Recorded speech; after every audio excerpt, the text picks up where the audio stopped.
8月9日，岛国台风肆虐，受灾较为严重。8月24日，岛国不顾世界各国抗议，强行排放核污染水入海。8月27日，白象国发生洪涝灾害，受灾严重。9月1日，华国东部地区发生重大山火。看到手机屏幕上弹出的各种弹窗信息，苏明随手开了瓶冰可乐小饮一口。近段时间，世界灾害越来越多了，连带他这种不怎么关注世界局势的人，都在手机平台的推送下了解了不少最新新闻。他并非蓝星世界的本土居民，在半年前某天夜黑风高的夜晚，他被水蓝星上某位渣土车司机一脚油门给送入了穿越大军的队伍中，也可以说是蝶梦庄周，庄周梦蝶。这个蓝星世界的苏明，便是他平行世界的身躯，两者间不分彼此。在半年前接收完前身的记忆后，苏明觉得自己即将执掌天下权，醉卧美人膝，走向人生巅峰。毕竟穿越者必备金手指，这是公认的。但是现实狠狠地给了他一巴掌，根本就没有什么金手指，也没有系统出现，他就是单纯的穿了，成为了一个父母双亡，然后继承了一栋楼房及一笔7位数蓝星币遗产，可以任性吃着猪脚饭的包租公。在穿越过来的第二天，苏明便想开了，虽然没有系统和金手指，但是能当个包租公也不错，小富即安，总比在原世界天天过着996的生活要爽。随后的日子里，他便开启了在蓝星世界的养生生活。早晨的时候下楼打打太极拳，晚上适当的夜跑下，活动活动身体。原神天天打游戏，熬夜看学习资料，然后猝死的经历，他可不想再来一遍。就在苏明准备把手机揣兜里，下楼去夜跑之时，一道浩瀚之音突然在他的脑海中响起。蓝星已被选定为纪元灾劫游戏不删档内测区，请仔细聆听以下规则： 1. 所有人类皆可自主选择是否进入游戏。 2. 游戏内如若没有复活道具，角色死亡后将清空账号信息，无法再次进入游戏。 3. 请在安全环境中选择上线，处于战斗状态时无法强制下线，每次进入游戏必须待满8小时，方可在安全环境中下线。 4. 游戏中所获取物品可带回现实世界。 5. 携带热武器将无法进入游戏，内测运行至某一阶段方可携带。 6. 剩余游戏规则请自行摸索，友情提示：努力活着，存活到最后，长生不再是奢望。待到这道声音消失之后，苏明发现自己眼前出现了一道略显虚幻的光幕。是否选择进入纪元灾劫游戏？是否？揉了揉眼，确定自己没有出现幻觉之后，他的心率急速飙升。刚才他可是听得清清楚楚，游戏中的物品可以带回现实，并且存活到最后可以长生。深呼吸了几口气，平缓了下自身心情后，苏明并未急着进入游戏。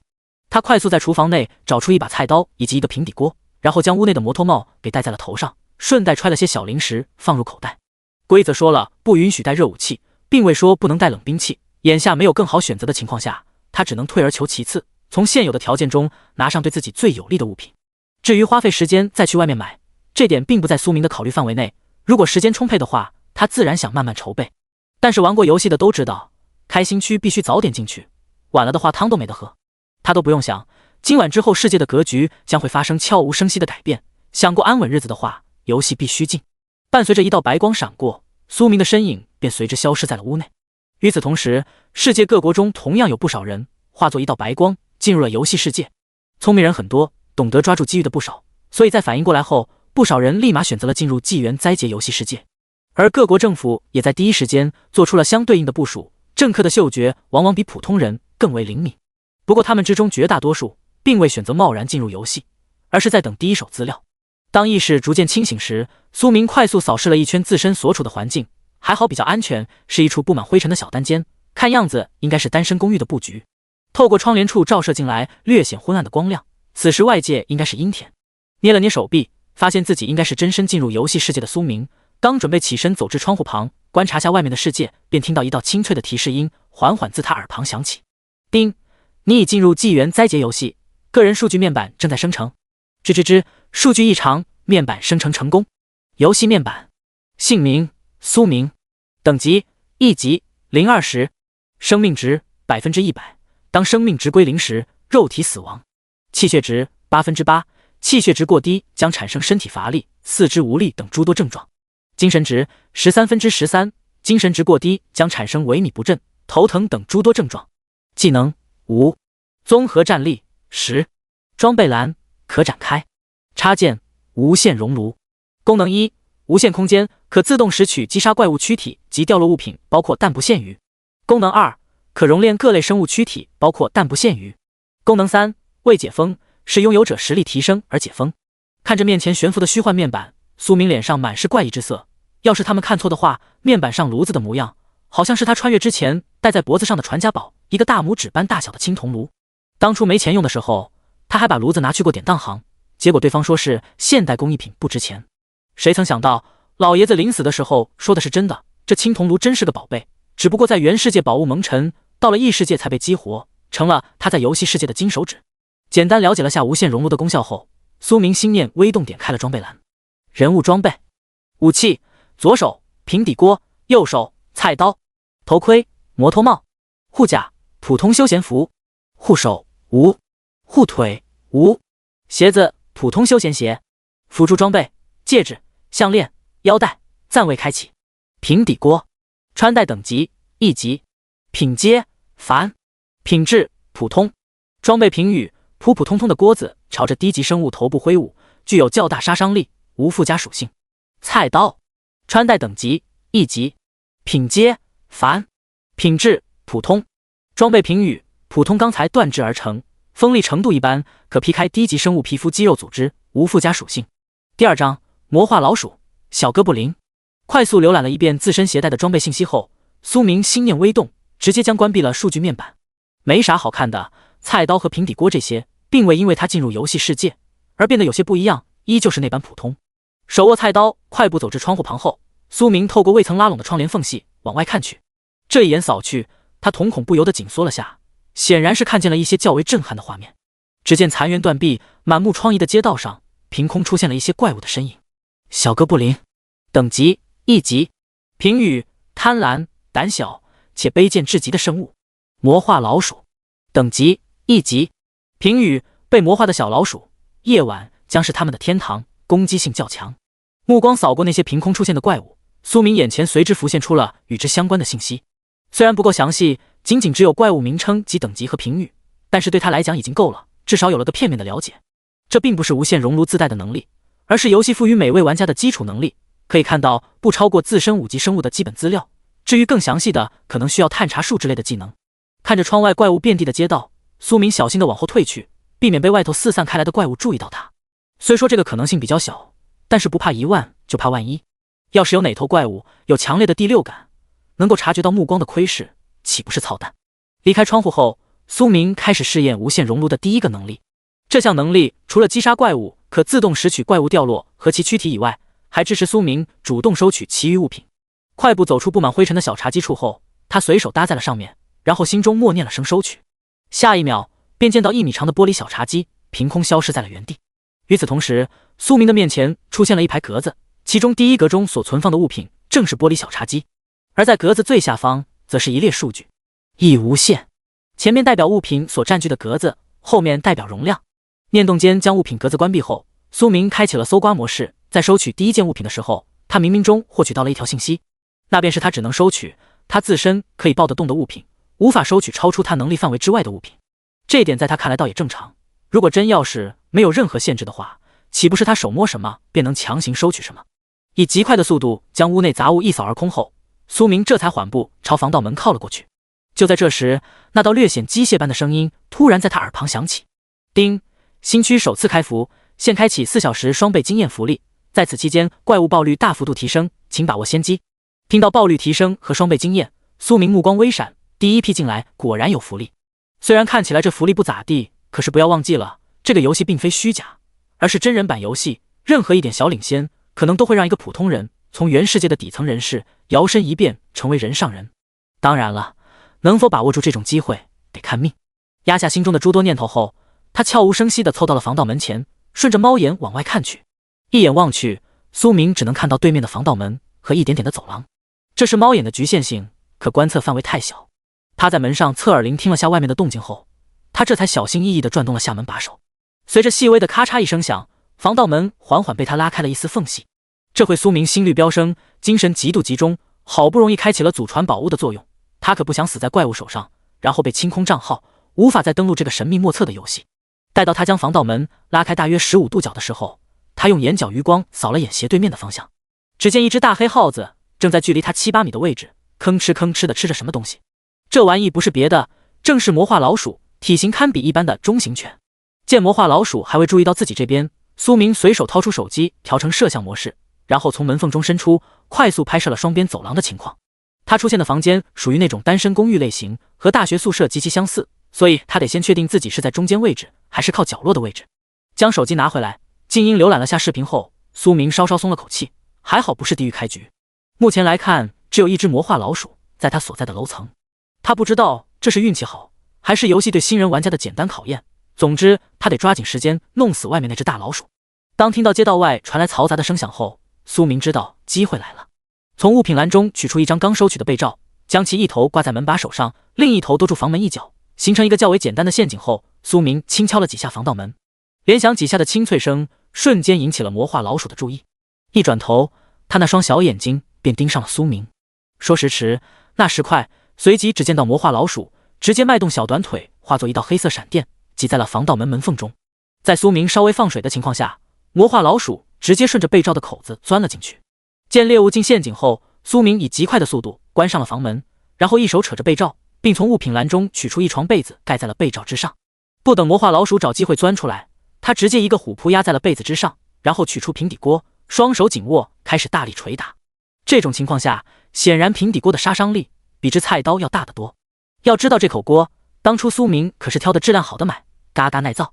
一个成年男性的战斗力还是很强的，像现实世界中中型犬类，如果不想着无伤刷野的话，干死还是没啥问题的。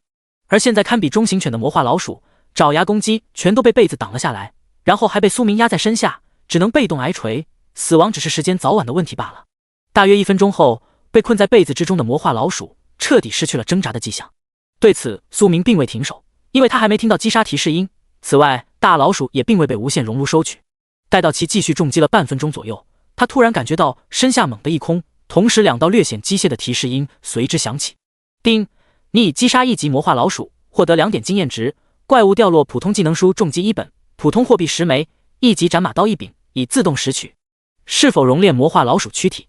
第3章，首次熔炼，晶元、精魄。扫了眼虚幻的储物格子，苏明并未急着检查战利品，而是在心中默念了声誓。随即他便看见了魔化老鼠的躯体被投入了虚幻的无限熔炉之中。叮，已熔炼结束，从中提取到1级魔属生命晶元1份，1级魔属精魄1份，普通魔力1丝。1秒都不到的时间，苏明面前的储物格子中直接多出了3样物品，同时他还看到了无限熔炉下面多出了一个1的能量数字。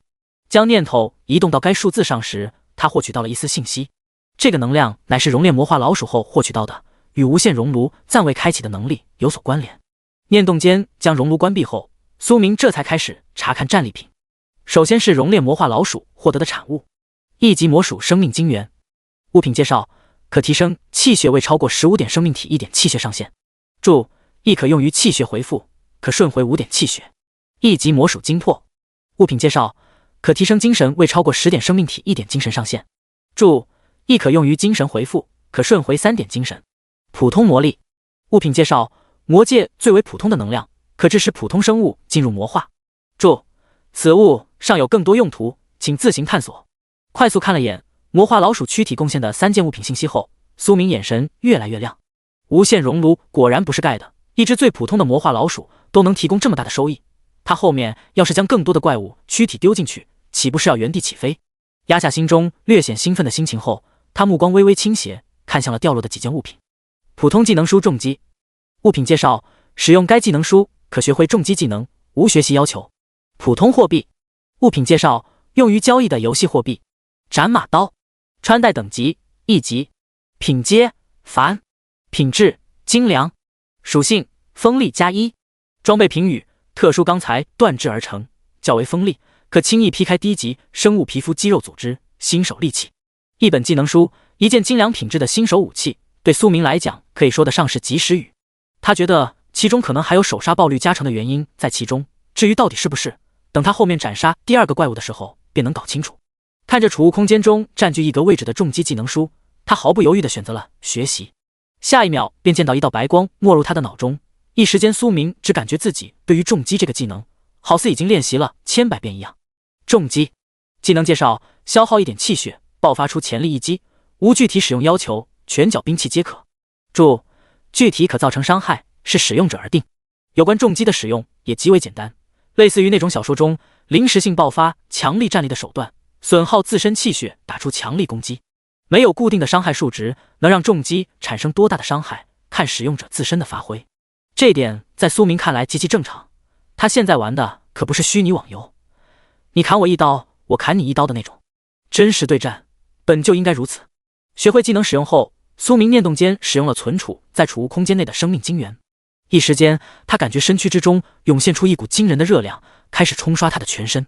这种状态持续了大约3分钟左右后才渐渐消散。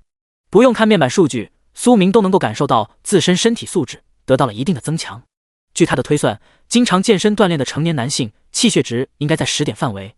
他由于原身之前熬夜过多伤了身体，就算是后面他作息逐渐规律，也就只恢复到8点气血的状态。力气、耐力等个方面都要弱于健壮成年人不少，不过应该是处于平均线。毕竟这年头绝大部分人的身体素质一入大学之后便开始急速下降，然后出了大学更是急转直下。他能保持住8点开局还算不错。伸手握了握拳后，苏明直接替换掉了手中的菜刀。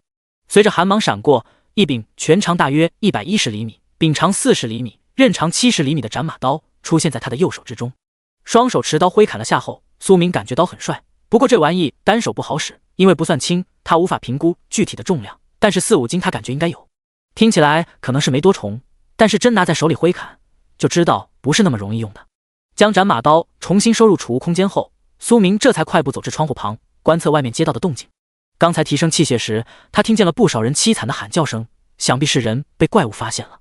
顺着缝隙往外看起，苏明一眼便看到街道上一位身着囚服的人被10几头魔化老鼠围攻。他不知道对方是开局便出现在街道之上，还是因为其余情况。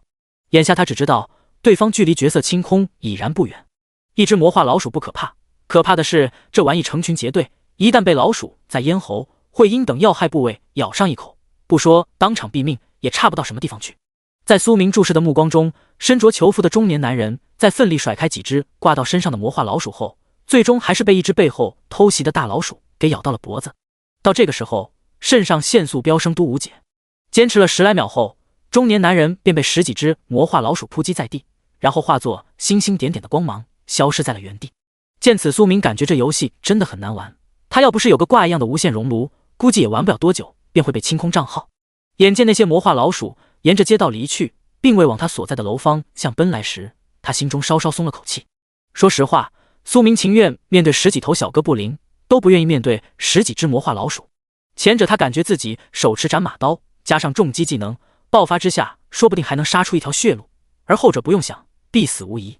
因为耗子这玩意太灵活了，身躯变大并未使得他这一特性丢失，仅仅是减弱了些许而已。没有继续关注窗外街道以及一些倒霉蛋，苏明缓步离开了窗户，准备进行第2次狩猎。贴近房间防盗门后，他开始故技重施，先是趴在门上倾听门外的动静，然后用手机悄悄探查门外的动静。待到收回手机观看一番后，他发现略显昏暗的走廊中并未出现怪物的身影，同时也没有人类玩家的踪迹。第4章哥布林皮衣。驻足思索了一番后，苏明缓缓拉开了防盗门，一脚迈了出去。4个小时的双倍经验和爆率提升，他可不能浪费。离开房间走到走廊中后，他没管那些房门紧闭的房间，而是开始寻找有没有那种没关门的房间。无限空间他得好好利用起来，所以物资越多越好，关键时刻说不定就能派上用处。沿着右手方向，苏明迈过7、8米的距离后，便看见一扇房门没有完全关闭。对此他心念微动，直接将斩马刀从空间内取出，然后左手微微用力推开了房门。待到房门彻底打开后，映入其眼帘的赫然是杂乱不堪的景象。只见房间内灰尘遍地，各种物品也是被翻落在地，如同垃圾堆一般。相比之下，他之前待的那间房间整洁度明显要高上不少。屏息一口气进入房间后，苏明十分快速地分拣了下可以用到的东西，如桌子、凳子，还有些其余的物品。这些东西他可以用来堆积楼道处，给自己建造一个易守难攻的有利地形。捡完房间内稍有价值的物品后，他快步离开了房间，重新回到走廊内，然后开始继续寻找。不过在走出2、3步后，他忽然停下了脚步，没有继续前行，因为斜对面3米开外一间房门没有关闭的房间内，隐约传出一些响动。侧耳倾听了几秒后，苏明以极轻的步子走至该房间门口，然后用眼角余光透过半开的房门扫了眼房间内部。在看见一头小哥布林正兴冲冲地给自己套上人类衣服时，他毫不犹豫推开半掩的房门冲了进去。面对如此变故，试衣服试到一半，手中木棍丢在一旁的小哥布林还有些没反应过来。对此，苏明心中默念了一声，使用重击，然后双手持刀，直接一个大力挥砍，正中小哥布林的脖子。以精良品质的斩马刀加上一点气血消耗爆发出的强力一击，只见苏明这一刀如同砍萝卜一样，瞬息间便砍断了小哥布林的脑袋。不等血液喷涌而成，小哥布林的躯体便被无限熔炉自动收取到了储物空间内。扫了眼刀尖滴落的血液，苏明并无半点不适感。他不知晓是因为自己已经死过一次的原因，使得灵魂对死亡比较淡漠，还是如何。锤死魔化老鼠和这回击杀小哥布林，反倒是让他心中较为愉悦，有种享受杀戮的感觉。丁，你已击杀1级小哥布林，获得2点经验值，怪物掉落普通货币10枚，1级哥布林皮衣1件，已自动拾取。是否熔炼小哥布林躯体？待到听到提示音响起，苏明先是转身将房门关好后，这才开始检查战利品。这次小哥布林的所爆出的物品，让他心中确信手杀的确有额外的爆率加成。1点气血的消耗让他身体微微有些乏力，不过问题不大。之所以用重击技能斩杀小哥布林，完全是因为苏明想要试验下技能的威力，不然就对方那不足1.4米的小个子，他上去一脚就能干翻在地。将储物篮展开后，他的目光看向了新掉落的装备。哥布林皮衣，穿戴等级1级，品阶凡，品质精良，属性防御+1，装备评语采用优质皮毛缝纫而成的皮衣，具有一定的防御能力。看了眼装备属性后，苏明直接选择了穿戴，随即只见一道白光闪过，一件深褐色的皮衣便出现在了他的上身。装备栏的特性便在于怪物掉落装备无需手动穿戴，十分方便快捷。如果想要脱下的话，也十分简单，只要心中默念一声即可脱下。在拥有储物篮的情况下，脱下的装备会优先放置于储物空间内，没有储物篮的话，则是会出现在使用者的手上。一斩马刀轻划了下皮衣袖口位置后，苏明只见一道较为明显的白色划痕出现在刀刃划过的区域。对此，他随手又拿出菜刀轻划了下，而这次只有一丝几乎看不见的细小划痕。经过2次尝试，他对哥布林皮衣的防御力有了一定的了解。防不住同为精良品质的斩马刀，但是面对普通品质的菜刀，可以有效阻隔刀刃带来的伤害。自身穿戴的装备有什么效果，他必须要研究透彻，毕竟这可是保命的玩意，容不得马虎。将哥布林皮衣暂时脱下，放入储物空间后，苏明这才让无限熔炉对小哥布林的躯体进行了熔炼。丁，已熔炼结束，从中提取到1级小哥布林生命精元1份，1级小哥布林精魄1份。这次的熔炼收获，除了没有魔气以外，和第一次的大差不差。为了看看二者的生命精元和精魄有没有什么区别，苏明展开了物品信息。1级小哥布林生命精元，物品介绍：可提升气血未超过15点生命体1点气血上限。注：亦可用于气血回复，可顺回6点气血。1级小哥布林精魄，物品介绍：可提升精神未超过15点生命体1点精神上限。注：亦可用于精神回复，可顺回4点精神。快速扫了眼2份物品信息，苏明发现和魔属精元、精魄相比，小哥布林所提供的和前者还是有些区别的。气血上限方面没有变化，但是顺回气血提升了一点，而精魄的话则是变成了15点的上限值，然后顺回提升了一点。这在苏明看来，应该是小哥布林单对单比之魔化老鼠还稍微还强上那么一些，所以整体提供的要多上那么一丢丢。将精元和精魄同时使用后，他瞬间感受到了冰火2重天的滋味，体内一股暖流不断的涌出，而脑海中则是一片清清凉凉的感觉，那滋味老酸爽了。3分钟后，爽感消退，苏明心念微动，唤出了自身的数据面板。游戏面板，姓名苏明，等级1级20%，生命值100%，气血值10%，精神值14%，技能1级重击1/20，综合战力30。装备栏可展开，插件无限熔炉。只见其中消耗的1点气血，在小哥布林生命精元为之打破上限的同时，顺带补满了。不过苏明有种感觉，那就是消耗不能超过1点，不然的话将无法打破气血上限，只能用于补充气血。第5章，没有边界感的人类玩家。扫了眼数据面板，他发现自身综合战力比之一开始进入游戏的时候提升了20点，不过其中装备和技能所带来的加成分别是多少，苏明并不知晓。将面板关闭后，他简单的收取了下房间内较为杂乱的物品，其中有水果刀、菜刀等物品，还有2瓶塑料瓶身上沾满灰尘的大豆油。随后苏明也没在该房间久待的意思，尝到生命精元和精魄的甜头后，他此刻只想杀怪，依旧是用老法子探查了下房间外走廊内的动静，在发现没有怪物和人类玩家后，他这才推开房门走了出去。击杀了魔化老鼠和小哥布林后，让苏明的心性微微发生了一些变化。之前他身上隐约还有着那么一丝丝紧张感，现在的话则是变得沉稳不少。只能说不同的人对环境的适应速度是不一样的。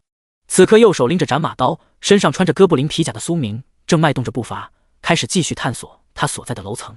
目前的话，他可不敢离开大楼，冲到街道上面去，那和找死没有太大的区别。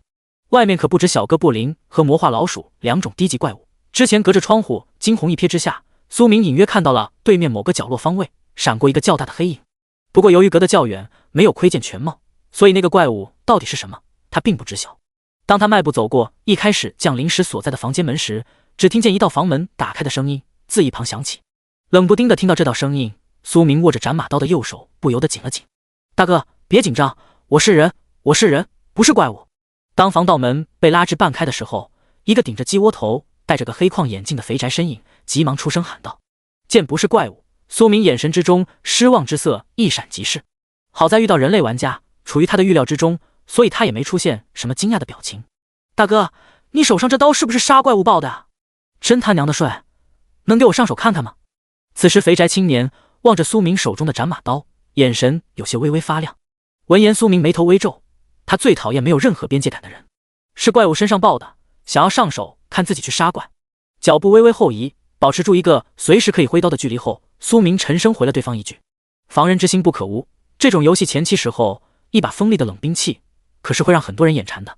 不怪苏明把人性想得太黑暗，而是这玩意根本就经不起考验。杀怪我可不敢。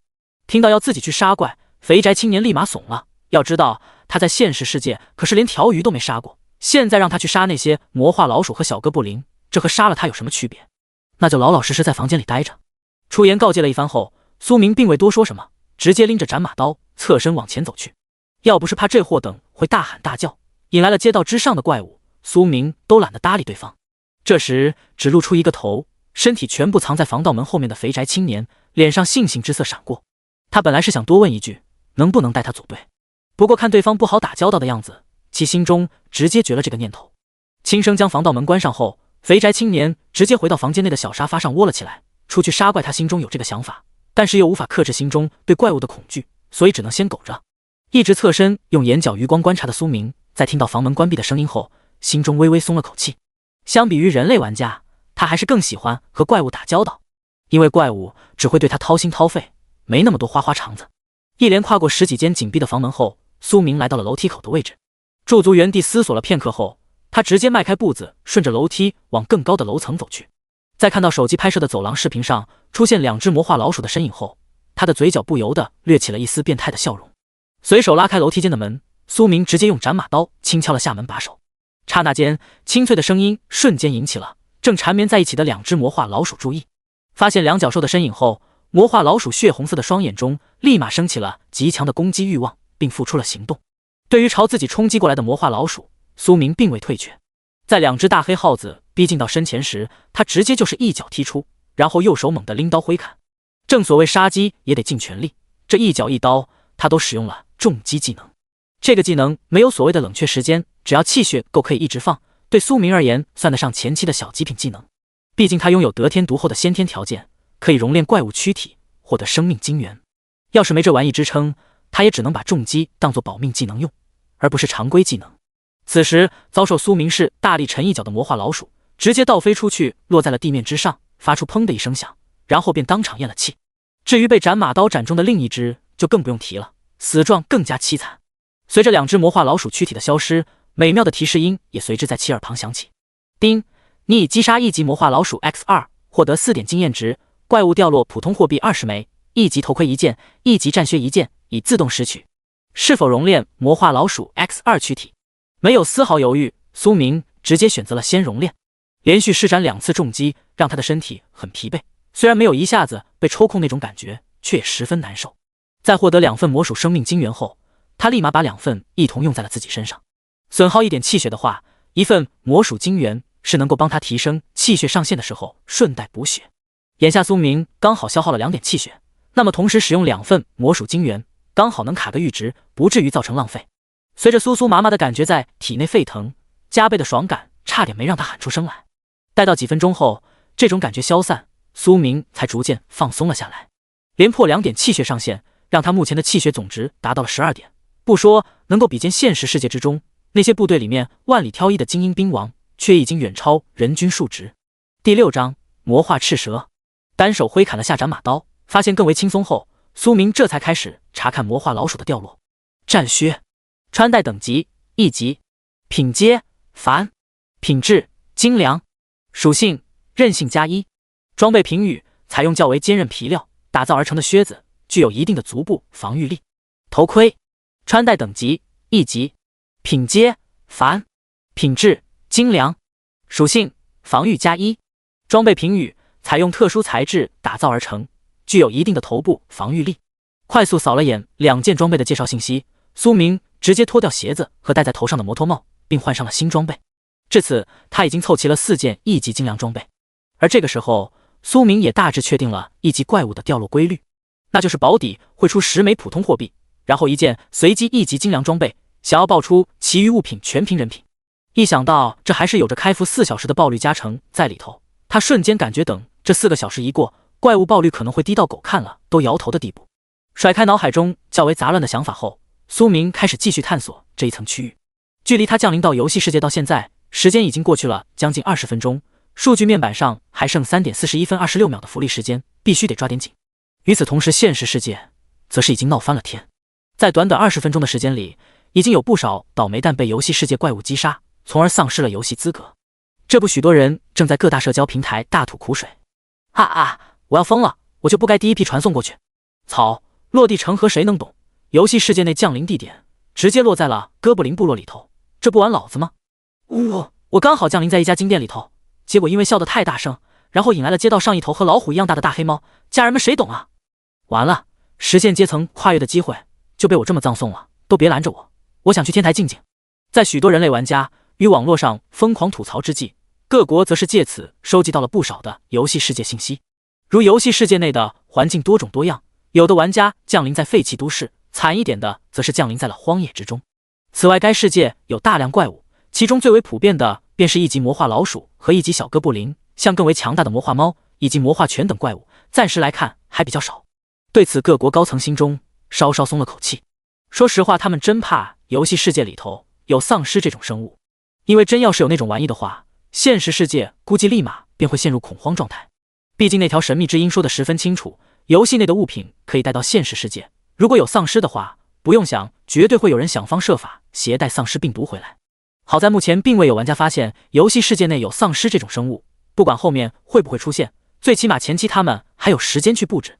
随后，根据现有信息，各国连忙派遣了大量王牌兵种进入游戏世界。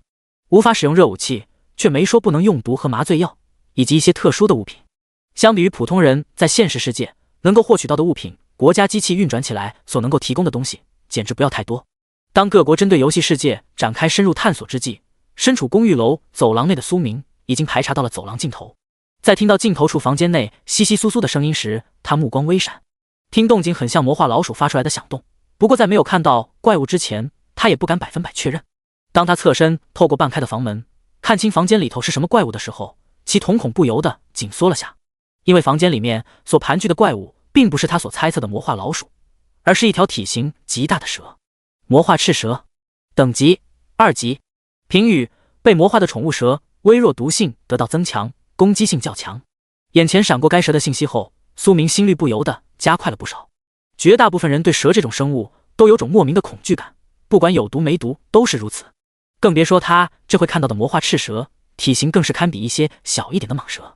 缓缓拉开与房门的距离后，苏明开始思索着如何能无伤刷掉魔化赤蛇。要是没毒的话，他倒是可以直接冲进去一刀砍死，但是有毒的话就必须换个法子了，无脑冲肯定是不行的，被咬到的话他可没有解毒药剂。经过他的观察，房间里面的魔化赤蛇腹部鼓胀胀的，应该是刚吞噬完猎物，眼下正在消化食物。而蛇这种生物在吃饱了的情况下，攻击性会大大降低，不过经过魔化之后，蛇类到底还有没有保留这个特性，苏明并不确定。脑海中多个想法快速闪了一遍后，他心中顿时有了主意。当其缓缓推开房门之际，房间内盘卧在地板之上的魔化赤蛇，头颅立马高高抬起，做出防御姿态。对此，苏明直接迈开步子，跨过了门槛，并朝前走了几步。魔化赤蛇的反应表示这个大家伙攻击欲望降低了不少，因为他在发现其他生物进入他的领域范围时，并未第一时间发起进攻。看了眼从盘卧姿态转变为攻防一体状态的魔化赤蛇，苏明率先发动了攻击。只见他手中瞬息间出现了一床被子，然后直接被他朝着赤蛇扔飞了过去。这一突然情况令一直处于防御状态魔化赤蛇都没有反应过来，就被盖了个正着。反之，苏明在扔出第一床被子的时候，又马不停蹄地甩出了第二床被子以及床单等物品，主打的就是制造一个对他有利的战场。由于魔化赤蛇处于吃饱状态，行动速度大为降低，所以他压根就来不及钻出被子、床单所覆盖的区域。见此，苏明连续2个跨步冲上前去，然后锁定某个位置，将储物格子里头的小冰箱给丢了出来，压在被子上。这个废旧冰箱乃是他从之前的房间里头收取的物品之一，重量的话大概在40公斤左右的样子，现在刚好能派上用场。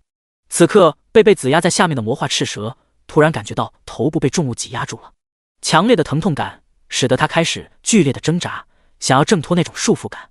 不过苏明可不会给机会，他在丢出废旧冰箱的时候，直接一个蹦跳，跳到了倒地的冰箱之上。为了压死魔化赤蛇，在跳上冰箱的瞬间，苏明原地起跳，并使用了一次重击。以他的下落速度加上自身重量和重击技能的威力，这一击直接给魔化赤蛇的头颅及部分躯干压得稀碎。第7章强人所难。丁，你已击杀2级魔化赤蛇，获得越级 0.5 系数加成，共计6点经验值，怪物掉落普通货币30枚，2级赤炼剑1把，1级气血恢复药剂1瓶。是否熔炼魔化赤蛇躯体？听到击杀提示音响起，苏明快步走至房门处，将防盗门关上后，这才开始熔炼赤蛇躯体及检查赤蛇掉落物品。赤蛇剑，穿戴等级2级，品阶凡，品质精良，属性锋利+2，装备评语采用异兽鳞片打造而成，较为锋利，可轻易洞穿低级生物皮肤肌肉组织。1级气血恢复药剂，功效使用后可在1小时内缓慢恢复3点气血。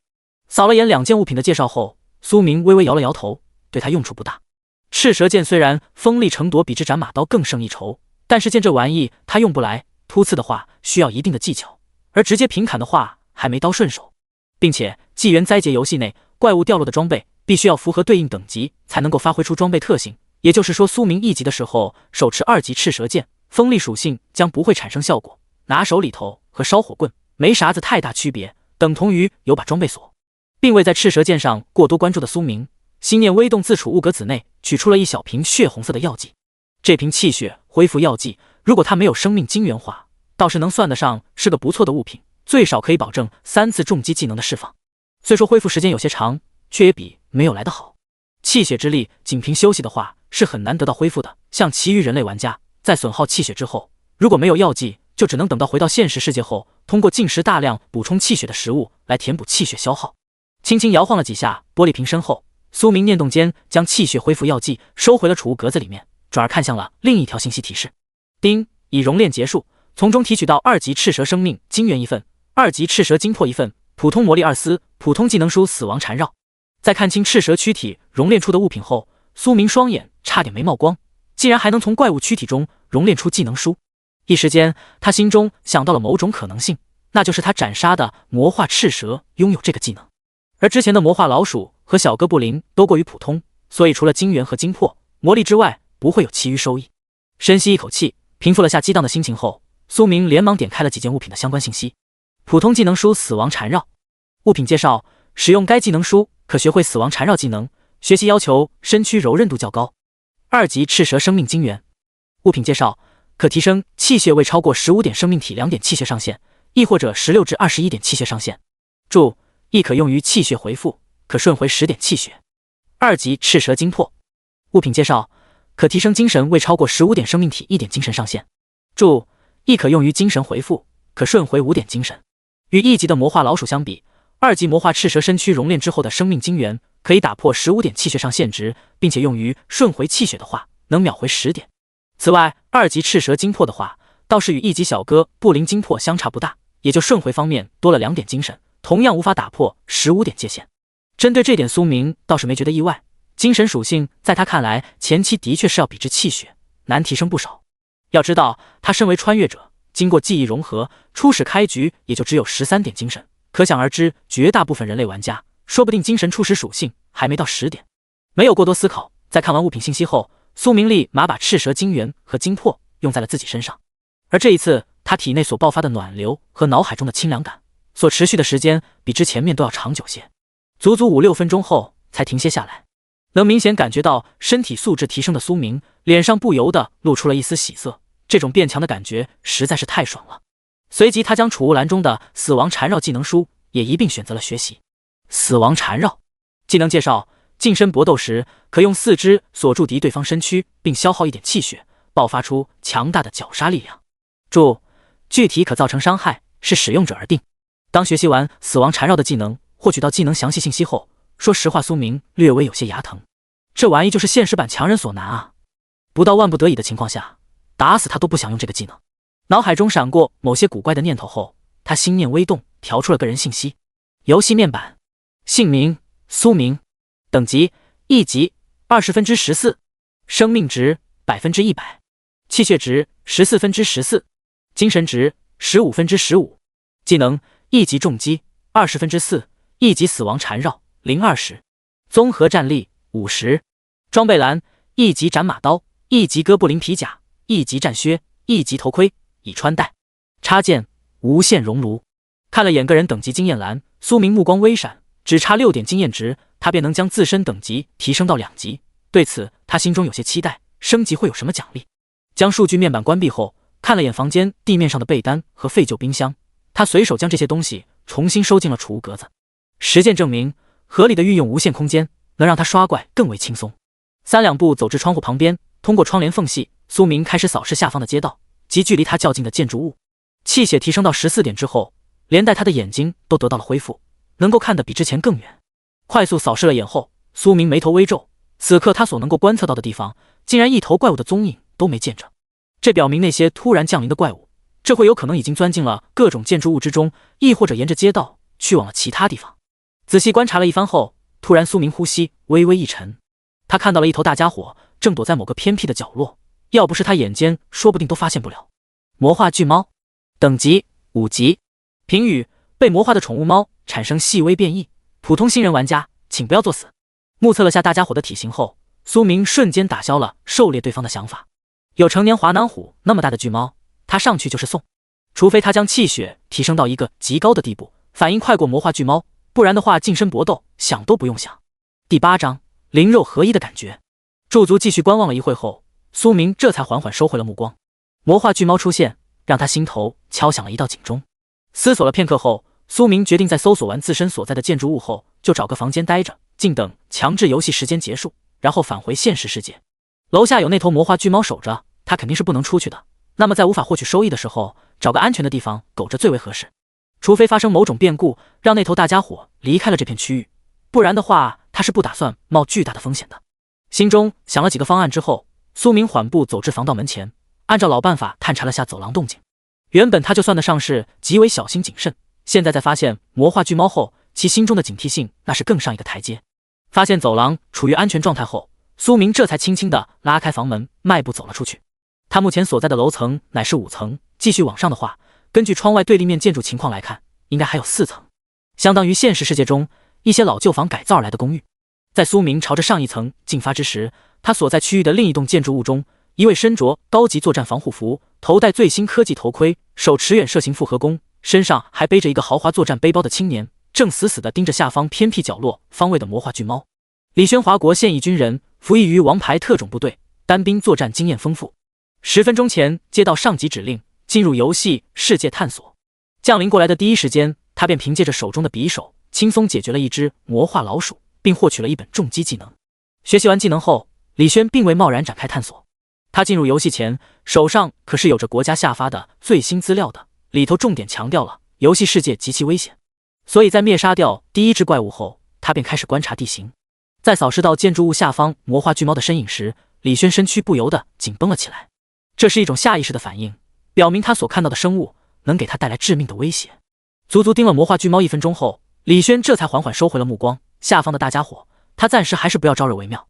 虽然手中有着威力巨大的远射型复合弓，并且身上还带有致命毒药及麻醉药这些，但是这并不足以让他能够对魔化巨猫一击必杀。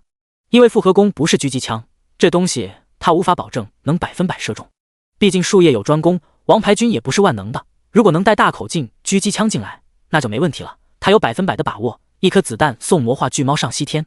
将复合弓拎在手中后，李轩快步离开了他所在的房间，开始探索楼层。与此同时，已经行进到了自身所在建筑物6层楼的苏明，并不知晓他所在区域范围内还有为华国王牌特种部队的军人对魔化巨猫产生过想法。他这回通过手机视频拍摄，发现第6层也有一只魔化老鼠静静地缩在走廊的某处。对此，苏明心中有了某种猜测，那就是他所在的建筑物每一层楼都有几只怪物，而这栋楼除了他自己和那个肥宅青年外，截止到目前为止，他并未发现其余人类玩家。气血属性和精神属性提升后，他对细微动静的感知越发敏锐。如果房门紧闭的房间内有人类透过猫眼在观察他，凭借着精神属性增强、被动提升的神秘第6感，他应该能有所察觉。心中猜测闪过后，苏明随手将手机收入了储物格子。只有一只魔化老鼠，对拥有猎杀经验的他来讲，完全就是手到擒来。一斩马刀稍微弄出些动静后，他便引起了魔化老鼠的注意。面对急速冲刺的大黑耗子，苏明找准时机，直接就是一记重击飞踹。巨大的力量撞击，使得魔化老鼠砰的一声倒飞了出去，落在走廊地面之上，发出一声较为沉闷的声响。叮，你已击杀1级魔化老鼠，获得2点经验值，怪物掉落普通货币10枚，1级魔鼠护手1对，已自动拾取。是否熔炼魔化老鼠躯体？随着魔化老鼠躯体消失，熟悉的提示音随之在苏明耳旁响起。灭杀这种小怪物，他的心情已经没有第一次那般波荡起伏了，除非掉落些稀奇物品。快速扫了掩护手属性后，直接将其装备在了手上。这件装备说是护手，不如叫手套更为合适，具有防滑、防出汗等特性，能有效防止刺伤。1级精良装备的作用都大差不差，比之现实世界中普通人能够买到的物品要强上不少。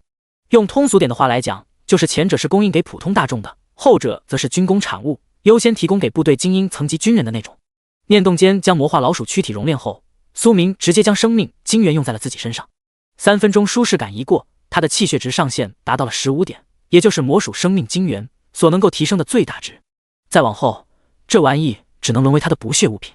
至此，精神、气血双双提升至15点后，苏明有种奇妙的感觉，用某些话来讲，那就是灵肉合一。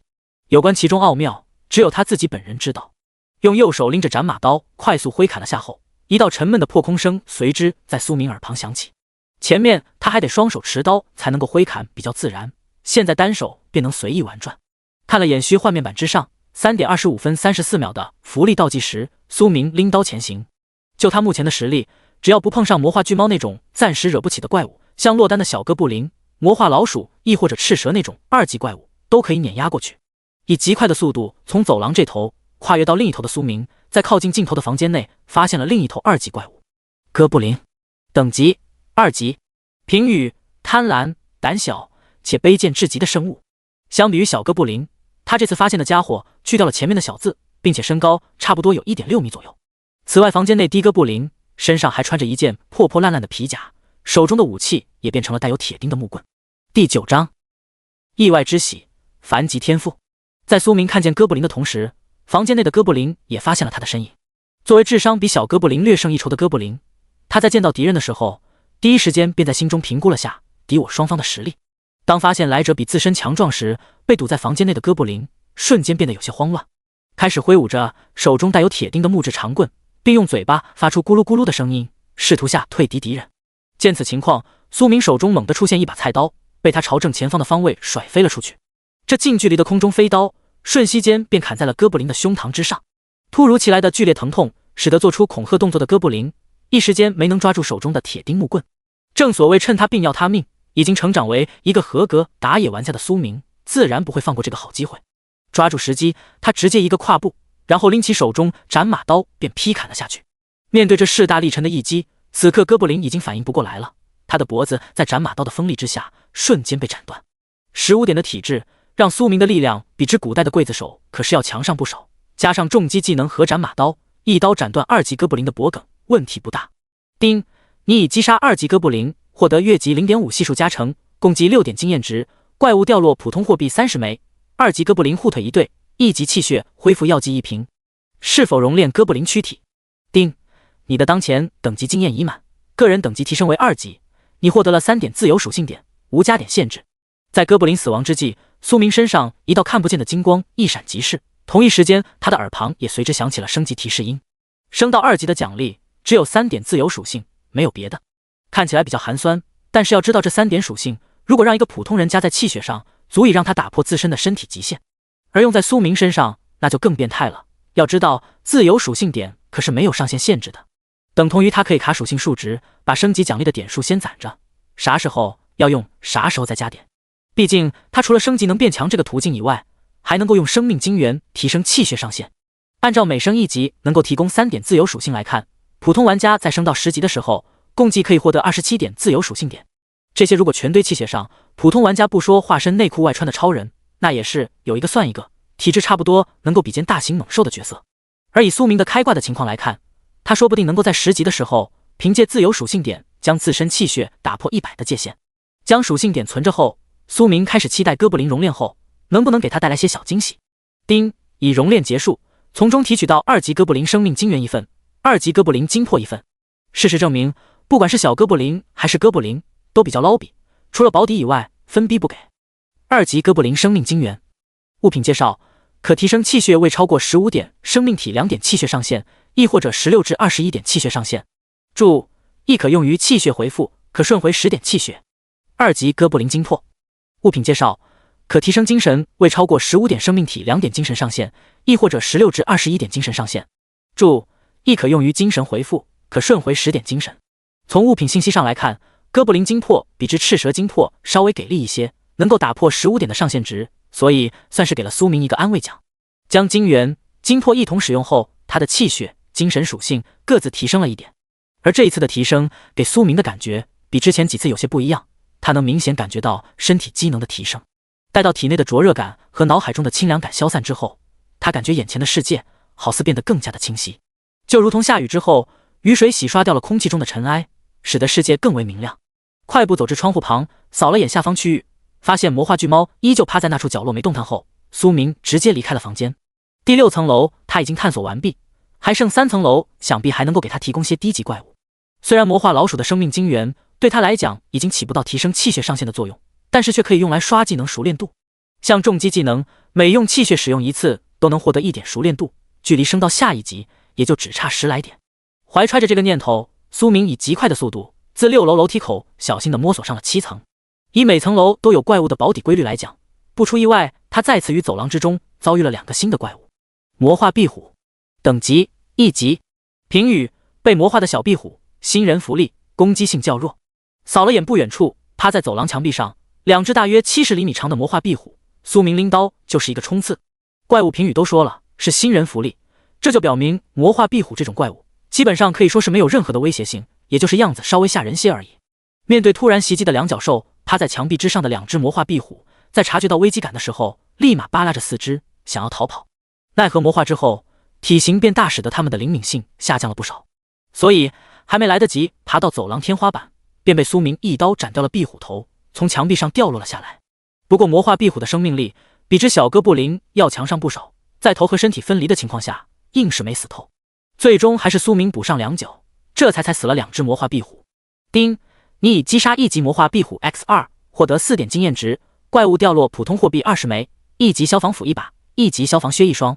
是否熔炼魔化壁虎躯体 X2？ 丁，已熔炼结束，从中提取到1级魔化壁虎生命晶元2份，1级魔化壁虎精魄2份，普通魔力2丝，被动再生天赋 X2。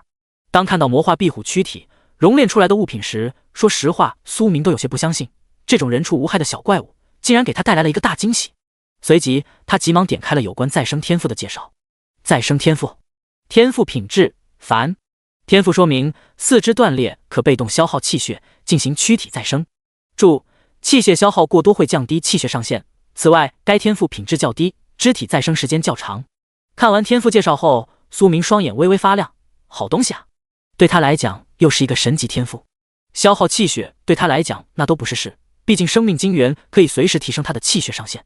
看了眼储物格子里面2团朦胧的白光，苏明心中默念了声学习，刹那间便见到2团代表再生天赋的白光，同时融入了他的身体之中。在天赋对他的身体进行细微改造的时候，苏明心中也随之生出一丝明悟，那就是天赋是可以进阶的。如再生天赋，他只需要再获取到8颗凡级天赋光球，便可让天赋进阶成更高品质。当天赋能力完全与之融合的时候，时间一晃过去了足足10分钟。同时，苏明也了解到了，如果躯体断裂之后重新长出所需要的时间，像一只手臂自肩部断裂的话，想要重新长出大概需要10年，而大腿的话则是需要20年。就这还是他使用了2颗天赋光球的原因，不然的话时间会更长。对此，苏明倒也没啥好失望的，毕竟只是凡级再生，不是滴血重生，要啥自行车？后面只要他把天赋品质提升上去，时间也会随之缩短。看了眼储物格子里面的2份魔化壁虎生命晶元，苏明随手朝前轰出一拳，开始刷重击技能熟练度。当他一连轰出5拳后，其脸色肉眼可见般变得有些苍白了起来。好在1份晶元下去，苍白之色立马又转变成了红润之色。身体重回巅峰状态后，苏明随手又轰出了5拳，将另一份晶元也用在了自己身上。一连10次使用重击技能，让他的技能熟练度暴涨到了16%的层次，只差4次便能够升级。不过这回他手中1份晶元都没有，只能先等等。快速顺着7楼探查了一通后，苏明稍稍有些郁闷，这层楼除了被他斩杀的2只魔化壁虎以外，竟然没有其余怪物。对此，他只能向上探索，看看8楼能不能给他带来些惊喜。第10章技能升级，9楼的小惊喜。一回生，二回熟，探索过几层楼后，苏明在这方面的经验已经可以说得上是非常的丰富。轻手轻脚的来到8楼楼梯口后，按照老方法，他摸清了走廊之中的情况。与7楼相比，8楼走廊没出现魔化壁虎那种能够熔炼出再生天赋的怪物，取而代之的楼层怪物依旧是数量最多的魔化老鼠，只不过这次的数量稍微多上那么一些，足足有3只，看起来像是其乐融融的一家3口。这要是放在刚进入游戏的时候，苏明掉头就走，因为3只魔化老鼠一拥而上，说不定能咬碎他的脖子。而现在就不一样了，16点的气血加上身上已经凑齐了一套精良装备，3只魔化老鼠在他看来也就那样。以敲击声吸引到大黑耗子的注意后，他不退反进。对此攻击性极强的魔化老鼠，直接沿着墙便朝着他所在的方位冲了过来。面对冲得最快的那只，苏明毫不客气地赏了一脚重击，大力飞踹。见此情况，速度稍微落后些的2只魔化老鼠立马表演了下绞杀。虽然他们攻击性很强，但是本能还是有的，除非在鼠王的操控下形成鼠巢，才会悍不畏死，否则在遇到干不过的敌人时，魔化老鼠还是会跑位上策。已经对这玩意习性有所了解的苏明，自然不会放任2只送上门的魔化老鼠跑路。在他眼里头，这些低级怪物那可都是移动的补血药水和经验包。一脚踹飞冲到最前面的魔化老鼠后，他足部猛地一发力，急速冲刺到距离他较近的另一只魔化老鼠身旁，然后飞速踹出。这一击直接给这只魔化老鼠内脏干爆，巨大的力量使得他的身躯软趴趴倒在地面之上，并随之消失不见。击杀2只魔化老鼠对苏明来讲那是属于瞬息之间的事情，而仅剩的最后一只最终也没能逃过他的毒手。被魔化之后，这些大黑耗子有个弊端，那就是体型比现实世界的竹鼠还大，灵活性大大降低。丁，你已击杀1级魔化老鼠 X3， 获得6点经验值，怪物掉落普通货币30枚，1级砍刀1柄，1级护手1双，1级皮靴1双。是否熔炼魔化老鼠 X3 躯体？心中默念了声熔炼后，苏明随手朝面前空间打出了一拳。他的重击技能经过连续使用，只差1点熟练度便能升级。当1点气血值消耗后，他个人数据面板之上的技能栏的1级重击也随之提升到了2级。重击技能介绍：消耗1至2点气血，爆发出潜力一击，无具体使用要求，拳脚兵器皆可。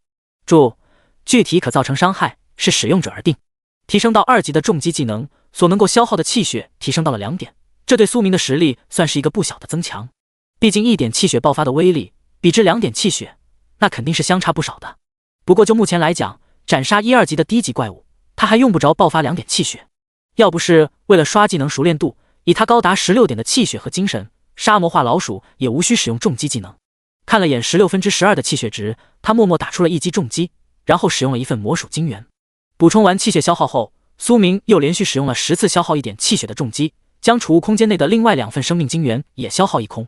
反正这玩意他只要击杀怪物就能熔炼出来，囤着作用也不大，先把技能等级堆上去，增加压箱底的手段才最为合适。当气血恢复到满值后，苏明停下了手，没有继续提升技能熟练度。他只有在金元富裕的情况下才会刷技能，眼下金元用光，他自然不会让自身状态处于衰弱状态。随后以极快的速度检查了下第8层楼后，苏明心中不免有些郁闷。前面的楼层还碰上了2头2级怪物，结果第7层、第8层除了1级怪物以外，毛线没有。怀揣着稍显郁闷的心情，他开始冲刺最后1层楼。与此同时，他所在楼层下方小区街道角落躲着的魔化巨猫，不知道是发现了什么，直接从地面上爬起身，然后几个跳跃便钻进了对立面那栋建筑物之中。要是苏明看到魔化巨猫展现出来的速度和灵活性，估计会当场头皮发麻，因为这大家伙比之现实世界中同体型的老虎速度及灵活性更胜一筹，直白点讲，就差能飞了。好在值得庆幸的是，魔化巨猫没钻进其所在的老式公寓楼，不然的话，他估计得躲在某个房间，静等强制游戏世界结束。此刻沿着楼梯爬到第9层楼的苏明，在看到手机视频拍摄到的画面上，眼中不由得闪过一丝兴奋的光芒。只见他调成静音模式的手机屏幕上，9楼走廊中赫然有一条体型比之他所斩杀2级赤蛇更大的蛇类盘卧在走廊之中。其实以苏明现在的听力，在下层楼的时候，按理说应该能听到上层楼发出的动静的，但是不知道是新手期有隐藏规则还是什么，他处于下1层楼的时候，完全听不到上下2层楼的动静。同时他所造成的动静好似也不会被其余楼层的怪物发觉，不然的话，以他斩杀魔化老鼠所闹出的动静，应该早就引来了一些听觉敏锐的怪物。毕竟就算他再怎么小心，也不可能做到不发出任何声响。将手机放回储物格子后，苏明顺势探出了头，扫了眼盘卧在走廊之中的大蛇。魔化大王蛇，等级3级。评语：被魔化的大王蛇，无毒，但性情凶猛，具备较强的绞杀力量。洞悉到大蛇的简单信息后，苏明心中微微松了口气，只要不是毒蛇，那就好说。大王蛇虽然体型比赤蛇大上很多，足足有成年男性大腿那么粗，但是在他看来，危险性还没赤蛇高。不过也不能掉以轻心，该套路还是得套路。无脑莽只能针对可以轻松碾压的小哥布林和数量不多的魔化老鼠，对于没打过交道的怪物来讲，还是制定些小策略。心中诸多想法一闪而过后，苏明轻轻拉开了楼梯间的门，迈步走进了9楼走廊之中。第11章，新的技能。魔化大王蛇强在躯体绞杀力量，他只要注意些不被其缠绕上，便能无伤刷野。当苏明的身影出现在走廊之中时，盘横在地面之上魔化大王蛇也发现了自身地盘闯入了一位不速之客。和吃饱的魔化赤蛇不同，此刻的大王蛇并未进食，所以他的状态处于巅峰时刻。在发现猎物的瞬间，其庞大的身躯便顺着地面快速扭动了起来。对此早有准备的苏明猛地朝正前方甩出一把消防斧，这件从怪物身上掉落的1级装备，此刻刚好可以用来当投掷物。近距离的情况下，以苏明目前的体质及精神属性，击中目标的概率还是蛮大的，毕竟魔化大王蛇的体型很大。随即只见被加持了重击技能的消防斧在空中化作一道残影，重重地击打在了正在爬行的大王蛇躯体上。强大的动能力量让消防斧的钢制头部连带部分木质手把都深深地镶入了大王蛇体内。要不是他察觉到危险来临的时候快速偏转了一下头部，没被这一击砸中蛇头，这回估计得当场嗝屁。此刻鳞片破碎及身躯受损带来的强烈疼痛感，使得魔化大王蛇原本就通红色的蛇瞳变得愈发的瘆人。面对陷入狂暴状态的大王蛇，苏明手中被褥等物品再次出现，一招先吃遍天在赤蛇身上能起到作用的战术，用在魔化大王蛇身上同样有用。在几张被子、床单甩出后，正在急速冲刺的魔化大王蛇瞬间被束缚住了，无法第一时间挣扎出来。对此，苏明足不猛地发力，冲至正在被罩当中挣扎的大王蛇面前，然后手起刀落，消耗2点气血之力爆发重击的这一刀，在他手中快如闪电。只见最外层的被单瞬息间被划破，露出了里面的巨大蛇头。此时被动遭受袭击的魔化大王蛇想要躲闪已经有些避之不及，快如闪电的一刀和他身上鳞片接触的瞬间，隐约能听到一声细微的金铁敲击声。下一秒，巨大的蛇头则是被强大的力量从蛇身上斩落下来，掉在了地面之上。在消耗2点气血斩出一刀的瞬间，苏明便以最快的速度脱离了魔化大王蛇所在区域。他可是知道蛇类被斩掉头颅后一时半会并不会彻底死亡，这要是被其咬上一口，到哪说理去？至于之前的赤蛇死得那么快，是因为头颅被砸扁，神经反应彻底消散。见掉落在地面上的魔化大王蛇蛇头，嘴巴依旧在不断动弹，苏明缓步逼近。在靠近到一定距离时，他毫不犹豫地从储物格子中取出废旧冰箱砸了过去。伴随着一声重物落地的声音响起，死而不僵的魔化大王蛇这才彻底解脱。丁，你已击杀3级魔化大王蛇，获得月级 0.5 系数加成，共计9点经验值，怪物掉落普通货币60枚， 3级霸王刀一柄，普通技能书极速一本。是否熔炼魔化大王蛇躯体？听到爆出了新的技能，苏明眼神微微发亮。除了死亡缠绕这个贴身肉搏的技能以外，他就只有重击这一个主动技能，手段有些单一。现在大王蛇又贡献出了一个技能，这就非常爽了。普通技能书极速。物品介绍：使用该技能书可学会极速技能，无学习要求。看了眼储物格子内泛着白光的技能书，苏明念动间便选择了学习。极速技能介绍：消耗1点气血，临时性增加移动速度，可持续时间30秒。注：具体可增加速度是使用者具体情况而定。看完技能介绍后，苏明感觉自身的安全系数又稍微提升了那么一丢丢。随后他在心中默念了声熔炼。丁，已熔炼结束，从中提取到3级魔化大王蛇生命精元1份，3级魔化大王蛇精魄1份，普通魔力3丝，普通技能书死亡缠绕。所熔炼出的物品和赤蛇相比，除了精元、精魄品质高些外，技能书那是一模一样。3级魔化大王蛇生命精元。物品介绍：可提升气血未超过20点生命体2点气血上限，亦或者21至25一点气血上限。注：亦可用于气血回复，可顺回15点气血。3级魔化大王蛇精魄。物品介绍：可提升精神未超过15点生命体2点精神上限，亦或者16至21点精神上限。注：亦可用于精神回复，可顺回10点精神。读取完精元、精魄信息后，苏明念动间将其用在了自己身上。5分钟后，体内爽感消散后，他直接打开了个人数据。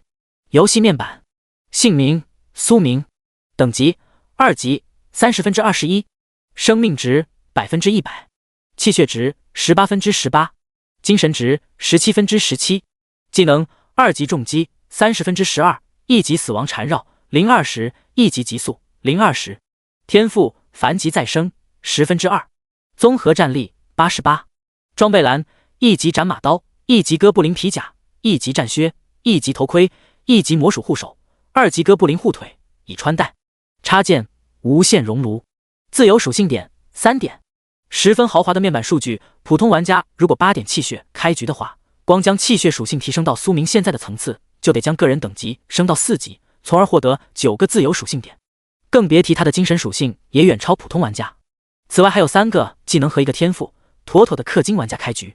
将游戏面板关闭后，苏明将霸王刀自储物格子中取出，与手中的斩马刀做了一下对比。重量上霸王刀更重，然后锋利值、颜值等都能完爆斩马刀，所以等到等级提升到3级后，他就可以替换掉手中的主武器，换上新的主攻装备。看了眼走廊地面上沾染了不少血迹的被单、被子，苏明也没嫌弃，直接将废旧冰箱、被单统统收入了储物格子之中。随后拎着斩马刀，他便展开了对这最后一层楼的探索。不出意外的话，有魔化大王蛇盘踞在地方，他感觉应该不会有魔化老鼠那种低级怪物在。果不其然，一番探查下来，除了几间房门大开的杂乱房间以外，没有任何怪物的踪影。好在也没有碰到人类玩家，这对苏明而言算是好事，因为他比较社恐，不喜欢和人打交道。要是碰到些不要脸的家伙，他怕自己会忍不住拿刀砍，毕竟这可不是在现实世界，没有法律法规束缚。挑了间较为干净、房门大开的房间走进去后，苏明快步走至窗户旁，想要看看下面那头魔化巨猫还在不在。当他的目光扫向那处偏僻的角落时，瞳孔微缩，因为那地方已经没有了魔化巨猫的踪影，以极快的速度扫视了圈。他所能够观测到的区域后，苏明心情微沉。在建筑物里面的话，凭借地形和无限空间，他有把握拦住魔化巨猫。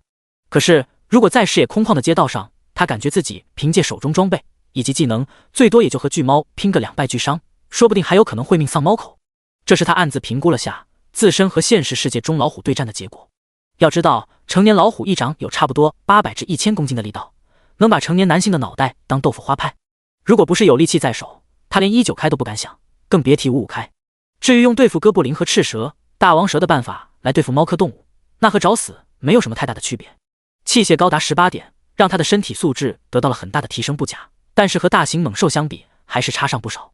心中诸多念头闪过后，苏明决定去把下面没探索的楼层也扫荡下。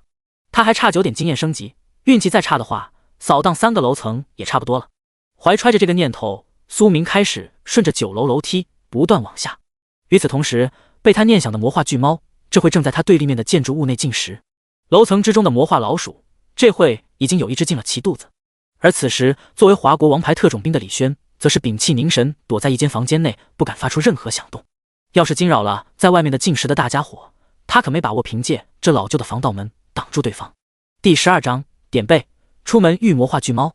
只能说李轩运气比较背，魔化巨猫饥饿时优先选了他所在的建筑物。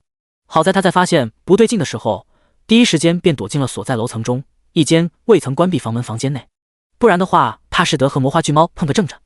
他在防盗门上聆听着屋外走廊中隐约传来的细微咀嚼声，李轩有些头大，他就怕外面那头大家伙吃饱后赖在外头不走，真要是那样的话，他今天进入游戏世界的收益怕是会少得可怜。沉思了片刻后，李轩最终还是选择了静等。他所携带的背包之中有剧毒和麻醉药不假，但是这玩意就算他涂抹在剑矢之上，然后侥幸射中了魔化巨猫，也无法瞬间使其毙命。到那时面对一头疯狂的大型猛兽，他真没把握在对方倒下之前挡住巨猫的临死反扑。而在魔化巨猫进食之际，对立面公寓楼内，苏明已经下到了3楼。透过手机拍摄视频，他发现了走廊中有2只魔化壁虎，这对其而言比之魔化老鼠性价比要高得多。以气血之力催动极速技能后，只见苏明的身影如同离弦之箭般弹射了出去。面对凛冽的刀光，2只趴在一起的魔化壁虎压根连反应都没反应过来，便被斩断躯体掉落在地面之上。丁，你已击杀1级魔化壁虎，获得4点经验值，怪物掉落普通货币20枚，1级唐刀1柄，1级长枪1把，已自动拾取。是否熔炼魔化壁虎躯体？是。待到熔炼结束后，2只魔化壁虎不出意外同样提供了再生天赋光球。将2颗天赋光球用在自己身上后，苏明心中生出一种明悟，肢体再生的时间获得了缩短。前面的话需要10年才能长出一条胳膊，而现在进度条变成4/10的再生天赋，只需要9年，等同于1颗天赋光球，缩短了半年时间。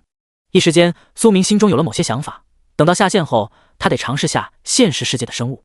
看了眼消耗的2点气血，他心念微动，再次燃烧了3点气血，延长了下急速的持续时间。这个游戏世界的技能有一点在苏明看来比较好的地方，就是没有冷却时间，只要他身体能够承受得住，并且能提供源源不断的气血值，那就可以一直用。消耗1份魔化壁虎精元，将状态补满后，剩余的1颗苏明这次并未选择一同使用掉。发现魔化巨猫不见了之后，他觉得留下1颗精元已被不时之需。随后以极快的速度搜索了下3层楼区域后，他直奔2楼而去。整个3楼区域除了2只魔化壁虎以外，没有任何怪物的踪影，属于新人玩家的福利楼层。不过对苏明而言，那就是飞球楼层，毕竟他目前的实力已经远超普通人。当来到2楼区域时，他目光微闪，因为这一楼层也没有怪物的踪影。这种情况有几种可能性，一种就是被其余人类玩家引诱至房间内击杀掉了，另外一种则是被强大的猎食者捕食掉了。至于自行离开，在他看来可能性比较小，而不管是前者还是后者，他都不希望碰上。光凭其击杀怪物后，怪物躯体和掉落物品会凭空消失这点，便注定了游戏前期苏明只能当独狼，除非等到某个阶段，其余玩家也拥有自动拾取的空间装备时，他才能大大方方的在其余人类玩家面前击杀怪物。不然的话，不怕贼偷，就怕贼惦记。心中诸多念头闪过后，他稍微放缓了下速度，自走廊这头迈步行进到走廊的另一头。在走至尽头窗户旁时，苏明停下了脚步，眉头微皱了下。刚才他的精神力高度集中，并未察觉到那些紧闭的防盗门后面有窥视的感觉，所以2楼的楼层怪物消失，有可能是被其余怪物给吃掉了。摇了摇头，甩开心中的疑虑后，苏明拎刀快步而行，一路顺着楼梯抵达1楼区域后，他看到了没有关闭的公寓入户门，同时在1楼区域，他也同样没有发现任何怪物的踪迹，这让他快速升级的希望暂时破灭。一时间，苏明心中有些犹豫，不知道该不该出去。微微思索了片刻后，他最终还是决定走出公寓大门，因为他今天剩余强制待满的游戏时间还有6个小时左右，尝到刷怪的甜头后，现在让他不刷，只感觉浑身难受。此外，最重要的一点就是，这次不出去，下次进入游戏的时候还是得出去，并且下一次说不定这栋楼还会出现不少新的人类玩家。综合各方面的考虑因素，苏明小心翼翼地迈过了公寓入户门槛。不过，就在他前脚刚踏出公寓的瞬间，一抹黑色的身影便出现在了他的视线范围内。见到魔化巨猫从对立面的公寓楼走出，苏明顿时感觉头皮微微发麻。他觉得自己有点背，刚打算离开公寓去外面逛逛，就碰到大家伙从另一栋出来。强烈的危机感让他在第一时间便使用了极速技能，然后转身冲进了公寓楼内。对此已经发现猎物的魔化巨猫四肢微微发力，一个弹跳便轻松跨越了7、8米的距离，瞬息之间便出现在了公寓楼入户门前。好在苏明的速度也不算慢，18点气血加急速爆发，以及危机之下肾上腺素的助力，他可以说第一时间便钻进了1楼某间没有关闭房门的房间内。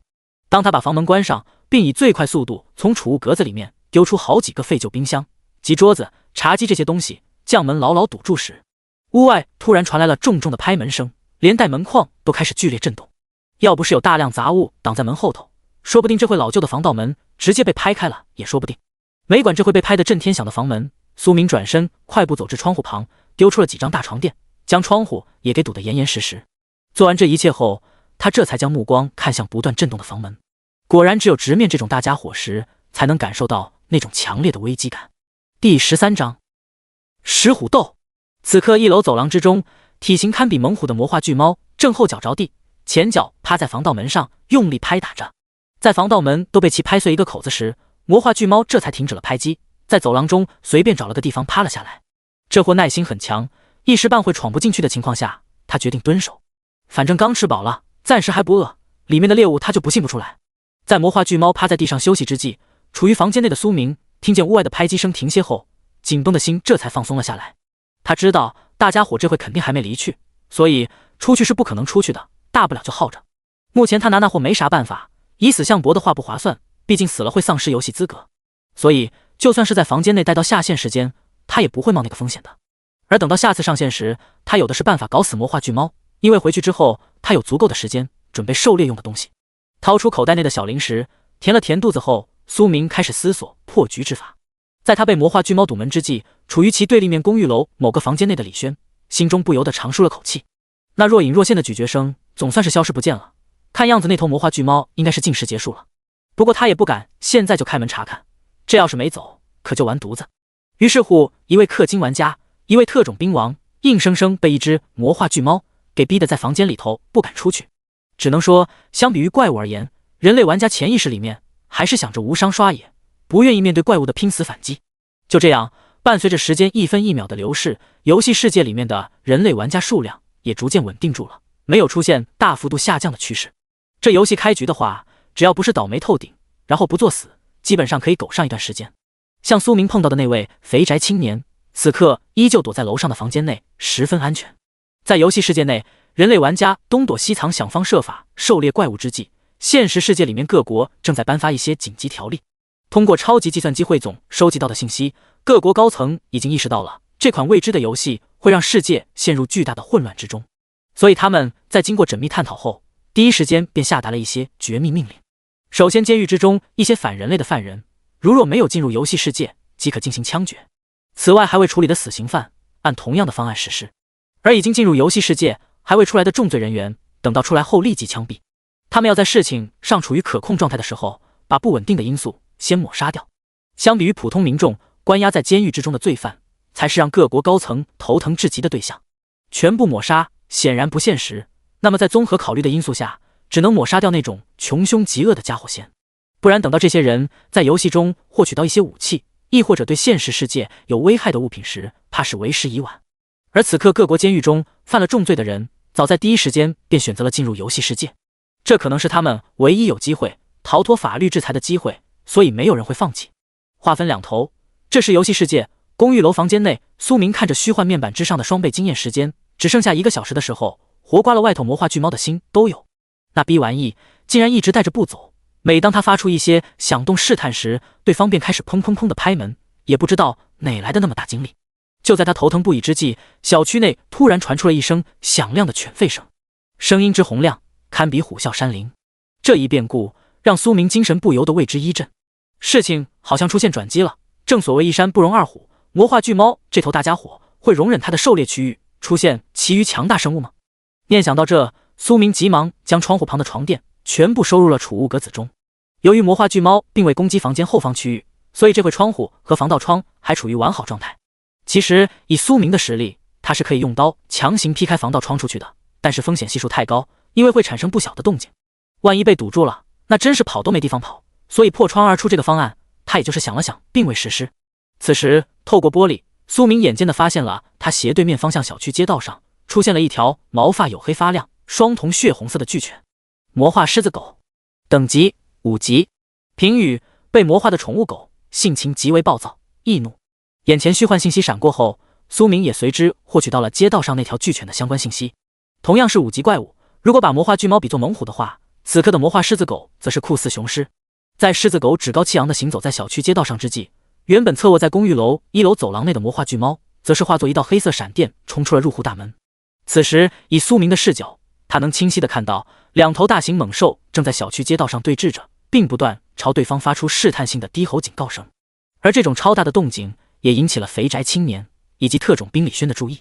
此外，还有些躲藏在其余公寓楼内的人类玩家，在听到小区之中响起的嘶吼声时，一个个连忙跑到窗户旁向下探望，想要看看能否找到嘶吼声从何而来。奈何隔着建筑物，所以他们压根就看不到处于对峙状态的魔化巨猫和魔化狮子狗。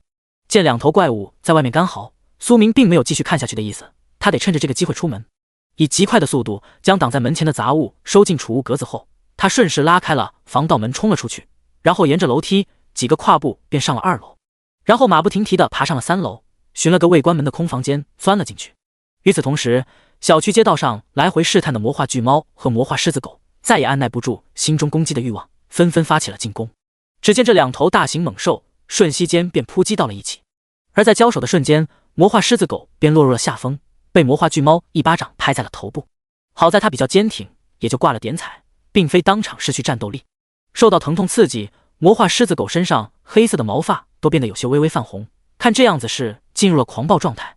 对此，魔化巨猫边打边退，不断运用自身的灵活性来回拉扯，一时间2者竟然形成了缠斗之势，难分胜负。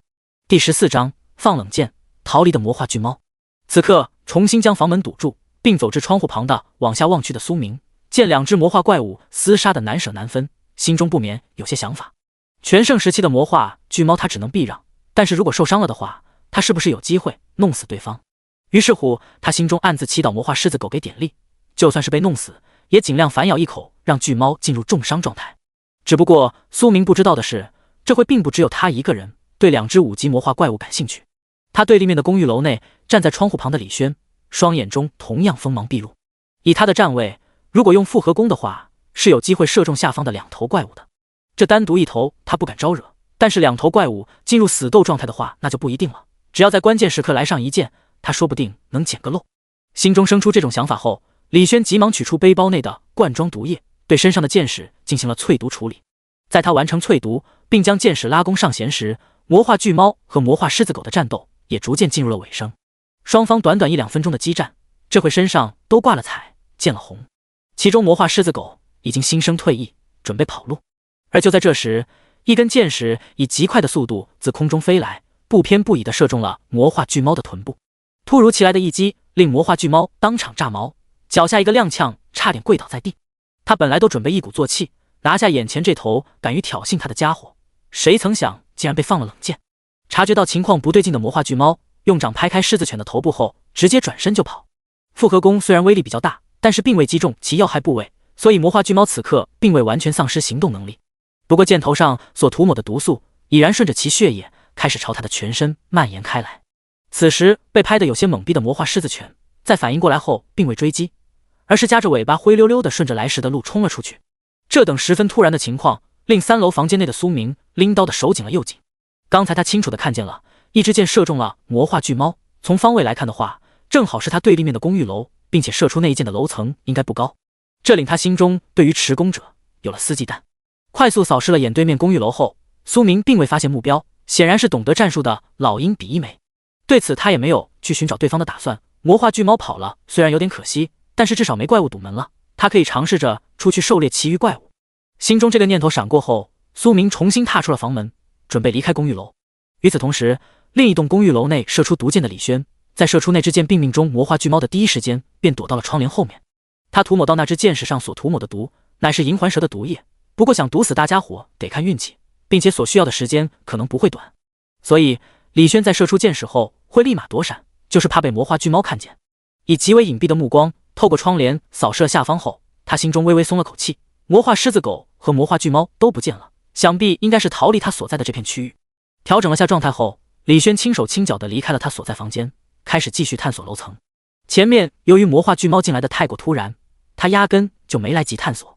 在其有所行动之际，对立面公寓楼内，苏明没有走公寓入户门出去，而是在2楼找了个背对1楼入户门的房间，从窗户爬了下去。区3米多点的高度，以他目前的身体素质，想要下去轻轻松松。完美落地后，苏明锁定不远处的另一栋公寓楼，直接狂奔了过去。短短20-30米的距离，在他的速度下用时没超过2秒钟。当他踏入写着 B3 的公寓楼入户门时，这才放缓了下冲刺速度。进入走廊后，苏明快速扫视了眼，在发现没有怪物的时候，他直接冲上2楼。只不过 B3 公寓的2楼也没有怪物的踪影，对此其脸色不免有些黑。难不成今天点背到这种程度不成？就在他心中生出这个念头的时候，2楼某个房间门突然打了开来，从内走出来一位大腹便便的中年人，浑身上下都散发着一种暴发户的气息。小兄弟，你身上的装备卖不卖？你开个价，回到现实世界后，我直接转账给你。眼珠子滴溜直转的中年男人，在瞥见苏明手中的斩马刀以及他身上的皮衣，还有头上的头盔时，脸上立马的挂起了弥勒佛式的笑脸。他刚才一直躲在窗户旁边观察着外面的动静，然后他就看到了一道身影从对面楼2楼的窗户轻松爬了下来，并进入了他所在的公寓楼。于是乎，他这才将房门开了一道缝隙，一直观察外面的动静。在看见那道身影出现在2楼走廊时，他便连忙开门走了出去。相比于瘆人的怪物，中年男人更喜欢和人打交道。他之所以会进入游戏世界，完全是因为喝酒误事，脑袋处于晕晕乎乎的状态下，顺着那个脑海中响起的声音说了声是，便被传送了进来。好在运气比较好，进来之后是在房间里面，然后昏睡了2个小时左右，这才逐渐清醒过来。随后因为冒失开门的缘故，引起了走廊中魔化老鼠的注意，直接被老鼠钻进了房间。要不是侥幸凭借着重量优势压死魔化老鼠，估计着早就被咬穿脖子送回了现实世界。因为手杀缘故，魔化老鼠贡献给了他一本重击技能以及一双拳套，这运气稍微背了点，没出刀剑之类的装备。不过弄死魔化老鼠的同时，他稍微挂了点彩，让他对怪物有些恐惧，所以愣是没敢去其余楼层，一直龟缩在房间里面。直至苏明的出现，他这才重新踏出房门。此时站在2楼走廊之中的苏明，上下扫视了眼不远处的中年男人后，并未多说什么，而是径直转身进入楼梯间，直奔3楼而去。用钱买他手中的装备，亏对方想得出来，这和开空头支票有啥子区别？和这种人，他没啥话好说的，那是纯属浪费时间，不搭理即可。原本还笑脸迎人的中年男人，当场瞬间傻眼。现在年轻人都这么高冷的吗？条件不够可以谈啊，转头就走算什么？无视自己吗？可是他又不敢追过去，毕竟对方手上有刀，万一一言不合砍了他怎么办？所以想了想之后，他还是决定返回房间苟着，静等下线时间的到来。能打起勇气主动狩猎怪物的人其实并不算太多，初期更多的人其实还是选了求稳为上，毕竟死亡的话会丧失游戏资格，而只要活着便还有机会。像苏明要是没有无限熔炉，他可能也就摸索下他所在的公寓楼，不会选择铤而走险，离开较为安全的环境。此时以极快速度冲至3楼走廊的苏明，在看清走廊情况时，脸上终于是露出了一丝笑意。第15章，投掷哥布林，战力99。只见2只魔化老鼠正窝在3楼墙角处，对此苏明疾步而行，脚上战靴摩擦地面的声音让2只正在耳鬓摩挲的魔化老鼠为之侧目。在发现不速之客到来时，他们瞬间进入了战斗状态，顶着猩红的双瞳便展开了冲刺。面对发起自杀式冲撞的魔化老鼠，苏明略微放慢了些速度，直至2团身影逼近时，这才以雷霆之势连续踹出了2脚。没有任何意外出现，其快准狠的2脚瞬间送了2只魔化老鼠去见了他们的太奶。丁，你已击杀1级魔化老鼠 X2， 获得4点经验值，怪物掉落普通货币20枚，1级拳套1双，1级长鞭1条，已自动拾取。是否熔炼魔化老鼠躯体 X2？ 扫了眼掉落物品，苏明微微摇了摇头。老鼠这种怪物看样子除了给他提供经验和精元、精魄以外，所能压榨的潜力已经到头了。想从对方身上爆出技能或者些别的东西，那概率估计小得可怜。以最快速度熔炼完魔化老鼠的躯体后，他便开始刷技能熟练度。正所谓天下武功唯快不破，重击技能苏明暂时放缓了下提升速度，转而将精力放在了极速技能上面，将前面剩余的那份魔化壁虎精元和刚熔炼出来的2份魔鼠精元用上，正好能够刷满1级熟练度。至于之前的气血消耗，他在被魔化巨猫堵门的时候尝了瓶气血恢复药剂。当15点气血逐一燃烧后，苏明发现虚幻面板之上的极速 buff 延长时间一跃变成了7分半。强大的气血充斥全身，让其眼睛都开始微微泛红，如同进入魔化状态一般。提升至2级的极速技能，从1点气血消耗上限增加至了2点。以苏明目前身体素质来计量的话，1级极速能临时性提升他大约 15% 的速度，2级的话则是能够提升 30%。在续航不断的情况下，凭借2级极速，他现在都有把握跑过魔化巨猫。心中暗自评估了下自身目前的实力后，苏明的身影如同一股清风，快速掠过3楼走廊。简单探查了下，发现没有漏网之鱼后，他直奔4楼而去。而 B3 公寓的4楼属于新人福利楼，走廊之中只有一条魔化壁虎在。丁，你已击杀1级魔化壁虎，获得2点经验值，怪物掉落普通货币10枚，1级长剑一柄已自动拾取。是否熔炼魔化壁虎躯体？丁，你的当前等级经验已满，个人等级提升为3级，你获得了3点自由属性点，无加点限制。当魔化壁虎被苏明瞬杀之际，3道提示音不约而同的自他耳旁响起。界面板之上存储的自由属性点变成了6点，苏明嘴角微抿，这要是全加气血上，他能立马达到24点的气血值。不过他也就想想，并没有立刻加点的意思，因为现在加点的话无法利益最大化。目前2级怪物熔炼出的精元还能提升他的气血上限，这要是现在就把气血莽上去，那就得找4级怪物干架，风险系数蹭的一下子就上去了。将魔化壁虎躯体熔炼出的生命精元留待备用后，苏明将手中的斩马刀替换成了更为锋利的3级刀。霸王刀，穿戴等级3级，品阶凡，品质精良，属性锋利加3，装备评语采用特制钢材冶炼而成的大刀，可轻松砍断低级怪物的骨头。从大王蛇身上掉落的装备让他的近战实力获得了进一步的增强。单手拎刀虚砍了下，熟悉了霸王刀的重量后，苏明心念微动，调出了个人信息。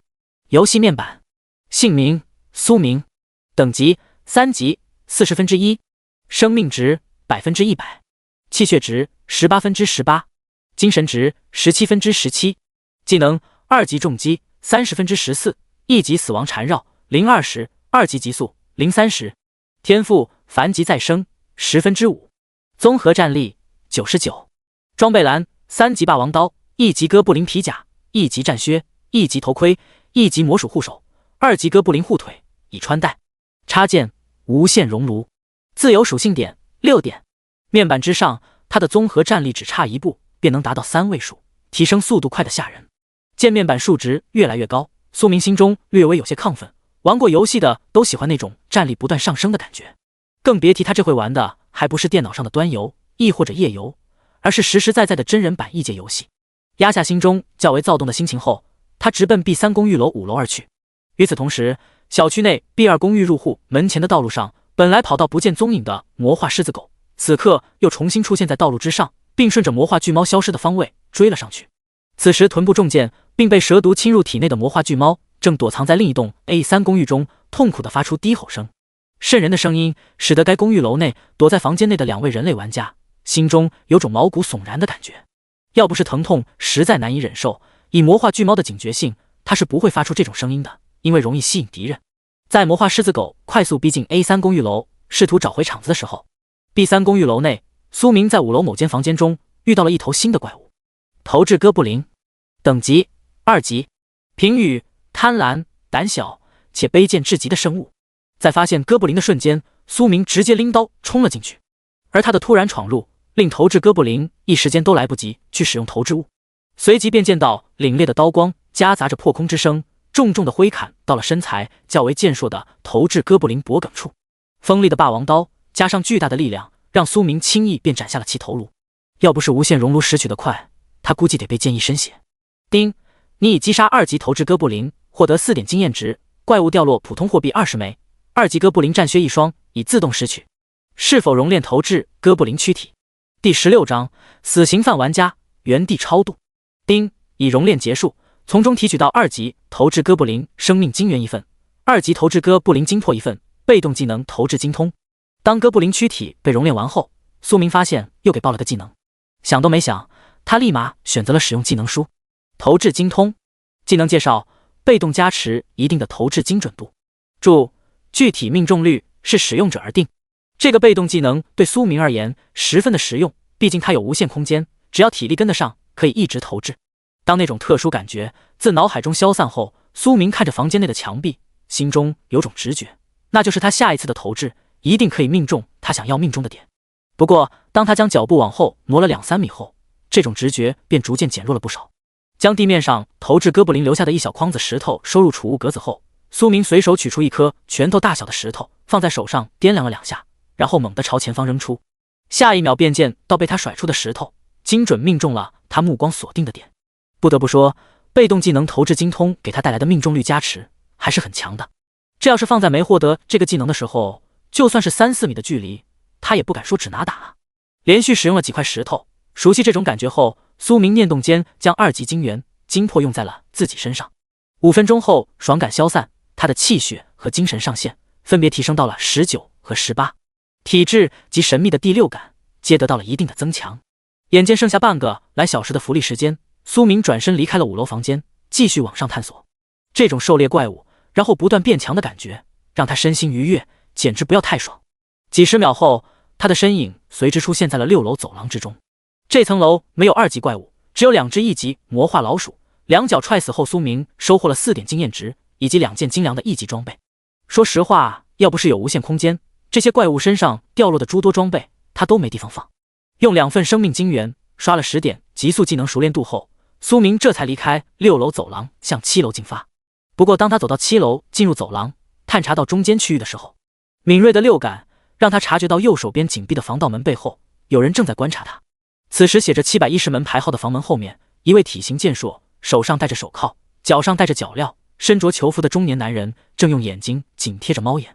丧彪现实世界华国死刑犯，因犯故意杀人、入室抢劫、入室强奸等诸多罪名被判处死刑。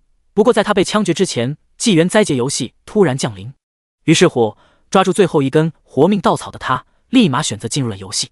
不过他的运气还是稍微差了点，降临过来的时候好巧不巧碰到了一头2级怪物魔化蜥蜴。虽然凭借着蛮力将怪物击杀，但是他也在魔化蜥蜴的拼死反击下被咬了一大块肉，因此流失了不少的血液，使得他不得不在房间内用可以找到的物品来想法子止血。直到折腾了将近3个小时，脸色都变得十分苍白后，丧彪被魔化蜥蜴咬到的腿部才没有继续流血。为了不被清除账号回归现实世界，他刚准备出去，结果还没开门便听到走廊中传来靴子碰撞地面的声音。于是乎丧彪心中止住了立马开门的打算，转而准备透过猫眼看看情况再说。此时速度稍稍放缓了些许的苏明，纯当没发现房间里面有人，径直走过了710房间，继续前行。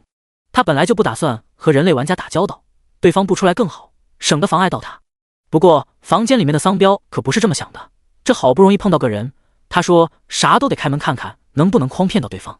伴随着身后方位一声开门声响响起，苏明猛地转身。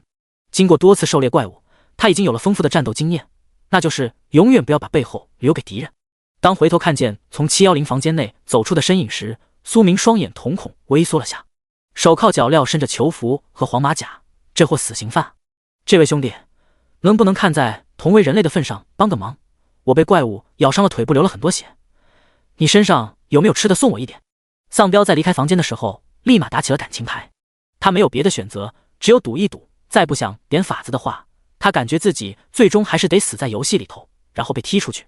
而眼前的青年手上那柄大刀应该是怪物爆出的装备，说不定他抢到手后能凭借重击技能将脚镣给劈开。之前拼死击杀魔化蜥蜴，他爆出的装备是2级靴子，对他来讲压根就没啥作用。别演戏了，我又不是那种圣母心爆表的人。你这一身死刑犯的装扮，眼神中那极力掩饰的杀意，然后说出这么违和的话，你自己不觉得有问题吗？面对努力挤出笑脸的丧彪，苏明毫不客气拆穿了对方的庐山真面目。要知道他的精神力可是高达18点，在观察方面比之普通人要强上不少。丧彪那眼珠子一转，他心里头就知道对方心里打什么小九九。兄弟，你说笑了。被拆穿的丧彪急忙努力否认道，并且在一边说话的同时，他脚步还在不自觉的前移。对此苏明眼中寒芒一闪而过，手中拎着的霸王刀顺势斩出，急速加持重击以及他自身的挥刀速度，这一击在丧彪眼中快若闪电，不等反应过来，他便感受到一股巨大的力量撕裂了自身胸膛。意识消散之际，他听到了一声机械声音在耳旁响起：叮，你已死亡，角色信息清零，无法再次进入内测游戏世界。当这道声音消散之后，丧彪差点被一刀劈成2半的身体直接化作点点星光消失在了原地。亲眼目睹这一幕的苏明呼吸稍微急促了些，随后便恢复了正常。对方在他点破意图的时候，竟然还试图搞些小动作，那便送其原地超度。面对亡命之徒，压根就不用和对方讲什么大道理，直接灭杀便能消除危险。这要放刚降临过来的时候，苏明可能还无法这么利索的下手，但是像哥布林那种的类人怪他都杀了好几个，现在弄死个死刑犯人类玩家后，心中对此半点抵触都没有，可以说他是天生的刽子手。第17章蜈蚣重甲。眼见对方身躯化作点点光芒消散，苏明眼中并未露出半点惊讶之色，这种情况他前面看到过。等了约莫2-3秒钟的时间，发现没有击杀提示音后，他不由得耸了耸肩。击杀人类玩家果然不会产生经验收益。甩开脑海中略微危险的想法后，他快步走进了710房间内。踏入房间的瞬间，一条比之现实世界科莫多巨蜥小上2-3号的黑色蜥蜴尸体映入苏明的眼帘。见此，他目光微闪，连忙快步上前，用手触摸了下蜥蜴尸体，将其收入了无限空间之内。随后苏明主动将蜥蜴躯体给丢进了无限熔炉之内。他可是清楚的记得，熔炉特性2是写明了，包括但不限于，也就是说不管是不是他亲自击杀的怪物，都能够丢进里面熔炼。丁，已熔炼结束，从中提取到2级魔化蜥蜴生命精元1份，2级魔化蜥蜴精魄1份，普通魔力2丝。没出技能亦或者天赋属于保底收益，不过这属于白捡的，对此苏明也没啥不满意的。魔化蜥蜴的生命精元和精魄与2级赤蛇的效果一模一样，能提升16至20的气血上限和11至15的精神上限。将生命精元使用后，苏明便沉浸在了那种特殊的舒爽感之中。与此同时，现实世界华国某监狱内，一道身影凭空自牢房之内出现，不是别人，正是被苏明一刀砍死，然后被游戏规则送回现实世界的丧彪。在意识恢复过来后，丧彪双眼之中充斥着愤怒之色。他万万没想到，那个小青年竟然那么狠辣，他和其相比，好似对方才更像个杀人不眨眼的血腥屠夫。在丧彪心中狂怒之际，一道叫喊声拉回了他的思绪。9523出来。此时单人牢房外出现了2名狱警的身影。听到这催命式的喊声和被打开的铁门，丧彪心里头生出了一种不好的预感。警官，找我有什么事？今天还没到我上路的日子吧？强行使得自己冷静下来的丧彪，声音略显低沉的开口问道。别废话，赶紧出来。见丧彪左顾右盼，2名狱警脸色瞬间阴沉了下来。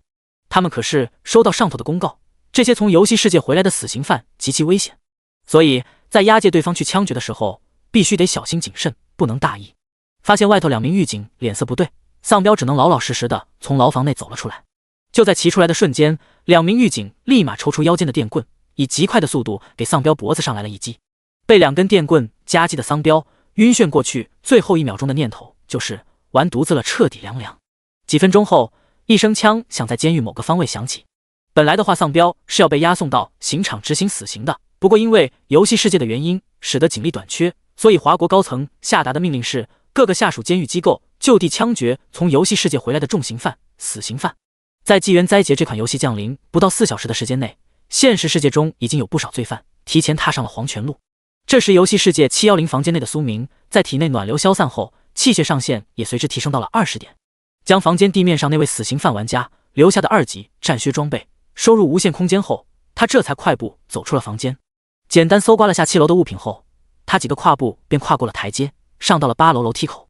这一层，他透过手机拍摄视频，看到了一个较为吓人的怪物。以极快的速度探头扫了眼走廊后，苏明获取到了怪物的相关信息：魔化巨蜈，等级3级，评语：被魔化的蜈蚣，毒性得到增强，攻击性较强。只见8楼走廊内某个角落之中，一条长约1.5米、宽约20厘米的巨大蜈蚣正安静地趴在地面之上。看到又是带毒的怪物，苏明略感头疼。目前的话，除了大型怪物以外，他最不想碰到的就是有毒的怪物。这要是被咬上一口，他也扛不住。微微思索了几秒钟后，他决定用投掷来解决大蜈蚣。当苏明推开楼梯间大门，进入8楼走廊内的时候，距离他还有段距离的魔化巨蜈头部2根触角晃动的频率微微加快了些许，仿佛是感知到了什么，其庞大的身躯开始爬动。见此情况，苏明的精神进入了高度集中状态，同时他的手中霸王刀也随之替换成了菜刀。当魔化巨蜈距离他只剩下不到10米的距离时，他果断甩出了手中的菜刀。而在这刀甩出的瞬间，他手中又立马出现了一把锋利的菜刀，被其以极快的速度投掷了出去。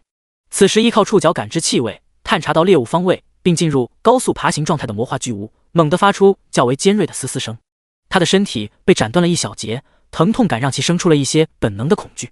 一时间，只见魔化巨无的身躯如同触电一般在原地疯狂扭动。对此，苏明顺手又是击刀甩出，这些菜刀他收集了2栋公寓楼，使得无限空间里面堆积了几十把，所以不愁没得甩。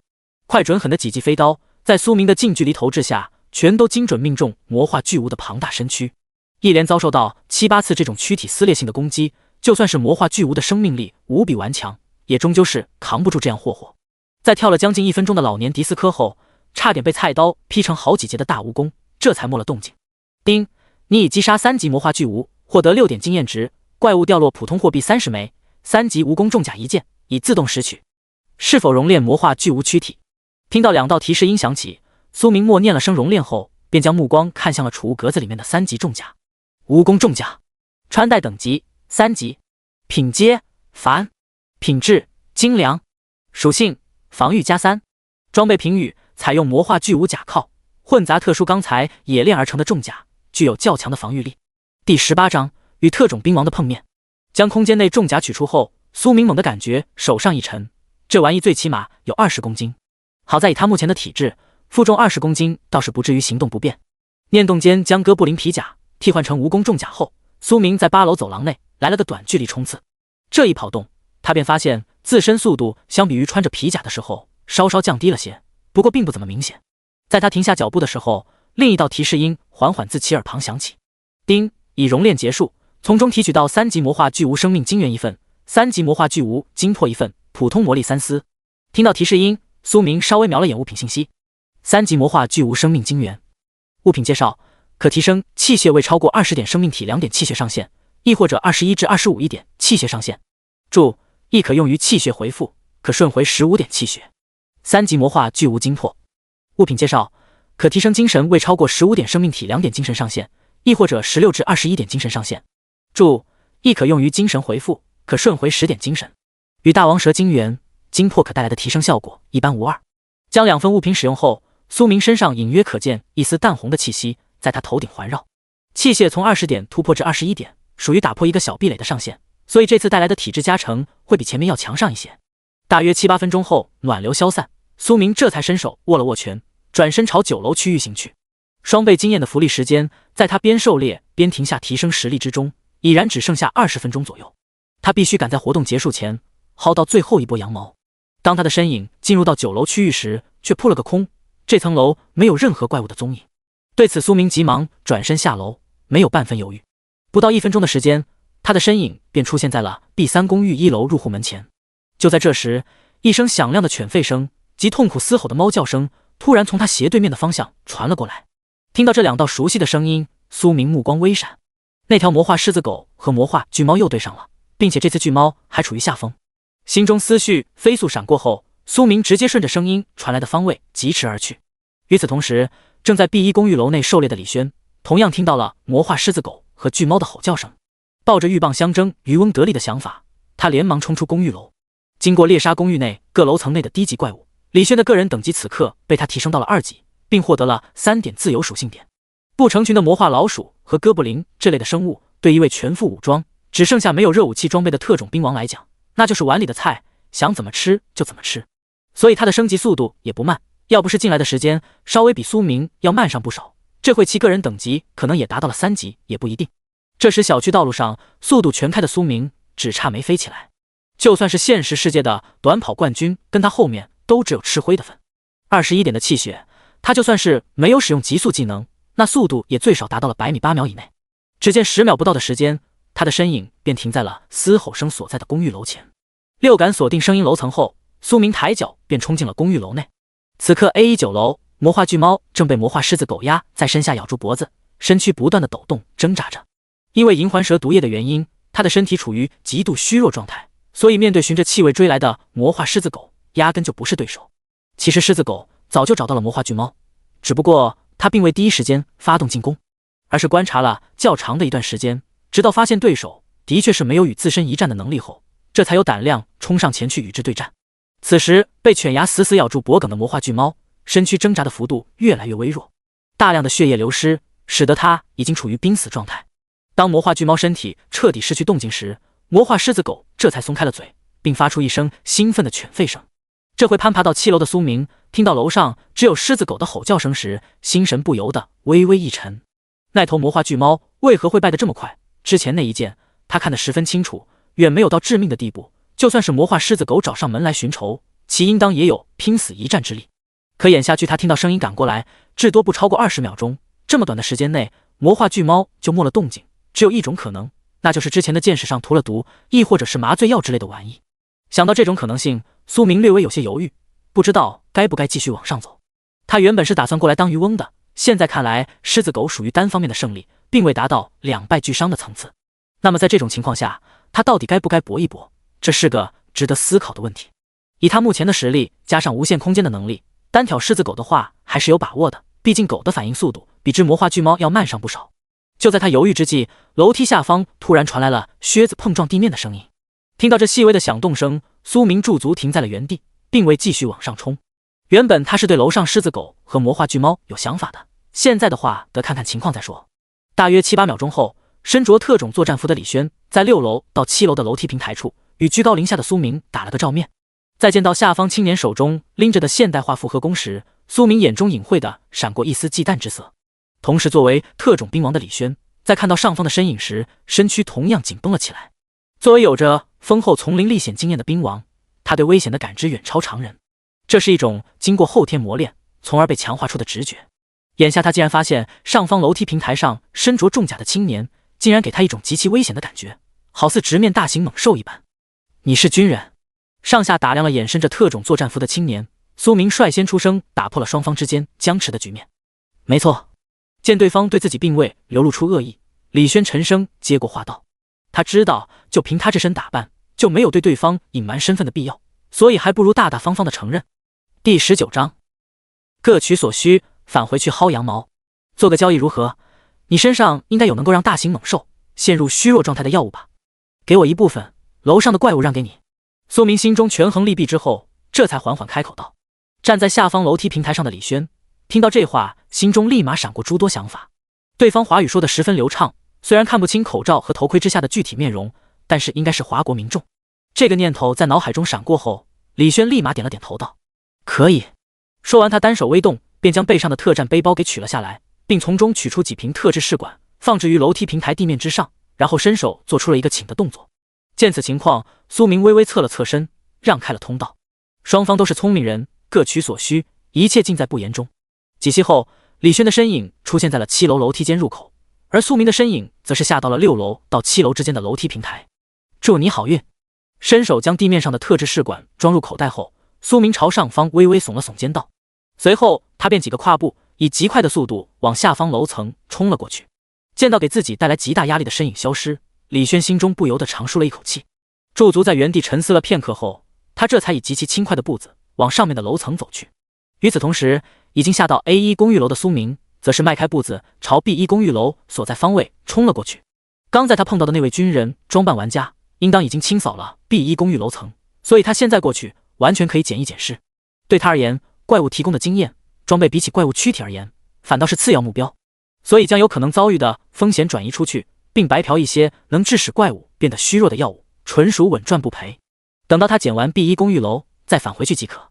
如果那位不知道姓名的军人玩家幸运地击杀了魔化狮子狗，对方也无法拖走体型较大的2头怪物，到时候还是得便宜他。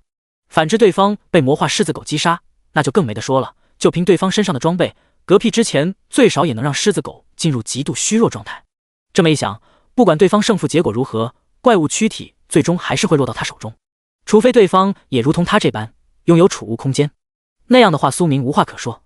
在他直奔 B1 公寓楼而去的时候， A1 公寓楼的9楼走廊内，魔化狮子狗正在对魔化巨猫的尸体大快朵颐。被魔化的生物想要突破界限变得更为强大，吞噬同级亦或者更强怪物的血肉是最为快速的提升方法，不过也有一定的限制，那就是无法无限吞噬，必须得将前面吞噬的血肉消化一空才能继续进食。按魔化狮子狗的消化速度，他想要吃掉完整的魔化巨猫少说也得3天时间，所以苏明过来的时候应该还能获得到一具残缺的巨猫尸体。至于会不会在此期间引来更为强大的狩猎者，那得看运气，这种事情谁也说不准。与此同时，已经摸上9楼的李轩在用手机小心探索到走廊内的情况后，脸色微微变得有些凝重，因为里面那头正在进食的狮子狗好似并未受到什么伤害，难怪前面那位给他带来极大危险感的玩家会选择放弃。说实话，他现在同样感觉到十分的棘手，虽说个人等级提升了1级，获得了3点自由属性，加上他原本13点的初始气血，经过加点后，他拥有16点的气血值，自身的身体素质比之进入游戏之初获得了一定的提升。可是想要与一头大型猛兽搏斗的话，还是差上不少。所以想要弄死9楼走廊之中的大家伙，他必须得用计谋。见魔化狮子狗一时半会应该不会离开后，李轩开始用随身背包内的物品于门外布置简易陷阱。在他有所行动之际，苏明这边已然到了 B1 公寓楼内，目光快速扫视了眼1楼区域后，他直接顺着楼梯往上爬去。2楼、3楼一无所获，直到4楼走廊的时候，苏明才看见2条刚死不久被匕首洞穿身体，身下流淌了一大滩血液的魔化壁虎正静静地趴在地面之上。见此，他脸上这才露出了一丝笑意，快步上前将2只魔化壁虎尸体收入无限熔炉后，苏明立马在心中默念了声熔炼。不出意外，没有死亡太长时间的生物所熔炼出来的精元和精魄，与他亲手击杀怪物所熔炼获得的一般无二，并未出现功效削减的情况。这点苏明在熔炼死刑犯玩家击杀的魔化蜥蜴时，心中便发现了这一特点，不然的话，他也不会在遇到军人玩家的时候，第一时间想到来对方之前待的公寓楼捡尸。2份生命精元入账，苏明气血微微波动了下，一连消耗了10点气血，刷了10点急速熟练度，只需再来2头1级怪物的躯体，他便能将急速推到3级，到那时他的综合实力则是会获得进一步的提升。10秒钟后，苏明的身影出现在了5楼区域，收获2只魔化老鼠躯体。用熔炼所获得的2份生命精元刷了10点技能熟练度后，其游戏面板之上的极速技能数据微微跳动了，继而变成了3级极速满级。看到这个变化，苏明眉头微微皱了皱，3级就满级了，这让他准备狂刷熟练度的计划当场破灭。不过略微思索了下，他便反应过来，这种怪物身上掉落的普通技能肯定无法被提升到过高的级数，不然的话普通玩家根本就玩不了。只能说他一开始没往那方面想，现在换位思考下，瞬间便通透了。毕竟其余玩家不可能像他一般不把气血消耗当回事，无限制使用气血技能，如同平 A 一般。不管是重击还是极速，放在大众玩家手里头，那就是前期压箱底的手段，能不动用就不动用的那种，不然的话他们的气血压根就经不起挥霍。想通这点后，苏明也没啥好郁闷的，试验了下满级极速技能带来的速度加成后，他较为满意。瞬间消耗3点气血值的情况下，能让他当前移动速度暴涨 60%。 第20章捡漏的好时机。略微检查了下，发现没有遗漏后，苏明直奔上面的楼层而去。10秒钟后，在6楼区域，他发现了一具2级哥布林的尸体，不过身旁同样没有装备遗留，看样子所掉落的装备全部被那位军人玩家藏在了这栋公寓楼的某个房间内，因为他在对方身上并未看到其穿戴游戏装备。对此苏明也没啥可惜的，现在的低级装备对他来讲和普通菜刀没啥子太大的区别。伸手触摸哥布林躯体，将其收入无限熔炉后，苏明念动间从熔炉中提取到了熔炼物品，其中生命精元他选择刷了10点重击技能熟练度，剩下的精魄则是刚好可以把他的精神上限提升到20点。强忍住脑海中精神提升的爽感，苏明开始朝7楼奔去。通过这几楼的搜索，他对那位不知道姓名的军人玩家实力也算是有了一定的了解。从怪物伤口上来看，快准狠，基本上都是一击必杀，显然是单兵作战经验丰富的那种特殊兵种，而非普通的士兵。很快剩余的3个楼层在不到5分钟的时间内便被苏明完全探索完毕。他目前还处于急速 buff 加持状态，所以走起路来都轻飘飘的，有种无视该世界大部分引力的感觉。3个楼层共计收益如下：7楼2具魔化老鼠躯体，8楼1条2级魔化蜥蜴躯体，9楼1头2级哥布林躯体，并未出现3级怪物。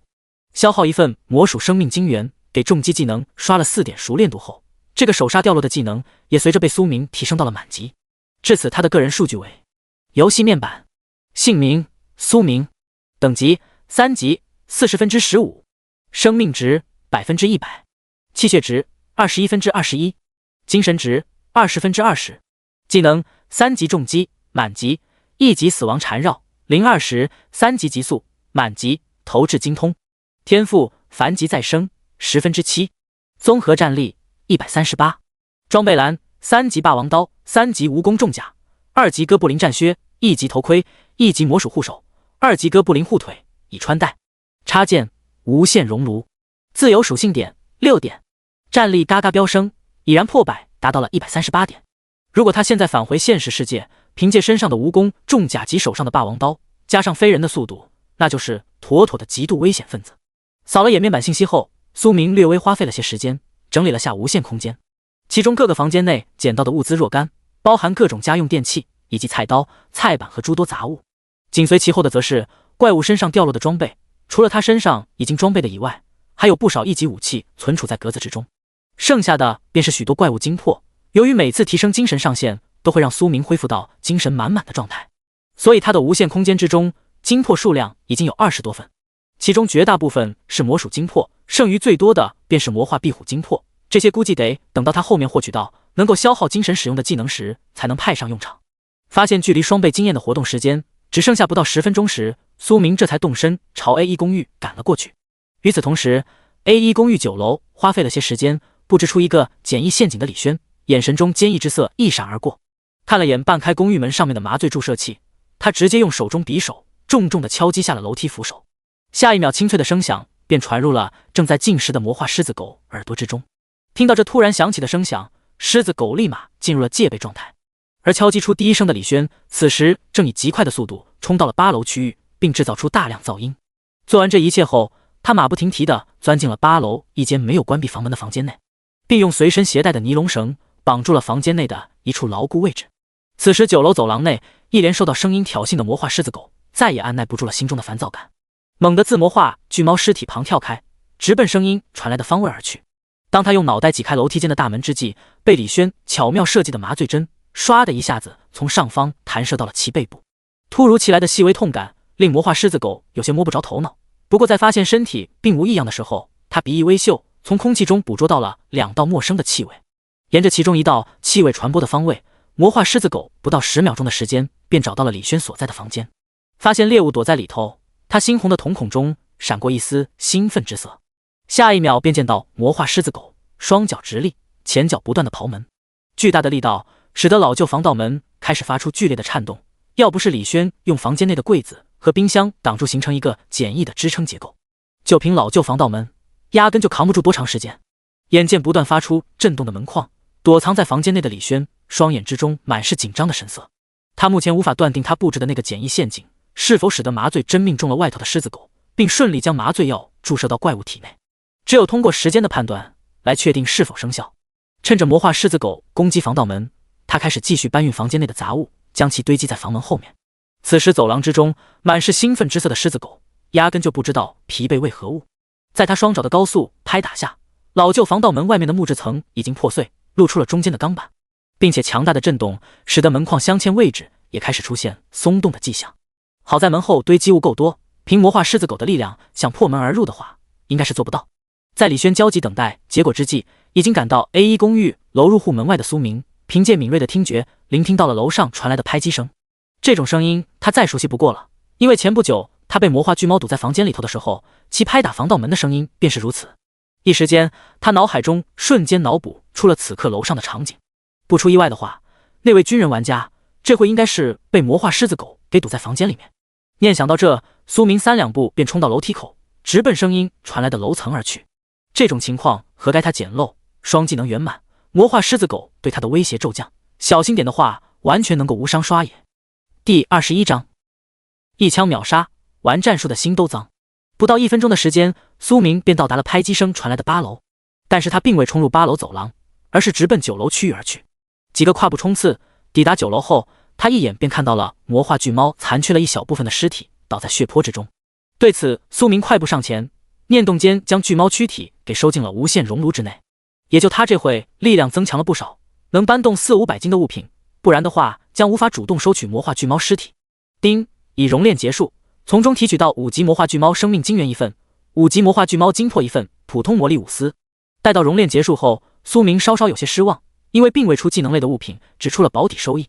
不过在看清精元和精魄的效果后，他眼神之中的失望之色一扫而空。5级魔化巨猫生命精元。物品介绍：可提升气血31至35点，生命体1点气血，亦或者26至32点气血，21至25 4点气血上限。注：亦可用于气血回复，可顺回25点气血。5级魔化巨猫精魄。物品介绍：可提升精神26至30生命体1点精神，亦或者21至25 2点精神，16至24点精神上限。注：亦可用于精神回复，可顺回20点精神。以他目前的气血值，一份巨猫生命精元下去，能立马提升到25点的气血。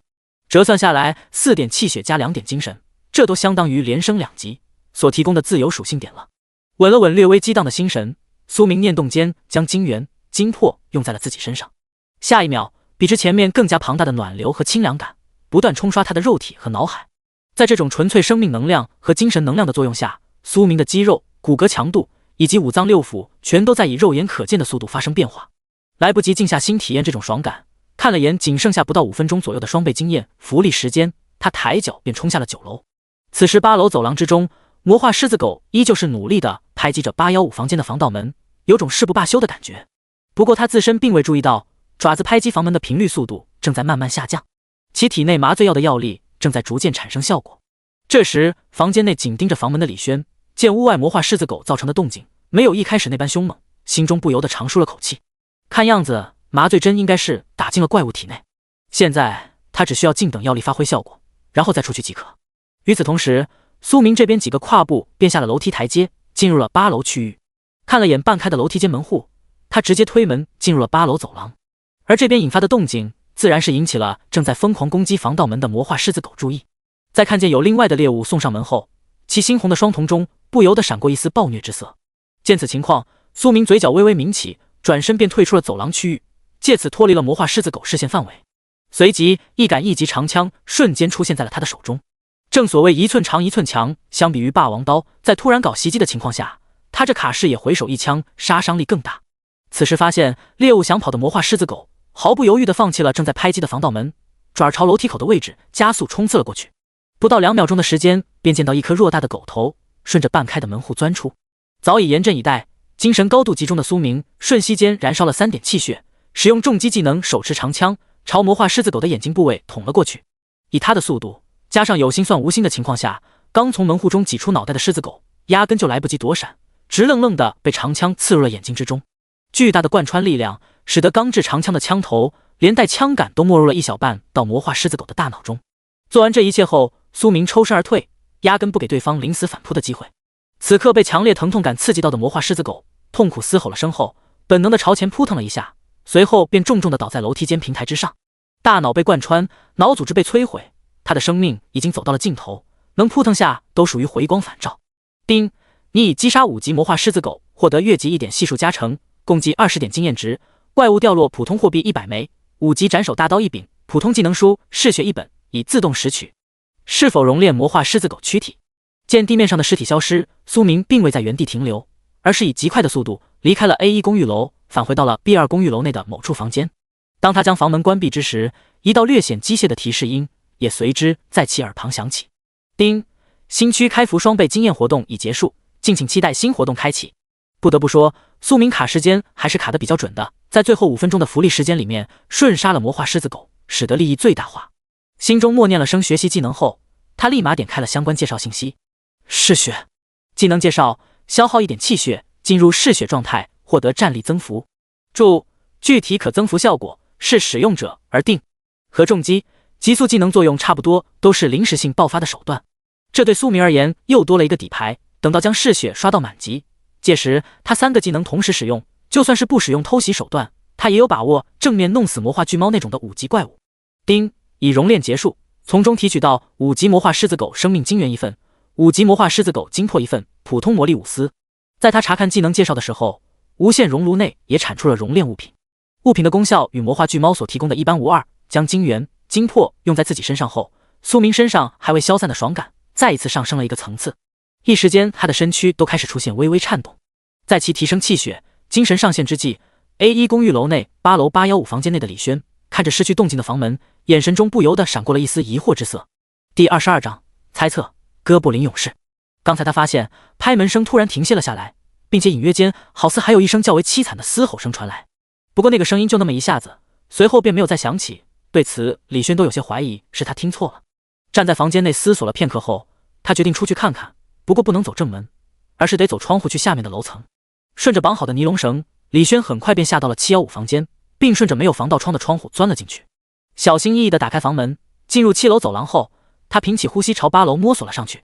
当看见8楼楼梯间平台上一滩刺目的血液后，李轩面色微变。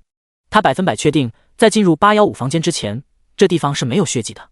眼下血液还未凝固，显然在他处于房间内的时间里面，这地方发生了一场短暂的交锋，并且有一方出现了受伤情况。洞悉到这点后，李轩以手机小心拍摄了下8楼走廊内的情况。当看见手机视频上没有魔化狮子狗的踪影后，他的右手紧了又紧。脑海中闪过某道身影后，他脸色不免有些发黑。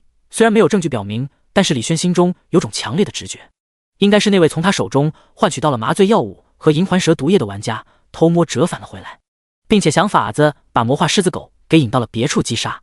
念想到这，李轩喘气声微微变得有些沉重。玩战术的人果然心都脏得很。他把群众当家人，群众却给他上了一门黄雀在后的课。深吸一口气，调整了下心态后，李轩微微摇了摇头，甩开了脑海中的诸多想法。高手在民间这句话果然很有道理，技不如人，他无话可说。好在通过这件事情，他也不算毫无收获，最起码长了个教训，下次进入游戏的时候会多长个心眼。随后他好似想到了什么，急忙3步并2步，顺着楼梯台阶冲上了9楼区域。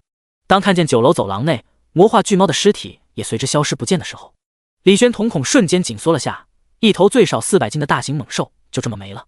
他可不信是被其余怪物给吃了，亦或者是被搬运走了，因为不管是前者还是后者都有迹可循。如果是怪物吃了的话，最起码会散落不少皮毛在地面之上，而被搬走的话，那么走廊之中应当会有不少滴落血迹残留。而眼下2种情况都未曾出现，那么就只有一种答案：魔化巨猫的尸体是凭空消失的。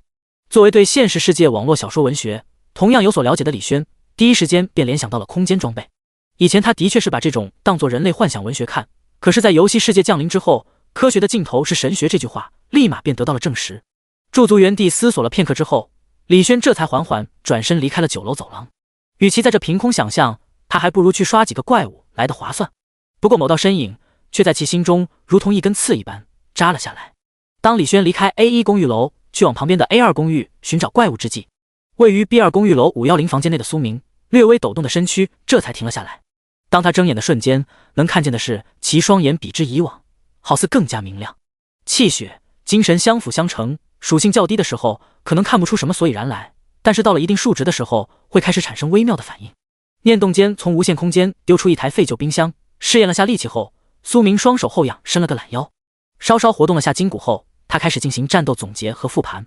首先猎杀魔化狮子狗方面并无什么太大瑕疵，就是魔化巨猫的尸体消失可能会让那位军人玩家心中有所怀疑，这一点在苏明看来倒是也没啥太大的麻烦，反正他脸上包裹得严严实实的，除非对方有透视眼，不然的话压根就不知道他长啥样，就算是回到现实世界也照样找不到他。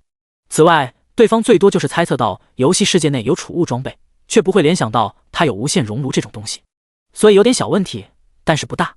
使用前面留下来备用的2级魔化蜥蜴生命晶元、2级哥布林生命晶元，刷了20点嗜血技能熟练度后，苏明这才拎刀走出了510房间。B1、B2、B3 以及 A1 公寓楼已经被他扫荡过了，所以他得去别的公寓楼打打秋风，看看有没有较为强大的怪物。4级以下的普通怪物，对于此刻的他而言，已经无法用于提升气血上限，最多用来当血包和经验包。而像魔化壁虎那般能够提供天赋能力的，则是属于例外。以极快的速度脱离 B2 公寓楼后，苏明顺着 B4 公寓方位冲了过去。他所在的老式公寓小区面积还挺大，一眼望去少说有10几栋楼房，所以怪物数量并不少。地毯式狩猎的话，还是能获取到不少收益的。其实小区外面的怪物更多，但是苏明并不想冒太大的风险，主打一个稳健发育，先刷低级怪，把综合战力提升上去，然后再去挑战高级怪。目前他可提升的手段还有嗜血技能以及身上的诸多装备更换，能够进步的空间还很大。没过多时，苏明的身影便出现在了 B4 公寓楼入户门前。当他踏入1楼走廊之际，正巧碰到一位身材较为高大的哥布林自某个房间内走出。这头哥布林与他前面看到的2级哥布林有所不同，对方身上不仅穿戴了锁子甲，并且手中的装备也替换成了大刀，一看就有点实力。哥布林勇士，等级3级，评语：贪婪且卑贱至极的生物。洞悉到对方的信息后，苏明略微来了些兴趣。哥布林勇士的评语去掉了胆小2个字的词汇，显然这货比较勇猛。在他上下扫视对方之际，拎着大刀的哥布林勇士同样发现了他，随即便见到哥布林勇士拎着大刀嘴里头哇哇哇的大叫着，发起了冲撞。见此情况，苏明手中的霸王刀立马被他替换成了染血长枪，然后快速朝正前方来了一个大力投掷。第23章怪物攻略，老鼠要脱销。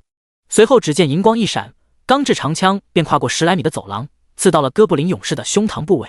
其上身较为破旧的锁子甲在巨大的贯穿力量作用下，锁孔被长枪洞穿开来。面对这种堪比离弦之箭，并夹杂着巨大动能的投掷长枪，哥布林勇士压根就来不及反应。他只感觉到胸口一阵剧痛传来，随后便踉跄的往后退了几步，重重的倒在冰冷的地面之上。锁子甲防御刀剑之类的兵器较为有用，但是面对穿刺类长枪则是显得力有不逮，所以在苏明的大力投掷之下，钢制长枪势如破竹般破开了哥布林勇士身上的锁子甲防御，枪头深深地刺入了其胸膛之中。不过这一击并未瞬秒对方，所以苏明在长枪命中怪物的瞬间便拎刀冲上前去补了下伤害。丁，你已击杀3级哥布林勇士，获得3点经验值，怪物掉落普通货币15枚，3级哥布林护手1双已自动拾取。是否熔炼哥布林勇士躯体？听到耳旁提示音响起，苏明立马发现双倍经验活动结束后，怪物爆率下降了不少。原本他击杀3级怪物应该会掉落30枚普通货币，而现在却只有15枚，降了1倍。至于经验值，他经过略微的计算，已经搞清楚了其中的规律。就目前来看，越1级可以获得 0.5 系数经验加成，不越级的情况下，只能获取到怪物自身等级乘1的经验值。后面这种规律会不会发生变化，他并不知晓，只能说低等级的时候是这般。心中诸多念头闪过后，苏明将目光看向了背包中哥布林勇士掉落的装备。哥布林护手，穿戴等级3级，品阶凡，品质精良，属性韧性+3，装备评语怪物皮革缝制而成，具有一定韧性。从介绍信息来看，倒是没有出现品质下降的情况，不过他估计在爆率下降的情况下，应该不会每击杀一头怪物都会有装备掉落，得看运气。将魔鼠护手替换成哥布林护手后，苏明这才将目光看向了熔炉信息。丁，已熔炼结束，从中提取到3级哥布林勇士生命金元1份，3级哥布林勇士金魄1份，并未出技能和天赋，保底收益。对此苏明也没有啥好失望的，反正这玩意在他看来就是开盲盒，能开出固然是好，莫开出也没啥。其中哥布林金元无法提升他当前的气血上限，被他用来刷了15点嗜血技能熟练度，只要再来1份3级金元，这个技能便能达到满级。至于哥布林金魄对他来讲，还有用，刚好能把精神属性提升到25点的上限值。随后苏明一边细细体会脑海中的清凉爽感，一边对 B4 公寓楼展开了探索。与此同时，现实世界之中有关游戏世界的话题则是更加的火爆，因为网络上已经有消息流出，说是在游戏世界内个人等级获得提升后能获得自由属性点，并且最重要的一点就是死亡之后已经用在自身的属性点并不会被游戏规则剥夺掉。也就是说，在游戏内获得提升属于实打实的，就算是玩家生死账号被清除，之前所获得的提升也会被保留到现实世界，只是无法继续登录游戏世界。这个消息一经传出，许多还未进入过游戏世界的人类眼睛瞬间亮了起来，都有些迫不及待的想要进去体验一番。蓝星各国在见到局势有些控制不住的情况下，立马解除了网络上诸多限流视频限制，让广大的人民群众更直观地了解到纪元灾劫游戏世界内的恐怖之处。除了被关押在监狱内的犯人进入游戏内没有携带手机以外，外界的绝大部分成年人在进入游戏世界的时候都随身携带了手机，许多游戏世界的情况都被他们拍摄了下来。而在被踢出来的同时，他们所拍摄到的信息、游戏规则并未进行删除，所以在出来的第一时间，这些人类玩家便将他们的所见所得分享到了各个社交平台。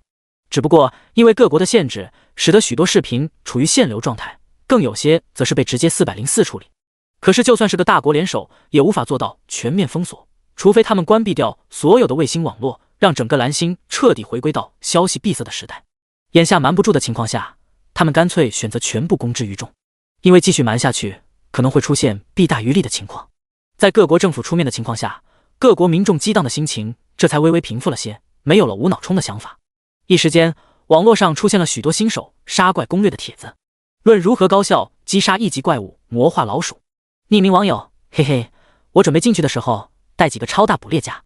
青城山精神病院院长：搞点药塞在食物里面，不信毒不死。精神病1号：带个特制渔网进去，一锅端。在各种杀怪帖子发酵期间，其中 DY、TB、PDD 上面有关老鼠药的订单暴涨，像脑袋瓜子灵活点的更是开始想方设法去搞一些特殊的物品。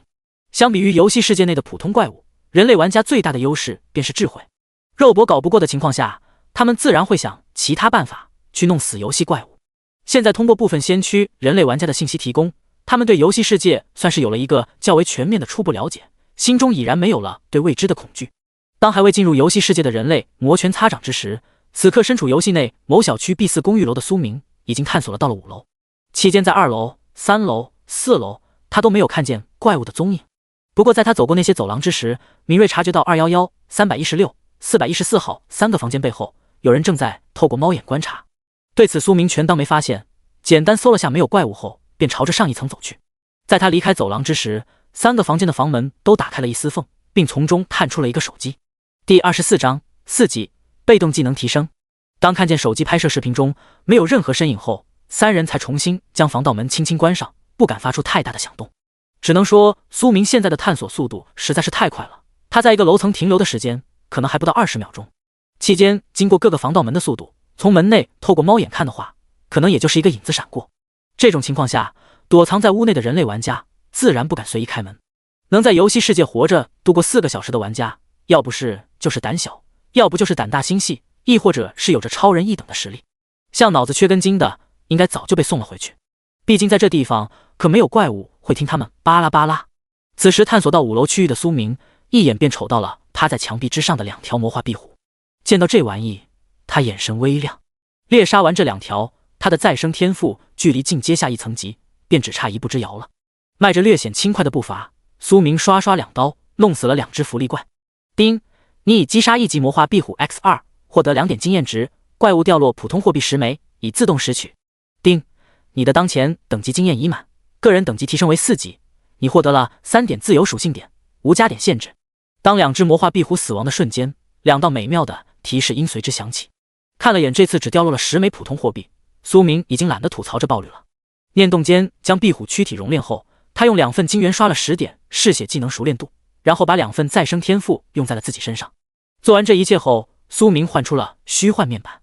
游戏面板，姓名苏明，等级4级050，生命值100%，气血值27%，精神值25%，技能3级重击满级，1级死亡缠绕020， 3级极速满级，投掷精通2级嗜血30%，天赋凡级再生10%，综合战力178，装备栏3级霸王刀，3级蜈蚣重甲，2级哥布林战靴，1级头盔，3级哥布林护手，2级哥布林护腿已穿戴。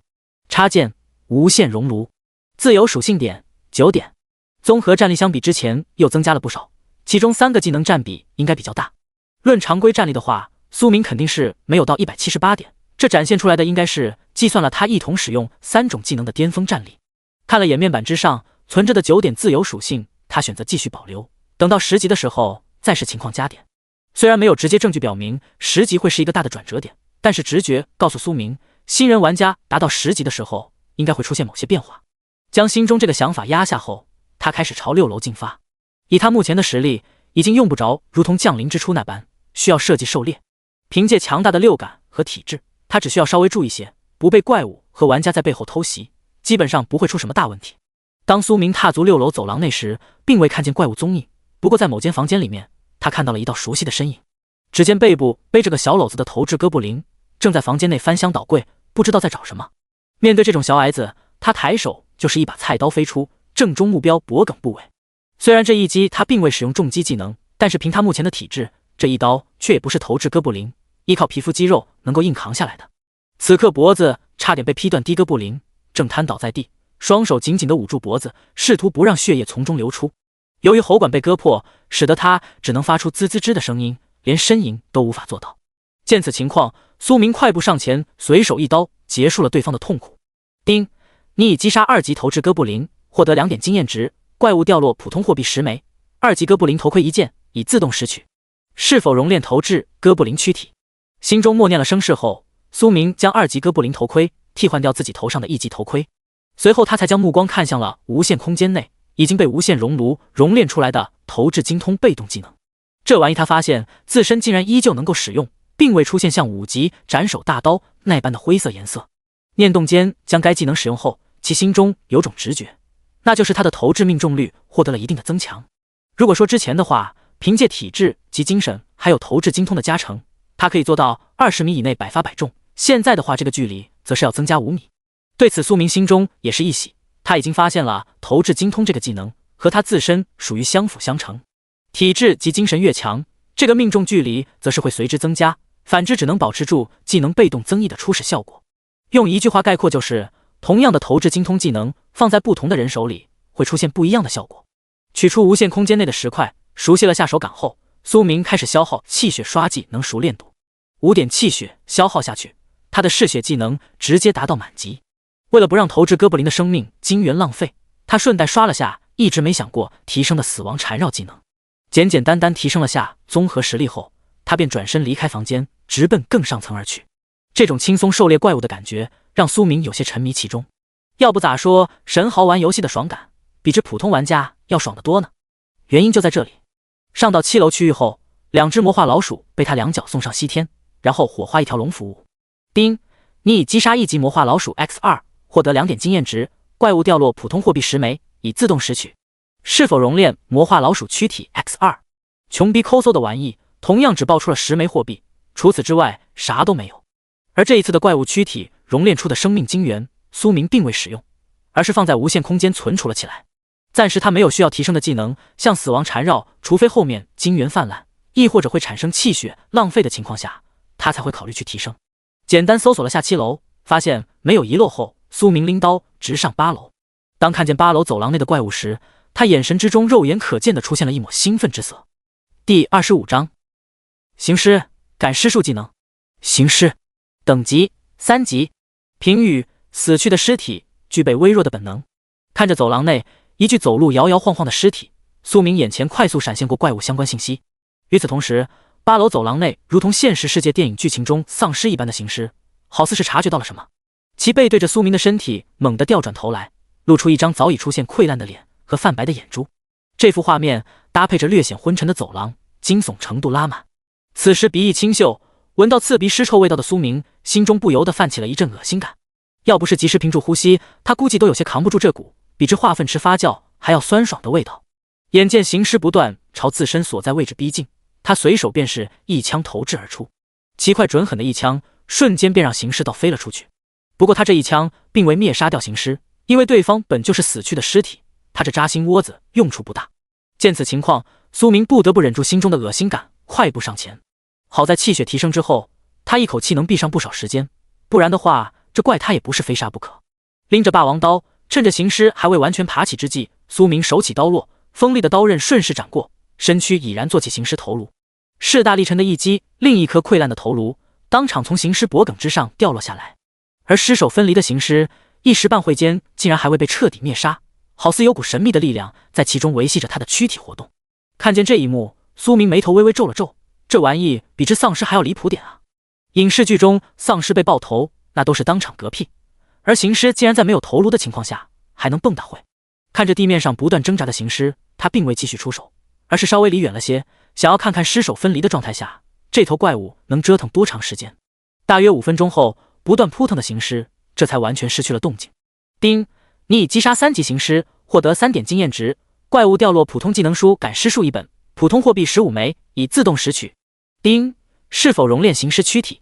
听到击杀提示音响起，苏明目光微闪，竟然出技能了，还是现实世界广为流传却没被现代科学证实过的赶尸之术。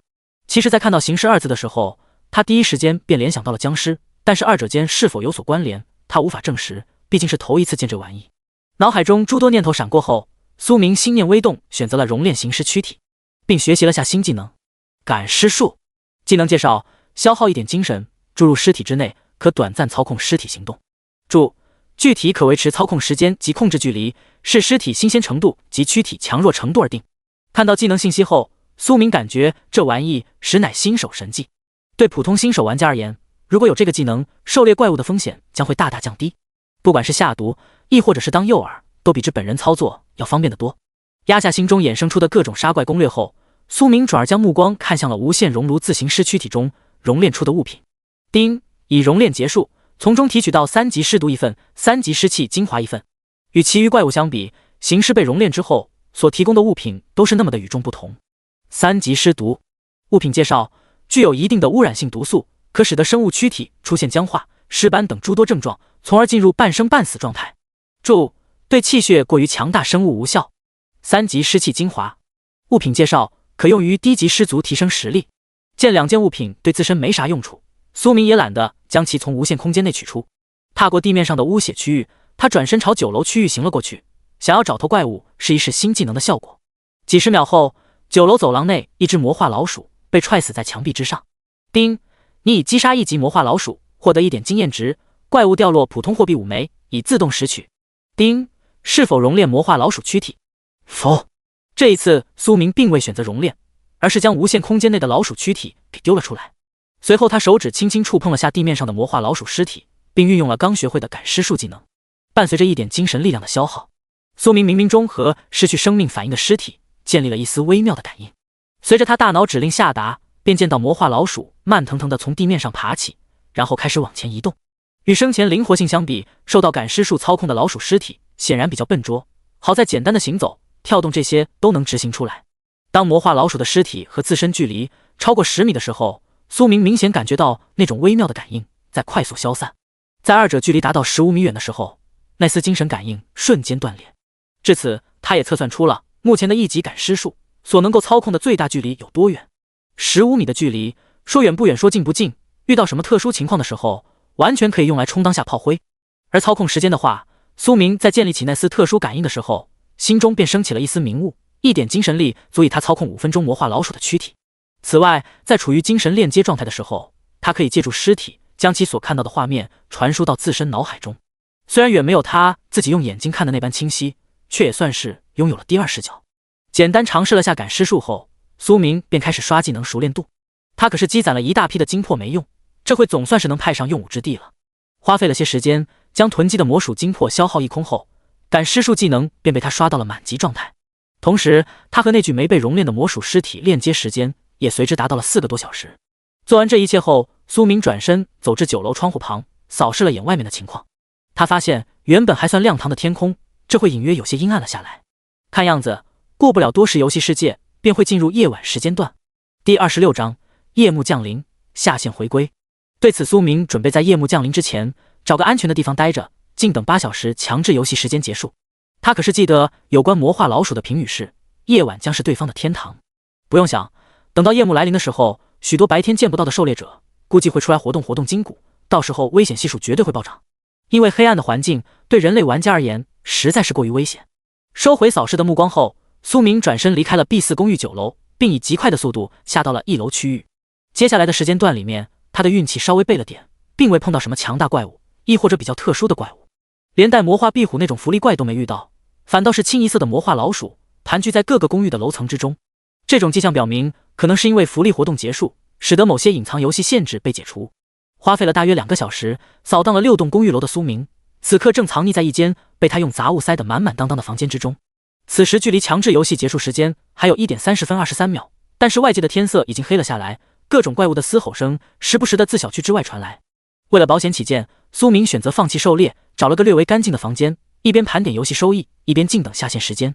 这2个小时，他一共猎杀了60头魔化老鼠，浑身的血腥味浓郁的吓人。折算下来，他后面进入的公寓楼大概每栋魔化老鼠的数量在10只左右。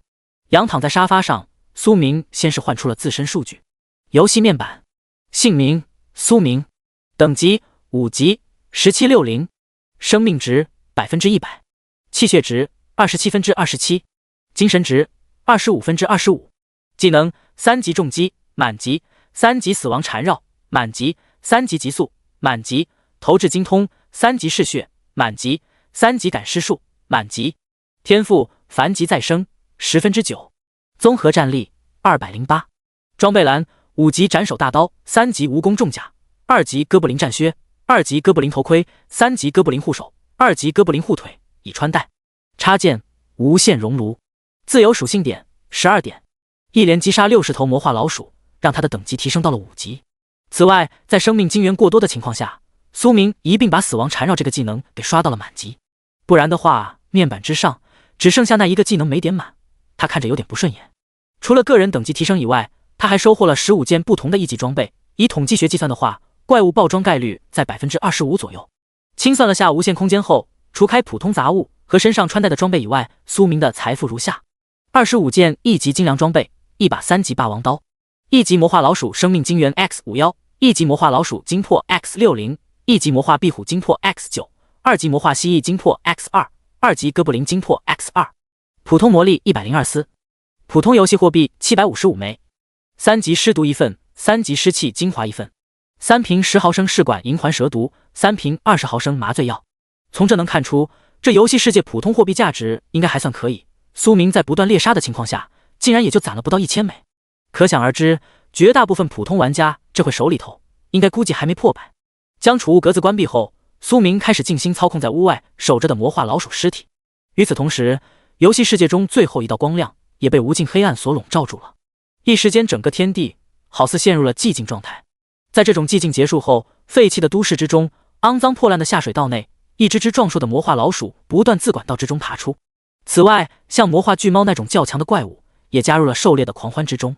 面对这种情况，毫不客气地说，新人玩家如若出去，那就是只有一个死字。随着各种怪物的嘶吼声在废弃都市各地响起，诸多躲藏在各个建筑物内的人类玩家身躯皆微微有些战栗。虽然身上带着手机，但是他们这回压根就不敢打开手机上的手电筒，用亮光去照亮黑暗的房间。这要是因为亮光引来了外面的怪物，他们可能会面临十死无生的局面。毕竟仅靠一扇防盗门，可挡不住较为凶猛的怪物和成群结队的魔化老鼠。此时仰躺在 B10公寓910房间沙发上的苏明，早已将身上染上血迹的装备脱了下来，收入了无限空间内，并用他在一些房间内收集到的香水喷洒了下全身，掩盖了下那浓郁的血腥气味。看着虚幻面板之上不断流逝的数字，他的心也逐渐静了下来。任凭外面的嘶吼声如何激烈，都无法影响到他。当下线时间只剩下半个小时的时候， B10公寓9楼，一头魔化巨猫突然闯了进来，并且以极快的速度叼走了苏明精神链接的那只魔化老鼠尸体。好在那头魔化巨猫并未停留在9楼区域，不然的话怕是会引起其余强大怪物的注意。房间内的苏明在感受到精神链接断裂后，并没有怎么放在心上。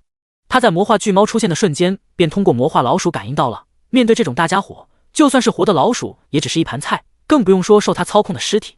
至于打开房门追出去，危险系数太高，他虽然体质增强了不少，却还没有能够夜视的能力，现在出去猎杀魔化巨猫，那是属于活腻歪了。就这样，伴随着时间的缓缓流逝，游戏世界内废弃都市之中的杀戮依旧在持续着。其中有魔化老鼠组团猎杀强大怪物，亦有较为倒霉的人类玩家被怪物找到，从而在临近下线的时间被送回了现实世界。当虚幻面板之上的强制游戏时间清零时，仰躺在沙发上的苏明毫不犹豫地选择了原地下线。与此同时，不少同样满足8小时游戏世界的人类玩家也在第一时间选择了下线。等到意识重新清醒过来的时候，苏明便发现他回到了现实世界的房间之内。取出手机连上网络，更新了下时间后，他看见已经到了凌晨4点，也就是说两个世界的时间流速是一致的，只不过有些时差。他进去的时候这边属于晚上，结果到那边却是白天。如果说都是按24小时类推的话，华国时间晚上8点，对应游戏世界那边应该是中午时分。至于其他国家是不是也是这样，这点他需要去网上冲浪一波。第27章置顶的官方消息。花费了些时间去卫生间冲洗了下身上的血腥气味后，苏明裹着张浴巾躺在床上逛各大网络论坛，点进最为火爆的 DY 平台，他便看见前50条热搜全部是与游戏世界有关的内容。之前什么明星塌房、炒 CP 之类的事情，这回统统没了。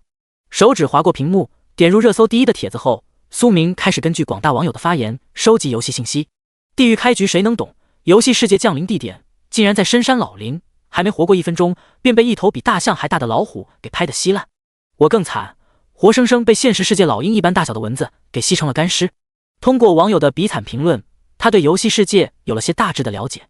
首先，降临在废弃都市环境的算是运气比较好的那种，只要苟一点，存活下来的几率很大。反之，随机降临在密林荒原之中的人类玩家，那基本上是十死无生局面。好在这类玩家占比较小，不然的话能活过强制8小时游戏时间的怕是没多少人。划过一些比惨的评论后，苏明还看到了许多对他来讲比较有用的评论信息。其中华国官方还置顶了一条内容：所有华国民众如若在游戏内获得技能及道具等物品，皆可选择上交国家获取相对应奖励，其中游戏普通货币，国家可按照1:100华国币进行收购。奖励物品包括但不限于房子、现金、特制兵器、药物等等。看到这条内容的时候，苏明嘴角微微抽了抽，这该死的熟悉感。跳过这则内容，他还看到了不少民间收购帖子，求购各种技能书，价格可商议，100万保底，机不可失，时不再来。普通游戏货币收购1:150，骗子勿扰，有意私聊。求购怪物尸体，有意私聊。像这类杂七杂八的帖子，简直不要太多，其中有真有假。越是混乱的时候，越有人浑水摸鱼。眼下游戏世界降临，对现实世界的冲击无疑是巨大的，但是也是个机会。至于能不能把握住这个机会，翻身农奴把歌唱，得看个人。一边翻看手机上的诸多评论信息，苏明一边拿了个小本子，开始在上面写写画画。正所谓好记性不如烂笔头，他的精神属性提升后，虽然对记忆力有着一定的增强，却也还没达到过目不忘的地步，所以该记的还是得记。说实话，当初上学的时候，苏明都没这么认真过。而他这回挑的重点信息，有一部分是广大网友提供的各种杀怪攻略，其中有不少是针对如何猎杀大型怪物的，像什么下毒、陷阱、诱敌应有尽有。俗话说3个臭皮匠顶个诸葛亮，一个人无法做到面面俱到。那么在这种情况下，借鉴下他人的想法，或许可以开阔思路。就这样，伴随着时间的推移，2个小时悄然而过。眼见窗户之外出现亮光，苏明这才从床上起身，伸了个懒腰。他这回一点困意都没有，精神抖擞。换了身衣服后，他径直离开了家，直奔最近的菜市场而去。大约5分钟之后，一道身着休闲服的身影出现在了某菜市场的水产摊位前。看了盐水盆里面一条大约10斤重的草鱼，苏明出声示意老板称重。游戏世界的出现虽然对现实世界冲击比较大，却还没到动乱的地步，所以居民基本生活节奏倒是没被打乱。花了100来块将草鱼买到手后，苏明并未在菜市场继续闲逛，而是拎着鱼快速返回了家中。进入厨房后，他单手将鱼按在案板之上，然后拿起菜刀随手中截了草鱼的小命。在鱼死亡的瞬间，尸体便随之从他眼前消失不见，同时一条略显虚幻的提示快速自他眼前弹出：是否熔炼草鱼躯体？是。想要看看现实生物与游戏生物熔炼会不会有所差别的苏明，心中快速默念了声丁，已熔炼结束，从中提取到草鱼生命精元1份，草鱼精魄1份。实验证明没有任何区别，现实世界的生物同样可以提供精元及精魄，就是没有级别显示，这点他暂时还不清楚是鱼太弱还是什么原因。草鱼生命精元。物品介绍，可顺回1点气血。草鱼精魄。物品介绍，可顺回1点精神。扫了眼无限空间内2份物品的介绍信息后，苏明倒是没啥好意外的。左右不过1条10斤的草鱼能顺回1点气血和精神，他已经十分满意了。洗了洗手后，他准备去采购些其他的物资。既然游戏世界内有行尸这种怪物，那么难保后面不会出现丧尸那种传染性极强的怪物。如果到时候有丧心病狂的家伙将丧尸病毒传播到人类世界，必将引起巨大的动乱。所以苏明打算采购些放在无限空间内，反正不用担心放里面会变质，多存储点总没有坏处。现实货币在他看来用不了多久就有可能变成废纸，趁着眼下还有用的时候赶紧花掉才是上策。目前他手里头可是还有小200万华国币的，这用来囤积物资能买上不少。花了大约1个小时的时间租了间小仓库后，苏明直奔粮油批发市场而去。在他开始大采购期间，世界各国一些嗅觉比较灵敏的人同样在收集物资，并建造所谓的末日堡垒。对于这些现象，各国高层自然是有所察觉，但是他们又无法制止，只能在保持社会稳定的情况下关闭对外的粮食及资源交易。牵一发而动全身，在许多经济大鳄和古老世家一同参与的情况下，如果对他们进行制裁，整个世界都会出现大乱子。这种情况不是各国掌控者希望看到的，所以他们全都选择睁一只眼闭一只眼，只要不弄得太过分就行。与此同时，随着大量人类玩家回归，各国秘密基地内也随之出现了魔化老鼠、哥布林、魔化壁虎等诸多怪物的躯体。第28章补充物资。花鸟市场。玩家携带游戏内的物品回归现实世界，需要满足一定的条件，并非没有任何限制。他们需要将物品抱在手上，并在不借助外力的情况下不触碰到地面，则可在下线的时候一同传送回来。而拥有储物类装备的无需满足这一条件。此刻各国秘密实验室内的生物学家正在对游戏怪物进行解剖分析，想要破解其中的基因之秘。只不过基因研究极其困难，就算是个大国的顶尖学者，一时半会也不可能从中看出个所以然来。他们同样需要大量的时间去不断验证。在各国进行秘密研究之际，世界各地的一些邪教分子变得异常活跃。原本他们都属于过街老鼠，人人喊打的那种，压根就不敢冒头，一个个身份藏得极深。可是现在因为游戏世界的原因，让这些人觉得是神明在背后引导他们，清扫这个肮脏的世界，建立新的秩序。所以末世言论再一次于网络上掀起新的浪潮。与之前不同的是，这次诸多邪教徒散播的信息得到了不少人的支持。面对这种反人类的家伙，各国政府第一时间便展开了扫荡。这纯纯给他们上眼药，好不容易稳住了世界局势，结果又给他们整这出，简直是老寿星吃砒霜活腻歪了。在各国发飙的情况下，不少躲藏在阴暗之中的邪教徒瞬间被揪了不少出来。对于这种较为隐秘的清扫活动，此刻正在粮油批发市场的苏明并不知晓。他这会已经列举出了一份采购清单：普通大米20吨，食用油 X 500瓶，盐 X 30箱，酱油、味精等调味料若干，总计花费30多万元。本来的话10来万便能搞定，只不过因为局势动荡的原因，这价格蹭的一下子就上去了。要不是国家第一时间出台了政策，严禁粮食涨价过高，这单价可能会更离谱也说不定。让老板送货到指定仓库位置后，苏明直奔他所在市的生猪屠宰场而去。生命金元这玩意在他看来多多益善，所以手里头的钱他打算全部花完，用于买生猪熔炼。大约半个小时后，他便到了郊区的生猪屠宰场，用了点超能力顺利见到了厂区负责人。你好，我想买大概150万的整猪，不知道有没有货。双方客套了一番后，苏明开门见山道：苏先生，有一点我要和你说下，因为游戏世界的原因，使得猪肉的价格有所上浮，原本一头200斤的生猪我可以2500卖给你，不过现在的话需要5000一头，不知道你能不能接受。此时一位坐在办公椅上的中年男人沉声接过话道。闻言，苏明佯装思索了番后，轻声回道：我要的是没有开膛破肚，直接电死的完整猪，不知道这个条件能不能满足。听到这话，屠宰场负责人面露难色。这件事情可能会有些难办，所以我额外加20万的辛苦费，希望陈厂长帮帮忙。既然苏先生这么说了，我老陈说啥都给你办妥了。一听加价20万辛苦费，陈兴立马拍了拍胸脯保证道。对此苏明当场给对方打了50万的定金，剩余的在他要的货送到后当面结清。给了个送货地址后，他也没在屠宰场多待，这地方要不是为了买猪，他来都不想来，味道有点重。当他的身影消失在屠宰场外后，出门相送的陈兴这才哼着个小曲，美滋滋的回到了厂区内。刚好开的车有点旧了，这次交易完他能换辆好点的车。对于那位年轻的客人，买那么多的猪干嘛？陈兴并未过问，他是做生意的，不是查户口本的，只要价钱合适并且不违法，那他就卖。有钱能使鬼推磨，这句话一点毛病没有。想要快速解决事情，那就加钱。要是苏明留下来慢慢和陈兴磨一磨的话，估计能省些钱。但是在他看来没有那个必要，钱这东西用出去才叫钱，砸手里头的话那就是废纸。后面等到现实世界针对游戏世界的交易体系搭建的较为完善时，他可以选择以物换物。至于现在的话，那还是时间比较宝贵。看了眼账户余额，苏明顺带把能贷的款全部给贷了个遍。随后再叫了辆网约车后，他便朝花鸟市场赶了过去。除了采购物资、采购生猪以外，他还有件事情要做，那就是看看现实世界中的各类生物是否能够熔炼出天赋出来。半个小时后，他出现在了其所在市最大的花鸟市场内。一路寻找了番后，苏明总算是找到了一家卖壁虎的店铺。挑了几条便宜的结完账后，他也懒得回去，随便找到个较为偏僻的角落，趁着没人注意，一脚下去直接踩死了一条小壁虎。是否熔炼壁虎躯体？是。丁，已熔炼结束，从中提取到壁虎生命精元1份，壁虎精魄1份。看到熔炼结果，苏明微微皱了皱眉，除了精元、精魄以外，并没有出现再生天赋。将目光转移到2份物品的信息上后，他好似明白了些什么。壁虎生命精元，物品介绍：可顺回 0.01 点气血。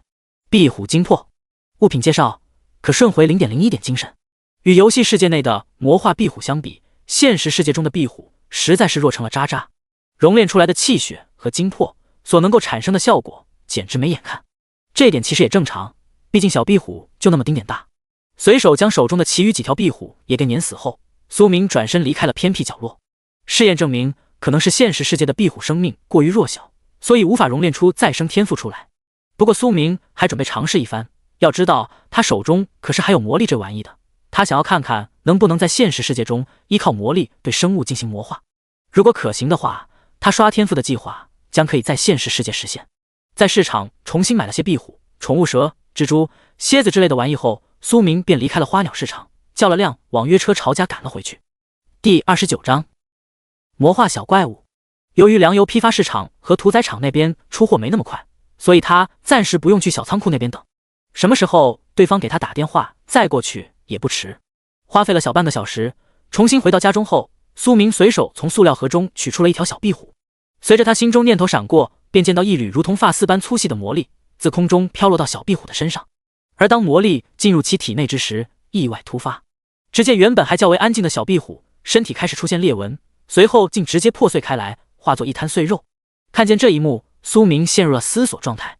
在壁虎死亡的瞬间，无限熔炉重新自小壁虎残躯之中提取出了那丝魔力。沉思了片刻之后，他径直朝桌面上装着几个蝎子的塑料盒注入了一丝魔力。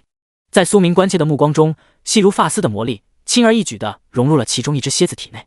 下一秒，这只小蝎子身体便出现了异常反应，在塑料盒中剧烈地挣扎着。好在并未出现如同小壁虎那般当场碎裂的迹象。约莫折腾了1-2分钟后，苏明敏锐地察觉到盒中被魔力入体的蝎子好似微微长大了些。紧接着，这只小蝎子对塑料盒内的几只同伴展开了强烈的进攻。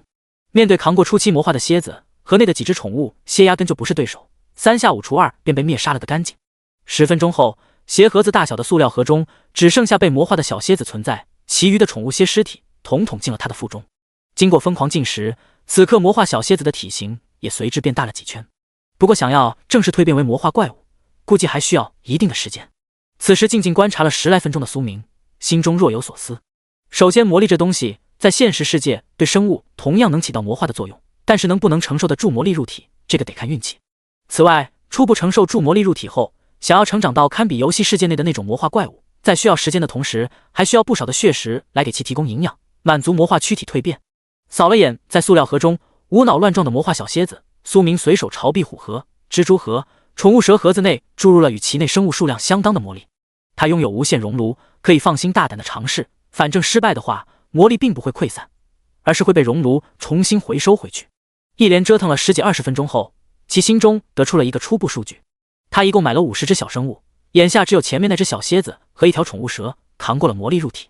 如果以概率学来看的话，成功率为4%。但是这个数据并不算准确，因为用来试验的数量过少。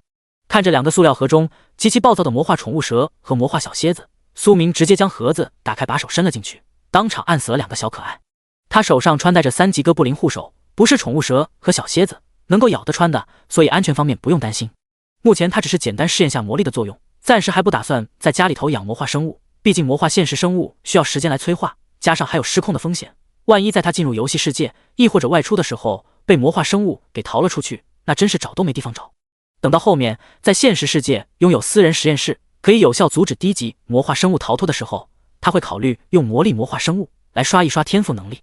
心中诸多念头快速闪过后，苏明顺带在网上同城商城下单了一批矿泉水，让对方一并给送到他租的那个小仓库地址。当他刚下完单之际，便听见手机铃声叮铃铃的响了起来。喂，苏先生吗？我是粮油批发市场这边的，您订的货已经配齐，请问送货地址那边现在有人接收吗？如果有的话，我们现在将为您进行配送。我马上过去，你们那边现在可以安排配送。听到手机中传出的声音，苏明轻声接过话道：好的，请您保持手机畅通。电话另一头得到准确回复的工作人员客气地挂断电话后，立马通知了司机配送。将手机揣入口袋后，苏明将塑料盒一并带到了楼下，丢进了垃圾桶。在街道上拦了辆的士后，他直奔小仓库方位而去。与此同时，蓝星各国的局势变得愈发动荡，使得许多国家的监狱区域出现了暴乱情况。人口基数如此之大的情况下，总会有些幸运儿在游戏世界内获得些较为特殊的技能。那么在这种情况下，越狱事件在所难免。加上国土范围内的许多突发事件，各国政府已经开始出现管控乏力的迹象。像一些秩序本就混乱的国家，此刻那更是乱成一锅粥，烧杀抢掠随处可见。只不过这些情况暂时还不被广大人民群众所知而已。为了维持社会安定，各国十分默契地屏蔽掉了这些容易引起社会动乱的信息。在有关游戏世界的话题越来越火的时候，苏明这边已经赶到了他租下来的小仓库所在地。一路上，他也刷了刷各大网络平台上面的信息，捡了些有用的记在本上后，其余的他全都当作垃圾信息过滤掉了。毕竟这年头傻子太多，网上说啥都有人信，不筛选下很容易被误导。当苏明将仓库大门打开，过了大约10分钟左右的样子，一辆半挂车缓缓驶入了他的视线范围。同时他口袋中的手机也响起了悦耳的铃声。喂，苏先生吗？我已经到了你所在地址了，前面招手的是你对吧？对，直接开过来就行。听到手机中略显沉闷的声音，苏明沉声接过话道。对此送货司机回了声好字后，便利索地挂掉了电话。2分钟后，两人顺利碰面。苏先生，您抓紧时间安排人卸货吧。看了眼空荡荡的仓库，中年司机瓮声瓮气地开口说道。他只管送货，卸货这活不归他弄，想要他弄的话也行，那是另外的价钱。第30章有关新人类的帖子，钓鱼执法。司机大哥你路子广，帮个忙，帮我找几个临时装卸工，把这些货都给弄仓库里面去，价钱按目前市场价上浮50%，至于你的介绍费我给你2000，你看如何？我只有一个要求，那就是越快越好。看着面前的中年大汉，苏明随口道。没问题，包在我身上。一听有2000介绍费，送货司机眼睛立马亮了起来，他就喜欢和爽快人打交道。苏先生，您稍等，我这就去给你联系。不知道您最多需要多少位装卸工？心中略显兴奋的送货司机顺带问了一句人数要求。找10来个人吧，后面还有些其余的货物送过来，省得后面再找人。等货期间我按照1小时100付工钱。估算了下屠宰场那边需要的时间后，苏明给了对方一个回复。好，我这就去联系。得到具体人员要求后，送货司机急忙走到一旁，开始掏出手机联系。像他这种跑运输的司机，那都有自己的渠道。说完自己的要求后，苏明直接走进仓库里头，找了个地方坐了下来。想要办事效率快，不砸钱是不行的，特别是眼下局势动荡的时候。趁着司机帮他找装卸工之际，其心念微动，换出了虚幻面板。自打从游戏世界下线之后，他的面板之上便多了一个倒计时，从一开始的12点到现在的7点15分36秒，这表示他距离下一次的上线时间还差7个小时左右。这并非强制上线时间，而是下线冷却，就是说在离开游戏世界后，想要再次进入，最少得过12个小时以后才行。将虚幻面板关闭后，苏明从口袋中取出手机，进入网上冲浪模式。他没啥东西要网购的，像卖的脱销的耗子药，他压根就用不上，而用得上的一些物品又属于市面上买不到的东西，在没有野路子的情况下，压根就搞不到。就算是搭上了路子，想把东西拿到手，也不是1天2天的事。至于那些能困住大型猛兽的铁笼子，想买的话，那也得提前定制，一时半会也搞不到手。综合以上因素，他选择先把补气血、补精神和食物这些重要的战略物资优先补齐。在接下来的等待时间里，苏明刷到了一些热心民众在游戏世界冒险拍摄到的视频，其中有堪比现实世界大象般大的猛虎，也有身躯巨大的蟒蛇，还有如同坦克般大小的獠牙野猪。这些家伙随便拎一个出来，在不动用热武器的情况下，放在都市里面那都是属于可以嘎嘎乱杀的狠角色。就那鳞甲、皮毛，普通刀剑劈砍上去，苏明都怀疑很难破防。好在那种大块头的怪物，从拍摄视频上看，都处于游戏世界的深山老林之中，废弃都市暂时没看到有。划过这些热度较高的视频后，他刷到了一个较为有意思的帖子。天赋能力，发帖者是一个网名叫怪兽博士的家伙。全人类玩家中会有一部分幸运儿能够觉醒一些特殊的天赋能力，从而让他们异于常人，在前期游戏世界获得巨大的优势。这种人我称之为新人类，今后的世界终将被他们所主宰。快速浏览了一遍该帖子的所有内容后，苏明目光微闪。其余人会觉醒出天赋能力，这点他并没有感觉到意外。他可以通过无限熔炉获得天赋，那么一些幸运儿因为游戏世界从而觉醒天赋也实属情理之中。就是不知道这个觉醒比例是多少，还有这个发帖的家伙为什么会知道这么多信息。念想到这，苏明感觉事情越来越有趣了。点开帖子下方的评论后，他发现那真是沙雕网友欢乐多。独孤求败，我觉醒了独孤天赋，注定天下无敌。匿名网友是天煞孤星那种吗？人间一缕风，别搁这吹牛逼，除了傻子会炫耀自己觉醒了什么天赋，正常人都做不出这事。匿名网友就是我感觉这帖子有可能是钓鱼执法，谁敢在这个时候装逼，估计会喜提茶水表套餐。香瓜好甜，哈哈，新人类是和变种人那样的人吗？只见在有关天赋能力的帖子下面，清一色的打趣贴，其中吹牛逼的不在少数，什么大日圣体、混沌神体等各种玄幻体质都被扯了出来。反正论脑洞，广大网友就没输过，不管对方信不信，他只管吹。给怪兽博士点了个赞后，苏明随手划过这道帖子，刷了些杂七杂八的话题。在他往上冲浪半个小时后，送货司机则是带来了15位临时装卸工卸货。要求很简单，无需码放整齐，只要堆在仓库一角即可。面对这种要求，一众装卸工心中自然欢喜，这活简单。在经济没有崩盘的情况下，他们这群上有老下有小的普通人，还是得努力赚钱。自打国家公布游戏世界的风险后，还未进入游戏的人皆选择了观望，没敢冒进。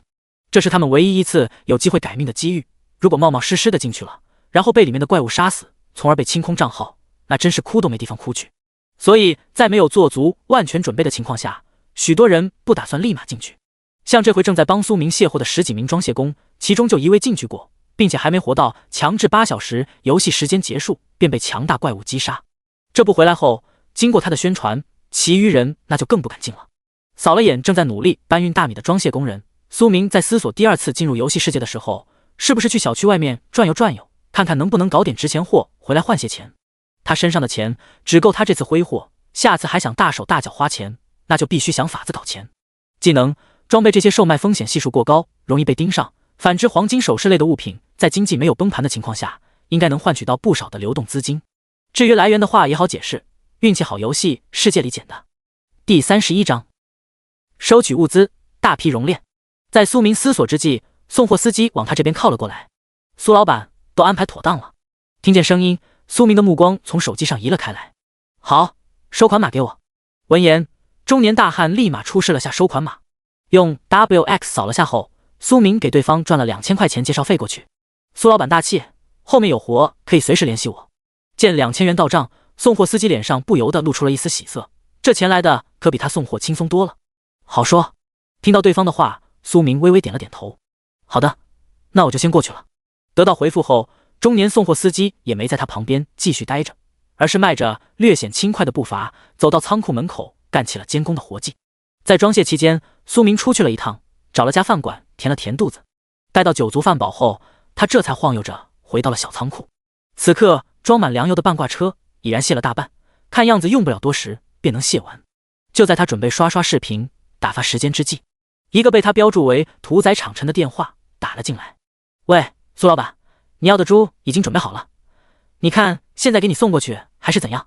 这时躺坐在老板椅上的陈星略显客气道：现在送来吧。听见货备齐了，苏明来了些精神。好，您稍等。说完，陈星立马拿着手机走出了办公室。他之所以这么快便搞定了货，就是因为想尽快结到尾款和拿到20万的好处费，不然的话可没这么高的效率。另一头随手挂断电话的苏明，在等待的时间里还陆续接到了配送水和其余生活物资的电话。当粮油装卸进行到尾声的时候，一辆装载300头死猪的车辆缓缓行驶到了仓库附近。待到看清仓库的环境时，跟车而来的陈星眼神中诧异之色一闪即逝，这地方怎么看都不适合放死猪啊！如果想要囤积猪肉的话，必须得要有冰库才行，像这种普通的储物仓库，怕是放不了1天时间便会滋生出令人作呕的恶臭味。在看到迎面走来的身影时，他强压住脑海中的想法，快步迎了上去。苏老板，你要的300头猪都在外面的车上，平均重量都在200斤左右，只不过你确定要卸在这个仓库里面吗？那味道可是很难闻的。此时脸上露出微笑的陈星旁敲侧击地问了句：租了个冷藏库还没弄好，先放这边，晚上我安排车送过去。对于陈星的好奇，苏明声音略显清冷。不知道为何，听到这句话的时候，陈星只感觉浑身鸡皮疙瘩都起来了。他这回都有些不敢直视眼前这位苏先生的眼睛，好似对方是一头食人猛兽一般。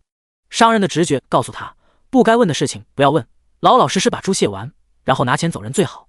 好的，好的，你有安排就好。反应过来后，陈星的声音都微微有些发颤。尾款和那20万，等货卸完后，我一并结算给你。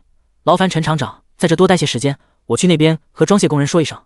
见到对方略显失态的模样，苏明伸手拍了拍其肩膀，然后迈步朝仓库大门方位走了过去。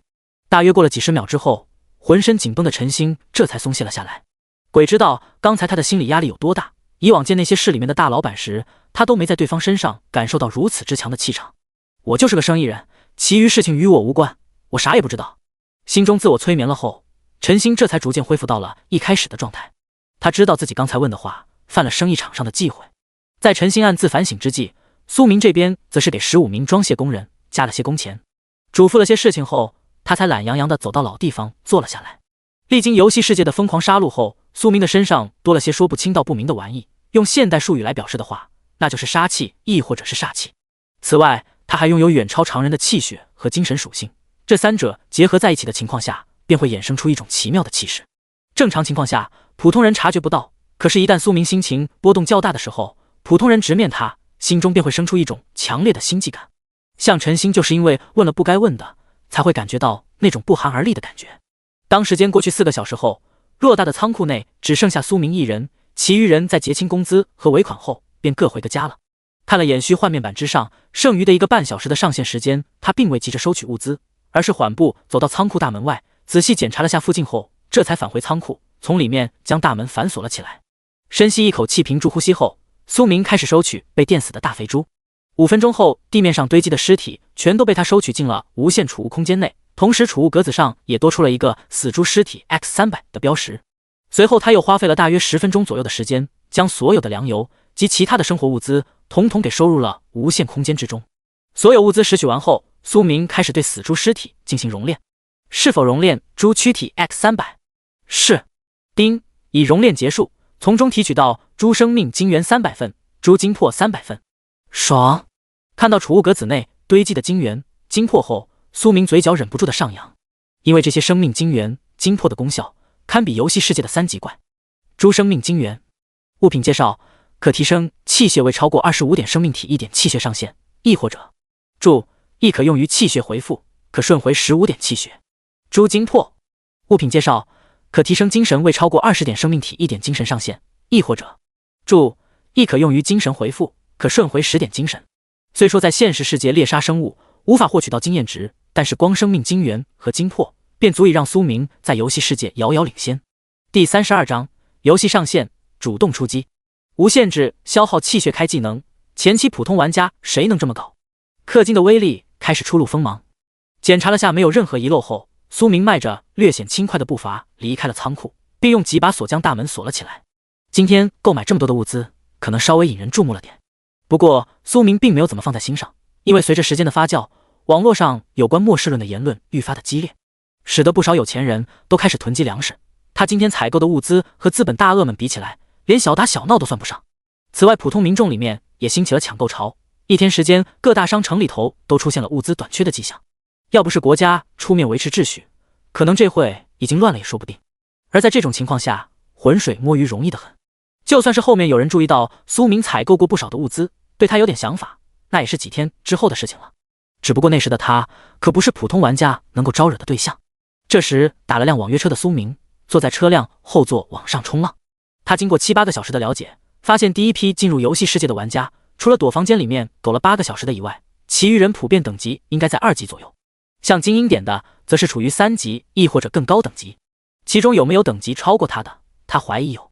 因为狗屎运这玩意谁也说不准，万一有幸运儿因为天时地利人和，从而越级杀了一头强大怪物呢？那等级岂不是嘎嘎飙升？翻了翻热门帖后，他在其中翻到了一条热度飞涨的帖子，有关游戏货币的作用。发帖者：爱吃海鲜豆腐汤。兄弟们，请叫我雷锋，我挖掘出普通游戏货币的作用了。爱吃砂锅炖的吕大爷，卧槽，义父在上，请受我一拜。用户45646，兄弟，这50块钱是不是你掉的？拿去用。匿名网友：切，我一看就知道这是钓鱼帖子，看看评论区这些家伙都被钓成翘嘴了。爱吃海鲜豆腐汤，放屁，我是那种人吗？具体作用我都拍下来了，请看付费短视频，买不了吃亏，买不了上当，只需9.9。看了眼这个帖子的评论区，苏明直接花了9.9元解锁。当他付费完后，一段帕金森综合征拍出来的视频出现在他的手机屏幕上。从第3视角看，能看到镜头前出现了一道身着黑袍的身影，个子不高，大约1.5米左右。紧接着，一道略显嘶哑的声音从视频中传出：幸运的年轻人，我乃流浪商人，你手中如果有多余的货币，可从我这里购买装备、药水、道具等物品。听到手机中传出的话语，苏明目光微闪。NPC 吗？脑海中闪过这个念头后，他继续往后看。视频并不长，只有短短的3分钟，期间拍摄者用身上的40枚货币购买了一把1级大刀和一件防具。在交易结束后，流浪商人便快速消失在了原地。随后视频结束。将这件事情记在心里后，苏明趁着还有时间开始翻找其余有用的信息。大约20分钟后，他回到了家中。至此距离游戏上线时间只差不到1小时。简单冲了个凉后，苏明阳躺在床上闭目休息。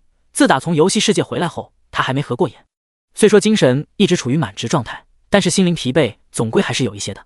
当叮铃铃的闹钟响起后，他的双眼猛地睁了开来。眯了1小时，苏明只感觉神清气爽。见虚幻面板之上的上线冷却时间已经归零，他心中默念了声进入游戏。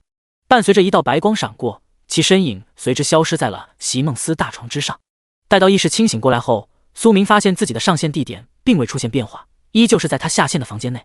这点让他心中稍稍松了口气，固定位置很好，比之随机上线安全多了。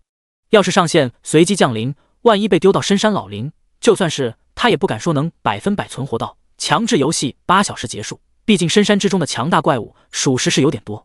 将房间内堆积的杂物全部收入储物空间后，苏明快步走至窗户看了眼窗外的情况。此刻游戏世界的黑夜已然褪去，取而代之的是灰蒙蒙的天空，如同现实世界阴雨天那般不见天日。居高临下的扫视了一圈后，他发现小区内十分的安静，街道之上也没有看到任何怪物的踪影。收回目光后，苏明走至房间防盗门前，侧耳聆听了下屋外的动静。在发现寂静无声后，他轻轻地打开了房门，将手机递了出来。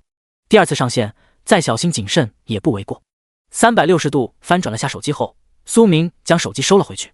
浏览完拍摄视频，发现走廊内没有任何怪物后，他拉开房门，迈步走了出去。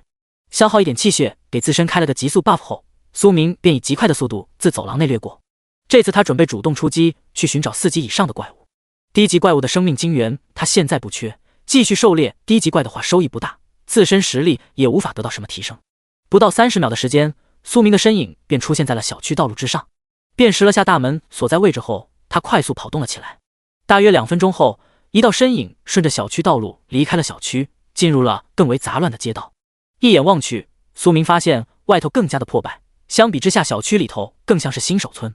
精神高度集中的情况下，他发现附近的一些建筑物内隐约有一些窥视的目光扫视到自己身上。心中警惕心升起后，苏明并未驻足在原地不动，而是进入了快速奔跑状态。一路上他都没看见有怪物的踪影，好似经过第1天后，那些怪物全部躲起来了一般。觉得自己不能如同无头苍蝇一般乱撞后，他开始回忆刷到的那些视频及评论。最终苏明锁定了几个有可能会出现高级怪物的地方：学校、商场、大型转运仓库。确定了需要找寻的目标后，他从无限空间内翻出一张从小区房间内寻到的纸质市区地图。以纸笔确定自身所在方位后，苏明开始有目的性的前进。当他一连穿过2条街道时，一头怪物突然出现在了他的视线范围内。魔化巨蜥，等级5级，评语：被魔化的大蜥蜴，感染能力得到增强，攻击性较强。此刻距离苏明大约30米左右的地方，一头体型巨大的蜥蜴正在进食魔化老鼠。这玩意吃东西都不带嚼的，几十斤的魔化老鼠，一口闷。第33章，黑人玩家一枪灭杀。三哥最爱。看到这玩意的时候，苏明脑海某个念头一闪而过，比之前面遇到过的魔化蜥蜴，不远处的那头魔化巨蜥的体型要大上不少，并且形似现实世界中的科莫多巨蜥。这时，一口吞咽完魔化老鼠躯体的魔化巨蜥双眼一眯，盯上了苏明。随后便见到这头大家伙迈动着4肢，朝其所在方位狂奔而来。见此情况，苏明念头微动，手中斩首大刀瞬间替换成了钢制长枪。面对魔化巨蜥的冲刺，他快速消耗了3点气血值，分别使用了重击、急速、嗜血3个技能。说时迟那时快，在苏明双手持枪捅出之际，魔化巨蜥刚好张大着嘴朝他咬了过来。随即只见其手中携带巨大力量的长枪自巨蜥嘴巴而入，直直地捅了进去。一时间，魔化巨蜥只感觉透心凉，心飞扬。而此刻一击得手的苏明则是脚步轻点地面，飞身而退，留下被疼痛刺激到的魔化巨蜥在地面上不断翻滚。为了实施趁他病要他命的思想理念，在退出10米开外后，苏明手中菜刀一把接一把的飞出。以他的准头，10米距离那是指拿打啊。此时被钢制长枪捅了半根进入腹部的魔化巨蜥只能被动挨刀。大量的血液流逝，让魔化巨蜥挣扎的力度越来越小，看这样子已然离死不远。就在苏明准备拎刀上前结束对方的小命之际，远处街道上突然传来一道凄厉的咆哮声，听得人头皮发麻。顺着声音传来方向望去，苏明不由得瞳孔微缩，以他的超强视力已经看到了发出凄厉咆哮声的怪物模样。他看到了在街道尽头方位，一头身高超过2米，体长接近4米，体表遍布黑毛的巨大黑猪，正如同一辆装甲车一般在街道上横冲直撞。魔化黑猪，等级8级。评语：被魔化的黑猪，力量、防御得到较大增强。易怒。眼前闪过该怪物的相关信息后，苏明还眼尖的看到了，在魔化黑猪的正前方，有2名黑人玩家正凭借街道上的废弃车辆与障碍物，疯狂躲闪身后魔化黑猪的进攻。见此情况，他目光微闪，身形一个闪烁，冲至失去挣扎的魔化巨蜥身前，扬起手中斩首大刀，重重的斩了下去。一击之下，本就去了半条命的巨蜥瞬间殒命。丁，你已击杀5级魔化巨蜥，获得5点经验值，普通货币50枚，5级重戟1件，已自动拾取。是否熔炼魔化巨蜥躯体？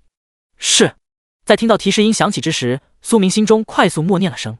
丁，已熔炼结束，从中提取到5级魔化巨蜥生命精元1份，5级魔化精魄1份，普通魔力5丝。消耗1份魔属精元，将自身状态恢复至巅峰后，他立马将魔化巨蜥的精元、精魄用在了自己身上。强忍住身体上的舒爽感，苏明稍稍借力，爬上了旁边一栋建筑物的2楼。与此同时，正在街道上亡命狂奔的2名小黑子也发现了他的身影。Help！ 救命！救救我们！在发现有人类玩家踪影的时候，2名小黑子玩家连忙用英语和含糊不清的华语发出求救声。二者和魔化黑猪在街道上引发的巨大动静，引起了不少藏在该街道2旁建筑物内的人类玩家的注意。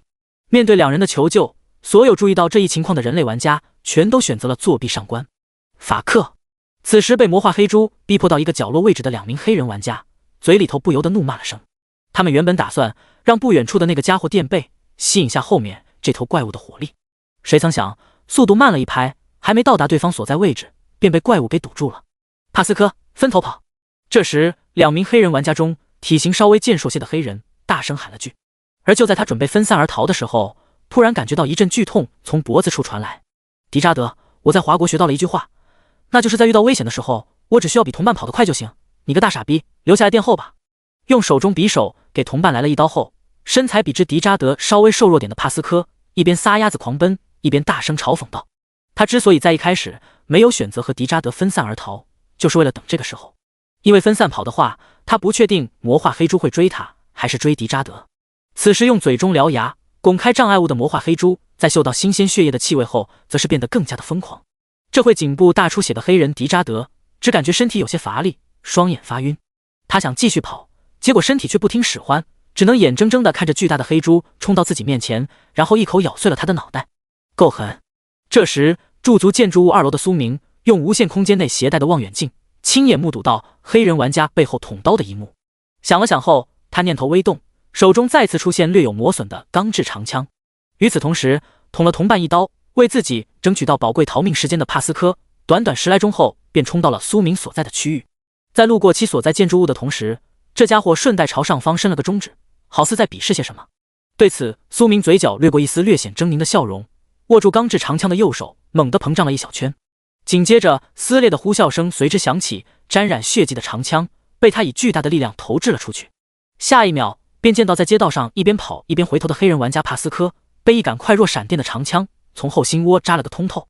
巨大的穿透力量让长枪在贯穿其身体的同时，枪头还扎碎了一部分的水泥地面。化作点点星光消散之际，帕斯科脑海中只剩下一个念头，那就是他为什么要去做那个挑衅的手势。此时随手一枪灭杀黑人玩家的苏明脸上尽是淡漠之色。他喜欢这个没有秩序的世界，面对看不顺眼的家伙，直接超度对方即可，不像在现实世界般束手束脚。第34章，疯狂的二师兄野蛮冲撞。收回扫视的目光后，他看向了魔化黑猪所在方位，只是一头较为笨拙的黑猪而已，在他看来还没有魔化巨猫那种怪物威胁来的大。锁定街道上一辆废弃的公交车后，苏明翻身从2楼一跃而下，以强大的腿部力量卸掉下坠力度后，他一个冲刺助跑自公交车侧面爬了上去。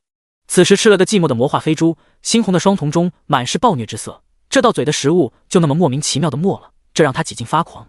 巨大的鼻子微微耸动了下后，他快速锁定了某个方位。当看见有新的猎物时，其猩红色的瞳孔中隐约可见一抹兴奋之色。前肢刨的做出冲撞姿势后，魔化黑猪迈动着粗壮的四肢急速狂奔，在没有障碍物阻拦的情况下，它的速度十分惊人。立足于公交车顶的苏明在魔化黑猪发起冲刺的时候，身躯微微紧绷。一人一猪即将碰撞到一起的画面，令不少躲藏在附近建筑物内的人类玩家呼吸都变得有些急促。敏锐的六感察觉到有一些目光自附近楼层中关注到自己身上时，苏明隐藏在面罩之下的眉头不由得微微皱起。心中念头快速闪过后，他脚步轻点从废弃公交车顶跳了下来，消耗一点气血给自身叠了个急速 buff 后，他瞅准一栋老式建筑楼房奔了过去。像他这种略显挑衅的动作，看在魔化黑猪眼中，那更是刺激的，其身上的黑毛都有些倒立起来。几秒钟后，苏明一记重击捅碎建筑物门面的玻璃门，钻了进去。他挑选的建筑物是一栋6层楼的小宾馆，刚好可以用来当做杀猪的绝佳场所。进入小宾馆门面后，其顺着楼梯3-2步便上了2楼楼梯平台。这时，一路紧追的魔化黑猪也哼哧着冲撞进了小宾馆之中。当二者都进入到望远镜无法看到的区域时，躲在各个建筑物内准备看好戏和用手机录屏的人类玩家心中不由得暗骂一声：真他娘的谨慎！眼见没热闹看后，部分人类玩家决定离开建筑物，去外面主动狩猎。与此同时，小宾馆内苏明在听到楼层下方传来的动静后，念动间从无限空间中取出了2瓶食用油，刷刷2刀割破塑料瓶身，他将其倾倒在了楼梯台阶上。以极快的速度做完这一切后，他继续往上爬了1层楼。此刻体型庞大的魔化黑猪正以极快的速度冲上了楼梯，不过在上到第2层楼梯的时候，其脚下突然一阵打滑，一时间平衡无法把握，重重的摔倒在楼梯台阶之上。这要换成人类玩家，估计早就滚了下去。但是对魔化黑猪而言，庞大的身躯令他可以卡在楼梯上不往下滑动。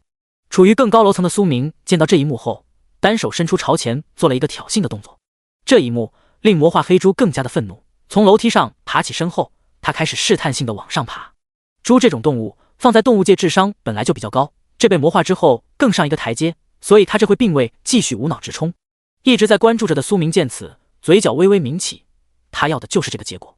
魔化黑猪的最大杀招就在于巨大的冲撞力量，无法冲撞的情况下，在他的重击面前，那就是活靶子。此刻一步一步往上攀爬的魔化黑猪，距离苏明只剩下半层楼的距离。稳住步子后，黑猪眼中凶光大盛，一步一脚印慢慢爬升。说实话，这巨大的体型，普通人就算是手里头拿着武器，看到后心里都得发怵。像苏明他，要不是因为击杀魔化蜥蜴掉落了一杆重击，这会也不会这么肆无忌惮地站在魔化黑猪的对立面。这重击比之他那杆一级钢枪可是要长上不少，足足有3米多长，并且重量也贼重，杀伤力杠杠的。只要瞅准时机，给魔化黑猪要害部位来上一击，不说能瞬间使其毙命，也能重伤对方。当楼梯上的魔化黑猪距离苏明只剩下2米多点的距离时，他眼中金光闪过，下一秒存放在无限空间内的重击便被他装备在了手中。伴随着9点气血消耗，他同时使用了满级重击、急速、嗜血技能，在澎湃的气血作用下，其身躯都微微长大了一圈。瞬息间叠加完状态后，苏明双手紧握重戟，重重的朝前捅出。和钢枪一样，这玩意捅的杀伤力最大。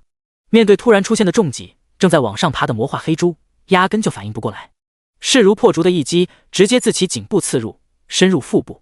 双手以大力转动一圈重戟，在魔化黑猪身体上破开一个巨大的口子后，苏明转身便往更高楼层奔去。他可是见识过现实世界农村杀猪的场景，知道被放血的猪拼死挣扎的时候力量大的吓人。这时被剧烈疼痛刺激到的魔化黑猪嘴中开始发出凄厉至极的惨叫声，随后顾不上疯狂流血的伤口，他以极快的速度朝楼上冲去，留下一楼梯的粘稠血液。此刻上到小宾馆5楼区域的苏明，在较短的走廊内飞速自无限空间内取出大量的废弃杂物，将走廊通道给堵了起来，只留下上方1点高度。在他布置好一切的时候，身上沾满血迹的魔化黑猪也随之赶到了他所在的楼层，并对杂物堆发起了剧烈冲撞。魔化虽然让黑猪的成长界限得到突破，却也有一个较为明显的弊端，那就是容易进入疯狂状态，不死不休的那种。这会站在杂物堆几米开外的苏明，正倚靠在窗户旁边，透过杂物缝隙静静地看着后头的魔化黑猪冲撞。物品以金字塔模式堆放到一起的时候，除非有绝对力量，不然想要撞开很难。凭魔化黑猪的力量，他显然没到那种层次，所以完全不用担心他能够闯过杂物堆。就算这货小宇宙爆发，临时濒死爆种，苏明也有退路可走。当冲撞持续3分钟左右的时间后，魔化黑猪这才踉踉跄跄摔倒在了地面之上。同时一道美妙的提示音随之在苏明耳旁响起。第35章坚硬之盾，甲乙丙丁。丁，你已击杀8级魔化黑猪，获得 1.5 倍经验系数加成，共计20点经验值，怪物掉落普通货币80枚，8级坚硬之盾1件，已自动拾取。丁，是否熔炼魔化黑猪躯体？是。心中默念了声后，苏明念头微动，点开了8级盾牌的介绍信息。坚硬之盾，穿戴等级8级，品阶凡，品质精良，附加属性防御+8，装备评语采用特制钢材混合秘制材料冶炼而成，具有较强防御力。看着无限空间内大小和现实世界警用盾牌差不多大小的坚硬之盾，苏明微微摇了摇头，掉个这玩意还不如给他来个8级重甲。月3级杀怪都没爆技能，看样子真就得拼人品才行。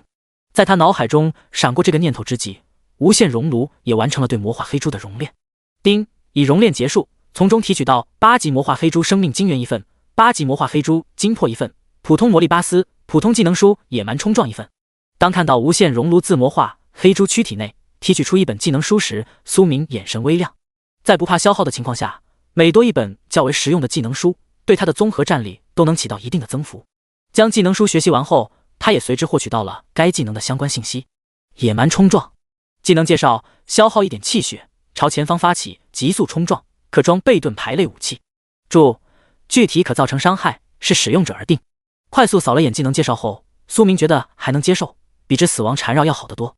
压下心中想要在小宾馆走廊内试验下技能的想法后，他将目光看向了从魔化黑猪躯体上熔炼出的精元精魄。8级魔化黑猪生命精元。物品介绍：可提升气血值46至50点，生命体1点气血上限，亦或者注：亦可用于气血回复，可瞬回40点气血。8级魔化黑猪精魄。物品介绍：可提升精神值41至45，生命体1点精神上限，亦或者注：亦可用于精神回复，可瞬回35点精神。看到黑猪精元精魄的功效后，苏明眼中不由得露出了一丝喜色，一脚踹开旁边505号房间的房门后，他迈步走了进去，并用无限空间内的大量杂物将门堵了起来。做完这一切后，他对自己使用了黑猪精元级精魄。下一秒，苏明只感觉强烈的爽感自体内爆发而出，这一次的冲击力度好似火山喷发一般，前所未有的剧烈。受到澎湃的气血冲刷，他的皮肤变得有些通红，好在脑海中的清凉感让他意识一直保持在清醒状态。在苏明努力消化体内的精元和精魄能量之际，其所在小宾馆外的街道之上陆续出现了一些人类玩家的身影，其中有几名玩家眼见那头看不见信息的大黑猪和那位裹得严严实实的玩家一直没从小宾馆出来，心里头不由得生出了些当黄雀想法。在他们看来，目前这种情况只有以下几种可能。第一种可能性，那个一看就不好惹的玩家击杀了那头大黑猪，但是自身也受了不轻的伤，这会正躲藏在小宾馆内包扎伤口。第二种可能性，双方拼死反击之下同归于尽。第三种可能性，大黑猪击杀了那个人类，但是自身也处于濒死状态。也不怪他们心中会产生这些念头，纯粹是因为魔化黑猪在生命倒计时的几分钟时间里面，那家伙发出的凄厉嘶吼声传出了老远，躲藏在附近建筑物内的人类玩家，只要不是聋子，基本上都能听得到。当嘶吼声结束后，在这些人看来，很明显是双方分出了胜负。这时街道之上，一名身着防弹背心，背上还背着个作战背包的青年，沉声朝四周方位开口道：哥几个，要不组个队如何？人多力量大。在此人话音落下之际，3道同样穿着战术背心亦或者防护服的青年眼神中闪过一丝异动之色。可以，不过战利品如何分配？冷静下来后，其中站位较远的一名青年用稍显低沉的声音接过话道：按劳分配，如果的确有需要的，可以拿出身上的物品进行交换。听见有人回应，率先提出组队需求的青年轻声回道。闻言，3名玩家皆陷入了思索之中。他们都是第一批进入游戏世界的玩家，并存活过了强制8小时的游戏时间。这第2次进入游戏世界，几人都做好了万全准备，不仅花费大价钱整了套防护服，还想法子搞了些拥有较大杀伤力的远程冷兵器。只不过游戏内的发展情况有些出乎他们的意料，因为相比于第1天，这第2天的怪物数量明显下降了许多。原本他们躲藏在建筑物内，还可以用些钓鱼执法的方法来狩猎楼层内的怪物，可是现在的话，他们上线的地方压根就看不到怪物的踪影。正是这些原因导致绝大部分人类玩家不得不离开较为安全的区域，主动外出狩猎。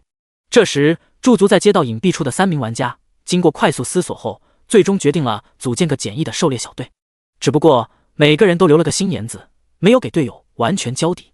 说白了就是谁也信不过谁的那种，在没有危险的情况下，他们可以是临时队友，一旦出现危险，那就是大难临头各自飞。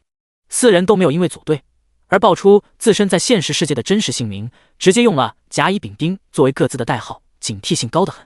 刚才引诱那头大黑猪的玩家应该很厉害，现在我们小队投票下，是否冒险进那栋小宾馆一探究竟？简单熟悉了下后，作为临时队长的甲沉声开口问道：“我同意进去看看。”“我也没问题。”“我反对。”当甲提出投票后，乙、丙都选择了同意，唯独丁投了否决票。一听这话，甲、乙、丙三人的目光立马扫视到了丁的身上。第36章，被瞬杀的岛国玩家战力暴涨。我的直觉告诉我，进去风险系数太大，收益与风险不成对比。信我的话，远离那栋建筑物，去往其余区域狩猎，可能会有更好的收获，也说不定。被三人目光锁定的丁一字一句地给出了自己反对的原因。听到这话，甲、乙、丙在面罩遮掩下的脸色微微一变，脑海中全都联想到了一种可能性，那就是丁拥有特殊的天赋能力，是现实世界中网络上所说的新人类。你们是不是在猜测我拥有特殊能力？见三名临时队友身躯微微有些绷紧，丁略显清冷的声音再次响起。闻言，甲、乙、丙三人默默地点了点头。我的确拥有危险感之类的天赋，可以提前感知到一些危险，而那栋楼便给我带来极大的危机感。至于为什么告诉你们，那是因为我的身子骨比较弱，可能只适合当军师。轻咳了2声后，丁大大方方地说出了他拥有特殊天赋的事情。他也不怕三人对他不利，因为危险感知这种天赋属于辅助类天赋，只要队友不属于丧心病狂见人就杀的家伙，基本上没啥问题。好，既然丁这么说了，那么我们便不进小宾馆。眼神中思索之色闪过后，甲快速接过话道：“正所谓听人劝吃饱饭，丁拥有危险感知类天赋，并明确告知他进入小宾馆有极大的危险。他如果还要头铁的冲进去，那就是脑子不好。至于对方是不是说谎，在他看来压根就没有那个必要，因为没有意义。”在甲表态后，乙、丙二人也没提反对意见，都是聪明人，不用说的太直白。丁自爆天赋就是为了提升临时队伍契合度，让他能够拥有指挥权。对此三人并无意见，这种辅助类队友当指挥，可比他们自己一路探索要安全得多。于是乎，在丁的指挥下，他们这支4人临时小队开始沿着街道一路向前。而在4人身影消失在街道上之际，一道身着刀道护具的玩家偷偷摸摸地跨过小宾馆门前破碎的玻璃渣，进入了店面之中。此时宫本小次郎尽量不让自己的脚步变得轻盈，在他以较快的速度走至楼梯旁时，其隐藏在防具下的脸部瞬间变得凝重起来，一股刺鼻血腥味道正在不断刺激他的嗅觉神经。心神高度集中后，他缓缓沿着楼梯向上攀爬而去。富贵险中求，宫本小次郎这会想要当一当黄雀。当沿着痕迹一路行至小宾馆5楼区域之时，他眼中露出一丝不解之色。残留痕迹表明，那头大黑猪应该是上了5楼，并未去往6楼。可是眼下他竟然没有在走廊之中见到那头怪物的踪影，只看见沾染大量灰尘的污血在地面之上。压下心中的诸多猜测后，他开始小心翼翼地排查5楼区域的房间。这栋小宾馆并不大，1层楼也就10个房间，排查起来速度很快。与此同时，身处505房间内的苏明耳朵微动了下，处于气血、精神交融状态的他感知十分敏锐。隐约间，他感知到走廊之中出现了一个人，并且对方还不知死活地蹲守在了他的房门口。此时排查完5楼9间房的宫本小次郎已经锁定了505房间，而他之所以能这么快检查完，完全是因为小宾馆所有房门都没上锁，处于半遮掩状态，只剩下505这一扇房门紧闭。这会极其有耐心的宫本小次郎调整了下自身的呼吸后，便手持武士刀站在房门的右侧。由于他个人等级已经达到了3级，所以能够看到8级大黑猪的等级信息。为了怪物掉落，他决定背后捅刀子，干掉那个一看就是华国玩家的家伙。面对屋外之人的蹲守，苏明眼睛微微眯起，并故意发出了一声略显痛苦的呻吟声。随后他快步走至窗前，从无限空间中取出一根碳纤维绳索固定好，然后顺着绳索飞速下到1楼。在屋外有人蹲守的情况下，他自然不会从正门出去，毕竟他不知道对方布置了些什么手段在外面。当苏明重新回到小宾馆进门位置时，正处于5楼区域的宫本小次郎心中满是兴奋之色。他觉得自己这次的黄雀当定了，对方大战8级魔化黑猪真的受了很严重的伤，并且那头猪应该是被对方引诱到了房间里面，想法子弄死了。此时体内气血冲刷还未结束的苏明嘴角掠过一丝危险的弧度，只见他脚步轻点，踩着满是污血的楼梯飞速朝5楼奔去。不到10秒钟，其身影便出现在了小宾馆5楼。在踏进走廊的瞬间，苏明变手持重戟发动了急速和野蛮冲撞技能，这一套组合连招令正在蹲守的宫本小次郎压根就来不及反应。当他刚刚转过头之际，便看见自己身体被挑飞了起来。其身上穿戴的刀道护具，在5级重击和巨大力量的冲击下，与纸糊的也没啥太大区别，直接被捅了个对穿。瞬息间洞穿敌人后，苏明双手用力往上一抬，直接将不知道来路的家伙挑飞到走廊天花板上，发出一声较大的碰撞声响。随后他双手持戟一个转动回扯，将对方的躯体甩飞到了地面之上。遭受多重打击的宫本小次郎当场便断了气，化作星光消散。见此情况，苏明心念微动，将手中重戟重新替换成了斩首大刀。他压根就不想知道对方是谁，只需知道对方在蹲守他即可。面对这种情况，他只会物理超度。发现体内气血还有些沸腾后，他随便挑了个房间钻了进去。而此时的现实世界，华国魔都一家武士馆内某个房间中突然出现一道身影。啊！意识清醒过来的宫本小次郎在发现自己无法进入游戏世界后，直接发出一声愤怒的咆哮声，并用手中太刀对屋内的物品进行破坏。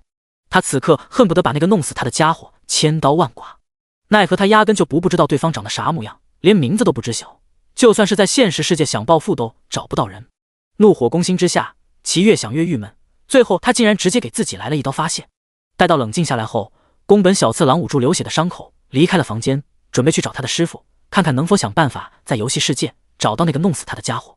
与这家伙的愤怒相比，正处于游戏世界当中的苏明则是显得十分惬意。经过大约10分钟左右的气血冲刷后，他身躯微微一震。这次的魔化黑珠晶元精魄给他带来的提升十分巨大，使得他的综合战力又获得了进一步的提升。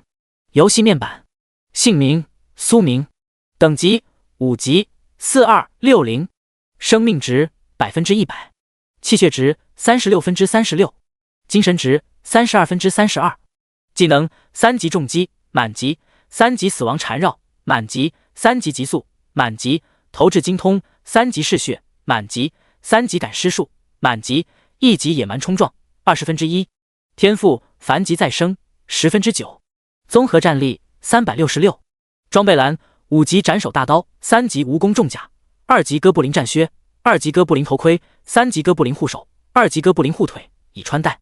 插件无限熔炉，自由属性点12点，其中气血一下子增加了7点，精神增加了6点，折算下来相当于连升4级所获得的属性点还多一点。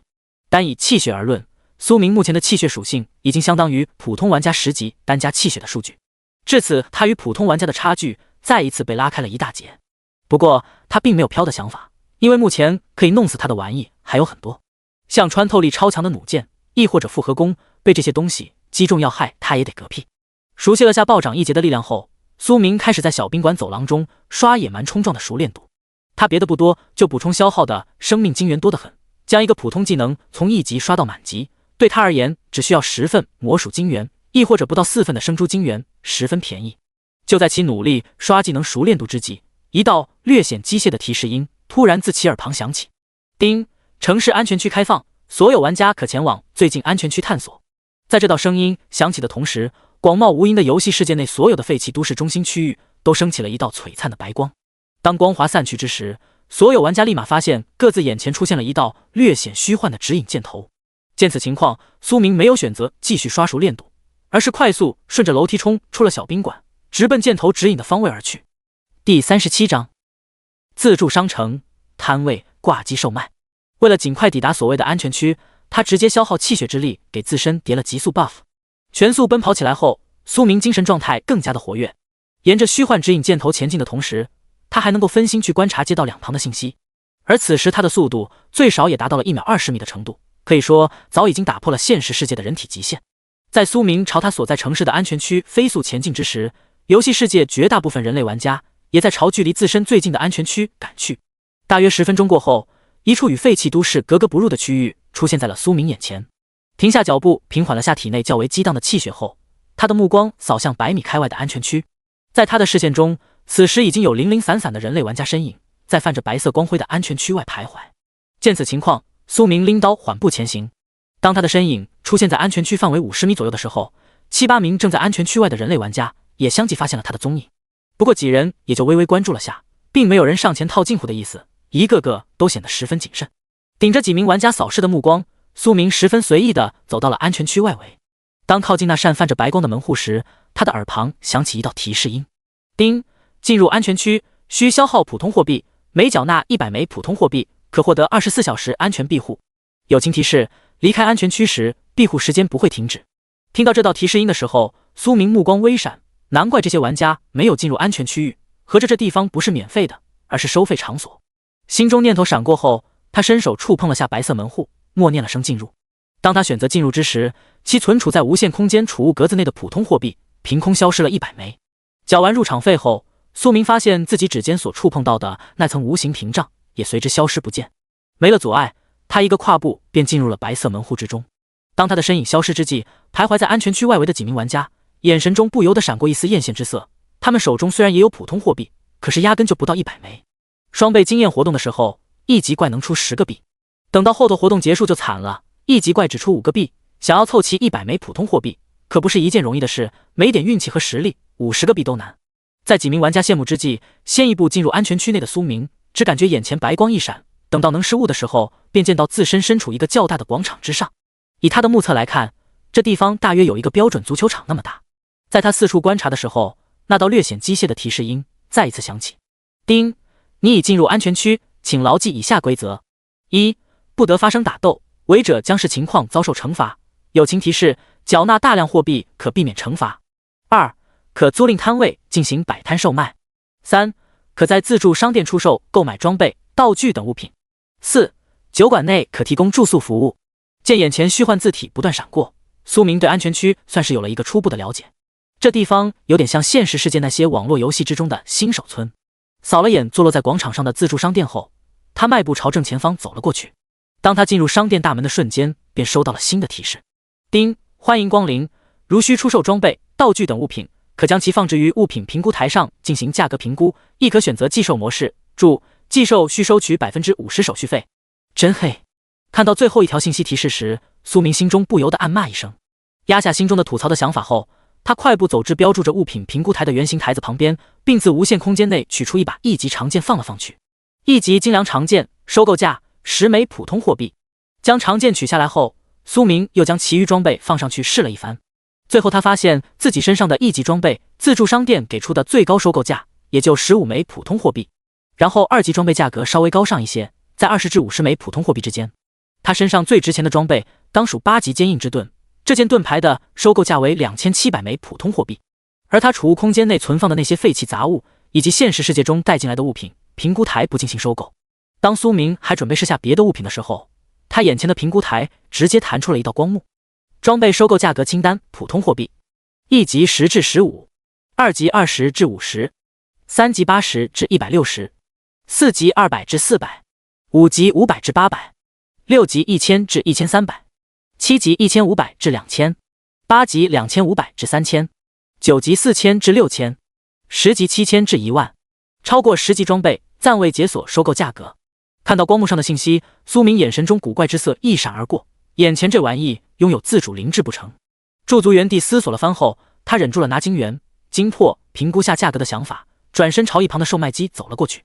看着和饮料售卖机差不多大小，却又明显高大上许多的科技产物，他伸手在操作界面虚点了下，下一秒便见到光幕之上出现了2个选项：装备，1级精良长剑，售价20普通货币；2级精良长鞭，售价40普通货币；5级精良哥布林护手，售价1000普通货币；10级精良龙雀刀，售价2万普通货币。药品，1级气血恢复药剂，售价100普通货币；2级气血恢复药剂，售价200普通货币；10级气血恢复药剂，售价1000普通货币。看完2个选项中的装备和药剂售价后，苏明觉得初期很少有人能够消费得起。想了想后，他将坚硬之盾出售给了自助商店，换取到了2700枚普通货币。钱到手后，苏明转身买了5件装备：4级蜘蛛战靴，售价500； 4级蜘蛛护手，售价500； 4级蜘蛛护腿，售价500； 4级蜘蛛头盔，售价500； 4级蜘蛛重甲，售价800。共计花费2800普通货币，1毛不赚的同时，还从口袋里贴了100出去。原本以他目前的等级，买5级、6级的更好，奈何囊中羞涩，实在消费不起，所以只能退而求其次，买4级套装。第38章，进游戏没看黄历。将身上杂七杂八的装备替换下来后，苏明的外在形象瞬间大变样。只见他上身身着一件布满淡紫色花纹的重甲，手上戴着一双泛着碎金色泽的手套，脚上则是穿着一双外形十分炫酷的战靴，反倒是头上戴的头盔没那么显眼。看了眼仅剩的几百枚普通货币余额，苏明转身朝商店大门口走了过去。金元、金魄这两种东西，他暂时没有评估售卖的打算，暂时还没穷到那种地步。当他走出商店大门之时，便见到原本空无一人的广场上多出了两道身影，并且对方还在快速往他这边逼近。哥们，里面都有啥东西卖啊？这时，两名玩家中，一位身高接近2米，浑身上下裹得严严实实的大汉，瓮声瓮气地朝苏明喊道：“进去之后会有提示，按照引导操作来就行。”听见对方朝自己喊话，苏明随口回了句 ：“OK。”闻言，身材高大的大汉伸手比了个手势，微微点了点头，回应了下对方后，苏明转身朝旁边的广场摊位租赁处走了过去。他准备先将安全区摸索清楚，再去外面狩猎。在两名人类玩家进入自助商店的同时，他也走到了一旁摊位租赁处。是否租赁摊位？普通摊位，占地面积1平米，租赁价格50普通货币1天。黄金摊位，占地面积10平米，租赁价格500普通货币1天。注：租赁摊位后可设置无人售卖，玩家未购买前无法取走摊位物品。看见眼前闪过的信息，苏明觉得这摊位他可以租上一个。在他花费50普通货币租赁后，一个虚幻的安全区摊位图便出现在了他眼前。锁定最靠近安全区大门的位置，他伸手在虚幻地图上点了下。丁，请为你的摊位命名。售卖晋升技能1本，价高者得，可用现实货币亦或者黄金结算。设置完摊位名字后，苏明并没有选择用游戏货币结算。在他看来，前期都是穷逼，把技能卖游戏货币也卖不出啥高价钱。与其那样，还不如换取些现实世界的钱财，让他能在现实世界大批量采购物资。只要世界经济不崩盘，钱这玩意就还有价值。要是有玩家想买他出售的死亡缠绕技能书，自然会在今天下线之后去搞钱和黄金带进游戏世界，到时候不愁技能卖不出去。将无限空间内多出的技能书丢到摊位上后，苏明头也不回地朝安全区大门方位走了过去。在他迈动步子的时候，隐约能听到自助商店内传出的卧槽声。靠！黑店装备收购10枚普通货币，卖20枚。妈蛋，气血恢复药剂怎么这么贵？谁他娘买得起？听出是那位大个子的声音后，苏明迈动步子的频率都快了不少。当他通过泛着白光的门户离开安全区范围时，立马察觉到许多热切的目光注视到他的身上。大佬，能说说里面啥情况吗？就在这时，一个个子稍小的玩家忍不住出声问道。里面有商店，可以买卖装备、药剂，此外可以挂机摆摊，剩下没什么。见10几名玩家围拢过来，苏明身躯立马紧绷了起来。他敏锐的六感发现其中一些人看向他的眼神中隐藏着一丝贪婪之色。具体情况等你们进去就知道了，现在麻烦让下路，不要挡着我。握刀的右手紧了紧后，苏明声音变得有些低沉。他并不想无故杀戮，但是有些人真要是找死的话，那就别怪他手起刀落。在其话音落下之际，比较有眼力劲的已经退了开来，只剩下3名流里流气的家伙，一边用匕首在手中耍着刀花，一边不怀好意的开口道：“兄弟帮个忙，我们3个还差点钱，你借点给我们如何？后面还你。”听见这话，苏明发现他可能是今天进游戏世界的时候没看黄历，外面这么多人不抢，专挑他抢是吧？其实不是3个黄毛不想抢外面的玩家，而是怕引起众怒被围攻。毕竟都是付不起庇护费的穷逼，一旦动手生死难料，万一被拼死还掉，岂不是血亏？反之，在他们几个看来，朝进入安全区的有钱人借点钱，附近的家伙应该会选择冷眼旁观，不会站出来强出头。因为有钱玩家应该比较惜命，1对3的情况下，犯不着为了点小钱和他们玩命。不得不说，3黄毛考虑的还是比较全面的，就是运气不咋地。换做其余玩家，说不定还真就有可能会选择破财免灾，不和这几个家伙纠缠。可是苏明能受这鸟气，敲诈都敲到他头上了，这个口子一开，后面是不是他从安全区出来的时候，傻鸟人都赶过来敲上他一笔？滚远点！面对以3角站位拦在自己面前的3个黄毛，苏明冷声喝道：“哥们，你别敬酒不吃吃罚酒，我们可是3个人，你觉得你能讨得了好？我觉得你的命肯定比我们3个的命值钱，对不对？犯不着为了点小钱与我们3个拼死拼活的。”被呵斥的黄毛老大此刻脸色同样变得有些难看。作为书没读多少，古惑仔电影却看了不少的他，最要面子。眼下被附近这么多人看着，对方却叫他滚远点，岂不是让他下不来台吗？要是只有他一个人的情况下，他可能还会选择退让一步。可是进入游戏世界的时候，他和同处一室的2个小弟幸运的降临到了一起，那就没得说了。3对1怕个毛，不就是比狠吗？他可是从小打架打到大的。哎，总有些脑子不好的屌毛。见对方的反应，苏明心中不由得叹了口气。以往他觉得很多事情只有在电视上才能看到，现在看来剧情来源于生活，没有离谱，只有更离谱。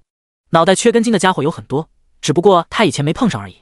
脑海中诸多念头闪过后，他默默地燃烧了9点气血，化作一道离弦之箭冲出。刹那间，刀光闪过，人头落地。第39章副本行尸伤城。此刻三角站位的黄毛 F3 只感觉脖子一凉，随后便看见自己的身体直愣愣地倒在了地面之上。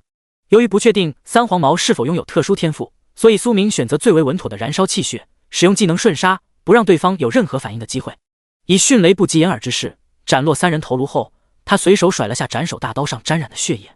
地面上鲜红刺目的颜色令一众围观玩家不由得倒吸一口凉气，在反应过来后，一个个急忙往后退去。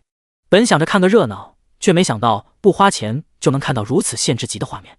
此时持刀而立的苏明见黄毛 F3 躯体化作点点星光消散后，便以较快的速度离开了安全区附近。等到他的身影离开众玩家的视线后，这群人才不约而同地松了口气。鬼知道他们刚才所承受的心理压力有多大，能瞬杀3个屌毛，让对方反应都反应不过来，那么杀他们应该也不费吹灰之力。好在那位大佬玩家对他们并没有什么想法，不然的话怕是要凉。卧槽，太牛逼了吧！那位大哥难不成是天赋玩家不成？这时10几名玩家中，一人后知后觉地惊呼出声道：绝逼是！这要是不是有特殊天赋，我拿头当球踢。人比人的死，货比货的扔，有的时候人与人之间的差距真是比人与狗之间的差距还大。哎，后面的擦亮眼睛了，这地方可不是现实世界。妈蛋，我怎么就没觉醒天赋呢？诸位，我们这些没有天赋能力的普通玩家，想要拉近与那些天赋玩家的差距，必须抱团取暖。大家有意组队的话，可以过来商议下。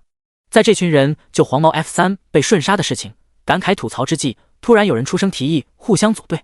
此言一出，不少人眼神中闪过一丝异动之色。当有人带头后，这群人立马开始寻找自己感觉合适的队友。只能说苏明展露出来的实力是加速这群普通玩家抱团的催化剂，要是没有这个因素，他们可能一时半会还不会选择组队狩猎。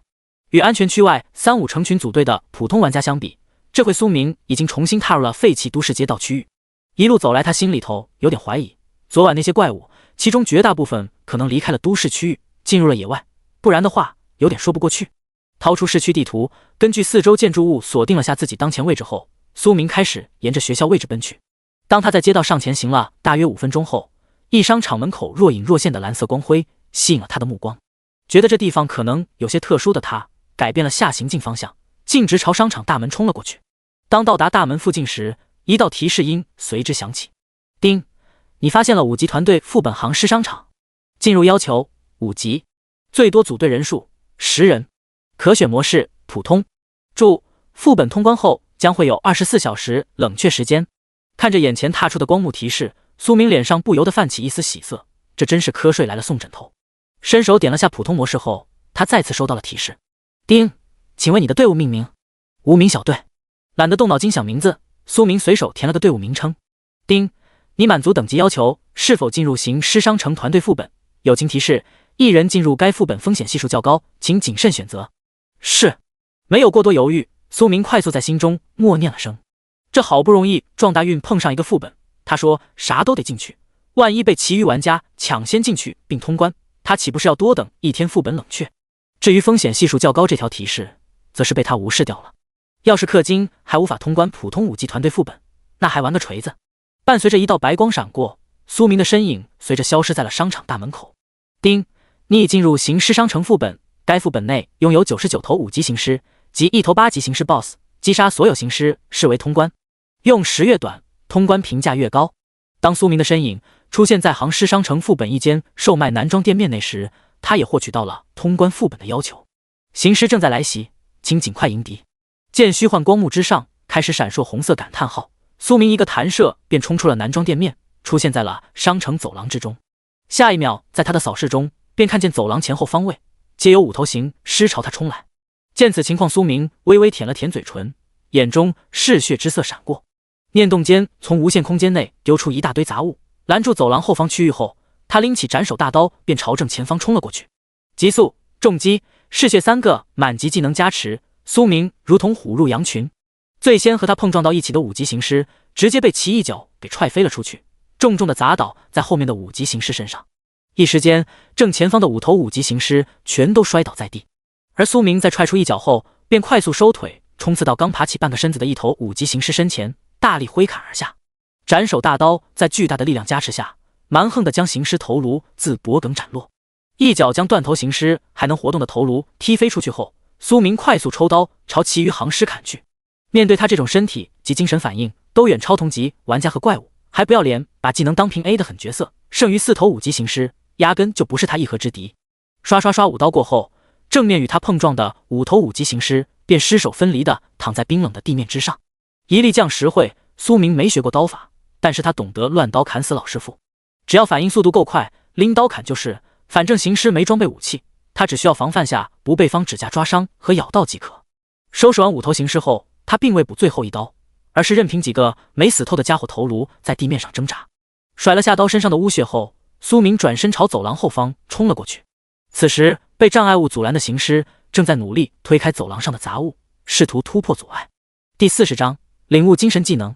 在往后方冲刺途中，苏明飞速将手中斩首大刀替换成了重击，然后对一头手脚并用爬过阻碍物的5级行尸一击重击捅出，快准狠的一击直直的自行尸眼眶中刺入，并穿透了其后脑勺部位的头骨。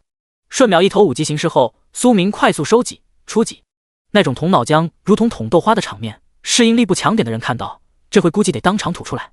大约10秒钟过后，冷冰的地面之上又多了5具被洞穿头颅尸体。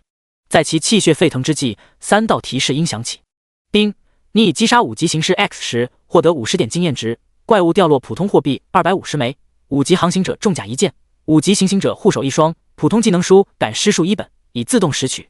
丁，你的当前等级经验已满，个人等级提升为6级，你获得了3点自由属性点，无加点限制。是否熔炼行尸躯体 X 时？扫了眼3条提示信息，苏明只感觉浑身舒坦。趁着第2波行尸怪物还没袭来，他念动间打开了个人数据面板。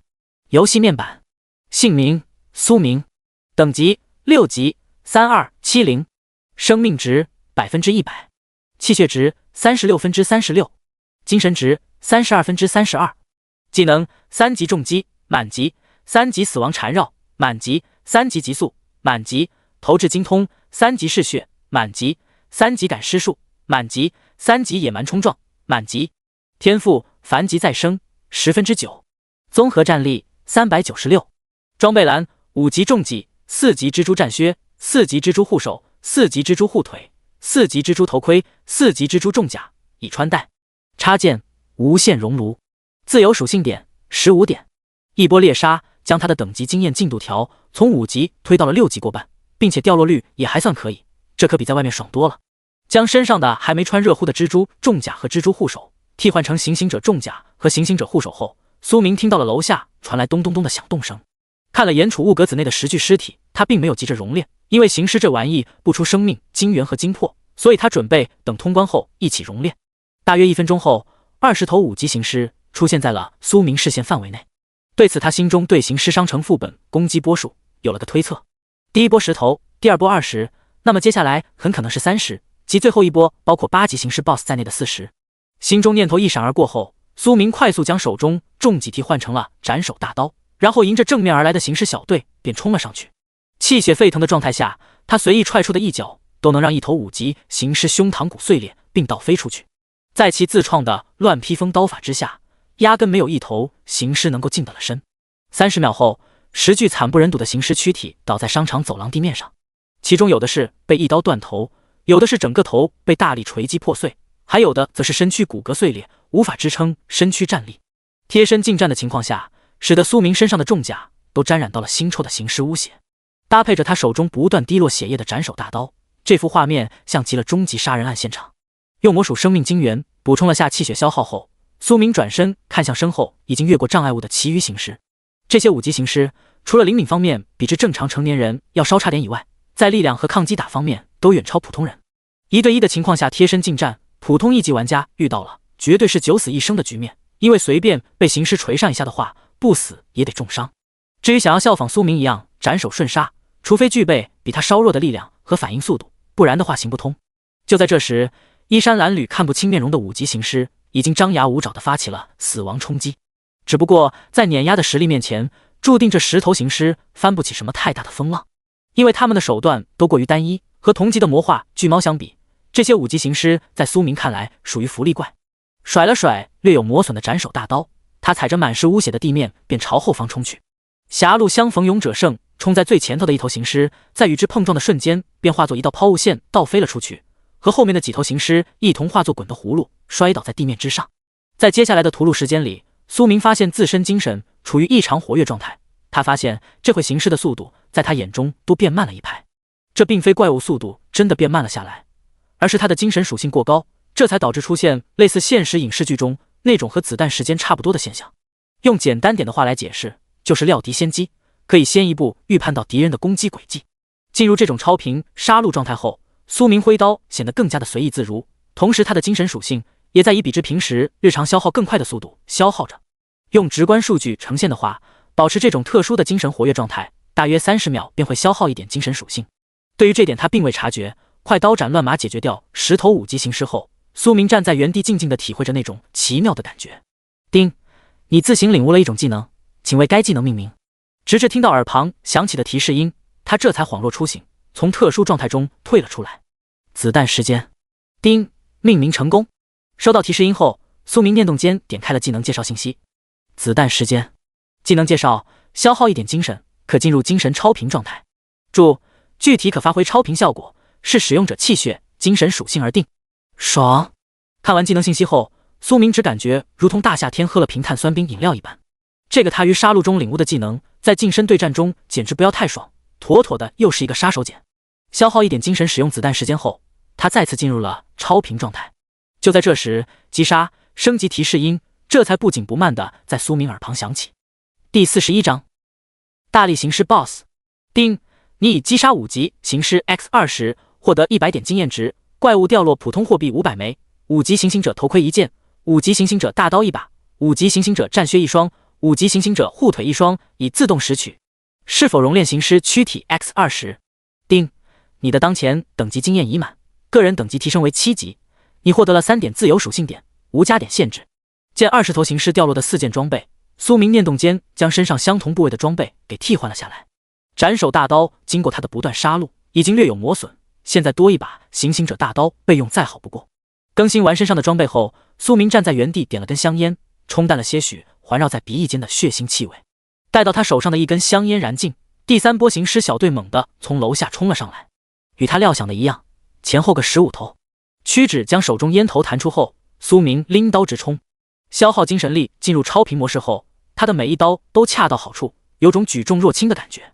其手中十分沉重的行刑者大刀在他的挥舞下，如同一根竹棍一般轻松惬意。迎面来的5级行尸不到1分钟的时间便尸首分离的倒在了地面上，让他身上的血腥气味更重了1分。轻松解决战斗后，苏明转身便朝后方手脚并用爬过障碍堆的形式冲去。他可是还惦记着通关副本奖励的，毕竟提示上说越快通关评价越好。以一刀一个的杀戮频率，后方15头5级行尸在他手中也没坚持到1分钟。丁，你已击杀5级行尸 X30， 获得150点经验值，怪物掉落普通货币750枚，5级航行者头盔2件，5级航行者重剑2把，5级航行者盾牌1件，5级行刑者锁链1根，5级气血恢复药剂 X2 瓶，已自动拾取。是否熔炼行尸躯体 X30？ 丁，你的当前等级经验已满，个人等级提升为8级，你获得了3点自由属性点，无加点限制。丁，你的当前等级经验已满，个人等级提升为9级，你获得了3点自由属性点，无加点限制。在第3波行尸小队被灭杀后，其个人等级一连提升了2级，达到了9级。只能说下副本比之野外练级要爽得多，并且还是这种团队副本。5级气血恢复药剂。物品介绍：可在服用后1小时内每4分钟恢复1点气血。看了眼掉落的气血药剂信息后，苏明瞬间没了兴趣。和生命精元相比，压根就不是一个层次上的，后面一并丢摊位上贩卖算了。在他脑海中闪过这个念头的时候，一道充满暴力的嘶吼声猛地在商城内响起，紧接着一头身高大约有2.2米，身上穿戴重甲，左右手各持一把重锤的行尸缓缓自阴暗处走出。大力行尸 BOSS， 等级8级。评语：产生异变的行尸，新人噩梦。看到眼前飘过的 BOSS 信息，苏明莫名联想到了现实世界某部经典的电影，感受到对方身上传来的一些压迫感，他的神色也随之变得凝重了起来。此时已经发现入侵者的大力行尸 BOSS 直接发出一道咆哮声，号令手下的行尸发起了进攻。趁着行尸小队还未集结完毕，苏明率先朝几十米开外的行尸 BOSS 投掷出了一块石头挑衅。擒贼先擒王，自古不变的道理。这时被石头击中的大力行尸在发现自己被入侵者挑衅的时候，立马拖着手中重锤，以蛮横至极的冲撞姿态跨过前面的行尸小弟。见此情况，苏明念动间便进入了超频状态，并将手中大刀替换成了重戟。对方个头占优势的情况下，他想砍断其脖子，除非跳起来砍。这换作普通5级行尸倒是没啥问题，可是用在 BOSS 身上则行不通，因为二者在速度、力量方面那都不是一个等级上的。随即指尖越过行尸小弟大力行尸 BOSS， 在逼近到一定距离时，猛地将右手握着的重锤甩了出来。面对这类近距离投掷攻击，进入超频状态的苏明身躯微微侧过，便躲闪了开来。躲过后端连接着铁链的重锤一击后，苏明也逼近到了大力行尸 BOSS 的身前。双眼嗜血之色闪过后，他径直朝对方面部捅了过去。而察觉到危险的行尸 BOSS 在千钧一发之际丢弃了左手中的重锤，用双手牢牢地护持在身前。下一秒，苏明手中闪烁着锋芒的重戟便与大力行尸的双手碰撞到了一起，一时间二者竟然形成了僵持之势。感受到重戟末端传来的巨大力量，苏明舔了舔嘴唇，再次消耗6点气血，发起了野蛮冲撞和重击技能。强大的气血加持下，他脚底板的瓷砖都被踏碎了开来。原本被大力行尸 BOSS 牢牢拽在手中的重戟，在受到2次推力的作用下，瞬间突破了阻碍。锋利的戟刃在划断大力行尸的手指后，径直扎进了其眼眶之中。双手快速转动，来了个绞脑花的动作后，苏明抽身而退。当他退出几米远的时候，半个头差点被戟刃削掉的大力行尸 BOSS 以一种双手护持胸前姿势，重重的往后倒去，砸落在地面上，发出一声沉闷的声响。叮！你已击杀8级大力行尸 BOSS， 获得8点乘10倍经验值。怪物掉落，普通技能炼尸术1本，普通货币1000枚，8级行刑者大刀1把，8级航行者重甲1件，8级气血恢复药剂 X5 瓶，8级精神恢复药剂 X5 瓶，已自动拾取。是否熔炼大力行尸 BOSS 躯体？叮！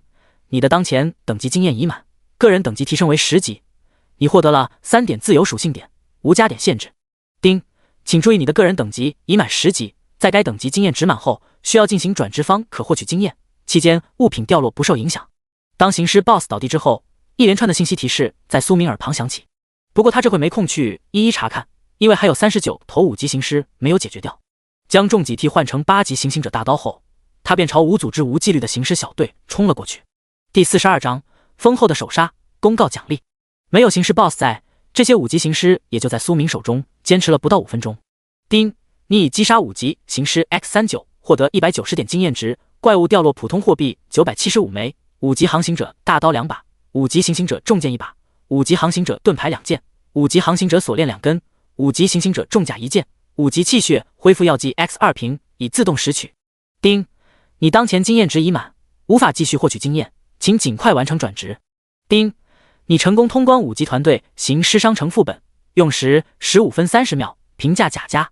手通奖励8级大力行尸傀儡1头，普通货币5000枚，普通称号杀戮者，离开副本后发放。叮！你首位通关团队副本即将进行世界通告，请否隐藏小队名称。叮！你的个人等级满足等级榜、战力榜、财富榜、区域聊天频道开启要求。卧槽！听到耳旁叮叮叮的声音不断响起，苏明嘴里头都忍不住发出了声惊叹。知道下副本收益很大，却没想到这么大。看到第5条信息提示后，他直接选择了世界通告。世界公告：恭喜无名小队率先通关行尸商城团队副本，特奖励该小队10级杀戮套装1套，普通货币5万枚，自由属性点5点。一波肥！在世界公告的提示音在耳旁响起时，苏明脑海中某个念头一闪而过。不等他查看战利品，只见一道白光闪过，其身影便消失在了副本之中。等到再次出现时，他已经回到了副本进入点。扫了眼已经变成灰色的副本，苏明转身便走，准备找个临时落脚点查看收获。在他穿梭于废弃都市街道内的时候，整个游戏世界瞬间炸开了锅。只见各个区域被开启的频道中，不少人正在疯狂刷屏。我靠啊！这游戏到底是谁在玩？我辛辛苦苦才升到2级，就有人通关团队副本了。跪求9527号区域内大佬联系，本人妹子可萌可甜，身轻体柔易推倒。妈蛋，这游戏死要钱啊！每发送一条消息都需要收费1普通货币。操！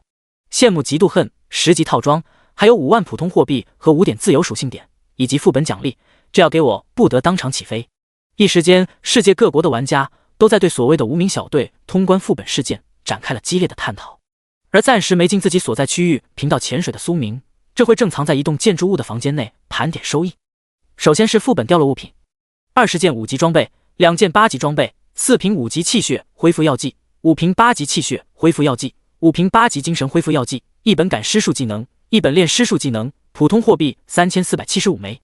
其次手通奖励和世界公告奖励，1头8级大力行尸傀儡，普通货币55000枚，普通称号杀戮者10级杀戮套装1套，自由属性点5点。没管那些5级装备和药剂，苏明开始查看傀儡和称号以及10级套装的属性。大力行尸傀儡，等级8级。介绍：具有 BOSS 战力，需搭配炼尸术和赶尸术方可驱使。注：如吞噬大量尸气，可使行尸等级获得提升。杀戮者称号，品阶凡。介绍：佩戴后可对凡级生物进行精神震慑。杀戮套装。介绍：包含杀戮之刃、杀戮之甲、杀戮之靴、杀戮护手、杀戮之盔、杀戮护腿6件套。杀戮之刃，品阶凡，品质卓越，属性锋利加15，流血加5。介绍：添加了些许超凡材料锻造而成的卓越之气，极其锋利，并附带流血效果。杀戮之甲，品阶凡，品质卓越，属性防御加15，负重5。介绍：添加了些许超凡材料锻造而成的卓越防具，防御效果极佳。查看完杀戮套装内所有装备的属性后，苏明嘴角微微抿起一丝弧度，竟然都是卓越品质的10级装备，这玩意在自助商店他可没看到有的卖，那里头最高品质也就是10级精良而已。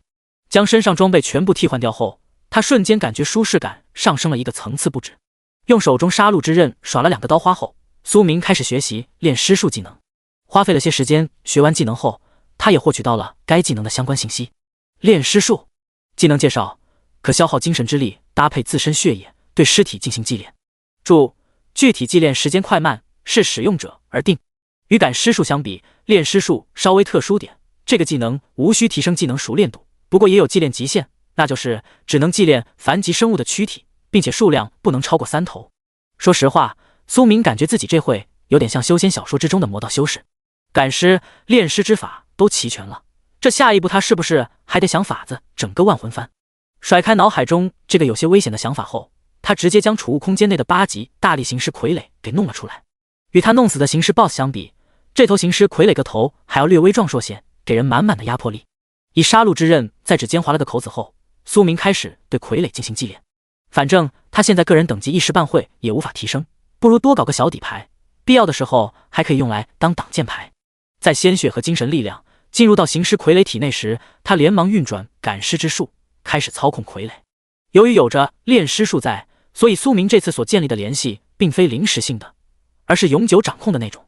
当行尸傀儡完全被他掌控时，他足足耗费了10份魔属精元和精魄。起来！感受着脑海中那种奇妙的感觉，苏明以赶尸之术朝行尸傀儡下达了指令。随即只见收到他命令的行尸傀儡直接自地面上爬起身来，安静地站在原地。往前走，往后退，攻击。接下来的1分钟内，针对行尸傀儡，苏明发出了一系列的指令，结果让他很满意。与只用赶尸术驱动尸体相比，搭配了炼尸术后，尸体的战力并未出现衰减。第43章3榜榜首新的天赋。让行尸傀儡站在原地不要动后，他开始熔炼存储在无限空间的行尸尸体。只不过这次他没有全部熔炼，而是留了5头5级行尸躯体备用。丁，已熔炼结束，从中提取到5级尸毒94份，5级尸气精华94份，8级尸毒1份，8级尸气精华1份。被动天赋力大如牛。听到天赋2个字，苏明眼睛瞬间亮了。他原本是打算留着行尸 BOSS 尸体祭炼的，只不过在想到行尸商城副本过1天后还会开，他便没有留着。现在看来 BOSS 不愧是 BOSS， 直接给了他一个惊喜。对于天赋能力，他可从来不嫌多。力大如牛。天赋品质凡。天赋说明额外增加20点气血值属性。注：相同类型天赋取增益效果高者。6。看完这个天赋介绍后，苏明只想单手扣6。他现在气血属性36点，这要是把32点自由属性点和力大如牛天赋用在自己身上，气血可以瞬间堆积到88点的恐怖层次。微微思索了片刻后，他便将天赋光球融入了体内。下一秒，苏明感觉一种奇特的力量在他全身流动。当游戏时间一晃过去了1个小时后，他这才从天赋洗礼状态中退了出来。长舒一口气后，他调出了自身属性。游戏面板，姓名苏明，等级10级，200，未转值，生命值100%，气血值36+2056，精神值32%，技能3级重击满级，3级死亡缠绕满级，3级极速满级，投掷精通3级嗜血满级，3级赶尸术满级，3级野蛮冲撞满级，3级子弹时间满级，炼尸术。天赋凡级再生9%，凡级力大如牛1%。称号凡，杀戮者，已佩戴。综合战力918。装备栏10级杀戮之刃，10级杀戮之甲，10级杀戮之靴，10级杀戮护手，10级杀戮之盔，10级杀戮护腿，已穿戴。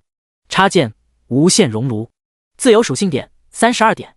超级华丽的个人面板，其中综合战力一跃飙升到了918点，距离破4位数大关也没多远。见到气血栏力大如牛天赋增益的气血是用括号括起来的时候，苏明只想说完美。果然与他猜想的一样，额外增加气血属性就是字面上的意思。这表示他还可以用6级及以上的怪物去熔炼生命精元，提升自身气血上限。丢出一份5级湿气精华给行尸傀儡尝尝咸淡后，他开始观察对方的变化。在行尸傀儡吞噬掉湿气精华后，苏明通过精神连接感觉到这家伙的气息获得了一定的增长。发现有效果后，他随手丢出10份湿气进行投喂。当一连吞噬掉20份之后，行尸傀儡身上的气息突破了一个界限，变得更加的凶厉。同时，苏明能看到的傀儡信息也从8级变成了9级大力行尸。对此，他并未停止投喂，而是不断从储物空间内取出湿气精华丢给行尸傀儡。等到再次吞噬完30份后，行尸傀儡气息再次提升，成为了不折不扣的10级大力行尸 BOSS 傀儡。而到了10级之后，苏明便停止了投喂动作，因为已经到炼尸术的上限了，想要培养出更高阶的傀儡，必须他转职之后才有可能做到。让大力行尸去门口守着后，他开始祭炼第2头行尸。一边祭炼5级行尸的同时，苏明一边查看区域交流频道和所谓的等级榜、财富榜、战力榜。首先他所在的区域为186号区域，而这回区域频道之中并没有人在刷屏，只有零零散散的信息在聊天框闪过。有没有大佬啊？在线蹲。进安全区竟然要100普通货币，真贵。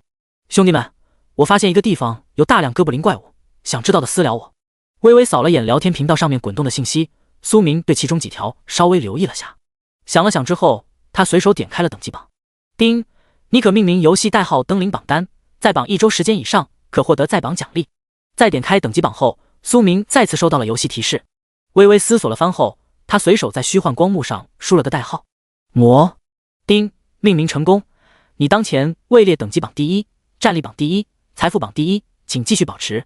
等级榜第1名魔10级，第2名九剑仙8级，第3名撒旦7级，第4名上帝7级，第5名天启7级，第6名狂尊7级，第7名梵天7级，第8名独孤求败7级，第9名超人7级，第10名雷电法王7级。首页1、2、3、4、5、6、7、8、9、10，下一页尾页。财富榜第1名魔，第2名钱多多，第3名富可敌国。战力榜第1名魔，第2名九剑仙，第3名独孤求败，第4名撒旦。在代号命名成功后，苏明快速浏览了下3个榜单，不出意外的情况下，他霸榜3榜单榜首的位置。而在他登榜之际，其余区域内榜上有名的玩家全都瞳孔微缩了下，以表心中的惊讶。一人独占3榜单，这个这家伙到底有多强？待到冷静下来后，不少心中有想法的人开始在区域频道中发布信息，想要找到魔的踪迹。在诸多玩家心中震撼之际，苏明已经浏览完了3份榜单，这每份榜单都拥有1000个排名。等级榜最后一名，他稍微看了眼，是一个叫宫本武藏的家伙，个人等级5级，看名字应该是小日子过得不错的岛国玩家。此外，排名靠前的一些家伙，基本上都用了各国神话传说里头的人物名称命名，一个个野心大得很。第44章魔化眼镜王蛇 BOSS。 压下心中一些古怪的想法后，苏明点进区域交流频道，翻到了一条信息。卧槽，我降临的学校里头有一个超级恐怖的怪物在教学楼下面睡觉，有没有大佬过来救命啊？学校名字天云中学。看到这则信息时，苏明来了兴趣，从空间中取出市区地图，仔细查找了番后，他发现了天云中学的位置。距离他当前的位置不算太远，以地图测算的话，大约5公里左右，稍微花费点时间便能赶过去。思索了片刻后，苏明决定先把2头5级行尸祭练完，再去狩猎。能被玩家说是超级恐怖的怪物，想必没那么容易折在普通玩家手里头。就算是真被人弄死了，他后面赶过去，应该也能给怪物收个尸，毕竟体型较大的怪物，凭现阶段的玩家压根就带不走。心中制定了计划后，他便全身心地投入到了练尸之中。随着苏明指尖鲜血的不断滴落，渐渐的2头5级行尸也和他建立了精神连接。与大力行尸傀儡相比，这2头行尸祭练起来要简单不少，加起来也就耗费了不到5份魔属精元及精魄。在能够完全掌控5级行尸后，苏明便开启了投喂模式。大约半个小时左右的时间，2头5级行尸都被他喂养到了10级行尸。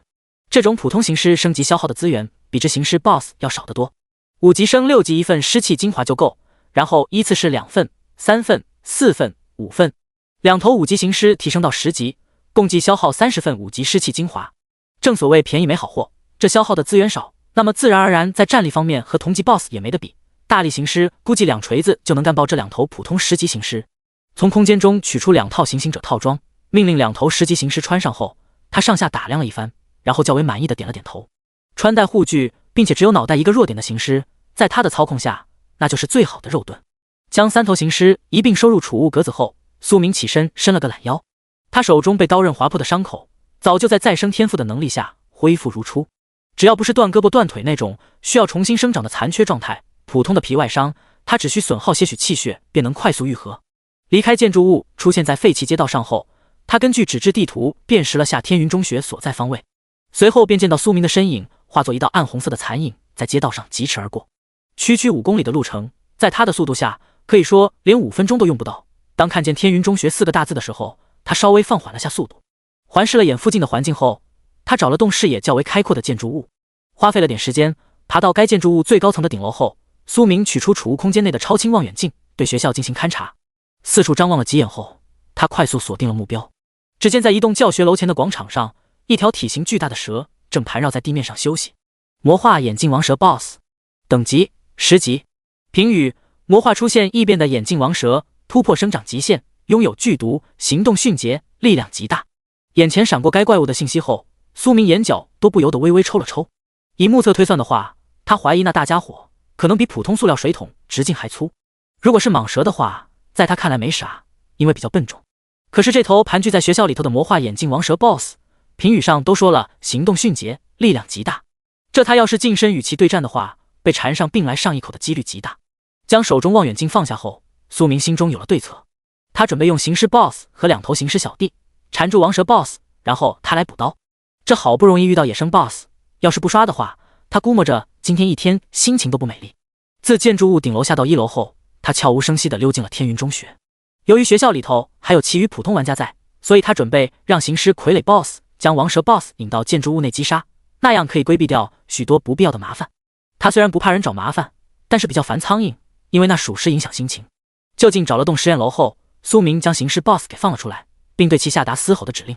下一秒，手握重锤的行尸傀儡猛地仰天长啸，发出一声蕴含凶戾之气的咆哮声。巨大的声响瞬间引起了盘踞在广场上的魔化眼镜王蛇 BOSS 注意。他从那道声音中感受到了挑衅的味道。在觉得自身威严受到挑衅后，魔化眼镜王蛇 BOSS 头颅高高抬起，发出一声普通蛇类无法发出的尖锐鸣叫声，仿佛在宣告领地主权。对此，行尸傀儡 BOSS 自然是不甘示弱，再次发出咆哮声挑衅。一而再再而三的被挑衅，王蛇 BOSS 庞大的身躯急速在地面上滑动，朝实验楼方位冲了过来。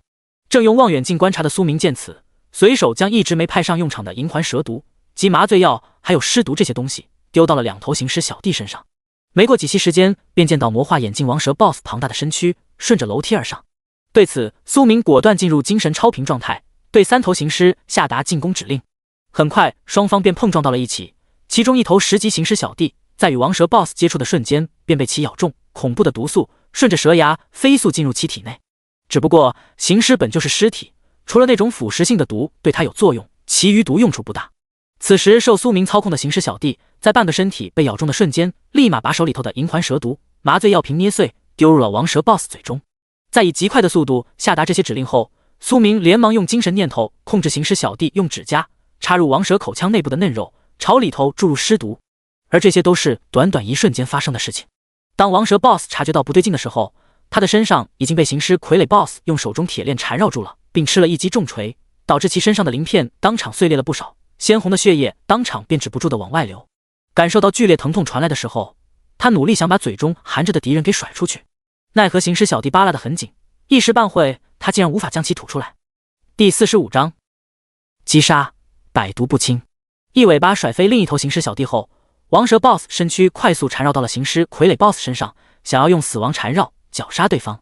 在其有所行动之际，一直在不远处观战的苏明瞅准时机，便是一记重戟投掷而出，夹杂着巨大动能的重戟，在王蛇 BOSS 行动受限的情况下，十分顺利地扎入了其身躯。剧烈的疼痛让魔化眼睛王蛇变得愈发的狂暴，身躯收缩力度变得更加的巨大。只不过他想要就这样绞断行尸傀儡 BOSS 的躯体，却还差了几分火候。在行尸傀儡被缠绕的瞬间，苏明便操控其身躯，用手中2把重锤抵住了王蛇躯体。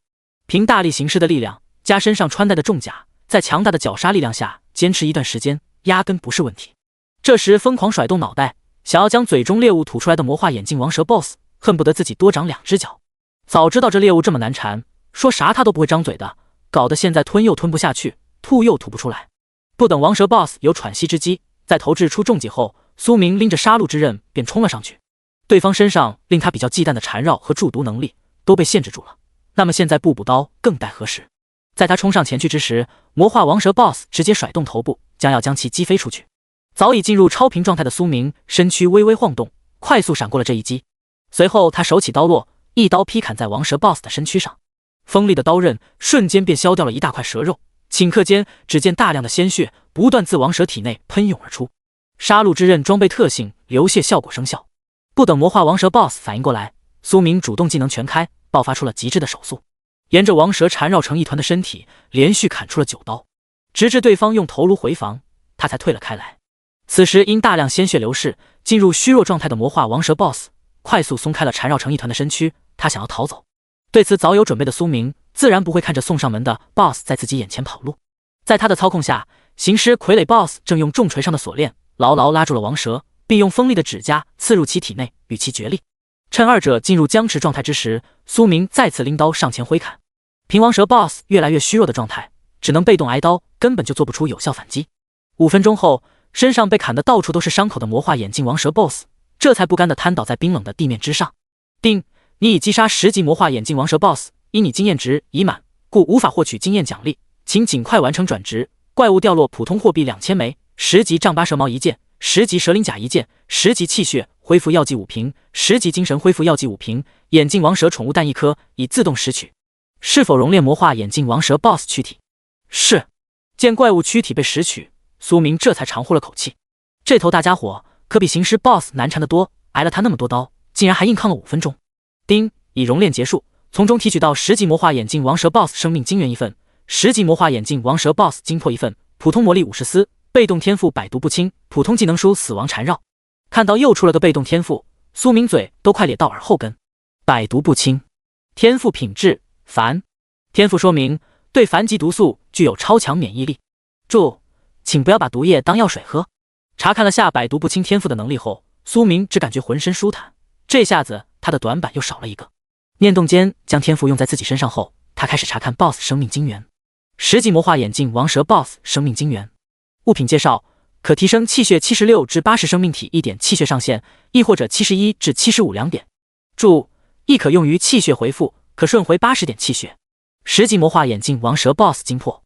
物品介绍：可提升精神71至75生命体1点精神上限，亦或者66至70 2点。注：亦可用于精神回复，可顺回70点精神。看完王蛇 BOSS 的精元、精魄信息后，苏明发现这2份物品比之他推算的普通10级怪物精元、精魄效果要强得多。在实验楼找了间教室钻进去后，他吩咐行尸 BOSS 和2头没啥大碍的行尸小弟守门，然后自己找了个凳子坐着，准备吸收精元、精魄的力量。当恐怖的气血力量和精神力量涌入身体和脑海之中时，苏明忍不住打了个哆嗦。在他飞速提升实力的同时，天云中学某栋教学楼内，几名玩家心中那是害怕的很。原本一条大的吓人的蛇就把他们吓得够呛，现在好像又多了个怪物闯进来，这岂不是代表着他们压根就走不住这个学校？强压下心中的恐惧后，几名玩家开始小心翼翼地观察教室外面的动静，试图找到大蛇和另一头恐怖怪物的踪迹。只要对方身处他们的视线范围内，几人心中还没那么害怕。怕就怕找不到，那就完犊子了。伴随着时间的缓缓流逝，一直待在教学楼内的几名玩家心理压力越来越大，因为他们始终没有发现大蛇的踪迹。现在该怎么办？难不成我们就只能死等下线不成？就在这时，一个脾气略显火爆的青年咬牙切齿道：“出去的话，九死一生，我们只有等。”闻言，一位戴着金丝眼镜的中年沉声接过话道。他的话音刚落，教室角落中一道略显沉闷的声音传出：“你们说，那条大蛇会不会是被玩家给引诱走了？”听到这话，金丝眼镜男微微摇了摇头道：“这个可能性较小，刚才那道咆哮声肯定是另一头怪物发出来的，所以更大的可能性是大蛇与那头怪物争斗的时候受了伤，亦或者是他们离开了学校，在别的地方厮杀。”第46章战力破千，置顶消息。我都要疯了，要不继续在区域聊天频道上求助吧，看看有没有大佬过来发送一条消息，1枚普通货币，以我们手里头的货币还能够发个几十条。脾气较为火爆的青年听完分析结果后，忍不住抓了抓头上的头发，十分急躁的开口建议道：“可以这样吧，每间隔5分钟发送一条，如果一直没人来的话，那么我们便躲到下线时间，虽然会没有收益，但是最少保留了游戏资格。”沉思了片刻后，金色眼镜男点了点头。在几人意见达成一致后，他们开始以特定的频率往区域聊天频道里面发送信息。其实他们之前发的信息不少人都看到过，可是城市这么大，在没有地图的情况下，很难在短时间内找到天云中学在哪。当游戏世界度过2个小时后，藏匿在某间教室内的苏明这才从提升的快感中脱离出来。魔化眼镜王蛇 BOSS 的精元精魄对他的提升效果十分的巨大，让他的气血和精神属性暴涨到了十分变态的地步。游戏面板，姓名苏明，等级10级200，未转值，生命值100%，气血值61+2081，精神值5252，技能3级重击满级，3级死亡缠绕满级，3级急速满级，投掷精通3级嗜血满级，3级赶尸术满级，3级野蛮冲撞满级，3级子弹时间满级，炼尸术。天赋凡级再生9%，凡级力大如牛1%，凡级百毒不侵1%。称号凡，杀戮者，已佩戴。综合战力1688。装备栏10级杀戮之刃，10级杀戮之甲，10级杀戮之靴，10级杀戮护手，10级杀戮之盔，10级杀戮护腿，已穿戴。插件无限熔炉。自由属性点32点。战力直接飙升到4位数，达到了1688的层次。只能说挂逼滚雪球的能力堪称恐怖，随便搞一头高级怪物躯体都能让苏明的实力出现质的飞跃，而普通玩家与他之间的差距只会随着时间的推移越拉越大，想要追赶都是一种奢望。感受了一番体内流动的恐怖气血之力，苏明念动间自无限空间内取出了一柄1级大刀，随着他双手发力，由金刚锻造的装备竟然直接被扭作一团。简单实验了下自己徒手能够造成的破坏力后，苏明拉了拉脸上的面罩，缓步离开了教室。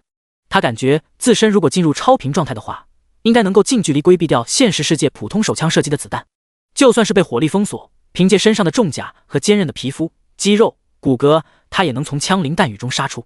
这代表着他在现实世界的形式可以更加的随意大胆。此刻他已经有超脱规则束缚的资本。甩开脑海中诸多想法后，苏明看了眼游戏世界的天色，此刻灰蒙蒙的天空更加的暗淡，距离黑夜降临已经没剩多少时间。对此他也懒得继续狩猎，因为除了10级 BOSS 级更高级别的怪物精元精魄能够对他起到提升效果，普通的怪物精元精魄现在也就只能起到一个回血回蓝的作用。想了想后，他匿名在区域聊天频道上发了条信息：大量收购新鲜怪物尸体，1级魔属10枚普通货币，2级怪物20枚普通货币，3级怪物30枚普通货币，以此类推，收购地点安全区入口处，亦或者安全区内。丁，你可选择消息置顶，100枚普通货币可置顶1小时。在发送完消息后，苏明又开启了某个收费模式。开启，没有丝毫犹豫，他果断选择了置顶。一个人杀怪的效率终究有限，他想要从怪物身上熔炼出更多的天赋能力，还是得让普通玩家去为他打工。反正对他而言，用低廉的价格去购买怪物尸体，属于稳赚不赔的买卖。至于会不会有人对他有想法，说实话，他这回并不怎么在乎。实力的提升给他带来了莫大的底气。此外，他也没有软肋可以拿捏，现实世界无亲无故，可以说是百无禁忌。当苏明发布的消息被置顶在区域频道上的时候，立马所有身处他所在区域的玩家都收到了游戏提醒。卧槽，大批量收购怪物尸体，这位大佬不会是国家特殊组织的人吧？操，血亏我前面击杀了几头魔化老鼠，要是知道能卖钱，说啥我都想办法给拉回来卖了。见区域频道上的置顶消息内容后，许多身处废弃都市各个地方的玩家心中生出了各种猜测。瞥了眼频道中的讨论信息，苏明默默地关了虚幻光幕，然后以极快的速度离开了天云中学。他记得安全区内是有酒馆可以开房的，那么那地方是不是也有仓库可以租用？要是有的话，他准备租一个当尸体收集仓库。大约10分钟过后，他一路横跨了10来公里的路程，抵达了安全区外的区域。与昏暗的天空相比，这会散发朦胧白光的区域显得十分圣洁。此刻安全区外并无玩家徘徊，有能力进去的都已经进去了，无力负担安全费的估摸着都已经在废弃都市内寻了个较为安全的藏身之地。因为夜晚的废弃都市可是极其恐怖的。快步行至安全区大门处后，苏明迈步走了进去。踏入安全区的瞬间，他便感受到了许多目光注视在自己身上。对此，他双眼环视了一下四周，瞬间所有和他隐匿在头盔面具下双眼对视一眼的玩家都感觉到后背一阵发凉，精神恍惚。待到回过神来后，诸多可以算得上是精英玩家的众人头皮一阵发麻。这也太变态了吧！就看了眼对方，却吓得自己差点尿裤子，真是离谱他妈给离谱开门，离谱到家了。对杀戮者称号精神震慑效果较为满意的苏明嘴角微微抿起，无形中立了个威，后面收购怪物尸体的话可能会比较顺利。第47章孵化小王蛇，交易技能。收回扫视的目光后，他缓步走至自己租赁的摊位前。只见那本挂售的死亡缠绕技能书，这回正静静地摆放在摊布之上。对此，苏明随手取下背后用来装饰的双肩背包，并从中拿出了今天爆出的死亡缠绕和赶尸术技能书。为了丰富下摊位多样性，想了想之后，他又拿出了4瓶5级气血恢复药剂。在布置完摊位后，他顺手将摊位名称改成了大量收购怪物尸体，出售技能药水。做完这一切后，苏明直接盘膝而坐，开始查看魔化眼镜王蛇 BOSS 掉落的宠物蛋和2件10级装备。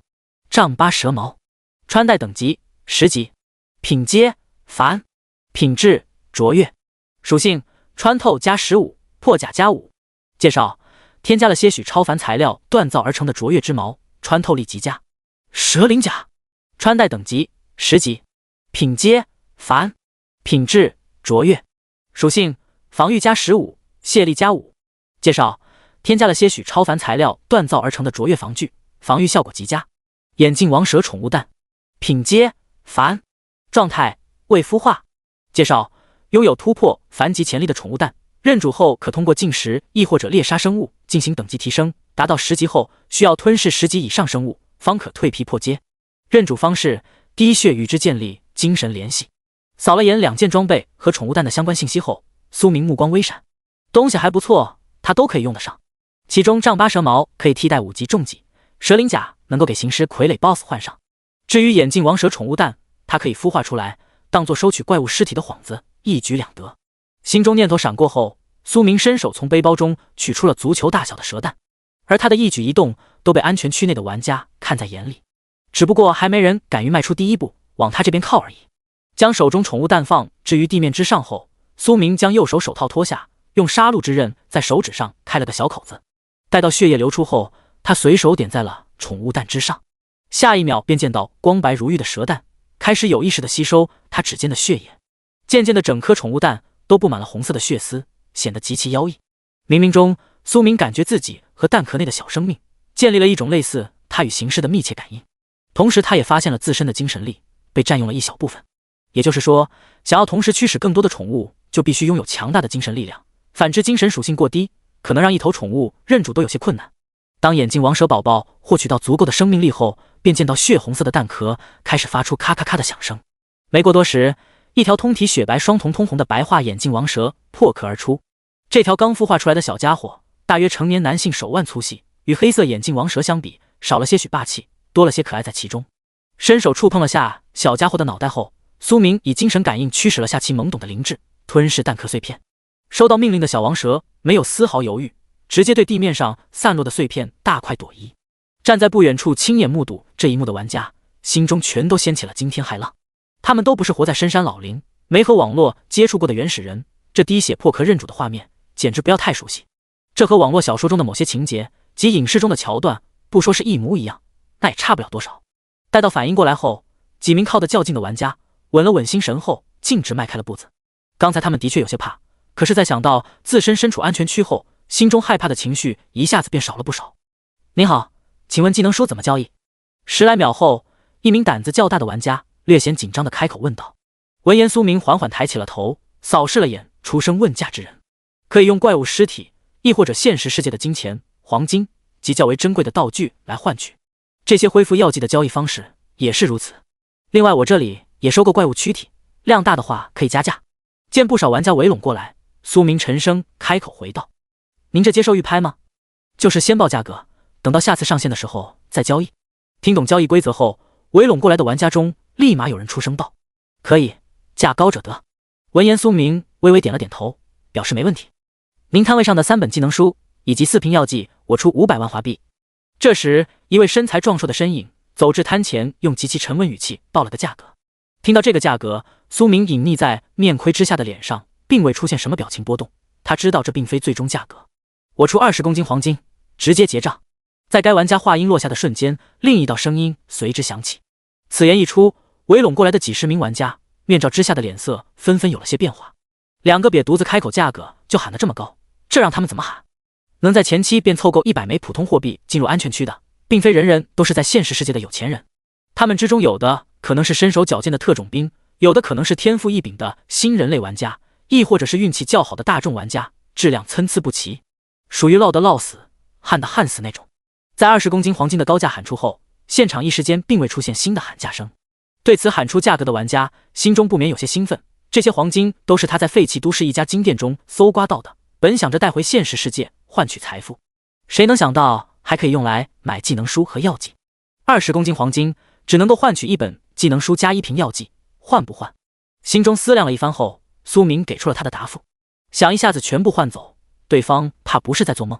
当大批量黄金被玩家带回现实世界的时候，黄金的价值肯定会暴跌，购买力出现缩水，所以这东西越往后越不值钱。什么？这也太少了吧！听到只能换1本技能书加1瓶气血恢复药剂，出价20公斤黄金的玩家立马惊呼出声道：“过时不候！”闻言，苏明并未做过多解释，他做生意从不强买强卖。第48章，别有洞天的酒馆，你只有一次机会。见他没有讨价还价的余地，喊价的玩家心中满是犹豫。说实话，他很想据理力争下，但是之前那种汗流浃背的感觉，他并不想再来一次。心中诸多想法快速闪过后，最终他还是决定了买。能混到安全区内的，别的不讲，脑袋瓜子肯定是比较灵光的。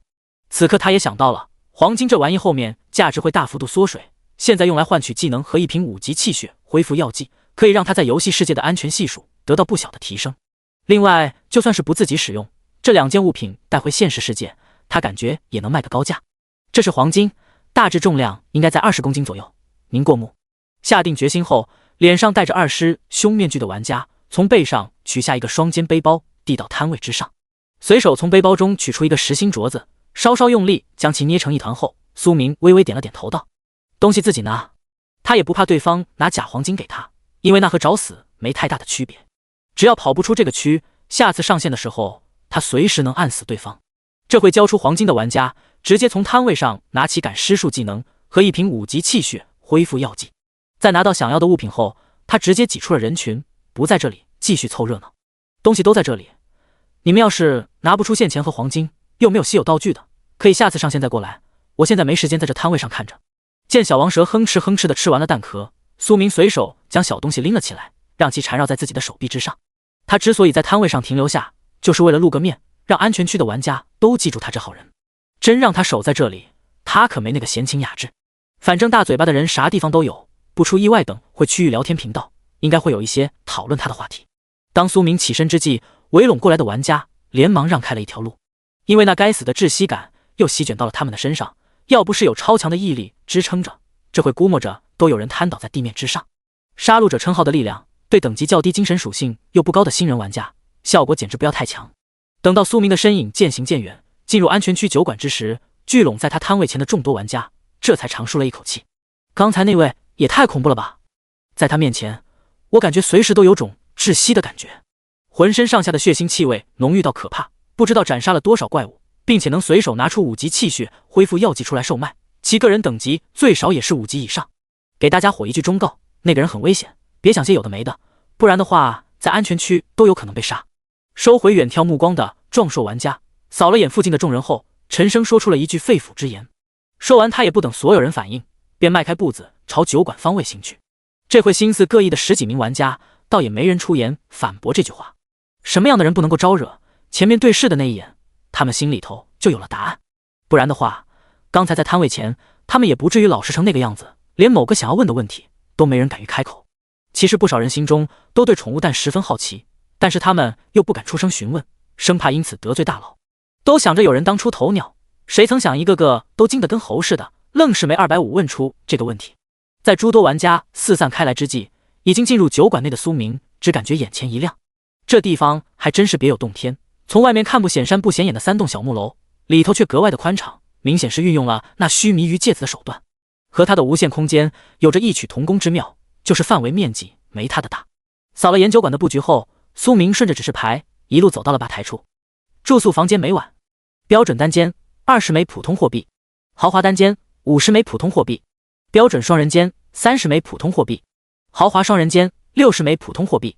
私人仓库每天10平米仓库租赁价格100枚普通货币，空余数50；100平米仓库租赁价格1000枚普通货币，空余数10。注：仓库数量有限，先到先得。酒馆菜单普通货币：蛋炒饭售价1，爆炒牛肉20，宫保鸡丁10，剁椒鱼头15。注：高价菜品可带来某些特殊增益效果，低价菜品可略微增加气血恢复速度。在按照提示点击了下吧台选项后，其眼前立马闪过一道光幕。从内容上来看，这地方设施还挺齐全，除了可以休息以外，还提供各种餐饮。此外，真有仓库租赁，和某游戏十分类似。而就在这时，苏明眉头突然皱了下，紧接着一道略显沉闷的声音从他身后方位传来：“您好，请问有时间单独谈谈吗？”听到声音，苏明缓缓转过了身体，在看见对方的身影时，他目光微闪，叫住他的人正是刚才在外面喊价500万华币的人。对方给他的感觉气血十分充沛，虽然和他相比还差上很多，却也远超安全区内的那群玩家。心中略微来了点兴趣的苏明微微点了点头，见此出声之人，心中不由得松了口气。当双方在酒馆找了张桌子落座后，500万玩家率先出声自我介绍道：“您好，我代号猛虎，等级榜第998名。”听到这个较为熟悉的代号，苏明轻敲了几下桌子，随口接过话道：“你要说等级榜中间的名号，他可能没怎么留意，但是第一页和最后一页他还是稍微扫了眼的。”所以对方一说这个代号，他立马反应了过来。没错，我的确在排行榜上排名第998，阁下想必是前100之中的人物吧？大大方方承认了自己排名的猛虎，顺带反问了句。他并没有掩饰自己身份的打算，因为想要和强者谈利益合作，就必须有一些拿得出手的东西，不然的话人家可能正眼都不带瞧你。这点不管是游戏世界还是现实世界都是如此。有话直说，不用绕那么弯弯道道，你只有一次机会。单手摸了摸手臂上缠绕的王蛇后，苏明漫不经心地开口道：“第49章，魔属群借助规则杀怪的玩家。”见对方这副随意的态度，猛虎脑海中念头急速转动，他在思索该怎么开口合适。对此，苏明也没有催促的意思。沉默了片刻，在心中组织完语言的猛虎这才缓缓出声道：“我在现实世界的真实身份乃是华国猛虎突击队教官，阁下在现实世界中有什么需要的东西，我可以帮忙收集，只需要您后面将多余的装备、药剂、技能书等物品优先考虑出售给我即可。”没敢继续绕弯子的猛虎先是表明了下自己在现实世界的身份，用来增加说服力，然后十分委婉地说出了他想要合作的意思。闻言，苏明轻敲了2下桌面，陷入了思索。与对方合作倒不是不可以，反正他也需要脱手上的物品，卖给散客的话，还不如找个固定大客户收购。心中诸多念头闪过后，苏明冷声问道：“你能代表你背后的人物做决定吗？只要不对现实世界造成太大的冲击，我可以代表他们做决定。”知道成败在此一举的猛虎言之凿凿地回道。听到这话，苏明深深地看了对方一眼，眼前的大个子身份绝对不仅仅是一个特种部队教官那么简单，不然的话怎敢夸下这个海口？想要我将装备、药剂等物品优先售卖给你们，要求很简单，只要你们能够提供大量新鲜的怪物尸体给我即可。将缠绕在手臂上的小王蛇放在桌面上后，苏明说出了他的条件。此话一出，猛虎面具笼罩下的脸色瞬间变了。原本他是觉得眼前这位将技能和药剂换取黄金，可能是在现实世界有什么需求，谁曾想压根就不是那么回事。对方想要的东西与现实世界的荣华富贵压根就不沾边。这个条件你如果能够办得到，我手上多余装备、技能、药水亦或者其他的稀有物品都可以用来当做交换物资。不等猛虎有所反应，苏明轻声补充了句：好，这个条件我答应了，不过怪物尸体的话一时半会可能无法提供，还请谅解。权衡利弊了一番后，猛虎做出了抉择。没问题，什么时候有东西，什么时候我们再交易就行。我在每天夜幕降临之前会返回安全区。一口吃下对方画的空头支票后，苏明微微耸了耸肩道：他属于不见兔子不撒鹰的主，谈合作可以，但是必须得一手交一手交货。行，那就先不打扰您了，我去想办法收集怪物躯体。发现继续谈下去自己好像也没筹码可谈的猛虎，选择见好就收。能够初步达成合作意向，他已经十分满意了。当猛虎的身影离开酒馆，苏明这才慢悠悠地从椅子上站起了身。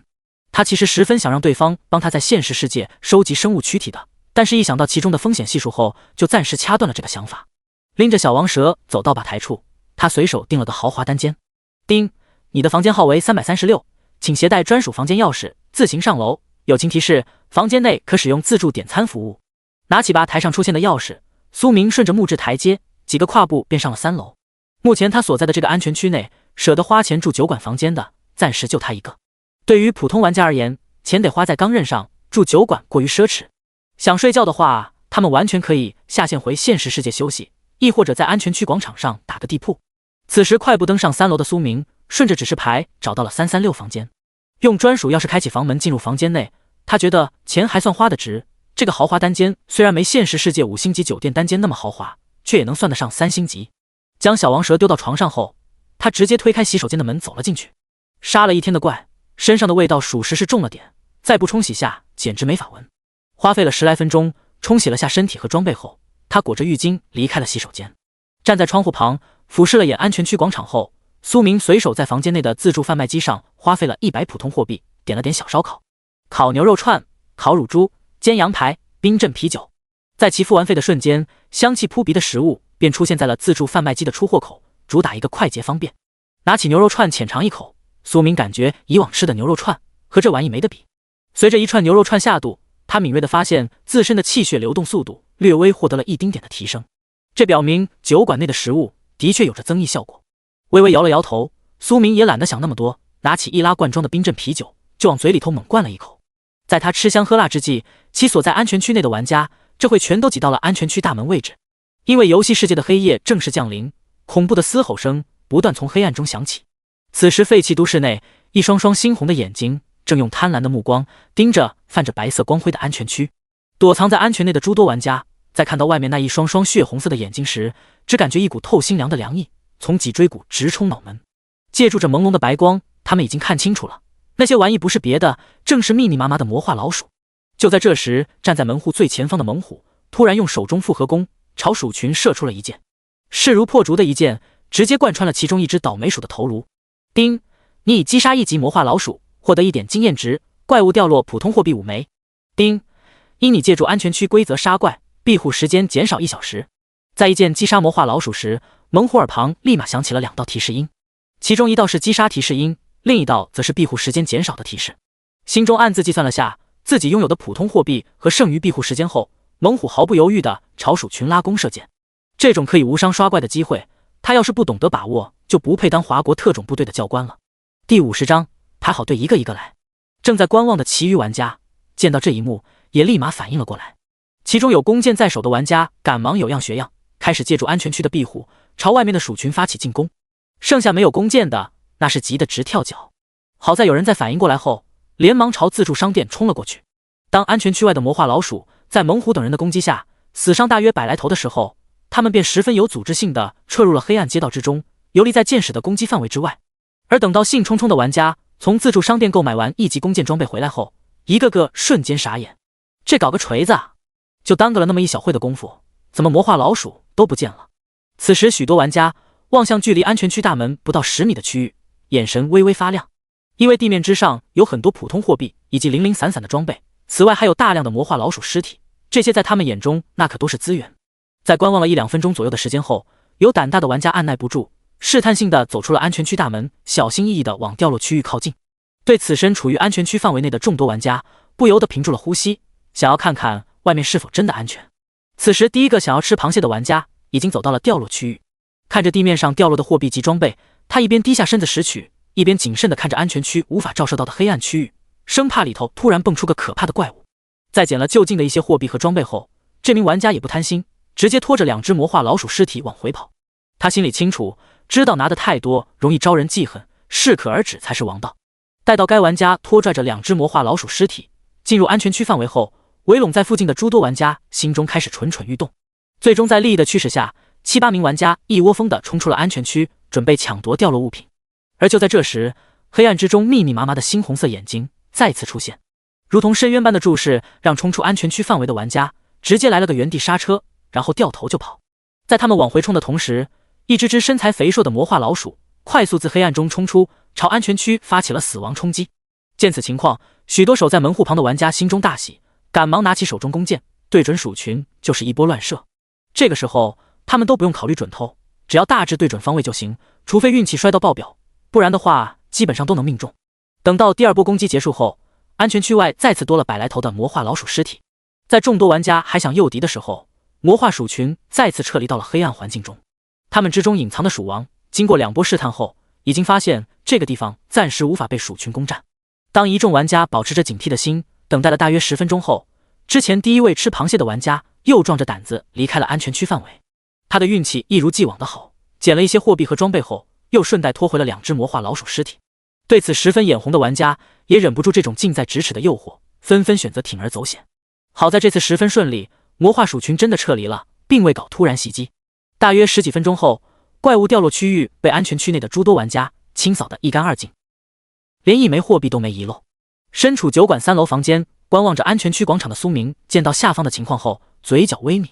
吃饱喝足，他也得干点正经事了，刚好补充下魔属精元、精魄。像这种没有限制的补血、补蓝物品，他从来不嫌多。1分钟后，便见到他的身影出现在了广场之上。想要出售魔属尸体的都来酒馆这边，等会不新鲜的不要。陈声喊了句后，苏明转身回到了酒馆之中，并花费了1000枚普通货币租了个100平的大仓库。这时广场之上的一众玩家在听到喊声后，一个个急忙拖着魔属尸体往酒馆方位冲来。其中首当其冲的正是猛虎，他这会2手各自拎着2只魔化老鼠，背上还用袋子背着3只，负重能力相当可以。一路小跑到酒馆内，他一眼便锁定了某道身影。您好，一共7只魔化老鼠。快步上前后，猛虎沉声开口道：跟我来。眼见酒馆大门处不断进入的玩家，苏明轻声接过话道。说完，他径直迈开步子往酒馆后门方位行了过去。当走到一间门牌号写着001的房门处时，苏明停下了脚步，并用手中的专属钥匙将仓库门打了开来。所有人将身上的老鼠尸体丢里面就行，一个一个来，排好队。见酒馆走廊内有些吵闹，苏明默默地佩戴上了杀戮者称号。在他开口之际，身处走廊内的玩家精神不由得一颤，随后急忙安静了下来，老老实实地排起了队。你7只魔化老鼠尸体，共计70普通货币，拿好了。等到猛虎进入仓库将尸体放入其中后，苏明随手从用于掩饰的背包内取出了7枚面值10的普通货币递给他。伸手接过货币后，猛虎也没多说什么，默默地退了开来。在杀戮者称号的精神震慑效果下，苏明的收购十分顺利，压根就没有不长眼的想要聚众闹事起哄，也没有人傻乎乎地问他收购怪物尸体干嘛，表面上看起来显得十分的和谐。至于这些人心里面有没有什么其他的小心思，不得而知。此刻依靠在墙壁上的苏明像极了地主老财给干苦力的工人结算工资。每从仓库出来一个人，他就从背包里掏出些普通货币递到对方手里头。这种状况大约持续了20分钟左右才算结束。此次他共计收购275只魔化老鼠躯体，支出2750普通货币。说实话，在看到他手中背包源源不断的往外拿钱的时候，很多玩家心中都升起了一丝贪欲。不过那种精神上的恐怖压力和安全区不能动手的规则，硬生生掐灭了众人心头不好的想法。等到走廊内的人群散去后，苏明这才迈步进入了仓库之中，并将房门反锁了起来。看着眼前堆成一座黑色小山的尸体，他眼中笑意一闪即逝。花费些许小钱便收购到这么多怪物尸体，简直不要太爽。以极快的速度将魔属尸体收进无限熔炉内后，他心念微动，开启了熔炼。第51章进入黑暗区域，遭遇鼠群。丁，已熔炼结束，从中提取到1级魔属生命晶元275份，1级魔属精魄275份，普通魔力275丝，依旧是保底收益，没有出现小惊喜。好在这个情况处于苏明的意料之中，他也没太期待普通的魔化老鼠能出天赋，亦或者技能之类的稀罕物。转身离开仓库，回到酒馆走廊后，他用专属钥匙给仓库大门重新锁上。这地方只要在租赁期间都属于他的私人仓库，其余人除非能够打破游戏规则，不然的话无法闯入进去。当苏明沿着走廊离开酒馆大门，出现在安全区广场上时，瞬间引起了一众玩家的注意。微微扫视了眼不远处的众人后，他并未怎么上心。这处安全区内除了那个代号猛虎的玩家能够让他高看一眼，其余玩家也就那样，和普通大众没啥子区别。快步走至安全区大门处时，苏明停下了脚步，精心感应了一番后，他迈步跨过了门户，离开了安全区范围。一直在关注着他的诸多玩家在看到这一幕时，立马屏住了呼吸，大气都不敢喘。他们很想看到大佬出手的画面，奈何天不遂人愿，直至苏明的身影脱离朦胧白光照射的范围时，都没有任何异常情况出现。见此，不少人心中略微有些沮丧。不过在冷静下来后，众多玩家突然想到了一件事情，那就是对方敢脱离安全区进入黑暗区域，恰恰说明了其恐怖之处。想通这点后，不少人当场倒吸一口凉气。这人与人的差距已经大到这种程度了吗？他们几十号人集合在一起，都不敢在黑夜期间脱离安全区杀怪，大佬却敢孤身一人深入废弃都市，想想都离谱啊！与普通玩家心中震撼相比，这会快步走至安全区大门旁的猛虎，脸上满是凝重之色。说实话，就算是有可以夜视的尖端科技物品辅助，他也不敢在黑夜降临的游戏世界狩猎，因为与白天相比，夜晚实在是太过危险，其中许多怪物的嘶吼声听得他头皮一阵发麻。另外，要是遭遇魔化鼠群的话，他可没把握从中杀出一条血路。深深地看了眼黑暗区域后，猛虎转身朝广场某个方位行了过去。在一众玩家心思各异之际，已经进入黑暗区域脱离玩家视线的苏明精神高度集中。此刻他周身一头行尸 BOSS， 两头行尸小弟环绕，另外小王蛇盘绕在他的肩头，警惕地吐着蛇信子。气血值临近破百的他，就算是不借助夜视仪等科技装备，也能够借助微弱的光芒于黑暗中视物，这也是其敢于出来的底气之一。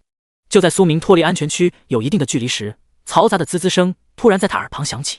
随后他所在街道正前方，大量魔化老鼠身影不断自附近的建筑物内涌出，并快速朝他所在位置冲了过来。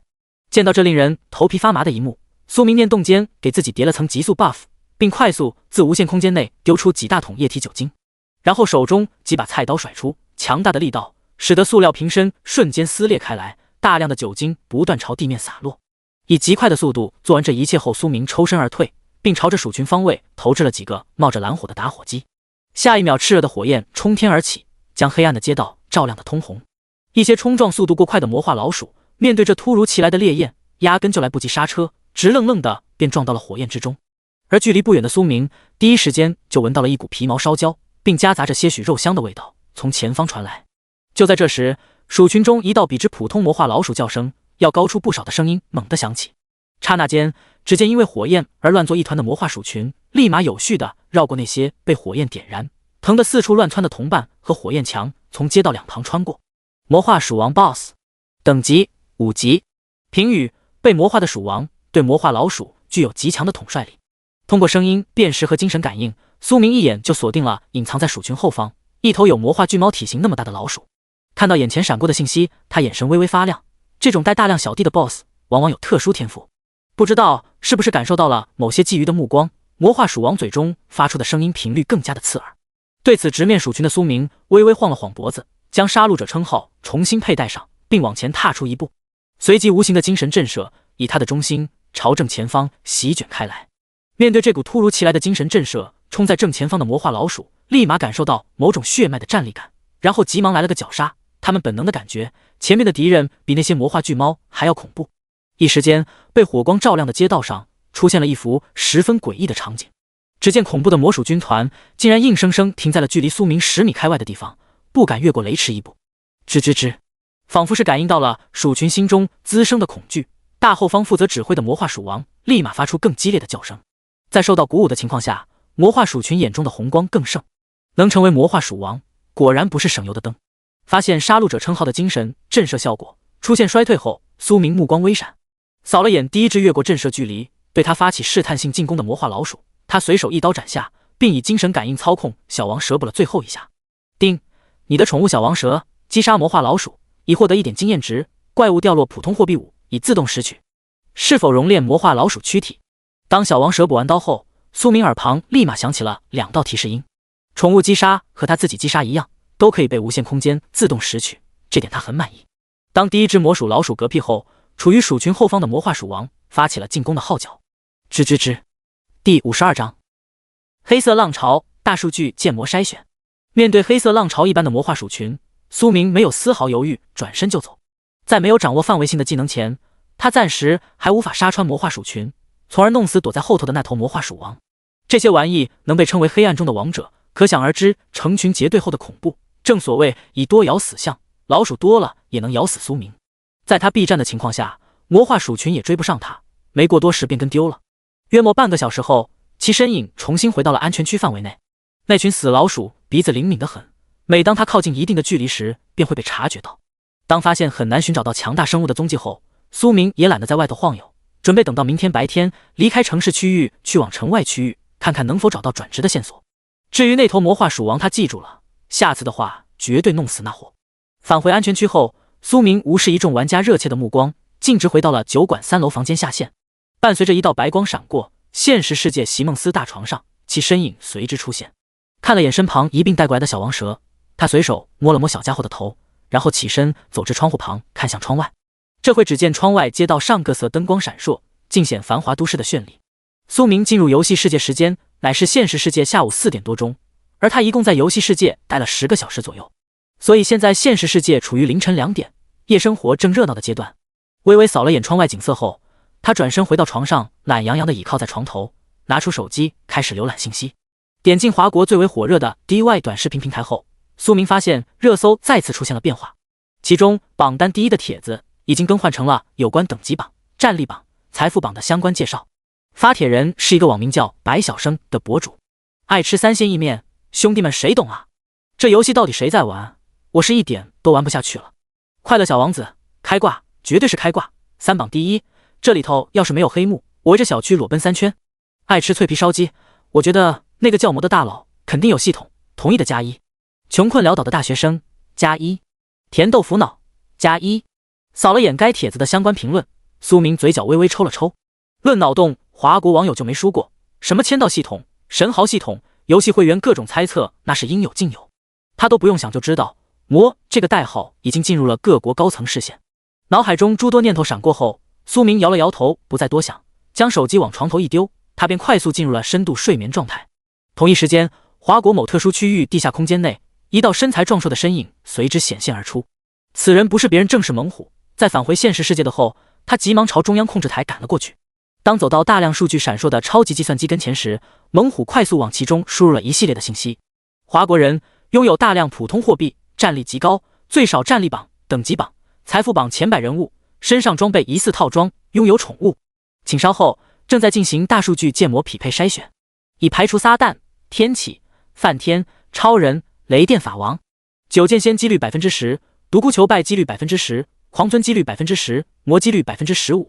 约莫几分钟后，猛虎看到了银河计算机通过大数据建模给出的推算答案，目光在一系列名字上扫视一阵后，他的目光在魔字上多停留了那么一会。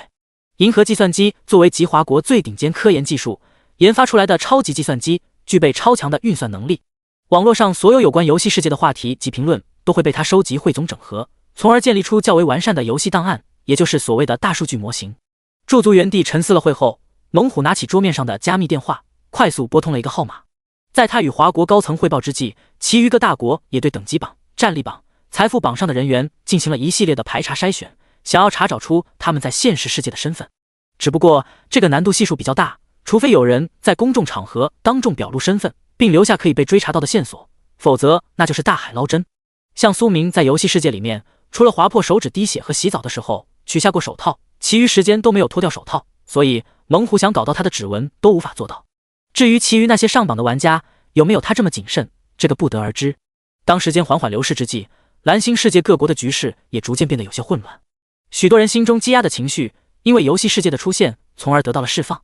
一言不合大打出手的情况不说随处可见，那也比之以往要多得多。同时犯罪率也开始出现飙升的迹象，这属于文明社会秩序崩塌的前兆。此外，网络上各路邪教分子则是愈发的活跃，什么神明降临、拯救世人、清扫这个污垢的世界等等诸多言论，那是越来越多，唯恐天下不乱。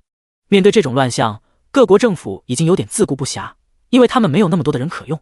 当清晨的一抹阳光透过窗户照射到苏明脸庞上时，他缓缓睁开了眼睛。起床伸了个懒腰后，他掏出手机拨打了下屠宰场那位陈厂长的电话。约莫10来秒后，电话被接通。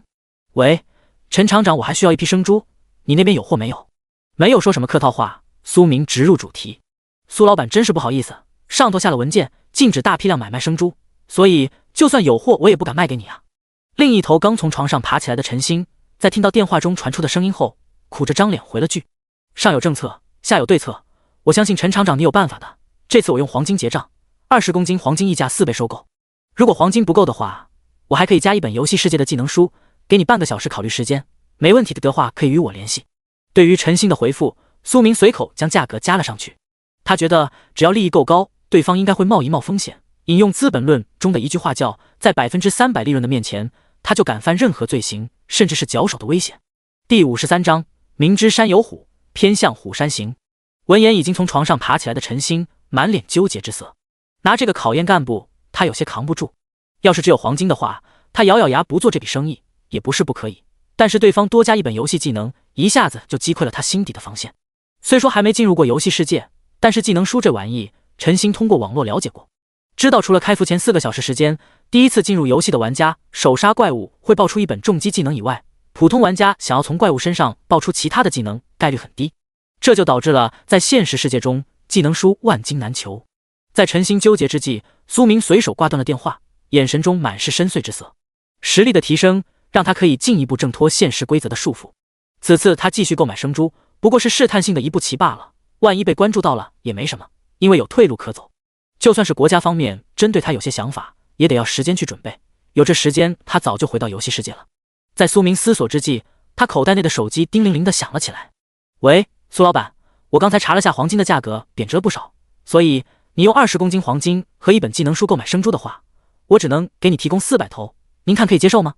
没问题，合作愉快，送货的话继续送到上次的仓库就行，到时候我会安排人接收，你出发之前提前1个小时打电话给我就行。听到手机中传出的声音，苏明轻声接过话道：好的，晚点见。挂断陈星的电话后，苏明换了身衣服离开了家，他准备找个休闲中心放松放松下身心，这该享受的时候就得享受。在他前往某著名休闲会所之际，华国某特殊机构中心，猛虎正一脸愁容地看着眼前的相关数据。从游戏世界回来后，他都没休息过，一直在看数据反馈。其中全国犯罪率正处于飙升状态，各地派出所、市局都遭遇了人手短缺的情况，许多人在犯罪完后直接利用游戏上线的功能躲进了游戏世界，压根就无法追捕。操！越看心里头越恼火的猛虎忍不住怒捶了下面前的办公桌。再这样下去，他都不敢想后面的局势会有多么动荡。深呼一口气，平复了下心中的情绪后，猛虎通过超级计算机开始下达一系列的指令。与此同时，苏明已经抵达了某正规会所，开启了养生模式。按摩了约莫3-4个小时之后，他这才一脸神清气爽地离开了会所。算一算时间，距离他上线冷却清零也快了。就在他踏出会所大门没多久之际，陈星的电话适时地打了进来。喂，苏老板，货已经快要备齐了，您看等会直接给您送过去吗？听到这话，苏明在大街上晃悠的脚步不由得停了下来，其眉头略微皱了一下，这次对方的速度好像有些快。3个小时后再送。唤出虚幻光幕扫了眼上线冷却时间后，苏明给出了答复。好的，好的。收到回复，陈星连声回了2句。敏锐的六感让苏明听出来对方声音之中极力遮掩的紧张感，自己这是被某些人盯上了吗？有意思。挂断电话后，他嘴角掠起的弧度不免有些邪恶。苏明有种强烈的直觉，盯上他的人不是军方，因为真要是军方的话，没必要搞这种小动作简直逊爆了。在他继续闲逛之际，某豪华包厢内，陈星正一脸苦涩看着面前的几人。龙哥，我那个客户真不简单，我一见他就心里头发怵，要不还是算了吧。这次赚钱了，小弟拿出一部分孝敬给您。老子差你那点钱吗？再避避扇你！被称作龙哥的光头大汉陈声呵斥道：“我尼玛，狗东西！”见几个身材壮硕的黑衣大汉围着自己，陈星心中敢怒不敢言。这些年他的屠宰场能开起来，对方的确在背后出了一份力，可是那些账他早就加倍还清了。结果这狗东西依旧时不时的过来敲上他一笔，只能说这沾了黑之后，想要洗白的话的确很难。脑海中念头急转后，陈星不得不挤出个笑脸道：“一切听龙哥你安排，算你识相，别以为有了几个钱你就牛逼了。在我这是龙得给我盘着，是虎得给我握着。”拿起酒杯猛喝了一口的龙标，舔了舔嘴，略显狂妄道：“装尼玛大尾巴狼，包厢钱都是老子付的。”见对方张狂至极的嘴脸，陈星心里头就差指着对方鼻子骂了。不过他属于有心没胆，因为他还有老婆、孩子、父母、情人，乱类太多，和好勇斗狠的社会人硬碰的话，代价他承受不起。他知道眼前这货手里头真的沾过人血，只不过一直没被制裁而已。当时间一晃过去3个小时的时候，陈星这才带着几百头猪和一位龙标的小弟从屠宰场出发。经过几个小时的好说歹说，他成功将自己摘了出来，让龙标在他交易结束后再搞事情，不要牵扯到他。同一时间，苏明通过上次那位货车司机又找了一批装卸工，距离他游戏上线冷却时间还剩1个小时左右，刚好还能在现实世界玩一玩。他这纯属于明知山有虎，偏向虎山行。其实苏明脑海中一直有一个比较血腥想法，在游戏世界里面击杀玩家，对方会化作星光消散，那么在现实世界击杀呢，是不是能熔炼？有送上门的机会，他感觉应该要把握下。无故屠杀他不去做，但是对他有想法的，完全可以弄死，顺带把灰给对方扬了。约莫半个小时后，苏明与陈星顺利碰面。苏老板，您要的猪都在后面车上，质量和上次差不多。双方一见面后，陈星急忙迎上前，略显拘谨的开口道：“陈厂长有心了，你要的东西都在背包里，自己清点下吧。”微微扫了眼跟在对方身边一身匪气的家伙后，苏明漫不经心的接过话道：“第54章，贴心的售后服务，准备灰都给扬了。最多气血10点左右浮动的小瘪三也敢打他的主意，真是不知道马王爷有几只眼。”苏老板说笑了，我还能信不过您吗？此时心中有鬼的陈星在捡起地上的背包，快速瞄了一眼后，连连摆手道：“等装卸完，你将车开回去就行。”随口回了对方一句后，苏明转身回到仓库内的椅子上坐了下来。好的，好的。客套的说了2句后，陈星便急忙走出了仓库。你丫的也太胆小了吧，不就是一个年轻小伙子吗？像这种货色我一个锁喉就能制服，都不用我们老大动手。这时跟随着一同离开仓库的龙标小弟忍不住小声鄙夷道。闻言陈星并未多说什么，他知道说了对方也不会信。今天回去之后，他就筹划跑路离开这座城市。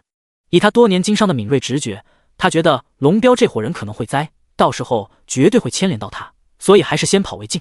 当满车的猪被卸进仓库内后，苏明给装卸工发完工资后，便随手将他们打发走了。至此他的游戏上线冷却时间也早已清零。你有一条新的短信，请注意查收。就在苏明准备将死猪全部收入空间内时，一道短信铃声响起：苏老板，有一伙小混混盯上你了，为首的是一个叫龙标的家伙，还请小心。发件人屠宰场陈。拿出手机浏览了下短信内容，苏明眼中玩味之色一闪即逝。陈星的人还是挺有意思的，墙头草的直觉吗？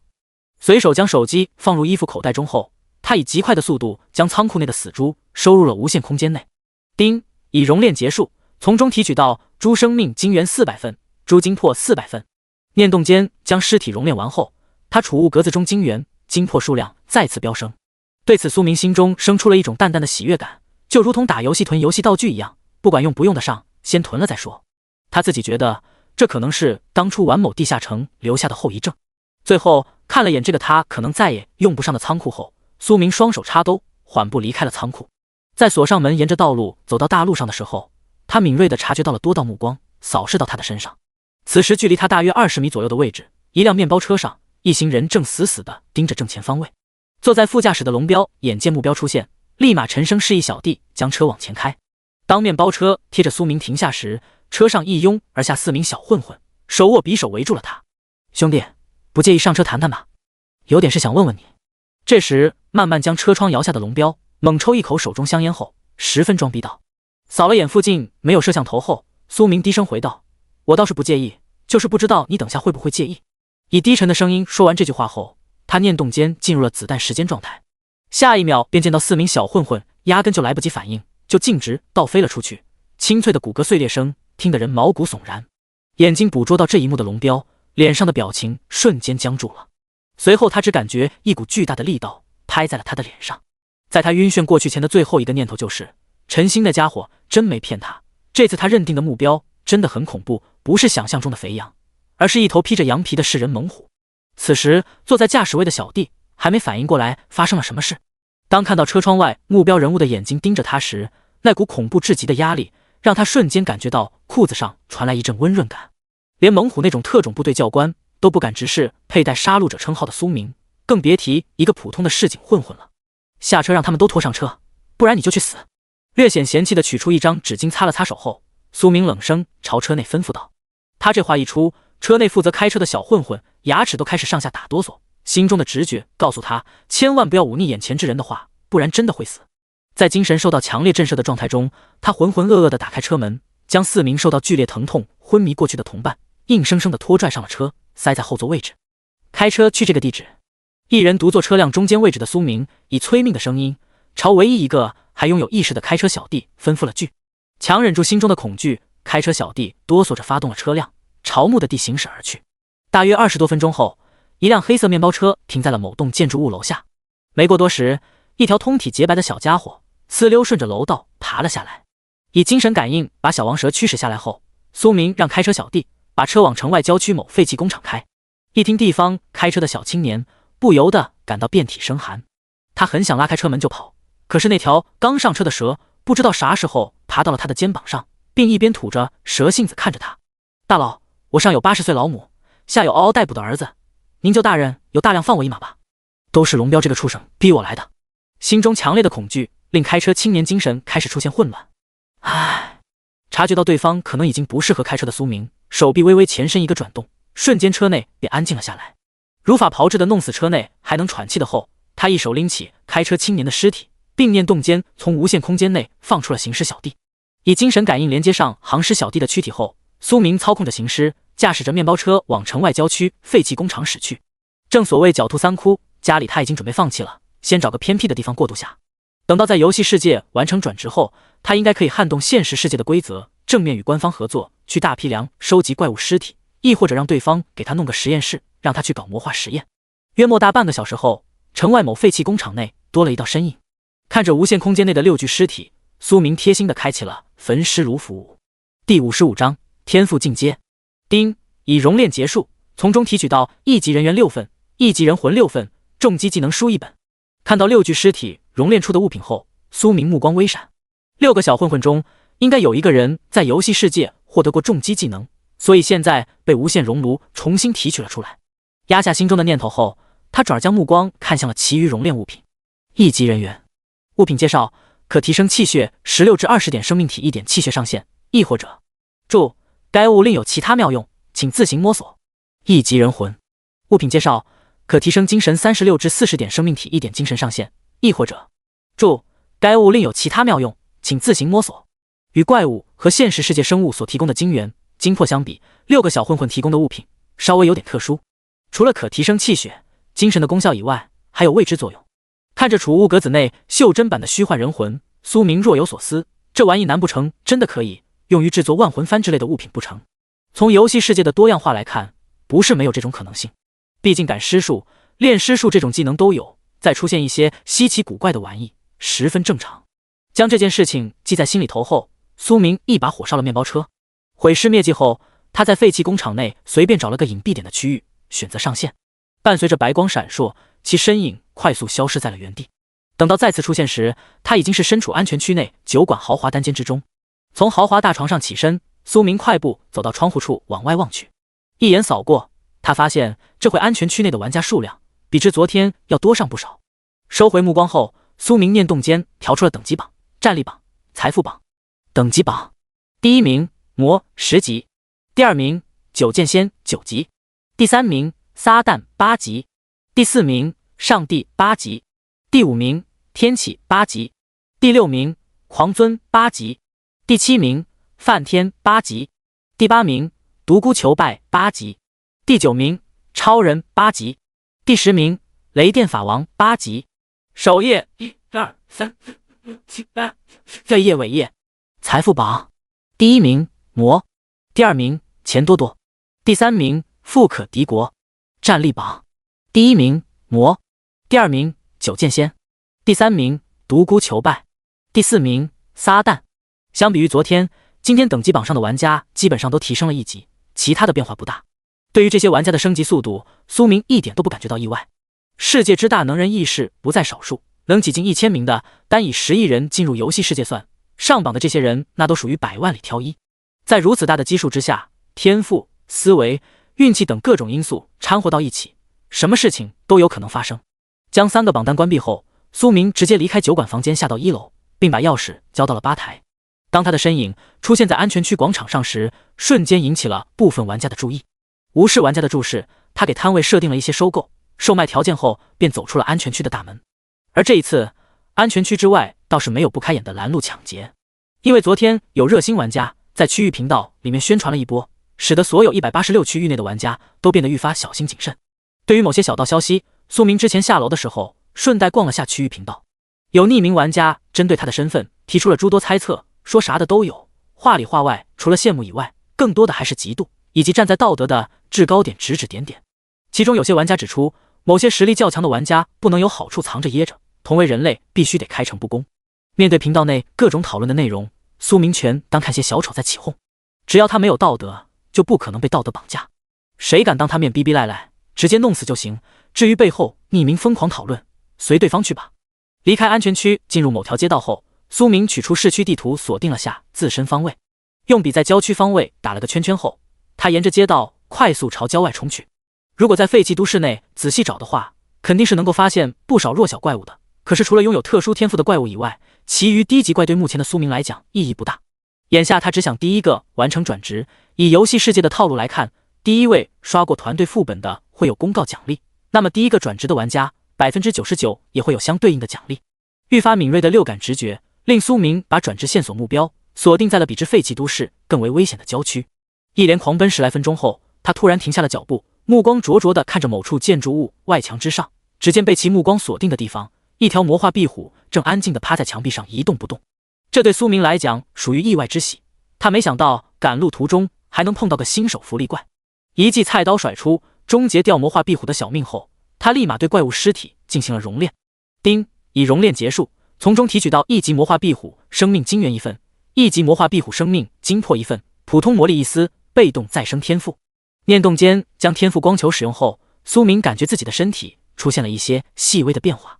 换出游戏面板看了眼天赋栏后，他发现凡级再生天赋这会已经进阶成了黑铁级再生天赋1/10。大腿断裂通过消耗大量气血，可在2年内重新长出，手臂1年。与凡级再生相比，进阶到黑铁级的再生天赋得到了较为明显的增强，这要是继续进阶下去，滴血重生不是梦。感觉自身保命能力进一步加强的苏明脸上不由得露出来一丝笑意。就现在这天赋，他只要不遭遇断手断脚的危机，其余皮外伤亦或者较为严重的撕裂性伤口都能在短时间内快速愈合，毕竟他最不缺的就是气血之力。第56章野生 BOSS 的踪迹转至副本。心情大好的苏明将游戏面板关闭后，便继续朝郊外方向赶了过去。一路上他也遇到过其余玩家，但是并未和对方接触。大约10分钟后，他脱离了废弃都市高楼林立的环境，进入了极为危险的郊外区域。果然不是普通玩家能够生存的地方，真是危机四伏啊！看着荒废的公路两旁一眼望不到头比之人还高的绿草，苏明心中微微感慨了声。随即他念动间将行尸傀儡 BOSS 和2头行尸小弟从无限空间内放出来，呈3角站位推进。在草丛中前进了大约10几米距离的时候，苏明目光微微一凝，他看到了一只隐藏的较深的狩猎者，魔化螳螂，等级5，评语：天生的杀戮者，注意他的双刃。此时草丛上，一只体型堪比魔化老鼠的巨大碧绿色螳螂正谨慎地盯着一人3尸及通体雪白的小王蛇。精神感知到魔化螳螂一直锁定着小王蛇，苏明以精神操控行尸傀儡 BOSS 朝其发起了进攻。面对敌人的攻击，魔化螳螂双足微微发力，一个弹跳便躲闪了开来。草丛地形属于他的主场，像行尸这种高攻高防但是敏捷差点的，很难一击命中。这时魔化螳螂在避开一击后，直接以极快的速度朝苏明所在方位发起了突袭，下一秒便见到血红色刀刃和碧绿色螳螂双刃碰撞到了一起。面对这一刀，魔化螳螂双刃瞬间断裂，连带身躯都被斩成了两半。丁，你已击杀5级魔化螳螂，经验值已满，无法获取经验。怪物掉落普通货币50枚，5级螳螂双刀已自动拾取。丁，是否熔炼魔化螳螂躯体？是。爆率比之废弃都市要高上不少。扫了眼击杀提示，苏明随手甩了下刀身上的螳螂血液。丁，已熔炼结束，从中提取到5级魔化螳螂生命精元1份，5级魔化螳螂精魄1份，普通魔力5丝，被动技能刀道精通。见怪物躯体熔炼出刀道精通的被动技能，苏明嘴角简直比 AK 还难压。他刚才一刀砍死魔化螳螂，那是占了速度、精神等多方面的因素，真论耍刀技巧的话，他还真不是螳螂这种天生刀客的对手。所以刀道精通技能能让他的近战能力获得进一步提升。将技能光球使用后，苏明双手微微颤动，当那种奇妙的感觉消散后，他随手用杀戮之刃耍了个刀花。与之前相比，这次他使刀明显更加的流畅，可以随时收力。熟悉了下手中长刀后，他再次沿着废弃公路往前探索。前进了大约20几米后，他听到了一声恐怖狮吼声自前方传来。顺着声音传来方向，苏明脚步轻点踩在行尸傀儡 BOSS 肩头，取出望远镜朝前方望去。快速扫视下，他看到了一头比大象还大的雄狮，带领着稍小1号10几头母狮，正在试图狩猎体型更大的水牛。魔化狮王 BOSS， 阶位黑铁，等级11，评语踏入超凡层次的魔化生物，草原王者。魔化雌狮，等级10，评语强大的魔化生物，新人玩家请勿碰瓷。魔化野水牛王 BOSS， 阶位黑铁，等级11，评语踏入超凡层次的魔化生物，极其恐怖。魔化野水牛，等级9，评语强大的魔化生物，新人玩家请勿作死。一眼扫过后，苏明眼前快速闪过多道怪物信息，其中魔化狮王和魔化牛王，就算是他也不得不吞了口唾沫。别的不讲，就那体型震慑力十足。观察了一小会后，他将望远镜重新收进了无限空间。不管是狮群还是牛群，苏明暂时都不想去招惹。黑铁阶 BOSS 的实力到底怎么样，他还不清楚。加上大草原的地形，无法用建筑物制造地形杀，万一被盯上了，他可能也就只有往废弃都市方向战略性撤退。人类玩家与怪物相比，前期优势在于装备、智商、体质的话，说实话，比哥布林那些稍微强点，但是与猛兽相比差得很远。苏明开挂的情况下，都无法下定决心一个人冒险去单挑黑铁阶 BOSS， 就能知道这游戏有多难玩。你要说真生死搏杀的话，他应该能越阶弄死 BOSS， 但是无伤刷野这个潜意识吧，不是一时半会能够摒弃掉的。脑海中多种想法闪过后，最终他还是选择了求稳为上。反正前期没人来草原和他抢 BOSS， 等到找到转职的线索再说。在接下来的探索时间里面，苏明尽量远离牛群和狮群的地盘。约莫行进了2分钟左右，一条5级魔化竹叶青被他操控行尸傀儡 BOSS 打了个半死，然后让小王蛇补了最后一下。丁，你的宠物王蛇已击杀5级魔化竹叶青，获得了2点系数加成，共计15点经验值。怪物掉落普通货币50，5级竹叶剑一把，已自动拾取。丁，是否熔炼魔化竹叶青躯体？丁，已熔炼结束，从中提取到5级魔化竹叶青生命精元1份，5级魔化竹叶青精魄1份，普通魔力5丝，死亡缠绕技能书1本。略微看了眼击杀和熔炼提示后，苏明继续前行。1分钟后，一只在草丛内想要偷袭他的魔化螳螂，被他的精神感应提前察觉，一刀终结了其小命。待到将其躯体熔炼完后，再次收获1份刀道精通技能。与投掷精通技能一样，这类被动技能都可以继续提升，也就是拥有进阶的潜力。将第2份刀道精通技能用在自己身上时，苏明明显感觉到自己对刀的掌握更进了一步。花费了些许时间熟悉了番，他站在行尸傀儡 BOSS 肩膀，用望远镜观察了下附近的区域。当看到一丝朦朦胧胧的紫色光华在镜筒中闪过时，他不由得精神一振。这熟悉的感觉和废弃都市里面行尸商城团队副本好像差不多。锁定光华所在方位后，苏明心念微动，将杀戮者称号佩戴了起来，并燃烧气血进入急速状态。2分钟后，他跨越了较远的一段距离，赶到了一处隐藏在草丛中时不时往外散发着淡紫色光华的椭圆形门户前。丁，你发现了转职副本，进入要求10级，第57章地穴3层，是否进入？听到耳旁响起的副本提示音，苏明心中默念了声誓。他之所以来郊外，就是为了转职，现在既然找到了转职副本，自然不会不进。随着一道淡紫色的光华闪过，其身影瞬间消失在了原地。丁，你已进入转职副本。环视四周后，苏明发现自身处于一个遍布火把的矿洞之内。地穴蠕虫，等级10级，评语普通10级生物，击杀可获取普通职业转职资格。当正前方一条大虫子身影出现时，苏明眼前闪过一行信息。对此，他心念微动，操控着行尸傀儡 BOSS 和2头行尸小弟冲了上去。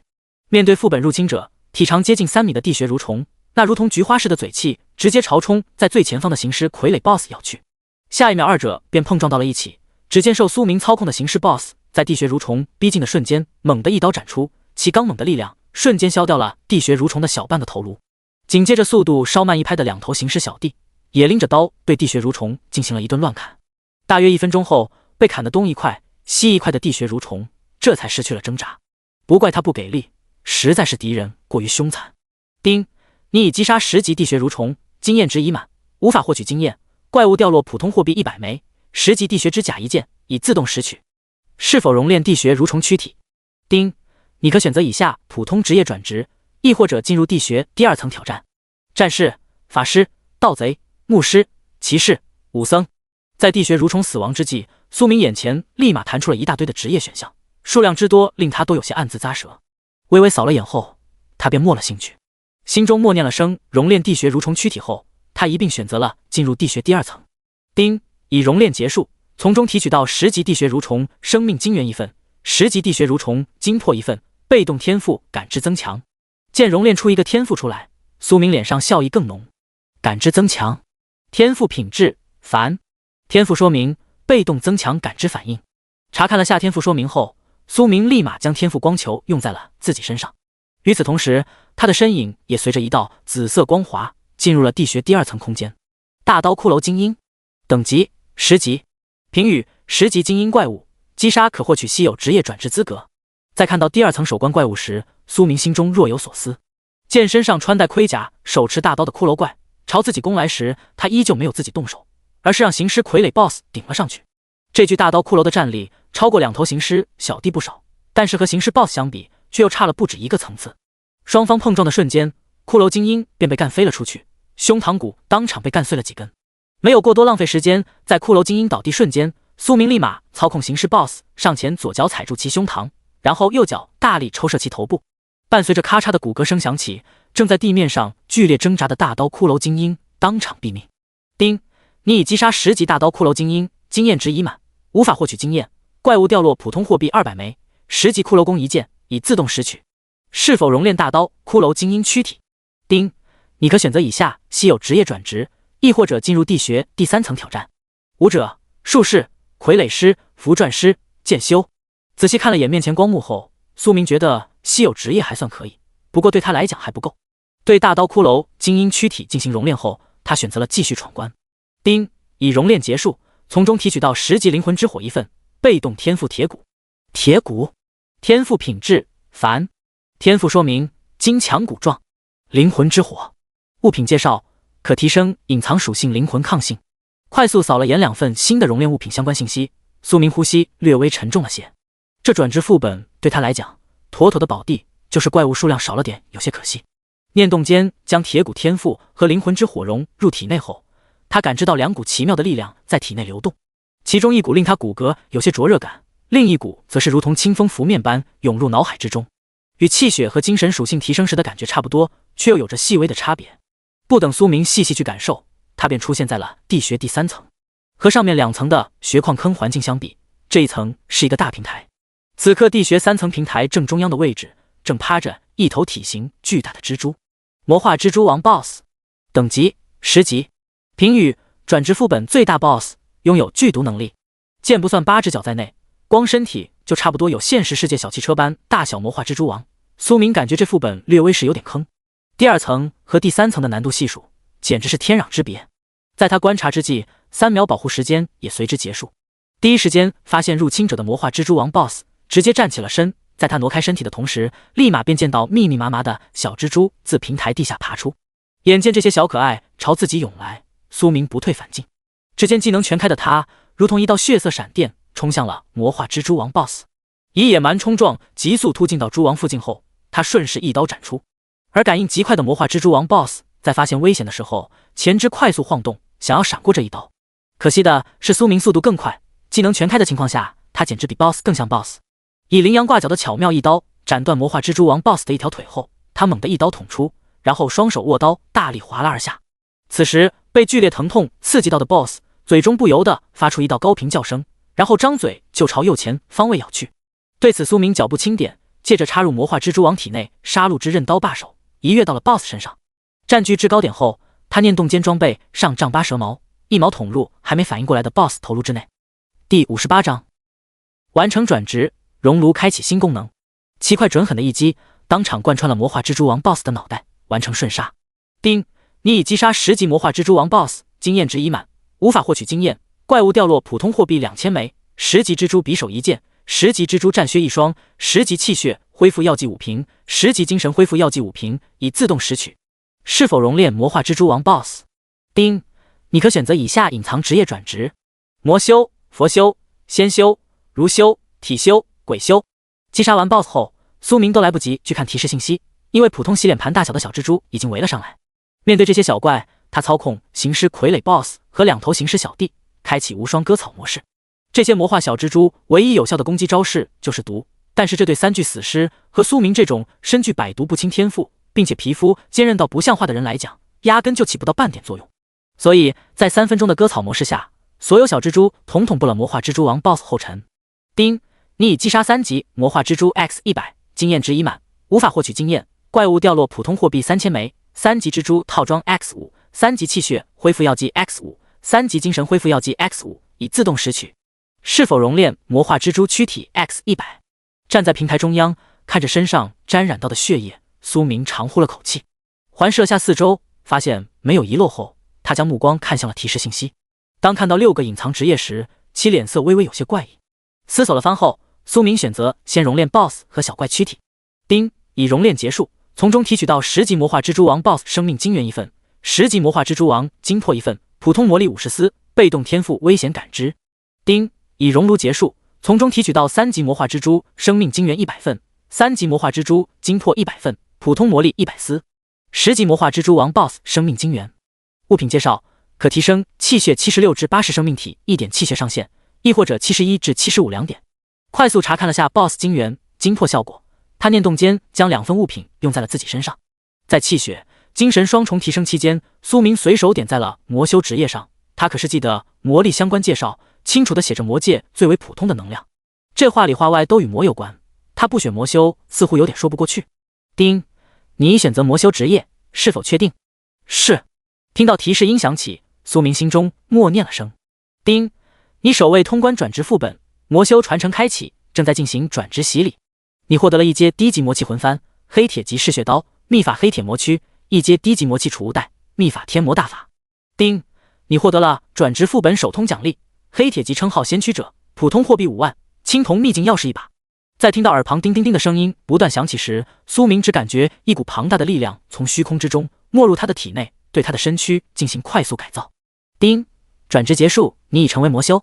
丁，玩家魔率先完成转职，特奖励该玩家自由属性点20点，上线冷却时间减半，游戏世界将进行在线更新，开启安全区普通职业转职殿堂。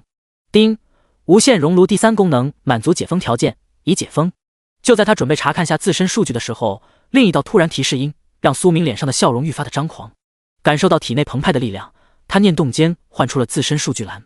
游戏面板：姓名苏明，职业魔修，阶位黑铁，等级11级01000，生命值100%，气血值75+20 95，精神值6565，魔器100-100，秘法黑铁魔躯入门1%，一阶天魔大法入门1%，技能3级重击满级，3级死亡缠绕满级，3级极速满级，投掷精通刀道精通，3级嗜血满级，3级赶尸术满级，3级野蛮冲撞满级，3级子弹时间满级，炼尸术。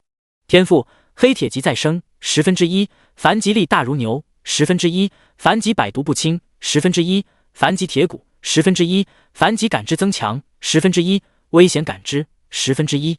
称号：凡杀戮者，已佩戴；黑铁级先驱者未佩戴。综合战力3666。装备栏：10级杀戮之刃，10级杀戮之甲，10级杀戮之靴，10级杀戮护手，10级杀戮之盔，10级杀戮护腿，已穿戴。法宝：一阶低级魔器魂幡，一阶低级魔器储物袋。插件：无限熔炉。功能1、功能2、功能3，可消耗能量合成技能。天赋：称号包括但不限于。自由属性点52点。一眼扫过数据面板，苏明发现新增了不少选项，有职业、阶位、魔器、秘法、法宝，可以说得上大换血。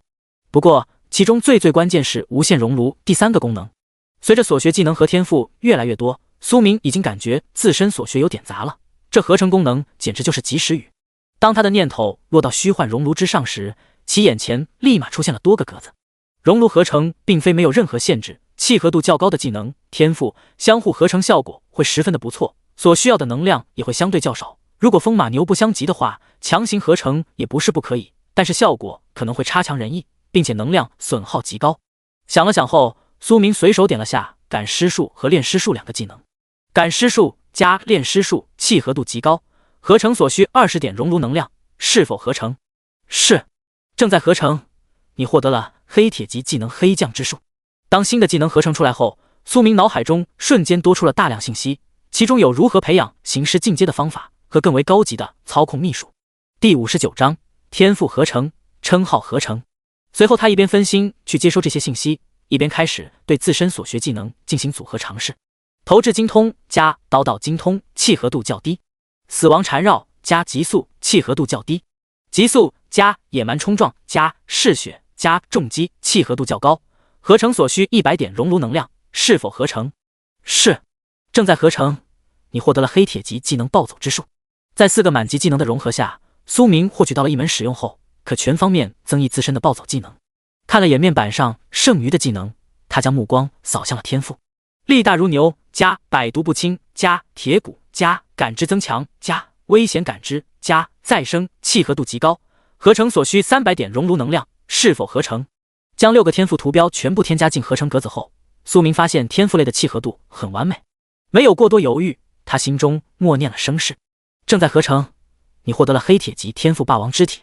当新的天赋融合出来后，苏明感觉自身的筋骨、皮膜、精神全都得到了一定程度上的增强。闭目感知了番自身当前状态后，他这才开始查看转职获取到的物品。魂幡，等阶一阶低级魔器，魂体灵石，功效驱使魂体征战。储物袋，等阶一阶低级魔器，功效内含1立方米储物空间，可用于储物。先驱者称号，品阶黑铁。介绍：佩戴后在击杀怪物及开荒新副本时爆率额外提升10%。黑铁魔躯。介绍：可用魔力凝练魔躯，增强自身战力。注：黑铁魔躯凝练圆满，方可开启下1等阶魔躯凝练之法。天魔大法。介绍：可用于修行魔器，增加自身战力。嗜血刀。穿戴等级11级，品阶黑铁，品质上品，属性血气吞噬加10，锋利加30，破甲加10。特性刀芒。装备评语：超凡材料锻造而成，可使用气血之力亦或者魔器激发装备特性，展出刀芒。青铜秘境钥匙。介绍：当拥有者阶位达到青铜阶时，可凭借秘境钥匙进入青铜秘境探索。快速浏览了一番所有物品信息后，苏明念动间装备了通体血红色的嗜血刀。消耗10点气血注入刀身后，他随手一刀朝正前方斩出。下一秒，只见一抹快若闪电的刀芒自是血刀上飞射而出，随后砰的一声响，从被刀芒击中的地穴墙壁处发出。扫了眼从墙壁上炸裂下来的碎石，苏明嘴角微微抿起一丝弧度，这个威力他十分满意。有生命晶元顺回气血，这种远程手段他能当平 A 使用，就问恐怖不恐怖。环视了副本地穴3层，苏明并没有着急退出，他还有东西没有合成。先驱者加杀戮者契合度极高，合成所需100点熔炉能量。是否合成？是。正在合成。你获得了黑铁级称号先驱杀戮者。看着合二为一的称号，苏明目光微闪。先驱杀戮者称号，品阶黑铁，介绍：佩戴后在击杀怪物及开荒新副本时，爆率额外提升 10%， 可对低级黑铁阶位级以下生物进行精神震慑。合成之后的称号在精神震慑方面的能力获得了些许的提升，原本只对凡级生物有效，现在的话则是多了低级黑铁阶位。称号这玩意和装备不同，一次性只能佩戴一个，所以仅凭合成称号便注定了苏明会遥遥领先。看了眼简洁不少的数据面板，他开始尝试修行天魔大法和黑铁魔躯。转职之后，苏明已经清楚等级提升所能够带来的实力提升效果只是自身整体战力的一小部分，要看一位玩家强不强，得看他的装备、法宝、秘法、技能、宠物等诸多方面。他从10级进阶到11级的时候并没有获得属性点，不过那股传承力量开启他体内魔气之源的时候，顺带强化了下他的体魄和精神，不然的话仅凭魔化蜘蛛王 BOSS 精元，精魄还无法带来那么大的提升效果。在其进入尝试修行阶段，整个游戏世界的交流频道上已经炸开了锅。开挂，我要举报，跪求大佬地址，我想当挂件。妈妈问我为什么跪着看评论，好好，这么完事吧。世界上强者这么多，为何不能多我一个？当苏明以的身份第一个完成转职并引发世界公告的时候，正在勤勤恳恳打怪的诸多玩家一个个眼中尽是羡慕之色。这公告通报就算了，别把奖励也一起报出来啊，这不纯让他们眼红吗？20点的自由属性点加上上线冷却时间减半以及其余不知道的奖励，越想诸多玩家心里越不是滋味。而等级榜、战力榜、财富榜上的玩家看着最上面那个刺目的代号，心中不由得生出了一股无力感。一步先步不先，对方光凭2次世界公告就获得了25点自由属性点，就这已经领先了他们一大截，更别提现在还完成了转职。此刻的魔到底有多强，他们无法猜测。要不是战力榜的战力数据是隐藏的，这回估计他们会更加炸裂。因为完成技能、天赋、称号整合并装备了嗜血刀的苏明，此刻战力高达4555，在各个区域频道就转职这件事情聊得热火朝天之际。盘坐在地穴3层空间内的苏明缓缓睁开的双眼中喜色一闪而过，从魔化怪物体内熔炼出的魔力能够助他凝练魔躯和修行天魔大法。得出这个结果后，他暂时中断了修行，并选择退出转职副本。伴随着紫光闪过，苏明身影随之消失在了地穴3层内。等到再次出现时，他已经回到了绿草葱葱的田野之上，将行尸傀儡 BOSS 放出，踩在对方肩头四处扫视了一眼后，他快速锁定了某个方位。野水牛群和狮群，苏明都不打算放过，这片区域他准备先开个荒。顺着右前方位，在草丛中穿梭了较长的一段距离后，他进入了一片视野较为开阔的区域。此时，在一处较大的湖泊旁边，有野水牛王带领的牛群正在悠然自得地喝着湖水。看到牛王后背上几道较浅的爪痕，苏明目光微闪，看样子由狮王带领的狮群面对牛群并没有占到太大的便宜。第60章屠戮牛群，恐怖收益。不过仔细一想也正常，超凡生物的智商比起普通生物肯定是要强上不少的。那么在牛王的统帅下，野水牛群只要不四散奔逃，就不会被逐个击破。心中念头闪过后，苏明拎刀直冲。在他逼近到一定距离时，盘卧在牛群中间的野水牛王猛地发出一声牛叫声。收到警示的牛群立马在第一时间围成一团。对此，苏明眼中金光闪过，手中嗜血刀猛地朝距离他最近的野水牛斩出。随即只见半米来长的血红色刀芒以极快速度命中了水牛头颅。恐怖一刀之下，这头倒霉牛瞬间倒地毙命，其巨大头颅之上的血肉被刀芒中夹杂的力量炸得四处飞散。丁，你已击杀9级魔化野水牛，获得9点经验值，怪物掉落普通货币100枚，9级圆月弯刀一把，普通技能书蛮牛冲撞一本，已自动拾取。是否熔炼魔化野水牛躯体？没看击杀提示，苏明在完成瞬杀后便第一时间开启了暴走之术，并佩戴上了先驱杀戮者称号。无形的精神震慑立马让整个牛群乱作一团。就算是牛群王者野水牛王，此刻巨大的牛眼中也满是惶恐之色。他感觉不远处的那个小不点十分的恐怖，令他的四肢都有些战栗。面对极度慌乱的牛群，苏明双瞳中嗜血之色闪过，手中嗜血刀不断斩出刀芒之力。他的每一击都能秒杀一头野水牛。一时间叮叮叮的提示音不断响起。叮，你已击杀9级魔化野水牛，获得9点经验值，怪物掉落普通货币100枚，9级气血恢复药剂1瓶，已自动拾取。在他一连屠杀了10来头后，体型庞大的野水牛王嘴中开始不断发出牛叫声，试图驱散牛群所承受的精神震慑。见此情况，苏明化作一道血色残影，快速逼近牛王方位，并消耗20点气血斩出雷霆一刀，仿佛是察觉到了生死危机。当血色刀芒临近之时，只见野水牛王 BOSS 体表一道黑光快速闪过，刹那间刀芒便与牛王体表黑光碰撞到了一起。当看见血色刀芒被魔化野水牛王 BOSS 挡下，只在对方身上留下一道较浅的刀痕后，苏明并没有感觉到意外。如果黑铁阶 BOSS 也那么容易被秒，就算不上 BOSS 了。毕竟是踏入了超凡的大家伙，有2把刷子再正常不过。念动间消耗精元补充了下体内消耗气血后，他又是一记刀芒斩出。不是苏明不想爆发更多的气血斩出更强一刀，而是嗜血刀激发刀芒有上限，最大容量就是20气血亦或者魔力，如果强行激发更大力量的话，容易损坏。此时刚扛下一记刀芒的魔化野水牛王 BOSS 体表黑光已然暗淡了不少。当第5道刀芒加身时，其嘴中不由得发出了一声悲凄的牛叫声，体表黑色光华瞬间破碎。倒不是牛王不想发起反击，而是他压根就做不到，那恐怖的精神震慑让他无法发起冲撞。此刻一连激发5道刀芒，斩破牛王护体黑光的苏明顺势斩出了第6刀。随着雷霆一刀落下，魔化野水牛王 BOSS 脖子处瞬间被砍出了一个巨大的口子。如果不是他的皮肤、肌肉、骨骼坚硬到了一定的程度，这一刀说不定能够直接将其牛头斩落。见牛王迟迟不倒下，苏明选择继续出刀。面对他激发的第7道刀芒，牛王 BOSS 庞大的身躯总算是轰的一声倒在了地面之上。你已击杀11级魔化野水牛王 BOSS， 获得100乘以10倍经验值，怪物掉落黑铁币1000，黑铁级下品气血恢复药剂 X5， 黑铁级下品精神恢复药剂 X5。 11级牛王重甲1件，11级牛王重锤1对，黑铁级技能书能量屏障1本，已自动拾取。是否熔炼魔化野水牛王 BOSS 躯体？丁，你的当前等级经验已满，个人等级提升为12级，因隐藏职业加成，你获得了10点自由属性点，无加点限制。在牛王 BOSS 被击杀后，苏明并未第一时间去查看战利品，而是朝整个野水牛群挥起了屠刀。没有 BOSS 统帅，这些不到黑铁阶位的魔化野水牛，此刻全都在先驱杀戮者称号精神震慑之下，瘫倒在地无力的挣扎着。丁，你已击杀9级魔化野水牛，获得9点经验值，怪物掉落普通货币100枚，9级精神恢复药剂1瓶，已自动拾取。丁，你已击杀9级魔化野水牛，获得9点经验值，怪物掉落普通货币100枚，9级巨剑1柄，已自动拾取。当时间过去15分钟后，苏明这才停下了手中挥刀的动作。至此湖泊旁已经没有任何野水牛的踪迹，统统化作尸体进了他的无限空间。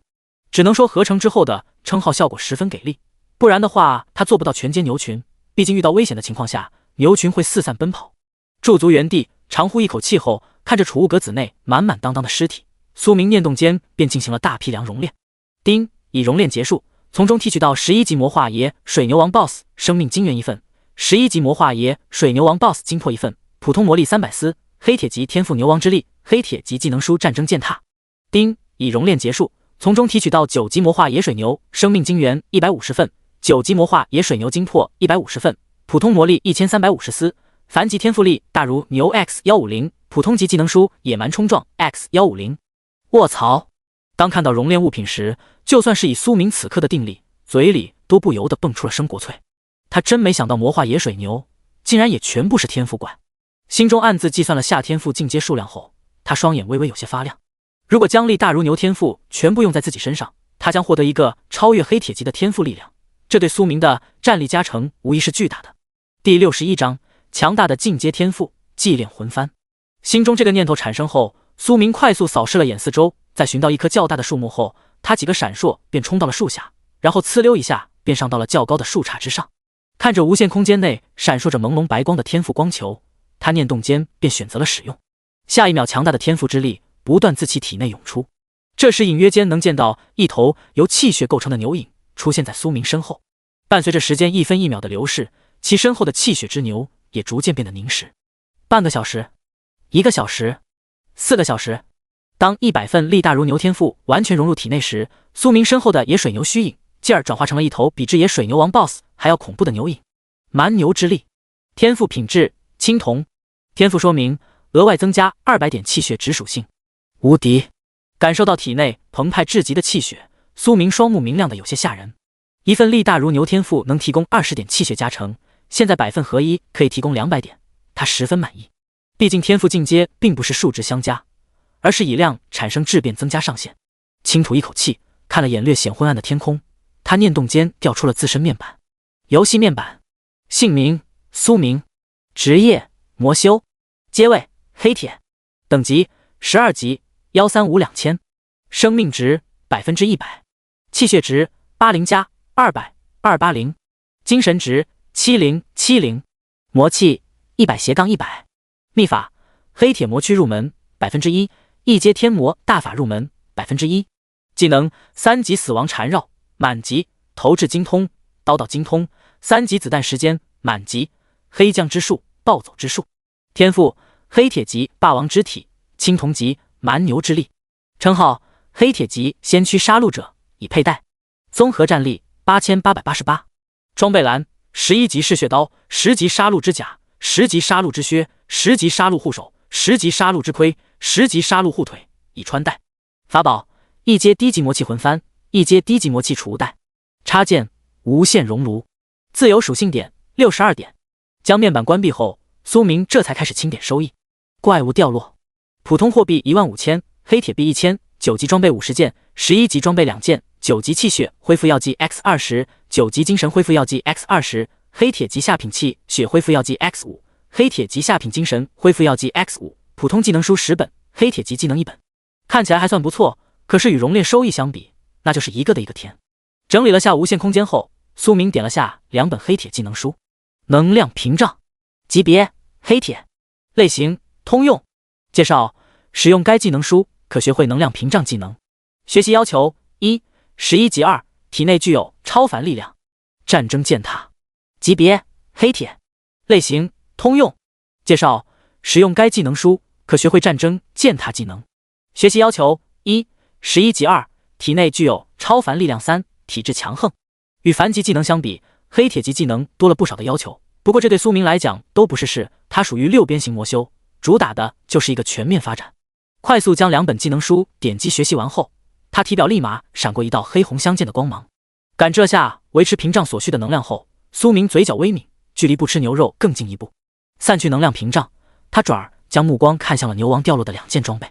牛王重甲，穿戴等级11级，品阶黑铁，品质中品，属性防御+30，卸力+20，特性屏障，装备评语超凡材料锻造而成，可使用超凡力量激发装备特性生成护身屏障。牛王重锤，穿戴等级11级，品阶黑铁，品质中品，属性重量+30，胆魄+5，特性震荡，装备评语超凡材料锻造而成，可使用超凡力量激发装备特性发出震荡之力。看了眼2件装备的相关介绍后，苏明直接将身上的杀戮之甲替换成了牛王重甲。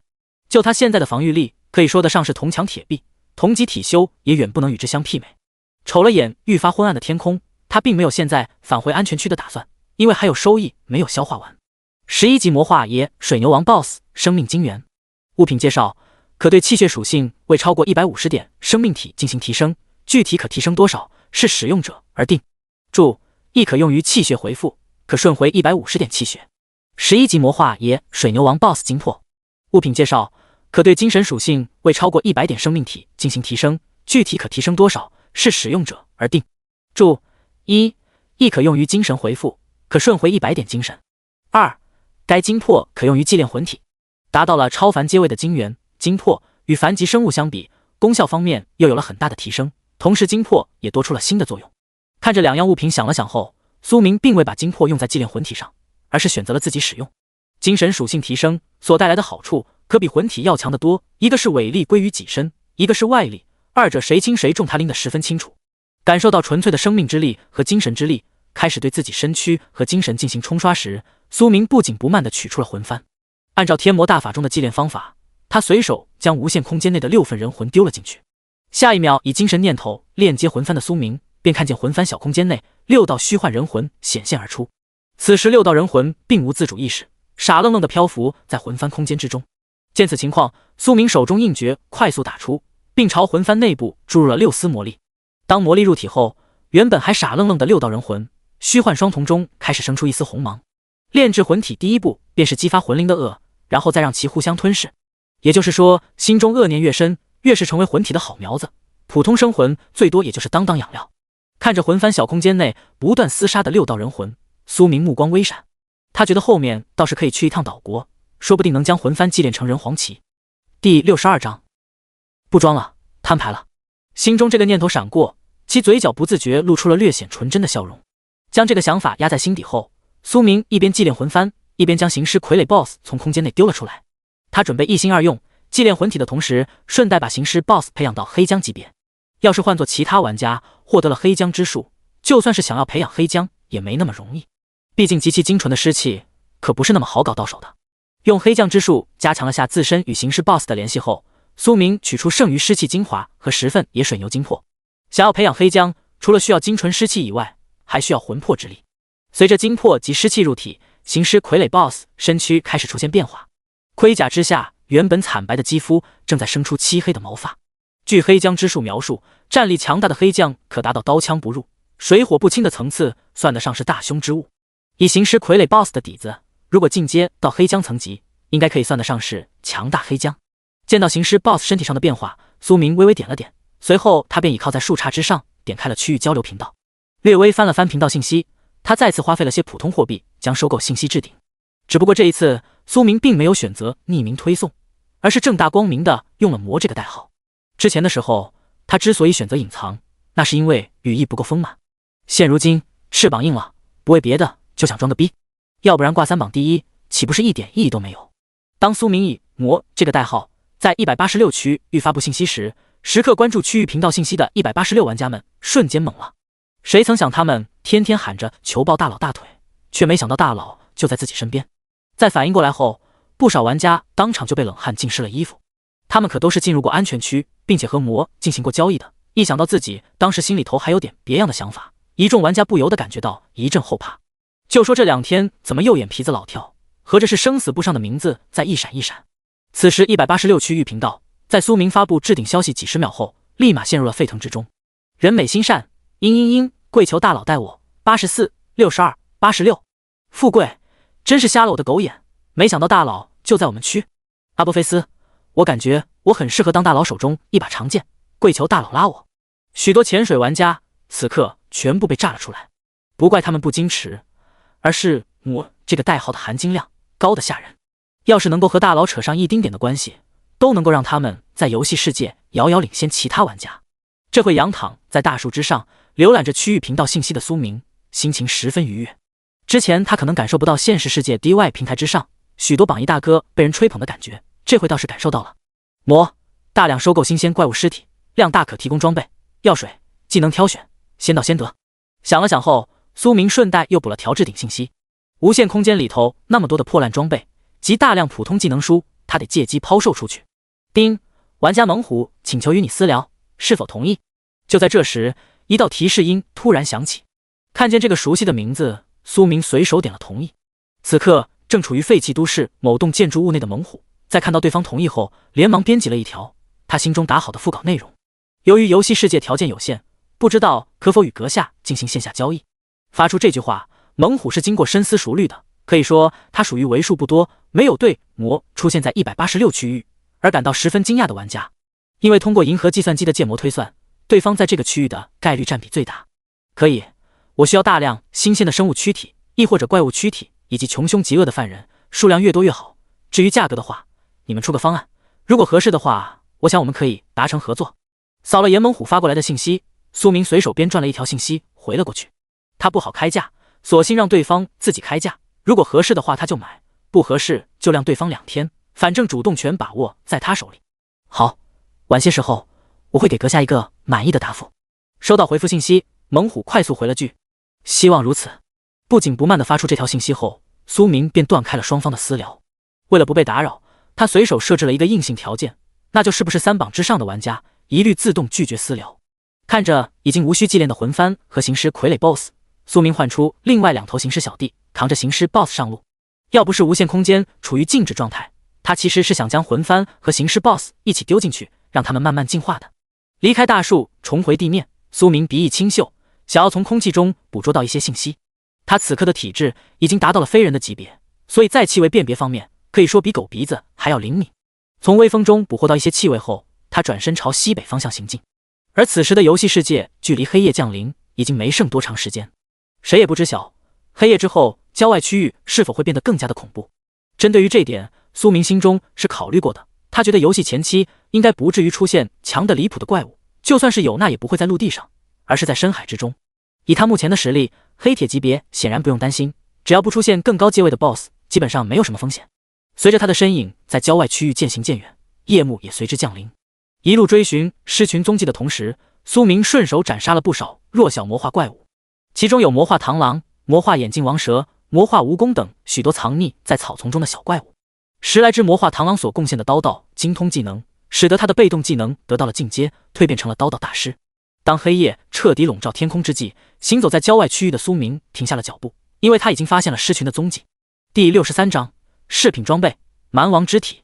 此刻距离他100来米开外的区域，包括狮王在内的狮群，这会正懒洋洋地盘卧在地面之上。见此情况，苏明身形微晃，急速朝前方冲刺而去。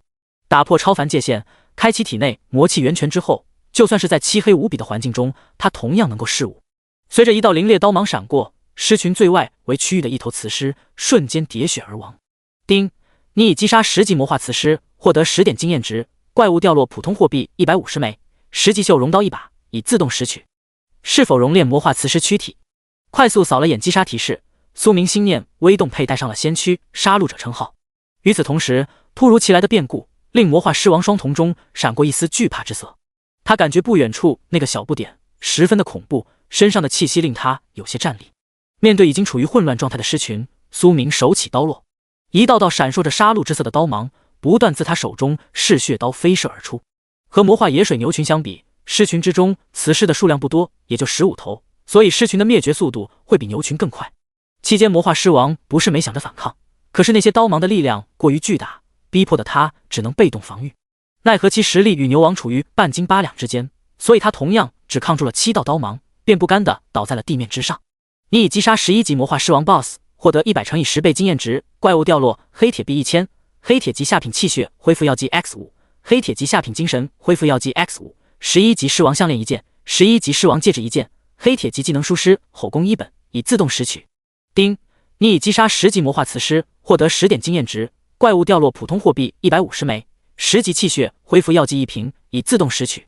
看到狮王掉落物品，苏明来了些兴趣，他还是头一回爆出饰品类装备。狮王项链，穿戴等级11级，品阶黑铁，品质上品，特性气血恢复。装备评语：超凡材料锻造而成，可被动吸收天地能量，提升佩戴者气血恢复速度。狮王戒指，穿戴等级11级，品阶黑铁，品质上品，特性护身。装备评语：超凡材料锻造而成，可被动吸收天地能量，存储1次防御护罩，护罩被击破后，装备将进入24小时恢复状态。点开2件装备信息看了眼后，苏明直接给穿戴在了身上。狮王项链恢复气血的功能对他来讲虽然作用不大，但是能回一点是一点，蚊子再小也是肉。反之狮王戒指还不错，让他自身又多了层防护。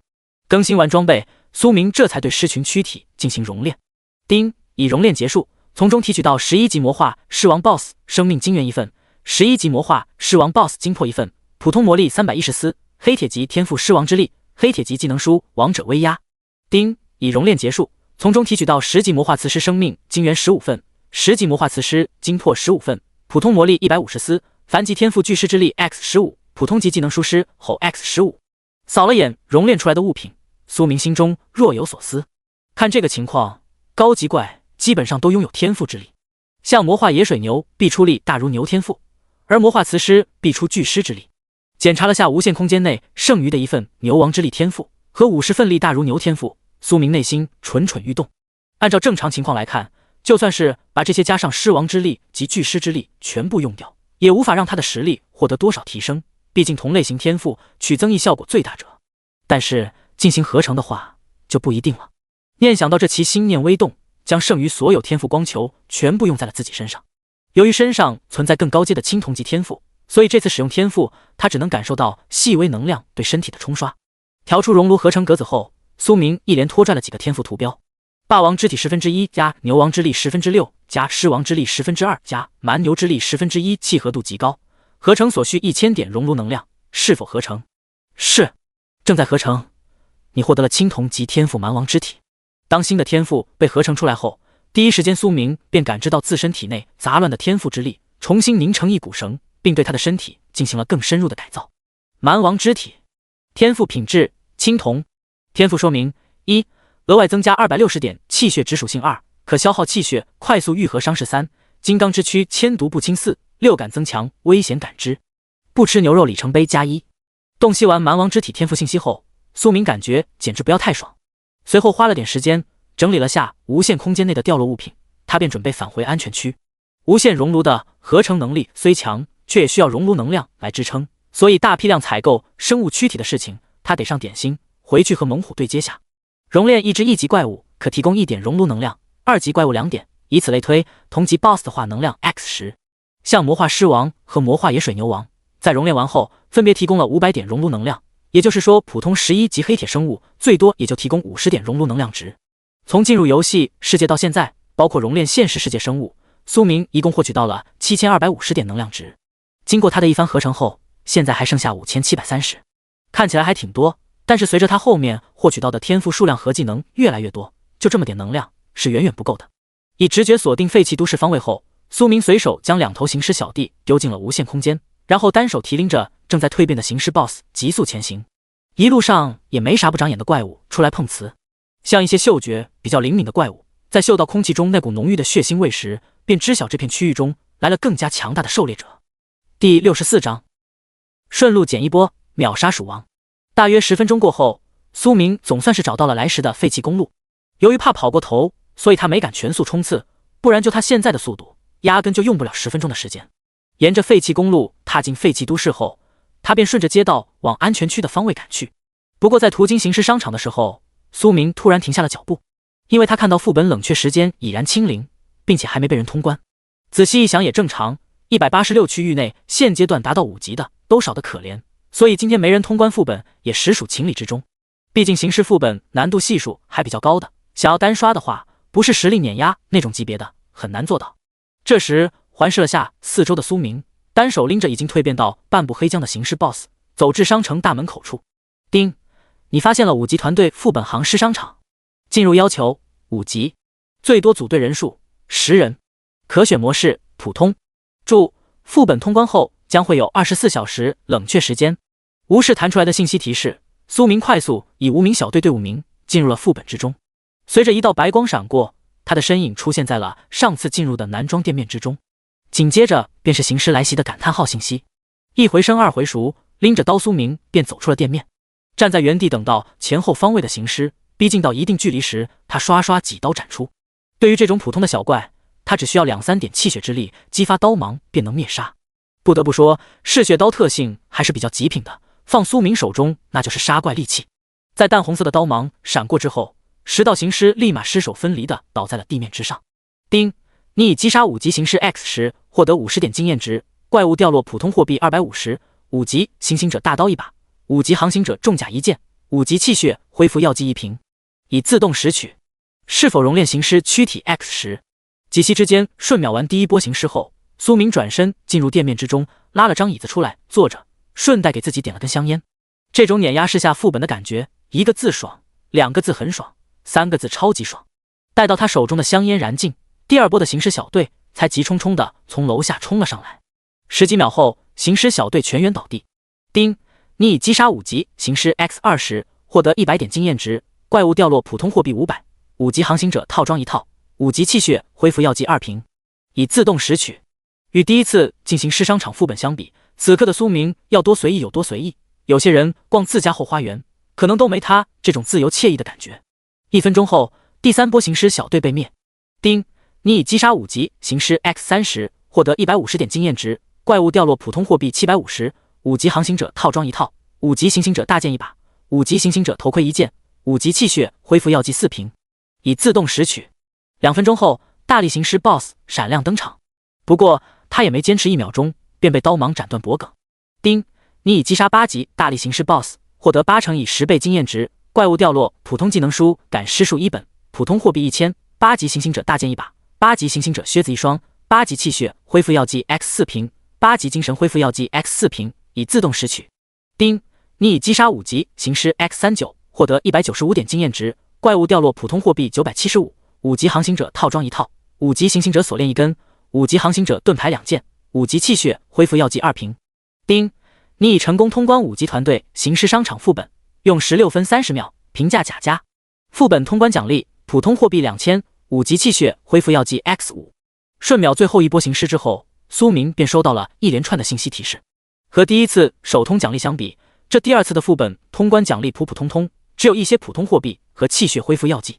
对此苏明也没啥不满意的，他本就是顺路进来收割下，赚取些熔炉能量和湿气精华。退出副本，心中默念了声后，他的身影便快速消失在了行尸商场内。回到商场大门区域，苏明沿着街道继续往安全区方位行去。在他穿过一条街道，进入另一条街道之时，滋滋滋的声音突然自四方的建筑物传来。听到这股熟悉的叫声，苏明嘴角微微抿起，不枉费他把先驱杀戮者称号给下了，总算是调到了鼠群。要知道，昨天他可是被对方给追了一路，今天这个场子说啥都得找回来。当密密麻麻的黑色鼠巢出现在街道之中时，隐藏在鼠群内的鼠王猛地发出一声尖叫声，吹响了进攻的号角。在鼠王发出动静的瞬间，苏明嘴角凝笑一闪而过。小东西，带到你了。低声呢喃了一声后，他的身影随之消失在了原地。下一秒，鼠群某个方位突然传来一声巨响，只见百来头魔化老鼠被一股巨大的力量给震得口鼻出血，内脏破碎而亡。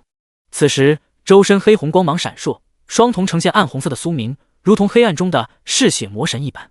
他以体内魔气施展了一招战争践踏，瞬间清空了鼠王所在区域。可怜的魔化鼠王都来不及反应，便被巨大的震荡力量将体内脏腑给震得稀巴烂。黑铁 BOSS 都扛不住苏明击刀，更别提区区5级魔化鼠王 BOSS。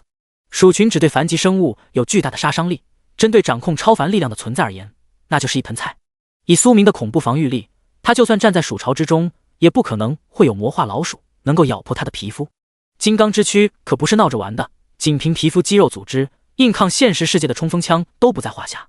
丁，你已击杀5级魔化鼠王 BOSS， 获得5乘以10倍经验值。怪物掉落普通技能书铁齿铜牙1本，普通货币1500，五级鼠王套装一套，五级气血恢复药剂 X5 瓶，五级精神恢复药剂 X5 瓶，已自动拾取。第65章个人档案危险推算。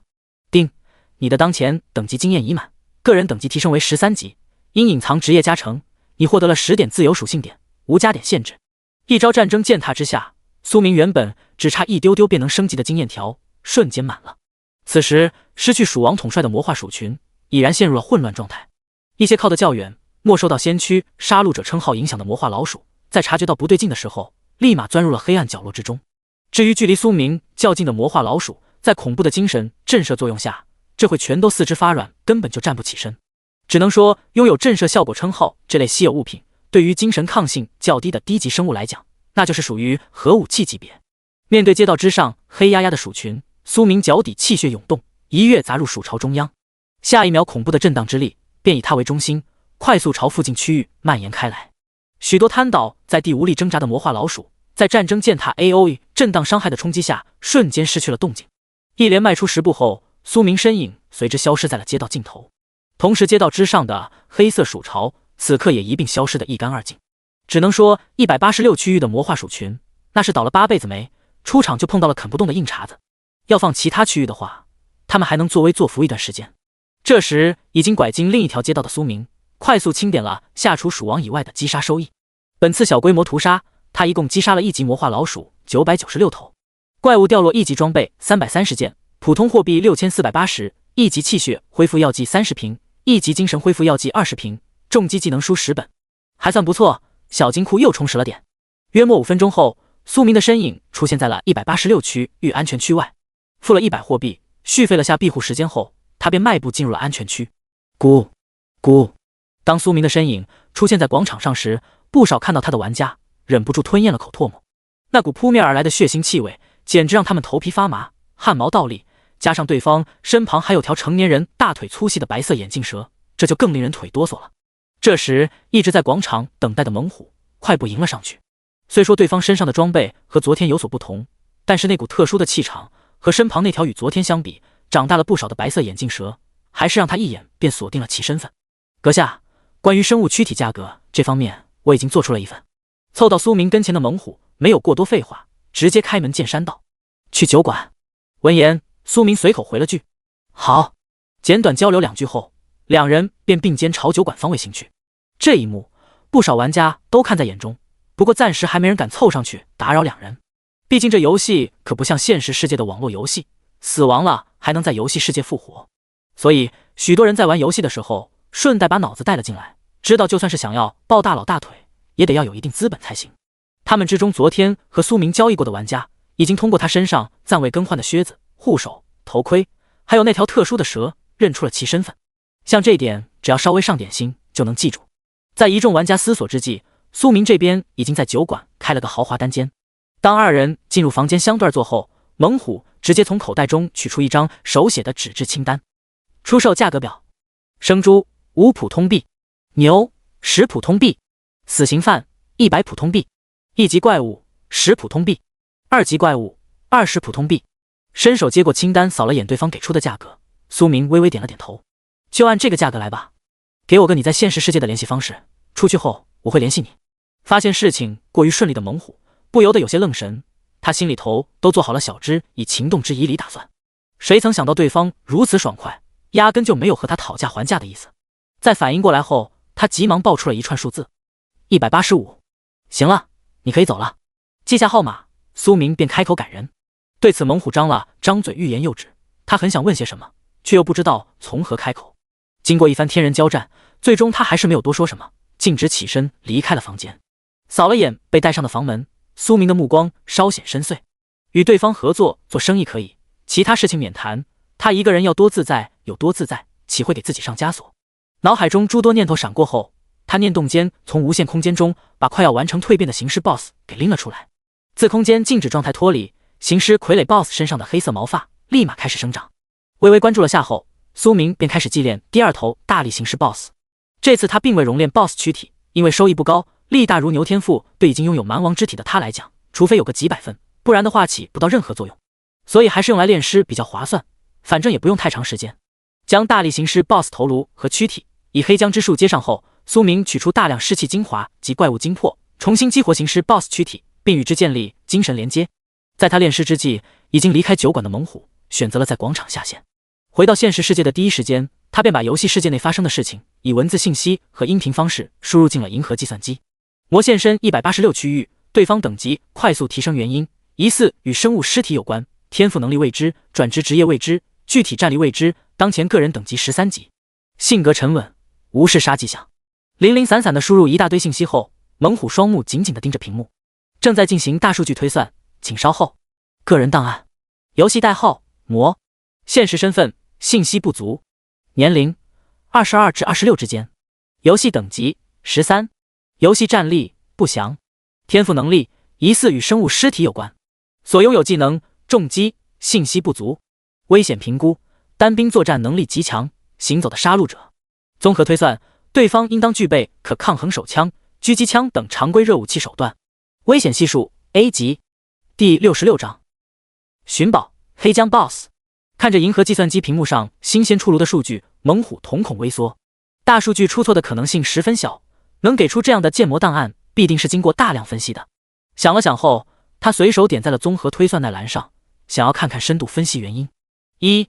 据大数据收集，绝大部分人类心中都有大丈夫生于天地之间，岂能郁郁久居人下？当以梦为马，不负韶华，乾坤未定，你我皆是黑马思想。2. 绝大部分少年、青年、壮年幻想获得超能力后，第一天我是超人，第二天我是祖国人，第三天我不吃牛肉思想。结合以上各项数据推算，对方贸然暴露自身选择与国家交易，必定拥有可正面对抗常规热武器战力，建议与之合作，双方达成共赢。合作等于双方友好相处概率 95% 以上，抓捕失误等于不死不休。浏览完深银河计算机给出的深度分析结果，猛虎缓缓吐出了一口气。对方身上隐藏着的秘密，你要说他不想知道，那是骗人的。可是就目前推演出来的档案，给他当头浇了盆冷水，让其心中某些小想法瞬间吸了下去。根据现有信息换位思考了下后，猛虎后背一阵发凉。有句话叫旁观者清，以第三者视角看的话，他立马看清了魔的恐怖之处。坐在椅子上沉思了片刻后，猛虎这才拿出加密电话拨了个号码出去。与此同时，身处游戏世界内的苏明已经完成了对大力型 BOSS 的祭炼。凭他的强大精神力量，建立个精神连接，那就是手拿把掐的事情，简单的很。快速将行尸 BOSS 喂养到10级后，他便着手让其进阶蜕变。当 BOSS 身上长出黑毛时，才停下手来。瞥了眼地板上眼巴巴望着自己的小王蛇，苏明随手取出了几只魔化老鼠躯体，丢给小家伙。好歹是 BOSS 蛋，后面说不定能化胶呢，值得培养下。已经长到成年人小腿粗细的小王蛇，见到魔化老鼠尸体后，立马张开大嘴进行吞咽。留了些尸体备用后，苏明开始批量熔炼怪物躯体。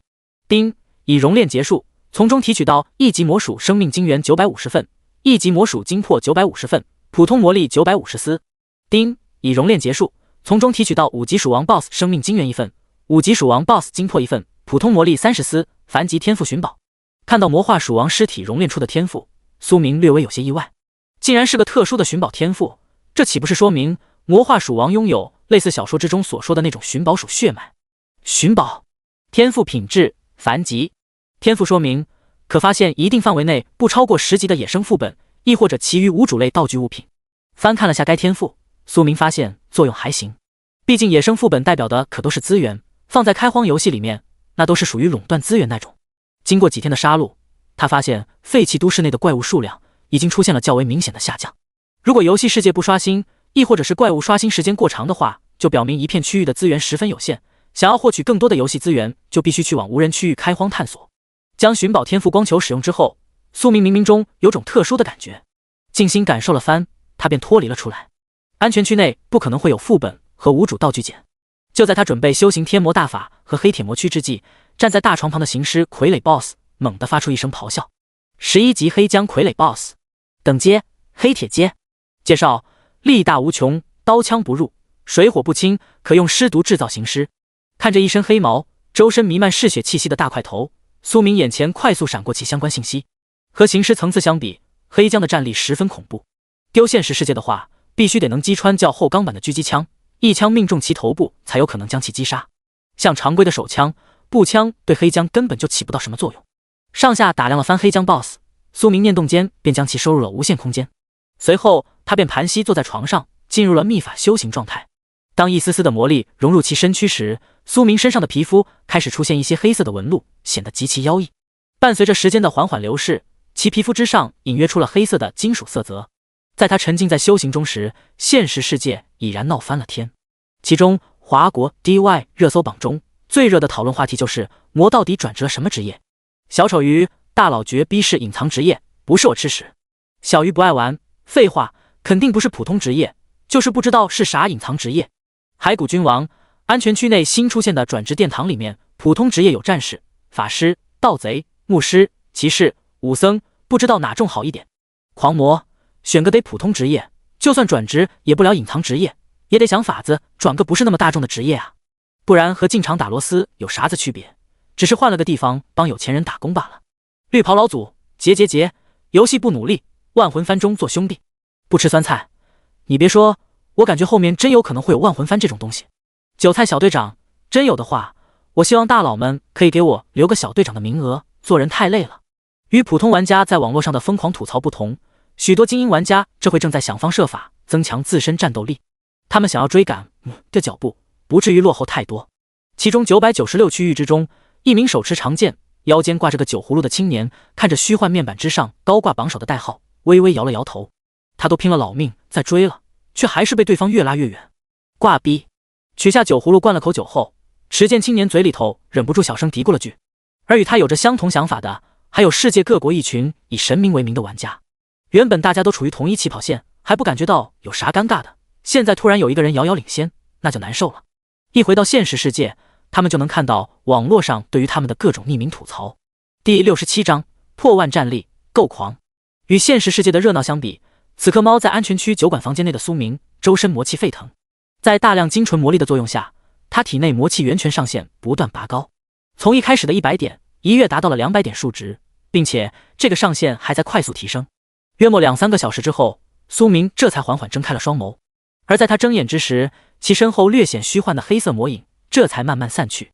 感知下自身体内流转的魔气，他调出了自身数据。游戏面板：姓名苏明，职业魔修，阶位黑铁，等级13级10253000，生命值100%，器械值150+、260、410，精神值100。魔器500-500。秘法：黑铁魔躯入门 15%， 一阶天魔大法入门 15%。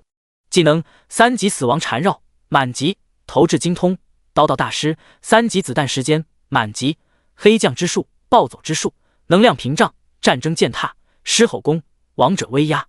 天赋青铜级，蛮王之体，凡级寻宝。称号黑铁级，先驱杀戮者，未佩戴。综合战力16666。装备栏11级嗜血刀，11级牛王重甲，11级狮王戒指，11级狮王项链，10级杀戮之靴，10级杀戮护手，10级杀戮之盔，10级杀戮护腿，已穿戴。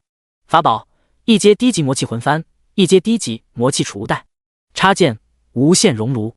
自由属性点72点。消化完牛王、狮王 BOSS 金元，加上黑铁魔躯的精进，让苏明气血之力突飞猛进，在去掉天赋加成的情况下，也达到了150点的恐怖数值。此外，他的精神魔气属性同样暴涨了一大截，这便导致其战力翻倍暴涨，一跃跳到了万战层级。不吃牛肉里程碑+2。心中这个念头闪过后，苏明念动间关闭了面板，并随手取出了魂幡。经过不断的厮杀吞噬，6道人魂已然分出了胜负。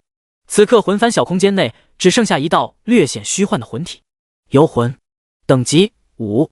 介绍：可对精神属性较弱生物造成精神影响，免疫物理伤害。扫了眼周身淡黑色气息弥漫的魂体，其眼前立马出现了一道信息。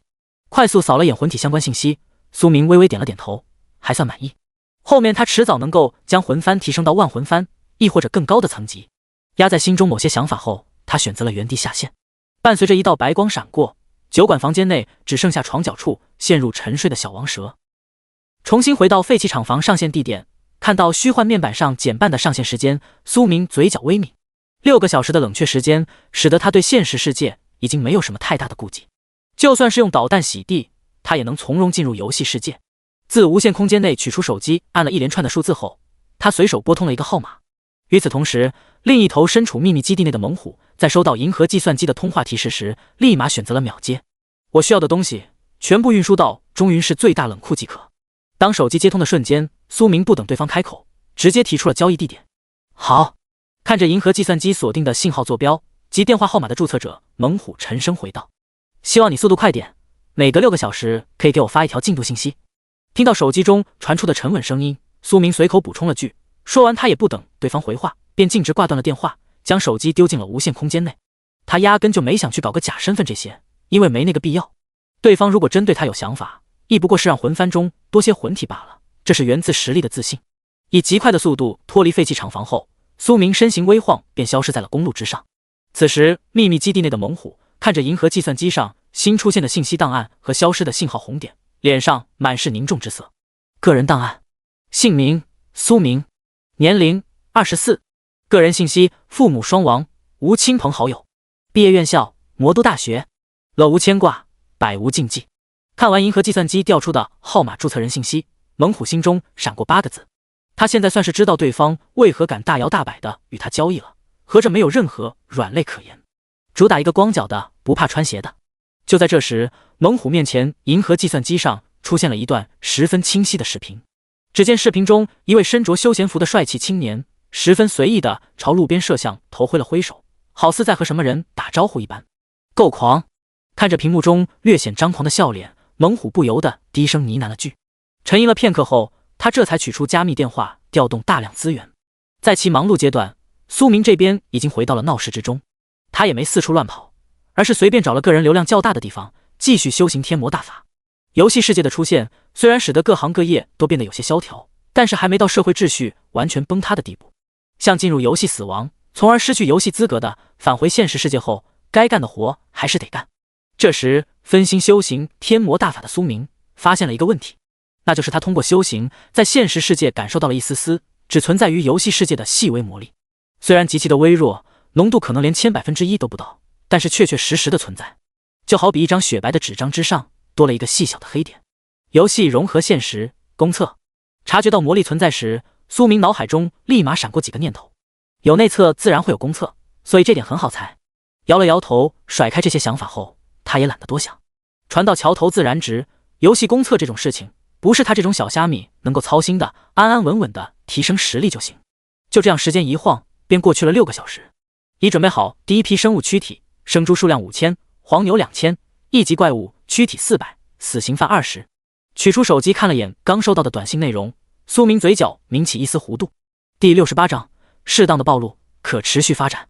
国家机器动起来就是高效，在局势较为混乱的情况下，都能在短时间内弄到大批量的生物躯体。半小时后，冷库见。用短信回了条信息，苏明便离开了商场区域。这时，已经乘坐私人飞机抵达中云市的猛虎，看见手机上的消息回复，心中不由得松了口气，还好对方没放他鸽子。约莫半个小时后，中云市最大的中云冷库厂区大门处，两人顺利碰面。苏先生如此年轻便力压世界各国玩家，登顶游戏世界3榜第1，真是令人惊叹。会面之后，猛虎开口便是赞美之词，都是运气，祖宗保佑罢了。正所谓伸手不打笑脸人，面对一脸笑意的猛虎，苏明十分随意的回了句：神他妈祖宗保佑。听见这话，猛虎嘴角忍不住抽了抽，心中忍不住吐槽道：苏先生，你要的东西已经准备好了，不如进去验验货，我们好交易。不想在这个话题上被打击的猛虎急忙转到正题。好。闻言，苏明微微点了点头，随后二者便并肩进入了冷库区域。此次猛虎前来并未带安保人员，因为在他看来带了也是等于零。如果对方真想对他不利的话，带人也不过多几具尸体罢了。进入冷库，微微扫了眼后，苏明便没有再看。生猪5000头价值25000普通货币，黄牛2000头价值2万普通货币，一级怪物400头价值4000普通货币，死刑犯尸体20具价值2000普通货币，合计51000普通货币，对吧？对。听到这个价格，猛虎快速点了点头，表示没问题。见此，苏明也没墨迹，直接取出储物袋往地上倒，下一秒便见到大量的普通货币自他手中荷包大小的袋子往外倾泻而出。站在一旁看到这一幕的猛虎目光明亮的有些吓人，不过他脸上并未出现什么惊奇之色，因为他已经猜到了对方身上必然拥有可以储物的游戏道具。苏先生手中可是修仙小说之中的储物袋。见苏明停止了倾泻的动作，猛虎忍不住出声问道：不错，的确是拥有储物功能的游戏装备储物袋。听到猛虎的问话，苏明并未藏着掖着，到了这个地步，他也没有瞒着的必要，只要不说自己空间无限就行，暴露个储物袋没啥大不了的。怎么你想要？要也没有，我也就只有一个。见猛虎渴望的眼神，苏明似笑非笑的开口道：没有，我只是想请苏先生帮个忙，用储物袋帮我运一批物资进入游戏世界，对此我可以用生物躯体，亦或者现实世界你想要的物品作为报酬。极力压制心中欲望后，猛虎一脸正色道：他是个聪明人，知道对方敢光明正大的暴露这种东西，必然是不怕被抢。那么在这种情况下，不去觊觎这件物品，委婉些提出合作运输，倒是有一定的可能性。下次交易的时候，可以顺便帮你带些东西进去。为了刺激下猛虎在现实世界的收购力度，苏明并未拒绝对方的提议。反正对他来讲，也不过是顺手而为之的事情，费不了太长的时间。行，那我就不打扰苏先生了，到此。见对方同意自己的要求，猛虎并未多说什么，适可而止这句话他还是知道的。当他的身影离开冷库后，苏明立马开始了拣货模式。与此同时，已经走出冷库大门的猛虎沉声道：感觉如何？很恐怖，极度危险。在我们扫视对方的时候，他便发现了我们，隔着超远距离我都有种头皮发麻的感觉，真要碰上了的话，我们小队成员绝对是十死无生的局面。收队，顺带警告一些人，不要试图搞些什么小动作，万一惹恼了里面那位，我可不负责收拾。深深的看了眼身后冷库之后，猛虎说出了一句警告之语：明白。而对于猛虎安排的人，苏明在进入冷库区域的时候便发现了，不过他并没有说破，这类人物出行没有一个人陪同有点说不过去。反正只要不动手，在他看来就一切好说，一旦谁敢打响第一枪，那么不好意思，全都得死。花费了些时间将整个冷库扫荡一空后，他身形微闪离开了冷库，进入了附近的繁华区域。这上线位置，苏明自然不会选择在冷库，因为那就是一个活靶子。防人之心不可无，目前他的确和猛虎达成了合作，可是谁能保证后面不会出现些其他变故呢？与其把安全交到别人手中，不如他自己找个隐蔽地点上线。在苏明引入闹市之中的时候，猛虎这边已经坐上了一辆商务车。通过冷库之中原本就有的摄像头，他清楚地看到了猪、牛以及一级怪物尸体消失在苏明手中的画面。真是得天之幸啊，就是无法拉拢其为国效力有些可惜，好在不是国外之人。调动超级计算机权限，将视频画面全部删除后，猛虎心中不由得暗叹一声。通过多次接触，他已经看出对方不是那种能听从指挥的人，所以拉拢的话他连提都没提，就怕引起对方反感。在猛虎感慨之际，苏明这边已经混进了某个老旧城区之中，寻了个隐秘十足的区域后，他念动间便选择了上线。这次的交易虽然暴露了一些东西，却也没啥，与后续收益比起来，根本就算不得什么。当白光闪烁过后，他的身影重新回到了酒馆房间内。再回到游戏世界的第一时间，苏明便选择了熔炼生物躯体。丁，已熔炼结束，从中提取到猪精元5000份，猪精魄5000份。丁，已熔炼结束，从中提取到黄牛精元2000份，黄牛精元2000份。丁，已熔炼结束，从中提取到1级人员15份，2级人员3份，3级人员2份，1级人魂15份，2级人魂3份，3级人魂2份，普通重击技能书20本，凡级大力天赋 X1。第69章王之浴场去抄家。一批熔炼下来，无限熔炉能量瞬间暴涨。看着多达几万点的能量值，苏明直接拉出合成格子，尝试技能组合。死亡缠绕加暴走之术，契合度一般，合成所需30点能量值。王者威压加子弹时间，契合度较高，合成所需100点能量值。能量屏障加战争践踏，契合度较低，不建议合成。一番排列组合下来，他选择了王者威压加子弹时间及死亡缠绕加暴走之术组合。正在合成，你获得了黑铁级技能暴走之术。正在合成，你获得了黑铁级技能王之浴场。看到合成后的技能，苏明目光微闪，其中暴走之术只是多了些细微的变化，这点在他意料之中，毕竟死亡缠绕这个技能过于普通，没有太大的特性。而另一个合成技能则是让他有些惊喜。王之浴场介绍：消耗精神力可生成特殊浴场，敌方身处浴场范围内将遭受精神及气血压制，使用者将获得反应速度等多方面增益。注：浴场可笼罩范围视使用者而定。看完王之浴场的技能介绍，苏明念动间消耗了10点精神力，随即他周身便出现了一圈无形浴场。范围的话，差不多以他为中心，往外蔓延2米左右。感受了下精神力量流逝速度和浴场对自身实力的增幅效果之后，他便撤去了浴场。功能十分强大，就是消耗也不低，要不是他有很多的瞬回精魄，这技能他也只能当做压箱底的手段用。简单实验了下王之浴场技能后，苏明快步离开了酒馆房间。手里头还有那么多技能书，他准备挂一些到摊位上。这些从怪物躯体上熔炼出来的技能书，他尝试过合成，不过没啥效果。2本野蛮冲撞合成之后，还是野蛮冲撞，半点增幅都没有。也就是说，相同技能大量合成，无法起到量引起质变，从而进阶出更高阶技能出来。当苏明身影出现在安全区广场上时，部分玩家立马注意到了他。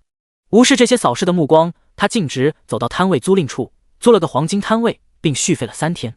获得一个最佳摊位之后，苏明快步上前取出10本野蛮冲撞、10本狮吼、20本重击以及一大堆低级装备堆积在10平米摊位上。一直在关注着他的玩家看到这一幕后，喉咙微动，努力吞咽了口唾沫。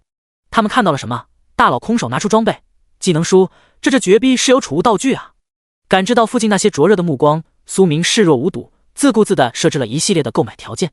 其中装备他设置成了比自助商店低10%到15%的价格，技能书的话则是设置成了以物换物，一些比较特殊的技能书可以1本换2本摊位上的技能书。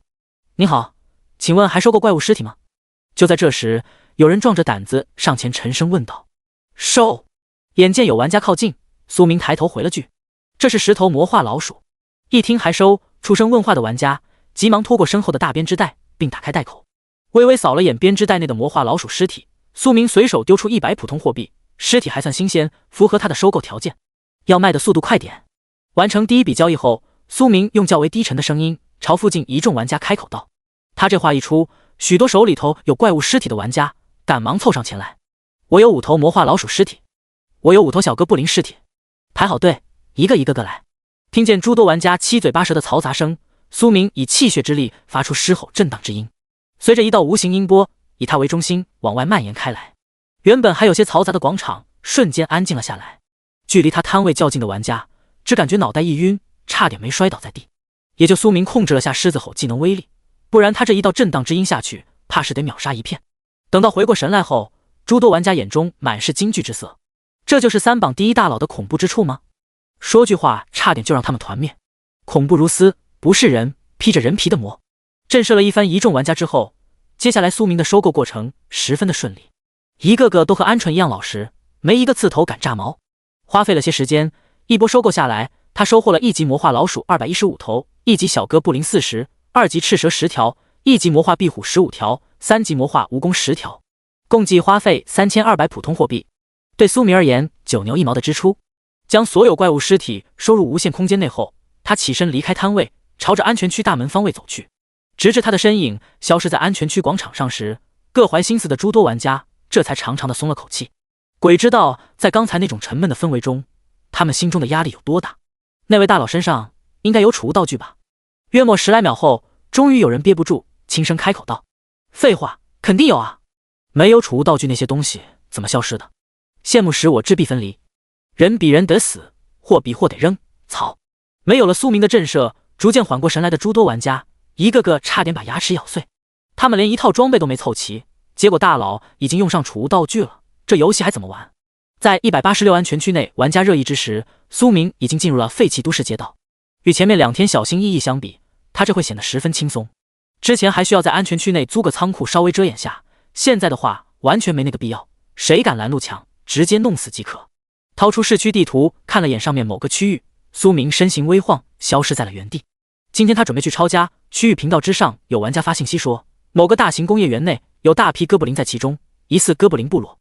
第70章废弃园区部落。在苏明赶往该工业园之时，186区域废弃工业园外某栋建筑物内正有10几名玩家在商议如何攻占园区内的哥布林部落。人类相比于低级怪物，最大的优势便在于智慧，所以在玩家们稳住阵脚后，废弃都市内怪物危险性便大大的降低。只要几人组成一个小队，设置些陷阱，再带上大型捕兽夹翼或者其他之类的物品，就算是魔化巨猫那种怪物，也得折在他们手中。具体参考白象国存留的一些原始部落即可。大家伙都发表下意见，看看怎样攻下这地方。这时建筑物内，一名铁血壮汉沉声开口道：“据我观察，园区之内小哥布林数量最多，然后是投掷哥布林和哥布林勇士。至于还有没有其他的哥布林兵种，暂时不得而知。以我们的实力，强攻这个哥布林部落明显不可能，所以只能逐个击破，先行击杀对方的哨兵，然后引蛇出洞。”壮汉话音落下之际，一名略显白净的青年轻声说出了自己的建议：“别看我大老粗一个，战术这方面你们制定就行。我一看战术手册就头疼，让小李制定战术吧。他主修的不就是军事战术部署吗？”从这些人的发言不难看出，全是军人出身。虽然可能不是现实世界同一军区的人，却同为华国军人。华国现役200多万军人，加上每年退役军人数量相加，大约有3000多万人。也就是说，每个安全区内稍微凑一凑，就能拉起一支军人小队。既然如此，那部署任务就交给小李了。在一轮建议之后，为首的铁血壮汉一锤定音道。闻言，被称为小李的白净青年微微点了点头，表示没问题。约莫7、8分钟后，一份略微简略的战术方案摆在了众人的眼前。就在这时，负责观察园区动向的哨兵突然低声喊道：“有玩家出现在园区之外，他发现我了。”负责警戒的哨兵在喊出这句话后，便立马躲到了窗后大口喘息。与对方对视的那一眼，他精神上产生了极大的压力，那是一种生死一线的感觉。正在商议战术的10几人在听到喊声后，立马凑到了窗户旁。“老王，你看到了什么？”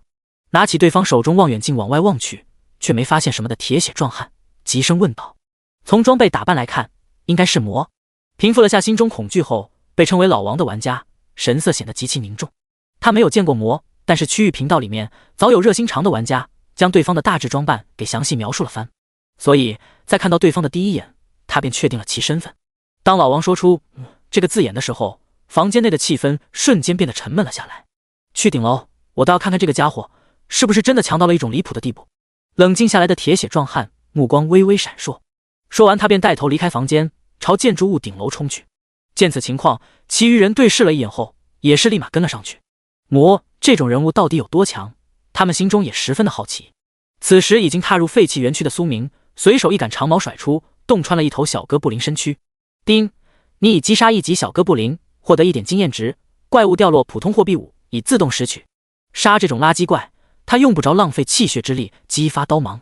负责警戒的哥布林在发现有敌人入侵时，立马发出了信号。对此，苏明并未动手秒杀对方，他在等哥布林大部队集合，然后再放大招，不然一个个的杀有点浪费时间。在他等待之际，废弃园区之内各个厂房区域内哇哇哇的叫声不断响起。与此同时，距离园区不远的建筑物内，以铁血壮汉为首的10几名玩家也爬到了建筑物楼顶，往园区方位观察。对此，苏明目光微扫，快速掠过该建筑物楼顶区域。他赶到废弃园区之外的时候，便发现了附近建筑物内有人，只不过没怎么放在心上而已。老王，我知道你刚才是什么感觉了，就离谱啊！这还是人吗？隔着这么远，我们看他一眼，他就发现了。不强的话，对方如何力压全世界玩家登顶3榜第一？别吵！老王赶紧用设备拍视频。在众人心惊胆跳的讨论之际，铁血壮汉急忙低声喊道：“明白。”对于附近建筑物楼顶上那群玩家，苏明也就扫了眼，并未多看第二眼。与一穷二白的人类玩家相比，他还是更喜欢怪物。这时，废弃园区内多个厂房之中，不断有手持木棍的小哥布林和手持大刀的哥布林勇士冲出。在发现入侵敌人后，他们立马发出兴奋的叫声。面对后方投掷哥布林投掷出的石块等物品，苏明压根没有躲闪的意思，其周身闪烁的黑红色能量屏障将那些全部挡了下来。当数百哥布林逼近他周身2米区域时，其嘴角闪过一丝狞笑。下一秒，一道恐怖的音波之力以苏明为中心，朝四周快速蔓延开来。黑铁级群攻技能狮子吼，随即只见首当其冲的小哥布林在遭受音波冲击的第一时间，便双手抱头，面目扭曲地摔倒在地，失去生命气息。面对强大的音波共振，这些瘦骨嶙峋的小哥布林压根就扛不住，全都当场耳膜破碎，内脏破裂而亡。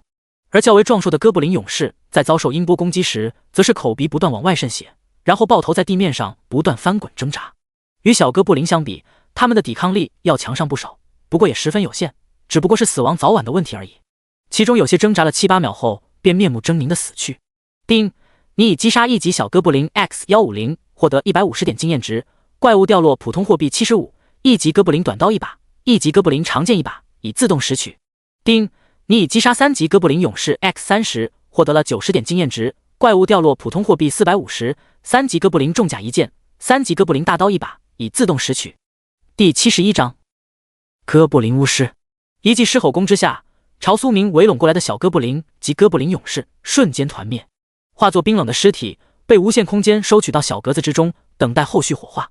而处于建筑物楼顶之上，用设备观测到这一幕的10几名玩家，不由得感觉一阵汗流浃背。这他娘的已经不是人了吧？金毛狮王都没这么屌。一道音波之下，他们在楼顶都受到了不小的影响，只感觉脑袋有些昏昏沉沉的。还有就是为什么对方击杀怪物之后，所有怪物的尸体都会凭空消失不见？撤退！率先从震惊中回过神来的小队战术师小李急忙沉声朝众人喊道。作为战术师，他考虑的东西更加的全面，眼下继续待下去风险系数极高。他无法确保魔在清扫完废弃园区内第一哥布林部落之后，会不会顺手给他们来上一下，所以在风险不明的情况下，远离这片危险的区域才是最佳选择。所有人隐蔽撤离。为首的铁血壮汉此刻同样意识到了问题的严重性，一位能够瞬秒数百哥布林的存在，秒杀他们这支小队应该也不费吹灰之力。他们继续窥视下去的话，可能会引起对方的不快，从而造成团灭的结局。听到队长和战术师小李的喊话，10几名小队玩家没有丝毫犹豫，立马带着各自的物品飞速从建筑物顶楼撤离，主打一个听话。在他们撤离之时，身处废弃园区内的苏明不经意地抬头望了眼该建筑物所在方位，收回目光后，他微微摇了摇头，缓步朝园区深处行去。此刻废弃园区内低哥布林部落已然乱作一团。哥布林巫师，等级11级。评语：哥布林种族中侥幸踏上超凡之路的幸运儿，万中无一。哥布林首领 BOSS， 等级10级。评语：小型哥布林部落掌控者，部落之主。极佳的视力让苏明在混乱的园区中一眼便锁定了2头不一样低哥布林，其中一位衣着较为华丽，并且头上还戴了个王冠，另一位则是手上拿着根法杖类的装备，身上穿着一件黑色长袍。没想到还有2条大鱼，没白来。见到眼前闪过的信息，苏明脸上露出一丝笑意。锁定哥布林首领 BOSS 和哥布林巫师的位置后，他身形微晃急速朝对方冲刺而去。此时负责在大后方指挥低哥布林首领 BOSS 在发现敌人朝自己冲来时，嘴里头立马发出急促的声音。同一时间，他身旁低哥布林巫师嘴里头也在飞速的吟唱。面对朝自己围拢过来低哥布林兵团，苏明周身气血涌动，一脚践踏而出，瞬息间以他为中心，一股恐怖的气血波动快速震荡开来。还未来得及靠近他周身的哥布林，一个个瞬间皮肤爆裂倒地而亡。就在这时，一颗篮球大小的火球呼啸着从不远处的方位朝苏明飞了过来。发出这一击法术攻击的哥布林巫师此刻眼神中满是兴奋之色，他感觉这一招足以消灭那个该死的入侵者。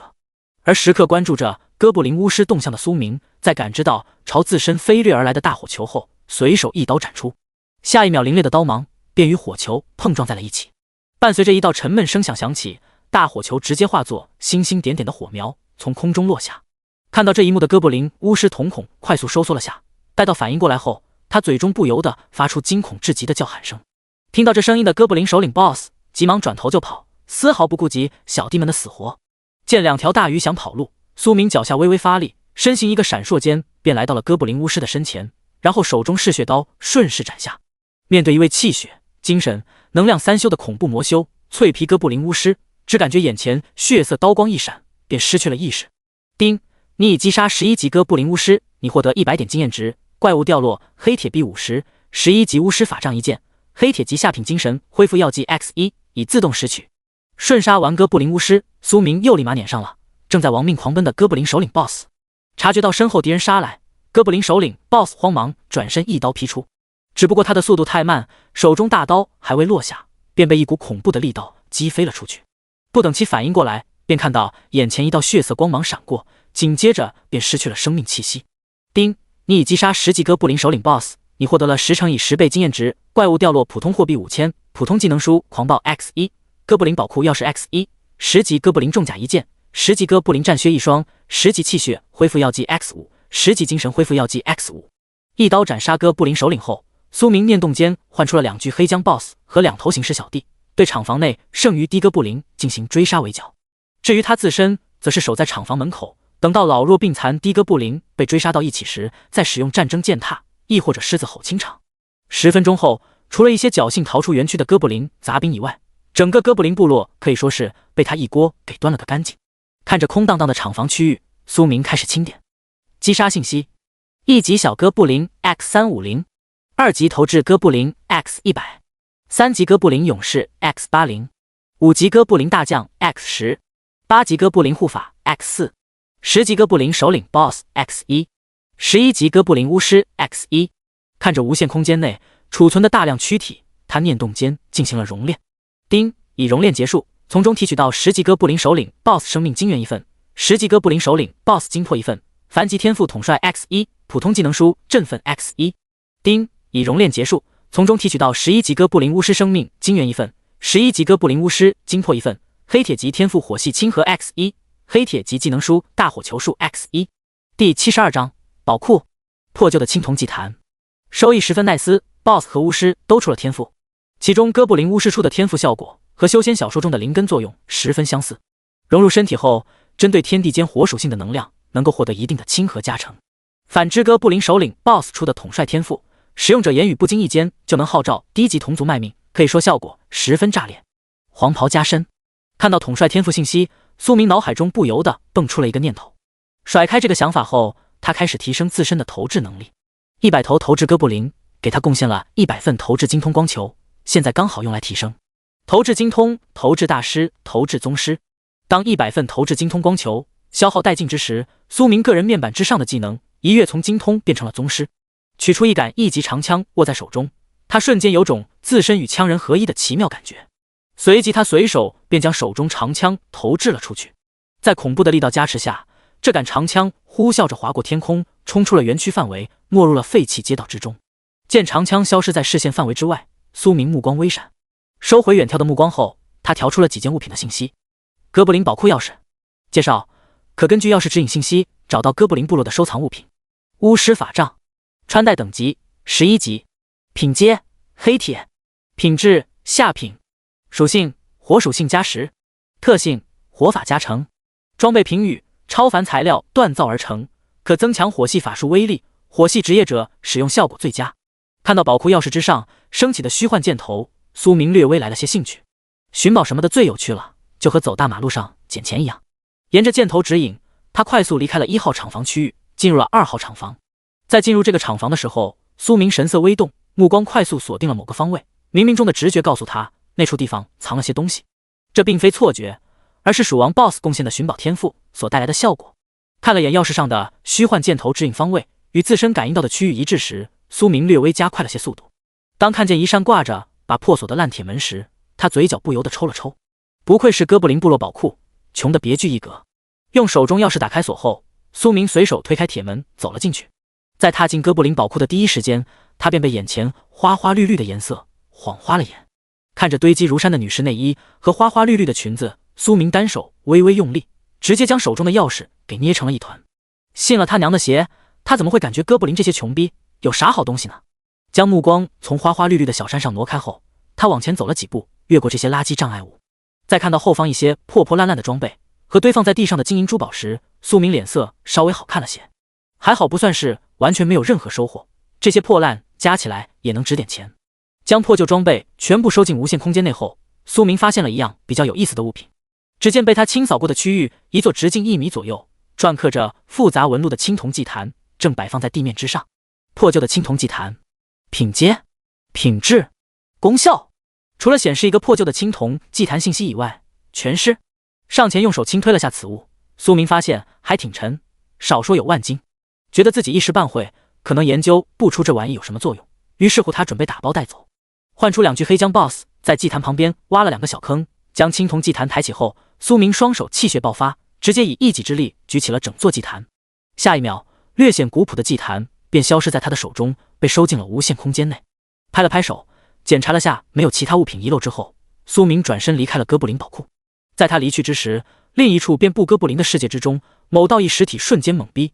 他发现那股若有若无的感觉突然消失不见了。到底是谁？随着一道无法被普通生灵聆听到的浩瀚之音在该世界响起，整个哥布林世界瞬间陷入了水深火热的状态。而这时已经脱离废弃园区的苏明全然不会想到，就因为他拿走了青铜祭坛，从而让另一个世界低哥布林到了8辈子血霉。此刻将手中是血刀替换成巫师法杖的他，嘴中轻微吟唱大火球之术。当3秒吟唱时间结束，便见到一团泛着黑色的火焰出现在其掌心之间。与哥布林巫师施展的大火球术不同，苏明施展的大火球术因为魔气的影响发生了些小小的变化。感受到手中火球蕴含的惊人力量，他随手将大火球朝公路上一辆废弃大巴车甩了过去。当火球接触到大巴车外壳时，竟直接融了进去，并快速燃烧了开来。见快速燃烧的大巴车，苏明目光微闪，这大火球的攻击力比他用气血之力激发刀芒还要强上不少，就是不能瞬发有点可惜。简单实验了下大火球的威力后，他转身沿着废弃街道朝郊外区域行去。186区域的废弃都市已经没有类似哥布林部落这种数量众多的怪物聚集点了，所以他还是得去郊外打野。在苏明赶往郊外之时，现实世界有关他的话题已经引爆了半边天。因为有186区域玩家在下线后用匿名小号发布了一系列有关他的话题。论3榜第1大佬变强的秘密，大佬不是人，而是披着人皮的魔。时长2年半的练习生，我就说绝对开挂了，我们应该都是普通玩家，大佬属于 VIP 玩家。企鹅策划，以我设计游戏多年的经验来看，开了就是开了。外挂设计 V 我50，给你们都量身打造一个。酸菜最好吃，大佬一定是我们国家的思密达。键盘侠啊，对对对，宇宙都是你们国家的。第73章废弃公路尽头。在网络上有关这信息四散传播之际，除了华国以外的其余各个大国高层看着网络上各种小道消息，一个个脸色全都十分难看。这种不受掌控的家伙，在他们看来那就是一个定时炸弹，可是他们对此又无可奈何。游戏世界的出现使得整个现实世界的秩序出现了混乱，金字塔结构正在快速崩塌，富人与穷人之间的差距在快速缩短，而各个掌控者手中的权力同样处于飞速下降状态。面对接踵而至的各种问题，他们暂时无暇去折腾些别的事情，只能以最快的速度先行巩固掌握在自身手中的权力。在现实世界秩序进一步崩塌的时候，苏明已经穿过了186区域废弃都市，进入了郊外区域。这次他打算进入更深的区域，看看有没有更强的怪物。沿着还未被草丛遮掩的废弃公路，苏明身形微晃，如同一缕清风般在公路上飞掠而过。保持匀速奔跑的他，此时速度已然超过了现实世界中奔跑速度最快的陆地生物猎豹。4-5分钟后，其身影重新出现在了狩猎野水牛群的湖泊前。看着波光粼粼的湖水，苏明目光微闪，驻足思索了片刻后，他最终还是没有选择下水一探究竟。扫了眼湖泊边缘区域一些怪物留下的踪迹后，他沿着西北方向前行。一边寻找猎物的同时，苏明一边祭炼魂幡。像哥布林这种类人族的精魄，虽然比不上同级人魂，却也能够用来培养些低级魂体。以精神力量将哥布林首领 BOSS 和哥布林巫师及100头小哥布林精魄丢入魂幡小空间后，他便驱使他们进行厮杀。在凶性被激发的情况下，哥布林首领 BOSS 魂体和巫师魂体如同虎入羊群一般，弱小的小哥布林精魄在他手中一口一个。见两尊魂体身上气息快速增强，苏明随手将无限空间内存储的人魂一同丢了进去。他有种预感，这次应该能够培养出好几尊上得了台面的魂体出来。随着他在郊外区域不断深入，时间也在缓缓流逝着。一路寻找之下，苏明不免有些头疼，因为除了些弱小怪物以外，他愣是没找到群居魔化生物。有些不死心的他决定继续往前走。5分钟后，他到达了废弃公路尽头，看着眼前扭曲的虚幻屏障，其心中若有所思。这玩意他在远处的时候并未发现，显然是有特殊规则在其中，必须靠近了才能看到。扫视了虚幻屏障几眼之后，苏明缓缓伸出一根手指，触碰了下屏障。丁，你发现了魔化之森，是否进入该区域？注：该区域较为凶险，请谨慎进入。听到耳旁响起的提示音，苏明脸上露出了一丝喜色。高级区域，这真是瞌睡来了送枕头。这地方他必须得进去开荒。是。无视风险提示，他毫不犹豫地选择了进入魔化之森。伴随着一道紫色流光闪过，其身影随之消失在了废弃公路尽头。等到再次出现时，他已然身处一座不见天日的恐怖森林之中。环视了圈四周环境，苏明目光微凝，他并未发现离去的路。难不成这地方还许进不许出不成？心中这个念头闪过后，他心念微动，唤出了2具黑姜 BOSS。随后踩着脚底下厚厚的落叶，苏明跟着感觉在魔化之森内往前行进。还没走出多远，他便发现了一条盘绕在树木之上的魔化生物。魔化黑蟒，等级10级。评语：被魔化的蟒蛇极其凶猛。与此同时，盘绕在树木之上的魔化黑蟒也发现了猎物的踪迹。面对黑蟒袭击，苏明则是不慌不忙地操控着2具黑姜 BOSS 迎了上去。说时迟那时快，只见率先与1具黑姜 BOSS 碰撞到一起的魔化黑蟒直接使出了缠绕绝技，奈何他这次挑错了对手。在苏明操控下，被缠绕住的黑姜 BOSS 双手猛地插入了魔化黑蟒体内，对方身上的鳞甲此刻俨然就像是纸糊的一般。同一时间，另一具黑姜 BOSS 则是快速从地面上跃起，一爪子洞穿了魔化黑蟒的头颅。丁，你已击杀10级魔化黑蟒，获得10点经验值，怪物掉落普通货币100枚，10级黑蟒靴1双，已自动拾取。丁，已熔炼结束，从中提取到10级魔化黑蟒生命精元1份，10级魔化黑蟒精魄1份，普通魔力10丝，普通技能书死亡缠绕 X1，凡级天赋存储。存储天赋品质凡级，天赋说明可通过大量进食存储能量，维持长时间身体能量消耗。扫了眼魔化黑蟒身上熔炼出来的天赋，苏明微微点了点头，开门红还算不错。他也奢求从10级怪物身上出什么吊炸天的天赋，只要能出天赋就行，他不挑。将天赋光球用在自己身上之后，他发现自身胃部发生了些细微的变化，消化能力获得了一定程度上的增强。不当人进城加1。越过魔化黑蟒的地盘，苏明朝着魔化之森深处继续行进。这地方既然被提示为危险区域，那么黑铁阶的怪物必然是存在的，就是不知道有没有更高级的青铜阶怪物。吼！就在这时，一道震耳欲聋的虎啸声从远处传来。听到这令人气血沸腾的吼叫声，苏明双眼微微发亮，有大家伙。锁定了声音传来方位之后，他随手将2具黑姜 BOSS 收入了无限空间之内，随即便见到其身影化作一道残影，消失在了原地。与此同时，魔化之森较为靠近中央区域的地方，一头体型巨大的黑色猛虎正和一头身躯同样巨大的银背大猩猩对峙着。两者谁都没有率先发起进攻，显然都没有十足的把握能够拿下对方。面对声势逼人黑虎，银背大猩猩双手不断拍击胸膛，试图让黑虎打消进攻的念头。对此，黑虎周身皮毛微微泛起黑光，紧接着一道道略显虚幻的怪物虚影缓缓自其身后浮现。第74章双王大战，暴力锤杀。他发动了技能伥鬼，感知到黑虎不肯退去，银背大猩猩周身毛发也逐渐变得猩红一片，使自身进入了狂暴状态。吼！经过一番气势比拼，最终黑虎率先发起了进攻。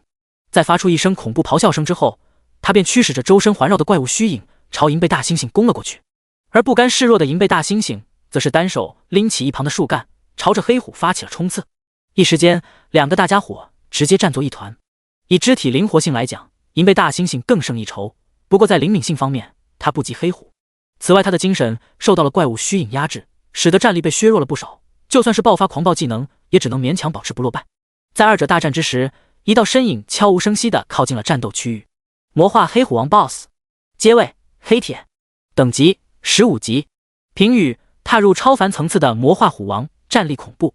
魔化银背猩猩王 BOSS， 等级15级，评语：踏入超凡层次的银背猩猩王，战力极强。双王大战，看着眼前闪过的怪物信息，苏明体内气血不由得有些激荡。两头15级的 BOSS， 他要是将其击杀熔炼，其自身战力必将再次暴涨一截。见二者斗得不可开交，他并没有直接冲出去，而是选择坐山观虎斗。此时魔化银背猩猩王 BOSS 在魔化虎王 BOSS 的进攻下，已然处于下风。按这个节奏下去，他战败只不过是时间早晚的问题。感觉到自身状态在不断下滑的银背猩猩王心生退意，一招逼退魔化虎王后，他双腿一个发力跳跃，准备逃进森林深处。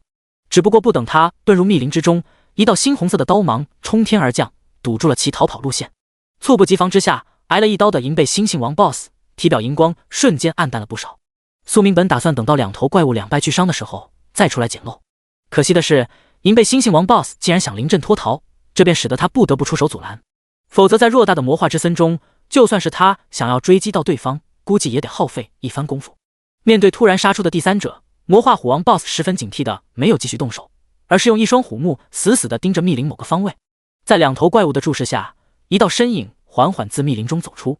此刻气血沸腾的苏明身后，一尊由气血混合魔气衍生的恐怖蛮王之影，让两头王者心中生出了极致的危险感。吼！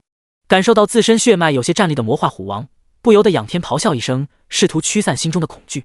至于状态本就比较虚弱的银背猩猩王，很想现在就跑，可是这前有狼后有虎的局面，让他根本就不敢挪开步子。见两头王者的姿态，苏明头盔笼罩下的脸上嘴角笑意一闪即逝。他身后的虚影乃是他用蛮王之体天赋结合天魔大法及黑铁魔躯所凝练出的产物，有点类似于修仙小说中的法香，不过又没到那种恐怖层次。发现两头魔化王者警惕地看着自己，苏明扬了扬手中嗜血刀，率先发起了进攻。随着一道道凌厉刀芒自他手中长刀激射而成，魔化虎王 BOSS 和魔化猩猩王 BOSS 十分默契地选择了联手对敌。与之前的魔化牛王和狮王不同，虎王和猩猩王的实力明显要强得多，因为他们能硬扛刀芒并发起反击。对此苏明并未感觉到意外，这并不是他弱，而是嗜血刀的上限摆在那里。一件11级的黑铁装备，不可能说逆了天能够凭特性秒杀15级的黑铁 BOSS， 最多也就快速消耗下对方体内的超凡力量。那么在距离较近的情况下，两头王者 BOSS 完全可以发起冲刺反击。见两尊王者 BOSS 逼近，苏明念动间佩戴上了先驱杀戮者称号，并使用了王之浴场及暴走之术、能量屏障、战争践踏、狮子吼等多重手段。狮子搏兔，义用全力，没必要省技能的情况下，他留着不用，那就是对自己的小命不负责。而这一切都发生在电光火石之间。只见硬扛着刀芒逼近苏明的两尊15级王者 BOSS， 第一时间便受到了狮子吼音波冲击。恐怖的音波力量让他们的口鼻都略微渗出了一丝血迹，如果不是其躯体力量足够强大，就这么一击就足以他们失去战斗力。在承受了一击狮子吼后，战争践踏的震荡之力也随之传入了他们体内。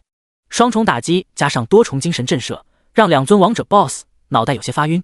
同一时间，苏明也受到了虎王 BOSS 操控的怪物虚影袭击，对此他直接无视，像这种弱小的精神震慑根本就无法撼动他的心神。也就是说，因为双方精神属性差距过大，使得他能够豁免虎王发动的精神冲击。在两尊王者 BOSS 失神之际，苏明身形微晃，逼近到了魔化猩猩王 BOSS 身前。此刻他手中的嗜血刀已经被他替换成了11级重锤。面对这种体型较大的 BOSS， 他觉得贴身近战的情况下，用震荡之力击杀比较好。随着两柄泛着黑红色的大锤重重落在魔化猩猩王 BOSS 胸膛处，其身躯如同被卡车撞击了一般，直接倒飞了出去，发出一声沉闷的声响。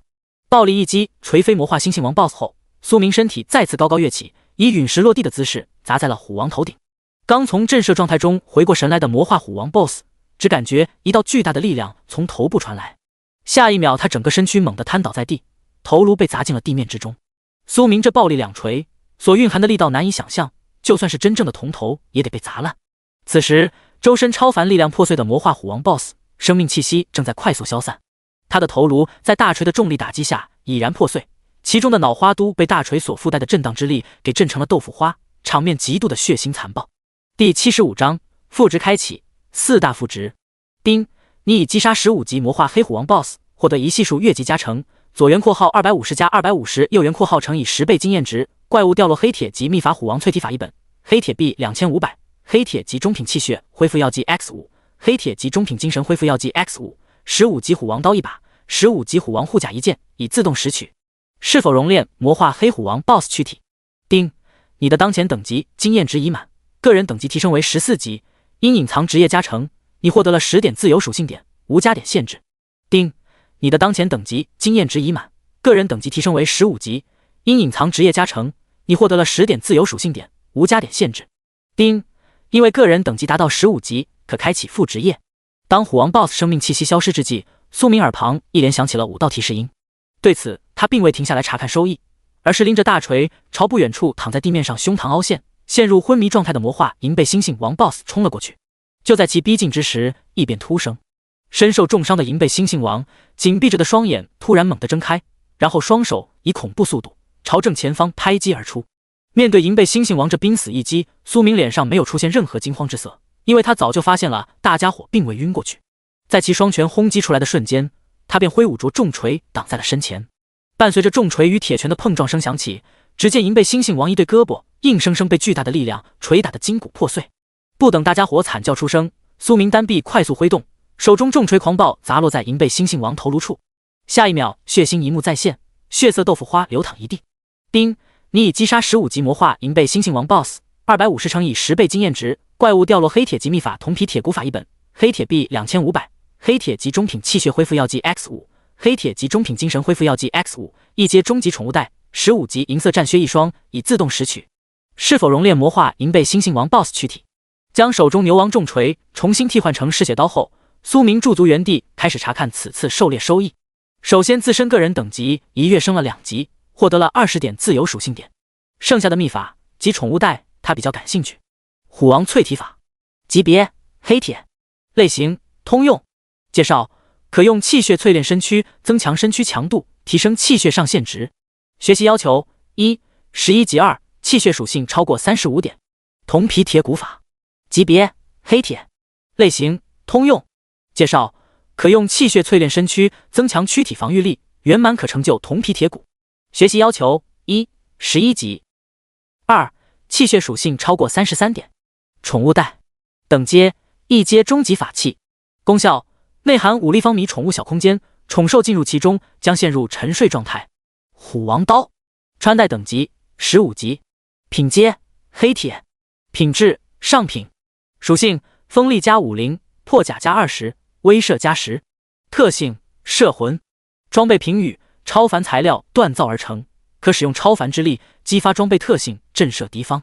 虎王护甲，穿戴等级15级，品阶黑铁，品质上品，属性防御加50，卸力加50，威慑加10，特性屏障，装备评语超凡材料锻造而成，可使用超凡力量激发装备特性，生成护身屏障。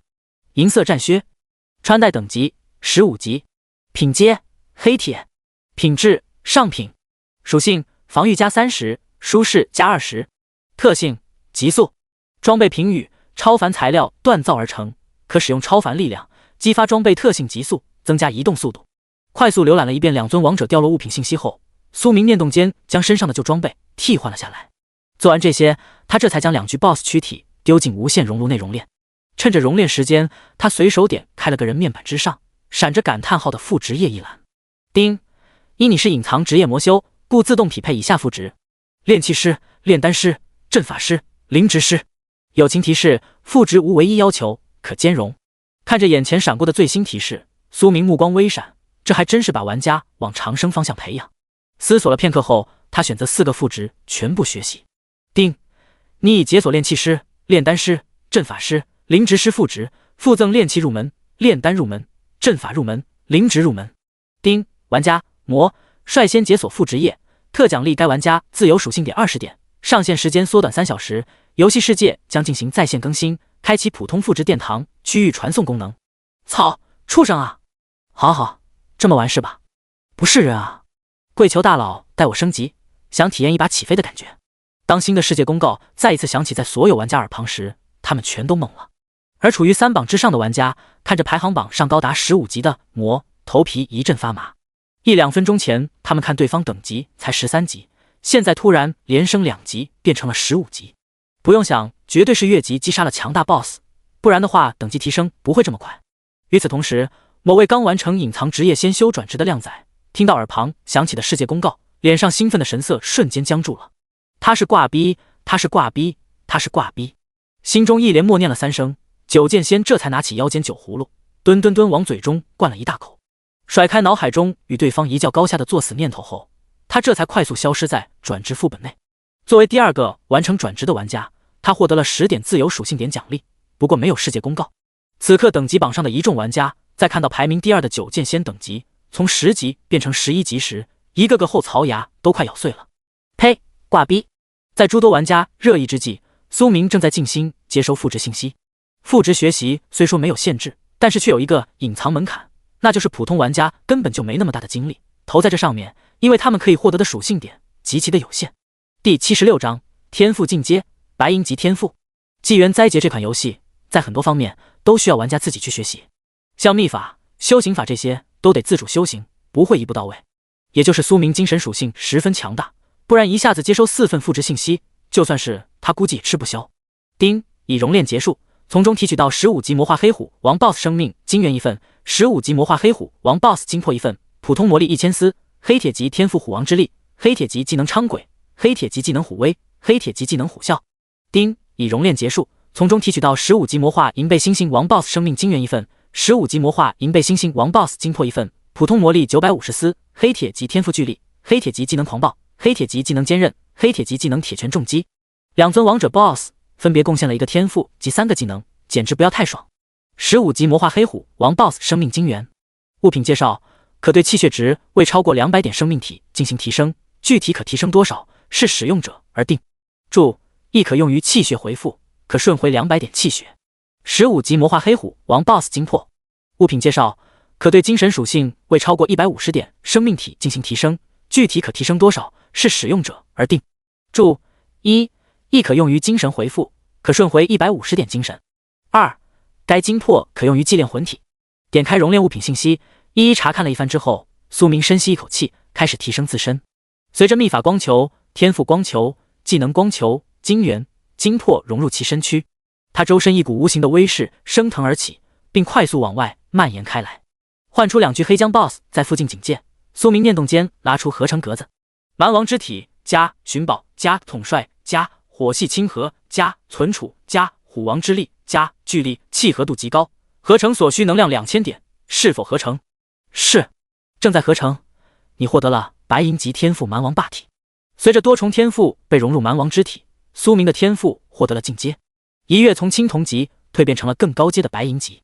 蛮王霸体天赋品质白银。天赋说明： 1. 额外增加300点气血值属性。 2. 可消耗气血快速愈合伤势。 3. 金刚之躯万毒不侵。 4. 六感增强危险感知。 5. 火系亲和。 6. 寻宝。 7. 统帅。 8. 能量存储。不吃牛肉里程碑加3。查看完进阶天赋能力，苏明心中不要太爽。经过多次合成，他已经发现了天赋类合成因为都是归于己身，所以不管什么天赋与他自身相融合，契合度都极高。只要一直融合不同的天赋下去，他将有可能达到现实网络小说中万法不侵的体质。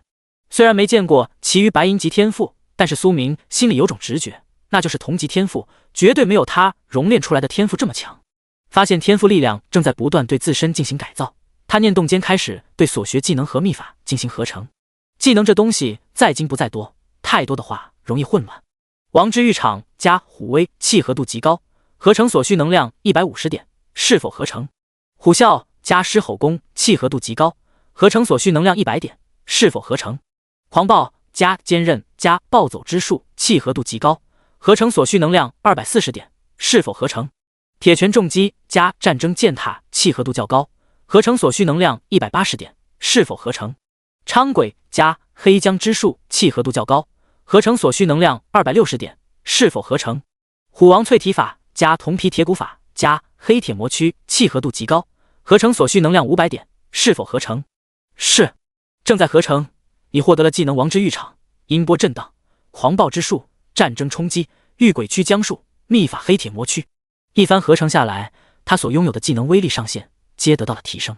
感受到体内澎湃至极的力量，苏明心念微动，拉出了自身数据。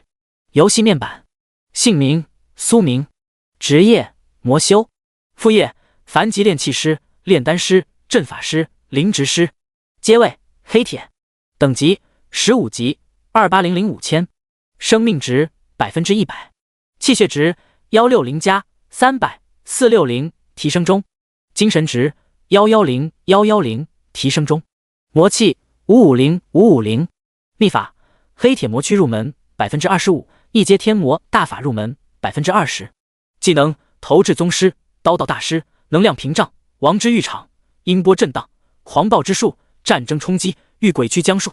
天赋白银级蛮王霸体，称号黑铁级先驱杀戮者，未佩戴，综合战力22888，装备栏15级虎王刀、15级虎王护甲、11级狮王戒指、11级狮王项链、15级银色战靴、10级杀戮护手、10级杀戮之盔、10级杀戮护腿，已穿戴。法宝一阶低级魔器魂幡，一阶低级魔器储物袋，一阶中级法器宠物袋。插件无限熔炉。自由属性点112点。看了眼越来越多的属性点，苏明目光微闪。只要不出现需要临时提升战力的情况，这些他并不准备用，无加点限制，放在任何时候都能算作一张底牌。随后他一边分心修行，一边朝魔化之森更深处的区域行去。偌大的区域只有他一人开荒，简直不要太爽。在苏明深入魔化之森狩猎期间，游戏世界内不少区域的玩家正试图使用新开放的区域传送功能进入186区域，其中属鹰将国和岛国一些激进玩家最为积极，他们都不想看到华国玩家之中出现一位遥遥领先十分牛逼的存在，这对他们而言不是一件好事，特别是在区域传送功能开放之后，万一后面游戏世界又整出些国战活动，岂不是十分操蛋？所以他们想趁机联合起来，先下手为强狙击魔，顺带弄清楚对方快速升级的原因。不得不说想法很好，要是换做别的黑铁阶玩家，说不定就得在。第77章魂幡提升超凡族群。奈何碰到有人开挂，所以各国玩家的谋划注定会落空。在各国存在试图算计之时，身处魔化之森深处的苏明，部分精神力正沉浸在手中魂幡小空间内。经过他的培养，此刻已然诞生出了10尊较强魂体。牛头游魂，等级10。介绍：可对精神属性较弱生物造成精神伤害，免疫物理攻击。牛头鬼族，等阶黑铁，等级11。介绍：可使用勾魂之术强行灭杀精神属性较弱生灵，免疫物理攻击。看到魂幡小空间内2尊牛头鬼族和8尊10级游魂，苏明脸上泛起一丝喜色。受他的主观意识影响，吞噬了魔化野水牛精魄的魂体，在进阶鬼族时衍生出了牛头人身的形象，同时他手中的魂幡等阶也获得了相对应的提升。10魂幡，等阶一阶高级魔器，魂体1100，功效驱使魂体征战。与是血刀相比，魂幡可以通过魂体提升等阶，属于可成长性法宝。至于具体能成长到什么层级，得看使用者。扫了眼手中多了几道紫色纹路的10魂幡，苏明随手挥动了下，瞬息间便见到2尊周身弥漫着淡淡黑雾，身高足有2.5米左右的牛头鬼族及身高2米左右的牛头游魂出现在他身旁。以御鬼驱将术和10魂幡操控牛头鬼族、牛头游魂、黑将按圆形阵型扩散开来后，苏明便继续往魔化之森更深处行去。一路上不时有魔化蜈蚣、魔化千足虫、魔化竹叶青这类魔化生物被牛头鬼族和2头黑将击杀，而这些魔化生物隐匿在暗处的突然袭击，对于黑将和牛头鬼族压根就起不到一点作用。牛头鬼族能够免疫物理攻击，黑将是防御极高的尸体，两者加起来对于黑铁阶位以下的生物那就是降维打击。看着无限空间内缓缓上涨的怪物躯体数量，苏明十分满意，不枉费他花费时间去培养魂体和黑将。现在他总算是从苦逼打工人晋升到了小老板的层次。保持着这种不快不慢地毯式扫荡的速度，大约半个小时后，其身影出现在了魔化之森一处峡谷之外。魔化猿猴，等级11级，评语：受魔化影响，突破极限的种族。在扫视到峡谷外一头身高大约2.5米左右的黑色身影时，苏明心中不由得一喜。他竟然找到了超凡猿猴族群，这运气真不是一般的好，就是不知小峡谷之中一共有多少头超凡猿猴。脑海诸多念头闪过后，苏明心念微动，直接操控一头黑姜 BOSS， 以极快的速度从密林边缘纵跳到峡谷入口区域，并发出一声凶厉的咆哮声。突如其来的吼声让峡谷外负责警戒的魔化猿猴不自觉地打了个激灵。在反应过来后，他同样发出了一声尖锐至极的叫声，朝峡谷内的族群发出警戒信号之后，魔化猿猴这才一脸警惕地盯着黑姜 BOSS。 对此，苏明操控黑姜 BOSS， 十分挑衅地朝其踢飞出一块大石头，以极快速度躲闪开砸落而来大石头的魔化猿猴。双瞳红芒更盛，他好久没有遇到敢于挑衅猴群威严的家伙了。男人心中暴躁之意，这头负责警戒的魔化猿猴不等峡谷内族群成员支援，便猛地朝黑姜 BOSS 冲了过去。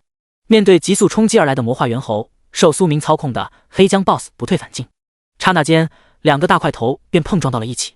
随即只见硬抗魔化猿猴一拳的黑姜 BOSS 手中大刀狠狠砍在其胸膛之处，将其劈飞了出去。一头普通黑铁阶生物也想和黑铁阶 BOSS 争锋，那和找死没啥子区别，就如同普通职业玩家想要单挑隐藏职业玩家一样。此时顺势劈飞魔化猿猴的黑姜 BOSS 脚下猛地发力，一跃而起，精准砸落在被劈得有些晕乎乎的魔化猿猴胸膛处。势大力沉的恐怖一击直接让本就身受重伤的魔化猿猴当场毙命。丁，你已击杀11级魔化猿猴，你获得了100点经验值，怪物掉落黑铁币100，黑铁级下品气血恢复药剂 X1， 11级亮银如意盔一件，已自动拾取。在魔化猿猴被击杀之时，一声暴力至极的吼声从魔化峡谷内传出。魔化猿王 BOSS， 阶位黑铁，等级15，评语：踏入超凡层次的魔化猿王，战力极强。目光扫过快速从峡谷中冲出，体型堪比魔化银背猩猩王 BOSS 的巨大身影，苏明嘴角微抿。很好，又是一头15级的 BOSS， 按照这个节奏下去，他说不定今天就能够把自身等级提升到20级。甩开脑海中这个想法后，苏明身形微晃，消失在原地。等到他再次出现时，人已经到了黑姜 BOSS 身旁。此时发现族群内负责警戒成员消失不见的魔化猿王，双瞳中满是暴戾之色。不过他并未贸然发起进攻，而是驻足在峡谷入口处等身后族群到来。见此情况，苏明目光微闪，魔化猿王此举正合他意，不然他想要将整个魔化猿猴群一网打尽，怕是有些难度。要是他现在以雷霆之势击杀猿王，那么峡谷内的魔化猿猴必将四散而逃。以超凡猿猴的速度，他最多也就拦下一部分，不能全部歼灭。从利益的角度来看，这无疑不划算。就在二者对峙之时，几十头魔化猿猴快速从峡谷内奔跑而出。吼！察觉到时机已到，魔化猿王 BOSS 发起了进攻的指令。来得好！见猿猴群以围攻之势朝自己包围而来，苏明念动间对自身使用了狂暴之术，随即只见恐怖的气血之力使得他的身躯都膨胀了一圈。给自身叠加完增益 buff 之后，他快速使出音波震荡和战争冲击两个大范围群攻技能，伴随着一道音波震荡之力和冲击之力，以苏明为中心往外扩散开来。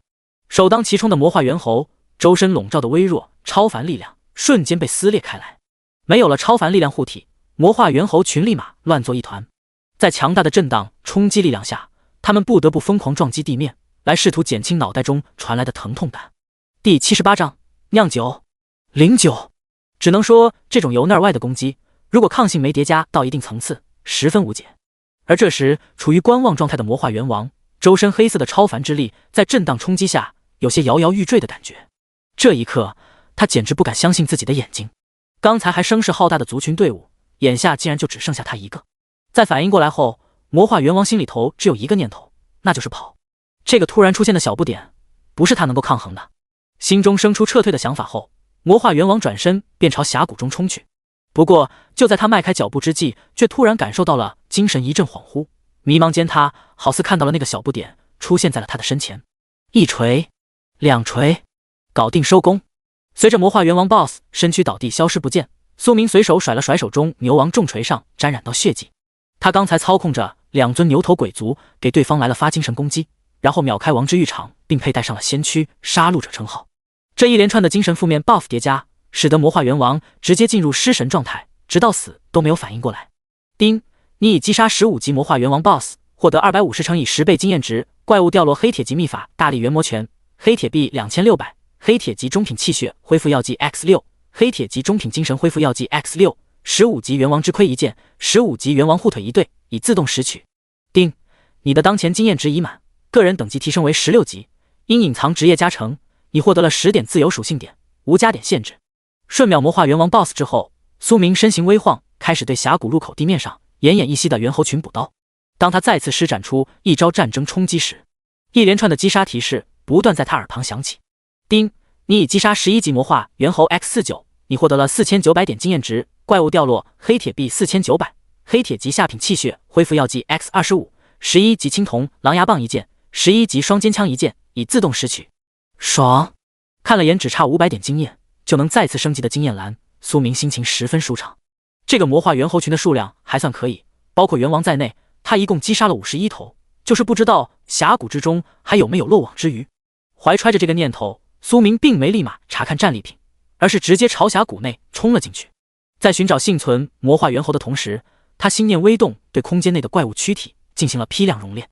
丁，已熔炼结束，从中提取到15级魔化猿王 BOSS 生命精元1份，15级魔化猿王精魄1份，普通魔力950丝，黑铁级天赋巨化酿酒，黑铁级技能嗜血，黑铁级技能崩山击，黑铁级技能元魔棍法。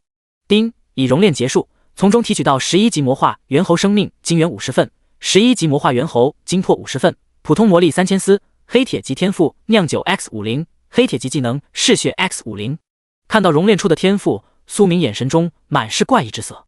酿酒天赋品质黑铁，天赋说明拥有该天赋可根据本能搜集灵果酿造黑铁级灵酒，并加快灵酒酿造时间。巨化天赋品质黑铁，天赋说明使用天赋之力可使得自身体型增大 50%， 并获得防御力量加成。其中巨化天赋还好说，又是个强力天赋，但是这个酿酒天赋好像有些鸡肋。细思了下后，苏明觉得也不是完全没作用，后面想喝点灵酒，他倒是可以尝试自己酿造。脑海中闪过这个念头的时候，其身影也进入了峡谷深处。一眼望去，他并未发现有其余魔化猿猴的踪影，看这个情况很有可能是在猿王的号召下，整个猿猴群倾巢而出。联想到哥布林宝库的事情，苏明并没有掉头转身就走的意思，而是脚步轻点跃上峡谷石壁上一个巨大石洞。他怀疑里头有好东西，屏住呼吸后，他缓步朝石洞深处行去。在行进了大约40-50米弯弯转转的通道后，他眼前豁然开朗，只见一处露天大平台出现在其眼前。四处扫视一圈后，苏明一眼就锁定了一个1米见方的小水池，身形微晃出现在泛着绿色的水池旁后，他伸手从池子中拾取了一些液体，进入无限空间。猴儿酒，等阶黑铁，功效长期饮用可延年益寿，增强体魄，提升气血。注：气血过低，请勿大量饮用。果然有猴儿酒。看到眼前闪过的物品信息，苏明觉得没白跑一趟，花费了一些时间收取，直至整个小酒池没有任何猴儿酒，他这才停下手来。足3个立方的猴儿酒，足够他喝上很长一段时间了。虽然对他而言提升不了什么气血，但是当饮料喝还是没啥问题的，最起码口感够好。收取完猴儿酒后，苏明又对整个平台空间进行了一番地毯式的搜索。凭借寻宝能力，他发现了许多物品：10年朱果、100年朱果、10年当归、金刚石、黑曜石、黑金铁。除了大量的凡级药材以外，还有少部分达到黑铁阶位的灵药，以及一些可以锻造超凡之气的灵材。检查了一番，发现没有什么遗漏，苏明这才哼着小曲离开了洞窟。看着收藏不断增加的那种感觉，他不知道别人咋样，但是他感觉很爽。在苏明离开猿猴峡谷，进入其他区域开荒之际，各个区域内等级榜上的玩家看到第一名高达16级的等级，心中不由得升起了一阵无力感。这升级如同吃饭喝水一般，就过分了，真就开了不关呗。操，玩个 day， 一点都不公平。垃圾游戏连个投诉封号的地方都没有，真该死啊！这么强的人不允许存在，他必须死，必须死，杀杀杀！第79章魔化槐树林。在诸多玩家心中吐槽之际，早已远离峡谷区域的苏明正在使用酿酒天赋光球。当51份天赋光球消耗殆尽，其个人面板之上多出了一个青铜阶的酿酒天赋。拥有此天赋，只要有够年份的灵果，他可以自主酿造青铜阶灵酒，并加速灵酒酿造时间。念动间将魔化猿王 BOSS 的巨化天赋也用在自己身上后，苏明这才开始着手提升噬魂幡。魔化猿猴精魄对现在的他来讲起不到提升作用，不过用在魂体上却万分合适。随着50头魔化猿猴精魄被投入魂幡小空间内，一场兵不见血的厮杀瞬间展开。分出一部分精神力量关注厮杀进展的同时，苏明一边朝魔化之森更深处前进，一边翻看区域聊天频道。186区域，不吃香菜，跨区域传送贵的一批，除了大佬，谁用得起啊？麻辣兔头，还行吧，1公里10普通货币，感觉挺良心的价格。玉龙在天，滴滴滴，有意向转职战士职业的私聊我。香瓜好甜，怎么感觉咱们区域多了不少小金毛和小黑子呀？快速扫过区域频道上的诸多信息，苏明目光微闪，从中他获取到了一些有用信息。首先，区域传送按距离收费，1公里10普通货币。另外就是186区域多了很多其余区域的玩家，这些家伙一窝蜂的涌入，显然有所图谋。要说这片区域中最值得对方图谋的，莫过于他身上的秘密。联想到这点，苏明嘴角不由得掠过一丝略显变态的笑容。离开魔化之森后，他倒是可以好好和那群玩家们玩玩。现在的话，他还是先将整个魔化之森扫荡一空再说。伴随着时间的缓缓流逝，1个小时的时间眨眼即逝。在此期间，苏明并未遇上 BOSS 级生物，只遇上了零散的魔化生物。其中3头11级的魔化野猪给他贡献了3份黑铁级坚韧天赋，剩余的都是些不到黑铁阶的弱小魔化生物。与此同时，通过1个小时的激烈厮杀，其手中食魂幡小空间内也多出了几十尊周身黑气弥漫的鬼族。这要是苏明大晚上将他们放出去，绝对能造成百鬼夜行的恐怖场景。足足52尊黑铁阶鬼族，普通玩家触之必死。屠戮附近所有活体生命，将50尊魔猿鬼族和2尊牛头鬼族从魂幡空间内召唤出来后，苏明心念微动，对他们下达了一系列指令。一时间便见到十分浓郁的鬼气，以他为中心快速往四周蔓延开来，如同鬼域一般。而处于这片区域内的弱小魔化生物，不管是藏在灌木丛中，还是躲藏在地底之下，被鬼族寻到，那便只有死路一条。丁，你已击杀8级魔化蜈蚣，获得8点经验值，怪物掉落普通货币80，8级蜈蚣护甲一件，已自动拾取。丁，你已击杀7级魔化蝰蛇，获得7点经验值，怪物掉落普通货币70，已自动拾取。丁，你的当前经验值已满，个人等级提升为17级，因隐藏职业加成，你获得了10点自由属性点，无加点限制。当鬼族四散开来，针对弱小魔化生物展开屠戮时，苏明只差一丢丢就能升级的经验条瞬间清空。保持着这种灭绝式推进，所有在他行进路线上的魔化生物没有一个幸免于难，全都被送进了无限熔炉，化作养料。一路上，苏明也顺带收集了不少杂七杂八的凡级天赋和黑铁级天赋，其中凡级天赋有快速消化、快速进食、视觉增强、嗅觉增强、危险感知等等。而黑铁级天赋的话，则是有坚韧、铜皮、被动恢复。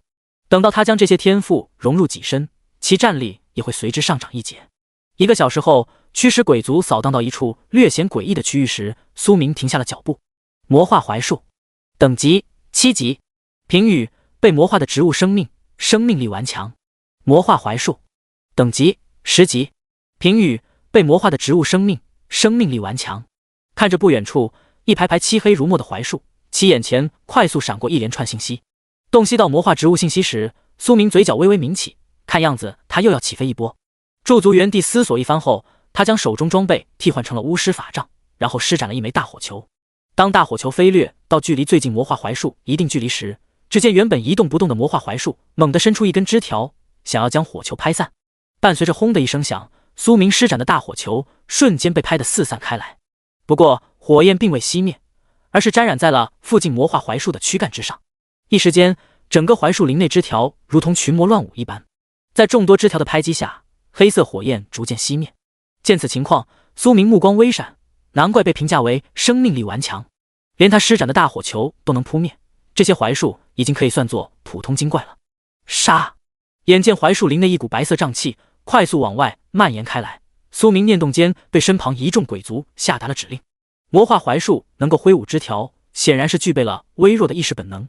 那么他先驱使鬼族从精神层次上灭杀对方本能，再砍断这些槐树躯干，必定能彻底将其消灭。随着苏明一声令下，众鬼族携带着阴风冲入了槐树林内。下一秒，整个槐树林彻底乱了套，被鬼族盯上的魔化槐树躯干开始剧烈颤动，如若不是无法从泥土中把根脚全部拔出，他们说不定会拔腿就跑。眼见最外围的魔化槐树失去动静，苏明这才操控着2具黑浆 BOSS 上前砍伐。以超凡装备的锋利加上黑浆 BOSS 的巨力，一棵魔化槐树没多时就被其斩断，倒塌在地面之上。丁，你已击杀8级魔化槐树，获得8点经验值，怪物掉落普通技能书乱舞一本，普通货币80，已自动拾取。第80章隐藏副本。随着一棵棵魔化槐树的倒下，苏明的无限空间内也多出了大量的魔化槐树躯干。当时间一晃过去2个小时左右时，挡在他推进路线上的魔化槐树林已然消失不见，只剩下一堆光秃秃的槐树根部裸露在地面之上。丁，已熔炼结束，从中提取到10级魔化槐树生命之源 X10，普通魔力100丝，凡级天赋巨婴 X10。丁，已熔炼结束，从中提取到9级魔化槐树生命之源 X20，普通魔力180丝，凡级天赋巨婴 X20。丁，已熔炼结束，从中提取到8级魔化槐树生命之源 X30，普通魔力240丝，凡级天赋巨婴 X30。丁，已熔炼结束，从中提取到7级魔化槐树生命之源 X40，普通魔力280丝，凡级天赋巨婴 X40。整整100棵槐树给苏明出了100份巨婴天赋，外加所谓的生命之源。10级魔化槐树生命之源。物品介绍：可提升生命力，被动提升生命体寿命。注：过多使用此物将产生抗性。巨婴天赋等级凡。功效：被动聚集阴气能量。看了眼物品介绍信息，苏明念动间对自身使用了一份生命之源。随着一道清清凉凉的气息在体内流转，冥冥中他感觉自身寿命获得了些许增加。虽然不知道增加了多少，但是的确是有所增加。于是乎，在接下来继续行进的路程中，苏明不断对自己使用生命之源，直至那种微弱的感觉消失不见，他这才停下手来。同时100份巨婴天赋经过其不断融合，也随之进阶成了青铜阶，阴系亲和。用修仙术语讲，那就是他又多了一系灵根。随后苏明一边感知自身体内变化，一边操控鬼族大军继续前行。半个小时后，他出现在了一处深不见底的悬崖旁，看着眼前出现的紫色屏障，他随手点了上去。丁，你发现了魔化之森15级隐藏团队副本，进入要求15级，最多组队人数20人，可选模式困难。注：该副本为隐藏副本，通关后将进入7天冷却状态。发现副本信息弹出，苏明双眼微微发亮，竟然是困难模式的隐藏副本，这要是通关，能获得的奖励绝逼十分丰厚。想想行尸商城那种5级副本，手通都有那么丰厚的奖励物品，现在15级的隐藏副本，那就更不用说了。至于能不能通过，不在他的考虑范围内。丁，请问你的队伍命名？天魔小队。这次苏明并未用无名小队命名队伍名称，而是随手输了个天魔小队的队名，主打的就是一个高调。丁，你满足副本等级要求，是否进入魔化之森隐藏团队副本？友情提示：一人进入该副本风险系数极高，十死无生，请谨慎选择。是。面对信息提示，苏明无视风险。在他确定进入副本之时，一道紫色流光在他身上闪过，下一秒其身影便消失在了原地。丁，你已进入魔化之森隐藏团队副本，该副本通关要求：镇守魔化祭坛，拦截所有魔化生物破坏祭坛，视为通关成功。魔化生物袭击分为10波，请努力存活，用时越短，通关评价越高。当苏明身影出现在一座黑色祭坛上方之时，副本提示音随之在他耳旁响起。丁，第一波魔化生物正在来袭，请尽快迎敌。魔化猿猴，等级11级。扫了眼远处区域疾驰而来的10头魔化猿猴，苏明脸上喜色一闪即逝。不愧是困难副本，开胃菜就是10头11级魔化猿猴，难怪建议20位15级玩家组队。面对即将冲击到脚下魔化祭坛的魔化猿猴，他手中魂幡轻挥，瞬息间周身弥漫鬼气的50头魔猿鬼族便朝着生前的同族冲了过去。10对50，高下立分。在精神冲击下，10头魔化猿猴瞬间被秒。丁，你已击杀11级魔化猿猴 X10，获得1000经验值，怪物掉落黑铁币500，黑铁级技能书狂暴11级气玫棍1件。丁，你已成功守住第一波魔化生物袭击，用时10秒，第二波魔化生物将在30秒后来袭，请做好准备。当10头魔化猿猴被瞬秒的时候，苏明耳旁响起了副本提示音，给了他30秒的休息时间。虽然这个休息时间他一点都不需要，趁着空闲，他念动间从无限空间内取了把椅子出来，然后美滋滋的点了根华子。30秒的时间眨眼即逝。魔化野猪，等级12级。评语：魔化的野猪群，请注意避让其冲撞。与第一波相比，第二波的怪物等级提升了1级，不过数量并未发生变化，依旧是10头，这让苏明略微有些失望。他还期望着每一波怪物数量能有所增加呢。现在看来，前面几波可能就是单单的提升怪物等级。想想也对，真要是每一波怪物数量等级都不断上涨，这个副本的难度应该不止困难模式，因为那对普通玩家而言属于地狱模式。一道音波震荡，打断魔化野猪群冲撞状态之后，苏明便操控着魔猿鬼族对二师兄进行收割。这类皮糙肉厚但是精神属性不高的怪物，面对鬼族那就是案板上的猪，想怎么弄怎么弄。丁，你已击杀12级魔化野猪 X10，获得1500经验值，怪物掉落黑铁币750，黑铁级技能书野蛮冲撞11级钉耙一剑。丁，你已成功守住第2波魔化生物袭击，用时10秒，第3波魔化生物将在30秒后来袭，请做好准备。与第1波结束时一样，第2波结束，副本同样给了30秒的休整时间。在等待过程中，苏明脚下的烟头又多了一根，简直不要太潇洒。第81章，副本开胃菜结束。魔化灰熊，等级13级。评语：被魔化的大型猛兽，性情狂暴凶猛。当第3波怪物出现在不远处方位之时，苏明眼前有关怪物的信息快速闪过。10头比之魔化野猪体型更大的魔化灰熊，一同奔跑起来的威势如同千军万马袭来一般。不过他们依旧没能冲过由魔猿鬼族组建的祭坛防线，在多股精神冲击下，纷纷倒地挣扎着死去。丁，你已击杀13级魔化灰熊 X10，获得1750点经验值，怪物掉落黑铁币1000，黑铁级技能书战争咆哮13级灰熊护甲一剑。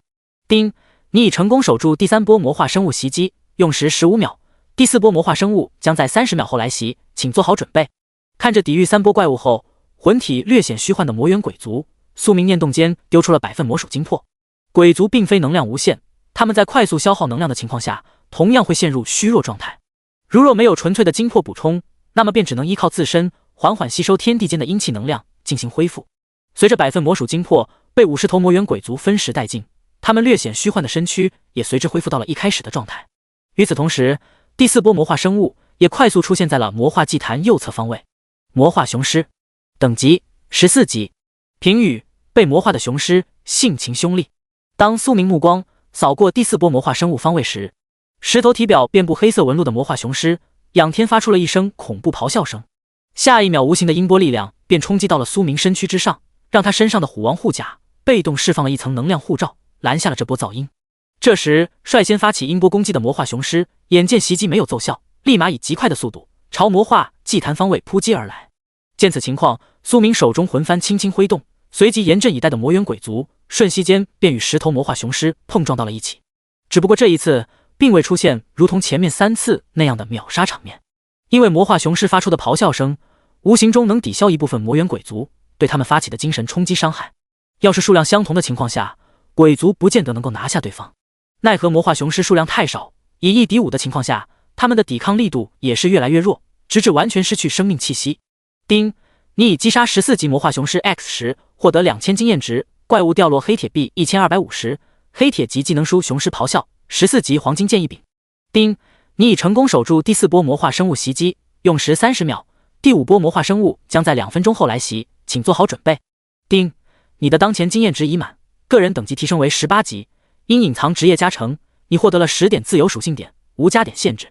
当10头魔化雄狮化作尸体出现在无限空间内时，苏明耳旁一连响起了3道提示音。而这一次副本空间给的休息时间更长，足有2分钟。此外，他的个人等级在大量经验的堆积下再次提升了1级，达到了18级。趁着空闲时间，苏明屈指将手中烟头弹出，然后从空间内翻了几颗口香糖丢入口中咀嚼。按照这个速度下去，通过副本之后，他的个人等级绝对能达到20级。在其思索之际，2分钟的时间一晃而过，第5波魔化生物随之闪亮登场。魔化猛虎，等级15级。评语：被魔化的猛虎，性情凶厉。与魔化雄狮一样，10头魔化猛虎在出现的瞬间便发出了惊天虎啸声。第一时间遭受到虎啸冲击的魔猿鬼族，周身鬼气不由得剧烈沸腾了起来。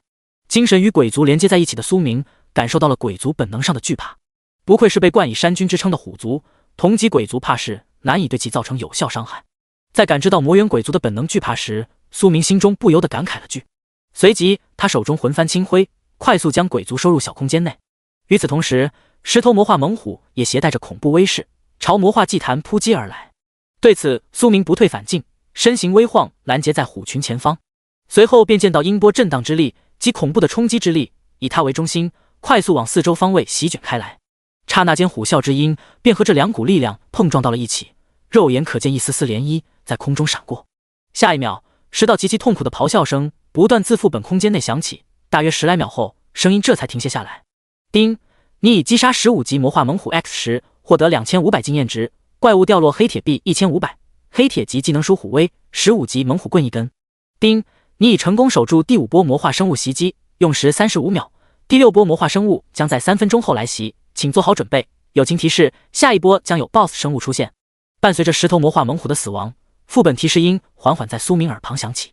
与前面5波不同的是，第6波将会出现 BOSS 魔化生物。见休息时间越来越长，苏明准备清点下副本收益，从而打发下时间。副本掉落：第1波500黑铁币，11级装备2件，黑铁阶下品气血恢复药剂 X2，技能书1本。第2波750黑铁币，12级装备2件，黑铁阶下品气血恢复药剂 X3，技能书1本。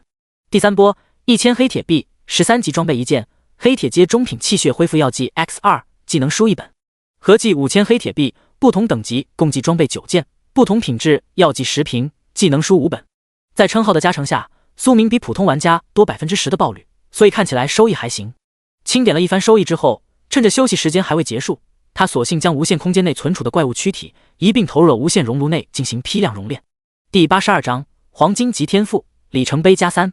丁，已熔炼结束，从中提取到11级魔化猿猴生命精元10份，11级魔化猿猴精魄10份，普通魔力600丝，黑铁级天赋酿酒 X10，黑铁级技能嗜血 X10。丁，已熔炼结束，从中提取到12级魔化野猪生命精元10份，12级魔化野猪精魄10份，普通魔力800丝，黑铁级天赋坚韧 X10，黑铁级技能野蛮冲撞 X10。熔炼结束后，苏明的无限空间内又多出了各色各样的光球，5种怪物分别给他提供了酿酒、坚韧、灰熊之力、雄狮之力、猛虎之力5种天赋。然后技能的话则是嗜血、野蛮冲撞、巨力重击、狮吼、虎啸。将所有天赋用在自身之后，他念动间拖出合成格子进行天赋合成。蛮王霸体加坚韧加巨化加阴系亲和加契合度极高，合成所需能量15000点，是否合成？当大量天赋图标被苏明放置在合成格子之上时，合成提示瞬间弹出。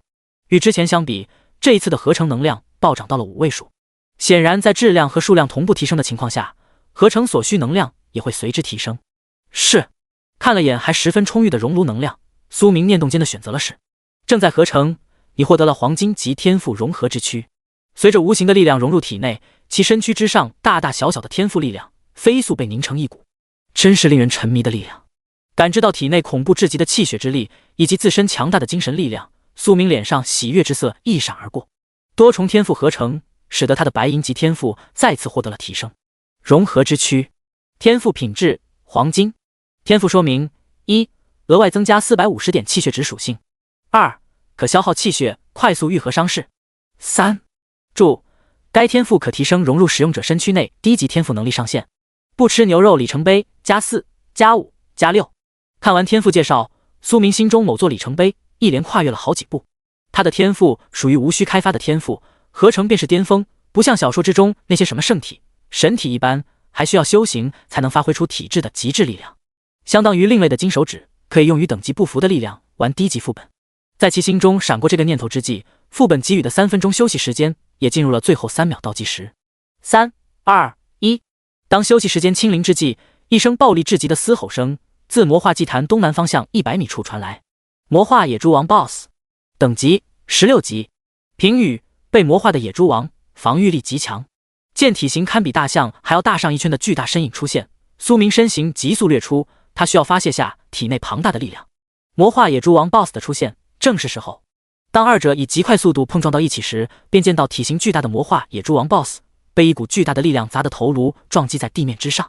接下来拳拳到肉的剧烈疼痛令野猪王 BOSS 不断的哀嚎出声。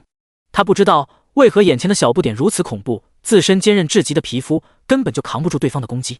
在剧烈的疼痛打击和无形的精神压迫下，他连从地面上爬起身都做不到，只能当个活靶子。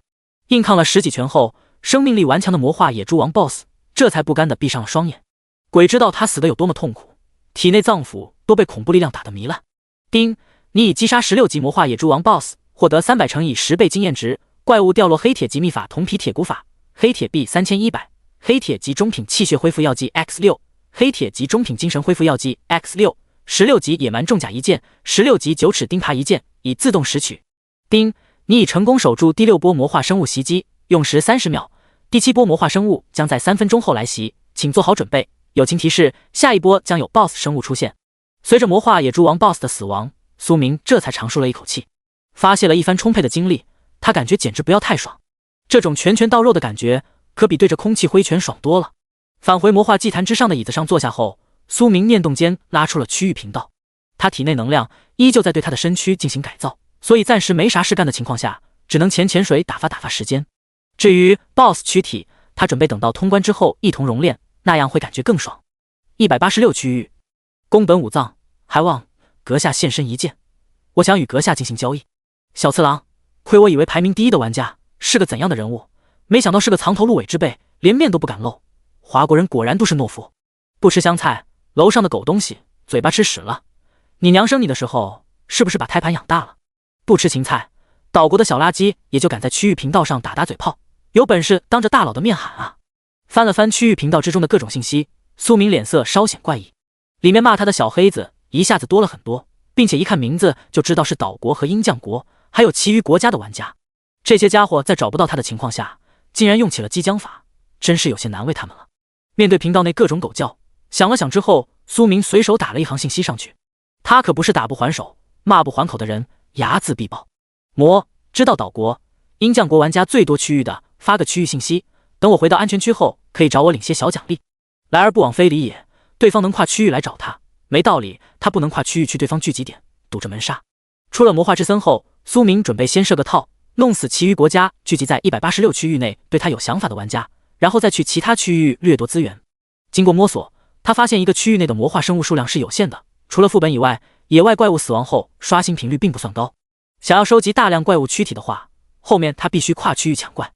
第83章祭炼百魂幡。当苏明发布的信息出现在186区域频道的置顶栏时，立马有知道消息的热心玩家在频道里发了几条信息。马踏东京赏樱花250、744、712区域岛国玩家数量最多，鹰将国的话绝大部分分布在635、411、477等区域。宫本俊义八嘎，你们低，心肠大低坏。英勇无畏，我也知道几个487、404、611岛国区域玩家聚集点。正关注区域频道的苏明见此，微微点了点头。在对外的情况下，华国玩家倒是十分团结。与此同时，186区域内几伙人正在密谋商议。从这些人的装扮来看，应当都是各国精英。此行他们的目标一致，那就是灭杀魔。在各国玩家部署战术之际，正处于隐藏副本空间内的苏明突然收到了猛虎发过来的私信请求。丁，玩家猛虎请求与你进行私聊，是否同意？是。趁着休息时间还未结束，苏明选择了同意。而另一头正在废弃都市某栋建筑物内的猛虎见私聊请求通过，立马编辑了一条信息发送了出去。苏先生，其余各国军人玩家大批量涌入186区域，目的应该是为了围杀你，还望小心为上。见私聊界面弹出的信息，苏明目光微闪，想了想后，他随手回了句：知道了。还有其余事吗？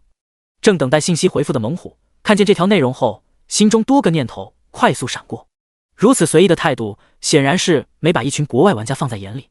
看样子他还是有点低估对方的实力。反应过来后，他急忙编辑了条新的消息发送出去：苏先生，有关世界各国玩家区域信息，我手中有最详细的资料，暂时用不上，后续有需求再联系你。有事要忙，先挂了。见第7波 BOSS 出现，苏明念头微动，直接单方面挂断了私聊界面。看着面前断开的聊天框，猛虎张了张嘴，不知道该吐槽些什么为好。他算是体会到和甲方谈合作的难受感了，摇了摇头，甩开脑海中那些古怪的想法后，猛虎随手点开区域频道，给几名华国玩家发了条私信过去。与此同时，魔化之森隐藏副本内，一头比之魔化野猪王 BOSS 体型更大的 BOSS 出现在苏明的右侧方位。魔化灰熊王 BOSS， 等级17级。评语：被魔化的灰熊王者力大无穷，防御极强。快速扫了眼前闪过的怪物信息后，苏明身形微晃，消失在了魔化祭坛之上。等到他再次出现时，已经和魔化灰熊王 BOSS 碰撞到了一起。下一秒，体型巨大的灰熊王 BOSS 便被一股恐怖的力量撞翻在地，紧接着撕心裂肺的惨叫声响彻隐藏副本空间。面对苏明起脸暴力输出，魔化灰熊王 BOSS 非常想反抗，可是他真的做不到。在恐怖的气血之力、魔力以及精神压迫的情况下，其体内超凡力量压根就无法调动。大约承受了10几拳后，筋骨尽断的魔化灰熊王 BOSS 最终还是步了魔化野猪王 BOSS 的后尘。丁，你已击杀17级魔化灰熊王 BOSS， 获得350乘以10倍经验值，怪物掉落黑铁级秘法蛮熊淬体法，黑铁币3500，黑铁级上品器血恢复药剂 X7， 黑铁级上品精神恢复药剂 X7。17级蛮熊护甲一件，17级蛮熊护手一双，已自动拾取。丁，你已成功守住第7波魔化生物袭击，用时30秒。第8波魔化生物将在3分钟后来袭，请做好准备。友情提示：下一波将有 BOSS 生物出现。晃了晃脖子，重新回到魔化祭坛上坐下的苏明，看了眼怪物掉落装备属性后，直接将身上的装备给替换了下来。以他目前的战力，黑铁阶 BOSS 那是想怎么拿捏就怎么拿捏，没瞬秒怪物。那都是为了多打几下活靶子，练练手感。接下来的等待时间，苏明倒是没去区域频道潜水，而是随手往魂幡中丢了50份黑铁阶精魄和大量低级精魄。他准备着手将10魂幡祭炼成100魂幡，到时候扫荡其余区域的时候，他就不用事事亲力亲为了。随着魂幡小空间内大量魂体进入厮杀状态，苏明明显感觉到自身精神力量受到了牵制。如若他想要祭炼1000魂幡、10000魂幡的话，其精神属性还得进一步提升。当时间一晃过去3分钟的时候，第8波的 BOSS 闪亮登场，魔化雄狮王 BOSS， 等级18级。评语：被魔化的雄狮王者战力极强。看见巨大雄狮身形出现，苏明心中若有所思。按这个情况，第9波应该就是19级的魔化虎王 BOSS， 至于第10波是什么，他猜不出来。在其思索之际，魔化雄狮王 BOSS 已然朝魔化祭坛方位冲撞而来。对此，苏明身形微晃，脱离了祭坛，以暴力手段锤了一通后，他耳旁响起了击杀提示音。丁，你已击杀18级魔化雄狮王 BOSS， 获得400乘以10倍经验值，怪物掉落黑铁级秘法狮王淬体法，黑铁币4000，黑铁级上品器血恢复药剂 X8， 黑铁级上品精神恢复药剂 X8， 18级狮王大刀一件，18级狮王战靴一双，已自动拾取。丁，你已成功守住第8波魔化生物袭击，用时30秒。第9波魔化生物将在3分钟后来袭，请做好准备。友情提示：下一波将有 BOSS 生物出现。丁，你的当前经验值已满，个人等级提升为19级，因隐藏职业加成，你获得了10点自由属性点，无加点限制。在魔化雄狮王 BOSS 嗝屁之际，苏明的个人等级再一次获得了提升。这种升级速度，也就只有下团队副本一人独享20人队伍的经验才能做到。第84章最终 BOSS 猛逼不伤脑。而一直关注着等级榜上其等级变化的诸多玩家，此刻纷纷陷入了沉默状态。没记错的话，今天一开始的时候，对方等级才13级吧？现在这是搞毛线啊！呲溜一下暴涨到了19级，并且看这个势头还没结束。谢特、法克、八嘎，死啦死啦地！该死，真该死啊！缓过神来后，诸多心生嫉妒的玩家不由得破口大骂。总结一句话就是：为了发泄心中不满，无脑喷。如果苏明能吸收怨念的话，他这会不说一不成神，估计也差不了多少。与此同时，某位步入郊外区域杀怪的持剑青年看着榜单之上的等级，不由得暗自叹了口气。既生瑜和生亮。话音落下，便见他随手一剑洞穿了一头想要搞偷袭的魔化螳螂头颅。在诸多玩家努力奋发图强之际，苏明这边已经迎来了第9波魔化生物。与他料想的一样，第9波的怪物正是19级的魔化虎王 BOSS。 花费了些许时间将 BOSS 击杀后，他的经验条瞬间暴涨了一截。丁，你已击杀19级魔化虎王 BOSS， 获得450乘以10倍经验值，怪物掉落黑铁级秘法虎王淬体法，黑铁币4500，黑铁级上品器血恢复药剂 X9， 黑铁级上品精神恢复药剂 X9， 19级虎王戒指一件，19级虎王项链一件，已自动拾取。丁，你已成功守住第9波魔化生物袭击，用时30秒。第10波魔化生物将在5分钟后来袭，请做好准备。友情提示：下一波将有 BOSS 生物出现。看了眼掉落物品，苏明感觉还行，虎王 BOSS 十分给力，竟然一连出了2件饰品。只不过这等待时间就有点操蛋了，竟然要5分钟。在无法更改副本规则的情况下，苏明也只能老老实实的一边祭炼10魂幡，一边等。错的并非副本程序，而是他太强了，根本就不需要休整时间。像普通玩家亦或者其余精英玩家进入这个隐藏副本的话，每波怪物之间的间隔时间对他们来讲那就是救命时间。毕竟他们可没有无限开大招的能力和极其强大的天赋。当5分钟的副本时间流逝之际，一道周身黑气弥漫的身影出现在了魔化祭坛的左侧方位。小恶魔 BOSS， 等级20级。评语：深渊小恶魔投影，战力极强，拥有自主灵智。看到最后出现的怪物，苏明嘴中不由得发出了一道惊疑声：卑微的臭虫，吾允许你自裁而亡。此时长着一对血红色翅膀，头上顶着2根犄角，身高大约2.5米左右的小恶魔 BOSS 一出场，并未率先发起进攻，而是直接对着苏明大放厥词道：在游戏世界力量下，对方嘴中说出的话语虽不是华语，但是苏明却能听懂其中的意思。有趣，真是太有趣了。面对一脸挑衅的小恶魔 BOSS， 苏明嘴角掠过一丝变态笑容。他一直没找到合适的魂番主帅，眼前的家伙看起来十分合适。低声狞笑一声后，他放开了自身气血。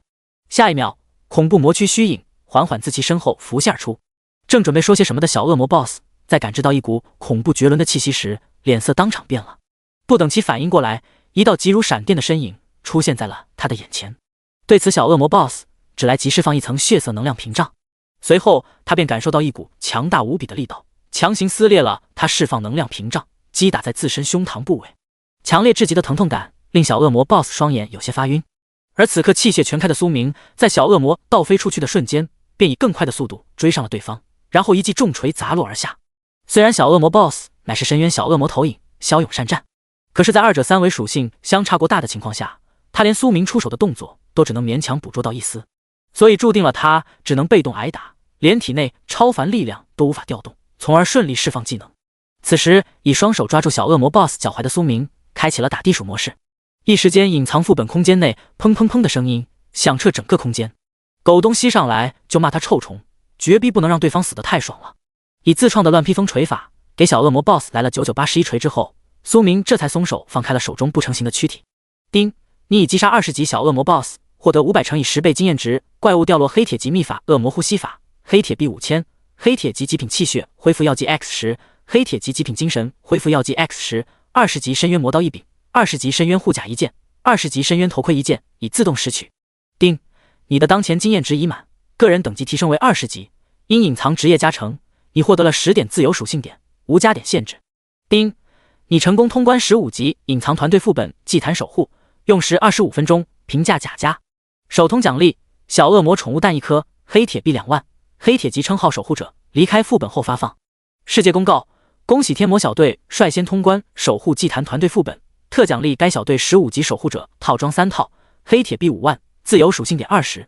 特别注释：奖励物品将按小队成员副本贡献程度进行随机分配。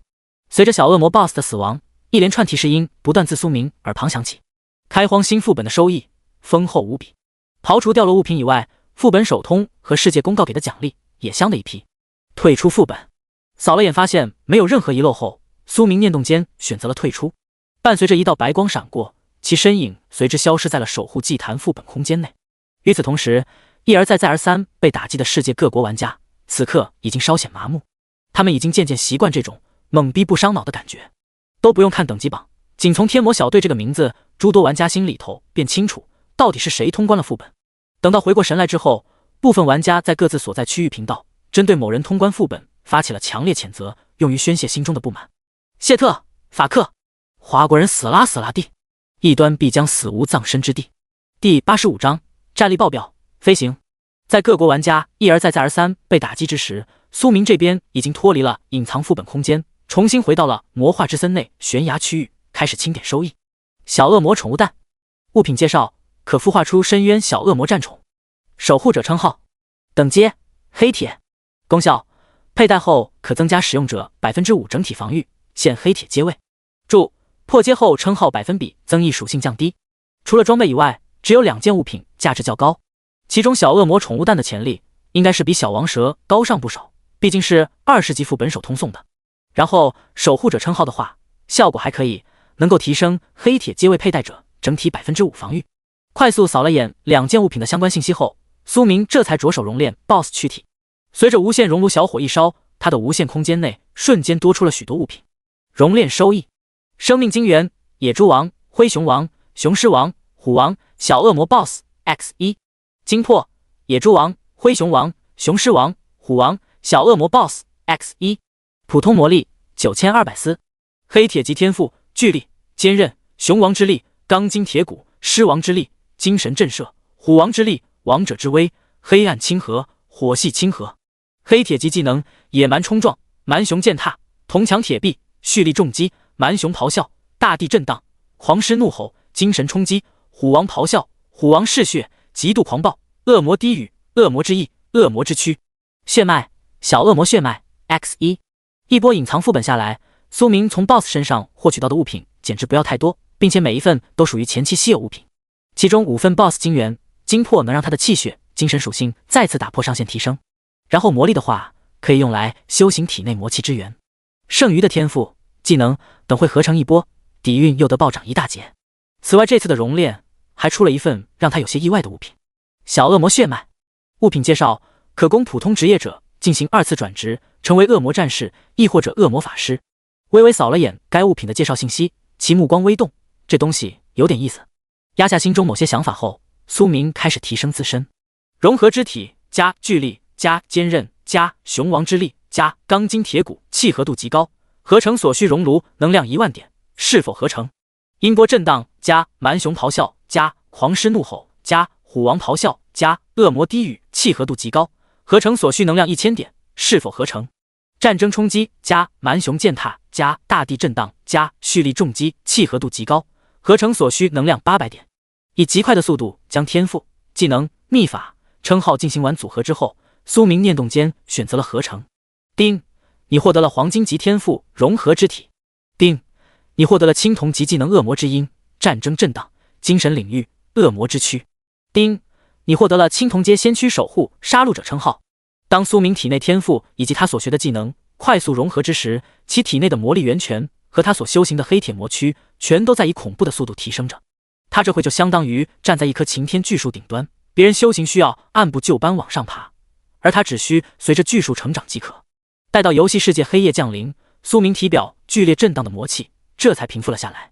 此刻他的实力相比于进隐藏团队副本之前可以说是翻倍暴涨，用数据更能直观地体现出他的提升程度是有多么的恐怖。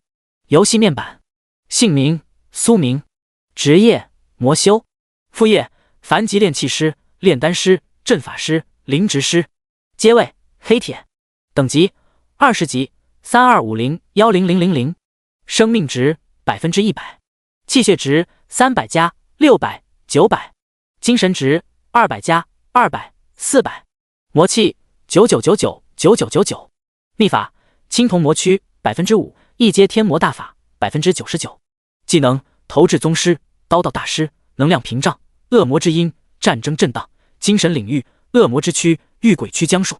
天赋黄金级融合之体，称号青铜级先驱守护杀戮者，未佩戴。综合战力88888，装备栏20级深渊魔刀、20级深渊护甲、19级虎王戒指、19级虎王项链、18级狮王战靴、17级蛮熊护手、20级深渊头盔、15级守护者护腿已穿戴。法宝2阶低级魔器百魂幡，1阶低级魔器储物袋，1阶中级法器宠物袋。插件无限熔炉。自由属性点182点，经过再次融合的天赋所附加气血属性高达600点，并且还额外增加了苏明200点精神属性。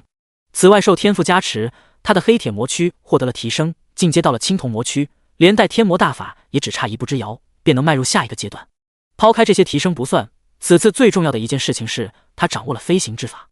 随着一对由能量构建而成的紫黑色恶魔之翼自其身后衍生而出，苏明心念微动，煽动恶魔之翼腾空而起。强大无比的精神力量以及脑海中练习了1800次的技能传承，让他这回飞行起来没有半点生疏感，好似与生俱来一般。以极快的速度飞跃上高空，俯视着下方黑漆漆一片的魔化之森，苏明心中有股说不出的畅快。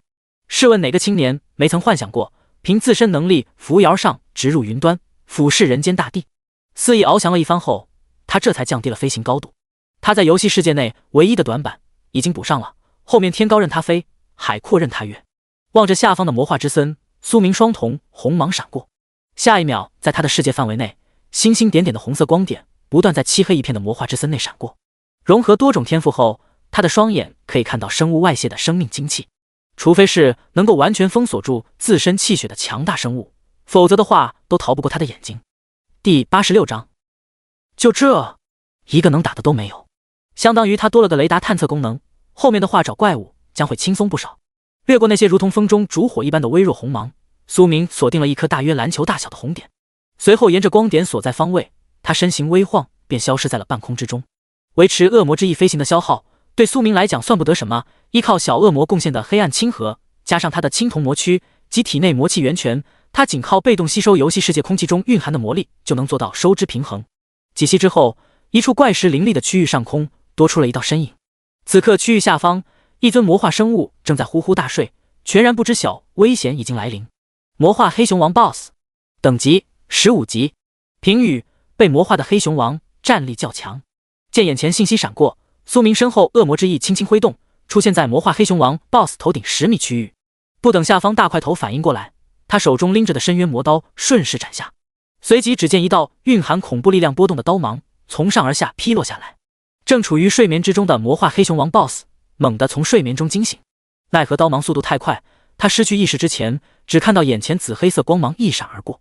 丁，你已击杀15级魔化黑熊王 BOSS， 获得250乘以10倍经验值。怪物掉落黑铁级秘法熊王淬体术，黑铁币2000，黑铁级中品气血恢复药剂 X5， 黑铁级中品精神恢复药剂 X5， 15级熊王靴一双，15级熊王戒指一件，已自动拾取。见 BOSS 躯体消失，苏明准备离开魔化之森。这片区域的潜力已经被他压榨的差不多，该杀的 BOSS 都杀了，剩下的一些小怪，他懒得费时间去杀。有这功夫，他都能去其余区域抢很多 BOSS 和副本。辨识了一番方位之后，其身影急速掠过虚空，朝废弃都市方位赶去。不是苏明不想穿过魔化之森去往更深的区域，而是穿不过去，因为隐藏副本所在的那个悬崖对面有一股能量封锁住了所有路径，可能是现阶段还未到开放更高级地图的时候。所以186区域目前最高的图应该就是魔化之森。那么在这种情况下，想要找到 BOSS 生物，他只有去霍霍其余区域的生物。在空中疾驰的时候，苏明不忘在区域频道发了条置顶信息：大约几分后到达安全区。他这条消息一经发出，时刻关注着频道信息的各国玩家不免有些蛋疼。丫的真会挑时候，不到天黑就不回来是吧？在冷静下来后，他们心中开始思索，对方到底有什么强大底牌，能让其如此肆无忌惮，不将他们这些人放在眼里。虽说热武器带不进来，可是他们身为各国精英，有国家在背后支撑，手里头所拥有的物品有许多可是具备超强杀伤力的，像神经毒素、凝血剂、生化毒气等等诸多物品，在游戏世界可没被限制，而这也是各国军队中顶尖玩家能够快速升级的原因之一。为了稳妥起见，最后岛国、鹰将国、白象国在186区域内的负责人选择先试探一波，只要能够摸清这底牌，就算是一些精英玩家因此失去游戏资格，在他们看来也没什么。并非人人都如同苏明这般毫无软肋，现实世界中绝大部分人还是拥有羁绊在身。各国没有陷入绝对灾难的情况下，现实世界中站在金字塔高层的存在，还是能够用利益驱使大批人卖命。正所谓重赏之下必有勇夫，这句话不管啥时候都能用。当186区域内的各国负责人在安全区外紧密部署之际，身处魔化之森的苏明已经飞掠到了入口区域的光幕前。与近来相比，出去没有提示，在触碰到能量光幕的时候，他便脱离了魔化之森。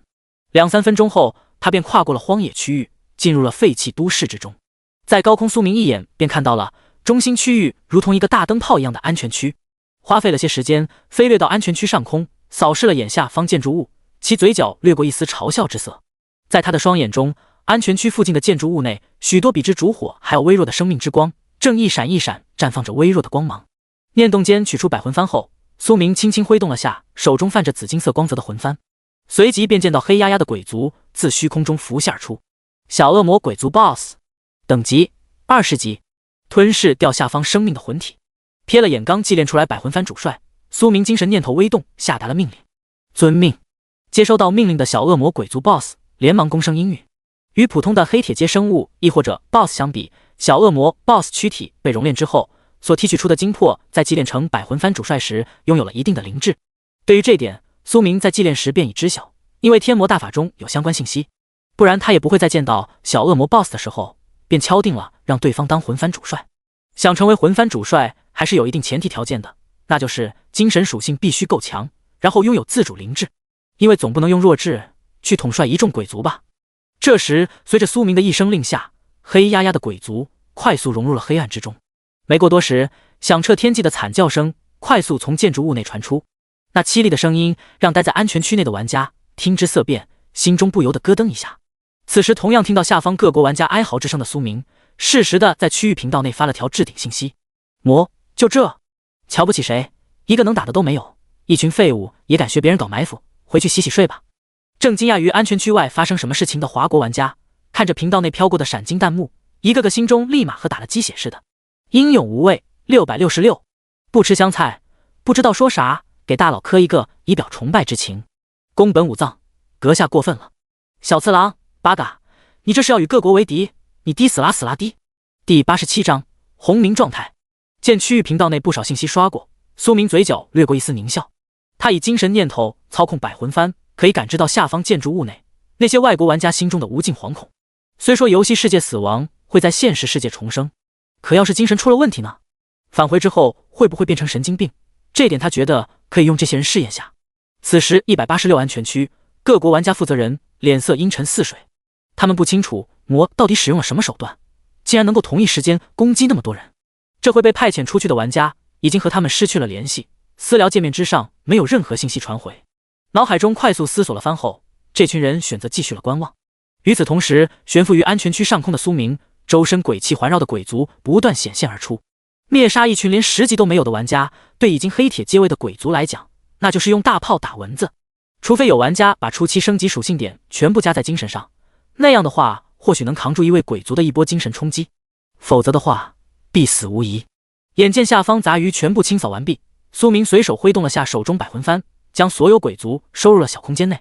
随着其身形一晃，下一秒他的身影便消失在了空中。几息后，散发着朦胧白光的安全区入口处多出了一道身影。当苏明迈步踏进安全区之时，广场上所有的目光立马注视到了他的身上，其中有愤怒，有震惊，也有崇拜的眼神。能在这个时间节点进入186安全区的玩家，他们不用猜都知道来者是谁。八嘎，你好大的胆子，竟然敢公然与各国作对！就在这时，一位腰间别着武士刀的岛国玩家出声打破了广场的沉闷氛围。此人一开口，瞬间引起了所有玩家注意。感受到各色目光集中到自己身上，小次郎心中不免有些兴奋。他敢如此大胆质问魔，是因为他觉得自己目前身处安全区内，并且能够随时下线，所以想着出一出风头。屌毛真勇啊！二逼，这就是所谓的武士道精神吗？一众看热闹的华国玩家见小次郎如此嚣张，心中不由得暗自嘀咕了起来。而各国在186区域内的玩家负责人及一些他们没有派遣出去的精英玩家，此刻全都冷眼看着入口区域的身影，并未多言，都想借此看看魔会如何应对这种挑衅。此时，苏明隐藏在头盔面罩之下的嘴角微微有些上扬，随后他的身影以一种恐怖的速度跨越了广场区域，突进到了某个叫嚣的小矮子面前，一巴掌拍下。等到众玩家反应过来的时候，他们只看到区域入口方位的身影如同残影般缓缓消失不见。紧接着，血腥残暴的一幕映入了众人眼帘，一具如同压土机碾压过一样的尸体倒在了地面之上，化作点点星光消散。丁，你在安全区内击杀玩家，触犯安全区规则，是否缴纳罚金，免除惩罚？当苏明随手碾死叫嚣的小矮子之时，他的耳旁响起了一道警告音。是。没有过多犹豫，他念动间选择了是。丁，已扣除1万普通货币。友情提示：安全区内击杀玩家将获得红明状态。随着这道提示音响起，苏明的头顶上空一个微微泛红的魔字快速显化而出。这时反应过来的各国玩家心中不由得倒吸了一口凉气，然后急忙以最快速度选择了原地下线。他们又不是傻子，就对方刚才那速度，他们这群人绑一起估计都不够杀的，现在不趁机下线更待何时？至于搏一搏，魔是否会因为杀戮过多从而无力支付安全区的罚款，这点他们不敢赌。只能说这刀只有快砍到他们脖子上的时候，这群人才知道什么叫怕。见此情况，苏明目光微闪，以他的实力完全可以在击杀小矮子玩家的同时再弄死几个。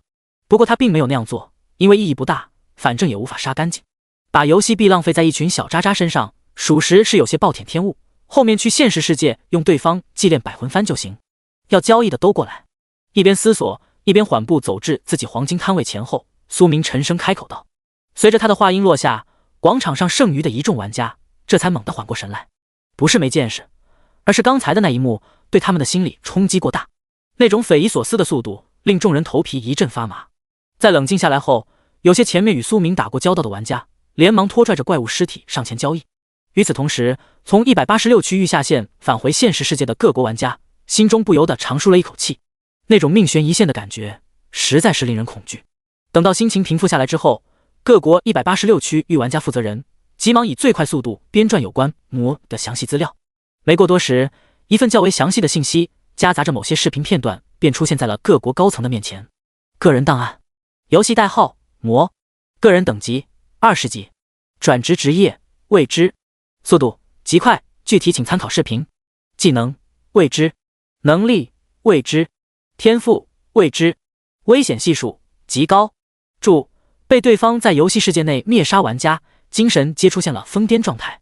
看完摆放在面前的档案信息，各国高层脸色要多难看就有多难看。一群饭桶，那么多人出动，结果就搞到这么点信息。压下心中的愤怒后，各国高层决定对华国施加压力。随着时间的发酵，约莫半个小时左右的样子，世界新闻网上各国纷纷发表了一份公告：白象国望华国交出魔这位刽子手，他的存在不利于世界和平。鹰将国魔的身上有很大的秘密，他应该具有奉献精神，让伟大的鹰将国带领全人类一同攻克游戏世界的秘密，从而实现共同进步。棒子国，我们国家欢迎魔的加入，希望您可以尽快与我们取得联系。诸多公告一发，各国民众都蒙圈了，这到底是发生了什么他们不知道的事情？怎么一下子风向标就转得这么快了？第88章，强烈谴责，请教。在底层民众议论纷纷之际，龙津市内某处区域内，华国一众高层正面色沉重地看着大屏幕。都说说各自的意见吧，这件事情该怎么处理？沉吟了片刻后，1号率先发言道。闻言，一位身着中山装、面容坚毅的老者沉声接过话道：那个孩子的信息我看过，父母双亡，连亲朋好友都没有，可以说得上是了无牵挂，在现实世界没有任何羁绊。从他和小虎的交易和对国外那些玩家的行事作风来看，其具有一定的爱国情怀，不过却受不得拘束。我个人建议是与之交好，和平交易，因为他的存在也许能够让我们华国在游戏世界占据更多的先机，从而度过这场灾难。听到这番话，会议厅内的一众存在纷纷点了点头，表示应允。这个看法我赞同，后面让小胡想法子，尽可能与对方拉近关系吧。至于鹰将国、白象国那些家伙，不用管他们，晾着即可。好，这件事情我稍后去办。在华国高层三言两语敲定应对苏明的后续方案时，各国的各大社交平台之上多出了一系列视频片段，其中就有小次郎被一巴掌拍碎头颅，身躯四散分裂的血腥视频。不用看就知道，这份视频的来源肯定是186区域内某些玩家下线后的杰作。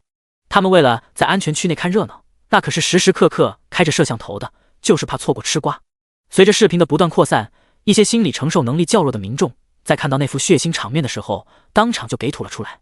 同一时间，各大网络平台也相继做出了404动作。不过疯的速度远比不上网友们发的速度。没过多时，所有平台的热搜榜都被有关魔的相关话题所霸榜，其中底层民众的评论两极分化：不吃兔兔，好残暴的人啊，怎么能这样乱杀人？地铁判官，你丫的傻逼啊！炸天帮1号，希望游戏世界后续出个帮会功能，我想成为大佬的马前卒。魔兵1号，一看你就心不成，你看我一看就心诚的很。万魂幡百夫长 V 我50，等我当上千夫长的时候，给你们一个小兵的名额。面对现实世界的骚动，正处于游戏世界186区域内的苏明已经完成了今日收购。随着玩家数量越来越多，这次他收购到的尸体数量也随之变多了不少。其中数量最多的依旧是魔化老鼠，足足有610头，然后还有魔化赤蛇、魔化壁虎、魔化蜥蜴、魔化巨猫等等各类怪物躯体。在组队合作的情况下，玩家战力可不是1+1等于2那么简单。下药、布置陷阱、诱敌深入这一系列的招式用出来，可以说前期除了黑铁级怪物比较难弄死以外，普通的魔化怪物真挡不住他们的进攻。完成怪物躯体收购之后，苏明也兑现了他的承诺，给在区域频道内发布其余各国玩家区域信息的玩家发了些小奖励，其中有低级装备，也有一些普通技能书。他虽然没有达则兼济天下的思想，但是答应的事情还是会做到的。当苏明忙完之际，一直在旁边守着的猛虎这才快步走上前来。苏先生，可有时间一叙？去酒馆吧。知道对方想问些什么的苏明缓缓起身回道：好。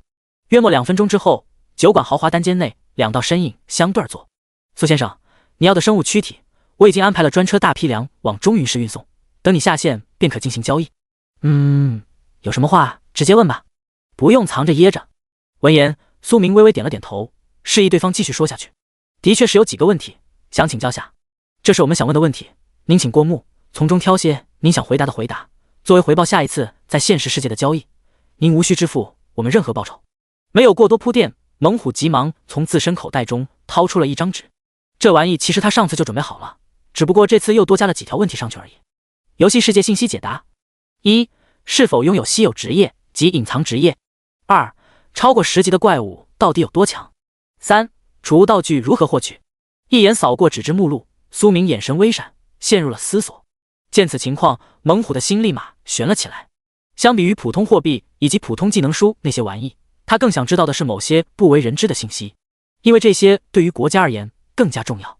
截止目前为止，等级榜上只有魔和另一位寻不到踪迹的九剑仙2人完成转职，所以他想要得到某些隐秘信息，就必须从2人身上入手。有稀有职业和隐藏职业，不过想要获取并非易事，需要完成转职副本挑战。186区域废弃都市之外就有一个转职副本，你到时候可以尝试下。至于超过10级的怪物有多强，1对1的话，像你这种的贴身肉搏就是送人头，他们都拥有超凡力量在身。另外储物道具的获取，转职隐藏职业能获取1个，然后击杀强大 BOSS 也有一定几率掉落。挑了些对自己来讲不涉及秘密的问题，苏明沉声回道：这些事情等到后面玩家等级上来必然会传播开来，所以他也没必要藏着不说。万分感谢，苏先生下线后直接与我联系即可。听到问题答案的猛虎脸上喜色一闪即逝，这些信息能够让他们少走很多弯路，可以说得上是价值连城。又待了一小会，请教了某个小攻略后，猛虎便起身告辞。待到对方的身影离开房间时，苏明这才缓缓从椅子上站起，眺望着安全区外漆黑色的天空，目光显得极其深邃，不知道在想些什么。第89章，堵着门杀个干净。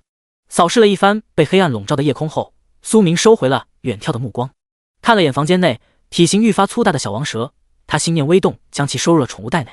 随着等级的快速提升，宠物能够带给他的作用越来越小，以小王蛇目前的战力，也就可以搏杀下凡级生物，不堪大用。不过直接丢了的话倒也有些可惜，毕竟是 BOSS 蛋。截止目前为止，苏明也就获得了2颗宠物蛋，足以见这玩意的稀有程度，所以他准备后面把小王蛇纯当宠物养，至于能不能培养到化蛟、化龙层次，看机遇。至于无限空间内那颗小恶魔宠物蛋，苏明暂时并不打算孵化出来。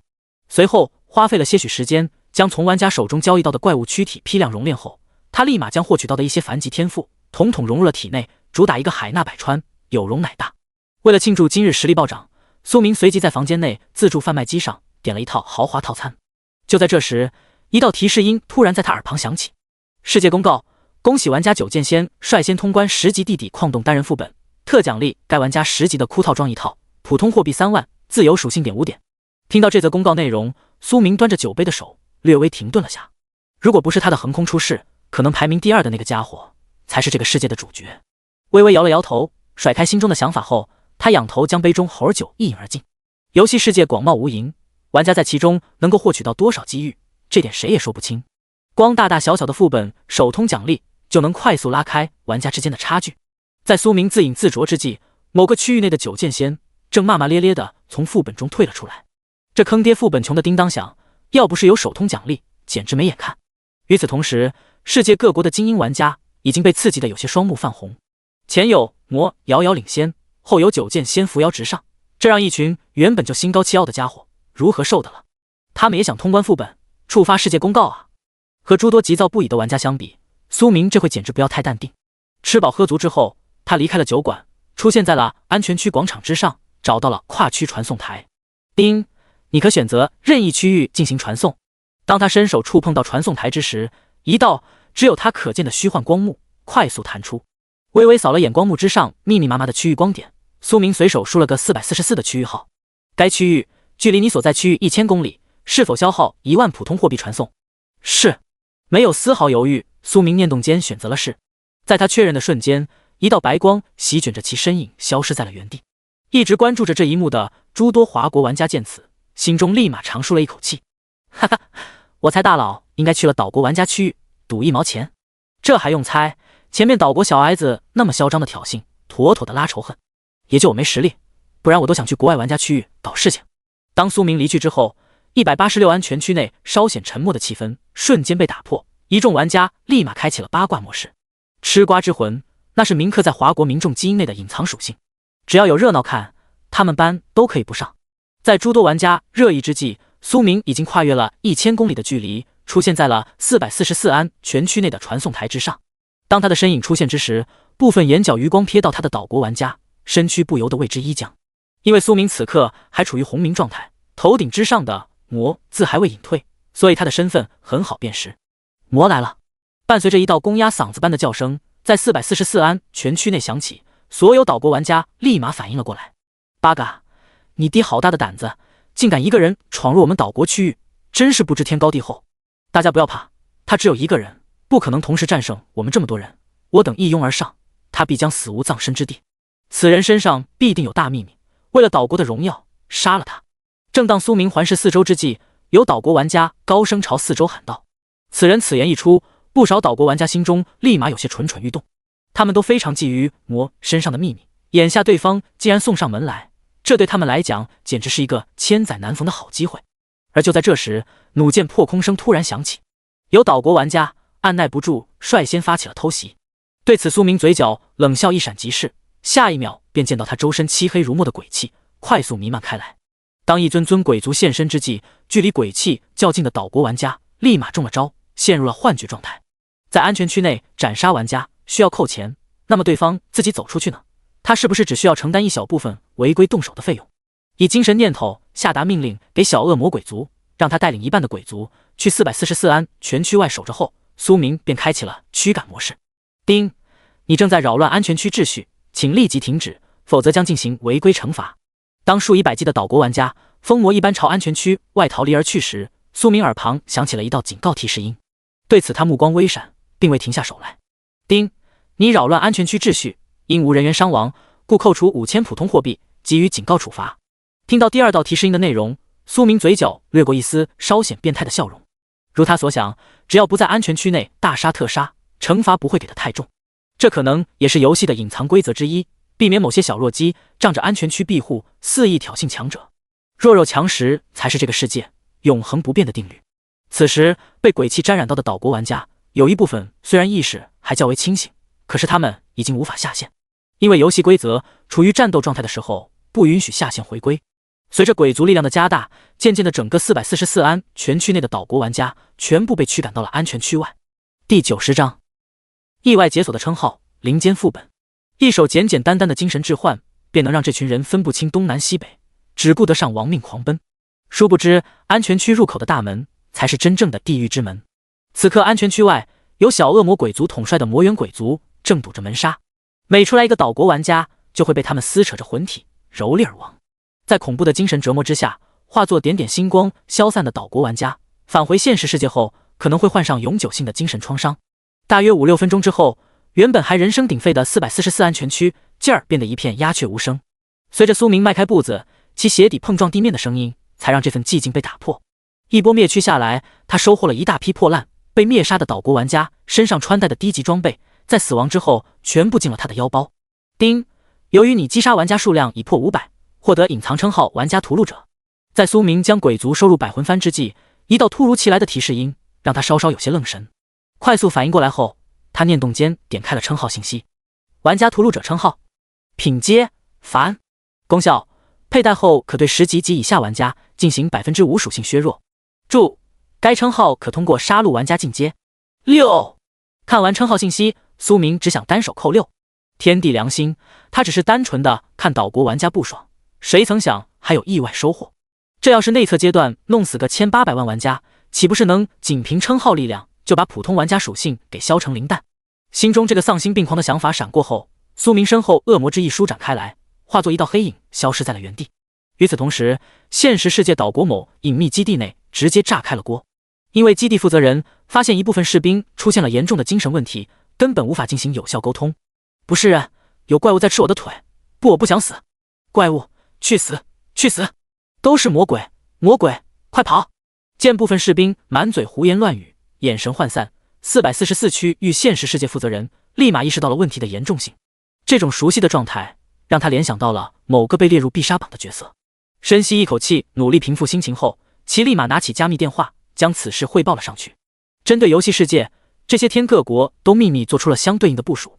他们以各区域为编号，针对各个区域的军人玩家进行现实世界抽调重组，把他们集合在一起，让现实和游戏管理一致。此时接到汇报的岛国高层神情震怒，有些差点没气的一口气缓不过来，当场嗝屁，简直是岂有此理！目中无人，竟然敢以一己之力闯入他们的游戏区域，大肆杀戮。八嘎，华国那边到底是什么意思？强行使得自己冷静下来后，岛国某间大型会议室内，一位坐在首位的老年人愤怒地大声喊道。闻言，下方无一人作声。这种时候，谁开口那就是给自己找不自在，保持沉默最好。宫本君，你来说。眼见无人出声，老者开始随机点名。嗨，据目前最新信息，华国那边没有任何动静，他们对各国的指责选择了置之不理。八嘎，立马给我联系鹰将国，绝对不能再让事情发展下去，不然那个该死的魔必定会让我国遭受难以估算的巨大损失。没有听到自己想要的答案，为首的岛国老者立马拍着桌子咆哮道：嗨！在岛国高层愤怒不已之际，游戏世界444号区域内，苏明已然飞掠上了高空，他在寻找副本的踪迹。废弃都市内的岛国玩家，他懒得去找，啥时候等对方聚集到一起的时候，一锅端就行。现在花费时间去灭杀一群渣渣，得不偿失。以极快的速度飞掠出废弃都市，进入郊外区域后，苏明降低了飞行高度。与他之前所在的186区域相比，444号区域的地貌又有所不同。这刚离开城市区域，他便发现了远处有一座高山。看着远处高山之上星星点点的生命之火，其身形微晃，消失在了原地。花费了些许时间，横跨草地出现在高山上空领域时，苏明一眼便锁定了半山腰某个区域。那种副本散发出的朦胧亮光，他居高临下望去，简直不要太显眼。身后恶魔之翼轻微扇动，降落在山林之间后，苏明伸手触碰了下虚幻屏障。叮，你发现了10级单人副本青莲庙，进入要求10级及以上，可选模式普通。注：该副本通关后将进入3天冷却状态。见副本信息弹出，苏明念动间选择了进入副本。文字再小也是肉，副本首通有属性点奖励，不拿白不拿。伴随着一道白光闪过，其身影快速消失在了林间。叮，你已进入青莲庙副本，该副本通关要求击杀青方主 BOSS， 用时越短，通关评价越高。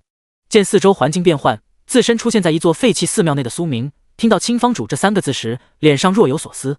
他之前研究过岛国所谓的800万神灵文化，其中就有一种怪物就叫青方主。根据这个信息，再加上仙修、魔修种种华国特色文化，很难不让他怀疑游戏世界的背景是套用了蓝星文化衍生而出的真实世界。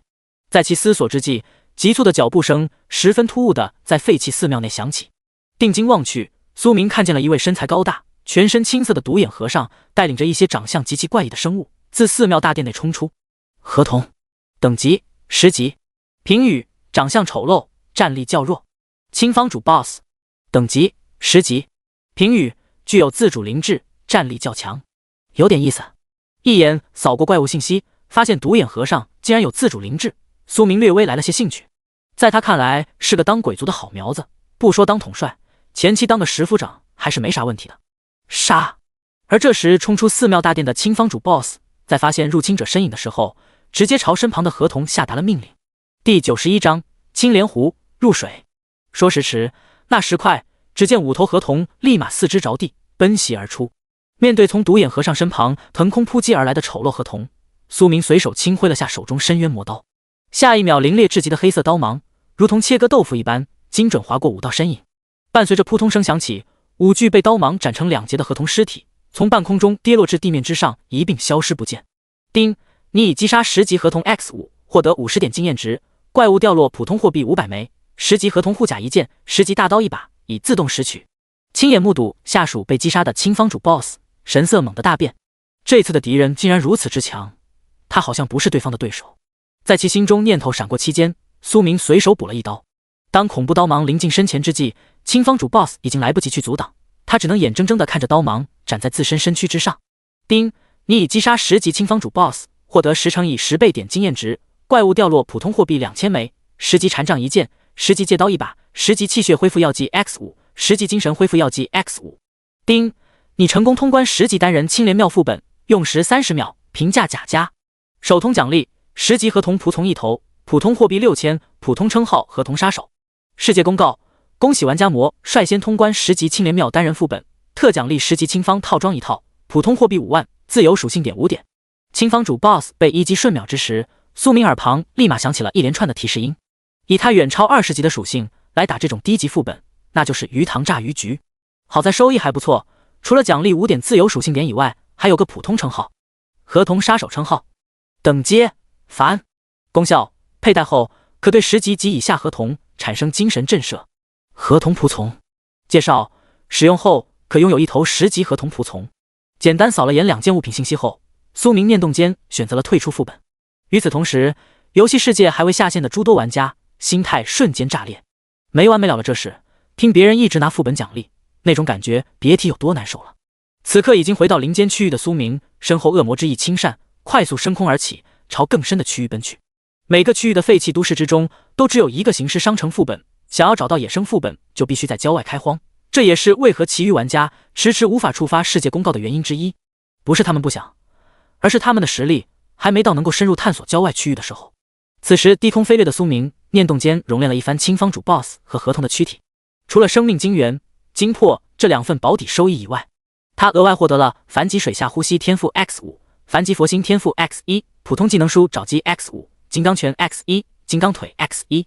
将天赋力量融入自身后，苏明随手抽出了青方主 BOSS 精魄，丢进百魂幡小空间内。随后在他的精神念头主导下，其中一尊魔猿鬼族乖乖被独眼和尚形象的青方主吞噬一空。有着纯粹的灵魂力量加持，只见青方主原本略显虚幻的魂体逐渐变得有些凝实。不过这还没到其极限，作为拥有自主灵智的 BOSS， 他的潜力远比普通黑铁阶魔猿鬼族要强得多。念动间丢了批低级精魄入百魂幡小空间后，苏明便以精神念头操控青方主魂体大肆吞噬低级精魄。在祭炼百魂幡的同时，他也没忘搜寻郊外副本的踪迹。丁，你发现了青莲湖，是否进入该区域？当触碰到一层无形光幕之时，其耳旁立马响起了一道提示之音。是。有着扫荡魔化之森的经验，苏明没有半点犹豫，秒选进入。随着他的身影融入光幕，一处一眼望不到头的巨大湖泊映入其眼帘。不出意外的话，这地方应该就是444号区域前期的高级地图。驻足虚空，扫视了眼下方湖泊，苏明目光微闪。这片区域的资源比他之前所扫荡的魔化之森还要丰富不少。湖泊之中有很多魔化生物，这会湖中大大小小的生命之火，在其眼中如同指路明灯一般显眼。恶魔之翼微微扇动，降落至一定高度时，苏明直接跳入了水中。瞬息间，其四周的湖水便被一层红黑色的能量屏障给阻隔了开来。随着他手中百魂幡挥动，一尊尊魔猿鬼族快速在湖水中显化而成。这种资源丰富的水域，单杀 BOSS 在苏明看来略微有些浪费，所以他准备用鬼族组建一条灭绝式推进线，从湖泊这头扫荡到另一头。反正有无限熔炉兜底，他无需把时间浪费在拾取战利品上，只需要以战养战，适时的用精魄补充下鬼族力量即可。当小恶魔 BOSS 鬼族带领魔猿鬼族开刷之际，青莲湖泊之中大量的低级魔化生物开始不断死亡。第一时间，苏明就选择了屏蔽击杀提示，不然他耳朵怕是要遭罪。与此同时，湖中的一些强大魔化生物好似察觉到了不对劲，纷纷躁动了起来。魔化黑鱼王 BOSS， 阶位黑铁，等级15级。泛着红色光泽的双瞳一扫之下，苏明发现了一条大家伙。从体型上来看，这条黑鱼王比之现实世界的大白鲨还要大，妥妥的巨物。不过灵智看起来不高，可能还比不上虎王和猿王。见魔化黑鱼王摆动着巨大身躯，准备下潜至湖底淤泥之中，苏明心念微动，操控小恶魔 BOSS 鬼族迎了上去。像这种皮糙肉厚但是精神属性较弱的怪物，驱使鬼族灭杀最省力。当小恶魔 BOSS 鬼族侵入魔化黑鱼王体内之时，这条巨物立马进入了疯狂状态，庞大的身躯不断甩动，巨大的力道使得整片区域的湖水都变得一片浑浊。第92章20级剧情副本。大约折腾了1分钟左右之后，魔化黑鱼王这才逐渐失去了动静，身躯变得僵直，最后不等下沉到淤泥之上，便快速消失在了水中。灭杀了一条魔化黑鱼王 BOSS， 使得小恶魔魂体略微有些消耗。见此情况，苏明随手丢了些低级精魄给其补蓝。要想马儿跑得快，粮草必须得给足。当魔猿鬼族四散开来时，其获取经验的速度也再一次获得了提升。前期群刷和单刷，那完全就是两码子事。随后苏明一边熔炼无限空间内不断上涨的躯体，一边以精神力关注百魂幡的动静。以游戏世界的尿性，这处青莲湖内除了有野生 BOSS 以外，应该还有如同魔化之森那样的副本。所以为了利益最大化，他必须得找到副本在哪。这么大区域，如果他一个人找的话，估计会浪费不少时间。不过在众多鬼族地毯式搜索的情况下，如果真有副本，绝对能在短时间内找到。就在苏明思索之际，他的耳旁突然响起了升级提示音：叮，你的当前经验值已满，个人等级提升为21级，因隐藏职业加成，你获得了10点自由属性点，无加点限制。听到这道声音，快速瞅了眼面板信息的苏明，脸色稍稍有些古怪。他原本以为20级提升到21级之后，自身的阶位也会跟随着一同发生变化，谁曾想还是黑铁阶。那么问题来了，到底多少级算青铜阶？微微摇了摇头，甩开脑海中的想法后，他并未在这个问题上过多的费脑筋。阶位上限高，这对他来讲是好事，这样能够获取的利益越大。与此同时，正拼了老命想要追赶苏明步伐的九剑仙，在瞅见等级榜变化时，差点没当场失去斗志。本以为转职先修之后，他能拉近与魔的差距，谁曾想他这11级升12级还没搞定呢，对方竟然直接21级了，足足领先了他10级，太赖皮了吧！靠！越想越郁闷的九剑仙不得不仰天竖了根中指，以表心中郁闷之情。在喝了口闷酒后，他这才重新踏上了寻怪之旅，有种越挫越勇的感觉。与九剑仙相比，其余玩家这回还没那么大的反应，都被玩憨皮了。当一个人站在顶峰只能仰望之时，他们心中反倒是没了那种感觉。约莫10分钟后，身处青莲湖泊之中的苏明耳旁再一次响起了升级提示音：叮，你的当前经验值已满，个人等级提升为22级，因隐藏职业加成，你获得了10点自由属性点，无加点限制。灭绝式扫荡之下，不管是大怪小怪，统统得化作尸体，享受他的死后服务。这波清扫，他共计击杀了4头15级魔化 BOSS， 其中除了黑鱼王以外，还有鲤鱼王、鲫鱼王、庸鱼王，此外还有不少11、2级的魔化生物，至于10级以下的那数量更多。按这个速度下去，清空整个湖泊也用不了多长时间。而就在这时，一尊魔猿鬼族发现了副本的踪迹，以精神念头连接上鬼族视角，苏明脑海中立马出现了一幅画面。只见在黑暗的湖底中，一扇紧闭的石门正闪烁着细微的蓝色光泽，如果不靠近了看，根本就发现不了。锁定魔猿鬼族所在方位后，他轻挥百魂幡召集所有鬼族集合。与野生副本相比，狩猎青莲湖魔化生物的行动可以暂时暂停下。当所有鬼族回到百魂幡小空间内时，苏明在湖水中快速划过。等到出现在石门区域时，他直接伸手触碰了下石门。叮，你发现了青莲湖20级隐藏单人副本水泽府，进入要求20级，可选模式困难。注：该副本为隐藏副本，通关后将进入10天冷却状态。友情提示：此副本乃剧情副本，请谨慎选择是否进入。当副本信息弹出之时，苏明双眼微闪。此次碰到的副本与他前面碰到的几个相比，有极大的不同。这次竟然是剧情副本，不会有剧情杀吧？摸着下巴想了想后，其脑海中蹦出了一个略显古怪的念头。沉吟了一小会，最终苏明还是选择了进入。如果他都通不过这个副本，那么这副本难度系数就不该评定为困难模式，而是得评定为必死模式。当流光闪过，其身影快速消失在了青莲湖底。一阵恍惚过后，苏明发现自己四周的环境好似没有出现什么变化，他依旧是身处水中。叮，你已进入水泽府副本，剧情正在展开，请仔细观察。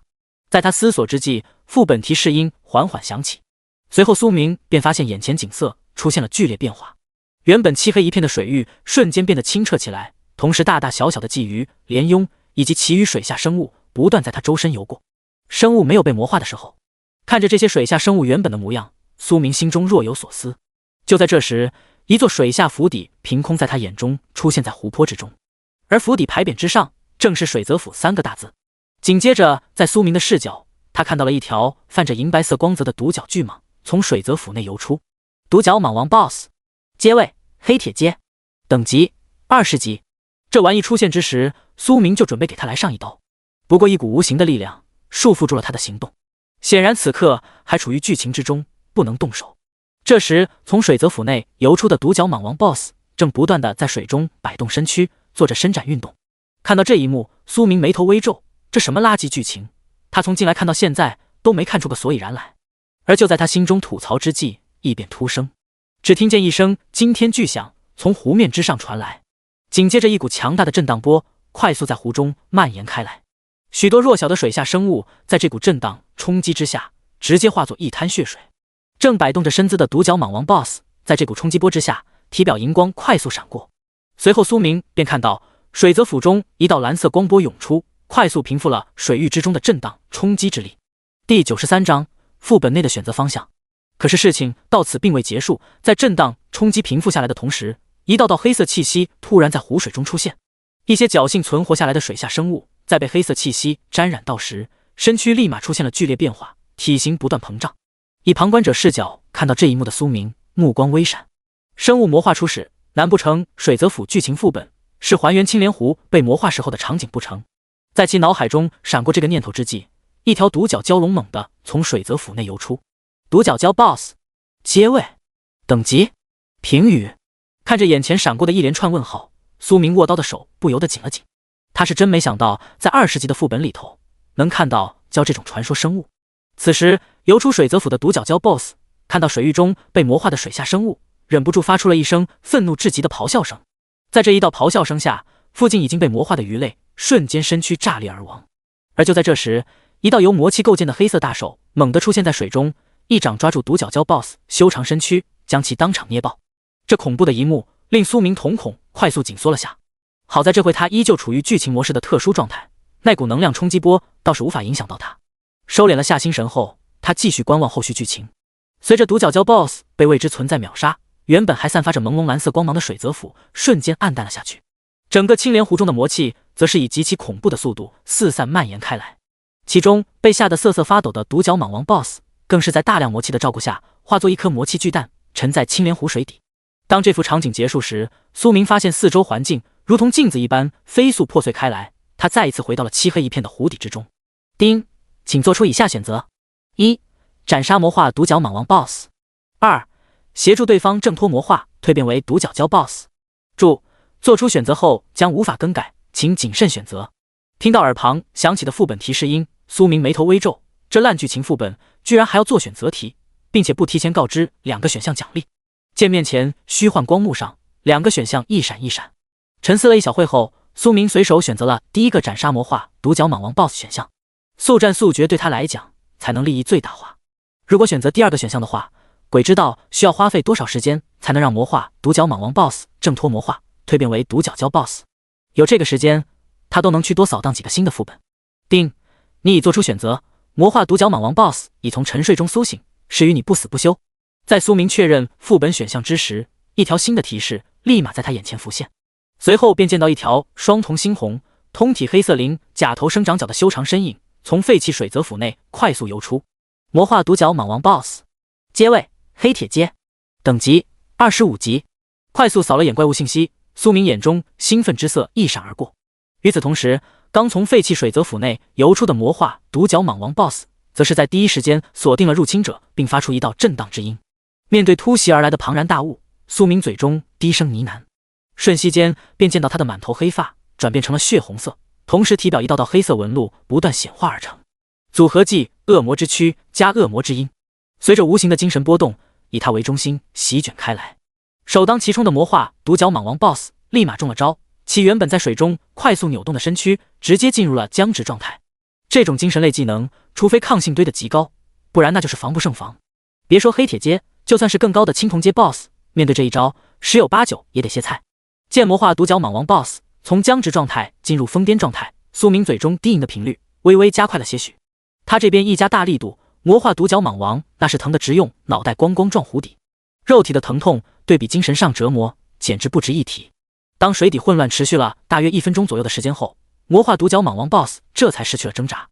丁，你已击杀25级魔化独角蟒王 BOSS， 获得750乘以10倍经验值，怪物掉落黑铁级秘法月华吞吐术，黑铁级极品气血恢复药剂 X15， 黑铁级极品精神恢复药剂 X15， 25级蟒王枪一杆，一阶高级法器明月珠一件，25级蟒王甲一件。丁，你成功通关20级单人隐藏副本水泽府，用11分15秒，评价甲加。首通奖励黑铁币15000，黑铁级称号水下开荒者，独角蟒王 BOSS 蛋1颗。世界公告，恭喜玩家魔率先通关20级水泽府单人副本，特奖励20级水泽套装1套，黑铁币3万，自由属性点20点。爽！扫了眼掉落，首通及公告收益，苏明只感觉从头爽到脚，压下心中的喜悦，他身形微晃，快速朝废弃水泽府游去。扫荡过魔化元王洞穴的他，对于抄家有些上瘾，现在不管里头到底有没有东西，他都得看一眼再走。前期这地方乃是那条看不到等级的独角蛟 BOSS 老巢，你要说穷得叮当响，显然是有些说不过去。进入水泽府内后，苏明立马使用了精神领域，随着无形的精神律动，以他为中心，快速朝四周蔓延开来。废弃府邸之中的情形，十分清晰地呈现在他脑海之中。在发现某个区域有能量波动传出时，他手中深渊魔刀轻挥，一道刀芒闪过。丁，府邸乃副本根基，无法被攻击。当他展出的刀芒触碰到水泽府那处区域之时，一道略显机械的提示音掐断了苏明抄家的想法。对此他没有丝毫犹豫，直接选择了退出副本。没有油水可捞的情况下，这副本没有多待1秒钟的必要。第94章，十恶不赦，罄竹难书的形象。重新回到青莲湖底之后，他念动间唤出百魂幡内鬼族继续打工。当百鬼兢兢业业地清扫青莲湖内魔化生物之时，苏明则是寻了个区域清点战利品。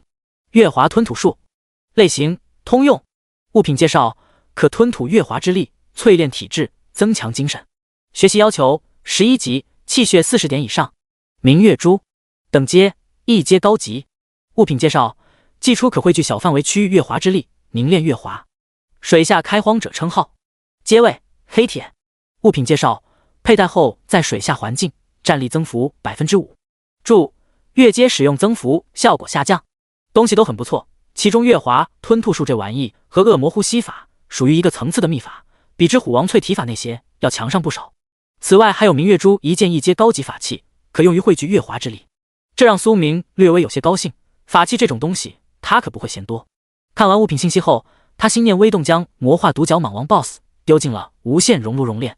丁，已熔炼结束，从中提取到25级独角蟒王 BOSS 生命晶元1份，25级独角蟒王 BOSS 精魄1份，普通魔力4000丝，黑铁级天赋水系清河、冰系清河、控水，黑铁级技能死亡绞杀、冰剑术、腐蚀之水、独角蛟血脉 X1。控水，等阶黑铁。天赋介绍：可小范围调动水域之水。冰剑术，等阶黑铁。物品介绍：可以精神力凝练冰剑。学习要求：具有冰水双系亲和度，精神力较强。独角蛟血脉。物品血脉可供普通职业者进行2次转职，成为鲛人战士，亦或者给予低等蛇类生灵吞噬，有望打破血脉界限更进一步。快速浏览了一番魔化独角蟒王 BOSS 贡献的物品后，苏明嘴角微抿。精元精魄刚好能让他的气血精神上限继续提升，此外控水天赋和冰剑术这些手段则是让他的底蕴又稍微强了点。随后苏明一边遥控指挥小恶魔 BOSS 狩猎湖中魔化生物，一边吸收天赋之力和学习新技能。在他疯狂提升实力之际，现实世界中岛国已经联合鹰将国针对其暴行发了篇长篇小作文。人类玩家魔无故于游戏世界大肆屠戮，致使诸多玩家于现实世界中受到难以治愈的精神创伤，其罪行罄竹难书。特在此呼吁世界各国人民，如有知道该玩家信息者，请及时告知。衷心告诫某东方大国，切莫养虎为患，为了全人类的安危，应当尽快交出这等反人类之人，而不是保持沉默。洋洋洒洒的大量文章随着岛国和鹰将国的发力，铺天盖地的出现在现实世界各大网络平台之上。在无法动用武力逼迫的情况下，他们只能煽动舆论，想要让华国民众自乱阵脚。此次他们编撰的大量内容中有很多虚假信息，其中有些把苏明度撰成了无恶不作之人，所到之处血流成河。当这些信息散播开来后，许多不明真相的各国民众直接在网络上开喷，一时间苏明身上不知道背了多少莫须有的罪名。对此华国也在第一时间做出了相对应的政策，一众高层对于鹰将和岛国的小心思那是心知肚明，不就是心里急得着急上火，又拿他们没办法，所以捣鼓出这么个离间之计，想要让魔被华国民众唾弃，从而最大程度上削弱他们在游戏世界所占据的优势吗？面对网络上苏明被越描越黑的形象，华国高层直接动用了超级计算机改变舆论走向。 DY 平台铁血1号，我怎么听说大佬杀的都是岛国玩家？不吃兔头，对，都是岛国的。虚空公子，容我放手好日子。当国家队出手时，部分小黑子的零散发言瞬间被冲得稀烂，并且为了祸水东引，华国还特地艾特了下自誉为东方大国的三哥，主打的就是一个搅浑水。反正任你怎么说，我就是不直接站出来承认，至于民众发言，那是他们的自主权，与我无关。眼见网络上风向变幻不定，一直在关注的鹰将国和岛国高层那是恨得牙痒痒。如果不是眼下局势动荡无比，说啥他们都得搞一搞经济制裁。至于打那是不可能打的，伤敌800，自损1000这招式，不到蓝星毁灭的时候，他们不想用。此时身处游戏世界444号区域青莲湖底的苏明，可不知晓，因为他大肆击杀岛国玩家，已经让对方给他单独列出了好几页的罪行。就算知道的话，以苏明的性格，估计也不会放在心上，最多给对方来个融尸炼魂、点魂灯的一条龙服务。此刻融合完控水天赋的他，看着眼前漆黑一片的湖水，心中有种奇妙的感觉。随着其心念微动，他眼前区域湖水立马按照他的念想快速变换，时而变成有水幻化的大鲨鱼，时而变成有水幻化的小汽车。简单试验了翻控水天赋后，苏明嘴中低声吟唱了几个字符，瞬息间便见到他四周的湖水飞速凝结成了9根如同长枪一般的冰箭。受他的精神操控，9根冰箭如同水下鱼雷一般飞速射了出去。在水中射出一段距离后，只见9根冰箭猛地爆射开来，化作细小冰块扎入淤泥之中，将四周水域搅动得一片浑浊。冰箭术这个技能在水域使用能够获得属性加成，不仅施法速度会更快，威力也比之陆地施展要大得多。如果下水域副本的话，针对法师系职业完全可以算得上是一个强力技能。不过对苏明来讲马马虎虎，他身上的诸多技能都比没有经过合成的冰箭术要强得多。关注了下百鬼狩猎速度后，他开始静心感受体内魔气源泉的变化。随着大量精纯魔力入体，其体内魔气已然开始出现液化状态。天魔大法经过他的刻苦修行，顺利破入2阶领域。第95章霸道的魔源之力。与此同时，他的个人等级在百鬼的辛勤努力下也获得了再次提升。丁，你的当前经验值已满，个人等级提升为23级，因隐藏职业加成，你获得了10点自由属性点，无加点限制。长舒一口气，苏明开始大批量合成。融合肢体加控水加水系亲和加水下呼吸加契合度极高，合成所需能量25000点，是否合成？能量屏障加水之壁垒契合度较高，合成所需能量1000点。先驱守护杀戮者加水下开荒者加玩家屠戮者加合同杀手契合度极高，合成所需能量8000点，是否合成？是。丁，你获得了融合宝体、能量庇护、混乱者称号。花费了一些时间，对自己身上新多出来的天赋、技能、称号、秘法进行新的排列组合后，苏明瞬间有种变废为宝的感觉。至于具体有何提升，拉出属性栏一目了然。游戏面板：姓名苏明，职业魔修，副业凡级炼器师、炼丹师、阵法师、灵职师，阶位黑铁，等级23级50250000，生命值100%，器械值325加650 975，精神值215加235 450，魔源100/100，秘法青铜魔躯8%，二阶天魔大法1%，技能投掷宗师、刀道大师、能量庇护、恶魔之音、战争震荡、精神领域、恶魔之躯、御鬼躯僵术。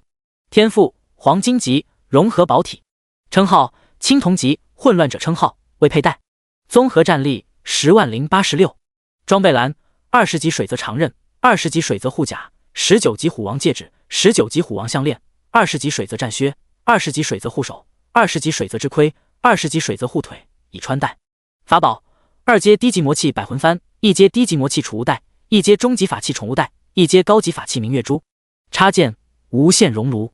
自由属性点237点。只见其面板之上，综合战力突破10万大关，恐怖如斯，一个普通新人玩家想都不敢想的数值。此外，原本的魔气栏属性则是进阶成了更高档的魔源之力。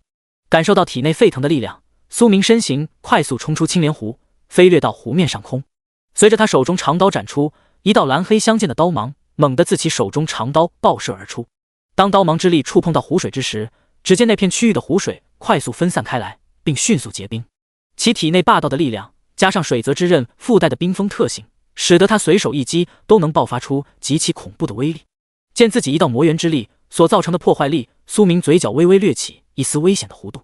不吃牛肉里程碑加10，强者恒强，弱者恒弱，这句话还是很有道理的。一旦被他们完成了初始的积累，其实力提升速度那就和滚雪球似的越滚越大，直到有一天能够毁天灭地。压下心中某些念头后，苏明准备在青莲湖多待会。他需要大量的生物躯体去获取熔炉能量，不然的话，随着天赋技能越来越多，合成所需能量将会入不敷出。一边遥控指挥百鬼屠戮的同时，他也没闲着。趁着有时间，他准备提升下炼器副职等阶，从无限空间内取出一件10级装备，用精神力量将其悬浮于半空之中后，苏明掌心魔焰升腾。这并非大火球之术，而是他破入2阶天魔大法时秘法衍生出的魔焰。将10级长刀丢入魔焰之中后，苏明奋出精神之力，操控魔焰对长刀进行燃烧。只见夹杂着少许超凡材料的长刀，在魔焰威力下迅速变得一片通红，然后快速化作一滩液体。见此情况，苏明不紧不慢地以精神力量对红色液体进行拉伸延展。当一柄匕首样式的武器出现在虚空之时，他单手微动，下一秒湖面上方一道水柱激射而起，将匕首包裹其中。等到滋啦声停歇时，一把造型略显古朴、闪烁着寒芒的匕首缓缓落于苏明手中。匕首穿戴等级10级，品质卓越，属性锋利加20，破甲加10。评语：以超凡之法锻造而成，因缺少阵法铭刻，未能破阶。扫了眼手中匕首属性，苏明微微点了点头，还算满意。有着强大实力支撑，他提升副业熟练度快得吓人，只需倒腾出一件黑铁阶的装备，便能跨入1阶炼器师行业。而黑铁阶装备想要炼制，必须在装备上铭刻上阵法，才能衍生出装备特性。像他最开始拥有的嗜血刀，刀身之上便铭刻了简陋版刀芒阵。看着手中寒芒凌冽的匕首，苏明单手轻轻在匕首之上划过，随着其强大精神力量在指尖涌动，一道解锁副业时附赠的简陋版极速法阵顺利被铭刻到了匕首之上。极速匕首，穿戴等级11级，属性锋利加20，破甲加10，特性极速。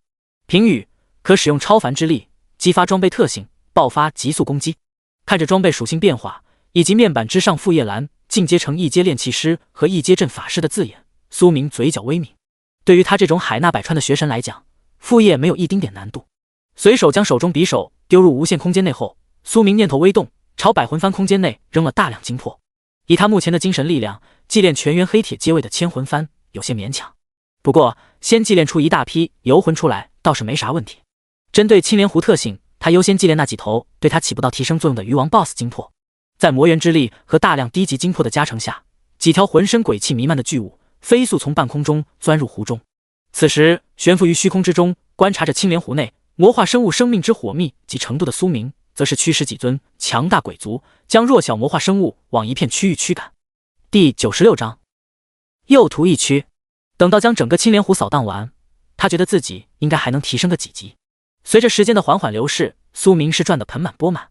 他此刻有种在现实世界玩网游时那种挂机等收益的感觉。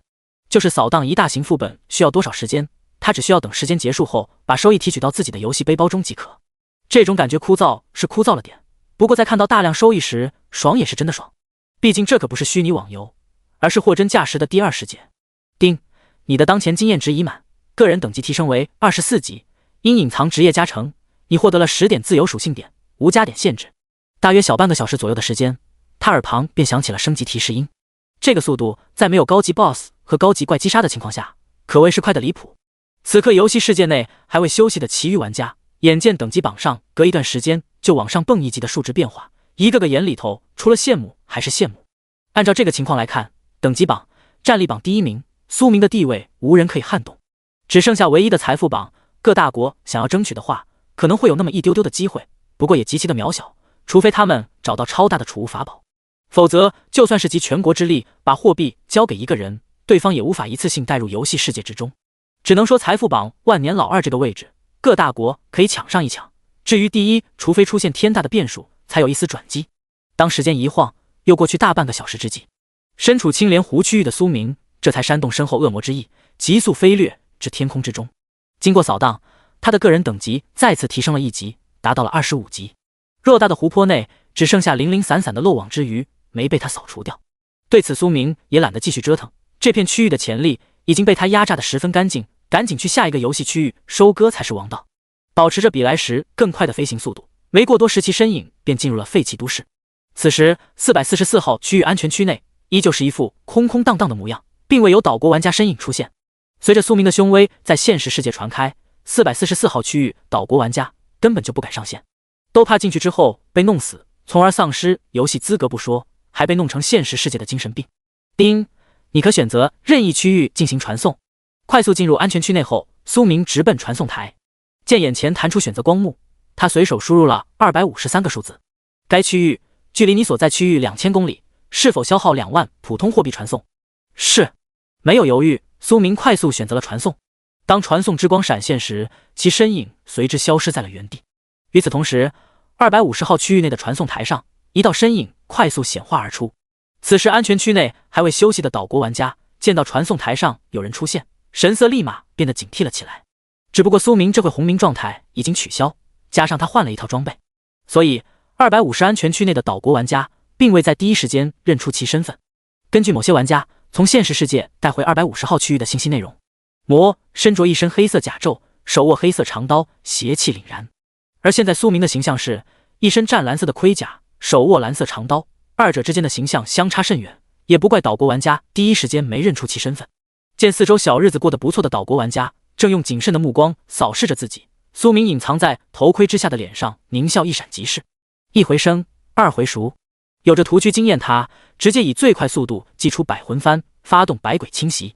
面对铺天盖地的鬼气，精神属性弱小的岛国玩家立马中了招，陷入了置换状态。此刻在他们的视角中，安全区内突然出现了许多平日里做梦的恐怖生物，其中有见人就咬的丧尸，也有那些面目狰狞的怪兽。在极度恐惧之下，他们如同小羊羔一般被驱使着往安全区大门方位逃窜而去。同一时间，苏明再次收到了安全区口头警告，并被扣除了5000货币。对此他眼都没眨一下，别说5000，就算是5万，那也是小意思。这时精神受到强烈刺激，快速冲出250安全区大门的岛国玩家突然发现外面的世界更恐怖。从他们的精神视角，只见密密麻麻的狰狞丧尸正面目扭曲地盯着他们，然后一拥而上。而现实情况是，大大小小的鬼族正用勾魂之术撕扯着其魂体分尸。此时驻足在250安全区广场之上的苏明，目光快速扫过酒馆方位，他察觉到了一些目光的窥视，很显然有岛国玩家身处酒馆房间之中。不过他并没有驱使百鬼对酒馆发动侵袭，因为酒馆的房门有规则庇护，继续试探下去的话，说不定会遭受较为严重的惩罚，那样的话有些得不偿失。能顺带弄死些杂鱼，苏明已经十分满意了。他最重要的事情还是猎杀怪物，提升实力，而不是把所有时间浪费在岛国玩家身上。随着其身形微晃，整个人身影便消失在了250号区域内。而这时安全区外早已没有了岛国玩家身影。将百鬼收入百魂幡后，苏明身后恶魔之翼轻扇，拔地而起。与此同时，250安全区内酒馆房间内亲眼目睹一切的岛国玩家双眼之中满是恐惧之色。他们只看见一些黑色气息在安全区蔓延开来，紧接着广场上的那些人便发了疯似的大喊大叫着跑出了安全区域。反应过来后，几名岛国玩家心中不约而同地冒出了一个名字：魔。意识到这点时，他们只感觉一股子凉意从脊椎骨直冲天灵盖，随即他们不敢有丝毫犹豫，纷纷选择了原地下线。没过多时，一条条信息便飞速在全球网络上传播开来。刽子手魔已杀入250号安全区，岛国玩家死亡几百名，此人已毫无人性可言。在此呼吁广大玩家，一旦遇上此魔，应当速速撤离。人人得而诛之的恶魔，和平年代的恐怖恶魔。第97章地宫写诗。让消息飞了一波后，眼见华国方面视若无睹，岛国高层彻底坐不住了。再这么搞下去，他们在游戏世界内岂不是要被那个该死的魔杀到断层？细思之下，为了杜绝这种恶劣情况继续发生，岛国高层决定以其人之道还治其人之身，派出岛国精英玩家狙杀华国玩家。在下达密令之后，他们还秘密与鹰将国、阿三国等大国取得联络，试图拉他们一起。面对岛国的请求，各国高层并未拒绝，因为他们也不想看到有华国玩家在游戏世界中一人遥遥领先的局面。眼下魔难以制裁，那么他们只有另辟蹊径，去制裁华国在他们各国所在游戏区域内的华侨玩家，从而削弱华国方面在游戏世界的统治力。在各国密谋之际，位于250区域内的苏明已然飞出了废弃都市，出现在了郊外区域。与444区域相比，250区域的郊外是一眼望不到头的密林环境。悬浮于虚空之中往下望去，苏明只见大大小小的生命之火光芒在林中闪耀。环视一周，并未发现野生副本时，其眉头微挑，微微思索了一番后，秉承着蚊子再小也是肉的想法，他念动间唤出百魂幡，驱使百鬼夜行屠戮。当杀戮战线被拉开，呈一字形在密林之中推进时，这片区域的魔化生物瞬间遭受到了灭顶之灾。看着无限空间内生物躯体数量不断上涨，苏明神色略显淡漠。魔修之路尸山谷海，这点屠戮压根就算不得什么。当游戏世界天色微微泛白之际，其耳旁响起了一道提示音：丁，你的当前经验值已满，个人等级提升为26级，因隐藏职业加成，你获得了10点自由属性点，无加点限制。升级速度越来越慢了。见25升26级所花费的时间，苏明轻吐了口气。他驱使数百尊鬼族，差不多屠戮了大几千等级不一的低级魔化生物，这才凑够了升1级的经验，可想而知后面的升级难度系数有多高。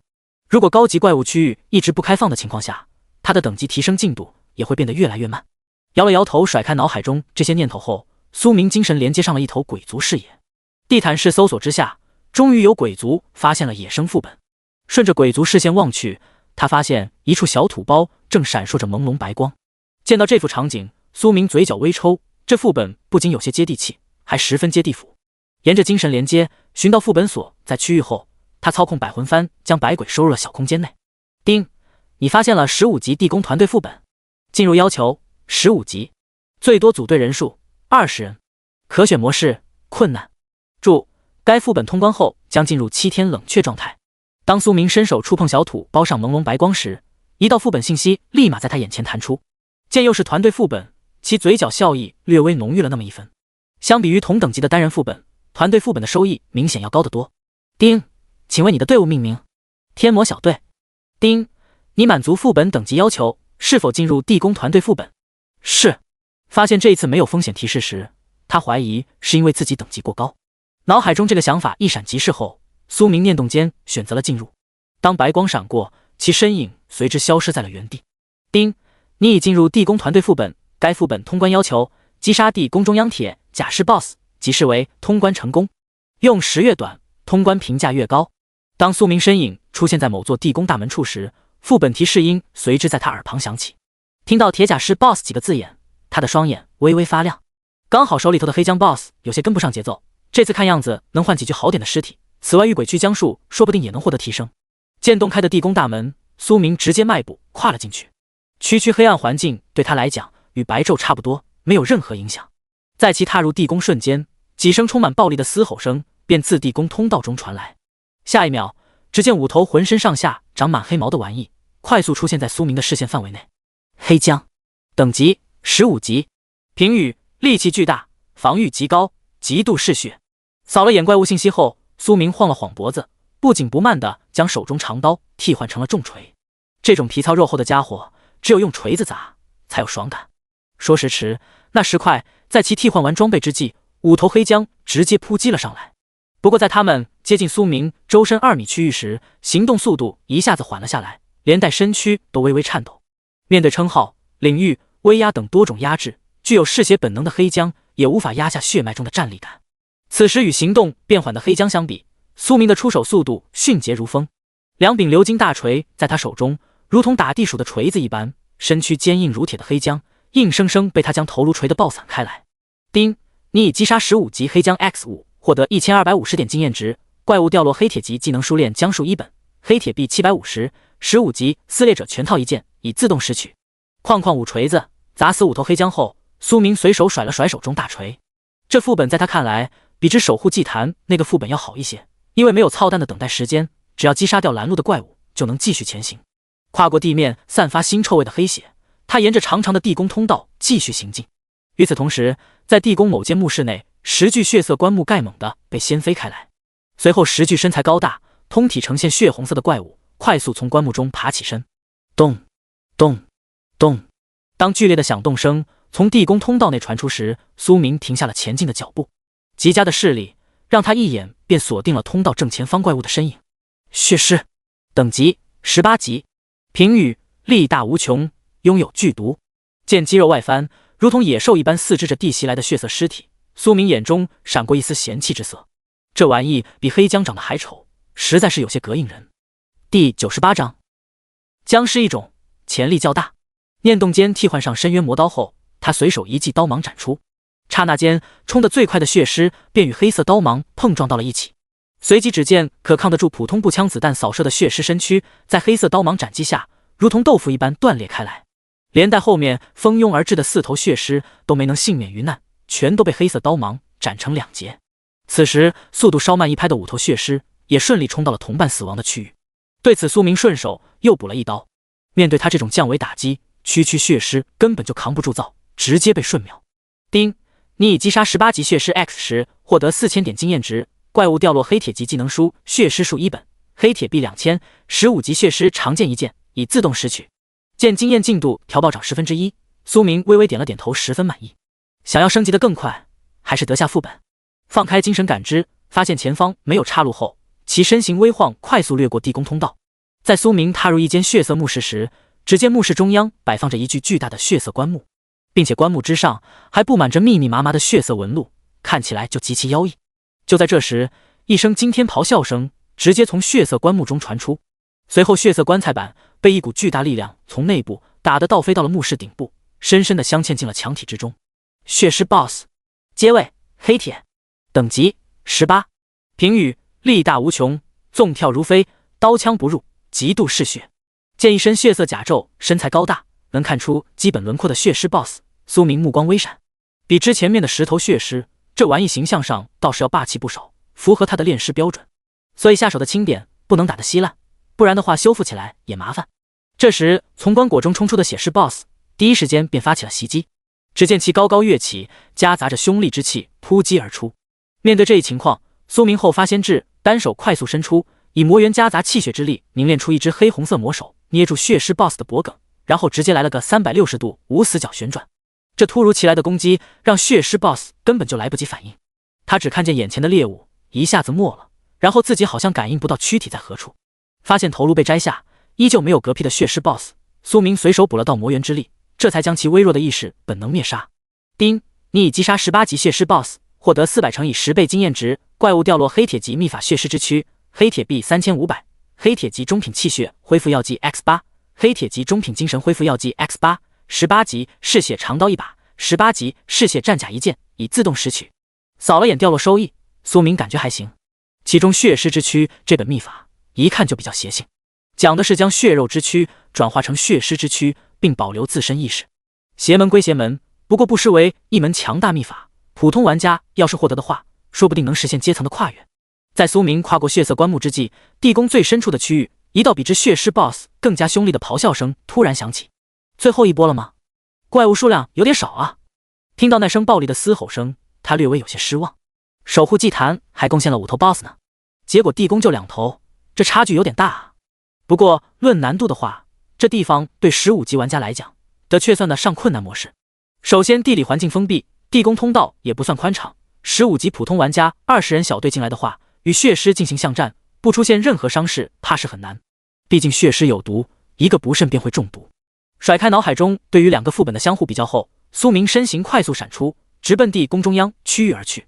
此刻地宫最深处，一具身着黑色甲胄正缓缓从玄铁棺椁中坐起身。在其起身的瞬间，附近4具稍小点的棺椁盖也随之掀飞了开来，从内爬出4头黑浆。与此同时，苏明的身影也抵达了地宫最深处的巨大墓室之中。铁甲尸 BOSS， 阶位黑铁，等级20，评语僵尸一种，战力极强，潜力较大，黑浆护卫，等级20，评语拥有超越同级普通黑浆的战力。快速扫了眼墓室中5具尸体信息，苏明嘴角微微抿起，非常好，铁甲尸 BOSS 的形象用来看家护卫再合适不过。另外据玉江区鬼术记载，铁甲尸继续往下进阶的话，依次是铜甲尸、银甲尸、金甲尸。当铜甲尸进阶成金甲尸的时候，将会诞生新的灵智，成为真正的尸族。至于如何进阶，他合成的玉鬼去江术上没有信息记载，不过这对苏明来讲那都不是问题，后面只要多杀僵尸之类的生物，他肯定能通过合成功能把进阶之法合成出来。吼！这时作为地宫最大 BOSS 的铁甲尸发现有入侵者闯入后，直接拎起身旁重戟，带领4头黑浆护卫发起了攻击。对此苏明并未使用深渊魔刀，而是准备和对方来场激烈肉搏。他想看看铁甲尸 BOSS 的防御力到底有多强。一步迈出，其周身肌肤青铜色光泽闪过，同时满头黑发瞬间变成了血红之色。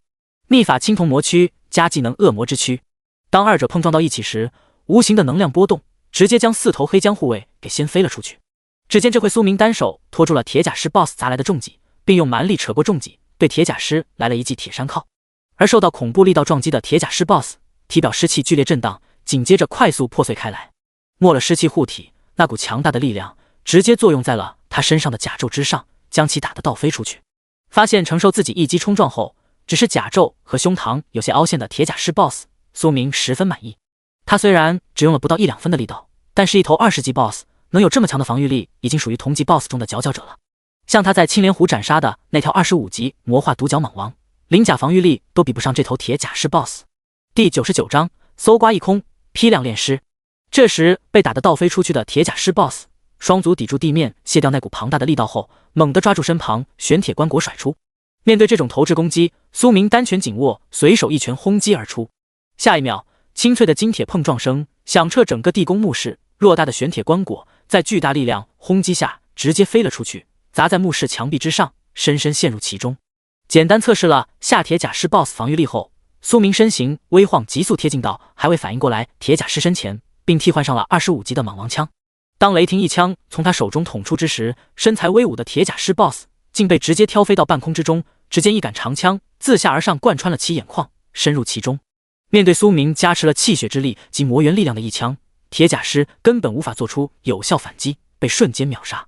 丁，你已击杀20级铁甲师 BOSS， 获得500乘以10倍经验值。怪物掉落黑铁级秘法铁甲炼尸术，黑铁级极品气血恢复药剂 X10， 黑铁级极品精神恢复药剂 X10， 20级黑曜甲一件，20级黑曜全套一双，一阶高级法器湿气珠一件。见击杀提示音响起，苏明随手朝4头黑江护卫弹出几道魔元之力。丁，你已击杀20级黑江护卫 X4， 获得3000点经验值。怪物掉落20级圆月弯刀一件。丁，你成功通关15级团队地宫副本，用15分钟，评价甲加。手通奖励黑铁币15000，黑铁级称号掘墓者，20级道具阵将付1份。世界公告：恭喜天魔小队率先通关15级团队地宫副本，特奖励20级地宫套装2套，黑铁币3万，自由属性点20。扫了眼收益，苏明微微点头，十分满意。4头黑江户未比之寻常20级怪物，还多贡献了点经验。环视了眼四周后，他并未就此离开副本，而是快步走至被打飞进墙壁的玄铁棺椁前。玄铁棺，等阶一阶高级法器，功效可自动汇聚阴气蕴养尸身。手贴在棺椁上，看到眼前闪过的物品信息，苏明双手微微发力，直接将棺椁从墙体内拖拽了出来。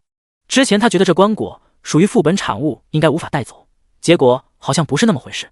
剧情副本和普通副本二者间好似有些区别，懒得去想其中的不同之处，他直接将玄铁棺给收进了无限空间内。一件一阶高级法器，不拿白不拿。此外，地宫中剩余的棺椁苏明也没放过，其中4头黑江护卫和普通血尸所躺的棺椁皆为一阶低级法器，然后血尸 BOSS 的那具血色棺椁为一阶中级法器。一波下来，他靠搜刮地宫就赚了22件法器。实话说，这玩意前期也就只有苏明拿得走，其余人可没那么大的储物袋，能够带着这么多棺椁离开。退出副本，检查了下发现没有什么遗漏之后，苏明心念微动，选择了离开副本。当他的身影脱离地宫副本之际，一股无形的力量掠过整个地宫，随即只见地宫之中被破坏的区域开始快速复原，只不过丢失的棺椁却并未被重新具现出来。这时重回密林区域的苏明念动间将血尸 BOSS 和铁甲尸 BOSS 以及4具黑江护卫躯体从无限空间内取出，看着地面之上的尸体，他开始合成相关秘法：血尸之躯加铁甲炼尸术加黑江炼尸法加玉鬼躯僵术加契合度极高，合成所需能量5000点，是否合成？注：此次合成秘法为主，技能为辅，合成方向为秘法。见眼前弹出信息提示，苏明没有犹豫，果断选择了合成。丁，正在合成，你获得了铜甲炼尸法。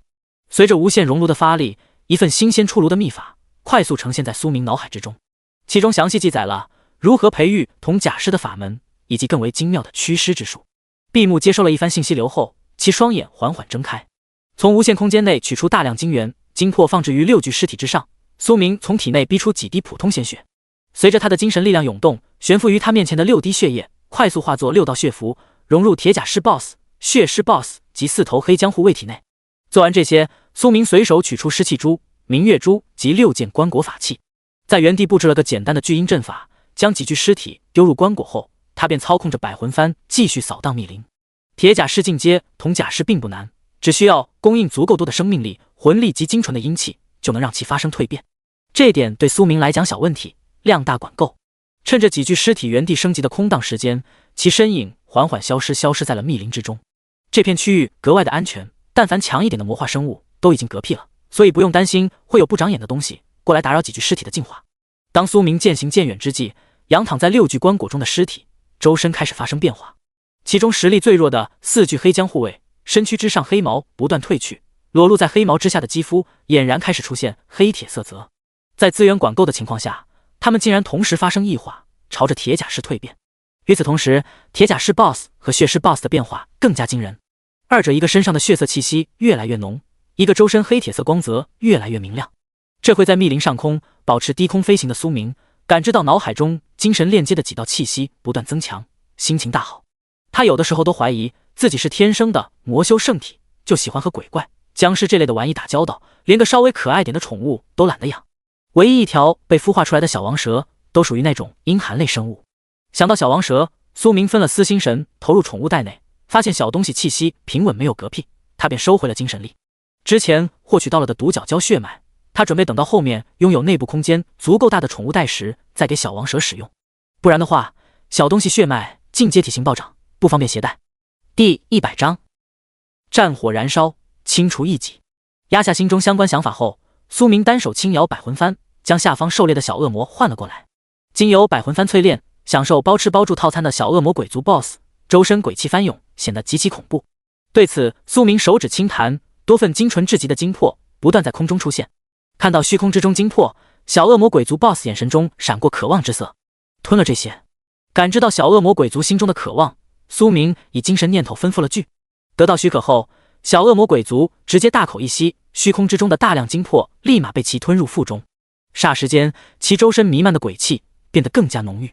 在苏明的眼中，吞噬掉大量精魄的小恶魔鬼族，其鬼体开始不断膨胀，同时头顶的2个小犄角也在缓缓变大。小恶魔鬼族 BOSS 等级23，历经多次狩猎的小恶魔鬼族，此刻等级已经达到了23级。等到这一波精魄消化完，少说也能再升个几级。让青方主暂代统帅，指挥一众普通鬼族狩猎后，苏明寻了处高大的树木，盘膝坐在树梢之上。随着他的一呼一吸，虚空之中的魔气、阴气等能量不断融入其身躯之中。眼下没有高级 BOSS 狩猎，他打算顺带修行下青铜魔躯和天魔大法。与他的轻松惬意相比，现实世界的形势愈发严峻。岛国和其余各大国已经针对他们区域内的华侨玩家展开了清扫。随着时间的推移，越来越多的玩家为此丧失了游戏资格。正所谓天下没有不漏风的墙，当这件事情被捅出来后，华国当场与其余国家撕破了脸皮。一众华国高层立马下达了一系列的命令，以其人之道还治其人之身。一时间，全球网络平台之上，那是一片哀鸿遍野。华国 DY 平台，阿三美食博主，兄弟们，千万别去往其余国家区域，我已经被阿三玩家弄死在了游戏世界。不吃兔兔，肯定是因为魔，这才导致其余国家针对我们华国，他是个罪人。地铁判官，长点脑子吧！就算没有大佬的出现，你以为就鹰将国那种狼子野心的家伙不会想法子针对华国？族谱单开一页，兄弟们，我在游戏世界被岛国狗日的击杀了，你们记得帮我弄死他们。随着事情的发酵，各国游戏区域内的国外玩家数量开始快速下降，能存活下来的那都可以说得上是精英中的精英。与怪物相比，人类背后捅刀子才属于防不胜防的那种。对于现实世界发生的事情，此刻正沉浸在修行状态的苏明并不知晓。他这会感觉自身状态前所未有的好，大量魔力入体，使得他体内魔元上限不断上涨。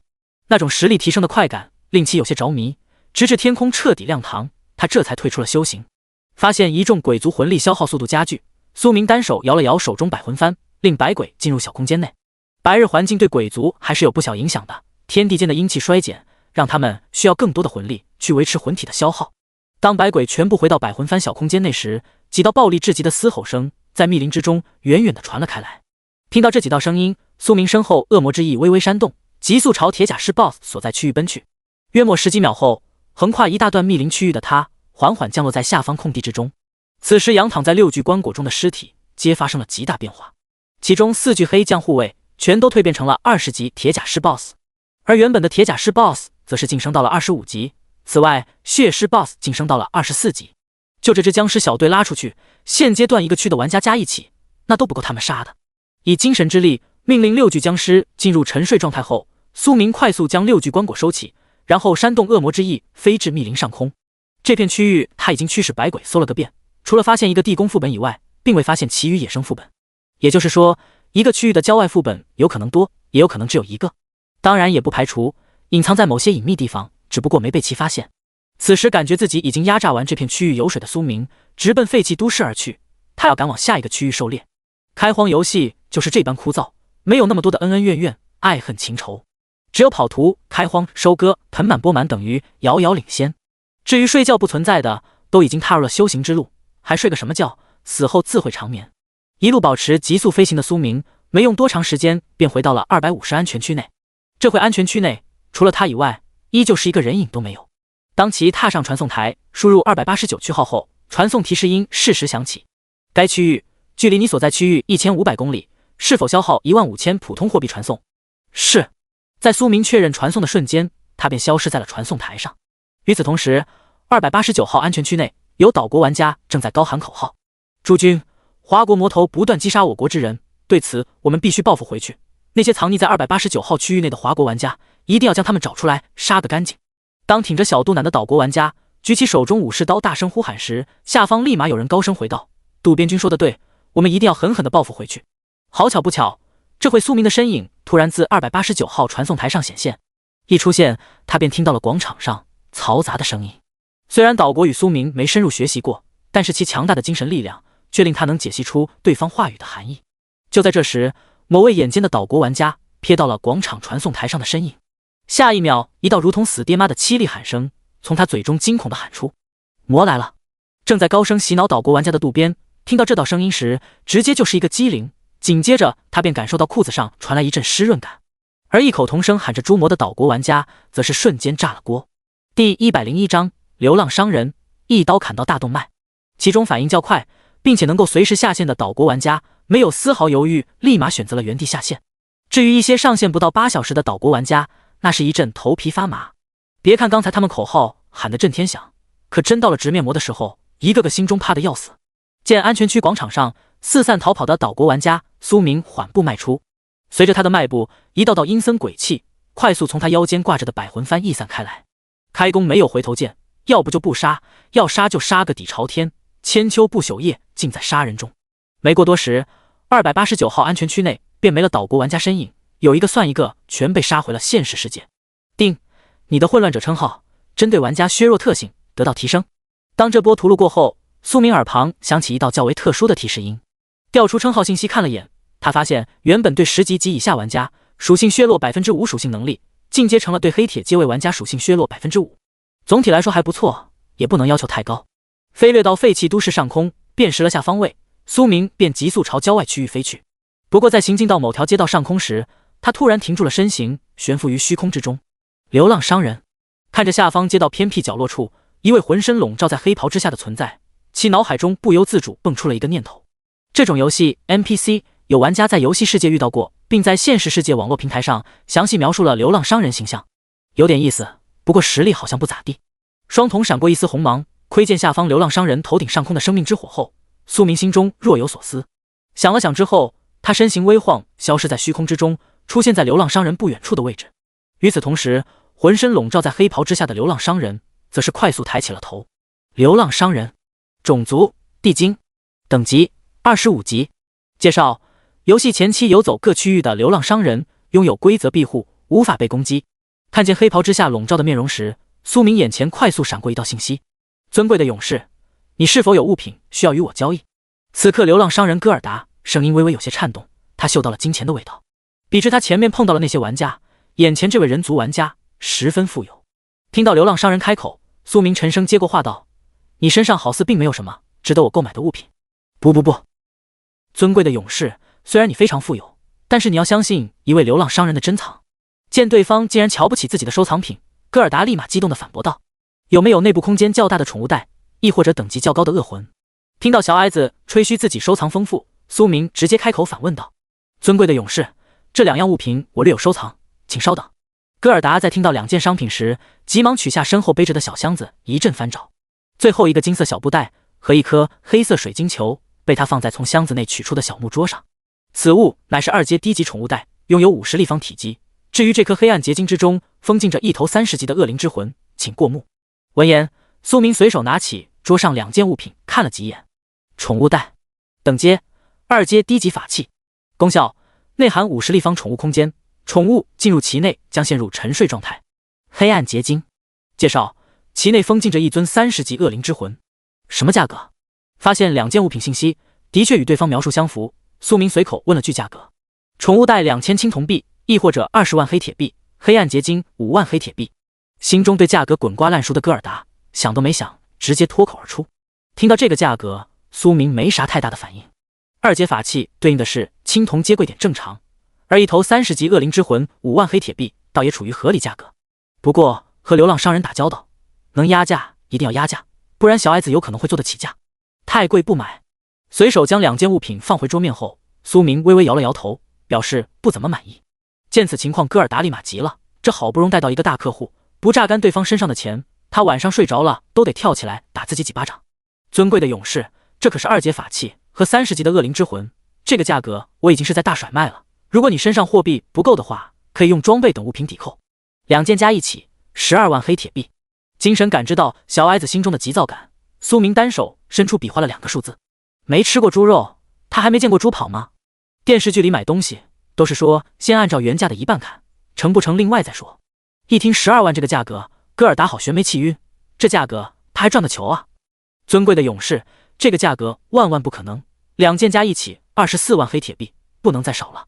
冷静下来后，戈尔达重新报了个价格，还真能压价，小矮子意志不坚定啊！见对方自降价格，苏明心中立马有了底，于是乎他咬着12万这个价格就是不松口。23万、12万、15万，这是最低价格了，如果您不买那就算了。一番讨价还价下来，戈尔达原本绿色的脸庞变得一片通红，显然此刻他十分激动。好，就15万。感知到对方精神波动，接近临界点的苏明选择了见好就收。只能说会砍价还是有很大优势的，嘴皮子动动就节约了10万黑铁币。以身上的综合财富来计算，10万黑铁币对苏明来讲不算很多，但是人傻钱多这个标签他可不想要。双方达成共识后，他念动间取出一大堆闪烁着黑色光泽货币堆积在地面之上。见此情况，戈尔达利马上前将货币收入小木箱内。尊贵的勇士，我这还有许多珍贵的物品，您看看还有什么需要的。达成第一笔交易，脱手掉2件库存的戈尔达略显高兴道。第102章流浪勋章，迷宫逃脱。对此同样想清掉无限空间内一大堆破烂的苏明，嘴角微微抿起。我需要各种不同类型的技能书、秘法以及强大的人族尸体，此外你如果有一些隐秘信息，我也可以出钱购买。听到要这么多东西，戈尔达心中极其兴奋，随即他直接展开了自身百宝箱。瞬息间，苏明便看见一道光幕从对方手中小木箱弹出。技能书，普通技能书野蛮冲撞、重击、嗜血、急速。黑铁级技能书坚如磐石、水球术、火球术、剑气纵横、踏步流星。青铜级技能书地狱火、流光之翼。秘法，普通秘法基础淬体术、基础冥想法。黑铁级秘法大力牛魔拳、熊王淬体法。青铜级秘法蛮象功、童身功。快速扫了眼前光幕，苏明目光微闪，他还真是有点低估流浪商人了。这家伙别看实力不咋地，底蕴还真深。难怪说普通玩家遇上对方，只要身上资源够，就相当于碰上了一次机缘。同阶技能书能否以物换物？心中诸多念头闪过，苏明沉声问道：尊贵的勇士，如果我没有收藏的技能书，可以1换1，否则的话2换1。贵了，你重新报个价，合适的话我大批量交易。有着前面砍价的经验，苏明张口就让对方自砍一刀。闻言，戈尔达脑筋急转，沉吟片刻后，他最终给出了一个新的价格：最低价3本换2本。好，听到这话，苏明并未继续砍价，而是微微点头答应了下来。除了这几本以外，我全要了。手指划过虚幻光幕，去掉一些之前拥有过的技能后，他缓缓抬头道。说完，苏明直接单手一挥，往小桌子上丢了一大堆的技能书。看见这一幕的戈尔达努力吞咽了口唾沫，到底他是流浪商人，还是对方才是？反应过来后，他快速检查了下技能书，发现没有问题，便急忙取出自己的收藏。紧接着，苏明又挑了大量的物品，其中有各种珍稀药材、灵材，还有些稀奇古怪的物品。最后一通结账下来，他存储在无限空间内的技能书清空了一大半，连带货币也少了一小半。尊贵的勇士，这是流浪勋章，请您收好。佩戴此勋章，你将获得其他流浪商人的友谊。这会感觉自己大赚一笔的戈尔达，十分爽快地从口袋中掏出一枚闪着金色光泽的勋章。流浪勋章。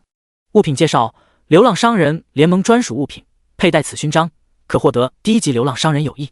伸手接过勋章时，苏明眼前有关物品信息快速闪过，对此他轻笑着点了点头。有缘再见。收起勋章，转身摆了摆手后，其身影微晃，快速消失街道之上。如此强大的人族，定是这个世界天命之人，这笔买卖大赚！哈哈哈！目睹苏明远去的戈尔达，心情极度愉悦。他作为流浪商人，交易、投资都是必修课，而交好强大存在，对他们来讲，那就是低投资高回报。驻足原地思索了一番后，戈尔达背着百宝箱在街道上渐行渐远，直至消失不见。与此同时，重新飞上高空的苏明也收回了远眺的目光。这次与流浪商人交易，他收获很多。看了眼无限空间内大量不同类型的技能书、秘法，他分出一部分精神力进行学习。只要不是禁止魔修使用的，苏明打算都学。反正有无限熔炉兜底，他完全不用担心贪多嚼不烂。就是熔炉能量得花时间补充，不然的话迟早入不敷出。想到这点，苏明打算抽时间返回一次现实世界，和猛虎交易下，两个世界双管齐下，才能保证他的收支平衡，实力稳步增长。脱离废弃都市区域，进入郊外区域后，他发现289区域与186区域环境十分相似，都是一望无际的草地。保持低空飞行状态，苏明一路飞掠过草地，四处寻找野生副本踪影。只不过区域这么大，就算是他想要找到，也需要花费不少的时间。好在沿路一些弱小魔化生物多多少少贡献些东西。随手屠灭一个100来头的魔化山羊群后，苏明在一处小湖泊旁的大树下发现了副本。丁，你发现了10级单人副本绿野迷踪，进入要求10级，可选模式普通。注：该副本为迷宫逃脱副本，通关副本冷却时间3天。看到眼前弹出的副本提示，苏明稍稍来了兴趣。这时又碰到了一个新类型副本。丁，你满足副本等级要求，是否进入绿野迷踪副本？是。伴随着一道绿光闪过，其身形随之消失在原地。丁，你已进入绿野迷踪单人副本，该副本通关要求，不被怪物抓到的情况下跑到终点，即视为通关。友情提示：如被怪物追上，他将化身恐怖魔物。当苏明出现在一处绿意盎然的迷宫之中时，他耳旁适时响起了一道副本提示音。同一时间，他眼前出现了一道略显虚幻的绿色箭头和3秒倒计时。趁着还未开始，他回头望了眼，只见一头体型巨大的山羊正躺在后方，懒洋洋地吃着地上的绿草。魔化山羊，等级10级。评语：披着羊皮的怪物，请不要激怒他。副本逃脱即将开始，请沿着迷宫路线前进。当倒计时快要归零之际，苏明缓缓收回了目光，然后不紧不慢地迈开了步子。他想看看身后那头魔化山羊到底会变成什么样的小可爱。在其迈开步子的瞬间，只见原本躺卧在草地上的魔化山羊直接站起了身，然后撒开腿慢悠悠地追了上来。从魔化山羊这个速度来看，副本初始阶段它不会爆发太快的速度，会让玩家先跑一段距离，后面再全力追赶。对此苏明索性懒得走，直接站在原地等。这波副本羊毛他薅定了，只希望副本给点力，魔化出一头实力强劲的怪物出来。10级副本他也不奢望出40-50级 BOSS， 出个20级的也是赚啊。第103章，山羊人游戏入侵推演。在他停下脚步之际，魔化山羊几个纵跳便跃至其身前。当二者间距不到1米之时，一道副本提示音随之在苏明耳旁响起：丁，你已被魔化山羊追上，它即将转化为恐怖形态。随即苏明只见体型巨大的魔化山羊周身黑光闪烁，嘴中发出略显狰狞的嘶吼声。魔化山羊人 BOSS， 等级20级。评语：披着羊皮的魔化山羊人极其邪恶。当四肢着地的魔化山羊转化成羊头人身的山羊人 BOSS 时，苏明眼神微闪，洞悉到了新的怪物信息。这时周身黑色气息弥漫，双瞳猩红的山羊人 BOSS 直接挥动手中权杖，射出一道黑芒。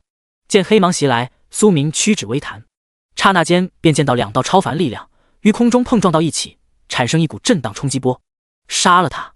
随手挡下山羊人 BOSS 一击能量冲撞后，苏明念动间唤出了几具铁甲师及血尸 BOSS。自沉睡状态醒来的铁甲师、血尸 BOSS 在收到命令的第一时间便咆哮着朝山羊人 BOSS 扑击而去。面对暴力至极的铁甲师及血尸，山羊人 BOSS 手中权杖快速挥动，试图逼退这些嗜血怪物。可惜双拳难敌4手，在6具一种僵尸 BOSS 的围殴下，他根本防不住，直接被扑倒在地。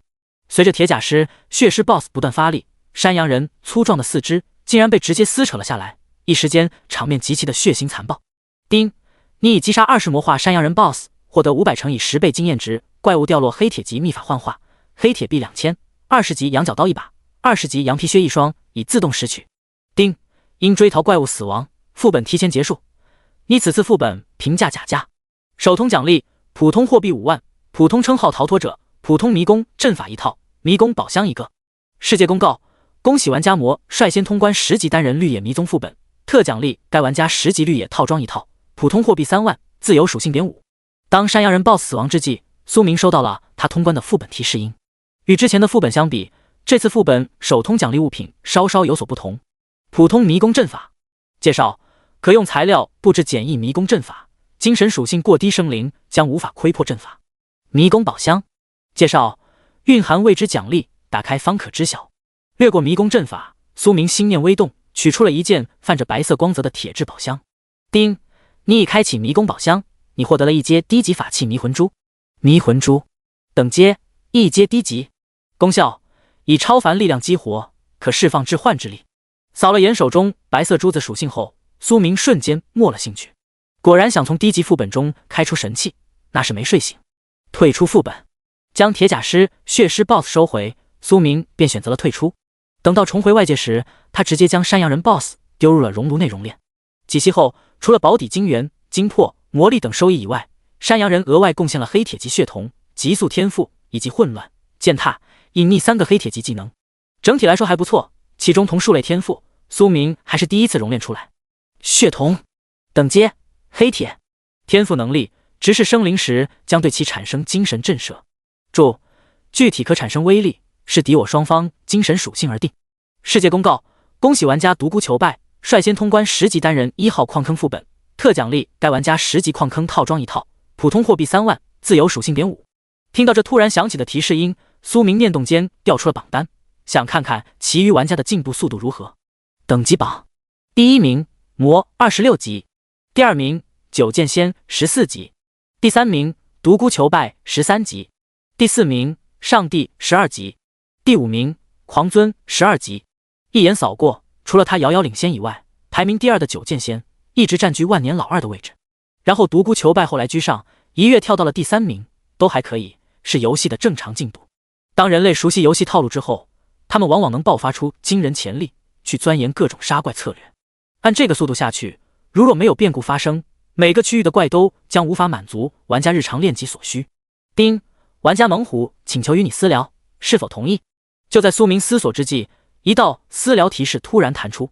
是，苏先生，你所需要的牲畜我已经调集了许多，您看什么时候接收下，我也好安排人宰杀那些牲畜送到冰库。见眼前私聊界面上弹出的信息，苏明目光微微闪烁，想了想后，他给出了一个回复。1天后这个时间。此时身处186区域内的猛虎见到信息回复内容，心中不由得松了口气。随着银河计算机收集到的游戏信息越来越多，他愈发明白一位遥遥领先玩家所代表的含义。据大数据推演，游戏公测极有可能是游戏入侵现实世界，到时候世界秩序绝对会在第一时间崩塌。在这种情况下，只有获取到的游戏信息越全面，才有可能让华国民众在不久的将来保留住希望的种子。好的，我稍后就去安排。有件事想请教下苏先生，后面现实世界是否会演变成游戏世界？怀着沉重心情问出这句话后，猛虎不由得屏住了呼吸。看到这则信息内容，苏明目光稍显深邃。我也不知晓，不过现实世界正在潜移默化地发生改变，游戏世界内的能量已然侵入现实世界之中，如果想要保留血脉的延续，你们早做准备吧。看完界面之上的信息回复，猛虎双拳紧握，脸色微微泛白。虽然银河计算机已经推算出这种可能性，可是当消息确认时，他依旧不敢去想灾难降临时的恐怖场景。第104章，游戏新功能开放。如果真的到了那个时候，不知道苏先生可否施以援手。深吸一口气，平复心情后，猛虎神色凝重地回了条信息。此时依靠在大树躯干之上的苏明轻吐了口烟圈，闭目片刻后，他给出了自己的答案。天地如囚笼，规则如枷锁，世间苦难唯有自渡。见私聊界面之上十分简短的一句话，猛虎心情无比失落。对方的答复很明确，那就是想要在未来灾劫中存活下去，不用指望任何人，只有自身强大才是希望。明白了。没有选择站在道德制高点的猛虎，十分沉重地回了3个字。收到这条回复的苏明，随手弹出手中烟头，飞掠上高空。未来之事，未来再说。在其寻找新的怪物，提升实力之际，猛虎让186区域内的心腹通过下线回归现实世界，将消息传递给了华国高层。第一时间收到信息的华国高层，看着会议室大屏上投放出来的简短对话信息，皆陷入沉默。大家怎么看？片刻后，坐于首位的1号声音略显低沉道：无大爱之心，不是合格的领导者，不适合成为领袖候选。无慈悲之心，对得起他的称号。当1号发言后，下方坐着的一众老者纷纷发表了下自身看法。不，他说的没错，世间苦难，唯有自渡，求人不如求己。我华国自古以来历经无数灾难，不一样挺了过来。眼下的灾难，即是劫，也是缘。渡过劫难，则浴火重生，真若无法度过，亦有一丝机会保星火不灭。等到所有人发表完言论，居于首位的1号神色显得极其庄严肃穆。星火计划即刻启动，大家可有反对意见？复议，复议。当所谓的星火计划全票通过后，一条条隐秘命令不断自华国中心朝全国各地传达下去。与此同时，保持低空飞行的苏明遇到了新的地图区域。丁，你发现了混乱密林，是否进入该区域？是。穿过屏障，苏明立马发现眼前环境大变。这片被称为混乱密林的区域，空气中弥漫着一股腐烂味道不说，还显得极其阴森。就在这时，下方密林之中，几杆长矛夹杂着破空声猛地袭来。见此情况，苏明单手轻挥，一道恐怖刀芒顺势斩出。刹那间，几杆长矛便被斩成2截，失去动力朝下方掉落下去。与此同时，苏明也锁定了下方几头怪物。食尸鬼，等级10级，评语：拥有一定智慧，极其残暴。还真是和岛国某些传记中记载的食尸鬼形象一样。瞥见怪物具体形象时，苏明立马想到了他曾经看过的漫画。而这时下方的几头食尸鬼在发现猎物有些棘手时，竟试图钻入地下躲避。见此情况，苏明随手将铁甲尸、血尸 BOSS 丢了下去。像这种低级怪，他都懒得动手。之所以练尸和祭炼百魂幡，他就是为了解放双手，让自己杀怪轻松点。如果什么垃圾怪都要自己动手，岂不是白瞎了祭炼时间？此刻，从低空坠落到地面的铁甲尸、血尸 BOSS 针对食尸鬼展开了屠杀。期间没有一头食尸鬼是他们的一合之敌，只要被带到，那就是一巴掌拍爆的结局。感知了下，发现混乱密林内阴气能量比之外面要浓郁不少，苏明索性将百鬼换了出来。经过他的不断祭炼，此时鬼族数量又有所壮大，从之前出入100变成了现在的200多，并且还有一头30级的恶灵之魂在魂幡小空间内祭炼着。让小恶魔统帅鬼族对混乱密林扫荡排查的同时，苏明随便找了棵大树对自身所学进行整合。其中身躯打磨和能量修行方面，以青铜魔躯、天魔大法为主，其余秘法为辅。至于技能的话，主打一个全面发展精神防御、精神攻击、气血防御、气血攻击、能量防御、能量攻击，不需要太多，只要方方面面都兼顾到就行，力求没有任何短板。在大批量合成之下，它的熔炉能量随之暴跌。不过效果也是立竿见影，面板之上综合战力开始暴涨。当苏明沉浸在身体改造的特殊感觉中时，其余区域的各国顶尖玩家那也是拼了命的在杀怪。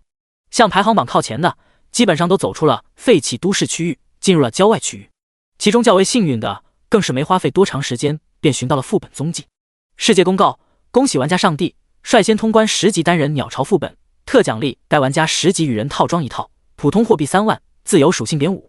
在接下来的时间里面，也不知道是因为苏明所产生的蝴蝶效应过强，还是如何，原本半天憋不出一个的世界公告，竟然接二连三的响起。诸多普通玩家对此差点自闭，这光听别人获得奖励，自己却为了一丢丢普通货币和技能书拼死拼活，那种强烈的反差令人有些崩溃。丁，转职玩家数量满足新功能解锁条件，已解锁挑战塔模式，具体功能介绍请自行查看。当苏明缓缓睁开双眸之时，一道略微有些不一样的提示音在他耳旁响起。点开个人面板栏后，他发现上面多了一个选项：挑战塔。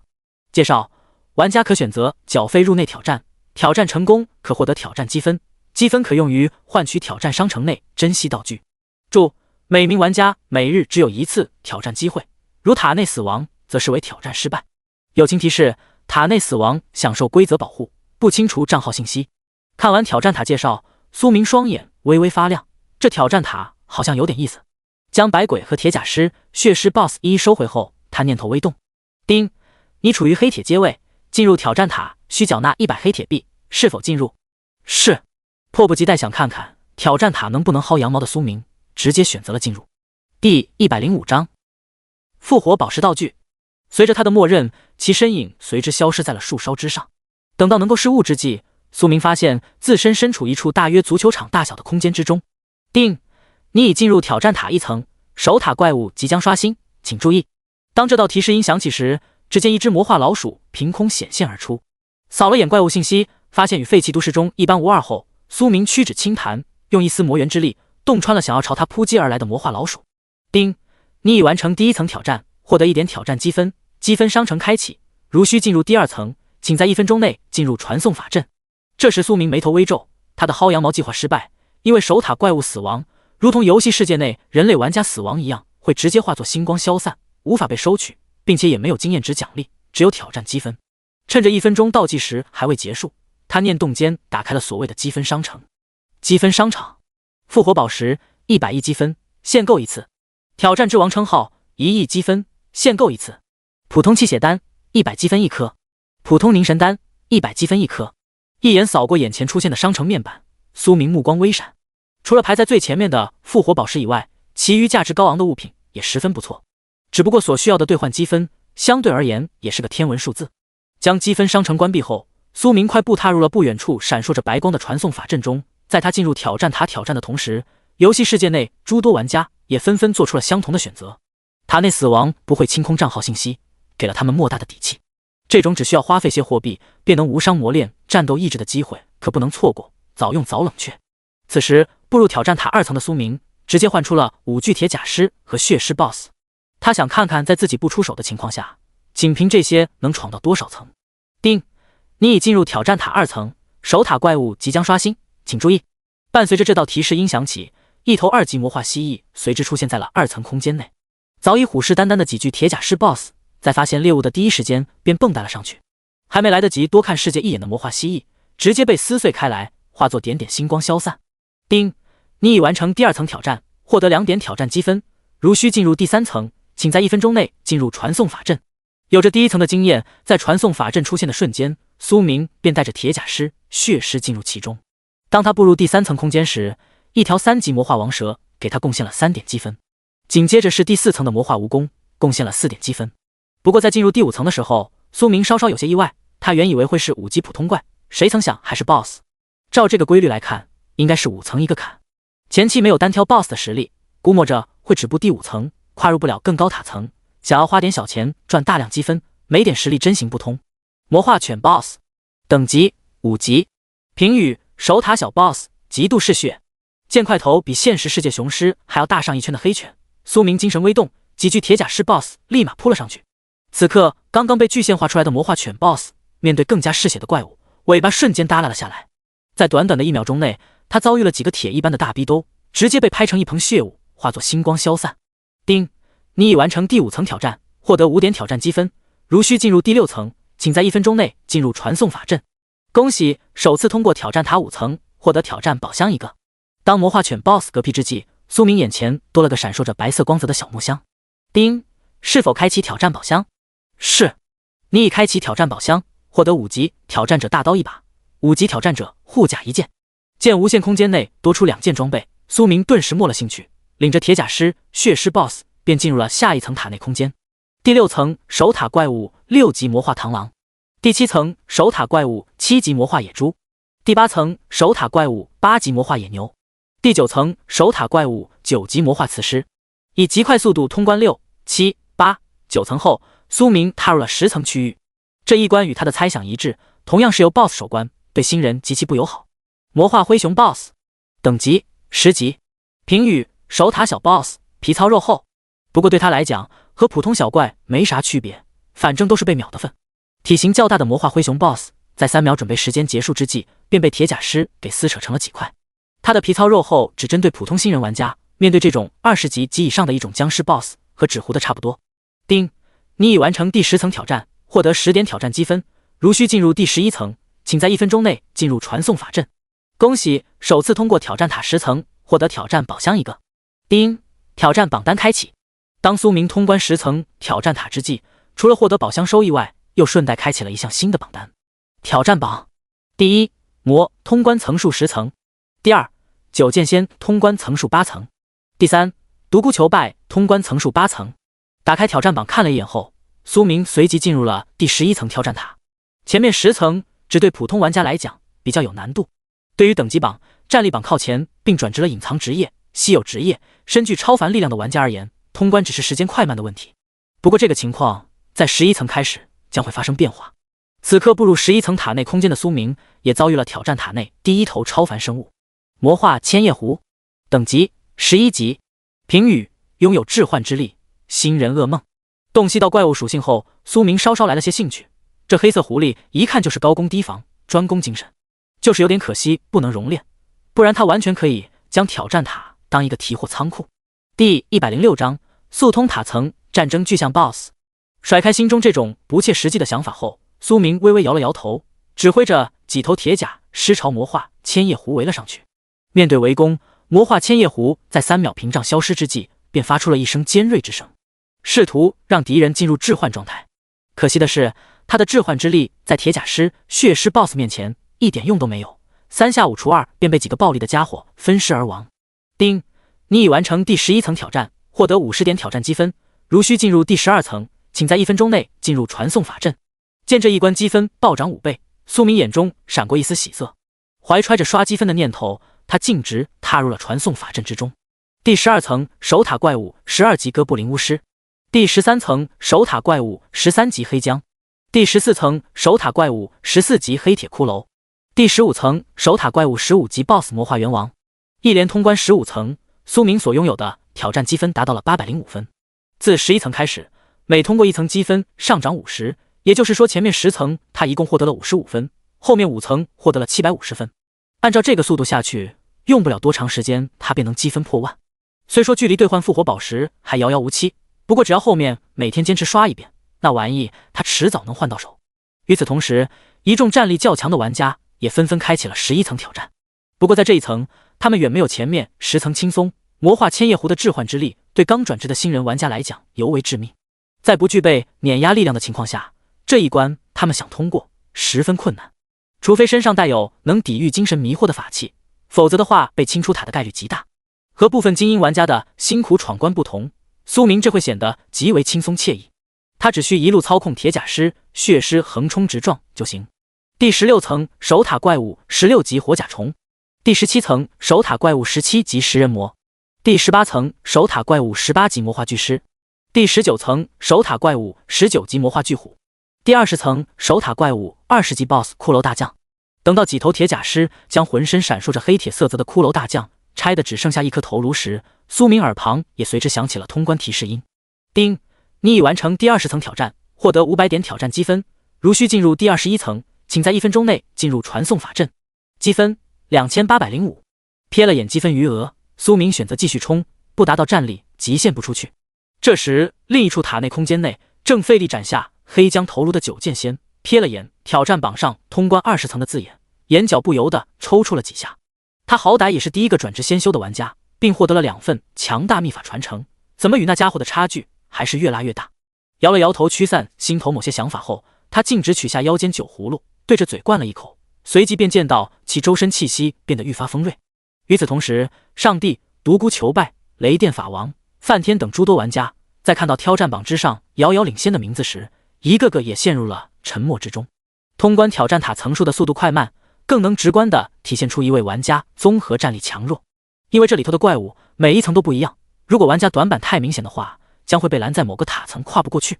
此刻跨入21层的苏明再次开启了速通模式，眼下他还没有出动百魂幡，仅靠铁甲狮、血狮 BOSS 一路横推。第21层守塔怪物21级水魔虫，第22层守塔怪物22级烈焰兽，第23层守塔怪物23级冰霜蜥蜴，第24层守塔怪物24级独角兽，第25层守塔怪物25级 BOSS 亡灵古马。在速通第21到第24层的时候，没有任何阻碍，守塔的超凡生物对于5头铁甲狮 BOSS、1头血狮 BOSS 来讲，那就是手拿把掐。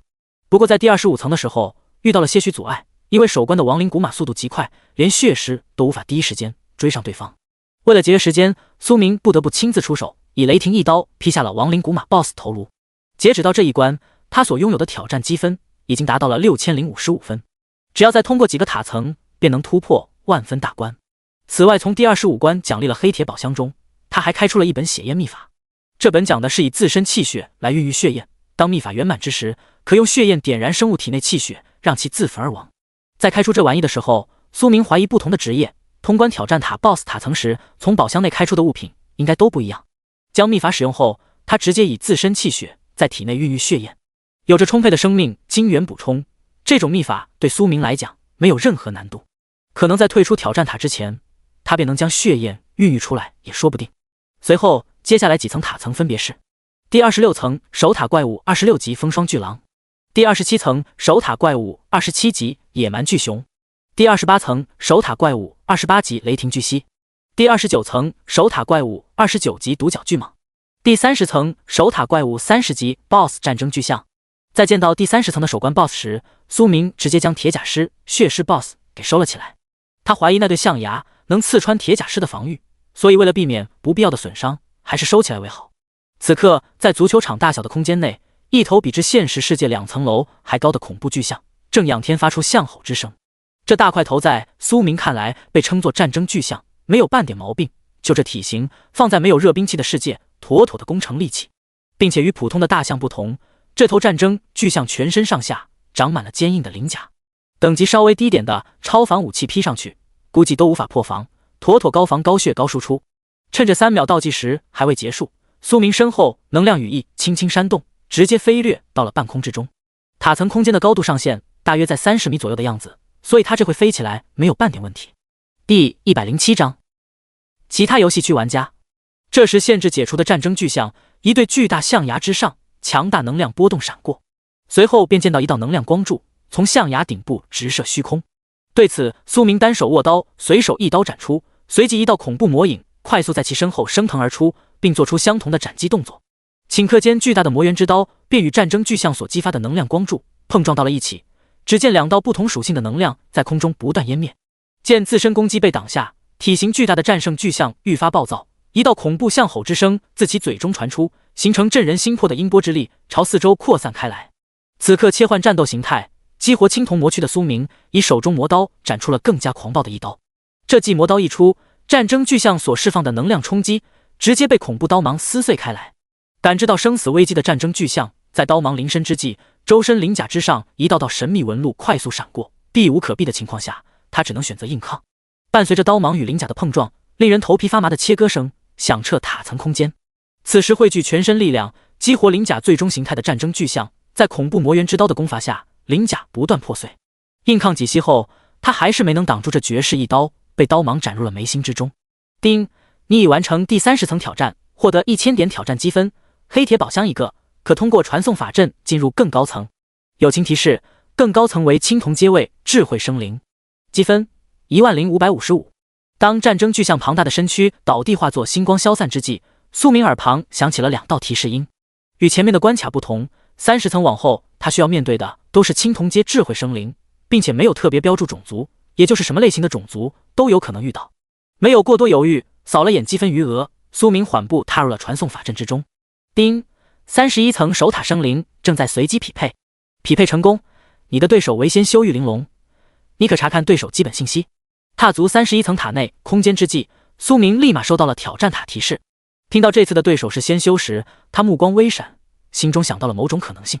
压下这些想法，他开始查看对方基本信息。玉玲珑，阶位青铜，职业先修，等级31级，所属势力玲珑阁，所属游戏区999号修真大世界。看到最后一栏信息时，苏明双眼明亮的有些吓人。真的和他心中猜想一样，挑战塔30层之后所遭遇的对手都是跨区玩家。在其思索之际，31层塔内空间被白光笼罩的区域之中，一位面带紫纱的女修正在查看闯塔者信息。魔，阶位黑铁，职业魔修，等级26级，所属势力无，所属游戏区为公测区域。魔道天骄吗？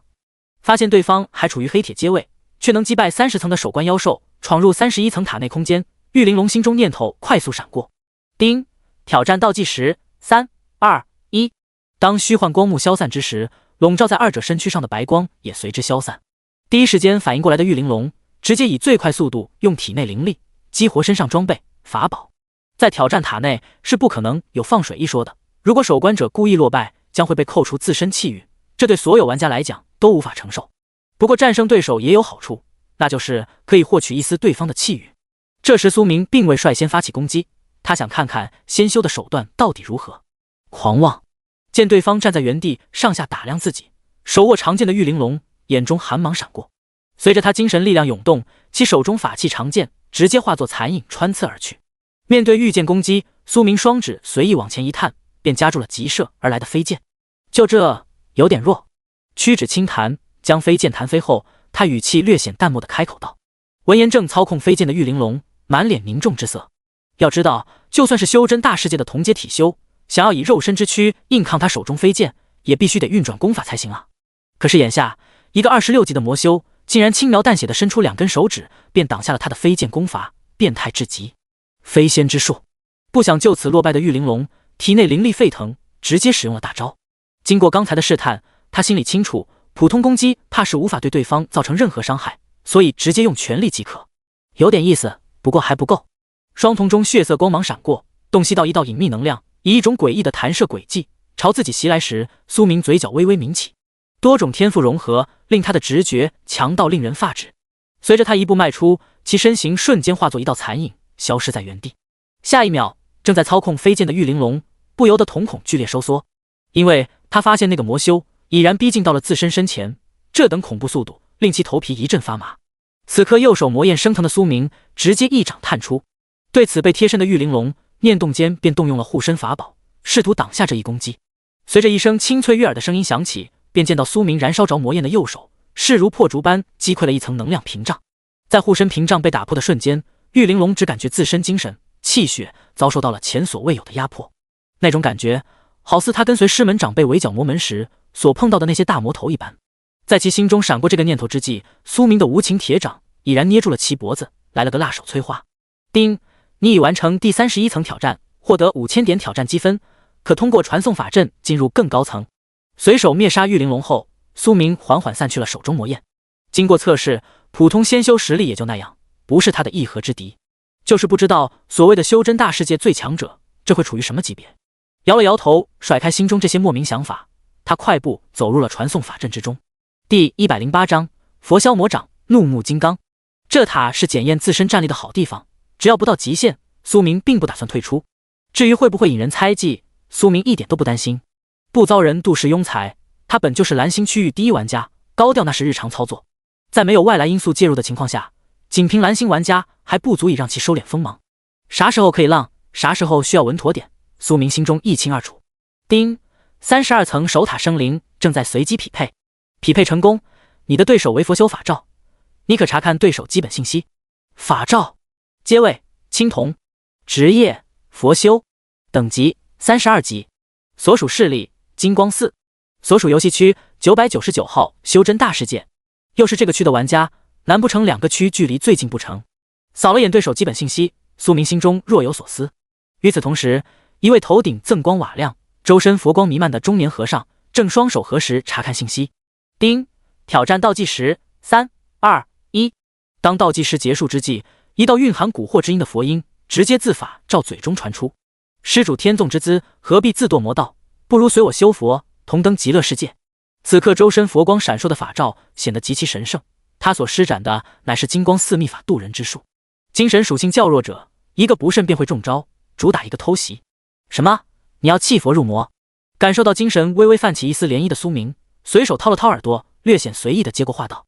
随着他的开口，恶魔低语之音直接侵入了法罩佛光领域之中。聆听到魔音的瞬间，法罩脸色瞬间大变，他发现自己心中竟然滋生了魔念。该死的小魔头，竟敢乱我心神！今日本座是要伏魔！怒目金刚。随着法罩的一声怒吼，他的身躯猛地膨胀了一圈，紧接着一道金色金刚虚影快速自其身后显化而出。怒气为影，金刚伏魔，有意思。窥见对方使用招式本质的苏明，嘴中微微夸赞了句。此刻使出怒目金刚的法罩，每一步踏出，其周身气息便随之上涨一分。以招式造型来看，他完胜31层的玉玲珑。面对步步紧逼、气势逼人的怒目金刚虚影，苏明心念微动，刹那间，一尊恐怖魔影便自他身后升腾而出。这突如其来的一幕，令脸上怒意弥漫、憋足了一口气的法照，神色不由得为之一僵。此魔他好像诛灭不了。那魔影一出现，便压制的他周身佛光退散，呈现出佛消魔掌之势。这就离谱啊！怎么搞的？好像是他越阶战一样，就算是新区，也不至于碰上这种变态吧？难不成是某些大魔头转世重修不成？发现恐怖魔气环绕自身时，法照心里头直叫苦。他自己几斤几两，心里头有数的很。寻常不成气候的小魔头，手拿把掐没啥问题。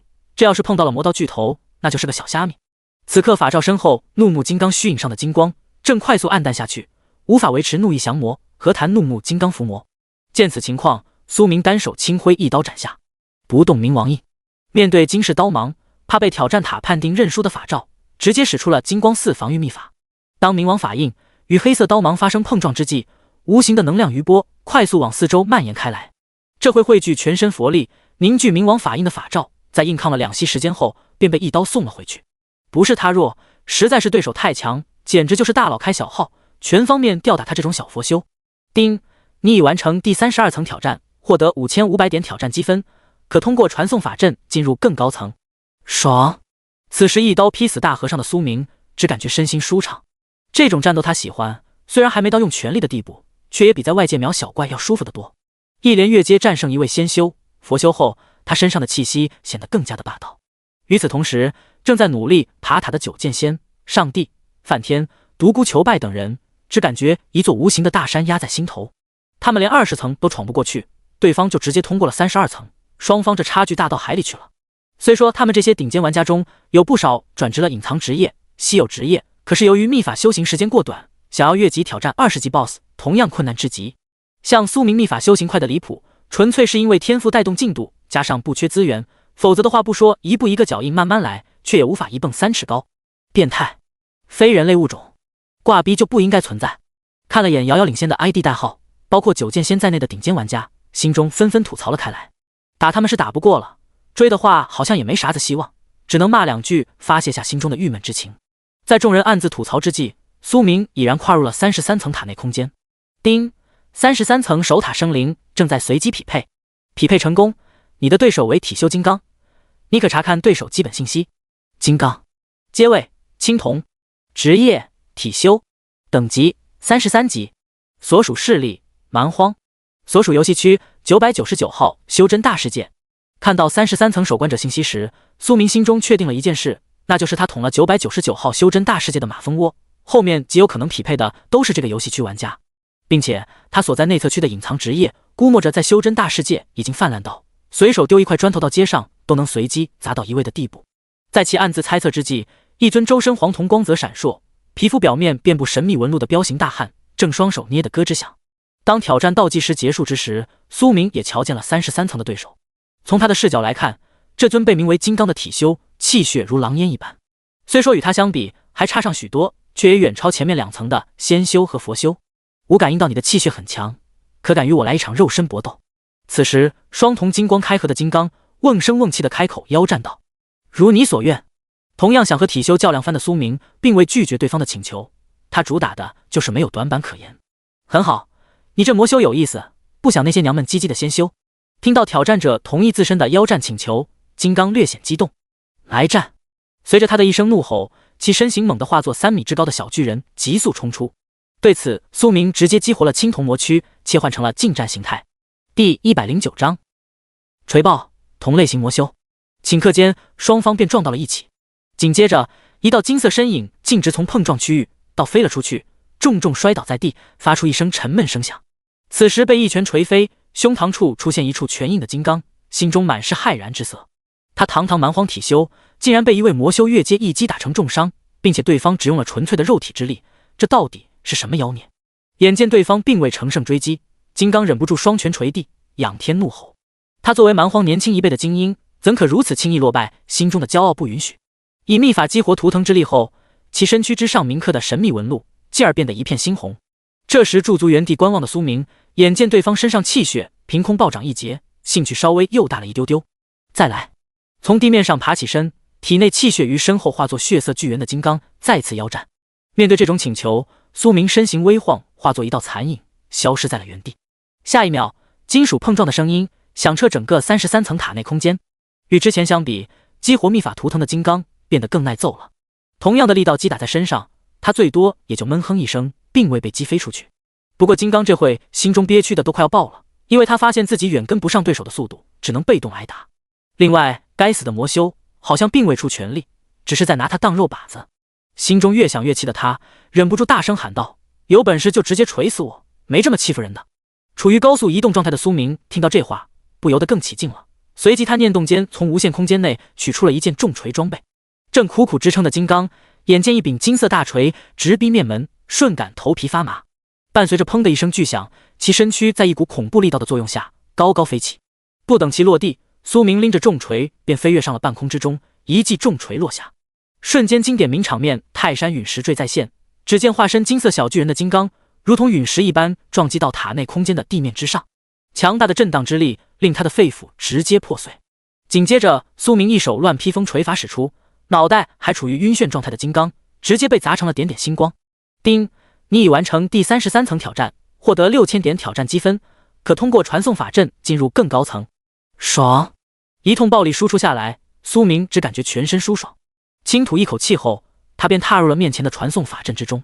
叮，34层守塔生灵正在随机匹配，匹配成功，你的对手为魔修绿袍，你可查看对手基本信息。绿袍，阶位青铜，职业魔修，等级34级，所属势力魔象宗，所属游戏区999号修真大世界。进入34层空间之时，苏明也随之获取到了这一层的对手信息。在瞧见是位魔修后，他兴趣大增。与此同时，一位眼神阴郁的绿袍老者正一脸阴沉地看着眼前光幕。26级的魔修闯到34层，不用想，肯定是在魔道方面天资纵横之辈，这令绿袍心中十分不爽。当倒计时结束之际，双方同时发现了对方的身影。没有过多废话，绿袍直接挥动手中魂幡，并唤出了3具长满黑毛的黑将，以及1具周身遍布紫色毛发的紫将。瞧见这一幕时，苏明眼神微闪，不愧是和他一样的魔修，出手就是魂幡和僵尸傀儡，就是操控的魂体拉鸡了些。当百鬼以极快的速度朝他袭击而来时，苏明嘴唇微动，发出一道恶魔低语。刹那间，恐怖的精神波动便以他为中心往外席卷开来。受绿袍操控的百鬼在触碰到这些精神波动之时，魂体不由得剧烈震荡了起来。这一变故令绿袍脸色大变，对方一道精神攻击便让百鬼止步不前，魂体濒临溃散。这实力放眼整个修真大世界年轻一辈中，也就只有一门、二教、三宗、四谷、五阁15大顶尖势力中的真传弟子才有这个底蕴吧。可是这尼玛不是个新开的普通游戏区吗？为何会出现这等变态角色？在其心中多个念头闪过之际，苏明身形微晃，直接撞穿了紫将，黑将封锁线，逼近到了绿袍身前。该死，怎么速度这么快？察觉到危险靠近，绿袍急忙甩出一团绿色火焰。对此，苏明直接用环绕魔焰的右手穿过绿色火焰，掐住了对方的脖子。这时感受到脖颈处传来一股巨大力道的绿袍直接选择了闭目等死。修真大世界最强者什么等级？此刻掐住绿袍脖子的苏明并未当场灭杀对方，反倒是问了个问题。听到声音，绿袍快速睁开了双眸，扫视了1-2秒后，他微微摇了摇头，重新闭上了眼睛。见此情况，苏明单手微微用力，手中魔焰升腾。当绿袍身影化作星光消散之际，他这才收回了手臂。通过对方刚才的精神波动，他觉得不是对方不想说，而是冥冥中有规则限制不能说。叮，你已完成第34层挑战，获得6500点挑战积分，可通过传送法阵进入更高层。驻足原地思索片刻后，苏明摇了摇头，迈步进入了通往35层的传送法阵内。与此同时，挑战塔内的与他同一批进来的蓝星玩家已经全部被踢出了塔外。其中战力最强的九剑仙，底牌进出的情况下也没能通过第20层，止步19层，然后独孤求败紧追其后，也处于19层跨不过去。至于剩下的上帝、梵天、雷电法王等顶级玩家，全部止步14层，迈不过15级 BOSS 的门槛。挑战塔5层一门槛，只要能打过地 BOSS 层，不越阶的情况下再上4层没啥问题。所以玩家基本上只会卡在 BOSS 关卡，而不是普通塔层。重新回到游戏世界的诸多玩家看着挑战榜上闪闪发亮的34层，一个个心中满是震撼之色。没有挑战塔之前，他们对于魔的战力只能靠猜，根本无法做出具体评估。第110章血遁之术，魔道天骄。而眼下有数据支撑，那就很好猜了，对方越阶打 BOSS 一点压力都没有。另外，从爬塔速度来看，不说秒通也没多长时间。这放现实世界，妥妥的人形自走核武器啊！当有关信息被玩家传回现实世界中时，各国高层立马慌了。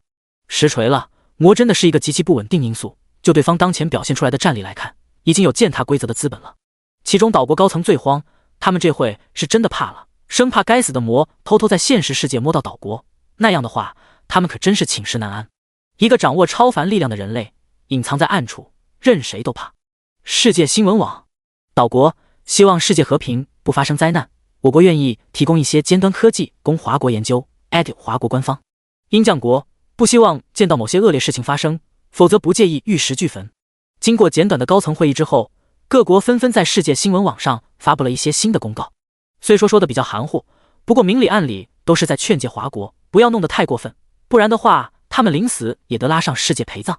面对各国的威逼利诱，华国高层相视苦笑，这事情他们根本就操控不了啊。不过为了不挑拨那些家伙的神经线，他们只能用公众号十分委婉地回了几句。在现实世界形势进一步恶化之际，游戏世界挑战塔内，苏明已经步入了35层塔内空间。丁，35层守塔生灵正在随机匹配，匹配成功，你的对手为35级 BOSS 独角蛟。发现这一层不再是修真大世界生灵的苏明，一眼便看到了不远处一条体型巨大的身影。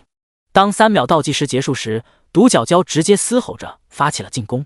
从对方眼神中，苏明看到了灵动之光，显然这货智商不低。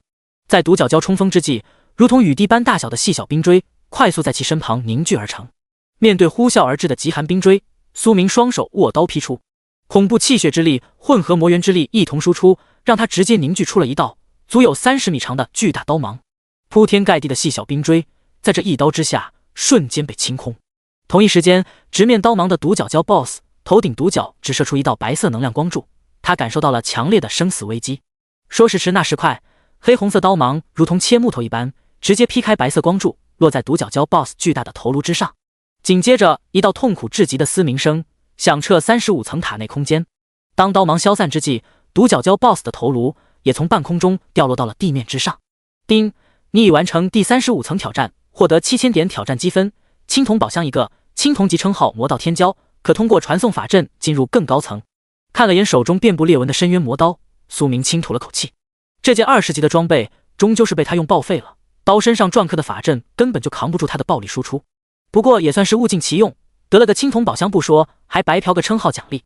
丁，你已开启青铜宝箱，你获得了青铜级秘法血遁之术，魔道天骄称号，等阶青铜级。功能介绍：佩戴后修行青铜级秘法将获得100%速度加成。注：越阶修行加成速度降低。血遁之术秘法介绍：可消耗大量气血远遁，圆满之境可顺遁百里。6。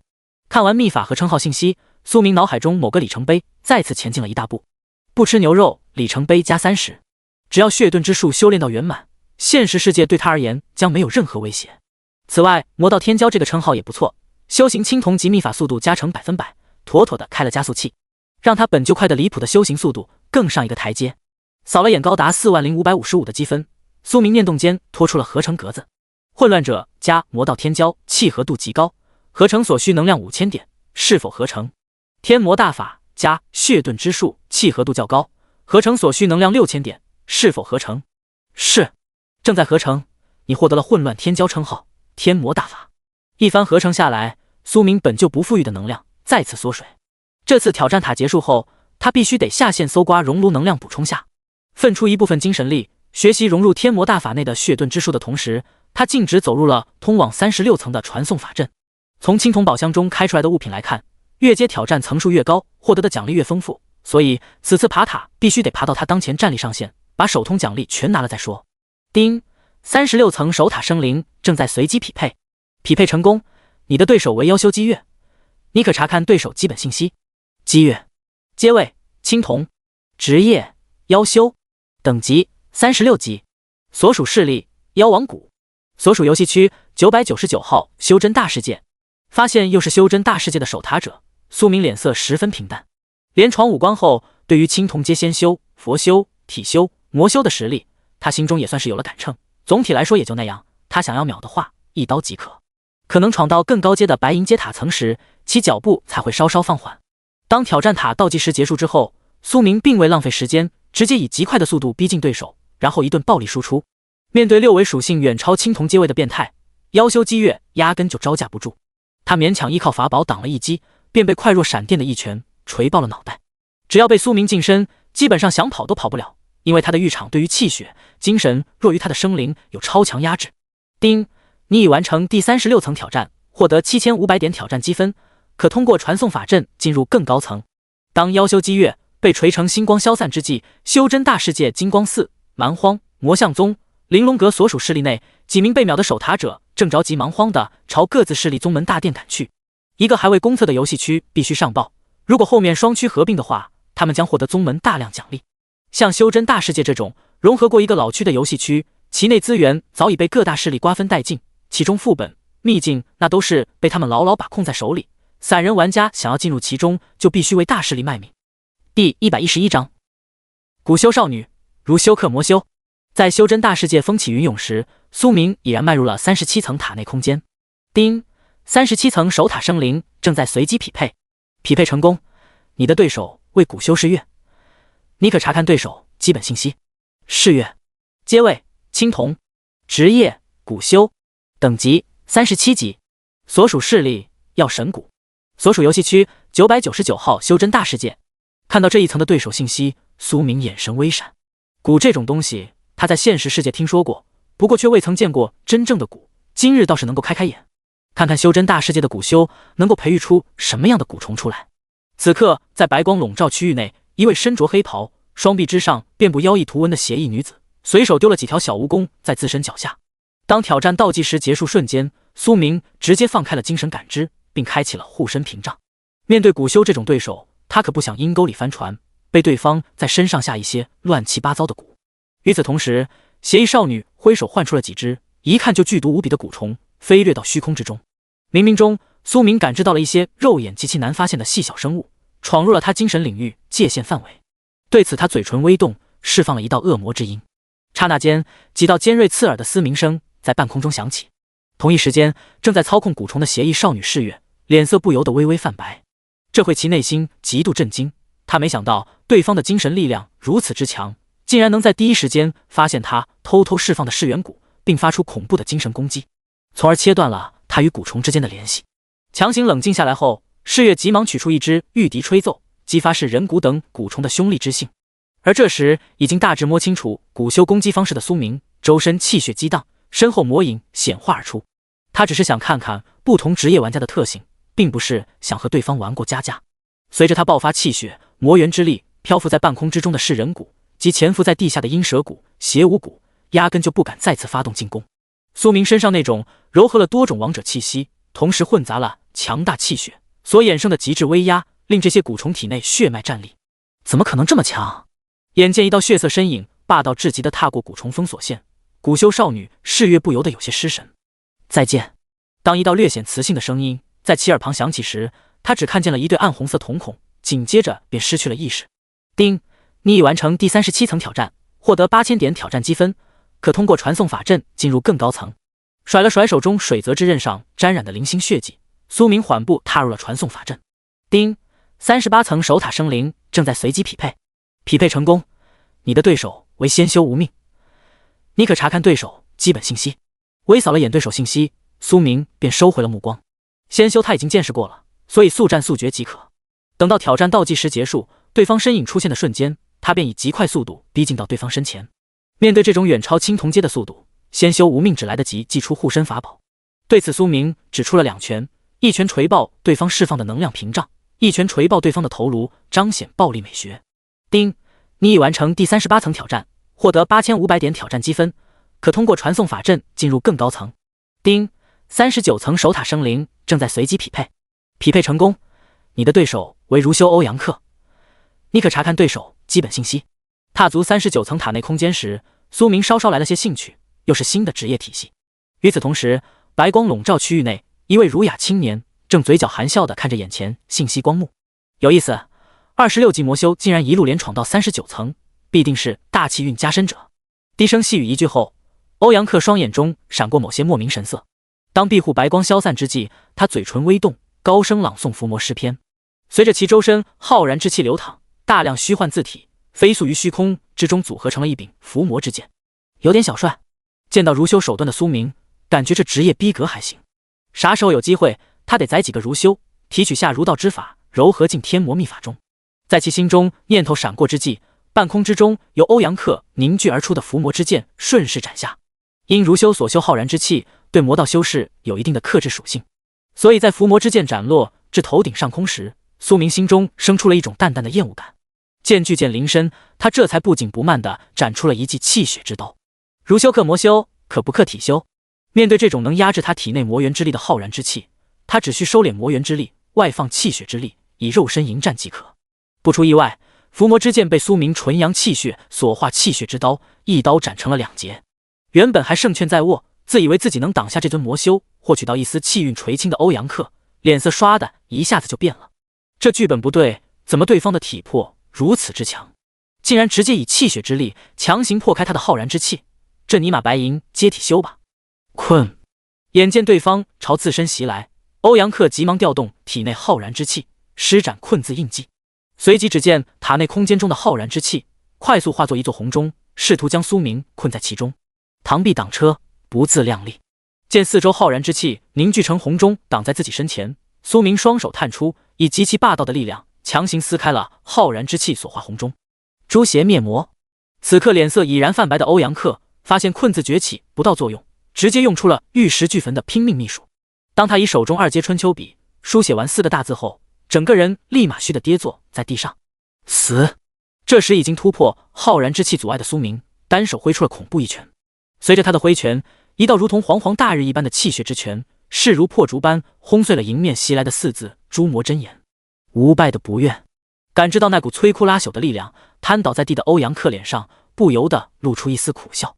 第112章游戏入侵，现实世界变故。此等绝世天骄，非他所能拦住的，就是不知晓对方极限战力到底有多强。在他心中闪过这个念头之际，苏明所轰出的气血之拳也砸在了其身躯之上。恐怖的气血之力直接点燃了欧阳克身躯，将其焚烧成点点星光，消散于塔内。丁，你已完成第39层挑战，获得9000点挑战积分，可通过传送法阵进入更高层。呼！斩灭对手后，苏明长舒了口气。如修手段还挺多，他如果真要是纯粹的魔修，想要越阶而战极其困难，只不过他不是而已。看了眼高达73555的积分，他选择继续挑战。与此同时，游戏世界中9剑仙等人那真是沉默又破防。他们原以为对方最多再闯个几层就差不多到极限了，谁曾想压根就不是。看着通关速度，一层根本就没有耗费多少时间。按照这种情况下去，等到挑战结束，魔说不定能爬到50层以上的塔层。真尼玛操蛋！正所谓没有对比就没有伤害。虽说内心之中他们已经绝了和魔比拼的想法，可是架不住每次一看榜，那股无力感便随之涌上心头。这种感觉普通玩家可能还感受不到，因为他们前面的人太多了。在众多顶尖玩家玩了命的狩猎魔化生物之际，现实世界中某些区域正在悄然发生变化。像大海深处，一丝丝黑色气息不知从何冒出，并钻入了一些大型海底生物体内，对他们的身躯进行快速改造。而陆地之上的一些深山老林中，同样有类似场景出现。同时，现实世界城市、乡村居民所喂养的家畜、宠物，性情比之以往全都要暴躁不少。第一时间侦测到不对劲的华国急忙召开了紧急会议。他们有着游戏世界的一手信息，加上研究室日夜研究魔化生物，所以很容易根据超级计算机收集到的信息推演出现实世界的生物变化。诸位，世界即将发生巨变，那些影响生物的能量正在潜移默化地融入现实世界空气之中。据银河计算机数据推算，家畜、宠物莫名发狂伤人比例正在逐步攀升。此时坐于首位的1号脸色无比凝重，那些能量对人类是否有相同的影响？当1号话音落下之际，下方某位老者沉声接过话道：对人类影响不大，暂时未发现有人类莫名发狂事件。闻言，1号微微摇了摇头道：我建议灭杀大部分生物当作食物储备，大家怎么看？这时另一名老者提出了一个建议：不可，牵一发而动全身，这个命令一下，社会秩序将会彻底乱套。老者此言一出，立马有人持反对意见。非常之时，行非常之事，眼下形势严峻，之前的那一套已经行不通了，时间不等人，必须得趁早斩灭一部分后患之忧，不然等到那些生物变成游戏世界之中的魔化生物，没有经历过游戏世界洗礼的老弱妇孺，绝对无法存活下去。我赞同，眼下必须得做出取舍，想要没有任何伤亡，那是不可能的事情，只能说择优选择。一时间，针对现实世界生物变化，华国一众高层就此展开了激烈的讨论，其中绝大部分赞同灭杀家畜、宠物，只留下一部分生物保留薪火。最终1号拍板签署了一份相关方案。当某条消息被国家电视台播报出来时，华国民众瞬间懵了。最新消息播报，在此呼吁广大民众，如家中有饲养宠物猫、狗、蛇以及牛羊等家畜生物，请尽快灭杀。据国家侦测，空气之中可加快生物魔化能量正在不断上涨中，为避免人员伤亡，请尽快将危险扼杀于摇篮之中。宠物伤人事件详细数据如下，请自行点入查看。随着这则国家公告颁发出来，部分华国民众瞬间慌了。DY 平台，不吃香菜，我就说我家的猫怎么大晚上的在床头盯着我流口水，合着是想吃我啊？镊子不能留，不吃兔兔。我的小白这么可爱，它一定不会变成那些魔化生物的。地铁判官啊，对，你就养着它，后面给它当点心吧。魔兵1号，游戏入侵开始了，我一定要成为大佬的狗腿子，为其鞠躬尽瘁，死而后已。希望大佬能看到我的一片真心。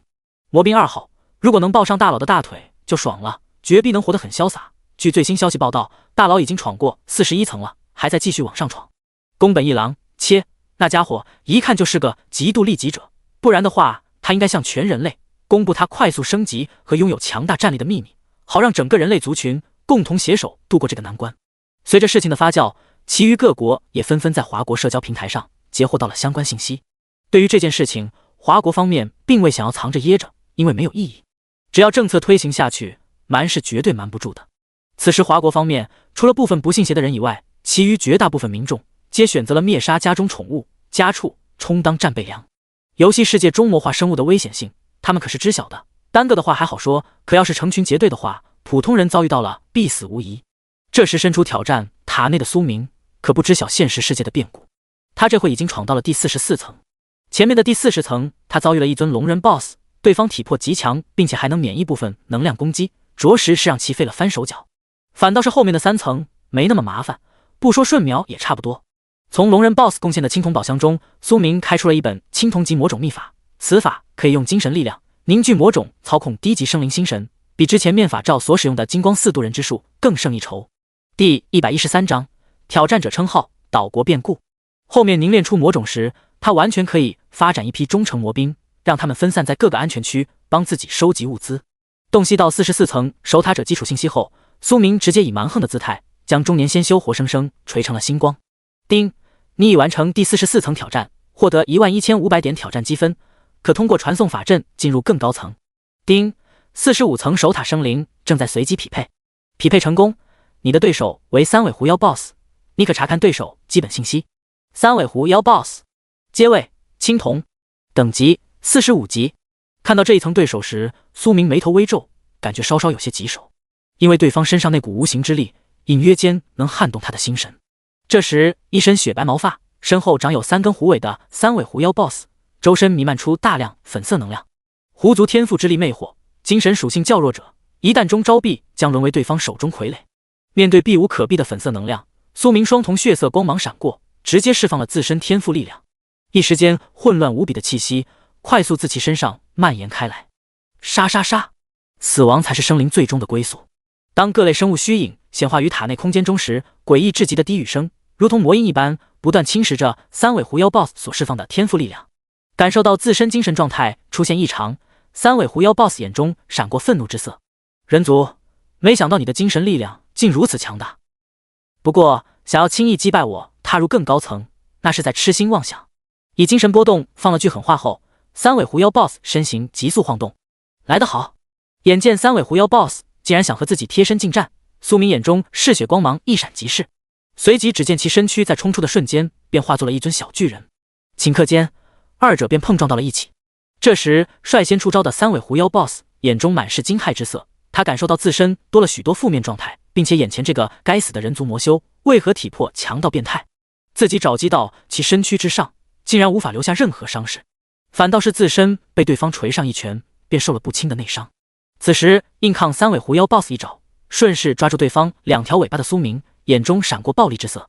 随着他手中巨力甩动，受负面状态影响，脑子稍微慢一拍的三尾狐妖 BOSS 只感觉身体腾空而起，不受控制。下一秒，巨大的声响猛地自45层塔内空间响起。你竟敢如此羞辱于我，死死死啊！被当作大摆锤来回砸地面的三眼狐妖 BOSS， 周身雪白色的毛发瞬间变得一片通红，一丝丝血色气息飞速自他身躯中溢散而出，试图钻入苏明体内。不过接下来的一幕令他有些绝望，因为那个该死的人族魔修体表出现了一层灰黑色的能量屏障，将他所使用的秘法之术给全部挡了下来，连一丝一毫都没侵入进去。死吧！这时右手魔焰，左手血焰升腾的苏明低声朝三尾狐妖 BOSS 送上了最后的祝福。随着2种能量强行侵入三尾狐妖体内，其身躯立马被点燃了开来。大约持续了1分钟左右的样子，饱受打击的三眼狐妖 BOSS 这才不甘地化作星光消散在塔内空间。丁，你已完成第45层挑战，获得12000点挑战积分，青铜宝箱1个。青铜级称号挑战者可通过传送法阵进入更高层。解除魔躯，收敛气血之力，恢复正常状态的苏明只感觉全身心的舒爽。丁，你已开启青铜宝箱，你获得了青铜级秘法魔瞳。挑战者称号，等阶青铜级。功能介绍：佩戴后，已闯过塔层将拥有一件闯塔特权。注：仅限50层及以下塔层。魔瞳秘法介绍：可凝练魔瞳，窥视生灵念头。注：精神属性相差越大，效果越好。将宝箱开启，查看了下新鲜出炉的秘法和称号功能后，苏明眼神发亮。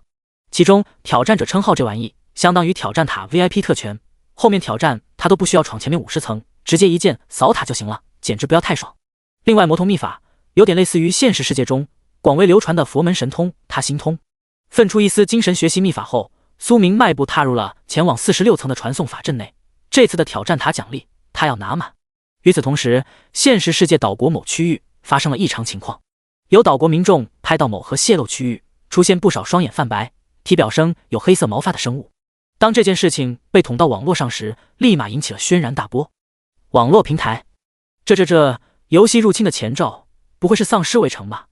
别乱扯犊子，依我看应该是核辐射的力量，让那些生物受到魔化的速度加快，并且过程中发生了特殊的异变现象。卧槽，真该死啊！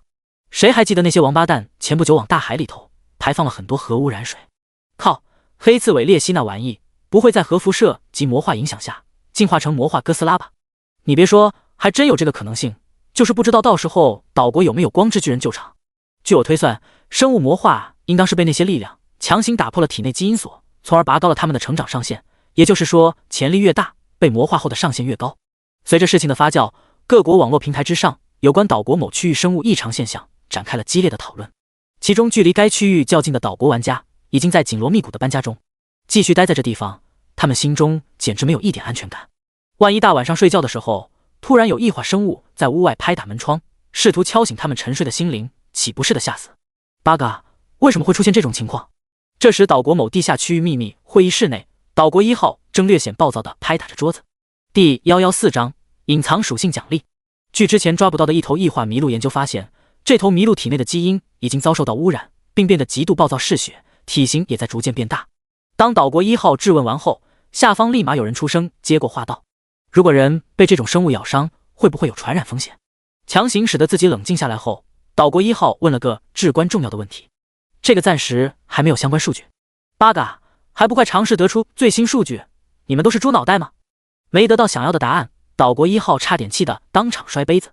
嗨，与这回岛国民众的恐慌相比，其余各国民众这回状态还稍微好点，毕竟这刀还没砍到他们头上。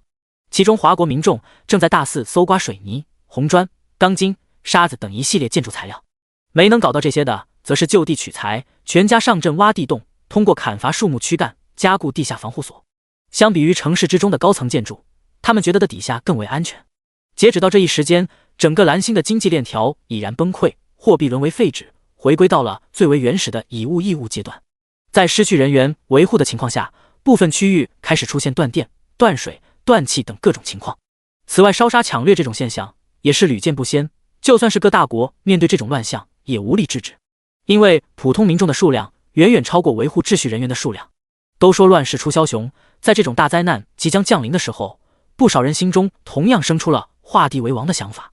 此刻身处挑战塔内破5关、斩6将一路速通到50层的苏明，俨然不会想到现实世界的变化速度快得离谱。他这会正在查看这一层守关者信息。铜甲师 BOSS， 阶位青铜，等级50级。评语：拥有一定自我灵智的铜甲师，防御极强，速度极快。吼！当庇护白光消散之际，体型威武的铜甲师 BOSS 仰天发出了一声令人气血震荡的恐怖咆哮之音。聆听到这声音的苏明，脑海中竟生出了一丝疯狂杀戮的暴力之念。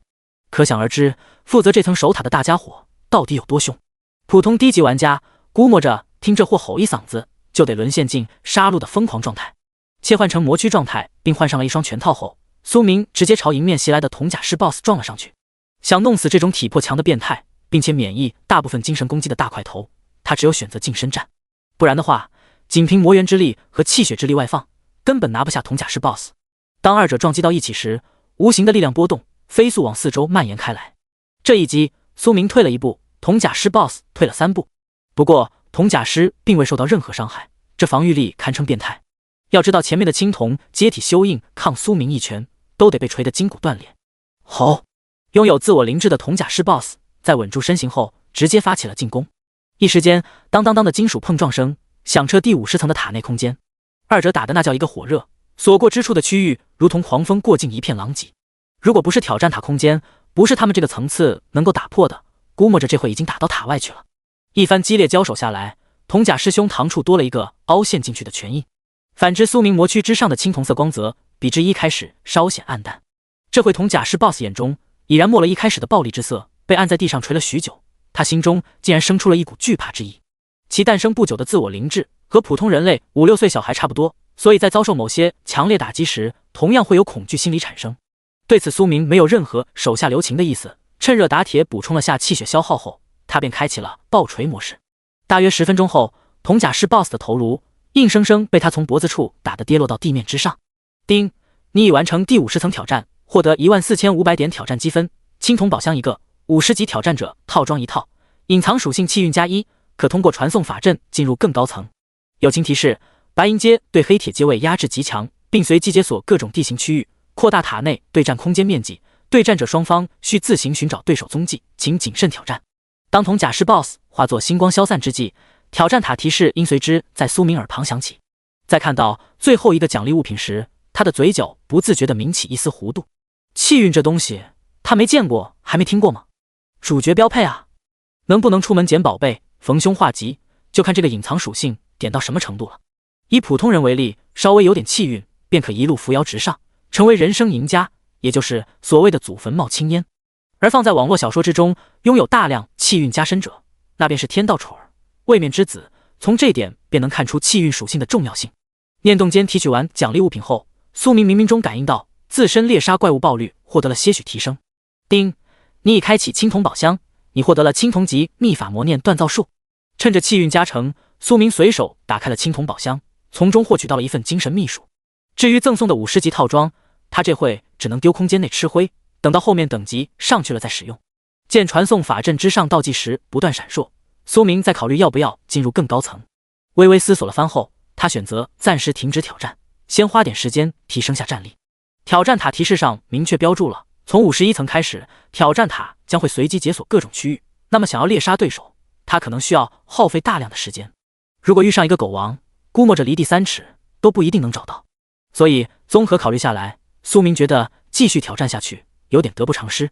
有这时间，他完全能把自身战力再往上拔高一个台阶，等到拥有碾压战力的时候再来速通。只要卡好等级，他觉得问题不大，到时候越阶的奖励应该不会少多少。想到这点，苏明心念微动，选择了退出挑战。叮，你已选择退出挑战塔，当前挑战记录保留，下次挑战你可选择从头开始，亦或者从51层开始挑战。第115章，大量亡灵生物。伴随着一道白光闪过，苏明的身影随之消失在了第50层塔内空间。等到再次出现时，他已经回到了外界密林树梢之上。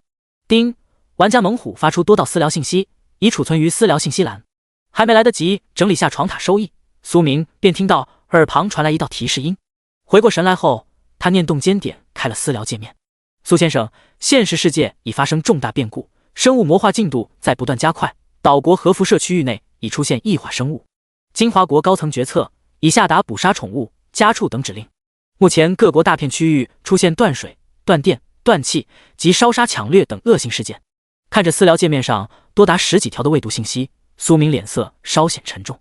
游戏入侵的速度远比他想象的更快，按照这个速度下去，可能用不了多久便会出现全面入侵的情况。好在内测还未运行到可携带热武器上线的时候，所以还有时间给他提升实力。给猛虎回了句信息后，苏明直接取出百魂幡，命令小恶魔统帅百鬼屠戮密林区域。与此同时，正处于废弃都市内的猛虎在看到私聊界面栏的信息回复时，脸色变得无比凝重。这条消息包含的信息很多，他必须尽快将消息传回现实世界。在苏明大肆屠戮游戏怪物之际，现实世界岛国附近海域已然出现了魔化畸形海洋生物袭击人类事件。当库斯哥斯拉的缩小版魔化黑刺尾鬣蜥疯狂攻击岛国民众的视频被某些人传播到网络上时，一时间整个世界的恐慌氛围瞬间加剧。还未完全陷入瘫痪的网络社交平台上，各国网友不断在上面发言，想要以此宣泄心中的恐惧。法克，该死的岛国人，他们是世界的罪人。因果循环，报应不爽，该来的总是会来的。神明终将降临，届时他们将清洗这个肮脏堕落的世界，建立新的文明。滚你大爷的，第一个死的就是你这种屌毛。还有机会，只要在游戏世界获得力量，我们有望度过劫难，成为新纪元的开创者。面对铺天盖地的怪物伤人事件视频，许多精神状态本就比较敏感的普通民众已然陷入疯狂。后面不等游戏入侵完全降临，便会有一部分人类死于资源争斗之中。随着时间的快速流逝，身处游戏世界内的苏明已经离开了密林区域，前往另外的游戏区。经过一番扫荡，加上一处15级副本，他的个人等级已经提升到了27级。现实世界的变故令他心中也生出了一些紧迫感。通过安全区传送进入410区域后，他都没把时间浪费在岛国玩家身上，而是直接冲出安全区赶往郊外区域。大约飞行了10来分钟左右，苏明停在了一片较为荒凉的区域上空。俯视望去，他只见密密麻麻的骷髅正漫无目的的在下方区域游荡着。骷髅狗，等级5，评语：受死亡力量影响，从而转化为亡灵生物。骷髅兵，等级6。见下方灵魂之火闪耀，苏明双瞳闪过一丝兴奋之色。随着他手中百魂幡挥动，数百鬼族立马从魂幡小空间内冲了出来。杀！朝百鬼下达杀戮指令后，苏明一并将铁甲师、血尸 BOSS 丢入了下方战场。丁，你已击杀5级骷髅兵，获得5点经验值，怪物掉落普通货币30枚，已自动拾取。这时遭遇到突然袭击的骷髅生物也发起了反击，不过他们微弱的精神攻击对于百鬼和铁甲师、血尸 BOSS 并未起到任何作用。其中5具铁甲师和血尸 BOSS 这会如同虎入羊群，嘎嘎乱杀。以他们的强横身躯，只需要沿着一条线直接冲撞即可，一路上压根没有死亡生物能够扛得住他们的撞击之力。至于数百鬼族狩猎这些低级亡灵生物，同样轻而易举。亡灵生物的灵魂之火对鬼物来讲那就是大补之物。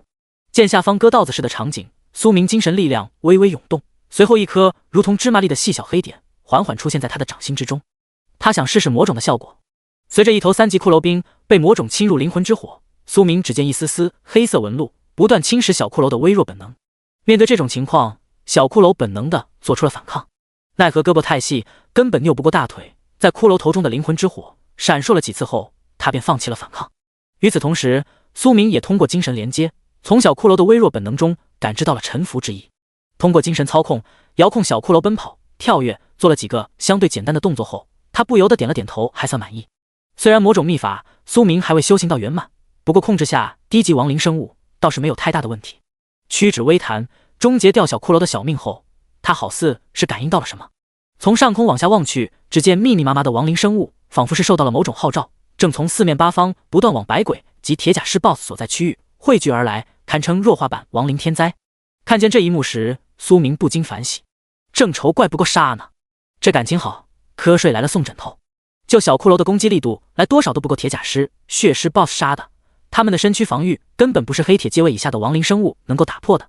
为了加快升级进度，每当亡灵骷髅的汇聚到一定数量时，苏明便会展出一记刀芒，清空一片区域。丁，你屠戮亡灵生物过多，触发25级隐藏团队副本亡灵地宫。当大批量的亡灵骷髅死亡之际，苏明的个人等级直接升到了28级，同时他还触发了本区域的隐藏副本。见下方区域一道灰色光芒升腾而起，其眼中金光爆闪。第116章亡灵比蒙幽灵护卫。25级的团队副本可以说是苏明进入游戏世界以来见过的最高级别副本，这要是通关，绝对能让他将自身个人等级提升到30级或者更高。亡灵地宫团队副本，等级要求25级，最多组队人数50人，可选模式困难。注：该副本为隐藏副本，通关后将进入1月冷却状态。降落身形，伸手触碰灰色屏障的瞬间，苏明便获取到了副本信息。在看见最多组队人数50人的时候，他觉得这亡灵地宫简直不要太爽。丁，请为你的队伍命名。天魔小队。丁，你满足副本等级要求，是否进入亡灵地宫隐藏团队副本？友情提示：一人进入该副本风险系数极高，请谨慎选择。见副本提示弹出，苏明将百鬼重新收入了百魂幡小空间内，外面零散的骷髅生物，等他通关亡灵的宫再出来扫尾即可。现在的话，还是先刷副本比较要紧。随着他的确认，一道灰蒙蒙的灰色光芒直接席卷着其身躯，消失在了原地，只剩下外界一些只有微弱本能的骷髅生物继续在四周游荡。丁，你已进入隐藏团队副本亡灵地宫，该副本通关要求：摧毁地宫中央亡灵祭坛，即视为通关成功。注：首次摧毁祭坛将获得神秘奖励，用时越短，通关评价越高。当苏明出现在一座庞大的地下建筑内时，副本提示音缓缓在其耳旁响起。听到有神秘奖励，他立马来了兴趣。搞得这么神神秘秘，一看就是好东西。就在这时，亡灵的宫内传出马蹄践踏地面的声响。顺着声音望去，苏明只见几十头骑着亡灵古马的骷髅骑兵正从地宫大门处快速冲出。亡灵骑士，等级25。评语：沾染死亡之力的骑士，冲锋极强。无形中，苏明外放的精神力量感受到了亡灵骑士身上传来的恐怖杀意。与外面的小骷髅相比，这些25级的亡灵骑士已经拥有了一些自我意识，虽然还不完整，却也脱离了垃圾亡灵生物的界限。当50尊亡灵骑士发起冲锋之际，一尊虚幻的亡灵虚影缓缓在骑士小队身后显化而出。面对这种列阵冲撞，苏明念动间切换为魔躯状态，1对50，优势在他。随着奇异拳轰出，组成阵队亡灵骑士小队直接被挡下了冲锋之势。最前方的几个亡灵骑士更是被强大的气血之力打得倒飞出去，脑海中的灵魂之火急速衰弱。下一秒便见到苏明的身影冲入了亡灵骑士小队之中，开启无双割草模式。他连挑战塔内50层青铜阶铜甲士 BOSS 都能按在地上锤，更别说这些25级的亡灵骑士了。没过多时，所有的亡灵骑士便化作材料，躺在无限空间内，静等后续焚尸服务。丁，你已击杀25级亡灵骑士 X50，获得750×50点经验值。怪物掉落25级亡灵大刀，25级亡灵护甲已自动拾取。爽！眼见经验暴涨一截，只差一小格便能再次升级，苏明只感觉心情极度舒爽。这可比在外面苦哈哈的刷小怪要舒服得多。不仅爆的物品品质较高，连带经验那也是一个顶数170级小怪。保持魔躯形态，他迈步踏入了亡灵地宫大门。这副本需要普通玩家50人组队，显然没那么简单。第一波只不过是开胃菜罢了，后面绝对有大货，并且有可能还不止一个。随着苏明的行进，他快速通过地宫长廊，进入了一处偌大的地下宫殿。亡灵比蒙 BOSS， 等级30级。评语：幼年比蒙巨兽死亡后受死亡力量影响转而成的亡灵生物。幽灵护卫，等级30级。评语：幽灵生物，免疫物理攻击，可隐匿于生物影子之中进行袭击。在踏入地下宫殿之际，苏明立马发现了这第二关卡的怪物。看清怪物信息时，他眼角微微抽了抽。一头亡灵比蒙 BOSS 加上4头30级幽灵护卫，除非是50位稀有职业玩家进来，不然普通职业玩家过来就是送。就幽灵护卫可以隐匿于生物影子之中发起袭击的手段，普通玩家就无解。这时，地下宫殿之中，从沉睡中醒来的亡灵比蒙 BOSS 发出了无声的灵魂咆哮。受他的驱使，4尊幽灵护卫身形微晃，消失在了黑暗之中。此刻精神外放，形成精神领域的苏明察觉到4团阴影试图穿过他的精神屏障，钻入自身影子之中。对此，他念动间操控精神力量，化作4道长鞭，朝化身4团阴影的幽灵护卫甩了过去。顷刻间，惨烈哀嚎声在其精神层面响起。遭受精神之力鞭打的幽灵护卫直接从影子状态退了出来，并发出阵阵哀嚎。他们能免疫物理攻击，却无法免疫强大的精神力量。一直在不远处观望的亡灵比蒙 BOSS 见此，直接迈开巨大的骷髅脚。眼见大家伙袭来，苏明身后能量之翼微微煽动，躲过亡灵比蒙 BOSS 一爪，并快速飞掠至对方的肩膀处。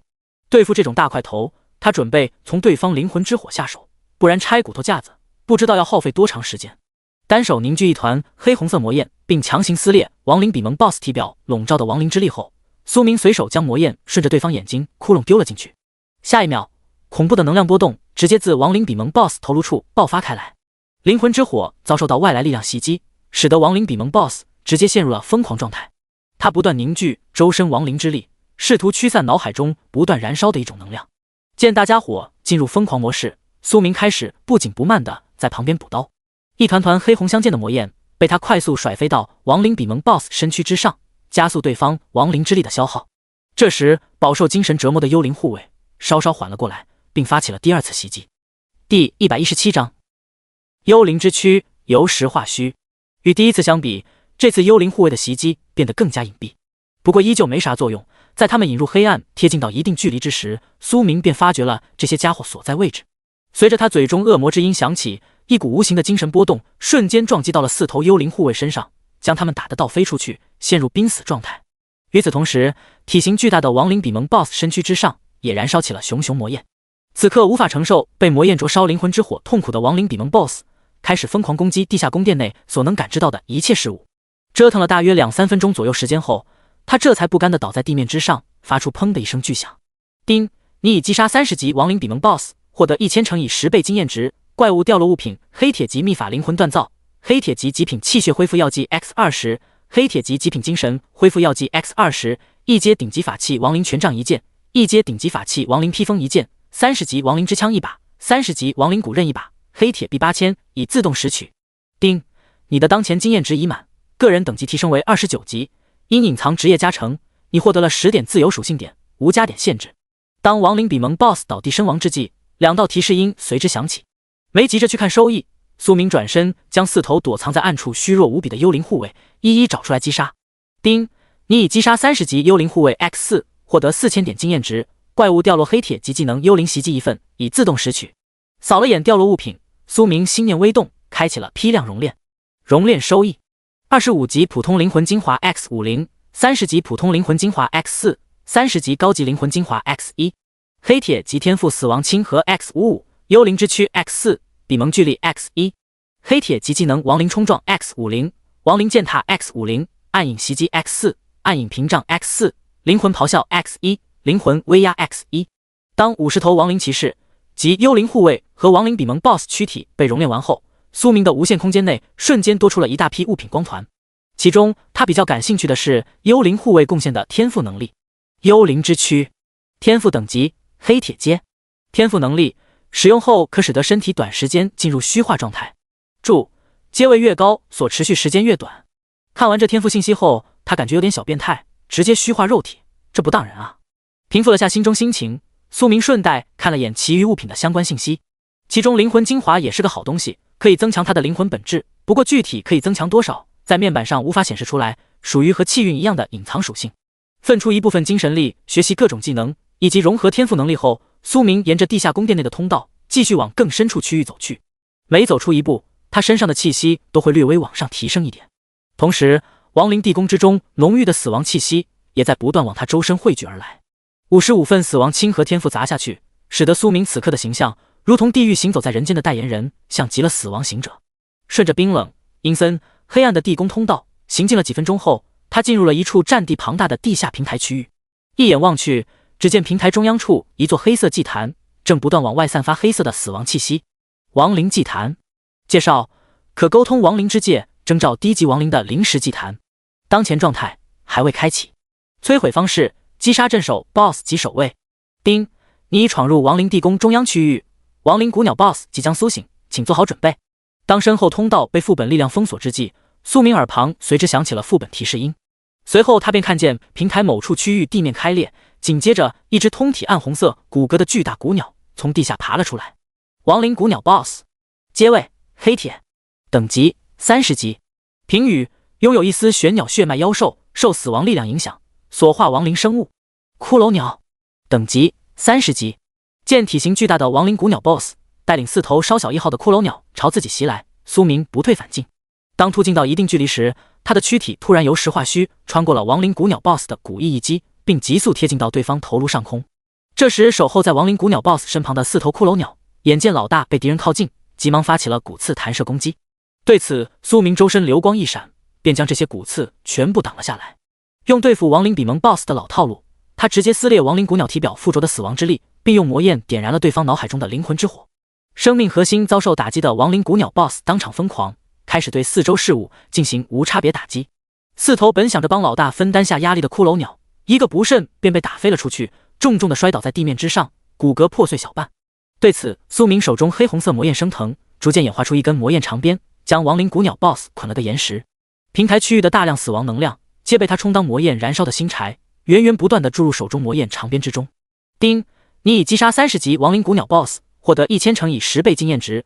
怪物掉落物品黑铁级秘法火骨锻造，一阶顶级法器火灵珠一件，黑铁币9000，已自动拾取。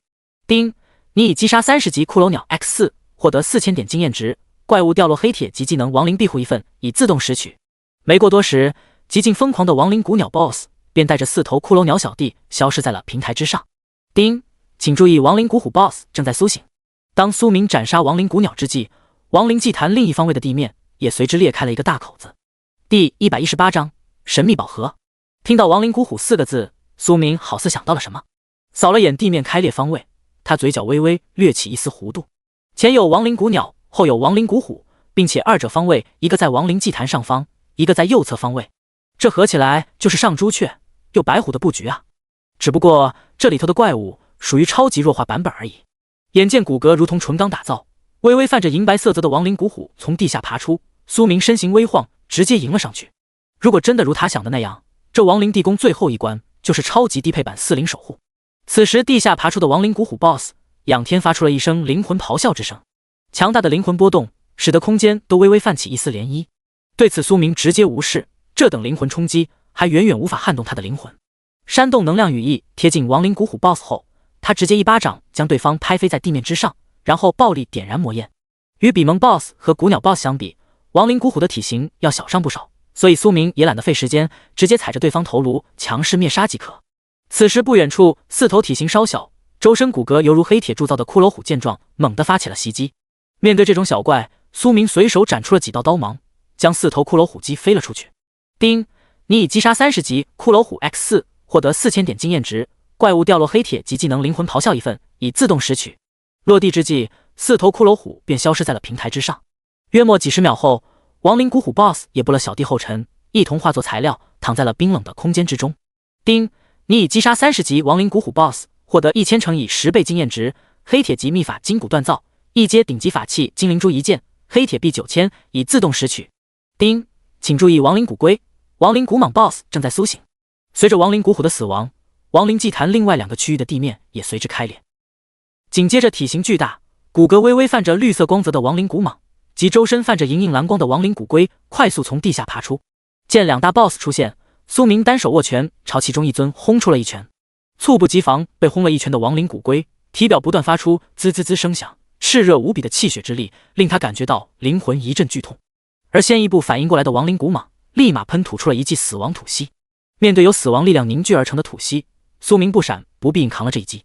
这种程度的死亡力量，对死亡亲和点到一定程度的他来讲，就如同清风拂面。紧接着，苏明身形微晃，快速突破亡灵古蟒封锁，闪烁到了他的尾巴部位。下一秒，打地鼠游戏正式上线。只见被巨力甩成一条直线的亡灵古蟒，如同一根长鞭，不断朝行动速度较为缓慢但防御偏强的亡灵古龟砸去。在此期间，亡灵古蟒 BOSS 不是没有试图做出反抗，奈何他所使出的招式对苏明压根就起不到一点效果。不管是灵魂咆哮还是能量绞杀，统统没用。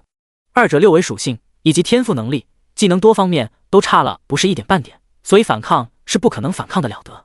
以魔焰点燃亡灵古蟒 BOSS 躯体，将对方化作一根巨型火焰长鞭后，苏明双手环抱古蟒尾骨，来了一圈横扫。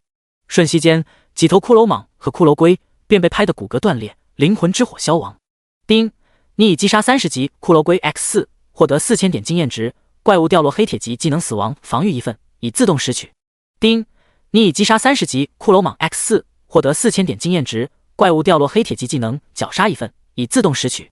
见小怪死亡，苏明趁热打铁，3下5除2便解决了2头 BOSS。丁，你已击杀30级亡灵骨蟒 BOSS， 获得1000乘以10倍经验值，黑铁级秘法木骨锻造，一阶顶级法器木灵珠一件，黑铁币9000，以自动拾取。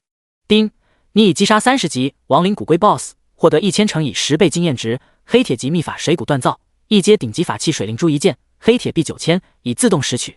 丁，你的当前经验值已满，个人等级提升为30级，因隐藏职业加成，你获得了10点自由属性点，无加点限制。丁，因你当前等级已达到黑铁阶级线，特颁布后续进阶任务，通关挑战塔30层。经检测，你已完成挑战塔30层挑战，进阶任务自动完成，30级经验满后可直接进阶。丁，4大镇守 BOSS 已经死亡，请尽快摧毁亡灵祭坛。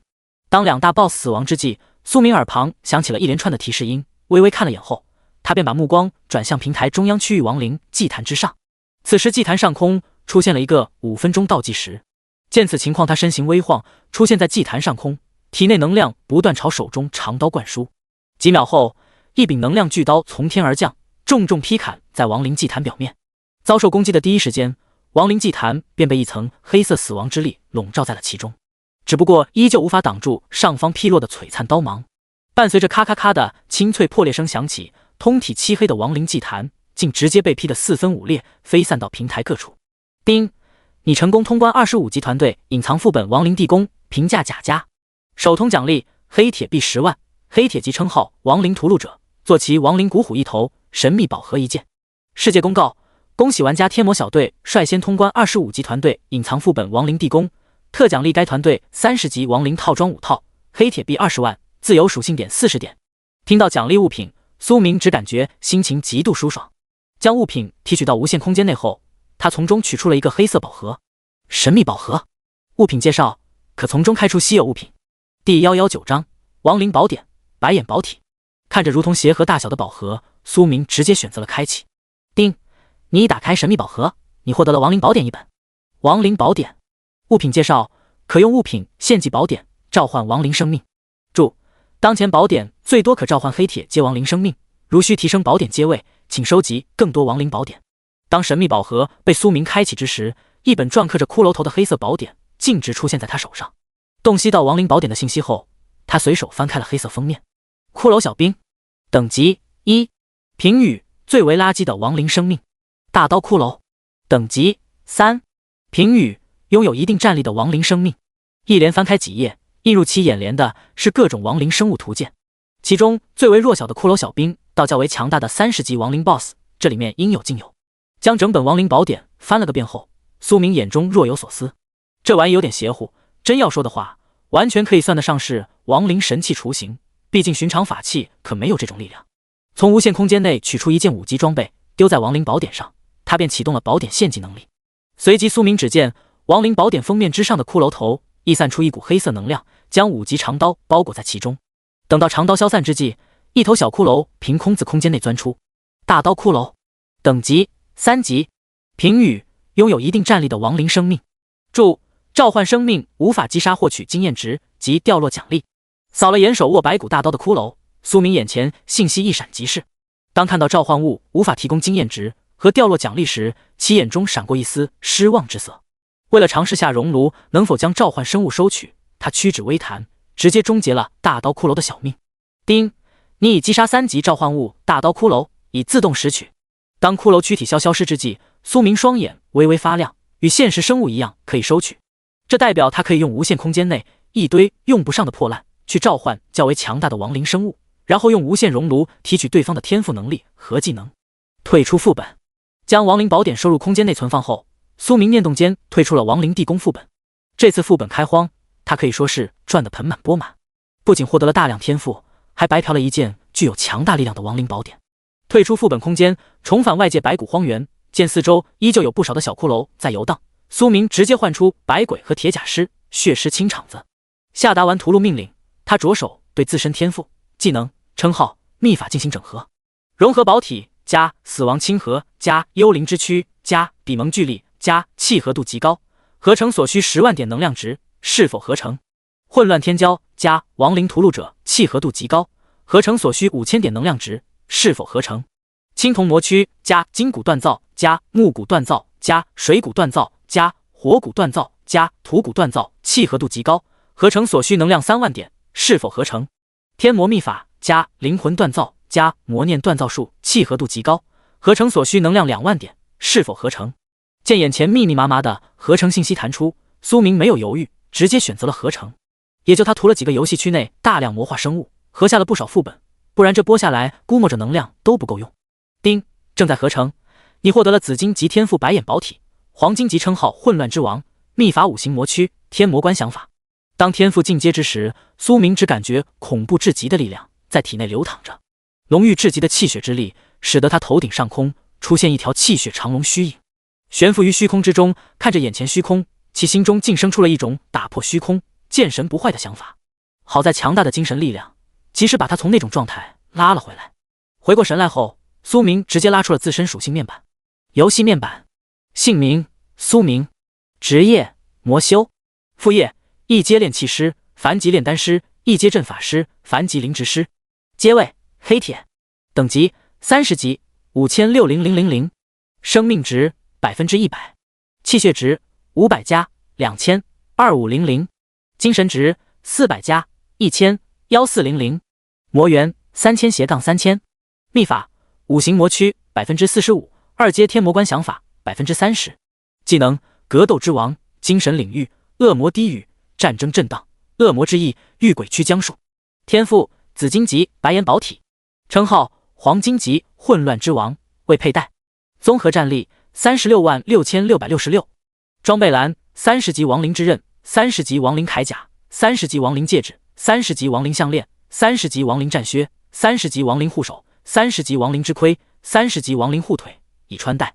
法宝二阶高级魔器百魂幡，一阶低级魔器储物袋，一阶高级法器明月珠。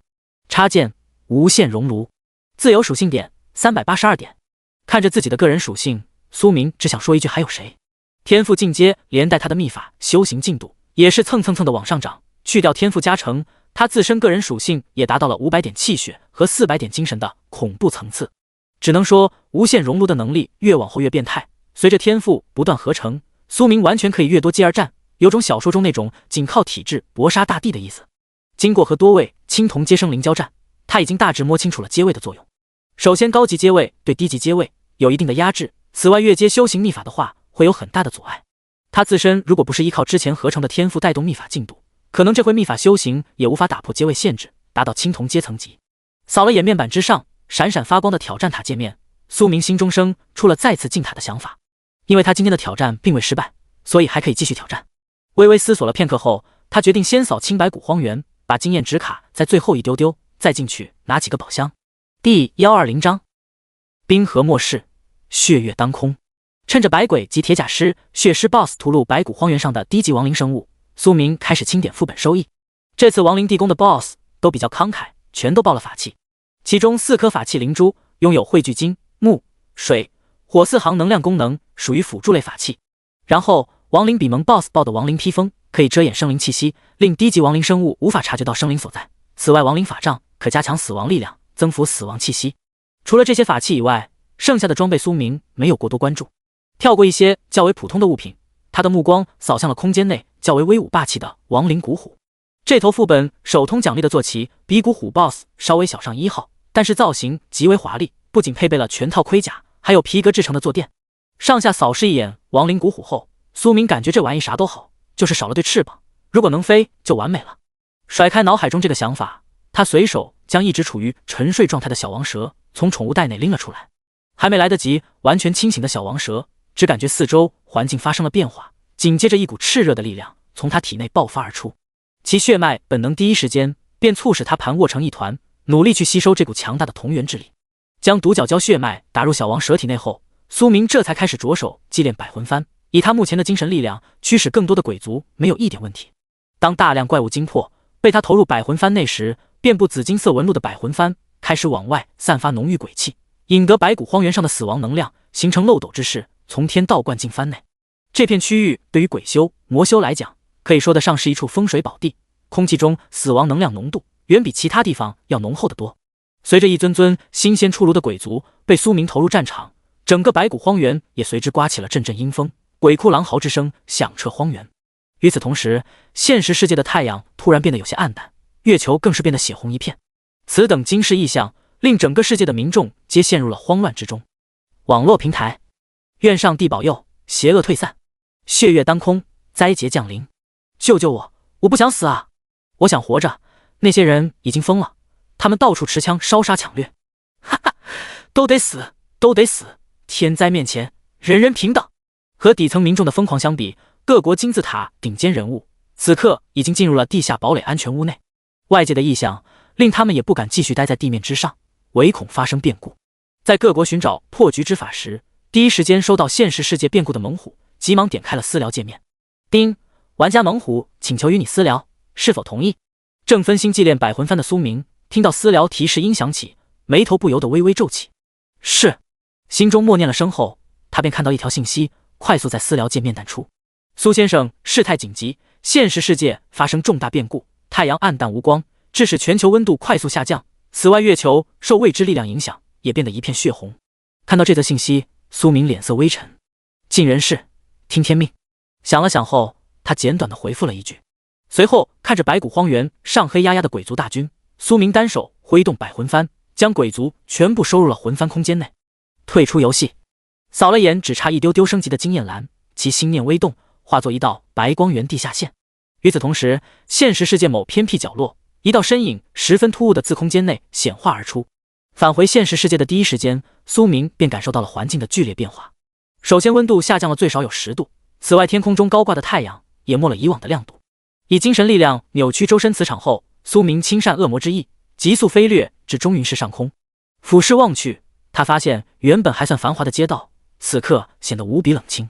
双瞳血芒闪过，窥见中云市各大建筑物内皆有生命之火闪耀。苏明身躯急速拔高，他得去大海收割一波。至于去岛国还不到时候，什么时候灾劫彻底降临才是他过去最佳时机。临出发前，苏明用还未完全失去信号手机给猛虎编辑了条信息，让他在6个小时后交易。约莫10来分钟，其身影便出现在了距离中云市最近的海域。感知了下哪个区域生命气息最为充沛，苏明身形微晃，直接遁入了水中。一入水，他便看到了大量沙丁鱼在水中游动。与之前相比，这回这些普通鱼类身上多了些变化，嘴中已经进化出了如同食人鱼般的利齿，并且体型也张大了不少。控制海水形成一层水质屏障，将眼前鱼群包裹其中后，苏明直接发出了一道恶魔低语。刹那间，数以百万计的沙丁鱼猛地爆体而亡。控水加精神冲击对于低级海洋生物来讲，纯属于降维打击。将所有沙丁鱼躯体批量熔炼完，苏明获取了15000点熔炉能量，总体下来100条沙丁鱼能提供1点能量值，还算不错。毕竟沙丁鱼大小摆在那里，就算是受魔化影响长大了些，也还没到1斤。扫荡完该片海域的沙丁鱼群后，苏明马不停蹄地钻出海面，重新寻找新的海洋生物族群。数量太少的他看不上眼，下去捕杀属于浪费时间。在其疯狂屠戮之际，华国某秘密基地内，刚从游戏世界下线的猛虎在看到手机上的短信内容时，脸色微微有些变化。用银河计算机重新推算了一遍后，其心中不由得叹了口气。灾劫降临，超凡可活。综合已知的所有信息，银河计算机用大数据建模的推演方法给出了一个十分残酷且又无比现实的答案，那就是只有个人实力踏入超凡阶段者才有机会存活下去，剩下的普通人10有8九会因此丧命。因为接下来恶劣的环境，凭人类脆弱的身躯很难抗住。除了要面临有可能降临的冰河末世以外，还要防备大批量即将魔化的生物。此外人心叵测，多种因素综合起来，造就了开局就是9死1生的局面。第121章热武器上线，3天后公测。接下来的时间，猛虎也只能尽人事，听天命。个人力量在这种世界灾难面前显得是那样的微不足道。在其紧密部署之际，位于海域之中的苏明已然开启了屠戮模式。他的实力想要快速提升，熔炉能量必不可缺。眼下还未完全魔化的生物，直接抹杀虽然无法利益最大化，却能缓解能量短缺之急。一连灭杀几个大型沙丁鱼群以及其他海洋生物群后，苏明获取了接近10万点能量收益及大批量微弱晶元晶魄。其中他观测到有些区域的海洋环境已然发生了巨大变化，部分海域中多出了一种诡异力量，与游戏世界的魔力有些类似，却又有所不同。真要细说的话，那就是现实世界这些海域中蕴含的力量更加暴力。生物沾染过多的话，将会完全丧失本能，只知道杀戮。在苏明扫荡海域之际，一道浩瀚之音突然在所有蓝星人类脑中响起：已解锁普通热武器携带模式，3天后游戏公测。十分简短的一句信息，令不少人看到了希望的曙光。能够携带热武器进入游戏，这将极大缩短他们猎杀怪物的时间，并往外探索更深的区域。反应过来的第一时间，各国高层立马下达了一系列的指令。这时身处海域之中的苏明聆听到这则信息时，目光微微闪烁。还有3天时间，游戏将会彻底入侵蓝星，而这个时间段，蓝星将会陷入黑暗时代。摇了摇头，甩开脑海中这些想法后，他继续投入了狩猎大业中。与此同时，各大游戏区内皆出现了全副武装、携带枪械、火箭筒上线的军人玩家及某些军火大亨。和国外玩家相比，华国普通民众在这方面吃了的大亏，除了极少数有门路可以搞到枪械的玩家以外，其余绝大部分民众都没那个能力。不过聪明人总能想到办法，正规途径搞不到，他们就自己动手制造木改铁、胶改焊，一番折腾下来，不说精准度超高的枪械，自制土枪还是没啥问题的。此外，硫、硝、碳这些捣鼓下，土炸弹也能弄出来。高手在民间这句话一点毛病没有，以往一个个不显山不露水的，真到逼急了的时候，啥都能搞出来。当大量持枪玩家涌入游戏世界时，所有游戏区域的废弃都市都迎来了一波大清扫。没有踏入黑铁阶位的生物，根本就扛不住枪械的威力。伴随着时间的快速流逝，6个小时一会儿过。等到苏明再次出现时，他已经回到了中云市上空。这6个小时时间，他将熔炉能量从原本的6位数补充到了148、9784。就这还是因为大量时间花费在寻找海洋生物踪迹上，不然的话会更多。锁定猛虎所在位置后，苏明身形微晃，消失在了虚空。此刻正在来回踱步的猛虎，脸上满是忧愁之色。短短几天的时间，他原本乌黑茂密的头发已经两鬓发白。当一道身影从天而降，出现在他面前之时，其嘴巴微张，满脸不可置信之色。好在极强的心理素质令猛虎第一时间回过了神来，并连忙开口夸赞道：“苏先生，真乃神人也！别说那些客套话了，这些东西算是我个人赞助给国家的，希望你们物尽其用。”说完，苏明挥手间从无限空间内取出一些用不上的技能书及大量恢复气血、精神药剂物品，堆放在地面上。他虽然无法做到华国先烈那般为了国家抛头颅、洒热血，却也不会真的视若无睹。魔修讲的是随心所欲，不受拘束。看到国人不爽，那他就手握屠刀，杀个天翻地覆；想救一些华国民众，那就随手施以恩泽。不求光辉照耀世人，但求无愧于心。至于谁能够因此存活下来，全凭命数。多谢苏先生。见地面之上闪闪发光的各类物品，猛虎略显激动。您要的东西已经准备好了，都在里面。冷静下来后，猛虎伸手指了指身后冷库。对此，苏明微微点了点头，直接迈步进入了冷库之中。见密密麻麻的生物躯体堆放在其中，他右手延伸出一根由魔元之力凝聚的长鞭。随着长鞭舞动，冷库中的生物躯体也在不断消失。以苏明现在的实力，现实世界已经没有他需要顾忌的东西了，所以无需像之前那般还要藏一手。一直待在冷库外的猛虎见到这一幕，眼中异彩连连。将冷库中所有生物躯体全部收取完毕后，苏明缓步走出了冷库大门。苏先生，有几位领导想见见你，不知道可有时间？压下心中滋生的念头，猛虎沉声问了句：“不用在我身上浪费太多的时间，毫无意义。”摇了摇头拒绝对方的请辞后，苏明身形微晃，直接消失在了原地。见到这一幕，猛虎不由得长叹了口气，这个结果在他的预料之中。取出手机，将早已编辑好的信息发出，他便待在冷库等待。与此同时，苏明已经飞掠到了中云市上空，看着下方一片狼藉的城市，他的心情也变得略显沉闷。繁华过后，灾难才是世界永恒不变的旋律。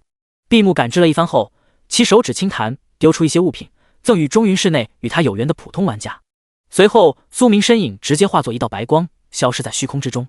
这时，中云市某栋3层小楼中，一位身材较为健硕的青年正在还未404的网络上独占群雄。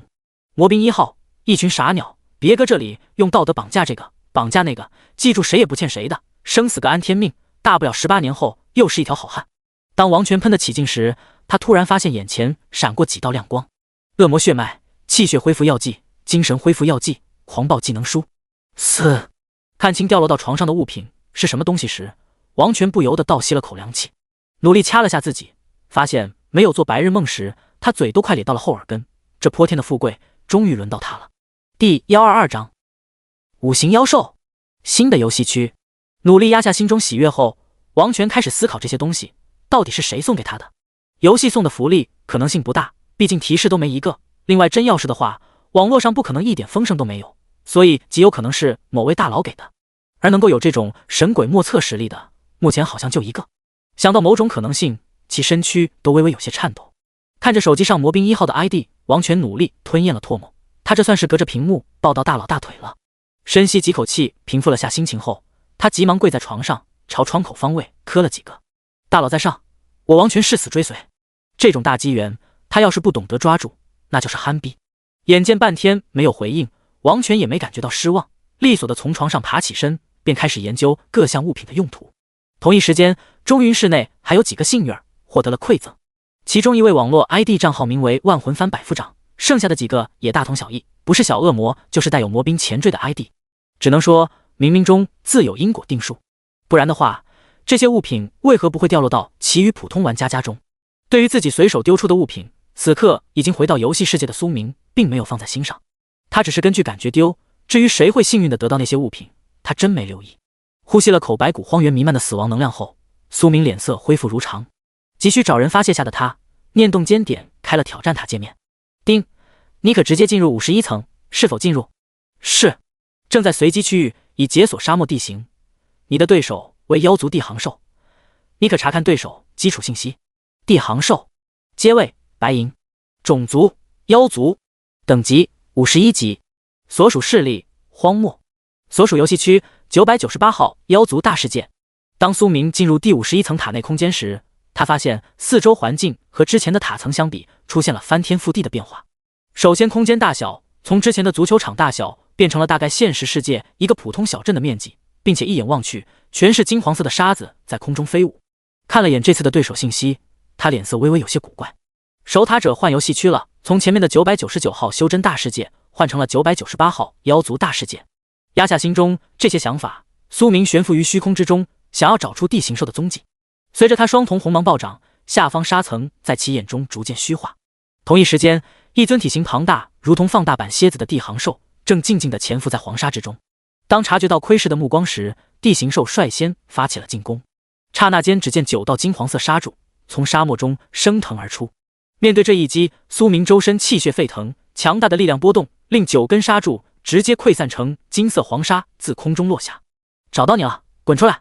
锁定沙层下方某尊巨大身影后，苏明发起了精神攻击。吼，你到底是什么怪物？如此强大的精神力量，远不是你这个层级所能够驾驭的。被精神冲击震荡的头疼欲裂的地行兽用精神力量大声咆哮道。作为白银阶妖族，他的灵智不比普通人族差，所以一交手便发现了问题不对。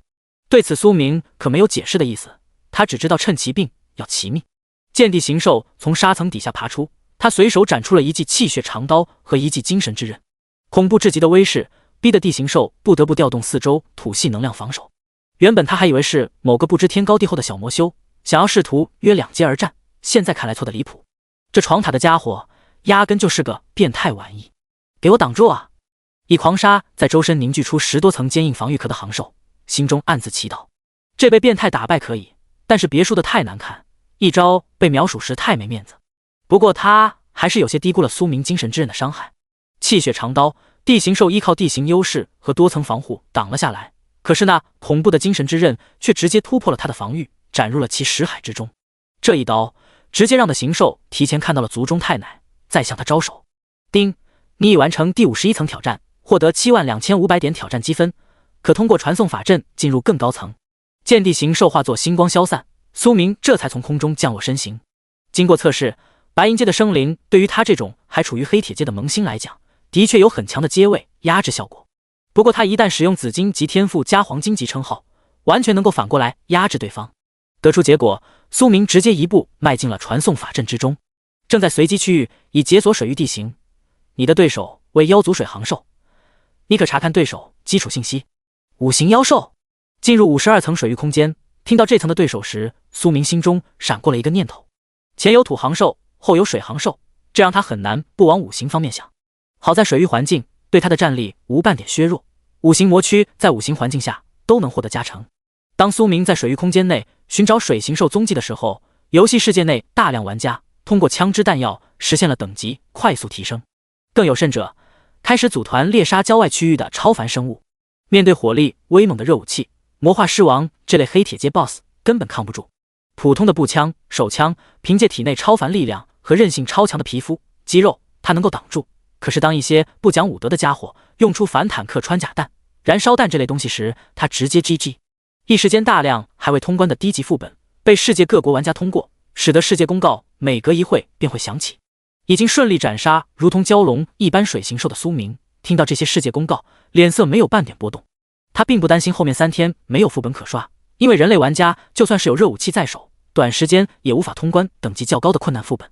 毕竟目前只有少数转职成隐藏职业的玩家拥有储物袋，所以如何携带大量武器进入副本，对普通玩家来讲是个难题。第123章原始密林树人战士。顺着出现在眼前的传送法阵，他直接进入了53层区域。正在随机区域已解锁火山地形，你的对手为妖族火行兽，你可查看对手基础信息。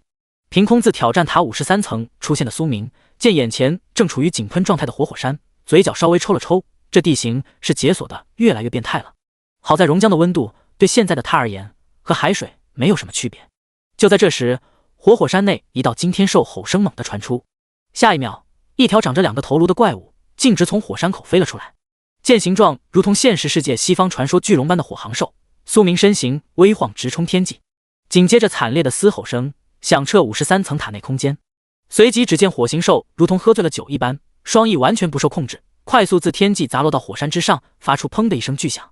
有着通关前面2层的经验，对付这种实力差不多，只不过属性不同的妖兽，苏明那是手到擒来，上来就赏一发精神攻击，撕裂对方精神层防御，然后展出一记精神之刃终结。当火行兽满的打滚，折腾了一小会后，这才不甘的化作点点星光消散。叮，你已完成第53层挑战，获得82500点挑战积分，可通过传送法阵进入更高层。扫了眼高达438055的挑战积分，苏明缓步踏入了闪烁着红色光芒的传送法阵内。与此同时，现实世界天降异象，天空开始下着黑色的绵绵细雨。这一异常变故令绝大部分人都不敢迈出家门一步。面对这种未知的东西，没有人敢于冒险。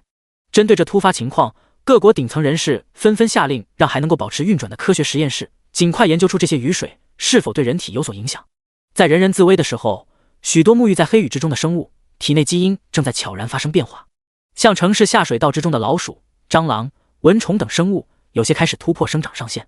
不过能成功完成蜕变的生物数量暂时还不算太多，其中有些还未发生蜕变，便死在了能量改造过程中，化作同伴进化的资粮。此时各国秘密基地内，一众各国高层正神色凝重地看着自家超级计算机上罗列出来的各项数据：各区域人员死亡率、海洋生物魔化进度、核辐射对生物的影响、气血属性增加对寿命的影响、精神属性增加对计算能力的影响。随后经过一番秘密商议后，一系列的指令下发到了他们各自亲信手中。他们之中不少人都准备趁着公测还未到来，进入游戏世界提升下自身等级。因为气血提升会延长寿命的诱惑，令他们无法拒绝。与普通玩家相比，这些站在金字塔顶端的存在，初次进入游戏所携带的资源多到普通玩家难以想象。除了气血、精神药剂以外，他们还有各种各样的技能，加上傻瓜式操作的尖端武器设备。在这种武装到牙齿的情况下，只要不是倒霉透顶，随机出现在有许多超凡生物的区域，基本上自保没啥问题。当所有人都在为了活着而奋斗之际，苏明已经斩杀了通体如同金色水晶一般的金行兽，踏入了55层区域。这一层他的对手乃是木行兽 BOSS， 对战环境为原始密林，比之前面4层，很明显这一层的难度系数大大增加。悬浮于虚空之中往下望去，苏明并未发现 BOSS 踪迹，这令他微微皱眉。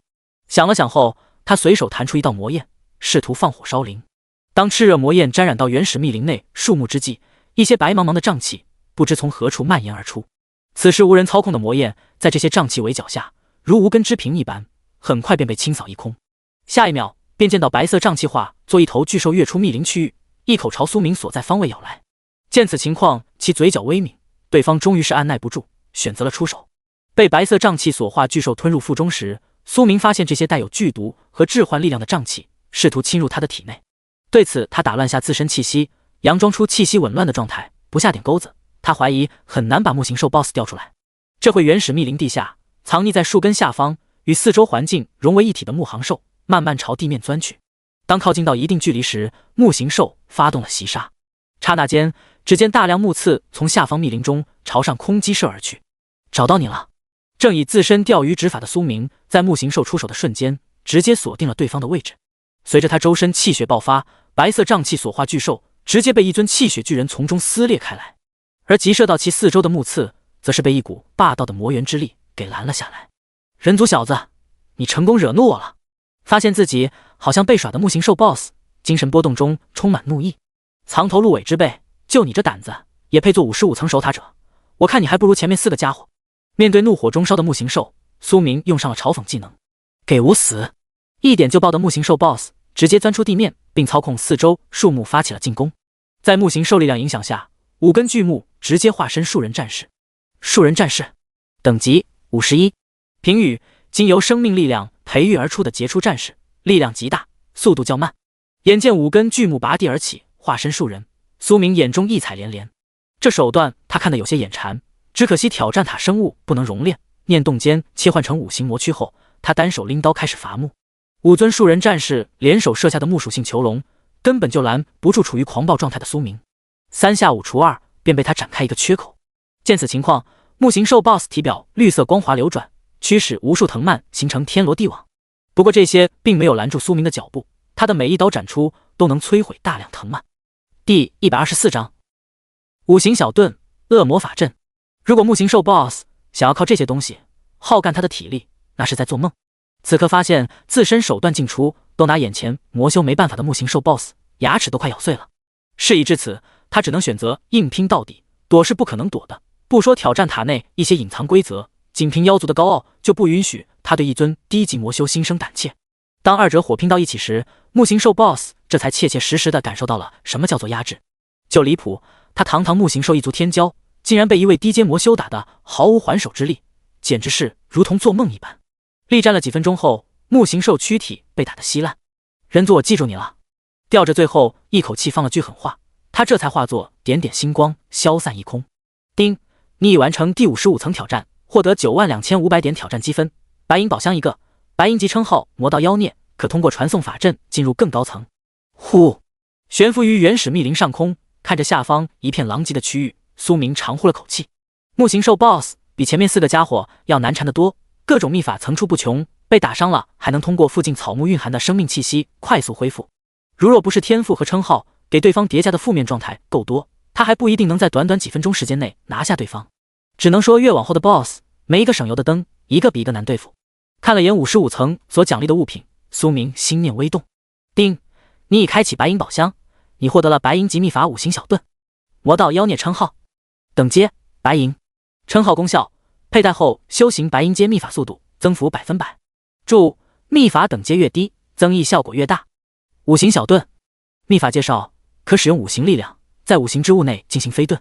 看完称号和新奖励的秘法信息，其嘴角掠过一丝喜色。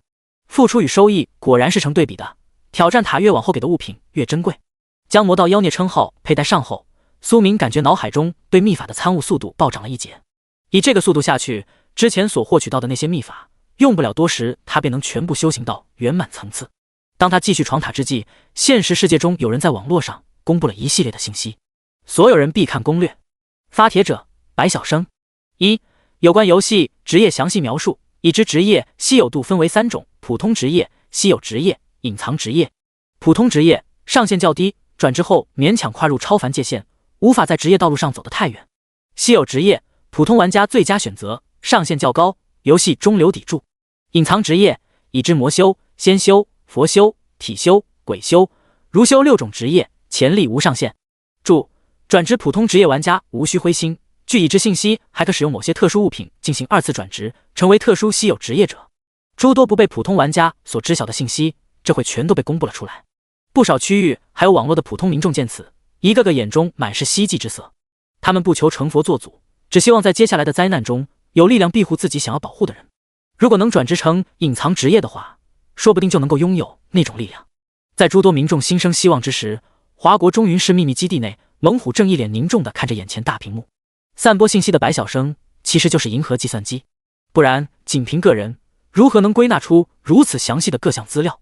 眼下华国已经无力庇护底层民众，能存活多少全凭天命，也应了苏明那句话：世间苦难唯有自渡。个人伟力没有达到一定层次时，当这种能覆灭人类文明的灾难降临，所有人只能拼尽一切努力活下去。唉，人性啊！看着临时基地内大屏幕之上各种信息，猛虎低头长叹了口气。他从苏明手上获取到的那些物品根本就经不起瓜分，上头你一言我一语便分走了大半，只剩下一小部分留给他组建所谓的精英小队。我守护的是祖国，而不是个人。仰头看着天花板良久后，猛虎这才低声喃喃自语了句：有人的地方便有利益争夺，他算是看透了。取出加密手机拨了个电话，安排了些事情，他便待在临时基地内静等上线冷却时间清零。与此同时，位于游戏世界挑战塔内的苏明已经灭杀了60层的守塔 BOSS。 在弄死木行兽 BOSS 后，他所需要面对的守塔者发生了变化，不再是一开始的1对1，而是1对多。像56层，他碰到了一群青铜阶噬金虫，数量大概在几百左右，由一尊白银阶噬金虫统帅。这些生物牙齿及其锋利专转破防御，不管是白银阶金属还是能量屏障，都能给撕咬开来。要不是苏明手段够多，估摸着这一层就得被扫出塔去。强势灭杀噬金虫群后，他又遭遇了铁屑魔虫、吸能虫、雷电虫以及60层的恶魔虫 BOSS。 丁，你已完成第60层挑战，获得117500点挑战积分，白银宝箱1个，可通过传送法阵进入更高层。当恶魔虫 BOSS 和恶魔虫群全部死亡时，一个闪烁着银白色泽的宝箱凭空自苏明眼前出现。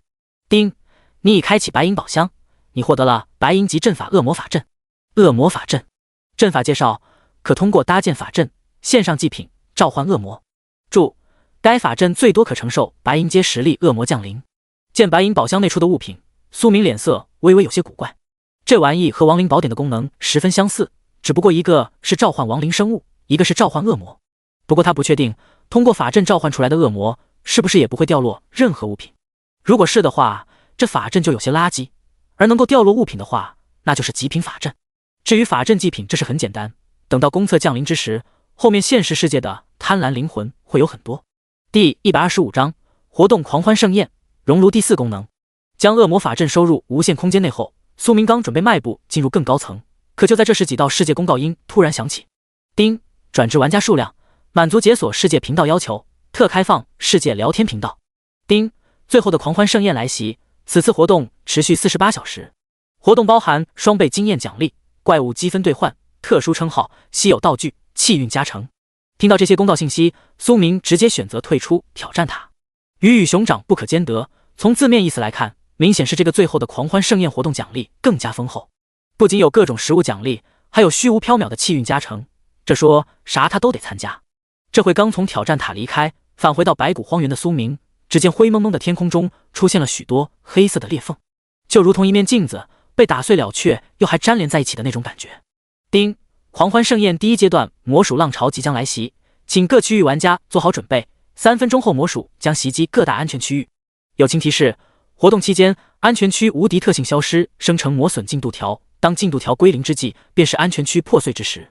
当活动开启公告响起时，苏明身形微晃，化作一道黑色流光冲上云霄，直奔该区域安全区而去。与此同时，世界聊天频道内大量的信息正在不断刷屏，就那信息滚动速度，除非大脑反应速度比肩 AI， 否则的话压根就看不清发的什么。只能说这玩意除了世界置顶功能有点用以外，还不如区域频道好使，最起码区域频道能看得清玩家发言信息。华国官方希望所有华国民众在接下来的灾难中都能幸免于难，眼下游戏活动最后的狂欢盛宴，大家一定要把握住。毛熊国官方加油活下去，乌拉！在鼠潮来袭还差1-2分钟的时候，几条金色弹幕快速在世界频道上飘过。对此，许多人眼中闪过一丝不屑之色，都什么时候了，还整这些虚头巴脑的玩意，真要有心的话，就多分点资源给平民玩家用，而不是依靠强大火力垄断副本和野外区域。如果游戏世界没开启这最后的狂欢活动，底层民众可以说依旧是没有任何翻身的机会，因为装备差距过大，和正规军相比，他们就算是联合起来，都无法与一众大头兵相互抗衡。当大量玩家朝各自所在安全区靠拢之际，苏明已经飞掠到了废弃都市上空。等到3分钟倒计时结束时，天空之中的黑色裂缝开始落下密密麻麻的小黑点，这些黑点一落到地面之上，便化作了一头头双目猩红的魔化老鼠。那黑压压的魔鼠浪潮，看得苏明都有些起鸡皮疙瘩，视觉冲击性太强。之前他遭遇的那些由鼠王带队的鼠潮，与这次的相比，压根就上不了台面，小巫见大巫都算不上。一眼望去，也不说多了，最起码几十万头是有的。就这还有源源不断的魔化老鼠从天空中掉落到废弃都市内。见魔鼠浪潮直奔安全区而来，苏明眼中闪烁一丝杀戮色彩。双倍经验加持下，猎杀一头魔化老鼠，他可以获取到2点经验值。如果屠戮100万头的话，那就是200万点经验值。只要数量够多，完全可以让他踏足青铜阶后等级飞速提升。无差别杀戮，取出百魂幡，唤出数百鬼族。苏明念动间朝百鬼下达了屠戮指令。此外，铁甲师、血狮 BOSS 也被他一并投放进了即将成为战场的区域内。与此同时，其脚下安全区内的岛国玩家正一脸紧张地守在大门区域。当黑色浪潮出现在他们视线范围内时，有岛国玩家率先打响了第一枪。随着砰的一声响，鼠巢中一头魔化老鼠应声倒地，被后方的同伴踩成了肉糜。诸君，随我杀，不要节约弹药，狠狠地打。听到枪响，一名身着岛国军装的玩家猛地抽出腰间别着的太刀，高声喊道。说完，他直接跨坐在一架重机枪后，开始对鼠巢进行疯狂扫射。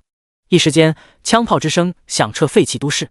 此刻，悬浮于安全区上空领域的苏明正用精神念头指挥百鬼屠戮鼠巢大部队。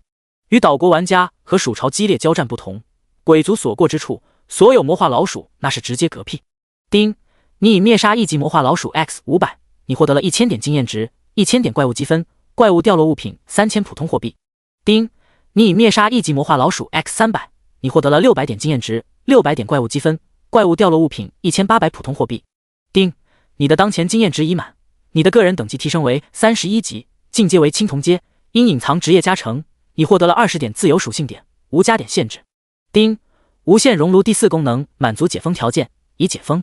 随着时间的缓缓流逝，依靠大批魔化老鼠提供的经验值，苏明个人等级提升到了31级，成为了名副其实的青铜阶，并且无限熔炉还因此解锁了第4功能。对于自身等级提升，苏明脸色没有太多的变化，显然这种事情对他来讲那就是水到渠成。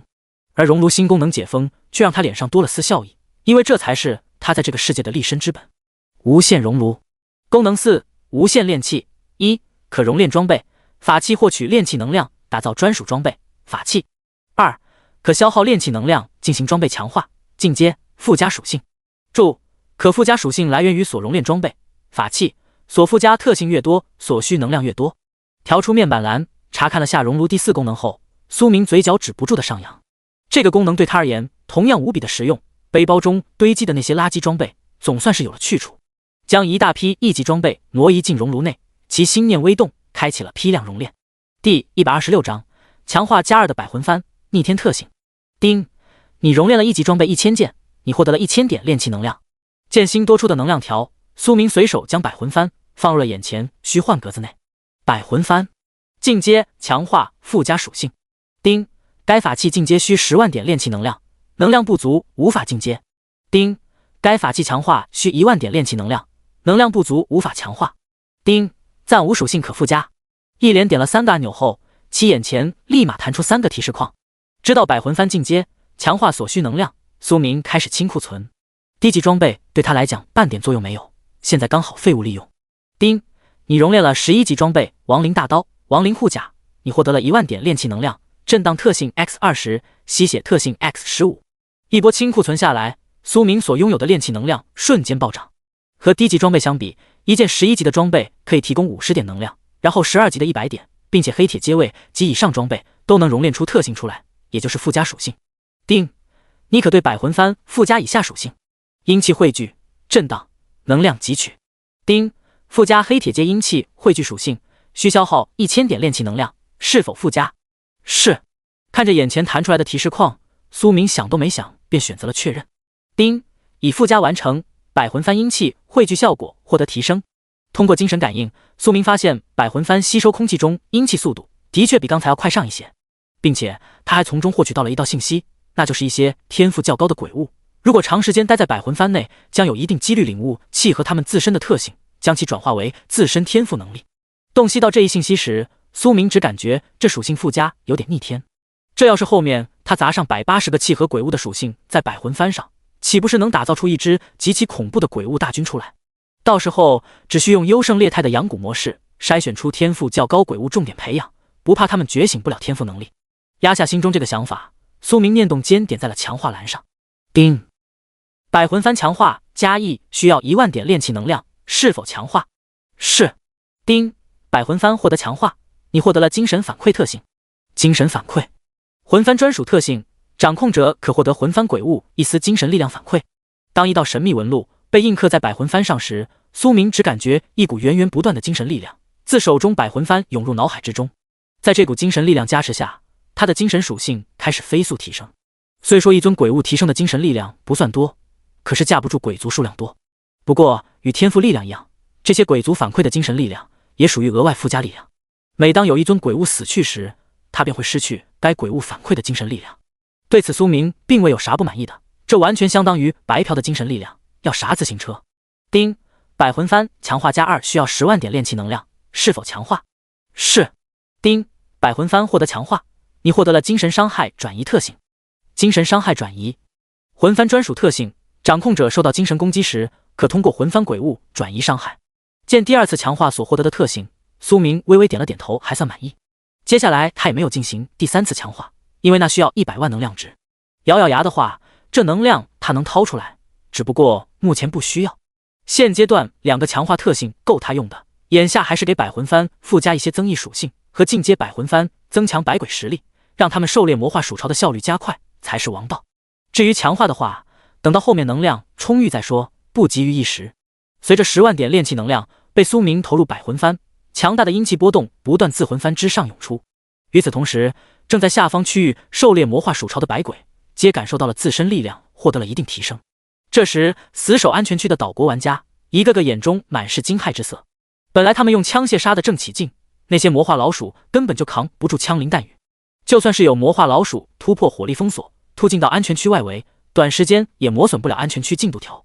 可是突然间，一股浓郁黑雾从鼠巢后方袭来，将所有魔化老鼠卷入了其中，令他们当场失去了攻击目标。是魔，我看过视频，他当时出现在其他安全区的时候，周身便笼罩着这种诡异黑雾。正当一众岛国玩家思索之际，一道极其尖锐的嘶喊声令处在安全区内的一众岛国玩家头皮发麻，他们只感觉一股子钻心的凉意从脚底板直冲天灵盖。排行榜第1的威名令一众岛国玩家闻风丧胆。现实世界网络上那是将其传得神乎其神，有的说魔是来自地狱的存在，压根不是普通人，有些说对方是魔鬼的化身，更有甚者说魔乃是神灵派来清扫世间罪恶的先行者。反正说啥的都有，一些崇拜魔的狂热分子更是趁机成立了魔神教广收信徒。八嘎，这个疯子为什么要和我们岛国人过不去？他弟应该下地狱。反应过来后，不少岛国玩家嘴里头不由得小声咒骂道：像这种大肆屠戮怪物的机会硬生生被人截胡了，这差点没让一群人气炸。要知道距离公测只剩下不到3天时间，能不能在游戏公测中活下去，就看他们在内测阶段能把自身实力提升到什么阶段。本来的话，这么多魔化老鼠足以让一大批岛国玩家达到10级，然后通过安全区内转职殿堂完成普通职业转职，获得超凡力量。可是现在都没了，魔化鼠巢被某个该死的家伙一人垄断。宫本君，现在我们该怎么办？咬牙切齿地看了眼没有任何魔化老鼠冲出的黑雾区域，一众岛国玩家急忙将目光看向了一位腰间别着武士刀的中年，身上有足够货币的立马通过传送台去往最近区域。那个家伙不是我们所能够抗衡的。被称为宫本君的中年一字一句地给出了他的建议。说完，他头也不回地朝安全区传送台冲了过去。作为一个聪明人，他有着极其清醒的头脑，能在第一时间做出对自己最有利的选择。第127章等级快速提升，屠戮100万。一众岛国玩家见宫本健太这反应，也急忙拿上吃饭的家伙跟了上去。对此悬浮于安全区上空通过庇护屏障看到这一幕的苏明并未有所动作。在其看来，魔化鼠巢的价值比之一群岛国玩家要高得多。经过一番炼气能量消耗下来，进阶为千魂幡的魂幡被苏明附加了死亡气息、生命汲取、聚气几个属性。随着他手中千魂幡舞动，废弃都市内生物死亡时所产生的死亡之气以及虚空中的其余能量纷纷朝其所在区域汇聚而来。受环境影响，下方正在狩猎魔化鼠巢的鬼族一个个更显疯狂。叮，你已灭杀1级魔化老鼠 X600，你获得了1200点经验值，1200点怪物积分，怪物掉落物品3600普通货币。丁，你击杀魔化老鼠过多，特颁发黑铁接魔鼠克星称号。当大批量魔化老鼠被苏明指挥百鬼及几头铁甲士 BOSS 屠灭之际，一道较为特殊的提示音突然在其耳旁响起：魔鼠克星，等阶黑铁阶，称号功效，佩戴后可震慑低级魔鼠一族。扫了眼称号功能，苏明微微挑了挑眉，这玩意对他来讲有些鸡肋。收回目光后，他开始专心祭炼千魂幡。目前只有小恶魔 BOSS 兽魂翻进阶力量灌顶，突破阶位限制，成为青铜阶鬼兵，所以这高端战力得尽快补充。在苏明勤勤恳恳祭炼之际，游戏世界各区域内玩家等级正不断提升。前面10级所需经验不多，只要身上弹药足够，一众还未转职的玩家完全可以在短时间内把自身等级提升到10级。面对枪林弹雨，第一波打头的魔化鼠潮压根掀不起太大的风浪，只要被打中一枪，基本上就得嗝屁。而没有枪械的平民玩家此刻也没眼巴巴地看着，他们通过弩箭、弓箭、投掷等多种手段，也从中分到了一杯羹。伴随着时间的缓缓流逝，苏明停止了手中千魂幡祭炼。这片区域内的魔化鼠潮，除了一开始有一些死在岛国玩家手里头以外，其余的硬生生被他一人全歼，而收益也是巨大的，足足100万1级魔化老鼠，光经验就提供了200万点。此外，1级装备的话，有接近30万件，还有大量的技能书、药水、普通货币。除了这些以外，他还获取了200万点怪物积分，以及魔鼠克星、杀戮狂魔、终结者、灭族者等称号。将一众鬼族收入千魂幡后，苏明心念微动，调出了自身属性。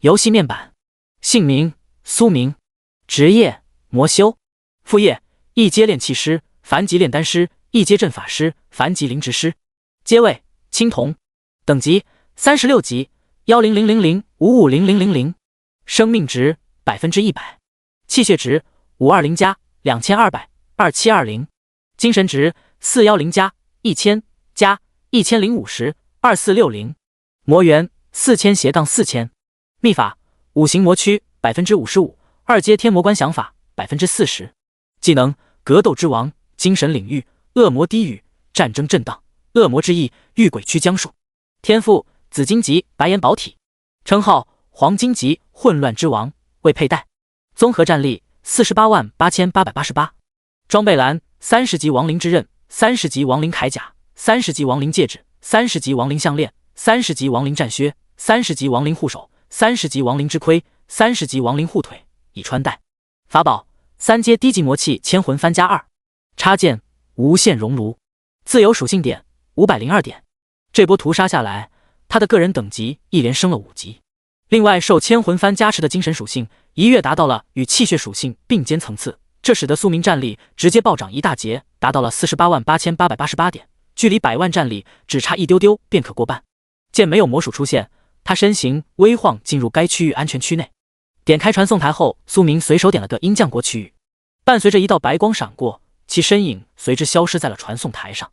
与此同时，991区域内一众鹰将国玩家正兴奋地嗷嗷叫。只见大量武器被他们堆放在安全区大门处，对残存下来的魔鼠发起灭绝式扫荡。要不是堆积在街道上的魔鼠尸体过多，让他们攻击受到不小的影响，此刻估摸着991区域内魔化鼠潮已经被扫平了。就在这时，一道道阴森鬼气以迅雷不及掩耳之势，自991安全区内快速蔓延开来。正使用热武器突突突的一众鹰将国玩家，打着打着突然发现眼前的场景变了。他们之中有人看到遍地是魔鼠尸体的街道上，突然出现了一头鼠头人身的巨型恐怖怪物，朝安全区冲来。也有一些看到某些恐怖影视中的怪物活生生出现在自己旁边。如此惊悚的一幕，吓得某些鹰将国玩家当场湿了裤子。待到反应过来后，不少人直接拔腿就跑。殊不知这一切都是精神错觉，压根就没有什么恐怖怪物。他们所看到的一切都是经由阴气刺激其内心恐惧，从而产生的幻觉。当所有鹰将国玩家被驱赶出991安全区时，一股恐怖的精神波动直接从精神层次灭杀了他们的灵魂。见没有漏网之鱼，苏明这才让小恶魔带领一众鬼族对残存的魔鼠展开绞杀。至于他自己，则是开启了捡破烂模式。街道之上遍地的魔化鼠尸，那可都是资源。以魔元之力凝练出一张魔力之网后，他沿着血腥至极的街道来回走动。只见其所过之处，所有鼠尸快速消失不见。在苏明忙碌之际，被他顺带击杀的一众玩家已经返回了现实世界。由于没有遭受过多的精神折磨，所以这次鹰将国玩家并未出现如同岛国玩家那般精神混乱。在发现自身被清空游戏账号，无法进入游戏世界时，不少人差点没气死。第128章，怪物积分榜被打击到自闭，强行使得自己冷静下来后，一众鹰将国军人玩家急忙将信息反馈了上去。只不过这会绝大部分鹰将国高层都在游戏世界内奋斗，这使得他们所反馈的信息一时半会根本就得不到回应。法克，一定是那个该死的魔，他一定要下地狱。而一些脑袋瓜子较为灵光的鹰将国大兵，结合之前所看到了的一些岛国公告，心中立马锁定了对他们下手的罪魁祸首。只不过猜到归猜到，这会除了无能狂怒以外，他们压根就没有任何反击的办法。对于自己随手清扫的鹰将国玩家，正在检视的苏明压根就没放在心上。他之所以把对方一锅端，纯粹是因为不想在捡东西的时候有人打扰。像之前那个区域的岛国玩家，要是没转区的话，他也会稍耗费点时间，先扫一遍再说。看着无限空间内晶元、晶魄及熔炉能量不断上涨，苏明只感觉爽到起飞。虽说质量不咋地，但是架不住量多。有这么多晶魄、晶元，足以让他将一众鬼族进阶到鬼兵层级。随着源源不断的魔属晶魄被其投入千魂幡内，一些潜力较大的鬼族周身鬼气开始变得愈发浓郁。对于鬼物而言，这些晶魄就相当于经验球，只要没到自身成长上限，那他们就可以一直升级。丁，你已灭杀一级魔化老鼠 X1000， 你获得了2000点经验值，2000点怪物积分，怪物掉落物品6000普通货币。丁，你的当前经验值已满，你的个人等级提升为37级，因隐藏职业加成，你获得了20点自由属性点，无加点限制。当残存的魔属被清扫一空之际，苏明的个人等级也再次获得了提升。这波他只灭杀了不到30万头魔化老鼠，其余的全部死在了鹰将国玩家手中。好在尸体数量并没有少多少，所以整体来看也就少了点经验积分。像掉落在街道上的装备、药水、技能书这类东西，由于鹰将国玩家来不及捡，所以一并进了他的腰包。趁着狂欢活动第二波还未开始，苏明马不停蹄地踏上了传送台，赶往其他游戏区域。如果其余区域魔化鼠潮没被消灭，那最好不过；要是被消灭的话，那他就扫尾捡尸体，反正咋都不亏。在苏明大发战争财的时候，蓝星一众顶尖玩家看着他一蹦3级跳的等级，那是牙都快咬碎了。操，怎么这货越往后升级越快？难不成一个人包圆了一个区的魔化鼠潮不成？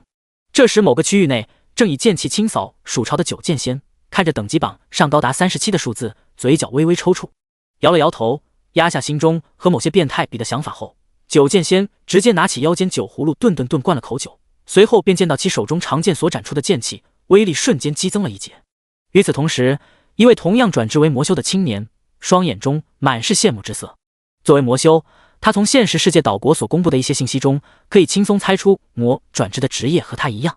可是同为魔修，双方的差距却大到难以想象，一个在天，一个在地，都不足以形容。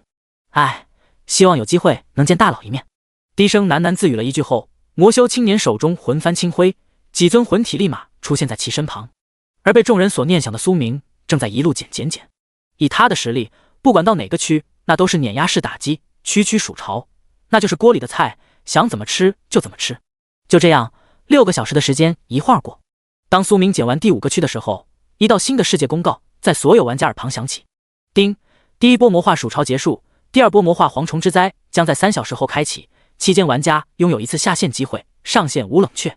丁，怪物积分榜兑换商城开启，活动结束，累计积分上榜者可获得丰厚奖励。注：已使用积分同样计入累计积分。这则公告一出，经过一番大战的玩家急忙调出了新榜单。怪物积分榜，第一名魔，累计积分4888888，第二名九剑仙，累计积分13462，第三名屠夫，累计积分9845，第四名独孤求败，累计积分9833。看完积分榜，所有玩家直接沉默加破防。畜生啊！接近500万的积分，按一头魔化老鼠2点积分算，那就是200多万头魔化老鼠，实力差距真是越来越大了。扫了眼积分榜第一的代号，持剑青年脸上不由得露出一丝苦笑。作为第一名转职先修的玩家，他心中自然十分高傲，可是在某个家伙面前却屡遭打击。就算是心中不去想着比较，却耐不住这屌毛游戏，把对方战绩往自身脸上对。而同样心高气傲的各国顶尖玩家，此刻除了在心中暗骂声挂逼不是人以外，也只剩下羡慕嫉妒恨了。反倒是不少底层玩家，有不少眼中满是崇拜之色，特别是一些喜欢追星的女性玩家，就差眼中没闪小星星了。这时，同样看完怪物积分榜的苏明，对于一些陌生的名字上榜，并没有感到惊讶。虽说坦克、导弹那类战略武器无法携带，可是普通热武器也足以让一些玩家获取大量怪物积分，从而快速拉近与隐藏职业玩家的差距。关闭怪物积分榜，苏明念动间调出了积分商城。怪物积分商城，一级气血恢复药剂10积分，一阶下品魔力丹1000积分，二阶下品魔元丹10000积分，黑铁阶杀戮称号50000积分，复活宝石5000万积分。看到这里头也有复活道具，并且只需5000万积分的时候，苏明双眼微微发亮。以他的屠戮速度，努把力应该能换到这件复活道具。居安思危，眼下他的战力虽说遥遥领先蓝星玩家，可是谁也无法确保后面会出现什么的情况。正所谓留得青山在，不愁没柴烧，所以复活这类道具，苏明觉得必须得整一个在身上，以防万一。第129章强化加3，极致掌控。将怪物积分商城关闭后，他直奔其余区域而去。魔化鼠潮结束了，但是那些已经死去的老鼠尸体并未消散，所以在魔化蝗虫来袭之前，苏明还能捡几个区域。与此同时，刚经历一场大战的各国玩家有不少选择了原地下线。没有储物道具的情况下，他们每次上线所能够携带的弹药极其有限，为了应对第二波魔化蝗虫，必须返回现实世界补充下弹药。至于还未下线的，此刻正在安全区外时取战利品。不过这个过程并不顺利，有些人捡着捡着便产生了冲突，一言不合直接开枪的那种。这些变故让一些组成队伍的玩家心中出现了警惕，使得他们不再敢轻易把后背交给队友。而已经进入另一个岛国玩家区域的苏明，依旧是用了扫荡式方法，先清理掉安全区内玩家，再捡外面的物资。为了节约时间，这次他只捡魔化鼠尸堆积较多的区域，像一些角落那都直接跳过。在其手中魔力长鞭挥舞下，只见大量魔化鼠尸快速消失在街道之上。大约捡了几十万尸体后，苏明直接冲进安全区传送台进行换区。伴随着时间的快速流逝，3个小时的休整时间即将结束。眼见虚幻面板之上只剩下1分钟的倒计时，苏明这才抽空检查了下捡尸体收益。由于不用击杀魔化老鼠，只需要捡尸，所以这3个小时时间他捡的游戏区比前面还要多。一共捡了9个区，每个区平均魔化老鼠尸体数量在70万头左右。可以说光第一波魔化鼠潮就让苏明赚得盆满钵满，加上前面几个区的收益，批量熔炼下来，直接让他所拥有的熔炉能量突破1000万大关。此外，炼器能量也不少，大量低级装备也贡献了200-300万能量值。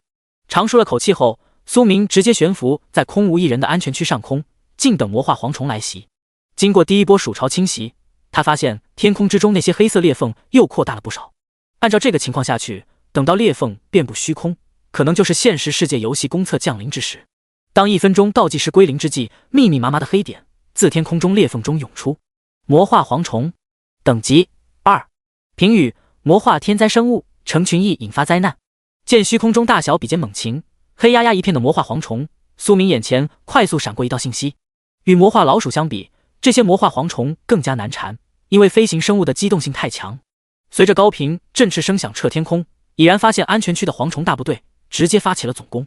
面对魔化蝗虫军团，苏明左手轻挥千魂幡，刹那间阴森鬼气便将安全区上空浸染成了黑色领域，与魔化蝗虫军团碰撞到了一起。分出一丝精神力量掌控千魂幡后，苏明身形微晃，化作黑色火球砸入了战场区域。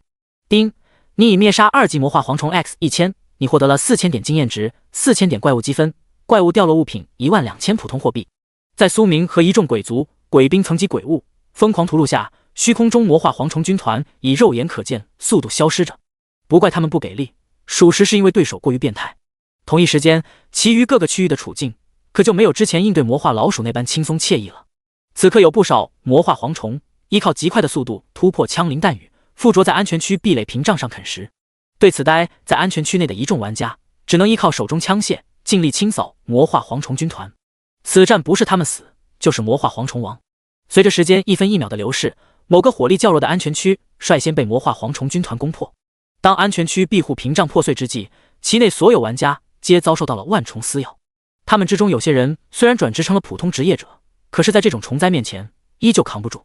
与普通玩家相比，苏明这会周身杀念直冲天际，百万蝗虫统统化作资源，躺在了他的无限空间内。此外，以战养战的情况下，他手中千魂幡内有不少鬼族打破界限，成功进阶成了鬼兵。屠戮一区魔化蝗虫，他赚了400万积分，还有大量的2级装备，其个人等级更是在大量经验加持下突飞猛进，一跃跳到了42级。除了这些收益以外，还有蝗虫杀手、蝗虫终结者、移动天灾等称号。趁着炼气能量暴涨，苏明对手中千魂幡开启了第3次强化。丁，千魂幡强化加3需要100万点炼气能量，是否强化？是。丁，千魂幡获得强化，你获得了极致掌控特性。极致掌控，魂幡专属特性，你对魂幡鬼物拥有绝对掌控，无反噬风险。当一把金锁印记被铭刻进千魂幡时，强化出的特性效果也随之出现在苏明脑海中。在看到这个特性时，他周身魔气略显震荡，显然是心情比较激动。又是个逆天特性，原本苏明祭炼魂幡的时候还得把握个度，现在的话这个弊端直接被抹除掉了。今后他可以放心大胆的祭炼，不用担心鬼物过多，从而对他造成精神反噬。在苏明赶往其余区域狩猎魔化蝗虫之际，许多关注怪物积分榜和等级榜的玩家脸上已经没有太大的表情波动。就算这会有人和他们说明天魔会君临天下，成为至高魔神，他们估计都不会反驳。一个能在短时间内又豪赚400万积分的变态，后续不管做出什么事情都能让人轻易接受习惯的力量，就是这么的可怕。当许多游戏区域因火力不足被魔化蝗虫攻占之际，现实世界也出现了异常现象，天空之中开始出现一些若隐若现的黑色丝线。这些异象令许多人心中生出了强烈的惶恐。他们都进入过游戏世界，见识过虚空中那些黑色裂缝，眼下这似曾相识的场景很难不让人怀疑，后面现实世界中会不会也出现相同的情况。第130章，拥有天赋的第3波魔化生物。当恐慌从大量人类心中滋生而出时，原本便乱成一团糟的现实世界变得更为混乱。许多人心中被道德压制的恶念彻底释放，世界从这一刻变得更加无序，文明世界的规则秩序被撕扯得粉碎。掠夺、杀戮这类事件从一开始的小规模变得随处可见。一些卸下良知面具的人类，比之丛林中争抢地盘的野兽更加疯狂。人不为己，天诛地灭，本能的生存欲望会驱使他们去干一切有利于接下来存活的事情。邻居囤粮，我囤枪，邻居就是我粮仓，十分契合眼下的情景，也就是苏明一开始预料到的黑暗时代。面对世界各地的乱象，各国一些顶层人士只能眼睁睁看着。只要还有一线希望，他们就不能使用与天同寿、和平一切的手段，让所有人一同见太奶，重新开局。而相比于现实世界的乱象，这回游戏世界之中倒是没那么混乱。在一众玩家眼中，除了杀戮还是杀戮。能在游戏活动中存活的时间越长，后面公测降临时，他们存活的几率越大。这种简单的道理是个人都明白，所以为了活下去，他们必须拼尽最后一滴血，尽可能的让自身被清空账号前实力多提升那么一丁点。丁，第2波魔化蝗虫之灾结束，第3波魔化蚊虫之灾将在6小时后开启，期间玩家拥有一次下线机会，上线无冷却。当活着的魔化蝗虫化作点点星光消散之际，坚守住自身所在安全区的玩家，那是累得当场往地上一躺。虽说气血属性都获得过提升，可是连续的高强度作战也不是所有人都能扛得住的。在缓过一口气后，许多人急忙下线补充战斗物资。与此同时，苏明正在忙碌地捡蝗虫尸体。像同一区域体表血液已经风干的老鼠尸体，他这回都懒得捡了，因为不划算。一个是1级魔化生物，一个是2级魔化生物，在有限的时间里面，他自然的挑价值高的捡。6个小时的持续战斗，他足足灭杀了接近1000万的魔化蝗虫，辗转战斗超过10个安全区。就这还得归功于魔化蝗虫送死速度够快，不像魔化老鼠耐搬走街道，还会受同伴和一些障碍物影响。在蝗虫一窝蜂上的情况下，苏明只需卯足了劲杀就行，不用东边逮一波，右边逮一波。而战斗收益也是极其喜人的，光怪物积分就接近4000万，加上一开始他所拥有的400多万，只差500来万，他便能够兑换第1件复活道具。除了积分固定收益以外，大量的经验值更是让苏明开启了等级狂飙模式。在等级达到50级时候，他触发了进阶任务，单人灭杀一头50级 BOSS。随后经由游戏判断，其已经灭杀过50级铜甲士 BOSS， 该任务视为自动完成。没有阶位壁垒限制，苏明顺利进阶白银阶位，并且在富裕的经验堆积下，其个人等级直接达到了55级。其中青铜阶连升9级，获得了180点自由属性点，白银阶连升5级，获得了150点自由属性点。扫了炎属性面板，其嘴角微微上扬，这种狂欢活动简直是他的饕餮盛宴，没有任何竞争者，一人横扫的感觉简直不要太爽。等到活动结束，游戏公测降临，苏明有把握将个人阶位提升到黄金阶。压下心中的诸多念头后，他继续投身进捡尸体大业中。而随着第二波魔化蝗虫之灾结束，现实世界虚空中的黑色细线变得愈发显眼。隐约间，透过黑色细线，好似能看到另一个世界一般。对于愈发恐怖的世界意象，许多丧失游戏资格的普通民众只能在心中暗自祈祷。他们无力改变世界，也无法确保在即将到来的灾难面前能够以一己之力保全自身与家人。这种情况下，向虚无缥缈的神灵祈祷，可能是他们缓解心中压力的唯一办法。如果再不宣泄一番，恐怕灾难还未降临，便会有一部分人提前进入精神崩溃状态。在所有人都为了生存而努力的时候，一晃6个小时的休息时间悄然流逝。补足弹药，双瞳泛着血丝的玩家们也早已在各自安全区内严阵以待。伴随着倒计时的结束，长着可怕口气的魔化蚊虫占据了天空区域。嗡嗡嗡的声音令不少人心中生出一种冲出安全区的可怕念头。大家用东西堵住耳朵，这玩意发出的声音有强烈的精神诱导。各区域内一些转职稀有职业的玩家在反应过来后，急忙大声吼道。闻言，不少人连忙用物品堵住了双耳。这时天空中的魔化蚊虫军团也随之发起了总攻。和魔化老鼠、魔化蝗虫相比，这些魔化蚊虫的手段更多。在周围同伴被打爆身躯后，他们竟然可以吸收同伴血液，恢复自身伤势。此时正操控千魂幡展开鬼域屠戮的苏明也发现了这点，将一部分魔化蚊虫躯体熔炼后，他从中获取到了一种名为吸血恢复的天赋。这天赋功能和魔化壁虎所产的再生天赋有些相同，只要有大量的气血，便可以快速恢复伤势，不过无法断肢重生。在看到每一只魔化蚊虫都能贡献吸血恢复的天赋时，他双眼血色光芒暴涨。千万吸血恢复天赋叠加，是不是能进阶出滴血重生的变态天赋出来？这点在苏明看来不是没有这个可能性，因为在特性专一的情况下，天赋进阶是10进1，也就是10份普通可进阶黑铁，100份青铜，1000份白银，10000份黄金，10万紫金。至于再往后数据不足，他自己都不知道。压下心中兴奋后，其屠戮魔化蚊虫的欲望更加高涨。一只就是一份普通天赋，这任谁都得杀他个底朝天。随着大量魔化蚊虫的死亡，一颗颗闪烁着淡红色光泽的天赋光球也被苏明融入自身体内。量变引起质变，在数量足够多的情况下，他明显感觉到自身机体在发生微妙的变化。第131章传奇天赋血肉衍生。真要说的话，那就是生命层次在缓缓提升。尝到甜头后，苏明狩猎魔化蚊虫更加的疯狂，精神震荡、战争践踏等多种手段一一被其施展开来。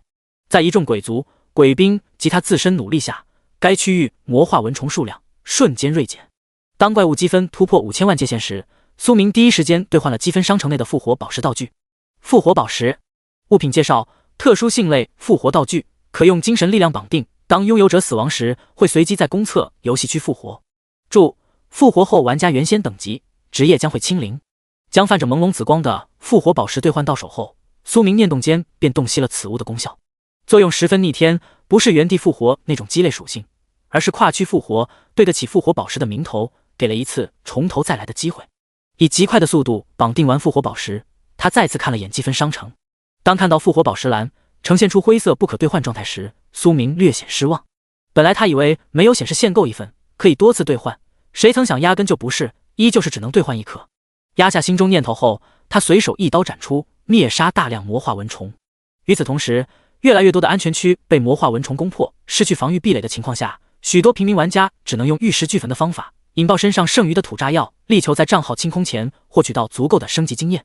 战斗至这个阶段还能坚守阵地的，基本上都是各国精锐部队所在区域。像一些仅靠弓箭、弩箭的普通玩家，以及只拥有少量普通职业玩家和稀有职业玩家的区域，在大量魔化蚊虫袭击下被清空账号只是时间早晚的问题。至于杀出重围，那是不可能的事情。生物天灾之下，除了拥有覆灭天灾的力量，不然那就是人人平等。就目前为止，除了苏明开挂不讲道理以外，还没有一个玩家能够做到以一己之力抗衡怪物浪潮。就算是转职成了隐藏职业也不行，因为初期阶段他们根本做不到快速补充体内超凡力量消耗。在各区域激烈奋战之际，苏明已经覆灭了一个区的魔化蚊虫，正往另一个区赶。怪物等级越高，对他来讲收益也就越高，所以越杀他越有劲。疯狂屠戮之下，其所拥有的累计积分那也是水涨船高，飞速朝1亿关卡升去。怪物积分榜，第一名魔累计积分51158888，第二名九剑仙累计积分89998，第三名屠夫累计积分86667。一眼扫过榜单，从第二名开始到100名加起来，可能也就他总积分10%那么多。不过也正常，毕竟苏明可不是一个人在战斗，他可是手握重兵，真要让他自己一个人又是杀，想要短时间达到这个积分也不可能。当第二个游戏区域剩余的魔化蚊虫被苏明屠戮完时，他所融合的100万吸血恢复天赋终于是进阶成了比紫金阶更高的天赋——血肉衍生。天赋等阶传奇。天赋介绍：精神不灭，肉身不死，剩余部分血肉亦可通过能量快速再生。洞悉完天赋信息，苏明心中某座新的里程碑再次往前迈了一大步。天下无敌里程碑+1，像之前的蓝星不吃牛肉里程碑，他自我感觉已经抵达了终点。看着虚空中飞舞的魔化蚊虫，他双眼中杀戮之光更盛。100万份便进阶出了血肉衍生这种传奇天赋，那么1000万份、1亿份呢？又能进阶出什么样的逆天天赋？通过挑战塔发现有修真大世界那样的游戏区时，苏明目光看得更远。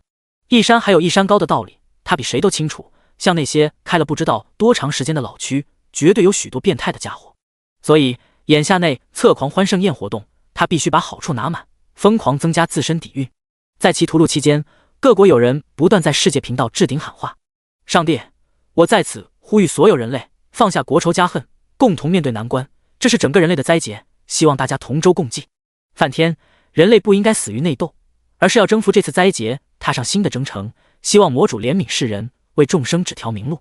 明里暗里，所有发言的玩家都把节奏带到了苏明身上，其中有些人更是直接给他带上了魔主的尊称，希望他能给众生点燃一盏希望的烛光。对于耳旁不断响起的提示音，苏明念动间选择了屏蔽。救世主的名号他才懒得要，想救谁不想救谁，对其而言随心而为之，而不是听一大堆人在那逼逼赖赖，试图以大义对他进行绑架。当迟迟得不到回应时，不少人开始在世界频道中破口大骂景田上二毫无人性的恶魔，就是他为世界带来了灾难。宫崎龙井刽子手一直以屠戮我们岛国人为乐，此人不死天理难容。魔兵1号，滚你大爷的，敢骂魔主大人，后面看我不弄死你们。万魂番百夫长结弱者的哀嚎，一群蝼蚁竟然试图用言语诋毁魔主，统统该死。恶魔小队长，兄弟们，等着我马踏岛国，到时候堆个金棺给你们看看。对于在怪物袭击时还能抽空在世界频道灌水的人，苏明只想说这些家伙闲得蛋疼，有这时间多杀2个怪不香吗？要不是刚才那烦人的提示音突然响起，他压根就懒得看世界频道。在苏明不搭理的情况下，人越来越少的世界频道也逐渐冷清了下来。伴随着时间的飞速流逝，第3波魔化蚊虫袭击也接近了尾声。一些火力极强的区域更是已经扫清了100万魔化蚊虫，赚取了大量积分。至于苏明，在疯狂屠戮下，他一人战绩比肩10个顶尖游戏区域，少说有1000万魔化蚊虫死在了他和麾下鬼族、鬼兵手中。此外，各个区域顺带捡的尸体那也是非常的多。第132章，天赋进阶，现实世界异变。此外，由于杀戮玩家数量过多，他融合进混乱之王称号内的某条属性又获得了提升。还有就是各种称号奖励也是直接拿满，像黑铁阶的蚊虫杀手、青铜阶的蚊虫终结者、白银阶的血腥屠夫，越战越强就是苏明此刻的真实写照。当1000万份吸血恢复天赋融入他体内时，其头顶上空竟然出现了一条若隐若现的血色长河虚影，此乃天赋过强所产生的异象。滴血重生，天赋等阶史诗。天赋介绍：精神不灭，肉身不死，剩余一滴鲜血亦可通过能量快速再生。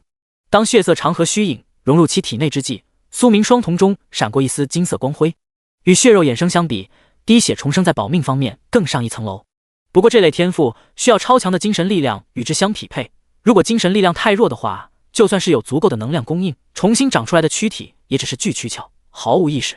双瞳恢复正常后，苏明心中念头急转，这种手段他觉得强大职业者到中后期凭借自身实力应该都能做到。眼下他不过是凭借熔炉的力量提前获得了而已，所以还不能飘。啥时候成就不朽不灭之躯，那才是真正的牛逼。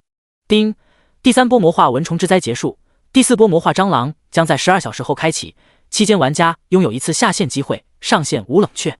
友情提示：第4波为最后一波，活动结束后将进行奖励清算。当废弃都市内零散的魔化蚊虫化作星光消散之际，第4波公告提示音也随之响起。和前面3波相比，这一次的间隔时间更长，足足有12个小时的休整时间。扫了面板之上出现的倒计时，苏明身形微晃，消失在了虚空之中。与此同时，现实世界的天象也随之发生变化。只见原本呈现暗红色彩的太阳开始出现黑色斑点，并且随着时间的推移，黑色斑点所占据的面积变得越来越大。按照这个情况下去，用不了多时，整个太阳都将化作一轮黑日。对此，所有身处现实世界的人类都只能眼睁睁地看着这一切发生。像这种改天换地的手段，压根不是现阶段人类文明所能阻拦的。眼下他们只能等真正的游戏公测降临，到时生死各安天命。这会在所有人都不知道的情况下，蓝星许多区域正在悄无声息地发生变化，像什么封门村、疯人院、无人大厦等诸多地方皆出现了时空涟漪，好似2个不同的世界在重叠。对于现实世界的诸多情况，此刻正奔波各区域疯狂检视的苏明全然不知。他这会忙得飞起，每到一个区，那都是以最快速度在尸体最多的地方捡一波，然后立马换下一个区。只有这样，他才有可能在第4波怪物浪潮出现时凑够1亿魔化蚊虫的尸体。如果按照一个区域减50万尸体算，苏明大约需要跨越180个区，折算下来，每个区最多停留不到4分钟时间。虽说有点赶，不过也不是不能完成。随着时间一分一秒的流逝，其无限空间内所拥有的晶元、精魄、魔力数量不断上涨。期间，苏明还抽空投喂了下千魂幡内一众鬼族、鬼兵。在大量资源喂养下，除了资质实在是不行的，还停留在鬼族层次无法进阶以外，其余的全都步入了鬼兵层级。当12个小时的休整时间即将结束时，苏明这才长舒了口气。他算是体验到了一把什么叫做捡钱捡到手抽筋的感觉。好在收益十分喜人，一个小目标顺利完成。随着大量吸血恢复天赋融入体内，他的细胞都开始产生蜕变。而这一次的质变所需要的时间明显更长，看样子短时间应该结束不了。对此，苏明也不着急，是他的还是他的，反正又跑不了。此刻他只希望第4波魔化蟑螂也有天赋在身。叮！第4波魔化蟑螂即将来袭，倒计时时9。待到最后1秒归零，大小如同小车轮胎、长有翅膀的魔化蟑螂出现在了各个废弃都市区域上空。魔化蟑螂等级4级，评语：带有大量病毒体，生命力极其顽强。扫了眼虚空中密密麻麻令人头皮发麻的生物，苏明随手一刀斩出，刹那间璀璨刀芒直接在魔化蟑螂大军中炸裂开来。一时间，黑压压的怪物浪潮瞬间空出了一大片区域。没有去看击杀提示，在获取到魔化蟑螂尸体时，苏明立马将其投入了无限熔炉内。当名为环境适应的普通天赋出现在无限空间内时，其呼吸频率稍稍加快了些许。魔化蟑螂也是天赋怪，那么在游戏内测结束前，它将会多一个史诗级以上天赋。压下心中念头后，苏明手中千魂幡轻轻挥动，瞬息间，只见大批鬼兵从中涌出，将空中魔化蟑螂大军捐进鬼域之中。实力的提升让一众鬼兵灭杀这类低级怪更加的得心应手。现在他们只需以自身鬼气联合在一起铺开鬼域，再来上几波精神干扰，便能让其内精神属性较低生物陷入自相残杀状态。为了加快魔化蟑螂死亡进度，苏明给小恶魔他们下达的命令是不计消耗。时间就是金钱，有无限熔炉在手，他完全没必要去节约那点精魄。与总体收益相比，所消耗的资源那是微乎其微。在一众鬼兵疯狂屠戮之际，其余还未被攻占的安全区也是打得火热。各种子弹扫射下，许多魔化蟑螂直接被打得稀烂。不过依旧有许多漏网蟑螂附着在了安全区屏障之上。对于这些飞舞在头顶上空的魔化蟑螂，一众精英玩家并没有太好的解决办法。使用杀伤力较大的 TNT 炸弹，那属于杀敌1000自损800。因为安全区无敌特性消失，他们要是在头顶上空引爆炸弹，会加速安全区破碎。这种手段只有到山穷水尽的时候才能够使用，现在还不是用的时候。第133章活动结束，丰厚奖励。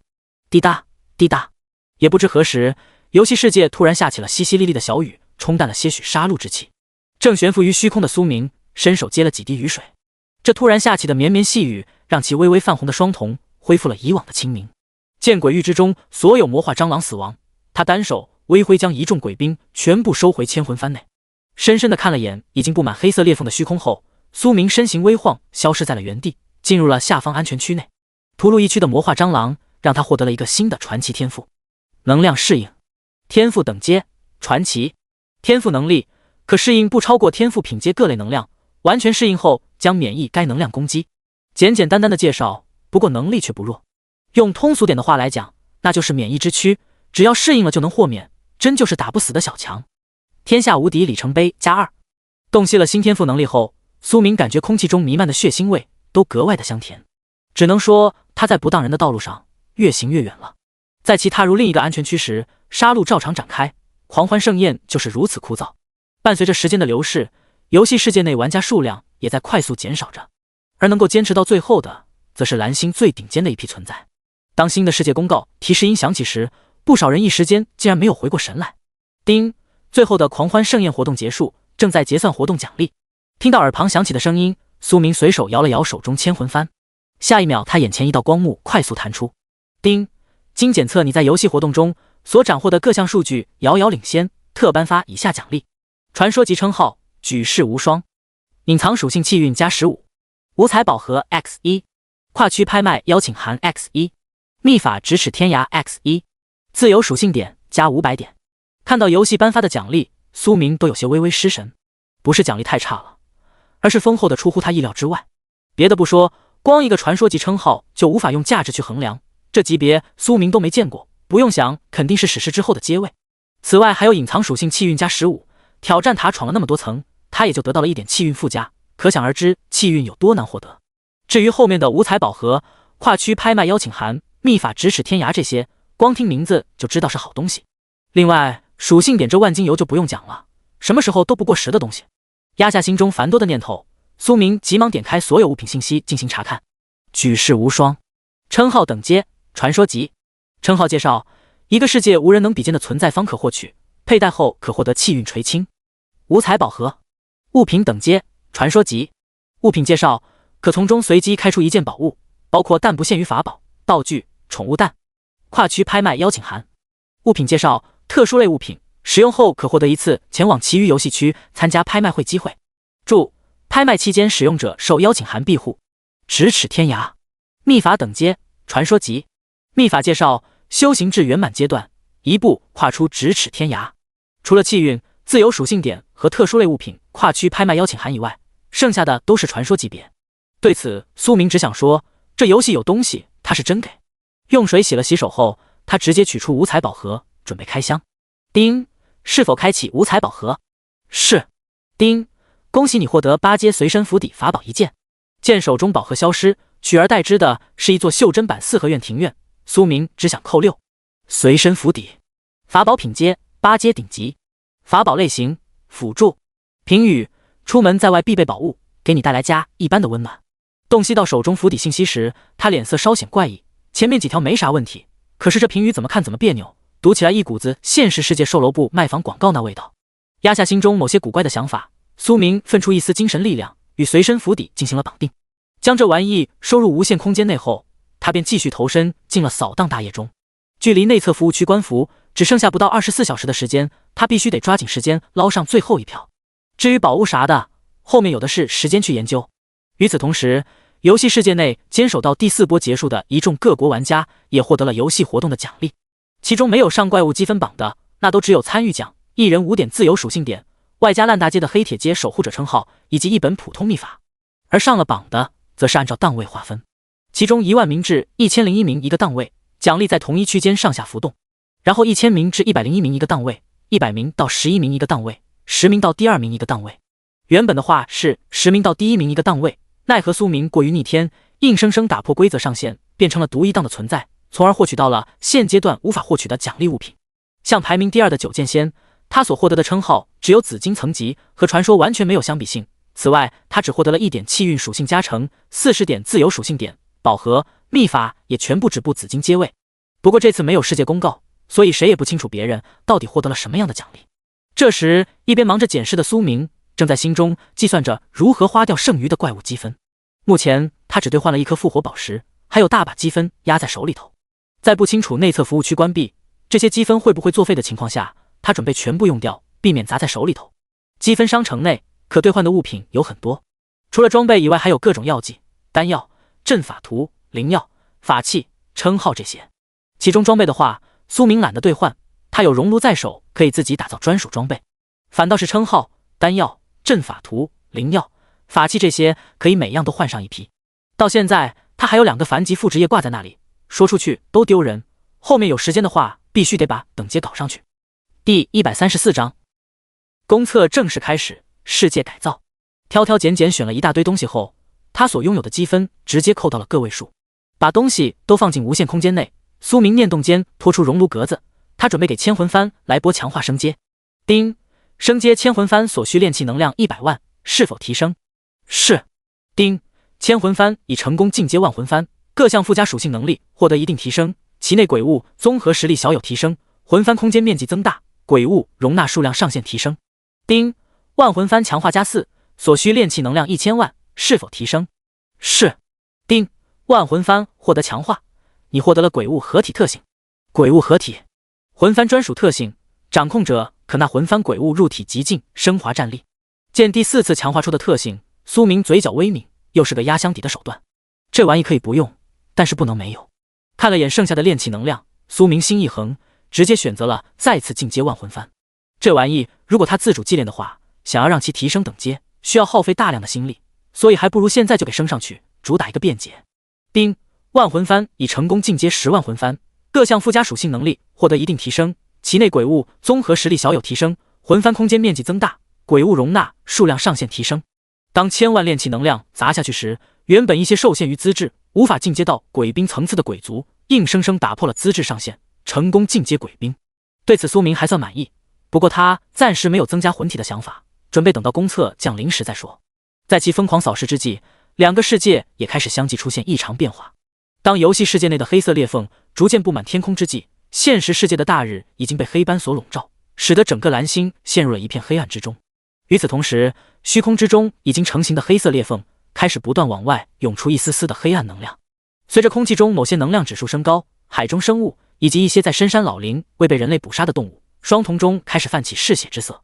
此外，一股无形的力量开始摧毁人类通讯，所有已经发射到太空的卫星及地下光缆、基站，在这股力量干扰下彻底失去了作用。这种情况下，各大国手握的大杀器直接成了摆设。在通讯中断的第一时间，一众掌控者便发现他们手中的和平按钮失去了作用，并且除了战略武器以外，所有带有定位追击的导弹都无法使用。这一下子令许多人心中某些想法瞬间破灭。原本他们是打算在游戏公测降临时用战略武器对准怪物密集区域来上一发，看看能否获取到经验值。现在的话彻底凉凉。在无法通讯的情况下，整个蓝星对信息的传递瞬间倒退到了古代依靠人力的阶段。丁，游戏公测即将开启，内测服务区即将关闭，请立即下线。在忙碌了接近1天时间后，苏明耳旁突然响起了一道提示音。闻言，他最后看了眼已经濒临破碎的世界，念动间选择了下线。随着白光闪过，其身影消失在了原地。当整个游戏世界没有一个玩家时，一道道黑色雷霆十分突兀地出现在游戏世界内。与此同时，现实世界中云市上空，苏明的身影缓缓显现而出。丁，游戏公测正式开启，即将进行世界改造。这则世界公告响起之时，整个太阳系直接停止了运动，而悬浮于虚空的苏明意识也冻结在了静止的那一刻。下一秒，整个蓝星开始发生翻天覆地的变化。只见大海面积在不断扩张，高山在向上拔高，城市与城市之间的距离也随之越来越远。在未知伟力的作用下，这些翻天覆地的变化并未造成任何生灵伤亡。也不知过了多时，意识重新恢复的苏明眼中瞳孔微微收缩了下，抬头望向天空，他发现原本被黑斑占据的太阳此刻变成了灰蒙蒙的模样，与之前游戏世界中的一般无二。感知到体内力量流淌，苏明心念微动。游戏面板，姓名苏明，职业魔修，副业一阶炼气师，凡级炼丹师，一阶阵法师，凡级灵职师，阶位白银，等级68级，10500014750000，生命值100%，气血值800加80008800，精神值600加1400加25004500，魔丹之力1000-1000，秘法五行白银魔躯10%，3阶天魔观想法10%，技能格斗之王，精神领域，恶魔低语，战争震荡，恶魔之翼，御鬼驱将术。天赋紫金级白岩宝体，传说级能量适应，传说级滴血重生。称号黄金级混乱之王，传说级举世无双。综合战力3666666。装备栏50级挑战者之刃，50级挑战者铠甲，50级挑战者戒指，50级挑战者项链，50级挑战者战靴，50级挑战者护手，50级挑战者之盔，50级挑战者护腿，以穿戴。法宝5阶顶级魔器10万魂幡加4，8阶顶级随身符底。插件无限熔炉。自由属性点1842点。经过最后的狂欢盛宴活动，其个人属性发生了巨大的变化。进阶到传说的滴血重生天赋，在气血方面的被动加持，令苏明气血嘎嘎飙升，连带秘法层次也是直接进阶到了与等级相匹配的层级。另外在秘法淬炼下，它不包含天赋10万魂幡附加属性，其自身本身气血精神也达到了800、600点。至于战力那就更不用讲了，直接跳到了300多万。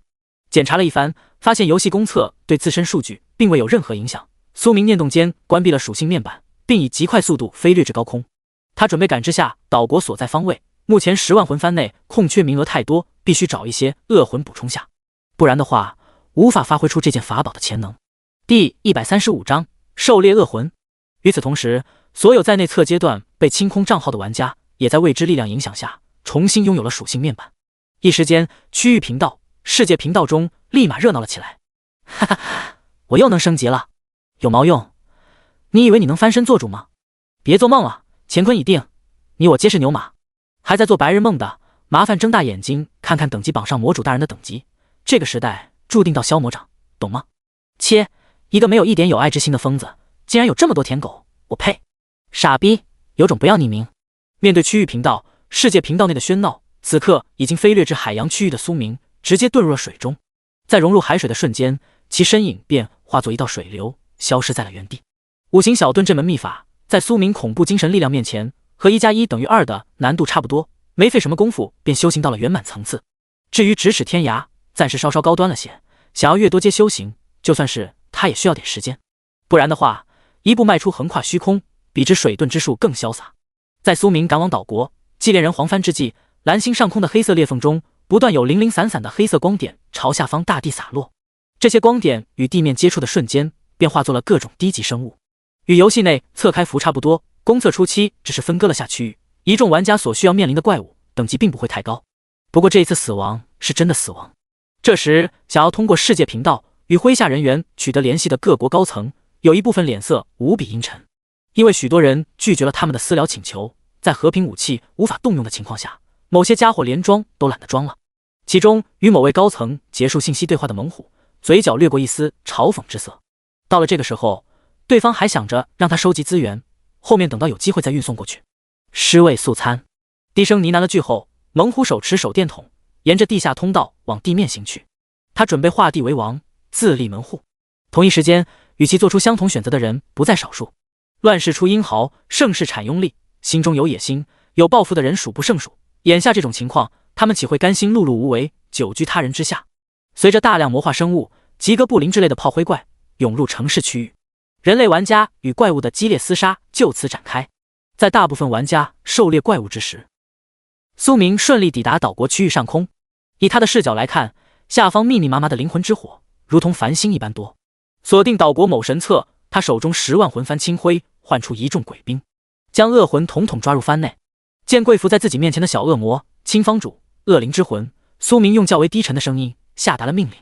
普通的生魂不堪大用，只有一些穷凶极恶的家伙才能与怪物精魄相融，进阶出强大鬼物。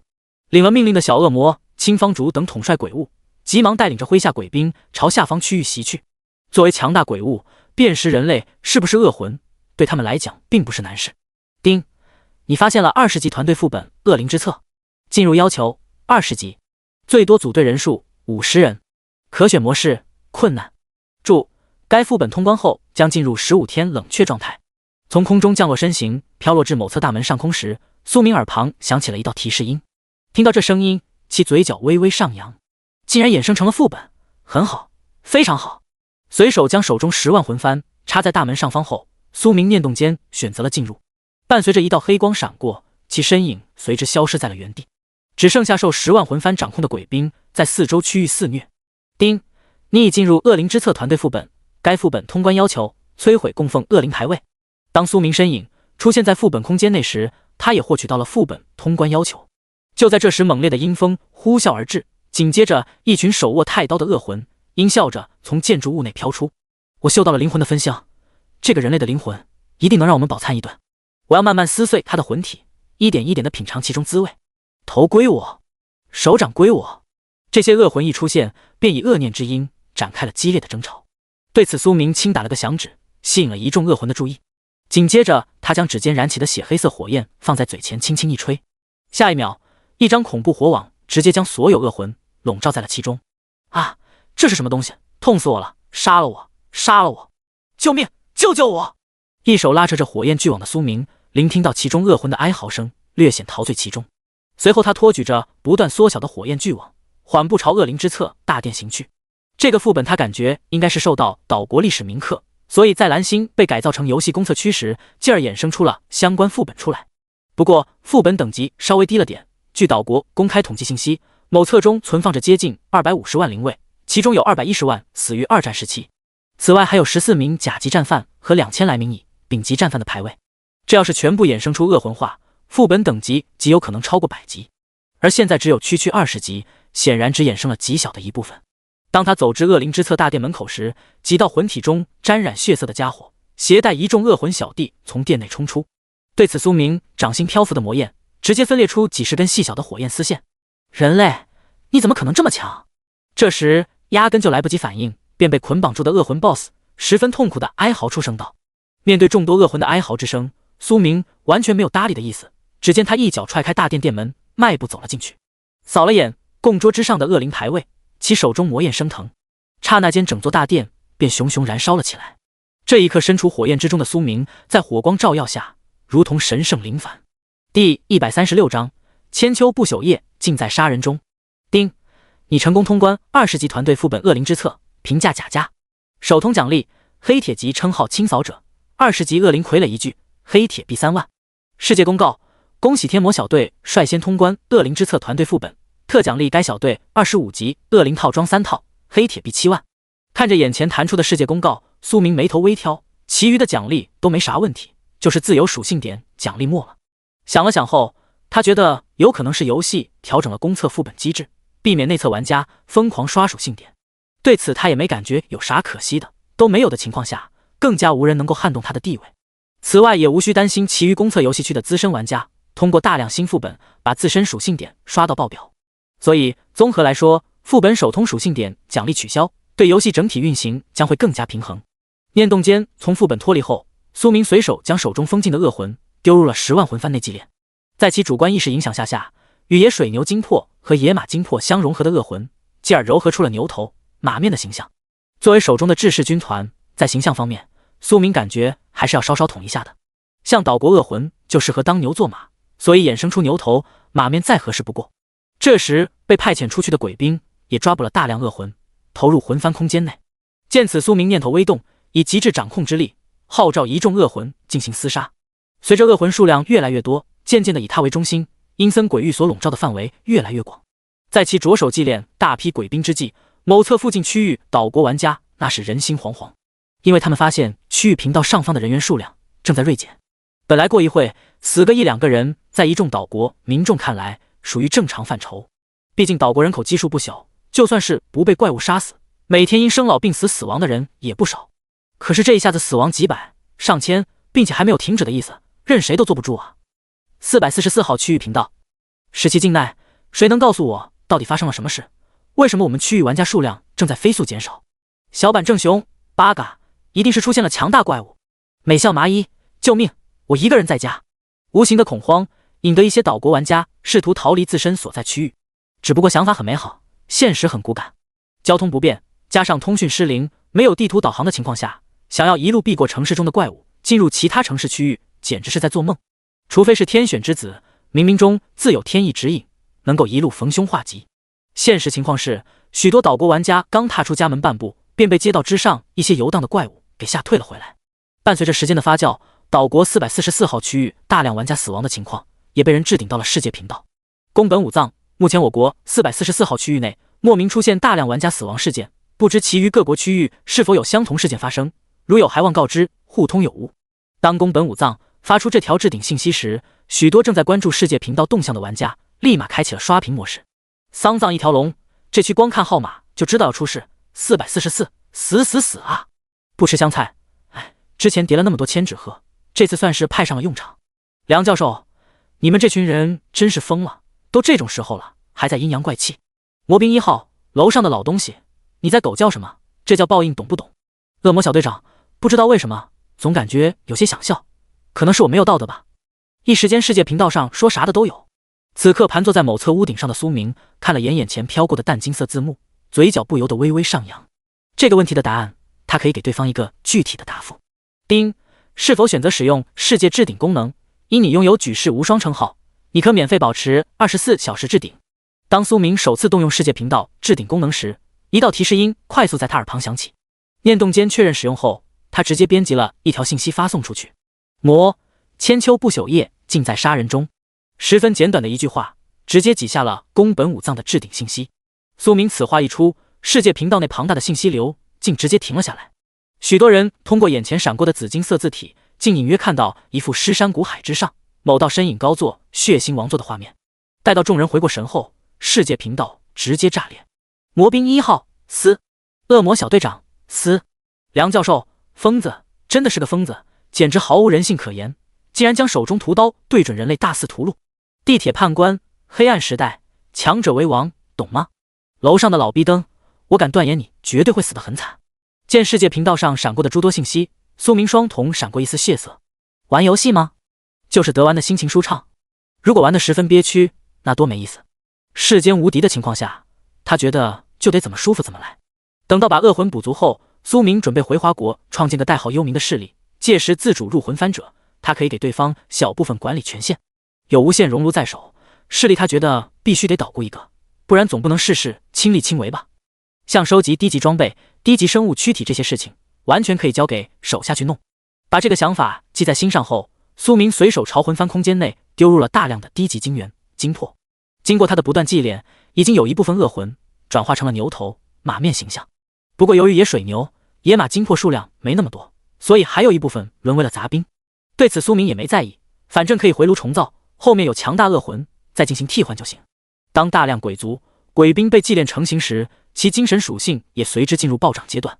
精神反馈加上极致掌控两个特性相结合，效果简直逆天。第137章，碧海世界，鲛人一族。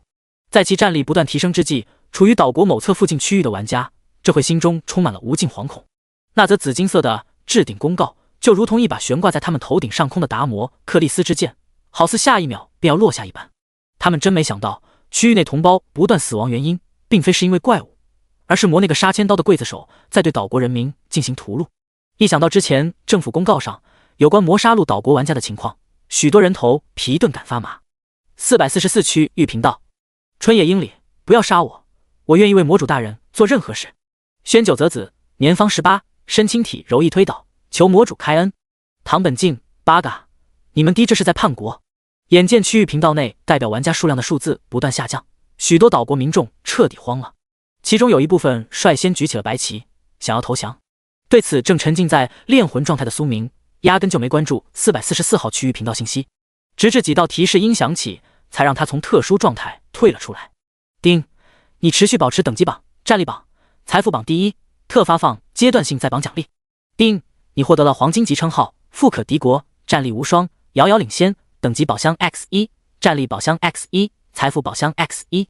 扫了眼称号信息，苏明便将目光放在了几个宝箱上，将举世无双称号佩戴上后，他心念微动。丁，你已开启等级宝箱、战力宝箱、财富宝箱。丁，你获得了双倍经验单 X10 68级魔刀琥珀一把，白银币10万。双倍经验单。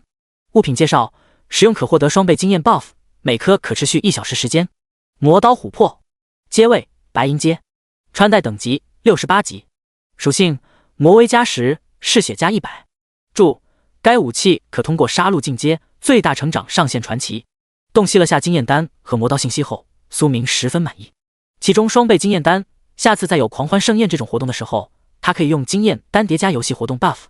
而魔刀琥珀属于可成长性装备，虽然不是无限成长那种，却也够他目前用。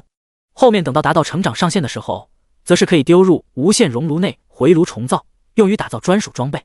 将奖励物品收入无限空间内后，苏明再次进入了炼魂状态。与此同时，岛国附近某处海域海底，一道沟壑中猛地闪过一道黑色光芒，紧接着一头浑身上下长有墨绿色鳞甲的怪物出现在了沟壑上方海水中。下一秒，许多与之相同的怪物不断从沟壑内爬出，四散探索，以最快速度占领附近区域秘境。随着一道无形的精神波动从沟壑中传出，一众得到命令的鲛人族战士急忙分散开来，往四周区域探索。也不知过了多时，一尊鲛人族战士发现了岛国区域，在看见陆地时，其眼中兴奋之色一闪即逝。以特殊手段标记好坐标，这尊鲛人族战士快速顺着原路返回。大约半个小时左右后，大量鲛人族踏上了岛国领地。在发现岛国玩家踪迹时，这些鲛人战士双瞳中嗜血之色闪过。其中岛国男性他们选择就地斩杀，然后女性的话则是没有痛下杀手，准备留着繁衍后代。此刻一众被囚禁在一起的岛国女玩家眼中满是惧怕之色。呜，我好害怕，那些怪物到底想干什么？当恐惧的氛围达到顶点时，有人率先哭出了声。这有第一个带头的，场面立马就陷入了混乱，各种哭喊声那叫一个凄惨。不过有一些较为理性的岛国女性玩家并未加入哭闹之中，而是不断在区域频道、世界频道内发布信息，试图引起关注。那些怪物他们连等级信息都看不到，硬拼的话没有任何胜算可言，所以只能智取，看看能否从对方手中逃脱。世界频道，松岛菜菜子，救命！有没有人知道一种浑身上下长满墨绿色鳞甲的类人形怪物是什么生物？它们有极高的智慧，并且会屠杀人类男性，囚禁人类女性。迪迦、哥布林也喜欢囚禁人类女性，而他们的目的是为了发泄欲望。不吃香菜，楼上说的很有道理。完犊子，不会老师们都被抓了吧？当这些岛国女性玩家在世界频道、区域频道不断发送信息时，有不少热心玩家回答了他们的问题。其中绝大部分认为，类人形怪物囚禁他们是为了发泄欲望、繁衍后代。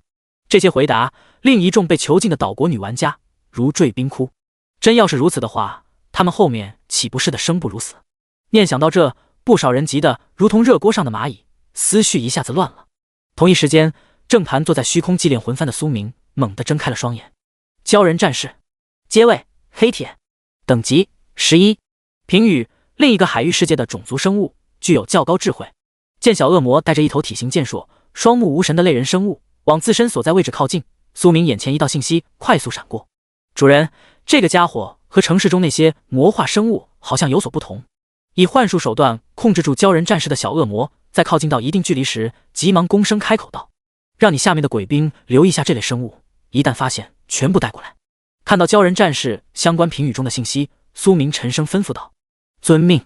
当小恶魔领命退下后，苏明随手将陷入置换状态的鲛人战士设置身前，在其眉心处种下一颗魔种。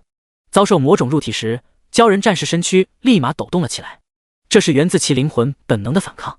奈何双方之间的实力过于悬殊，鲛人战士的灵魂压根就不是魔种的对手。此刻以精神力量链接魔种的苏明，在魔种完全侵蚀鲛人战士灵魂时，直接开始翻阅对方记忆。碧海世界海族为王，鲛人族为海域9大霸主种族之一。此次鲛人族18皇子领地出现世界通道，允许青铜阶以下鲛人族穿行，故18皇子让先锋部队先行进入通道一探究竟。第138章奴役诱敌。以极快的速度从鲛人战士灵魂中读取完对方最近时间段记忆，苏明眉头微挑，来了兴趣。原本他以为和区会在公测进行一段时间之后再进行，现在看来压根就不是那么回事。公测刚开始，海域之中便出现了连通其余世界的通道。心中微微思索了番后，苏明以精神力量操控魂幡，将一众鬼兵召集了回来。这种情况下，他准备去那处区域堵着门杀。鲛人战士生性好斗，且极度残暴，十分适合作为继牛头、马面之后的另一鬼物兵种。相比较之下，岛国恶魂初期倒是有些脆弱。扫了眼双眼满是狂热色彩的鲛人战士，苏明手指轻弹，叮，你已击杀11级鲛人战士，你获得了100点经验值，怪物掉落11级鲛人护甲一件，黑铁币100。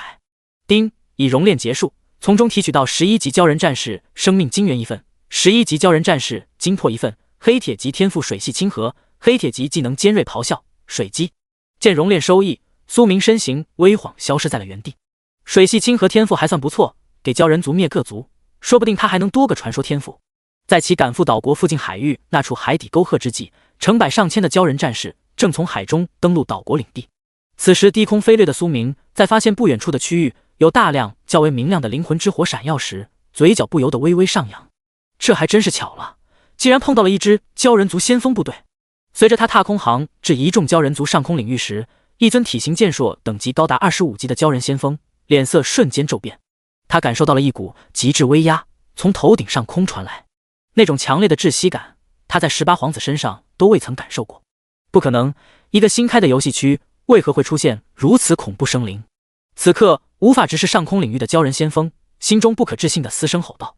在意识溃散的最后1秒钟，他好似看到了一尊周身弥漫血黑色光辉的存在自空中降落，以恶魔低语瞬间灭杀鲛人先锋部队的苏明，在发现没有遗漏后，直接化作一道血色盾光遁入了海水之中。灭杀黑铁阶位生灵对他而言和灭杀3、4级的小怪没有什么太大的区别，只要在技能笼罩范围内，那就是一套秒，毫无道理可言。与此同时，海底沟壑中一尊比之鲛人先锋更为健硕的鲛人猛地睁开了双眼。作为鲛人族先锋统帅的焦四只感觉刚刚心中莫名闪过一丝心悸之色，好似有什么不好的事情会发生一般。环视了下四周后，他微微摇了摇头，觉得有可能是自己的错觉，吩咐了下附近鲛人战士注意警惕，他便重新闭上了双眼。作为先锋统帅，他必须得在通道附近镇守，不能随意离开。至于猎杀这一届的生灵，对他而言并没有太大的诱惑力，因为其等级卡在了30级，想要进阶的话必须通过进阶任务才行。不过碧海世界的资源都被各大族垄断，他想要进阶就必须等族内安排进入合适的副本秘境。这一次如果带队顺利的话，他便能够获得一个名额。就在这时，阴森鬼域在沟壑附近铺展了开来，将整个沟壑区域包裹在了其中。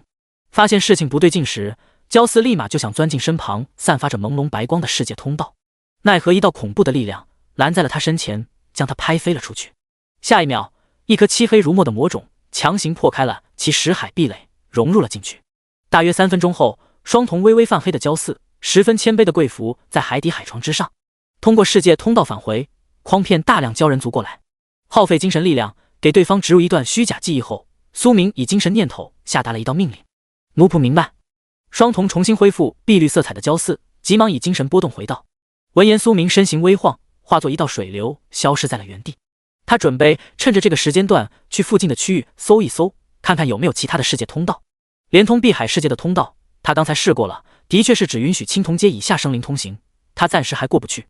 可能后面等到游戏公测时间长了，这个限制会有所松动。在苏明一边狩猎海域魔化生物，一边寻找新的世界通道之际，焦四已经顺着通道回到了碧海世界。刚一出现，他便被一众负责看守的鲛人战士给围了起来，并安排上了各种检查，其中有测谎、测精神、测技能等多项测试。如果是普通的控制，还真就无法蒙混过关。但是苏明的魔种并不是那么简单，以他强横的精神力量所设下的遮掩，压根就不是一群连白银阶都没有的鲛人所能够勘破的。在完成一系列测试后，焦四神情略带急促的开口道：“我有重要情报要向18皇子汇报，请立马通报。你在这等着，我去禀报。”闻言，负责看守通道的鲛人护卫沉声接过话道。说完，他直接摆动身躯朝较远区域游去。见此情况，焦四并未表现出任何异常，而是乖乖的在原地等着。约莫10来分钟的样子，一尊身着金色甲胄、长相极为俊秀的鲛人缓缓从豪华座驾内走出。与普通鲛人相比，这尊鲛人脸型完全就是人类模样，并无半点狰狞之色。来者正是鲛人族18皇子，正儿八经的鲛人王族。在其走出座驾的瞬间，焦四倒头便拜：“拜见皇子殿下。说说吧，到底是什么样的重要情报？”扫了眼匍匐在地，头都不敢抬的焦四，黎奈声音略显飘渺：“回禀皇子殿下，通道对面的世界资源极其丰富，我们的先锋部队已经发现了陆地的踪迹，并且上面有大量人族，此外还有许多低级副本资源。”面对18皇子黎奈的问话，焦四声音稍显颤抖，抬头看着我的眼睛。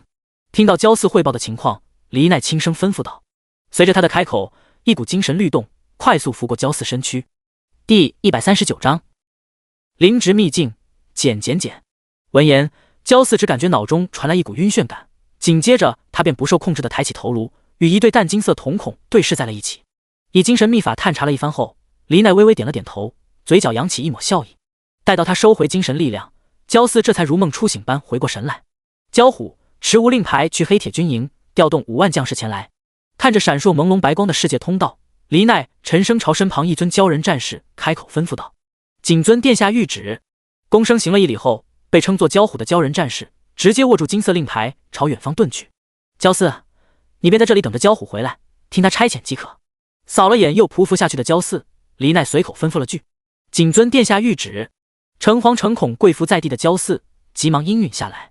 对此，黎奈并未多说什么，而是直接进入座驾，渐行渐远。当他离开这片区域时，附近所有的鲛人战士心中都不由得长舒了口气。只不过谁都没有发现，还未从地面上起身的焦四双眼中快速闪过一丝黑芒。在黎奈这位鲛人族18皇子吩咐手下调兵遣将之际，位于蓝星岛国附近海域的苏明已经扫荡了一大片的海洋魔化生物。和前面那次相比，这次其效率更高。对于能否成功诓骗鲛人族过来，他并没有100%的把握。魔种秘法虽然比较隐蔽，可要是碰到精神属性超高的存在，亦或者是对于灵魂比较有研究的生灵，就极有可能被对方发现。好在他这就是不嫌弃，成功固然是好，失败的话也没啥损失。世界通道的限制令他先天立于不败之地。压下心中诸多念头后，苏明好似想起了什么，只见他念动间从无限空间内取出了一块青铜色钥匙。这玩意还是他当初通过转职任务时游戏赠送的秘钥。原本是打算晋升青铜阶，便探索所谓的秘境。谁曾想内测区游戏活动突然开启，导致他一直在屠戮捡尸，直至内测区关闭都抽不出时间来。丁，是否使用青铜秘境钥匙？当苏明将精神力附着到手中钥匙上时，游戏提示音随之响起。是，正在随机抽取青铜秘境。丁，秘境抽取结束，你可在3秒后进入灵职秘境。随着3秒倒计时结束，其手中青铜钥匙直接化作一道淡绿色光门。见此情况，苏明直接迈开步子进入其中。副本他进过许多，可是这秘境吗？还真是头一回。丁，你已进入青铜阶灵职秘境，因你位于白银阶位，秘境持续时间缩短，你可采摘2小时秘境灵药。环视了下四周环境后，苏明感觉秘境更像是一个小世界，悬浮于林海之上，一眼望去他竟然看不到这处秘境的尽头。与副本相比，这地方要大得多。扫了眼下方区域，随处可见的百年诸果、百年人参，他直接唤出一众鬼兵开始干活。这个秘境他在进来后便获取到了相关信息。一个纯粹的资源秘境，拥有大量青铜级及以下等阶灵药，2个小时内能采摘多少算多少。对此，苏明自然不会不摘。这些低级灵药他暂时是用不到，可是万一无限熔炉后面解封出炼丹功能，那他就是稳赚。随着鬼兵四散开来，大量连带泥土在内的灵药被堆积到了一处。精挑细选对鬼兵来讲有些不现实，所以苏明下达的指令是地毯式扫荡，主打一个蝗虫过境，寸草不生。秘境钥匙他只有1把，并且还是随机抽取的灵职秘境，根本就无法去搞什么可持续发展。趁着鬼兵搜刮灵药，苏明随手取出一个葫芦，蹲灌了口酒。喝习惯了这种灵酒，再让他去喝那种肥宅快乐水，属实是下不了口。在其遥控指挥鬼兵之际，现实世界出现了不少组织势力。除了各国军方分散掌控在手的力量以外，还有一众散人玩家创建的小势力，如代号上帝的玩家拉拢了一小批玩家，成立了一个天堂组织。除此之外，什么梵天神殿、地狱殿堂也是一窝蜂的冒了出来。不过这些都没经过游戏认证，就名号吹得比较响而已，实则内部就是一团散沙，一旦出现利益分配不均的情况，随时都会面临分崩离析的局面。当然，也不是所有顶尖玩家都选择了组建势力，其中有不少人依旧是属于独行侠。此外，在大部分玩家抱团取暖的情况下，各个城市区域内的怪物数量正在一步步减少。有着内测经验，如果连初期都玩不转，那就彻底没戏了。随着时间1分1秒的流逝，身处灵职秘境内的苏明已经搜刮到了大量的灵药，像什么百年人参、百年灵芝、百合何首乌、百年诸果这类黑铁阶药材，那都是以吨计算。至于进阶版的千年人参、千年灵芝、千年何首乌这些，数量大概只有黑铁阶灵药的1/10。对此，苏明也没啥不满意的。偌大的灵职秘境，除了较远的区域他没光顾以外，附近的区域都已经被一众鬼兵给扫了个干净。就这些药材，光酿造灵酒的话，不知道能酿出多少。随着他将大量药材收入无限空间，秘境倒计时也随之清零。丁，灵职秘境结束。重新回到海域区域的苏明闭目感知了下后，其眉头微皱。世界通道那边依旧没啥动静，难不成魔种被对方发现了不成？想了想后，他将青方主和一些合同鬼族留在附近守着，一旦发现大量鲛人族从世界通道内出来，立马汇报。做完这些准备，苏明直接化作一道血色遁光，冲出水面，飞掠上了高空。一时半会等不到猎物上门，他也不会在这地方继续浪费时间。花了点时间返回岛国后，他开始重新狩猎恶魂祭炼魂幡。现在手通没有属性点奖励，低级副本对其吸引力大大降低。第140章构建恶魔法阵，深渊印记。有这时间，他觉得多屠戮些魔化生物更加划算。换出小恶魔，让其指挥一众鬼兵继续狩猎恶魂后，苏明念动间将铁甲师、血狮 BOSS 给挪了出来。像这种潜力较高的肉盾，他觉得还是比较有必要培养下的。后面将其晋升到黄金阶进行起灵，成为真正的狮族时，用来看家护院再合适不过。以魂幡力量摄取附近区域大量怨气，注入几头铁甲尸体内后，苏明一并丢出了大量低级金元、金魄。和祭炼鬼物一样，祭炼僵尸对他来讲也比较简单，各种所需资源都不缺。在大量资源供应下，几头铁甲尸躯体上隐约出现一抹黄铜色彩，这是在朝同甲尸蜕变的趋势。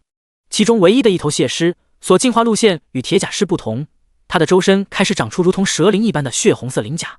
分出一丝精神力量，留意几头僵尸身上变化的同时，苏明取出了从挑战塔内获得的恶魔法阵。目前公测刚刚开始，在暂时没有高级怪物的情况下，他得自己想办法创造狩猎条件。以精神力量翻阅了遍恶魔法阵后，苏明直接从无限空间内取出大量物品进行布阵。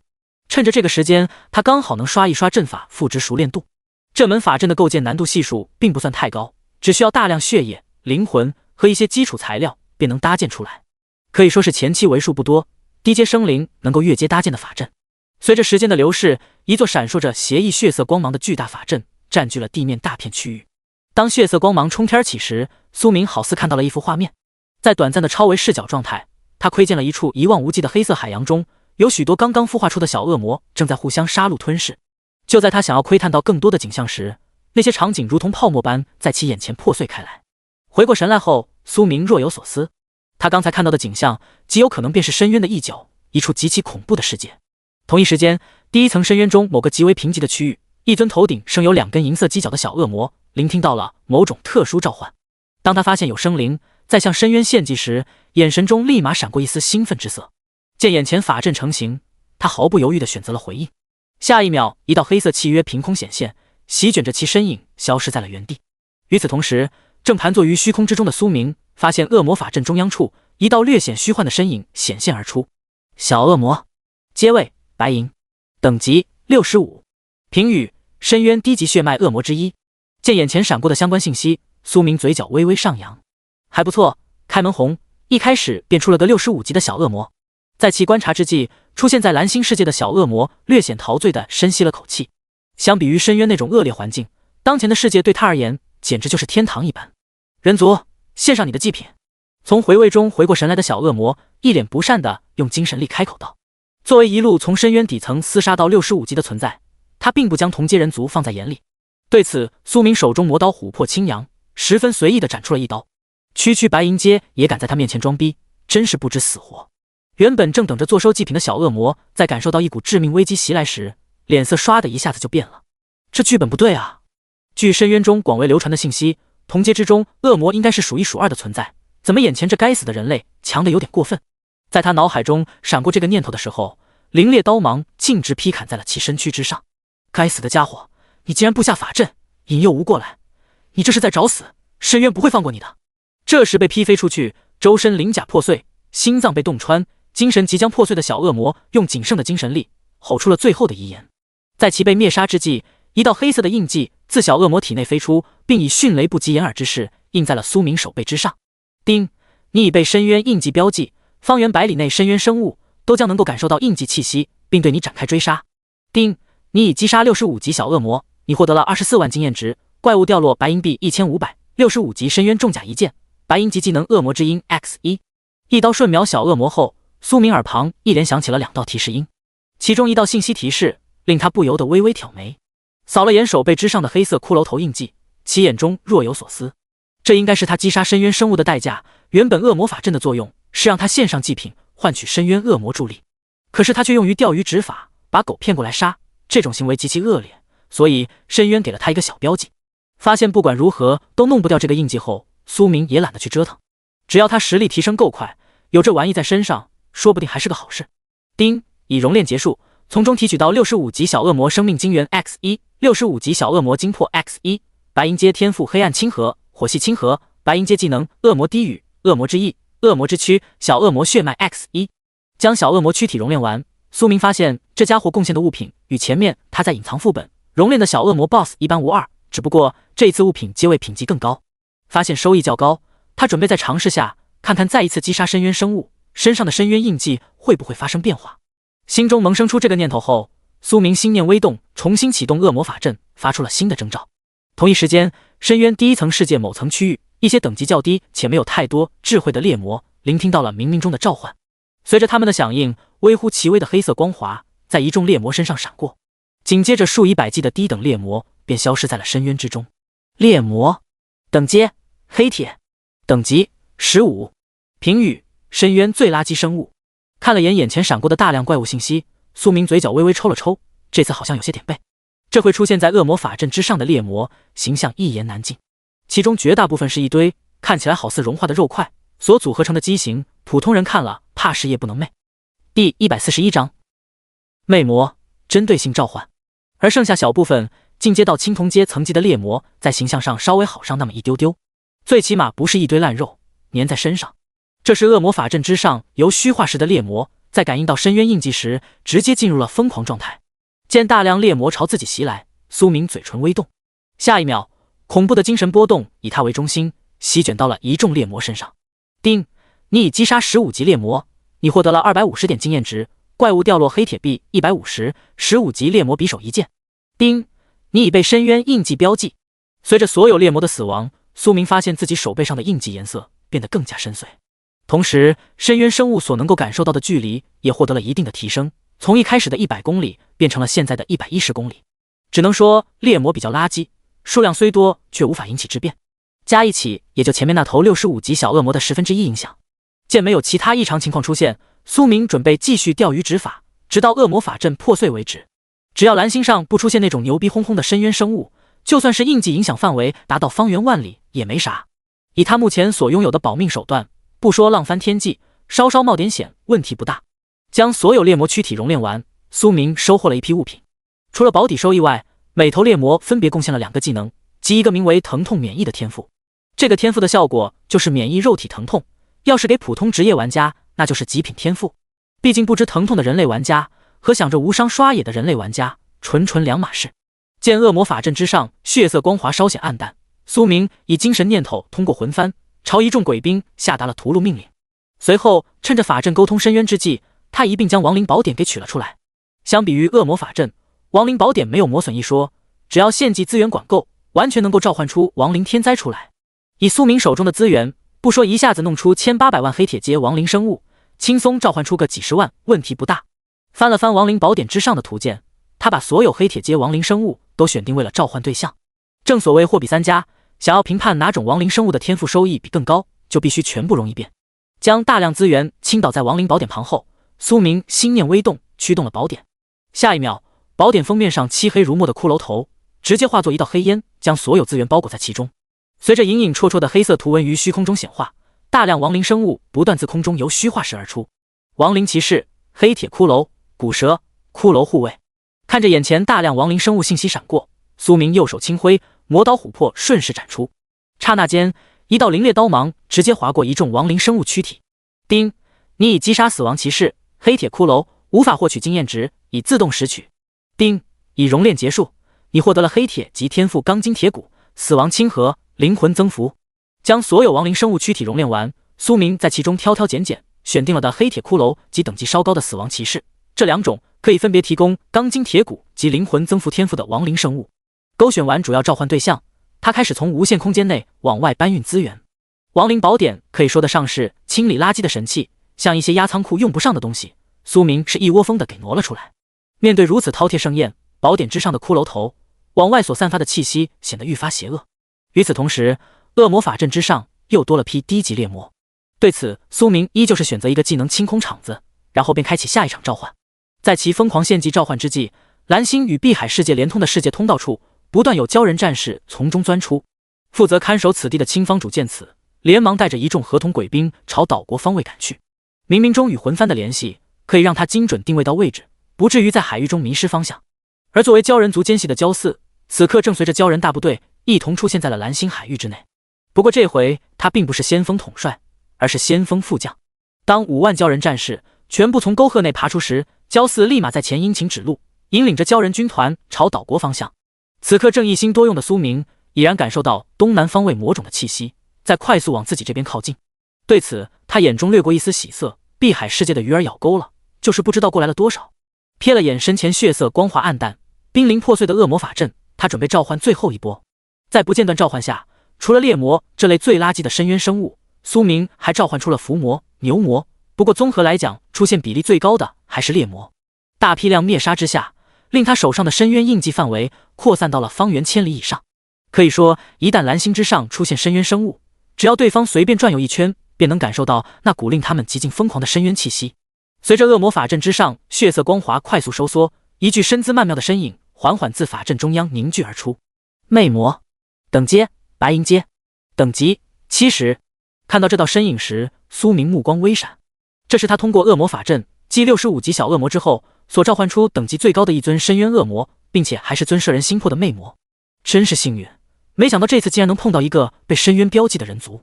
此时还未完成虚实转化的魅魔，双瞳中闪过一丝兴奋之色，因为击杀掉拥有深渊印记的生灵将会获得深渊嘉奖。闻言，苏明嘴角微微抿起，并未接话。到底是谁比较幸运，等会便见分晓。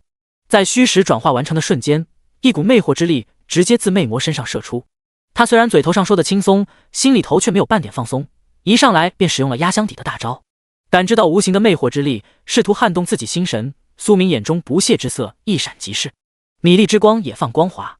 随着他较为低沉的声音响起，处于恶魔法阵中央的魅魔只感觉四周环境发生了变化。从精神层面上，他看到了尸山谷海之上一位高坐血腥王座的存在正俯视着自己。第142章鬼域封锁屠戮。那股恐怖的压力令他不由自主地想要跪伏在地。不，一个普通游戏世界为何会出现这种存在？身躯不受控制匍匐在地后，魅魔双瞳中充斥着无尽惶恐。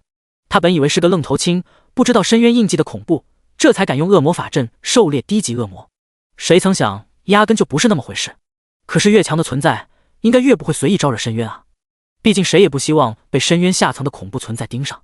这时脑海中一片混乱的魅魔努力抬了下头颅，看了眼血腥王座之上的身影后便失去了意识。丁，你已击杀70级魅魔，你获得了29万点经验值，怪物掉落70级魅惑长鞭1根，白银币2000。丁，深渊印记+1。以精神力量灭杀魅魔的瞬间，苏明耳旁响起了2道提示音。同一时间，他眼前超负荷运转的恶魔法阵也随之破碎了开来。丁，已熔炼结束，你获得了70级魅魔生命晶元 X1， 70级魅魔精魄 X1， 白银阶天赋魅惑黑暗亲和。将魅魔躯体熔炼后，苏明随手将其精魄丢入了魂幡空间内。这类高质量的恶魔灵魂十分适合做鬼物统帅。下令全部鬼兵进入魂幡后，他直接化身一道黑色盾光，消失在了原地。岛国这边，苏明准备放养下，过段时间再来收割。灾难之下，他相信绝对会催生出一批穷凶极恶的家伙出来。现在的话，有更好的猎物在等着他。在齐朝海域区域飞遁之际，由焦驷带领的鲛人大部队已经游到了接近岛国的海域。至于先行一步的青方主和河童，此刻已经上了岸。感知到主人正在快速往自身所在方位靠近，青方主连忙带着一众河童鬼族在原地等候。顺着魂幡感应和魔种气息，没过多时，苏明便寻到了躲藏在某栋建筑物内的青方主。主人，那处海底沟壑有大量鲛人战士从中爬出，大概有数万的样子。这时，以最快速度从建筑物内飘出的青方主，在见到虚空中身影时，急忙躬身汇报了下情况。点头回应了下后，苏明单手微挥，直接将下方青方主和河童鬼族收入了魂幡之内。他留鬼物在海底沟壑附近守着，是怕诱敌计划出现变故，从而好第一时间知道。现在既然事情走向是按照他想的方向来，那就不用考虑那么多了，直接冲上去团灭鲛人大部队，然后收拾收拾，折返华国即可。当苏明飞掠至海域上空时，他窥见了水下密密麻麻的灵魂之火。隔空以精神力量给焦驷传递了条信息，他便消失在了空中。想要一锅端这么多鲛人战士，在海中有点不现实，毕竟都是踏入超凡层级的鲛人，一旦四散奔逃的话，就算是苏明也无法一一将其拦截下来。那么在这种情况下，布置个引军入瓮的陷阱再合适不过。老祖宗留下来的计谋，该用的时候就得用，不然的话利益无法最大化。这要是眼睁睁看着一部分鲛人在眼前逃脱，那可真是比在苏明身上用刀割肉还要令他难受。在岛国沿海寻了处合适的地方后，他随手将10万魂幡插在了地面之上。当数以万计的鬼兵遁入地下之际，一丝丝阴森鬼气以网格的方式在地下飞速串联到了一起。与此同时，作为鲛人族奸细的焦四正带着鲛人大部队往未展开的鬼域方位赶来。他给先锋统帅的理由是，这片区域有一个还未通关的25级副本，里头可能会有好东西，所以先占据此地，再往外扩散。对此，鲛人先锋统帅并未有丝毫怀疑，反倒是心中开始幻想着首通副本有啥奖励可拿。像副本首通，说实话，除了鲛人王族可能获得过以外，其余普通鲛人也就只听说过。因为碧海世界已经划分出了9大霸主级势力出来，这种情况下，所有利益可以说已经被瓜分得十分干净。在没有外来力量介入的情况下，底层海域生灵是无法拥有任何出头之路的，因为前路早已经被堵死。随着鲛人大部队的行进，他们距离鬼域所在位置越来越近。苏明所挑选的地方乃是一所岛国大学，只要鲛人进了校门，那就是他锅里的肉，想怎么吃就怎么吃。大约5、6分钟后，焦四带领着一位体型比他更魁梧的鲛人踏进了岛国学校大门。在进门的一瞬间，鲛人先锋统帅便感觉眼前一黑，失去了意识。不过诡异的是，他的躯体还在正常往前行走着，而跟在后方的一众鲛人压根就没有一个发现有不对劲的地方，全都保持着队形，快速进入学校内部。当最后一位鲛人踏进岛国大学校门之际，悬浮于学校上空的苏明念动间展开了鬼域。随着阵阵阴风吹起，无边鬼气直接将整座学校包裹其中。所有的鲛人战士立马发现了情况不对，不过由于最前方的统帅还未发话，所以他们暂时只是谨慎地望着四周，并非发生骚动现象。当一道恐怖刀芒从天而降时，整个岛国学校内部也随之吹响了杀戮的号角。面对大量鬼兵，区区黑铁界的鲛人战士压根就不是对手，更别谈上方还有苏明在压阵。身处层层幻境，无法挣脱鬼域束缚的情况下，鲛人大部队的灭亡只不过是时间早晚的问题。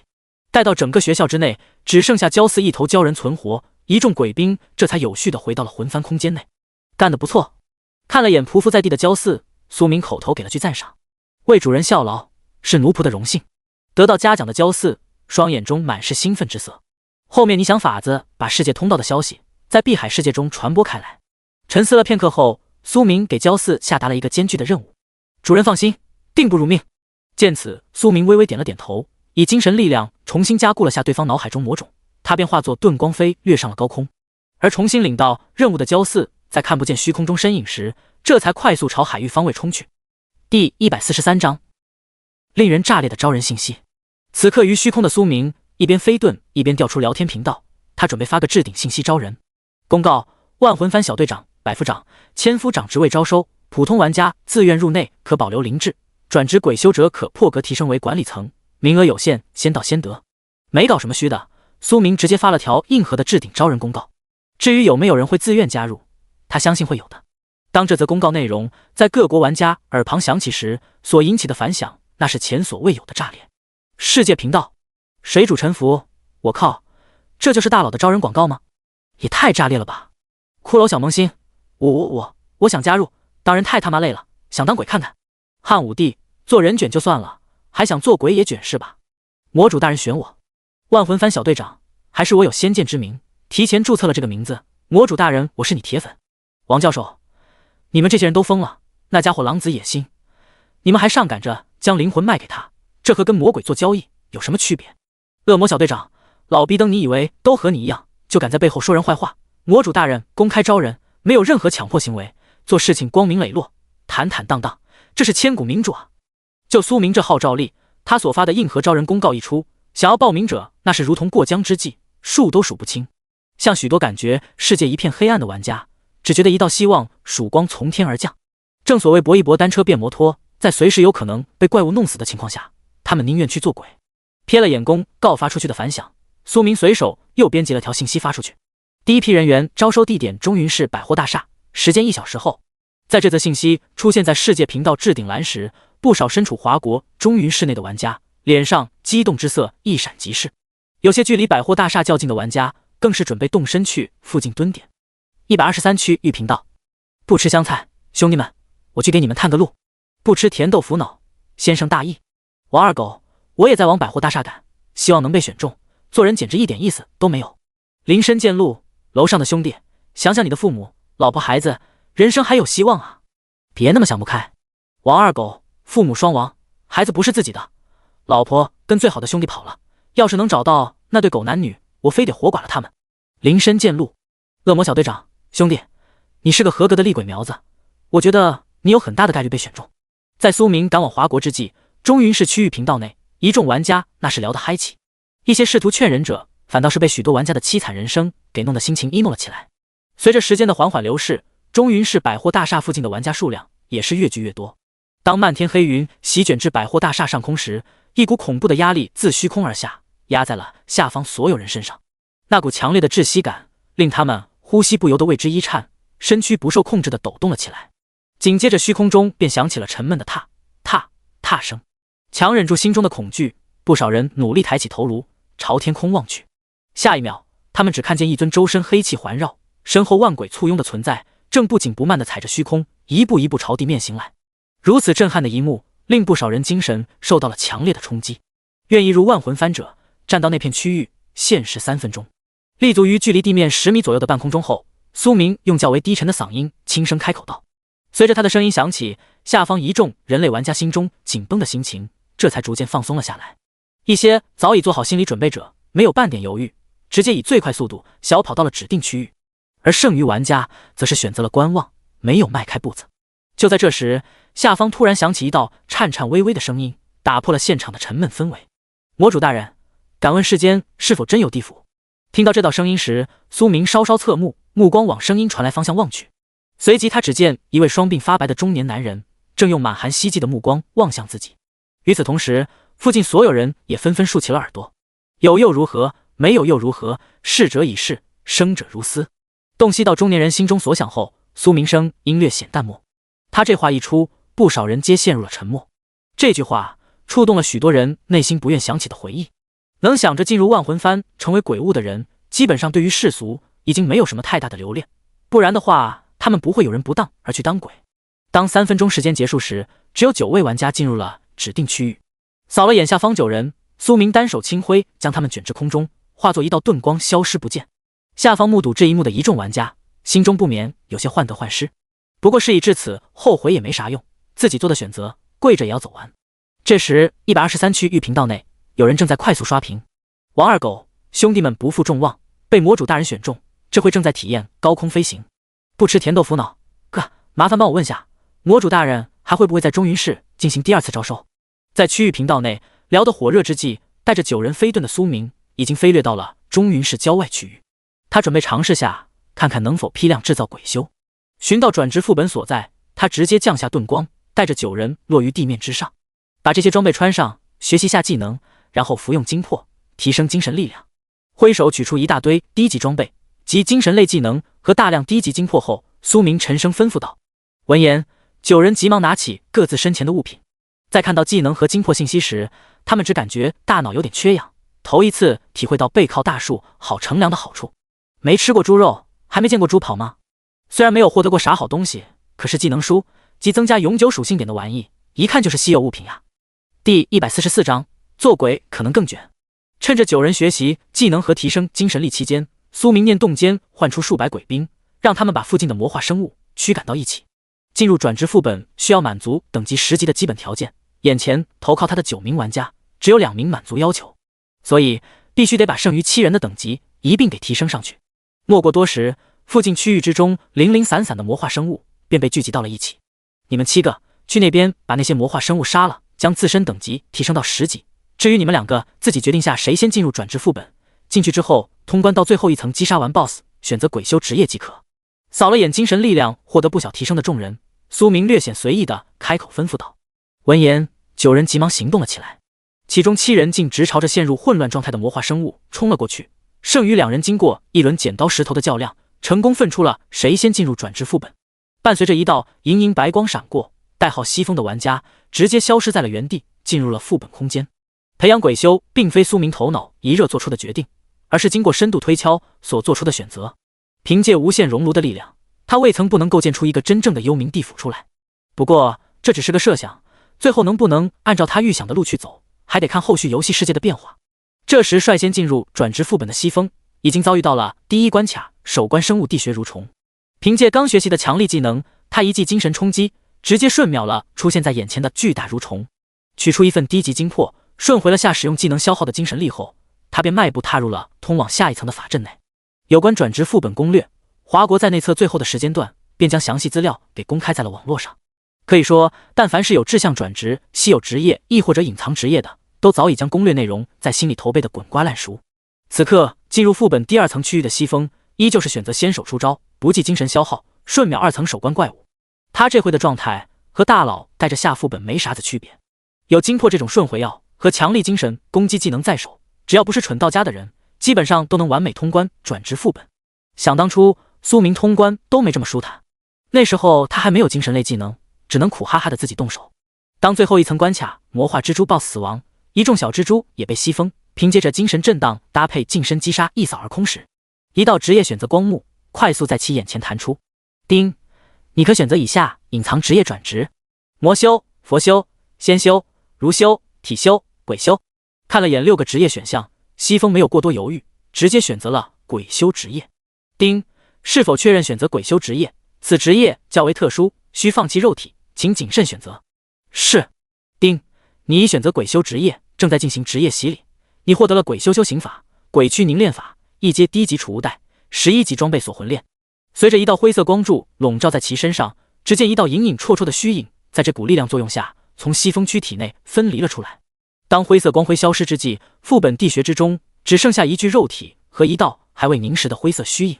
见自己瘫倒在地面上的肉身，西风上前使用储物袋将其收入了其中。做完这些，他心念微动，退出了转职副本。此刻外界区域，苏明正百无聊赖地逗弄着已经长出独角的小王蛇。就在这时，副本光幕之上一道灰蒙蒙光芒闪过，引起了他的注意。魔主大人，幸不辱命！自副本空间内出来的西风第一时间便跪倒在地，表了下忠心。不错，进去烙印个印记。见对方化作魂体状态，周身弥漫着淡淡鬼气，苏明随手指了指插在一旁空地上10万魂幡。闻言，西风并未抗拒，在选择投靠的时候，他心中便想好了一切可能性。开弓没有回头箭，成了因就必须得吃掉结的果。当其化作一道虚影没入10万魂幡之际，苏明嘴角微抿。如他所料，鬼修玩家入魂幡同样会被极致掌控铭刻印记，并且比之同阶鬼物，鬼修玩家所反馈的精神力量更强。随着他念头微动，自愿入10万魂幡空间的西风直接被挪移到了外界。此刻只见西风虚幻脸庞之上充满了震惊的色彩。只有真正进入过魂幡，他才能明白魔主大人到底是有多么的恐怖。数不清鬼物，令人如坠无边鬼域一般。去那边等着，等他们几个都完成了转职后，有些事情交给你们去干。见西风魂体略显抖动，苏明轻声吩咐了句：遵命。感受到一股如沐春风的精神力量拂过自身躯体，西风急忙开口接过话道。当他飘至转职副本附近区域时，已经完成练级的众人眼中满是惊奇之色。兄弟，感觉咋样？这时有人没忍住心中的好奇，低声问了句。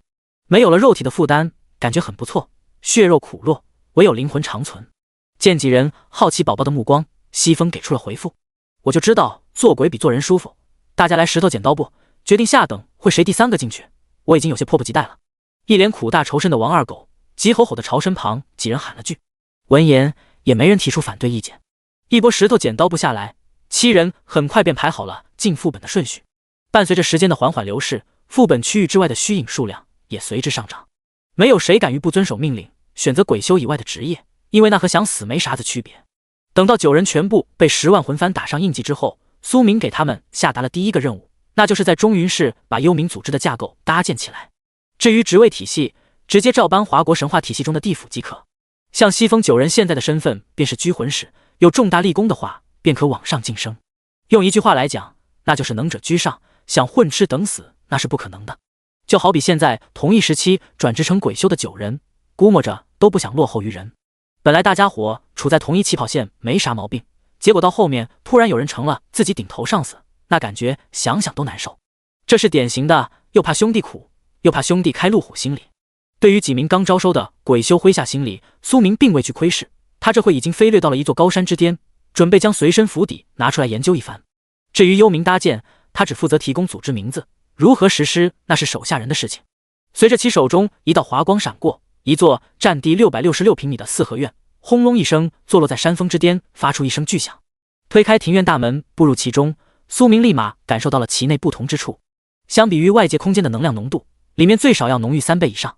除此之外，庭院之中还种植了几棵高阶灵植，并且拥有高阶防御法阵。不过，开启高阶法阵需要大量能量消耗，仅凭府邸聚灵法阵只能维持下日常消耗。以精神力量掌控法宝核心后，苏明对随身府邸的功效了如指掌。只能说他是个狠人，宝物到手竟然能忍到现在才开始研究，这和买了快递不拆，一直在屋里头放着有啥区别？随手将小王蛇丢进府邸小水池，苏明径直往院内法器藤椅上一躺。久违的休闲时光令他心情十分愉悦。练级的话他现在不急，都是些低级怪，杀了又熔炼不出天赋，等时间发酵下，到时候怪物玩家都获得了些成长，再出去收割即可。苏明现在就打算摆烂躺一会，然后进入挑战塔，嘎嘎挑战一波，尽早凑齐挑战积分，把另一颗复活宝石也给换到手。第145章跨区擂台战，观众区。复活道具代表重来一次的机会，估计没人会嫌这玩意多的烫手。在其休闲之际，加入幽冥组织的西风9人正在区域频道内忙前忙后的发帖，十分形象地诠释了上面一张嘴下面跑断腿的谚语。不过几人也乐在其中，因为老大啥都不管，这给了他们很大的自主权。123区域频道，王二狗，兄弟们，幽冥组织招收编外人员，有意报名者私聊滴滴，非诚勿扰。西风，招收阴兵预备役，有意者可报名。恶魔小队长，招收恶魔小队成员，优异者可破格录取进幽冥组织。不吃香菜，大佬们，待遇方便说下吗？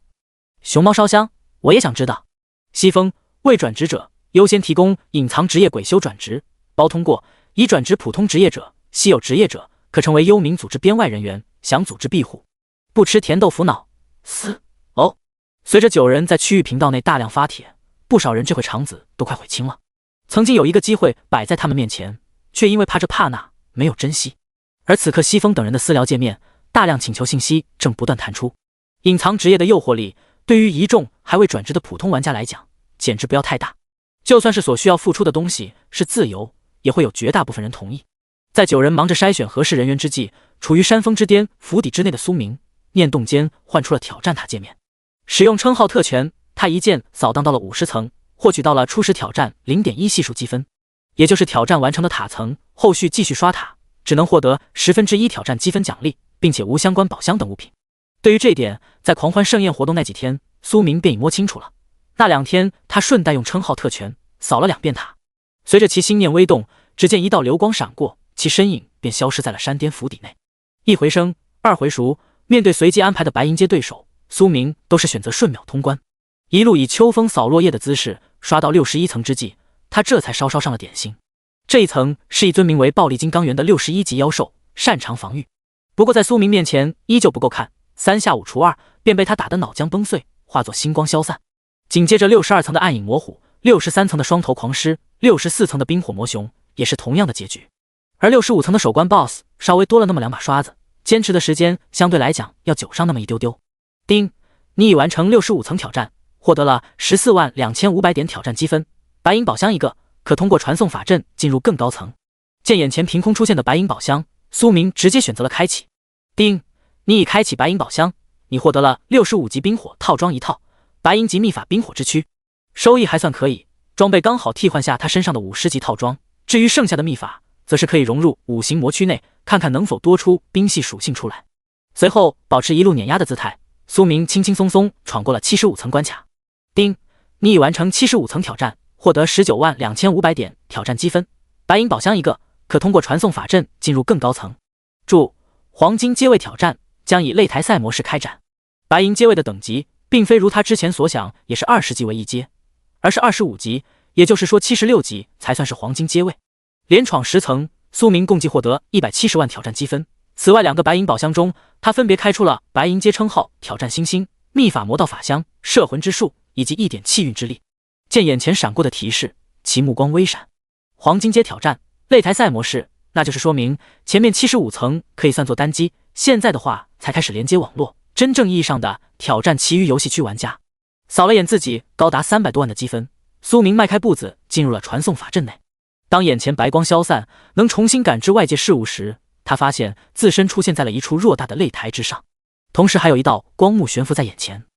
挑战者信息：代号魔，阶位白银，等级68级，胜场75胜0败。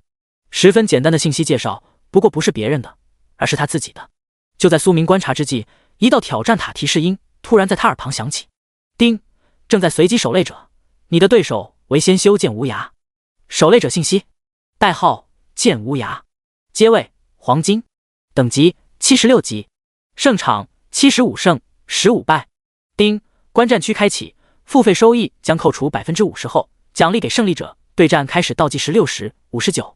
叮，玩家间隔小师妹剑无名进入观战区。见到眼前多道提示闪过，苏明嘴角微微上扬，这清一色剑字打头的代号，不用想都和他这一层的对手有关系。而对方战绩75胜15败，应该是闯过了挑战塔75层，却在76层被吊打了15次。在其观察之际，对战擂台外的观战区域，一众观战人员已经开始唠起了嗑。间隔小师妹，完了，这次师兄估计又得凉，68级魔修75连胜战绩，又是为魔道天骄。剑无名，小师妹别瞎讲，师兄只不过运气背了点而已，实力还是有的。林飞，啧，小师妹就是乌鸦嘴，看看无涯师兄前面所碰到的对手就知道，各顶各的妖孽之辈。剑雨，开盘下注了，手快有，手慢无，对战开始收盘。间隔小师妹，我精神上支持师兄，我压魔修1000白银币。剑无名，那我也意思意思下，我压师兄500。也就对战擂台隔绝精神力量和声音，不然这会立于擂台之上，一袭白衣飘飘，手持长剑的儒雅青年，怕是无法保持住这副淡然自若的样子。当对战开始倒计时归零之际，剑无涯率先出剑，刹那间，只见一道紫色剑光横跨擂台向下斩落。间隔小师妹，师兄一上来就用绝学了，看样子他有点虚啊。林飞，你可别奶了。在见无涯出剑之际，苏明手中魔刀琥珀清辉，以气血魔元之力斩出了一道魔虎之影。随着一声惊天咆哮声响起，紫色剑光与魔虎之影随之碰撞到了一起。第146章魔佛一念，见我为何不败。一时间，整个对战擂台之上能量光华四散溅射开来。又是个变态，见自身所斩出的剑光竟被对手一刀劈碎，见无涯脸色唰的一下子就变了。他感觉自己可能不知道在什么情况下得罪挑战塔了。自打闯到76层之后，就没给他匹配过一个势均力敌的对手，全都是一些变态玩意。剑海无涯，眼见魔虎扑击而来，他急忙使用了护身之法。与此同时，正在擂台之外观战的一众人员眼中皆是异彩连连。间隔小师妹，实锤了，师兄可能要当76层守门员了。你们看那魔修随意的样子，压根就没把师兄放在眼里啊。剑无名，师兄败了，那家伙很恐怖，就算是我上去，怕是也接不过一招，不知道是什么世界的魔道妖孽。剑雨，应该是某个为公测游戏区，因为天机阁那边新出的消息上面好像有讲过。间隔小师妹，你刚才为什么不讲？哥这片我们下注是吧？要不是我精明，又被骗了。剑无名，剑雨到底啥情况？详细讲讲。剑雨，据说之前玲珑阁、金光寺那些势力弟子在挑战塔30来曾碰到过对方，时间好像就是前几天的样子。当苏明的事迹被爆出来时，处于观战台区域的剑阁成员人均倒吸一口凉气，随后一个个都朝擂台之上的剑无涯投去了怜悯的目光。不是他们不顾及师兄弟情谊，而是师兄实在是点背到家了。在众人关切的目光中，使出剑海无涯这种防御大招剑无涯，周身剑光正在寸寸崩裂。苏明在斩出一刀后，并未选择乘胜追击，他想看看其余世界黄金阶强者到底有多强。而这时被魔虎虚影疯狂攻击剑海的剑无涯脸上略显苍白，想一招败我，不可能，吾有一剑，请君见之。随着剑无涯一字一句的喊出，一柄金氏巨剑虚影缓缓自其身后升腾而出。见此情况，苏明轻轻往前迈动了一步，下一秒，他身后魔主高坐血腥王座的虚影随之显化而出。这到底是屠戮了多少生灵的大魔啊！隔着擂台屏障看，我都有些头皮发麻。当苏明以自身念头引动秘法和天赋之力凝聚出尸山古海之时，观战的一众剑阁成员只感觉一股子凉意从脚底板直冲天灵盖。斩！这时同样感受到恐怖精神压力的剑无涯奋力斩出了拼尽全力的一击。再不出剑的话，他怀疑自己会丧失出剑的勇气。那种恐怖的精神威慑实在是过于恐怖，就仿若修真大世界中那种绝世大魔一般。面对着这一击，苏明手掌轻抬，轻轻点出一指。随着他的动作，其身后高坐血腥王座之上的魔主虚影也点出了惊天一指。当能量巨剑与惊天一指碰撞到一起之时，一股无与伦比的精神力量瞬间自指尖爆发而出，强势侵入剑无涯识海，将其精神泯灭一空。高手过招，一击分胜负。丁，你已完成76层挑战，获得100万挑战积分，可通过传送法阵进入更高层。当见无涯身影化作点点星光消散之际，苏明耳旁立马响起了挑战塔提示音。积分奖励十分丰厚，足足有100万之多。按照这个速度下去，凑足100亿很有希望。此外，手通挑战塔的各项奖励也比现在公测阶段他能够从怪物身上获取到的收益要好得多。顺着擂台之上出现的传送法阵，苏明一步迈出，消失在了原地，只留下观众台上面面相觑的剑阁众人。剑阁小师妹，师兄这次不会被打击的自闭吧？前面15次还和那些家伙过了个5、6招呢，结果这次竟然被一招秒了。剑无名，应该不会，师兄剑心坚韧，我相信他会越挫越勇的。剑宇，我觉得怕不只是师兄会备受打击，其余势力的妖孽之辈碰到那家伙应该也会怀疑人生。剑阁小师妹，那还等啥？快点退出去啊！这消息卖给天机阁，说不定还能赚一小笔呢。随着这道话音落下，长相乖巧可爱的剑阁小师妹瞬间消失在了观众台。见此情况，剑阁众人顿感宗门不幸。与此同时，已经踏入77层擂台的苏明也迎来了他的第2位黄金阶对手。狩猎者信息，代号法天，阶位黄金，等级77级，胜场76胜18败。见对手是大光头，苏明眼中若有所思。他记得当时他挑战31层、32层的时候，对手好像也是先修后佛修。现在71层、72层又是如此，这让他十分有理由怀疑，前面那个叫剑无涯的家伙和眼前这个叫法天的家伙都是修真大世界的玩家。法照是你什么人？为了验证下心中猜想，苏明轻声朝一脸悲天悯人的大和尚开口问了句：“是我那不争气的弟子。”闻言，身披锦兰袈裟，手持紫金禅杖的法天脸色并无太大的波动，因为他在看见挑战者信息第一眼时便觉得这名号有些熟悉，好似什么时候听说过。来，让我看看你们金光寺的手段，希望别让我失望。见法天一脸淡然，苏明言语间略显挑衅：“施主如若肯放下屠刀，将来必定可登临佛陀之位。”面对滔天魔气，法天周身佛光弥漫，身后出现金佛虚影，并在倒计时结束的瞬间施展出了渡人之法。魔佛一念，见我如见佛，为何不拜？发现大和尚竟然想要自己遁入佛门，苏明嘴唇微动，以恶魔之音道出了一句真言。当他说出这话之际，其身后高坐血腥王座之上的魔主虚影俨然生出2种截然不同的形象。只见一边魔焰滔天，一边佛光璀璨，强烈的精神冲击差点令法天当场佛心破碎。直觉告诉他，当前他所看到的一切都是假象，是精神层面上的错觉。可是那摄人心魄的魔佛形象却令他心中魔念滋生，邪魔外道，岂敢乱无佛心？察觉到再这样下去自身必将遭受反噬的法天，直接把手中紫金禅杖往地面上重重一触，以怒气为引，将身后金佛虚影转化成了怒目金刚法相。第147章，被误认为无上大魔。伴随着他的愤怒，其身后的金刚法相之上也随之燃起了一层熊熊怒火。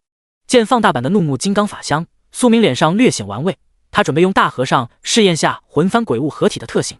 当他心念微动之际，只见数以千计的鬼兵飞速融入了其身躯之中。对于大光头，苏明觉得小试牛刀即可，用不着完全融合。这时吼出佛门4字真言的法天略显疯魔，他发现自己还是无法勘破精神迷障，那副魔佛形象始终压在他的心头。此外，那个魔修身后又多出了一尊鬼气阴森、头戴12流冕的虚影。这一情况令法天的脸色更加难看。他原本还想着帮徒弟找回个场子，现在看来自己都得被对方按在地上锤。在其心中闪过这个念头之际，环绕在他周围的重重魔影则是越来越多，而发现无法冲破封锁，且四周魔影时刻在扰乱自身心灵时，法天索性破罐子破摔，就地盘坐心中默念静心咒。一时间，只见对战擂台之上，无边魔气环绕着一尊体表生有金光的大光头。就在这时，一道挑战塔提示音的响起，差点令法天当场退出静心状态。叮，玩家法照、法地、法明进入观战区。他也没通知寺里头自己进挑战塔了呀。发现观众区越来越多的身影出现时，法天脸色如同便秘一般，这次怕是丢脸丢定了。殊不知这完全是剑阁的杰作。一群人出了挑战塔之后，立马用世界频道将消息传播了出去，从而一下子便引起了很多势力的注意，其中就包括金光寺。法照，这家伙也是个人，前几天还尼玛20多级呢，现在怎么就68级了？真就越阶如喝水，进阶任务全都是摆设是吧？法帝，绝对是无上大魔用了复活道具，并十分幸运地进入了魏公侧区域，这才拥有此等战力。剑阁小师妹，原来如此，无涯师兄拜得不冤。在看到观众区大量生灵出现时，苏明目光微闪。眼下他的代号在修真大世界应该算得上是小有名气，不然的话不会有这么多玩家进入观战区观战。就是不知道退出挑战塔之际会结算多少收益。发现观战区外多重扫视目光注视在自己身上，苏明也没了继续试验的想法。随着他心念微动，其身后魔主鬼帝虚影纷纷伸出了一只手掌。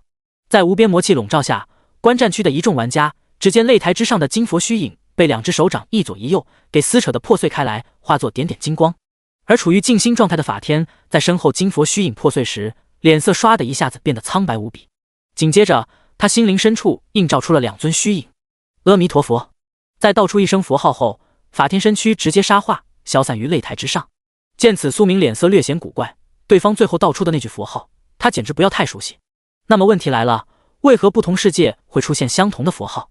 联想到蓝星各国的神话体系，苏明瞬间觉得蓝星可能不是他想的那么简单，神话极有可能是真实存在的。丁，你已完成77层挑战，获得1100000挑战积分，可通过传送法阵进入更高层。随着提示音响起，他也没去深究其中的问题，直接迈步踏进了法阵中央。此刻一众还没看过瘾的修真大世界生灵纷纷开始搜索第78层挑战塔，只要知道挑战者 ID 代号，他们便能够根据关键词查找，不用担心找不到。这时通过传送法阵进入78区域的苏明也碰到了这一层的守擂者，一位修成金刚之躯的黄金阶体修，体表金光灿灿，如同行走的小金人。听闻前辈乃无上大魔转修，吾想看看到底是真是假，前辈可敢与吾肉身一战？不等苏明开口，皮肤上金色符文流转的蛮帝便瓮声瓮气的出声问道。一众刚出现在观战区的观众听到这话，眼角不由得微微抽了抽。剑阁小师妹，以后谁要再说体修都是莽夫，我第一个不同意。狂魔真就有800个心眼子。剑无涯，他怕了。剑阁小师妹，师兄你好意思说别人？剑无涯，败在魔修前辈手中很正常，是我自身学艺不精。此刻驻足于擂台之上的苏明嘴角不由得微微上扬，对方竟然将他误认为无上大魔转修，这个帽子戴的他都扣不出半点毛病出来。面对蛮帝的请求，苏明并未拒绝，因为他刚好想要借对方之手锤炼下魔躯进度。随着对战开始倒计时结束，一金一彩两道身影便如同陨石对撞般碰撞到了一起，那种拳拳到肉的金属碰撞声看得场外一众生灵心中热血沸腾，恨不得自己上去打一场。剑阁小师妹，听说蛮荒出了位体修妖孽，不知道和这位魔修前辈比起来如何？剑无名，没有可比性，一个需要探索前路，一个前路畅通无阻，双方根本就不是一个赛道上的，能与这类存在比肩的只有那些踏足传奇之上领域的大能者。蛮荒小天骄，别搁这捧一踩一，你们先修佛修，难道就有人能在同阶击败对方吗？擂台之上蛮帝被爆锤之际，观众台上也是吵得热火朝天。什么修行养性，这一刻都不知道被甩飞到了什么地方去了。没办法，被开地图炮任谁都忍不住插上一嘴。这时一脚将蛮帝踹飞出去的苏明嘴角掠过一丝嘲讽之色，别像那娘们一样，拿出你最大的力量。听到这话，蛮帝双瞳顷刻间变得一片通红，他怒了，对方竟然说他像娘们，这简直是奇耻大辱，是可忍孰不可忍，就算打不过也得撕对方一片肉下来。随着蛮帝皮肤之上铭刻的金色纹路转化成血色纹路，他的体型猛地膨胀了一截。战战战！一连高喊几声后，其身后一头狂暴巨猿虚影快速显现而成。下一秒，更加激烈的碰撞之音不断自擂台之上响起。第148章蚀骨阴风，春风拂面。不过越打，蛮帝越有种无力感，他压根就摸不着对方的底在什么地方，有种无底深渊的感觉。自身的每一拳，他都能够确保锤打到了对方身躯之上，可是没有任何作用，如同石沉大海一般。反之，这会苏明只感觉十分舒爽，拥有滴血重生和能量适应，对方的气血之拳让他魔躯进度获得了些许提升，不过也就那样，黄金阶体修还不够强，刺激不够。随着气血烘炉虚影自苏明身后升腾而起，蛮帝不由得有些失神。对方不愧是转世重修的无上大魔，竟然在白银阶位便能引动气血烘炉瓷等气血异象。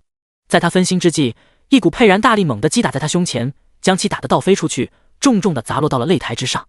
一时间，观战区那是一片哗然。剑阁小师妹，好暴力啊！我好喜欢。凌天，渣女，真双标！前面你可不是这么说的。法天、一门、二教、三宗、四谷、五阁之内的黄金皆生灵，怕是难以拦住其脚步。剑无涯，我们剑阁的确拦不住，其余的估计也够呛。魔罗，和区之时，便是我魔教大兴之日。在修真大世界一众生灵探讨之际，擂台上被打得东南西北都找不着的蛮帝已然精身破碎，仅剩一口气强撑着没有倒下。你很强，我心服口服。说完这句话后，他的身躯便轰的一声倒在了地面之上，化作点点金光消散。丁，你已完成78层挑战，获得1200000挑战积分，可通过传送法阵进入更高层。在苏明进入挑战塔更高层之际，修真大世界内有关他的信息也是被传得满天飞。天机阁，异界天骄信息，代号魔，等级68，阶位白银阶，实力月阶如喝水，疑似紫金阶或更高，身份疑似大魔转修。对于这份信息，15大势力的掌控者也稍稍上了点心。一位绝世大魔，就算是他们也不想在河区的时候碰到对方，因为谁也不清楚对方到底是在什么阶段转修的。在修真大世界风起云涌之际，苏明所在的塔层也是迎来了越来越多的观众，他们都无比好奇，一尊白银阶魔修会止步挑战塔多少层。观战区，剑阁小师妹，有没有开盘的？我想赌2把。剑无名，赌狗是没有好下场的。蛮帝，魔修对魔修，这场应该比较有意思。剑阁小师妹，大叔，你心理适应能力挺强的吗？刚被吊打了一顿，现在跟个没事人一样。蛮帝，你不说话，没人把你当哑巴。在众人打嘴炮之际，苏明正上下打量着自己这一层的对手。当倒计时归零之际，他只见对方单手轻挥，洒出了多道黑色雾气，一时间整个对战擂台皆被浓浓黑雾所笼罩其中。发现黑雾能够屏蔽听觉、嗅觉、视觉时，苏明稍稍来了点兴趣。就在这时，一道凌冽阴风快速自黑雾中冲出，附着在了他身躯之上。我去，蚀骨阴风，魔域这家伙真的修成这门秘法了。在阴风呼啸之际，观战台上处于上帝视角的魔罗不由得惊呼出声道：剑阁小师妹，有没有谁能科普下蚀骨阴风到底是啥？凌天，传言此风可刮人神魂，端视阴险。法天，阿弥陀佛，神通雏形，魔教还真是人才辈出。而此刻身处黑雾之中的魔域，脸色稍稍发绿。他原以为自己一手蚀骨阴风下去，对方最起码也得稍微慌乱下，谁曾想压根就不是那么回事。那略显享受的表情，简直是赤裸裸的羞辱。说实话，这回苏明压根就不知道吹在自己身上的是所谓的蚀骨阴风，他就是感觉到些许凉意，紧接着体内气血微动，那股风便变得如同春风拂面一般舒爽。只能说他拥有的能量适应这个天赋略显变态，像这类连传奇阶位都没达到的属性攻击，连引动天赋热身都够不上。找到你了。当他嘴中发出一声低语时，隐匿在黑雾内的魔域只感觉无尽的危机自四面八方朝自己涌来，那种上天无路下地无门的感觉令他头皮一阵炸裂。千钧一发之际，他急忙使出了逃遁之术，试图躲过这致命一击。不过下一秒，胸口处传来的钻心疼痛和灵魂上传来的毁灭力量让他十分清楚知道，他没躲过，被对方瞬秒了。丁，你已完成79层挑战，获得1300000挑战积分，可通过传送法阵进入更高层。卧槽，看得我浑身鸡皮疙瘩都起来了。大师，你不是说那是神通雏形吗？怎么感觉一点威力都没有的样子啊？呵呵，你下次自己去试试。当苏明的身影进入传送法阵内时，观战区的一众玩家这才纷纷发表了下各自的观后感。其中有些见识浅薄，头一次进塔的更是对魔域施展的蚀骨阴风提出了质疑。不过这些质疑很快便被打破，因为接下来的时间，魔这个代号将如同一座万古神山压在修真大世界青年一辈的头上。像第80层守卫者，乃是三宗之一鬼王宗的核心弟子鬼泣，已经修成鬼躯的妖孽，一袭血色长袍，令人无不感觉到一阵凉意从心头升起。可是他依旧没有挡住苏明的脚步，没过多时便被打得鬼躯破碎，麾下鬼兵鬼将死伤殆尽。那种血腥暴力令观战的众多生灵呼吸都不由得为之一紧。丁，你已完成80层挑战，获得1400000挑战积分，黄金宝箱一个，气运+1。丁，你已开启黄金宝箱，你获得了秘法黄金瞳。当擂台之上鬼气消散之际，苏明也收获了第一个黄金宝箱，并从中开出了一份名为黄金瞳的秘法。这门秘法主打以瞳术构建虚幻世界，将生灵拉入其中，有点类似现实世界动漫影视中的某种瞳术能力。第149章，是男人就上100层。后续如果获取更多这类相关瞳术，亦或者精神秘法，他或许能够构造出一个真正的虚幻之界出来。将黄金瞳学习完后，苏明脑海中莫名的蹦出了这个有些假大空的念头。压下心中这些想法，他抬头环视了圈擂台四周，便不紧不慢地踏入了传送法阵之内。而观战台的一众观战生灵也是紧随其后，开始搜索81层挑战塔。这热闹看到了一半，现在让他们停下来不要看，那可真是回去修行都会滋生心魔。随着苏明闯塔的层数越来越高，他在修真大世界的名气也是随之水涨船高。其中天机阁阁主更是针对魔这个代号进行了一次天机占卜。不过占卜结果天机阁并未对外公布，但是他们悄无声息地安排了一批人住进了秘境之内。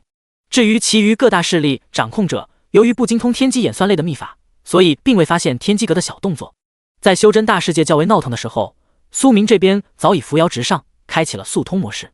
简单测试了下黄金阶仙修、体修、佛修、魔修、鬼修的实力后，他也懒得浪费时间，先立个小目标，是男人就上100层再说。于是乎，每隔个半分钟左右的样子，修真大世界便会传出最新闯塔公告。最新消息报道，异界魔修直入挑战塔90层，81层天机阁守卫者天齐遭受天机反噬，82层如宗守卫者方如浩然之气破碎，83层妖王谷守卫者虎啸天妖体破碎，84层佛教一修金身破碎，85层道门无名道心崩灭。当这些消息传出时，修真大世界各大势力天骄只感觉头顶上空的黑云越堆越高，有种风雨欲来的感觉。虽然对方是另外世界的魔修，可是根据以往经验，能在挑战塔内被匹配到的世界，到后面是有一定可能性会进行合区的。至于这个几率是多少，据天机阁演算，大概是50%左右的样子。而这时，位于挑战塔90层的苏明，周身魔气高涨，此外，其身上还多了一股说不清道不明的事。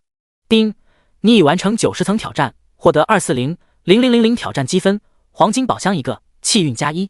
丁，你已开启黄金宝箱，你获得了黄金阶秘法天机遮掩。见金色宝箱内开出的物品，苏明目光微闪。天机遮掩，阶位黄金阶，功效修行圆满，可遮掩自身部分天机，如气运深厚者，遮掩效果更佳。扫了眼秘法介绍，他眼神之中若有所思。这东西和他在85层宝箱内开出的天机演算属于配套秘法，一个推算，一个遮掩，就是等阶稍微低了点。不过聊胜于无，这东西在修真大世界那种大佬众多的地方可能玩不转，但是在蓝星这个刚起步的游戏区，苏明觉得用处还是比较大的，最起码它可以用来推算下碧海世界有没有大量海域生灵，通过世界通道进入蓝星世界。压下心中念头，他便选择了继续闯塔。与此同时，蓝星中云室内，西风等9名鬼修已经将幽冥组织的基本架构搭建了出来，并且还招收了不少的编外人员。通过区域聊天频道，他们制定了一些积分兑换标准，如一级怪物尸体可兑换1点积分，而积分的作用则是可以用于兑换幽冥组织内的稀有物品。目前他们直接圈定了百货大厦作为幽冥组织基地，并开始对附近区域进行清扫。城市怪物太多，不利于组织发展，所以先肃清城市内的怪物，然后重建秩序，是西风等人当前最主要的任务。只有这样，才能以最快速度搭建出一个人类庇护所，并规划出安全区域，到时候积分兑换才能够玩得转。否则的话，一切都如同镜中花，水中月一般。在幽冥组织快速发展壮大之际，蓝星之上其余各个城市区域也在快速搭建人类庇护所。有着内测经验，许多人早已明白，抱团取暖才是普通玩家的唯一出路。想当独狼，凭他们还没那个资格。这一刻，人类文明希望的曙光重新在黑暗时代中冉冉升起。灾难会促使人类文明进步，这句话一点毛病都没有。求生的欲望会让活着的人想尽一切办法活下去，并且冥冥中的世界气运也会垂青少部分一些人，让他们成为开创新文明的先驱者。至于正在闯塔的苏明，属于变数，用游戏术语来讲，那就是可以合理运行的外挂插件。此刻他已经踏足了挑战塔100层，并以快刀斩乱麻的速度终结了这一层的守卫者。丁，你已完成100层挑战，获得3400000挑战积分，黄金宝箱一个，气运加1，黄金称号百圣之王。注：101层挑战，挑战者将会进入异次元小世界空间，需完成任务方视为挑战完成。当守卫者化作星光消散之际，苏明耳旁立马响起了2道提示音。在听到后面那道提示音时，其眉头不由得微微皱起。这破塔每过一个阶位，就要搞点新花样出来。紫金阶挑战竟然要进入异次元小世界，并且在进入前还没有详细的世界介绍，这简直就是坑啊！万一进去之后给的任务是那种需要时间来磨的，岂不是十分操蛋？念想到这，苏明直接断了继续挑战下去的心思。目前他拥有的积分接近6000万，距离100亿还差得远。要是后续挑战依旧是擂台赛的话，他会选择一路莽上去。但是现在换了模式，他准备先缓一缓，退出挑战。没有过多思考，确定不继续挑战之后，他便离开了挑战塔100层空间。咦，大佬好像退出去了，这是不准备继续闯了吗？正常，挑战塔101层开始，难度一个比一个高，并且有些还十分坑，有些传奇强者都被困在某层一直上不去。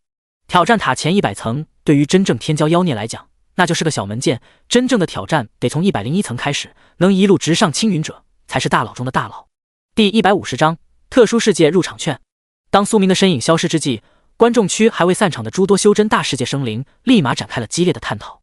虽然之中绝大部分实力连白银阶位都没达到，可是架不住都是大势力的子弟，这信息共享的情况下，许多东西耳濡目染，也都记在了心里头。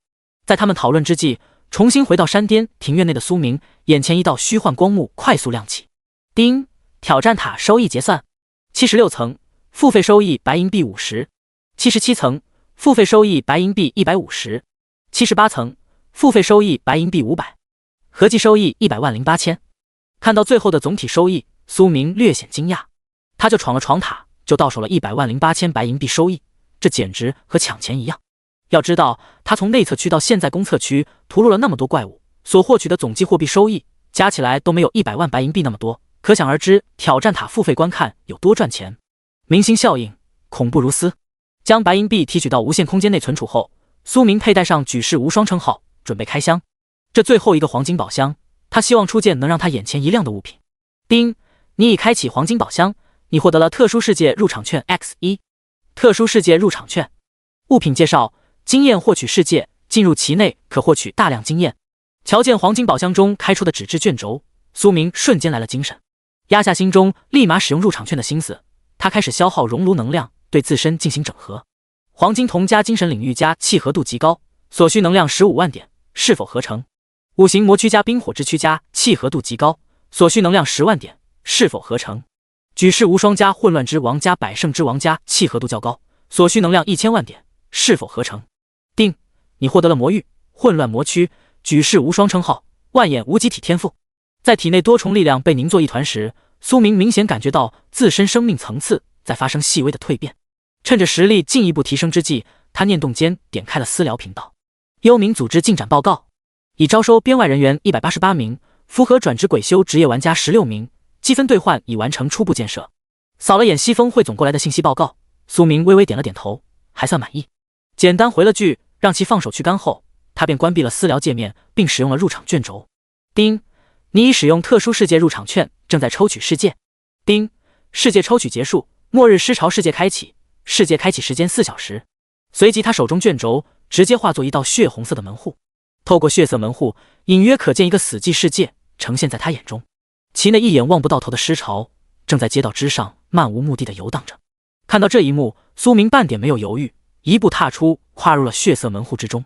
经过时空交替，等到他能够感知到四周的环境时，人已经出现在了末日世界某座废墟之上。丧尸，等级5，评语：生物病毒改造失败的产物。扫了眼废墟附近的尸体，其眼前大量相关信息闪过。这些尸体等级不一，有高有低，其中甚至有一些较为特殊的丧尸。没有过多思量，苏明快速取出10万魂幡，对一众鬼兵下达了屠戮指令。在遥控指挥之际，他顺带磕了份双倍经验单。随着大量鬼兵对城市废墟进行清扫，街道之上密密麻麻的尸潮开始变得稀疏。丁，你已击杀5级丧尸 X1000，你获得了1万点经验值。发现丧尸不掉落物品奖励时，苏明很想吐槽一句，不过想到这就是经验世界，他又给咽了回去。经过一番尸体熔炼，他发现只有特殊丧尸有天赋，其余的普通丧尸一概没有。而这类丧尸的比例大概是100比1，也就是100头普通丧尸出1头的样子。稍稍清算了下初步收益后，苏明随手将几具完成蜕变的铜甲尸一并丢入了狩猎区域。像这种死气弥漫的世界，对僵尸来讲是最合适的地方。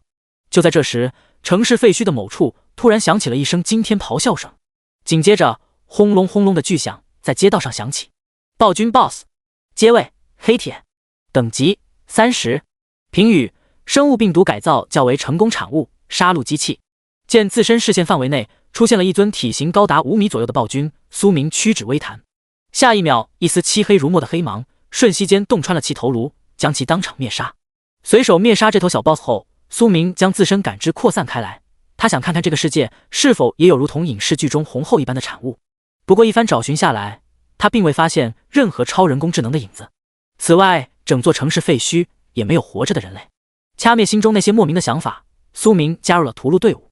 随着时间的流逝，由他统帅的鬼兵大军没过多时便将整座城市废墟给清扫了个干净。见还有时间，其果断朝另外的区域赶去。紧赶慢赶之下，一连扫荡了几个城市废墟，直至世界倒计时差不多结束时，苏明这才将所有鬼兵收入了番内。这波世界清扫，他获取的收益虽然比不上狂欢盛宴活动那次获取了诸多传说物品，却也还算可以。在大量精纯死气的喂养下，他手中的几具铜甲尸正在朝着银甲尸进化。此外，许多鬼兵也因为杀戮，实力获得了一定的提升。除了这些，还有他个人等级的提升及熔炼出的天赋力量，其中最多的要数黑铁阶力量天赋和速度天赋，这两种都是由等级达到10级以上的大力丧尸和敏捷丧尸贡献的。数量的话，分别在10万份左右的样子，相互融合的话，出2个传奇阶天赋不是问题。在苏明清算世界收益之际，一道提示音随之在他耳旁响起：叮，世界即将关闭。紧接着，一股传送之力席卷着他的身躯，消失在了该世界虚空之中。第151章一星势力幽冥。伴随着一道血光闪过，其身影重新出现在了山巅庭院之内。同一时间，一道游戏提示音快速在他耳旁响起：叮，你已满足创建势力条件，是否创建个人势力？闻言，苏明心念微动，随即他只见面板之上多了个新的感叹号区域：个人势力。创建条件：1 75级，2通关挑战塔75层。点开选项栏扫了眼后，他随手输入了幽冥2字。叮，你已创建1星级势力幽冥。幽冥评级1星，掌控者魔，势力成员1%，仓库暂无库存。注：1星势力成员可享受杀怪10%经验加成。见眼前弹出的势力介绍，苏明目光微闪。世界公告：恭喜玩家魔率先创建1星势力幽冥，特奖励该玩家100点自由属性点，个人等级+3。当这道公告响起时，还在努力打怪的各国玩家嘴里头不由得骂骂咧咧了句。这游戏就这点比较气人，动不动就世界公告奖励，借此打击他们脆弱的心灵。与此同时，苏明身上3道金色光华一闪即逝。叮，你的个人等级获得了连续提升，你成功进阶黄金阶，因隐藏职业加成，已获得了120点自由属性点，无加点限制。叮，无限熔炉第5功能满足解封条件，已解封。听到创建势力就给了100点自由属性点和等级+3的奖励，苏明顿感浑身舒爽。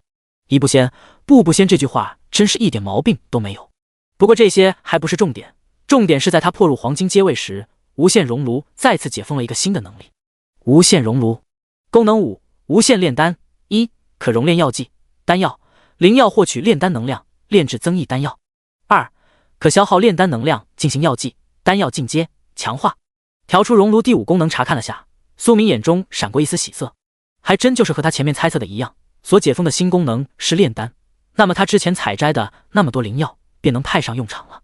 压下心中的诸多念头后，他调出自身个人属性看了眼，游戏面板，姓名苏明，个人势力幽冥1星，职业魔修，副业1阶炼器师、凡级炼丹师、2阶阵法师、凡级灵职师，阶位黄金，等级78级，1250009625000，生命值100%，器械值1200加9000，10200，精神值1000加3000加260003000，真魔之力15001500，秘法混乱魔躯15%，4阶天魔观想法15%，技能格斗之王、魔域、天魔之音、天魔之翼、气血熔炉，天赋传说级万眼无极体，称号传说级举世无双，综合战力8888888，装备栏可展开。法宝5阶顶级魔器10万魂幡加4， 8阶顶级随身符底。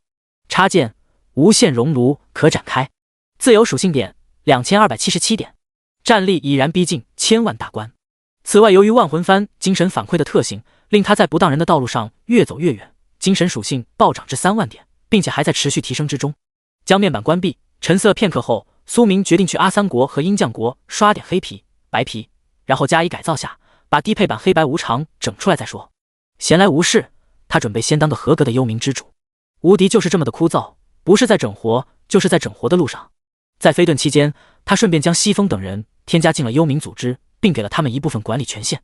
而这会收到游戏提示的9人，在看完势力信息时，一个个脸上的笑容那都是止不住的往外溢。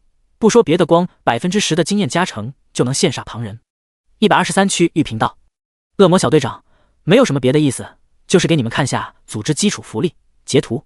不吃香菜，这就是公测开启后的第一批公务员待遇吗？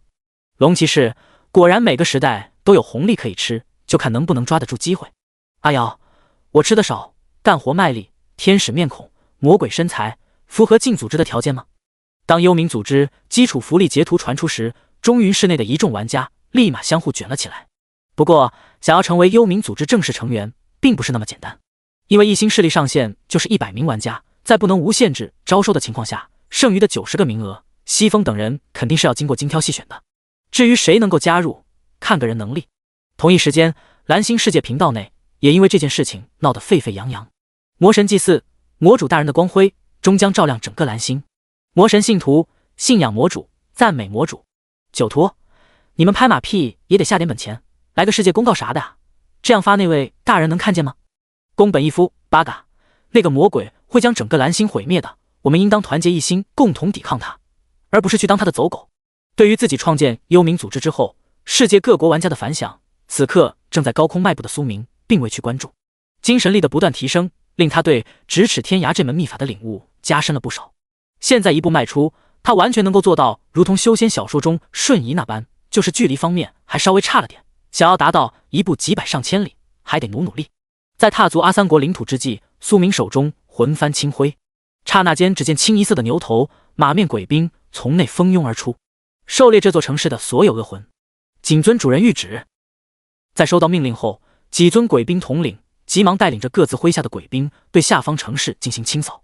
一时间，许多黑皮玩家在不知不觉中便领了盒饭，而区域频道内玩家数量的急速下降，使得这片区域的玩家人人自危。第152章刷黑皮可攻占的安全区。其中一些脑袋瓜子稍微灵光点的，很快便联想到了前面岛国方面好像出现过相似的情况。1234区域频道，亨迪，是那个华国魔鬼来了，一定是他。克勒文，该死，他彻底疯了，见人就杀，彻头彻尾的恶魔。塔克，我不想死啊！在反应过来后，不少黑皮玩家躲在家中开始瑟瑟发抖。他们只是听闻过魔的手段如同地狱中的恶魔一般，可以在无形中令人毙命。现在当这种事情落在他们的头上时，简直就如同死神拿着镰刀在他们脖子上方比划着，好似下一秒那把死亡之镰便会随时挥砍而下。不过他们的躲藏并没有什么太大的作用，该死还是得死，藏得再深都逃不过鬼兵的探测。好在苏明并没有一锅端，他只不过是收割一批黑皮玩家中的恶魂而已。当沾染着血色光辉的恶魂被鬼兵拖拽进魂幡空间内时，他开始柔和创造第3种兵种黑无常。有众多文献参考，都不用苏明费心思去设计造型，只要照抄作业就行。在大量晶圆精魄的支撑下，很快一尊头戴黑帽的无常便在魂幡内诞生。形象上与华国各类记载中的差不多，且帽子上同样有天下太平4个字。扫了眼面容凶悍的黑无常，苏明微微点了点头，还算满意。他是尽可能的去贴近神话中的无常形象。随后以第一个黑无常为模板，他开始了流水线产业制造。在其忙碌之际，与蓝星相同的碧海世界内却发生了一件大事。有小道消息流出，说是在鲛人族18皇子的领地内出现了一个连通其他世界的通道。这个消息一经传出，瞬间引起了一众海域生灵的注意。与此同时，身处行宫内的鲛人族18皇子黎奈脸色无比阴郁，他本以为自己使用了封锁卷轴能够让这个消息外泄的时间稍稍延缓一些，谁曾想还是在短时间内被泄露了出去。事已至此，他也不可能说站在其余9大霸主种族的对立面，那样话极有可能会引起公愤，从而给对方机会，借机联手对他们鲛人族下手。就在其思索之际，一道虚幻光幕快速在他眼前弹出，见界面上的头像，黎奈不由得深吸了口气，该来的还是来了，这顿骂躲是躲不过了。当他划过接听选项时，一尊体表布满紫金色鳞甲、面容威严的中年鲛人虚影出现在了光幕之上。孩儿见过父王。在见到光幕上虚幻身影的瞬间，黎奈急忙跪地行礼。哼，你眼中还有我这个父王？出现世界通道这么大的事情，竟敢隐瞒不报？你想自立为王吗？扫了眼跪地不起的黎奈，鲛人王李武满脸怒气。他是真没想到，平日里看起来老实本分的儿子，竟然这么胆大包天，这种事情也敢隐瞒。还望父王恕罪，这个突然开启的世界通道，暂时只能容纳30级及以下生灵通行，所以孩儿想要在父王面前表现下，才会第一时间将此事上报上去。面对自己老爹的呵斥，黎奈认罪态度十分诚恳，也不犟嘴。闻言，李武心中的怒气稍稍降低了些许。世界通道限制等级在30级的话，那么这件事倒不算太严重。如果是能通行白银阶以上生灵的，他可真是要大嘴巴上手抽了。老实在你行宫内待着，本王亲自过去趟。给了句口头警告之后，李武便单方面挂断了通讯。听到通讯中断的声音，李一奈这才苦着张脸从地面上爬起身来，朝麾下鲛人下达了一道命令，他便待在行宫内坐等。老头子现在正在怒头上，他要是敢继续踩红线，怕是一顿皮肉之苦和关小黑屋的待遇是少不了的，所以还是老实点为好。至于世界通道这件事情，已经不是他所能够掌控的了。在其思索下一步如何从中分一小杯羹之际，碧海世界内其余9大霸主种族纷纷派出了族内代表去往鲛人族领海。当碧海世界10大霸主种族聚集在一起就世界通道的事情商谈利益分配的时候，身处蓝星阿三国区域的苏明左眼皮突然跳了几下，这一情况直接令他停下了手中炼魂的活。到了他这个实力，正常情况下是不会出现这种眼皮连跳的情况的，除非是有某些预兆。念想到这，苏明直接以还未完全参悟透的天机推演秘法进行了一次简单推算。冥冥中他身上无法被观测到的气运之力微微波动了下。不日之后，海域大丰收。见到推算结果，苏明眼神微闪。蓝星海域他能够获得大丰收的地方目前只有一个，那就是岛国海域附近的世界通道。那么事情到这就十分明朗了，后面碧海世界会赶趟过来送。将这件事情记在心上后，苏明便重新投入了炼魂大业中，直至一道新的世界公告响起。丁，区域安全区开启，友情提示，此次安全区可进行攻占融合。在听到这则世界公告提示音时，不少人直接就懵了。前面半句没啥毛病，可是后面半句简直就是个巨坑啊！因为现阶段有个遥遥领先的变态玩意，真要是抢的话，谁能打得过他？当一众玩家心中暗自吐槽之际，正盘坐在阿三国城市某栋建筑物屋顶的苏明，见到不远处一道璀璨白光升起，立马来了兴趣。他原本还在想，内测时候的安全区会不会公测阶段给取消了，现在看来前面那是没到时间，并且公测安全区与内测之时有很大的不同，更多的偏向于让玩家相互对抗，也就是抢地盘。一步迈出，出现在1234安全区入口处后，苏明伸手触碰了下安全区大门。丁，该安全区暂无人占领，你可选择占领，占领所需时间半小时。注：占领期间，如若有玩家攻击到你，将会打断占领进度条。第153章经验丹强化，中枢结晶。当这两道提示音响起时，苏明只见安全区正上方出现了一个明晃晃的倒计时进度条。见此情况，他直接从无限空间挪了把躺椅出来。附近区域的黑皮玩家被他清的差不多，剩下零星半点的也无法突破鬼兵封锁过来打扰到他，所以可以放心躺半个小时。趁着占领安全区占领的空隙时间，苏明准备尝试下无限熔炉的炼丹功能。他手中没有别的丹药，只有仅剩的几颗经验丹。丁，是否选择消耗1万点炼丹能量强化经验丹？当他将一颗经验丹放置于熔炉格子内，并随手点击了下进阶选项时，一道明晃晃的提示快速自其眼前弹出。是。没有犹豫，苏明念动间选择了确认。丁，经验丹强化+1，加1经验丹。物品功效，使用后1小时内可获得3倍经验值。扫了眼强化出的经验丹，苏明略感失望。他本以为能和炼器一样会出特性，现在看来是想多了。丁，是否选择消耗2万点炼丹能量强化+1经验丹？再次点击了下强化按钮后，他立马发现了炼丹与炼器的不同之处。炼丹强化并非和炼器一般是10倍静止，第二次炼丹强化仅仅只需2万点炼丹能量，这瞬间让苏明眼中失望之色一扫而空。这样的能量消耗不出特性十分正常，真要是出的话，他倒是怀疑出 bug 了。丁，经验丹强化+2经验丹。物品功效，使用后1小时内可获得4倍经验值。与+1经验丹相比，+2经验丹又增加了1倍经验值获取。如果能量足够的话，10倍、100倍经验都很有可能。丁，是否选择消耗3万点炼丹能量，强化加2经验丹？为了确定经验丹强化能量消耗是不是和自己所想的一样，苏明顺手又点了下强化按钮。事实证明，的确如他所想那般，目前每次强化只在前面一次的原基础上增加1万能量值。不过这只是前面，后面强化加10，亦或者更高的时候，会不会出现数值变化，他暂时还不确定。说实话，苏明这会稍稍有那么一丢丢的后悔。他感觉在末日尸潮世界里面用了4颗经验丹有些浪费。不过转念间，他便把这丝后悔甩了出去。鱼与熊掌不可兼得，要是不用经验丹，他想要将等级升到75级，仅凭蓝星上的低级生物，还不知道要多长时间。把手中剩余经验丹一一强化了几次，苏明便没有继续强化下去。不是能量不够，而是他得留着点备用，省得后面有其余特殊丹药的时候只能瞪眼看着。至于经验丹进阶，由于这玩意比较特殊，属于无法进阶的类型，只适用于强化。念动间将强化经验丹收好后，苏明便闭目仰躺在藤椅之上养神。四周呼啸的阴风搭配着昏暗的天空，令他身上多了那么丝虚无的气息，好似与世界格格不入一般。同一时间，蓝星各地其余城市区域内的玩家在赶到各自所在城市安全区时，也收到了相关的占领提示信息。不过他们想要占领一座安全区，不是一般的难。30分钟内不能被攻击到这个先决条件，实在是有些变态。就算是九剑仙、独孤求败那种属于第一梯队的隐藏职业玩家，想要第一时间拿下一座安全区，也得靠一部分运气成分。伴随着时间1分1秒的流逝，当1234区域安全区上方的进度条达到100%时，苏明随之收到了游戏提示：丁，恭喜你已成功占领1234安全区，你可重新对该安全区命名，亦或者取走庇护中枢，选择其余地方安放。见眼前显现出的信息，他直接选择了取走庇护中枢。当苏明做出选择之际，他只见眼前泛着莹莹白光的安全区快速收缩成了一颗拳头大小的白色晶石。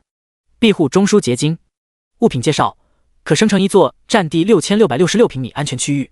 洞悉了下落到手中白色晶石的作用后，苏明瞬间觉得自己又多了个新的活计，那就是在阿三国和鹰将国刷黑皮白皮的同时，顺带将对方的安全区给攻占下来。想了想，他直接点开私聊界面，给西风等人发了条信息过去，让他们把中云市的安全区先占据下来。9个转职隐藏职业的鬼修，加上远超同阶的精神力量，搞定一个区域，不说是手到擒来，应该也不会困难到什么地方去。毕竟蓝星可不像修真大世界那般，各类修士满地走。隐藏职业目前在蓝星之上，暂时还没到烂大街的层次。前期没有外力帮助下，能够转职成隐藏职业者，那绝对是人中龙凤、天之骄子的那种，也就是所谓的气运携带之人。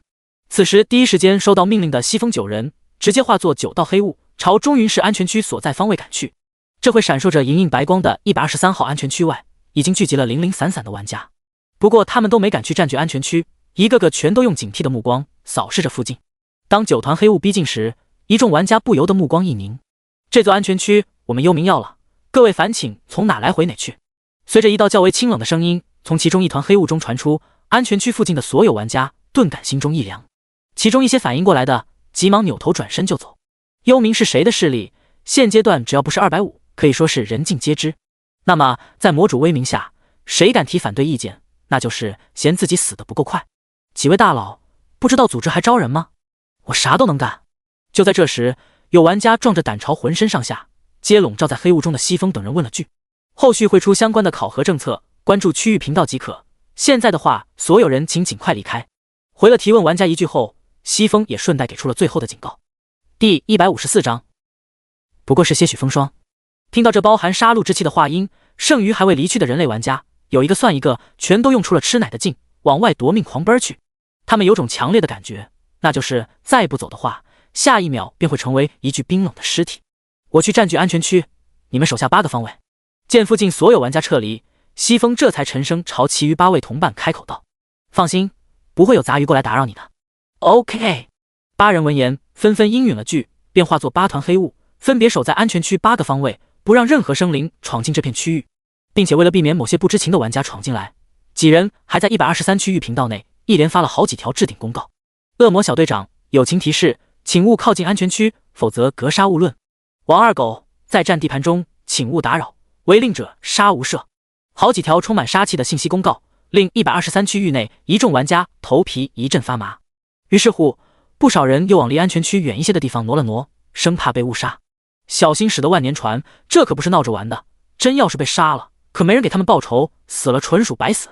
至于幽冥组织如此霸道，在一众玩家看来半点毛病没有。他们要是有魔主那么牛逼，可能所创的势力还会更加霸道一些，也说不定。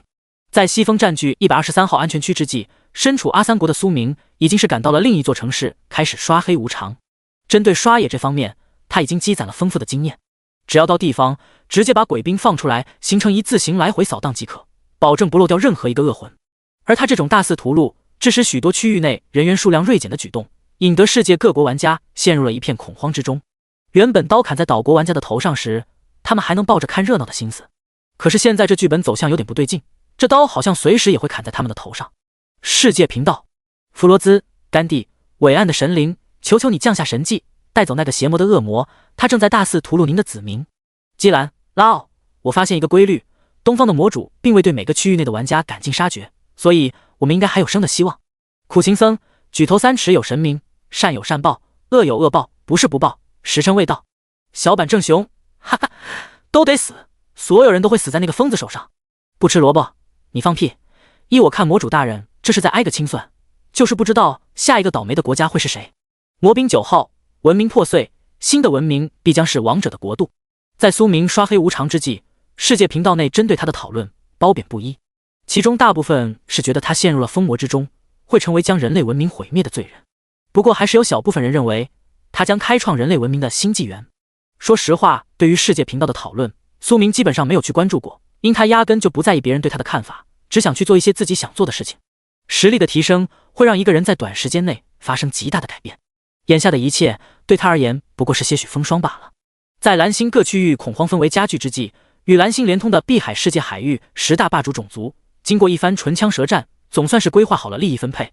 每族都可以派遣将士通过世界通道进入蓝星探索，不过根据进入数量，需要向鲛人族缴纳一定的物资。对于这点，一开始的时候，其余9大霸主种族都不同意，最后架不住鲛人王死不松口，这才勉强答应了下来，决定象征性的付一点场地费。毕竟世界通道在鲛人族领地，他们也不能搞得太过分，否则对方暗地里使些小辫子，有可能会对他们造成更大的损失。在商议出决策后，各族代表便快速返回了族内，开始调兵遣将。当一艘艘海底战舰从各大霸主领地出发时，鲛人族18皇子黎奈的领地内也迎来了许多他不喜欢的家伙。此刻在其行宫之中，几尊长相较为俊秀靓丽的鲛人正在对他冷嘲热讽着。18弟，不是为兄说你，这是你可是干得有些蠢了。世界通道这么大的事情，你也想藏着掖着，真就不怕把自己噎死？就是，最不济也得禀报下父王啊，那样的话我们还有机会独占，而不是搞得现在这般沸沸扬扬的。你们都少说一句，18弟可能是急于在父王面前表现，所以才做出这般有些失了智的决定，可以理解。坐在主位上，听到一群兄弟姐妹对自己的声讨，黎奈这会牙齿都快咬碎了。一群王八蛋真会落井下石，后面别让他找到机会，不然一定要坑死他们。自古皇家最无情，鲛人族更是如此。由于鲛人王播种能力极强，所以便导致了他足足有上百子嗣，其中血脉较弱者都没啥实权，也就在鲛人族当个闲散人员，享受下王室待遇。而像黎奈这种血统纯净者，可手握部分兵权，所以其余一部分握权在手的皇子、皇女，平日里都会想法子削弱竞争者手中的权力，为自己日后成为鲛人王做打算。眼下黎奈犯了这么一个低级错误，他们说啥都不会放过的。各位兄长说的是，这次是我考虑不周。此刻强忍心中掀桌子想法的黎奈，声音略显淡漠。越是这个时候，他越不能让这些家伙抓到小辫子，所以退一步，忍一忍，方为上策。至于世界通道，这些想要过来摘桃子的家伙，真以为那么容易能捡到好处，怕是在痴人说梦。联想到信息泄露出去的情况，黎奈双眼中闪过一丝莫名之色。从进入另一个世界到现在，只有焦四出来过，而在对方第2次出来时，消息便无缘无故便传了出来。他在反应过来时，第一时间便把对方关在了水牢之中，并施以酷刑进行了一番逼问。结果那家伙十分硬气的选择了自尽而亡。在其脑海中多个念头闪过之际，下方几尊鲛人王族子弟脸上嘲讽之色一闪即逝。第155章海域封锁，极尽杀戮。见到这一幕，黎奈并未当场翻脸，而是全当没看见，主打一个忍字。在他不继续犯错的情况下，一众鲛人王族子弟也没有搞得太过分，因为容易被其余兄弟姐妹抓到把柄。真要是那样的话，就有点得不偿失。念想到这一点，几尊鲛人王族略微收敛了些，没有像一开始那般继续冷嘲热讽下去。一时间，海底行宫内气氛稍稍变得有些诡异，最后还是黎奈开口才打破了这种沉闷的氛围。待到双方虚伪的客套持续了一段时间后，一些收到信息的鲛人王族直接起身拱了拱手，离开了海底行宫。有了第一个带头的，没过多时，偌大的海底行宫之中便只剩下了黎奈和一些鲛人舞女。挥手将一众鲛人舞女给打发走，他便独坐宝座之上，陷入了长思。在碧海世界通道附近，海域生灵越聚越多之时，身处蓝星阿三国领土的苏明已然攻占了8座安全区，同时他手中的黑无常队伍也扩张到了8万左右。不过这些黑无常实力想要提升到鬼兵层级，还需要一定的时间。扫了眼魂幡空间内黑压压的无常游魂，苏明并未停止杀戮的脚步，他准备一路扫过去，把各色皮肤凑满，当个大收藏家。随着死在鬼物手中的玩家数量越来越多，泛着紫金色泽的10万魂幡也随之沾染上了一层血色光辉，显得极其妖异。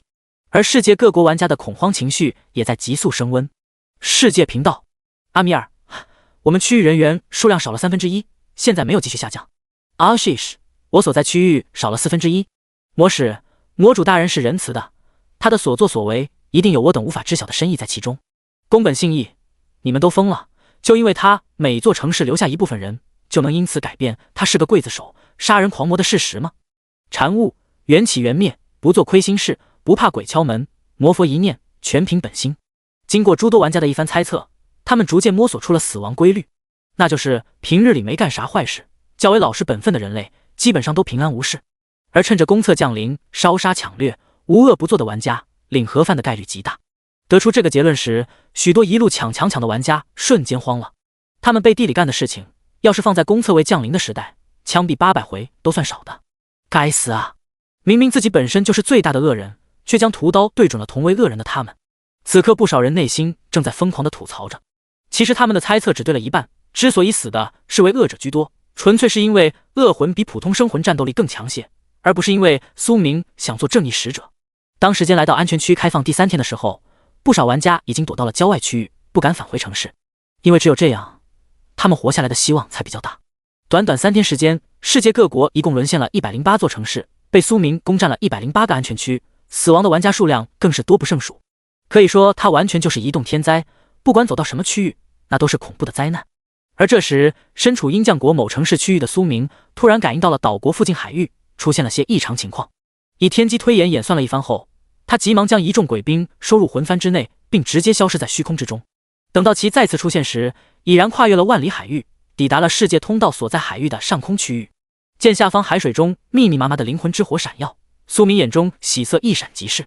鲛人族、血杀族、怀蟒族、八爪族，洞悉了下海中诸多碧海世界生灵信息后，他选择继续观望。此刻海底沟壑的世界通道内，依旧有源源不断的碧海世界生灵从中钻出。殊不知海域上空有个老六正在谋划着如何将他们一网打尽。当通道内不再有生灵出现时，大量鬼气立马将沟壑附近的一小片海域给封锁在了其中。这突发变故瞬间令刚从碧海世界过来的各族生灵心中为之一惊。等到他们回首望去时，却惊骇地发现世界通道出口处多了道身影。欢迎来到我的世界。见各族生灵望向自己，苏明双手张开，做出了一个拥抱的动作。下一秒，一股极致威压直接以他为中心，快速往外蔓延开来。许多距离通道较近的海域生灵在这股威压下瞬间被挤压的爆裂开来，死相极其凄惨。快跑！一些距离较远亲眼目睹这一幕的碧海世界各族生灵精神波动中充满了惶恐不安。都不用交手，只需看一眼，他们就知道堵在通道口的存在远非他们所能够抗衡的，双方之间存在着无法弥补的差距。那种血脉的战力感比他们面见族内王族的时候还要剧烈得多。面对四散奔逃的海域生灵，苏明念头微动，随即只见他以10万魂幡封锁的海域出现了各种异象，如大量海水莫名结冰，水龙卷直接衍生而出。为了将碧海世界送上门的海产品一网打尽，苏明动用了万眼无极体的力量，并顺带磕了颗强化经验单。控水、冰系亲和、水系亲和等诸多天赋之力在此刻皆展现出了惊人的威力。对于这种降维式打击，100多万的各族联军压根就没有丝毫反抗之力。不，这个世界怎会有如此强者？不可能！该死，我们被鲛人族骗了，他们故意诱导我们各族派兵进来。我不想死啊！随着扫荡式绞杀力量在沟壑附近海域内爆发开来，一些海域生灵失去意识前的最后一个念头就是被鲛人族坑了。这地方压根就不是什么可开荒的新世界，而是他们的埋骨之地。在碧海世界海域生灵被苏明屠戮之际，世界通道的另一头，10来尊海域强者正盘坐在通道附近的海底礁石上，静等族内子民回来汇报情况。第156章鬼王幡守株待兔。只不过他们注定是等不到了。当阴森鬼域内最后一头海域生灵死亡之际，苏明这才缓缓收回了魂幡。此次他收益巨大，100万黑铁皆为生灵躯体，足以让他的实力进一步得到提升。扫了眼依旧闪烁着朦胧白光的世界通道，其目光微闪，想要再次诓骗碧海世界内的生灵过来，怕是有些困难。思索了片刻后，苏明决定在沟壑附近的地方先消化下收益，再看后续情况。随着他念头微动，随身府邸直接坐落在了一处海床之上，将附近海水搅动得一片浑浊。与放置在陆地之上相比，在海水之中，府邸维持日常能量消耗要大上不少，因为需要使用避水法阵隔绝海水。一步迈出穿过法阵，进入府邸内部，苏明便开始批量熔炼躯体装备。当炼气能量值突破9位数值时，他毫不犹豫地选择了进阶10万魂幡。丁，10万魂幡已成功进阶鬼王幡，各项附加属性能力获得提升，其内鬼物综合实力获得提升，魂幡空间面积增大，鬼物容纳数量上限获得提升。随着魂幡的进阶，其所在区域的海水都变得有些阴寒刺骨，虚空中大量阴气更是形成龙卷形状，从天际倒灌进入海底。见鬼王幡在接受能量洗礼，苏明也没闲着，念动间将大量天赋光球不断融入体内。当时间1分1秒流逝之际，处于碧海世界内焦急等待的一众海域强者，此刻脸色全都十分难看，因为3个时辰过去，一头海域生灵都没有从通道内走出。李侯，这件事你是不是该给我们一个交代？察觉到情况不对劲后，血杀族强者率先发难。闻言，其余8大霸主种族的强者也纷纷将目光注视到了一尊金色鲛人族强者身上。哼，世界开荒又不是过家家，出现异常情况在所难免，加上我们鲛人族派遣了比你们更多的战士进去，真要是有什么问题，我们的损失比你们更大。面对9尊同阶强者不善的眼神，坐于礁石之上的离侯怒声回怼道：我相信鲛人族应该不会做出那种没脑子的事情，应当是世界通道背后所连接的世界较为特殊。听说之前鲛人族18皇子曾经派遣过一支先遣军进入过该世界，那么他是不是有某些信息没给我们透露清楚呢？这时长着8只触手的八爪族强者不动声色地问了句：绝无可能。听到这话，负责此次行动的离侯眼中怒意更盛，不要说得过于绝对，到底是不是还请贵族18皇子出来下，如果没有什么问题，那便与你们鲛人族无关。此时性情极度暴躁的血杀族强者狠声道：我赞同薛弟兄的话，到底是不是有猫腻，让我等探查一番便见分晓。怎么，难不成你们鲛人族真的有什么见不得人秘密不成？离侯，别敬酒不吃吃罚酒，这件事情必须得给我们一个交代。有着血杀族血力带头，加上八爪族强者在旁边煽风点火，一众强者言语间愈发的不善。好，我这就去把小18带过来，如果他没有问题，这件事该怎么办？发现避不过去的离后，努力平复了下心中急躁的心情。没有问题，那我们给你赔礼道歉。见离侯松口，八爪族强者适时的给了个台阶。等着。扫视了眼周围9个家伙后，离侯直接化作一道金光，消失在了海底。你们说鲛人族是不是真的有问题？当其身影消失之际，一股无形的精神波动快速自八爪族强者身上蔓延开来。可能性比较小，除非他们有把握以一己之力抗衡我们9大种族，不然的话，这种自掘坟墓的事情，鲛人王那老东西应该干不出来。不管怎么样，第一个发现世界通道的是鲛人族，现在出现问题，他们必须给我们一个交代。在离侯离去之时，9大种族的强者又私下开了个小会讨论。由于眼下另一个世界的情况不明，所以他们并未贸然继续派兵进入其中一探究竟，只能抽丝剥茧，从鲛人族身上找茬，看看能不能挽回点损失。至于进入世界通道内的战士，在他们看来怕是凶多吉少，因为在规定时间内，连一尊海域生灵都没有从世界通道内走出。如此状况，他们只要不傻，就不会觉得另一头一切安好。这时，以极快速度赶至黎奈行宫的离后，脸色无比阴郁。见过皇叔。被禁足的黎奈看清闯入自身行宫内的身影时，急忙上前见礼。小18，和皇叔说实话，那个世界通道背后，你有没有什么东西是瞒着我们的？扫了眼面前低头行礼的侄儿，离侯声音略显低沉。皇叔，对于那处世界的信息，我所知道的都告诉你们了，并无任何隐瞒之处。好，这件事皇叔信你，不过现在出了点状况，进入世界通道的各族战士到现在都没有一个回来，所以你得跟我走一趟，去自证下清白。见黎奈不像说谎的样子，黎侯脸色稍稍好看了些。一切全凭皇叔安排。听到要自己去自证清白，黎奈心中不由得咯噔了下，不过其脸上并未展露出任何神色。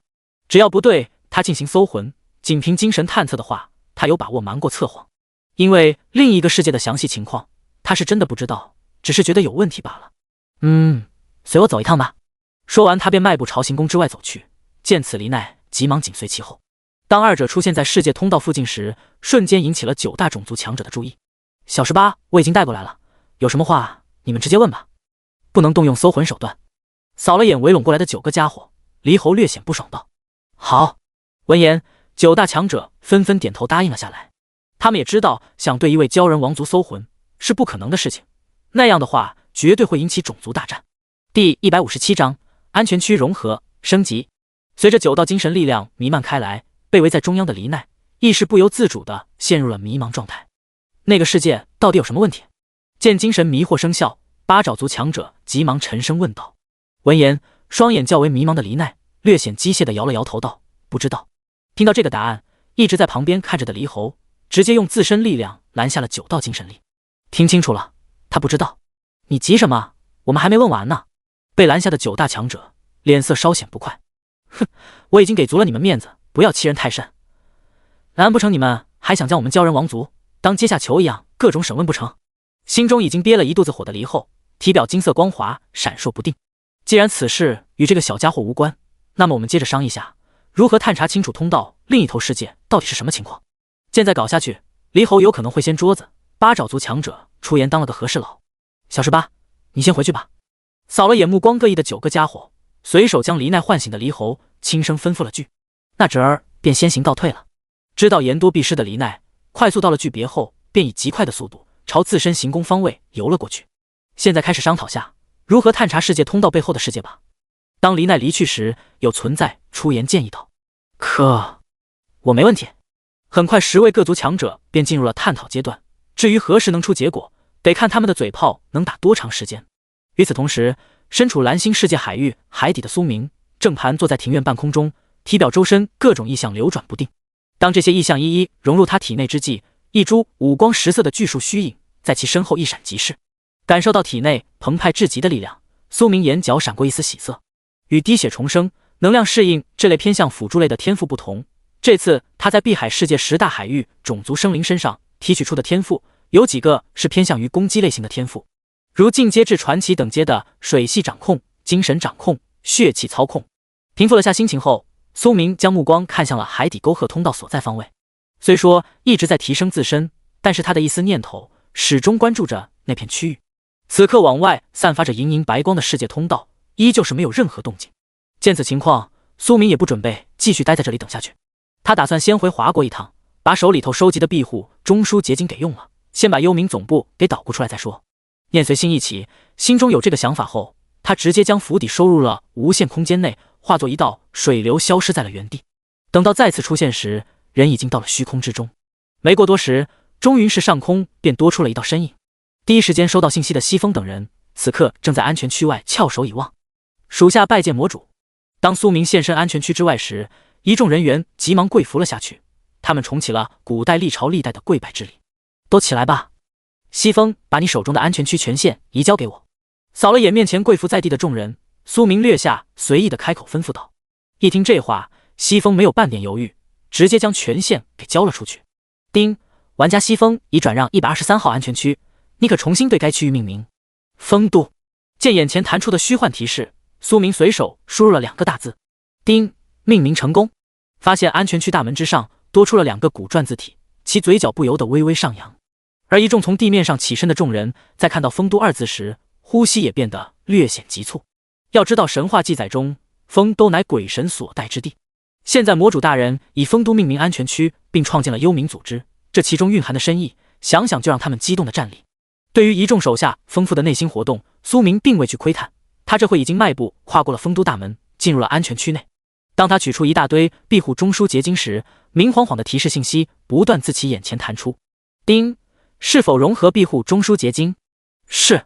随着他的念头落下，一道道璀璨白光猛地自风都安全区内爆发而出，紧接着安全区覆盖范围开始不断扩张。丁，你已融合超过100块庇护中枢结晶，安全区升级+2。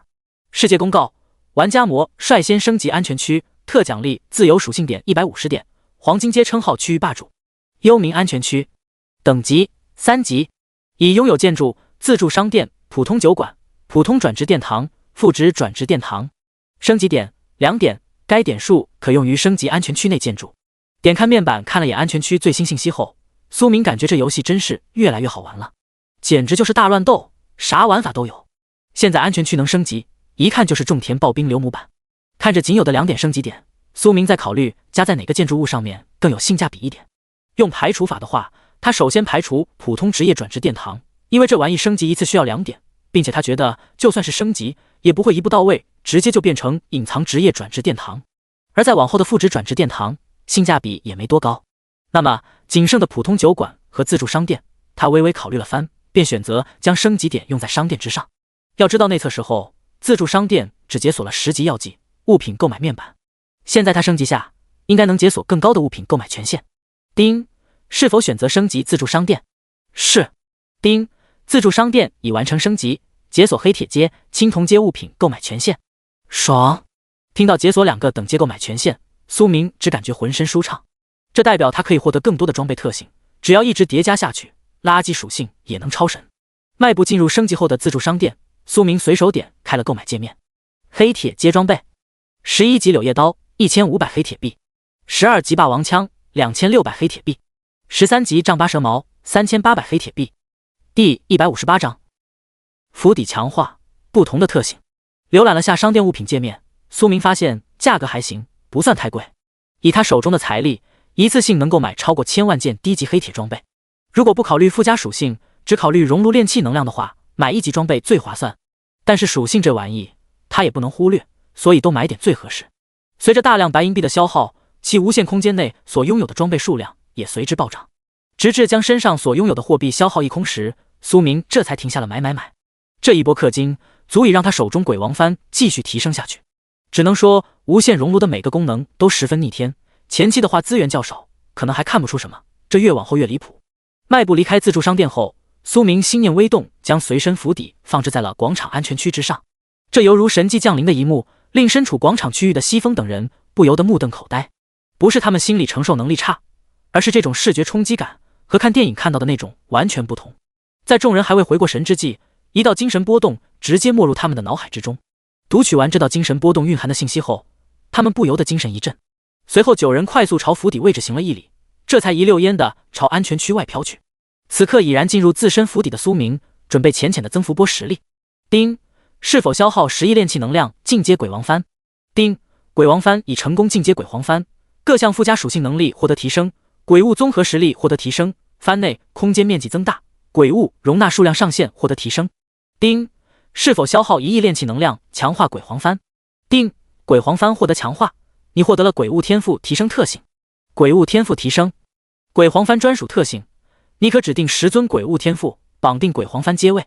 看到这次的强化特性，苏明瞬间来了兴趣。他正愁没有极高潜力的鬼物充当统帅，现在这真是瞌睡来了送枕头。后面10尊绑定鬼皇幡的鬼物，他完全可以让其充当10殿阎罗，让幽冥更加的完善。扫了眼虚空中还在经受能量洗礼的鬼皇幡，苏明暂时压下了心中只派鬼物的心思，他转而将目光扫向了府邸。丁，是否消耗1万炼器能量强化随身府邸？是。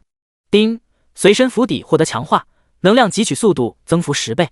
见眼前弹出的提示，苏明目光微微闪烁。与魂幡不同，府邸强化出的特性并不是由他掌控，而是增强了府邸本身的能力。不过仔细一想，好像也没啥毛病，一个是主攻法宝，一个是纯辅助法宝，所强化的方向自然各有不同。发现府邸之内能量指数不断提升，苏明选择了继续强化。丁，强化+2、+3、+4、+5成功，随身府邸灵物生长速度增幅10倍，防御增幅10倍，空间属性增幅10倍，隐匿性增幅10倍。一连4次强化后，其所处随身府邸开始发生翻天覆地的变化。只见空间在不断扩张，院内土地颜色也随之发生变化。此外，小水池中的水也逐渐转化成了能量更为浓郁的灵水。一时间，幽冥安全区内各种异象不断显化而出。在苏明氪金之际，区域频道内，西风等人正在下最后通牒。幽冥区域频道，西风魔主有令，即日起，中云市归属幽冥管辖，所有玩家可成为幽冥组织编外人员，未转职自愿入主魂幡，可包转职鬼修职业，享组织庇护。王二狗，搏一搏单车变摩托，肉体终将腐朽，唯有灵魂长存于世。我等将追随魔主大人的脚步，共创幽冥之界。恶魔小队长，话不多说，犹豫中会败北。不吃香菜，大哥们，我不想当人了，魂幡给我留个位置。不吃瘦肉，就想知道一个事情，做鬼能找老婆吗？做人的时候找不到，做鬼的话，我想完成这个目标。王二狗，没问题，灵魂双修听说过没？比肉体更爽，并且到后面可以修成强大鬼躯，兄弟们懂得。当信息传开时，中云市内的一众玩家基本上没有什么抵触心理，背靠大树好乘凉，他们都懂，就算是不入万魂幡，做个编外人员，也绝对比他们当散人要强得多。而想得较为通透的，全都在第一时间选择了报名做鬼。他们想的是，现阶段竞争比较小，投靠的早的话，还有可能混个小领导当当。等到后面大家都开始卷起来的时候，就有些晚了，到那时估计还是小兵的命。没过多长时间，西风等人便收到了大量想当鬼的自荐信息。对此，他们是来者不拒，直接在区域频道内置顶通知了下，让众人到安全区外集合。收到消息后，众多玩家急忙往幽冥安全区赶去。由于中云市的怪物基本上被清的差不多，只要没有同伴在背后捅黑枪，基本上可以说没什么危险。当2个小时过去时，幽冥安全区外聚集了最少数千名玩家，其中男女老少都有，有些更是拖家带口的那种，真就是死都不分离，做鬼也要整整齐齐。各位来此，想必都是想清楚了，要是进入了这个门，可就无法反悔了。谁要是现在想走，还来得及。此刻周身黑雾弥漫，漂浮在半空中的西风见下方黑压压的人群，声音略显清朗。我等誓死追随魔主大人。就在这时，有人在下方高喊口号。听到这道声音，不少人连忙跟着喊了起来，生怕落后于人。好，既然没人选择离去，那么便随我进去吧。见下方气氛高涨，无人离去，西风单手微微下压，缓缓飘落至众人身前。随后在他的安排下，人群开始有序进入幽冥安全区。等到所有人都进入安全区时，排列整齐的牛头、马面、黑白无常快速自坐落在广场之上的府邸内走出。卧槽，这么多牛头马面、黑白无常大佬，我靠，真进幽冥地府了不成？第159章，对整个世界下手。一下子见到这么多神话传记中耳熟能闻的角色，令身处幽冥安全区内的一众玩家身躯都微微有些颤抖。此刻他们的心情十分复杂，有激动，有惶恐。接下来所有人来我这边领取物品，保持现场秩序，违令者杀无赦。见广场上声音有些嘈杂，负责招聘的西风声音略显低沉。闻言，下方所有人赶忙闭口不言。对于广场上的情况，处在府邸内的苏明看的是一清二楚。不过他并没有出面的打算，这种招人的小事情交给手下去干就行了，他只需要丢些资源即可。随后，幽冥组织的第一批招鬼活动便开始有条不紊地进行着，期间没有一人敢于扰乱现场秩序。等到所有人领取完资源后，西风等9名鬼修直接带领黑白无常、牛头马面护送一众玩家去往转职副本进行转职。他们并未全部挤在幽冥区域之外的副本转职，而是各奔东西，朝附近城市区域扩散开来。此时被阴风席卷，手脚冰凉的一众玩家看着脚下的高楼大厦，只感觉一阵头晕目眩感传来。当发现不会掉下去时，所有人脸上肉眼可见的出现了一抹兴奋之色。虚空飞行，这是多少人做梦都渴望的事情，眼下他们实现了。虽然是被大佬们带着飞，但是并不是被拎着后颈那种，所以四舍五入之下，也就是等于自己飞。好在那股始终环绕在精神层面的压迫感，令他们时刻铭记着不能大吵大闹，扰乱秩序这条铁律。不然的话，估摸着这会已经有人开始大声高喊了起来。没过多时，西风率先带领一众玩家抵达了幽冥区域之外的转职副本。副本攻略想必大家都看过了，我就不多说了。进去之后，以最快速度打到最后一层，获得隐藏职业转职资格。等到选项出来时，直接选鬼修，谁要是乱选，那可是会死人的，明白了没有？扫了眼身后的众多玩家，西风沉声告诫道：“明白。”闻言，严阵以待的众人急忙异口同声回道：“很好，现在等级达到10级的站到前面来，没有10级的先到后面等着，等下会安排你们先升级等级。”随着西风这道话音落下，等级还没达到10级的玩家十分自觉地往后退了几步。见此情况，他随手点了位10级玩家，让其先进入转职副本。当一道白色光华闪过之际，伸手触碰副本光幕的玩家随之消失在了原地，留下其身后一群眼神中充满渴望之色的众人。与此同时，仰躺在藤椅之上的苏明直接在世界频道内发了条置顶信息，公告3日后，幽冥将对世界各区域进行安全区掠夺，负隅顽抗者杀无赦。简简单单的一句话，令一些画地为王，准备在末世成就一番基业的玩家如坠冰窟。这让他们还怎么玩？没法子玩了呀！挂逼竟然准备对整个世界下手了。世界频道，宫本一夫，他是恶魔，这是剥夺全人类的生存希望，大家一定不能让他得逞。绿袍老祖，我奉劝华国同胞们，千万别做傻事，老老实实的把安全区送出去即可。至于国外玩家，咱们不用管他们怎么做，不吃臭豆腐，谁反抗谁傻子。我可是听说了，投靠魔主大人，不仅包转职隐藏职业，还能享受公务员待遇，有各种福利补贴。扫了眼世界频道上的诸多信息，苏明略显随意的伸了个懒腰。以他现在的实力，压根就不用玩什么阴谋诡计，直接一路横推即可，谁敢拦着便原地超度。后面他准备让转职成鬼修的玩家带队，征战各个区域，将全球的中枢庇护结晶都拿到手再说。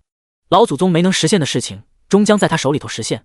蓝星只需要一面旗帜飘扬，不需要太多的声音。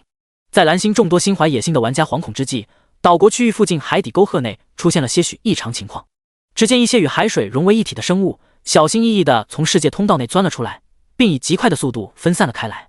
经过碧海世界10大霸主种族的内部商议，最终他们决定派遣一些具有特殊能力的海域生物进入另一个世界一探究竟。约莫半个来小时左右的样子，一条通体透明的八爪族生灵悄咪咪地登陆了岛国领土区域。花费了些时间寻到一位岛国玩家后，他直接一个弹跳附着到了对方的脸上，并以迅雷不及掩耳之势洞穿了其脑骨。紧接着，一颗透明色种子一样的物品被其顺着洞开的血洞送入了岛国玩家脑中。下一秒，对方近段时间的记忆零零散散的被提取到了八爪族生灵识海内。东方的恶魔疯子3榜第一，对方等级突飞猛进的秘密。幽冥组织浑身长满鳞甲的生物到底是什么？以特殊的精神频率读取到记忆碎片中蕴含的信息后，八爪族生灵透明的身躯不由得有些微微泛红。他寻到了事情的真相，虽然没有直接证据表明各族派遣过来的生灵死亡与对方有关系，可是其等级短时间内飞速提升，却做不了价，这绝对是屠戮了大量生灵才会有这种情况。将泛红的种子重新提取出来后，八爪族生灵便急忙朝海域方向赶去。这个世界太危险了，竟然有一位即将百级的存在，他必须将这个消息尽快传回碧海世界。就在这时，正仰躺在庭院藤椅内闭目养神的苏明眉头不由得微皱了下，以天机推算演算了番，其眉头这才舒展了开来。随即他不紧不慢地从椅子上站起身，一步迈出，消失在了庭院之中。等到苏明出现在海域上空时，海水中一条小八爪正在努力朝海底沟壑方位游动。锁定下方小可爱的方位，他单手朝前一个抓去，刹那间一股无形的力量便将八爪族生灵给从海水中拎了出来。第160章虚假记忆植入八岐大蛇与龙珠。此刻游着游着，突然发现四周环境大变的小八爪直接懵了。待到反应过来后，其心中顿时充满了无尽惶恐。他最担心的事情发生了，竟然真的在回去的时候出现了意外。看了眼被禁锢在水球中间的透明八爪鱼，苏明屈指微弹，将一颗魔种强行植入了其体内。下一秒，通体透明的小八爪周身开始出现黑色纹路，并退出了特殊状态，显现出了其原本的肤色。面对霸道至极的魔种，小八爪区黑铁阶位的精神力量压根就不够看的，3下5除2便被攻破了防线。通过魔种读取完对方记忆后，苏明目光微微闪烁，他好像可以再做一波局，看看能不能骗点新鲜水产品过来。至于能不能成功，看运气。参考岛国某传记中八岐大蛇的形象，苏明以魔童之力在小八爪的识海内虚构了一段极其零散的记忆片段，并抹除了有关自己的信息，将其精神磨灭至濒临破碎的状态。他这才随手将小八爪隔空丢入了世界通道内。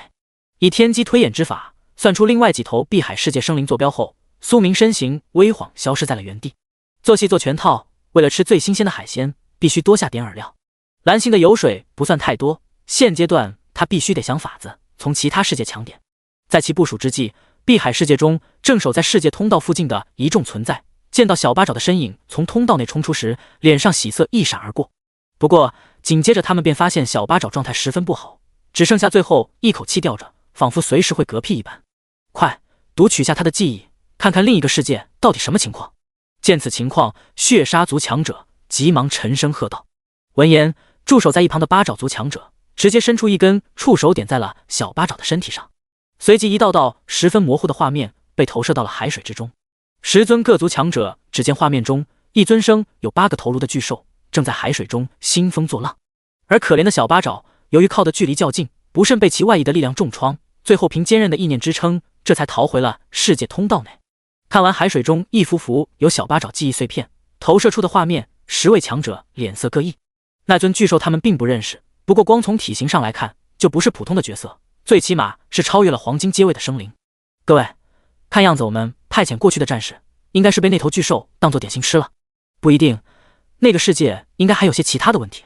按照以往的情况来看，世界通道等级越低，对面世界的能级便越低，现在这种情况一定是出现了某些不同寻常的变化。这件事情我觉得需要重头再议，看看各族记载中有没有类似的情况。当小八爪记忆画面破碎时，10尊海域强者纷纷发表了各自的意见。经过简单的探讨，他们一致决定先暂停世界开荒，等到寻找到类似的原因再看情况而定。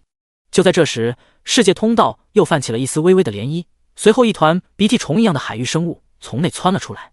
念动间拦截住海虫后，八爪族强者直接开始对其进行记忆读取，而这一次所投射出的记忆画面令他们心神为之颤动。从海虫零散的记忆碎片中，10尊海族强者看到海水中有一颗宝珠正往外散发湛蓝色的光芒，被这些光芒照射到的生物体型在短时间内皆出现了巨大变化，如有些海蛇类生物竟然直接长出了独角。正当记忆画面播放到这里时，突然中断了开来，没有了后续情况。你们觉得那东西到底是什么？沉默了片刻，八爪族强者率先打破了沉默的氛围。有点像我等体内孕育的内丹，不过能有这种恐怖效果的，怕是传奇接网上生物的内丹。我觉得有可能和龙族有所关系，不知道你们注意到没有，海蛇类生物在那颗珠子光辉照射下，进化速度明显比其余生物要快得多。有这个可能性，小八爪所看到的那条长有8个头的巨物，十有八九和这颗珠子有所关联。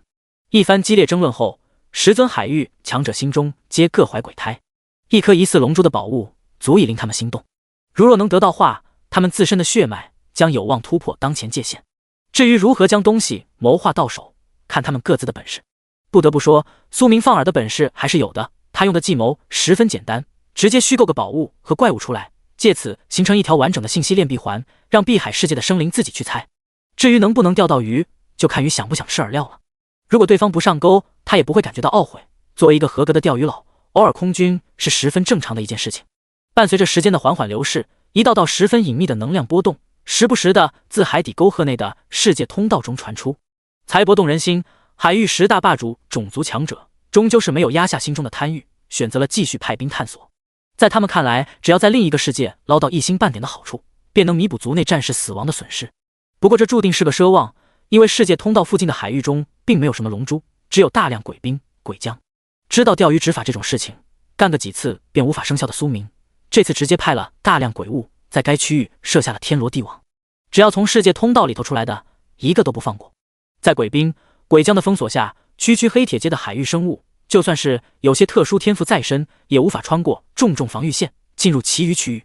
这些碧海世界的海域生灵还未离开海底沟壑多远距离，便被一根根虚幻锁链勾走了魂体。对此，苏明无限空间内的海鲜数量也是不断上涨。借助鬼黄帆观察了下海域动静后，他便收回了目光，转而开始思考10尊鬼物名额该如何分配。第161章，让小弟们卷起来。从各个角度思考了番后，苏明决定从麾下鬼修中找寻10个合适的人选。至于谁能够获得绑定名额，能者居上。公告：3日后安全区争夺前10名，可获得幽冥组织内部晋升资格。轻抿了口桌上茶水，苏明念动间编辑了条世界公告。这则公告一出，正负责安排玩家转职的西风等人不由得浑身一震。他们目前组织内的身份是拘魂使，暂时统领黑白无常、牛头马面。想要名正言顺的指挥一众鹰兵，就必须达到鹰帅的级别。如果按正常情况的话，他们想要成为鹰帅，得需要一段不断的时间去积累组织贡献和提升自身实力。而眼下却有更快的晋升通道，这岂能不令西风等人动心？不过一想到3天后的竞争人员数量，他们便心中一紧，感受到了前所未有的压力。同一时间，已经完成鬼修转职和还未进入转职副本的玩家，此刻心中充满了激动。说实话，他们真没想到这刚加入组织就能碰到这种好事。幽冥区域频道，不吃香菜，魔主大人英明神武，一统蓝星。炸天帮小二，感谢组织，感谢魔主大人，我小二一定会为魔主大人鞠躬尽瘁，死而后已。恶魔使者，兄弟们，苟富贵勿相忘，谁要是运气好当了领导，可千万不能忘了兄弟我。寒江孤影，3天后顶峰相见，魔主大人永远低神。反应过来后，许多刚完成鬼修转职以及还没转职的普通玩家连忙在频道内大拍马屁。在他们看来，不管大老板看不看得到，这该发还是得发。万一魔主大人在潜水，然后看中了自己，岂不是能一步登天，成为一魔之下万万人之上的存在？只能说给普通玩家一个卷的机会，他们能卷到起飞。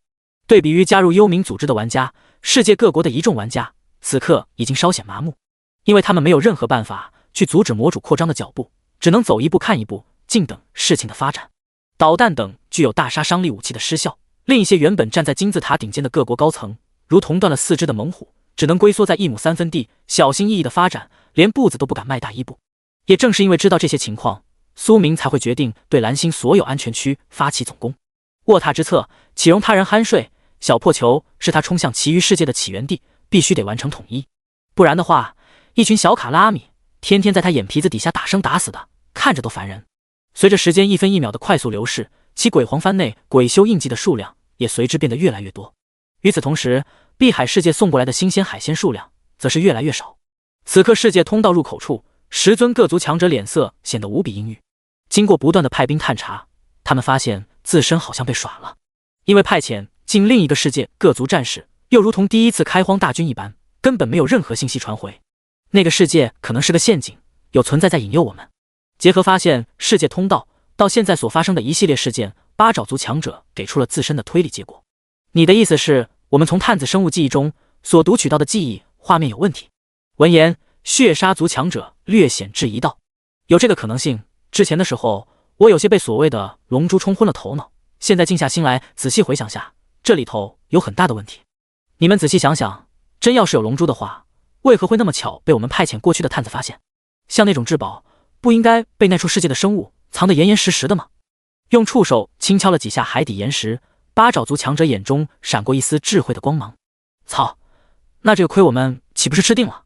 一听这话，血杀族强者心中是越想越气。行了，目前所遭受到的损失，对于我们各族而言，还算不上伤筋动骨。现在这个世界通道，我决定暂时用阵法封锁，你们觉得如何？这时，想着及时止损的离侯提出了自己的建议。可以，不过我族需要派遣一小支八爪军驻扎在通道附近区域。听到这个建议，八爪族强者微微思索了番，便选择了同意。而其余8大种族强者经过一番考虑后，也没有提出反对意见。不过他们都要求派一支族内军队驻扎在附近。对此，离侯心中虽然十分不爽，却也没有不同意，因为胳膊拗不过大腿，1对9，优势在对方。随后，一道道复杂的法阵将闪烁着朦胧白光的世界通道给包裹在了其中，不允许任何海域生灵进入其中。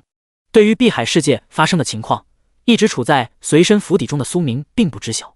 不过当海底沟壑的世界通道内没有碧海世界生灵继续钻出时，他便知道鱼儿学精了，不咬钩了。好在这个情况处在他的预料之中，所以他也没啥好失望的。以天机演算，稍稍推算了番后，他便开始继续摆烂。就这样，2天时间一晃而过，期间他麾下鬼修数量暴涨到了接近1000名。此刻幽冥安全区由鬼黄帆形成鬼域空间内一众鬼气弥漫的鬼修，正双目狂热地看着虚空中高坐血腥王座之上的身影。掠夺战开始，随着一道浩瀚的精神力量在所有鬼修精神层面响起，他们脸上皆闪过一丝狂喜之色。紧接着，遮天蔽日的鬼气阴云快速自幽冥安全区内席卷而出。为了公平竞争起见，苏明将蓝星进行了区域划分，每名鬼修的掠夺区域都固定好，至于谁能够率先完成指标，看能力和运气。当浩浩荡荡的鬼兵以中云市为中心往外扩散开来时，世界各国玩家皆有种风雨欲来的感觉。世界频道，宫本龙一，今天乃是世界覆灭的初始之日，那个该死的刽子手将会杀光我们所有人。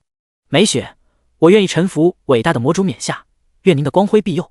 炎龙骑士，多个世界之主，对我们而言好像没有什么坏处，毕竟给谁打工不是打工，有可能比以前更好呢。第162章，幽冥组织特殊福利。当一众鬼修统帅鬼兵四处征战之际，世界频道内的刷屏频率比之以往又快了不少，许多人都在上面发表了下自己的看法。不管有没有人能看清，这都是他们用于宣泄自身情绪的一种方式。在世界各国玩家沸腾之际，坐镇幽冥总部的苏明正在隔空观看麾下鬼修扫荡。以鬼黄帆现在的力量，只要和鬼物间隔的距离不算太远，他便能将鬼物所看到的情形进行映照。这会抽中华国各个区域的一众鬼修玩家，为了以最快速度占据安全区，获得庇护中枢结晶，可谓是用尽心思。他们之中绝大部分到达掠夺区域后，立马在该区域频道内发个区域通告，公告在安全区附近的吱个声需要一个人帮忙占据下安全区，事成后可引荐入幽冥组织，占据期间保证人身安全，有青铜阶鬼兵坐镇。这类公告一出，各个区域内的玩家顿时来了精神。他们心里都十分清楚，不管有没有魔主，安全区的掌控都和他们没多大关系。那么在这种情况下，一个可以引荐进入幽冥组织的机会和其他物品的奖励，足以让他们心动。所以在反应过来后，各个区域的玩家纷纷踊跃报名。面对大量私聊信息，负责掠夺的一众鬼修直接以安全区附近遇到的第一个玩家为准，再派遣不同数量的鬼兵守护对方去占据安全区，他们便着急忙慌地朝其余城市赶去。不得不说，这个方法可以极大地提高掠夺效率，因为想要占据安全区，只需要拥有玩家身份即可，没有其他什么先决条件。那么一众鬼修先让几尊鬼兵守着一个普通玩家，花费半个小时去占据一座安全区，然后再回来把晶石拿到手，也算作是自身的战果。见各个区域的进展速度，苏明不由得微微点了点头。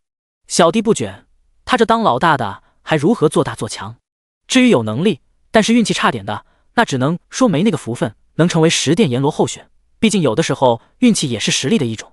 在幽冥组织大扫荡之下，没有任何一位玩家敢于拦路，就算是九剑仙、独孤求败、上帝这种蓝星第一梯队玩家也是如此。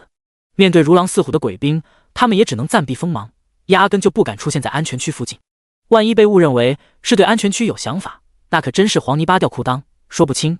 同一时间，世界频道内各个区域的玩家正在实时播报信息：鬼兵大军已入886区域，魔主大军已入1321区域，455区域已被光顾。随着大量信息的刷屏，全球玩家再一次认识到了苏明这位魔主的恐怖之处。据某些国家组织不完全统计，大约有数以10万计的鬼兵在各个区域扫荡。这是个什么概念？一个鬼一口唾沫都能把等级榜第一名往后的玩家给喷死。当大量安全区被幽冥占据时，许多华国玩家开始在世界频道内大吹特吹，恐怖如斯。这次我相信魔主大人能够开创真正的幽冥地府了。我一直坚信，特别是这次我还看到了传说中的牛头马面，黑白无常。你们说魔主大人是不是幽冥大佬转世之身啊？我觉得这个可能性高达 99.999%， 不然的话说不过去。都说2024东方会有圣人出世，我觉得这个预言没啥毛病。魔主大人乃时代的开创者，注定千秋万载。原本他们以为做鬼会很恐怖，现在看来压根就不是那么回事。据一众转职鬼修玩家透露，做鬼比做人要舒服得多，不仅没有脱发、熬夜伤身、肾虚、生病等诸多烦恼，还个顶个的帅气漂亮，真就是肉身是具臭皮囊，唯有灵魂长存才是生灵的最终归宿。在这种趋势下，各个区域的画风急转，从一开始探讨各种怪物、副本、职业攻略，转为了探讨幽冥地府。根据神话传记，古老的幽冥地府最高统帅为丰都大帝，然后下一级是东岳大帝、地藏王菩萨，再往下是五方鬼帝、十殿阎罗、六暗公曹、十大鹰帅、普通鬼差。兄弟们，照这么看来，我们大有机会啊！不求在魔主麾下成为十大鹰帅那种级别的存在，在鬼差中谋得个千夫长、百夫长也是极好。拼一拼单车变摩托。之前魔主大人招聘的时候，我就想报名，奈何其第一个所选区域是中云市，与我这里隔得太远。现在机会来了，我一定要加入幽冥。都别抢，游戏没降临之前，我是007社畜，一个人的怨气能养活一个邪剑仙，当鬼我肯定凶的一批。搞得谁不是一样，比残我还没输过谁。天煞孤星听说过没？说的就是我。沙雕网友欢乐多，幽冥组织的清扫掠夺让他们心中积压已久的情绪得到了宣泄，逐渐恢复到了文明秩序未曾破碎的时候。和华国玩家相比，国外玩家可就惨得多了。一众鬼修在占据国外安全区的时候，顺带在城市内收割了下恶魂。没得办法，做鬼也是有国界的，以前那是没能力，现在有能力了，可不得使劲的霍霍。特别是岛国抽中该区域的鬼修玩家，一个个那都是和过年似的，别提有多高兴。在他们看来，这可是单开族谱的机会，必须得好好把握。面对大量鬼兵的扫荡，岛国玩家毫无还手之力。一时间，苏明无限空间内魂体数量开始激增，自动拾取功能的变态之处，无视距离限制，只要是他的力量延伸所击杀掉落，便会出现在空间内。只能说，无限熔炉的每个功能都可以算作一个单独的卦。见空间内大量魂体，苏明目光微闪，心中已然有了方案。民众把他高高举起，他也得把民众放在心里。做人的时候，许多兄弟娶不到媳妇，这做鬼必须得安排下。征战结束后，有需要的他可以发媳妇。第163章24节气侍女新的进阶任务，像什么大洋马、岛国萌妹都可以安排，当然口味较重，喜欢黑皮的也不是不行。想到这，苏明直接在组织内部频道内新添了一条福利待遇：组织福利包婚配。这则公告一出，被添加进组织内部频道的一众鬼修立马收到了提示。正所谓饱汉子不知饿汉子饥，饿汉子不知饱汉子虚。其中一些生前有媳妇的并无太大的感觉，而常年单身狗的瞬间来了精神。幽冥组织频道，陈妖，哈哈，我又要焕发第二春了，果然当鬼比当然有前途。为国争光，不知道是一夫一妻制还是一夫多妻制。人到中年，兄弟，听哥一句劝，你吼不住的，只有累死的牛，没有耕坏的地，听说过没？为国争光，老哥，你那都是过去式了，我们现在都是鬼，不是人，没有肉体，想杂耍就杂耍。就悄悄更新的组织福利，一众鬼修开启了唠嗑模式。一直在潜水的苏明见组织频道内飘过的多条信息，眼角不由得抽了抽。鬼的确不会出现肾虚，但是同样会有魂体虚弱的状态，一个个的还想夜夜当新郎，怕是没被抽干过。压下心中诸多古怪念头后，苏明开始挑选优质魂体。肉体凡胎以他现在的精神力量一扫，便会发现诸多瑕疵，反之魂体的话稍微好点，只要精神力量提升够快，令魂体纯净，便能成为无垢之魂。偌大的府邸，只有他孤身一人，显得有些冷清。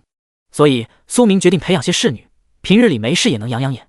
要说古代选秀是从几千到几万人中挑选，那么他这会就是从数以百万计的魂体中选，二者完全不是一个级别。随着时间的快速流逝，渐渐的其随身府邸内也多出了24道身影。单从样貌上来看，这些魂体皆为天香国色、倾国倾城的那种。见自己精挑细选出来的侍女，苏明微微点了点头，十分满意。前期他觉得要求也不能太高，矮个子里面拔高个，先从普通魂体里面选，后面如果能连通修真大世界，亦或者其余世界的时候，再去抓些所谓的圣女、神女、仙女。苦了20几年，现在有条件了，该享受的时候就必须得享受，及时行乐方为王道。都下去吧，谁第一个达到鬼兵之境，谁便是24节气之首，然后依次往下。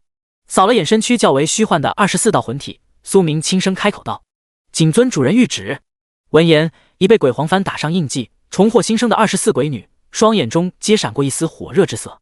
比起男人，女人卷起来更要命。后宫争宠听说过吧？现在24节气排名争夺，比那个竞争还要激烈得多。不过这些对苏明来讲，并无半点影响，一切尽在掌控。像现代修仙小说中被身旁之人被刺的情况，压根就不会出现在他身上。挥手将24名侍女打发下去后，他将目光看向了自身个人面板。随着鬼兵大军的大肆扫荡，其个人经验值也在节节攀升。之前横扫了100万碧海世界生灵，加上经验单，苏明个人等级已经达到了98级。按这个扫荡效率来看，等到所有庇护中枢结晶到手，他绝对能升到100级。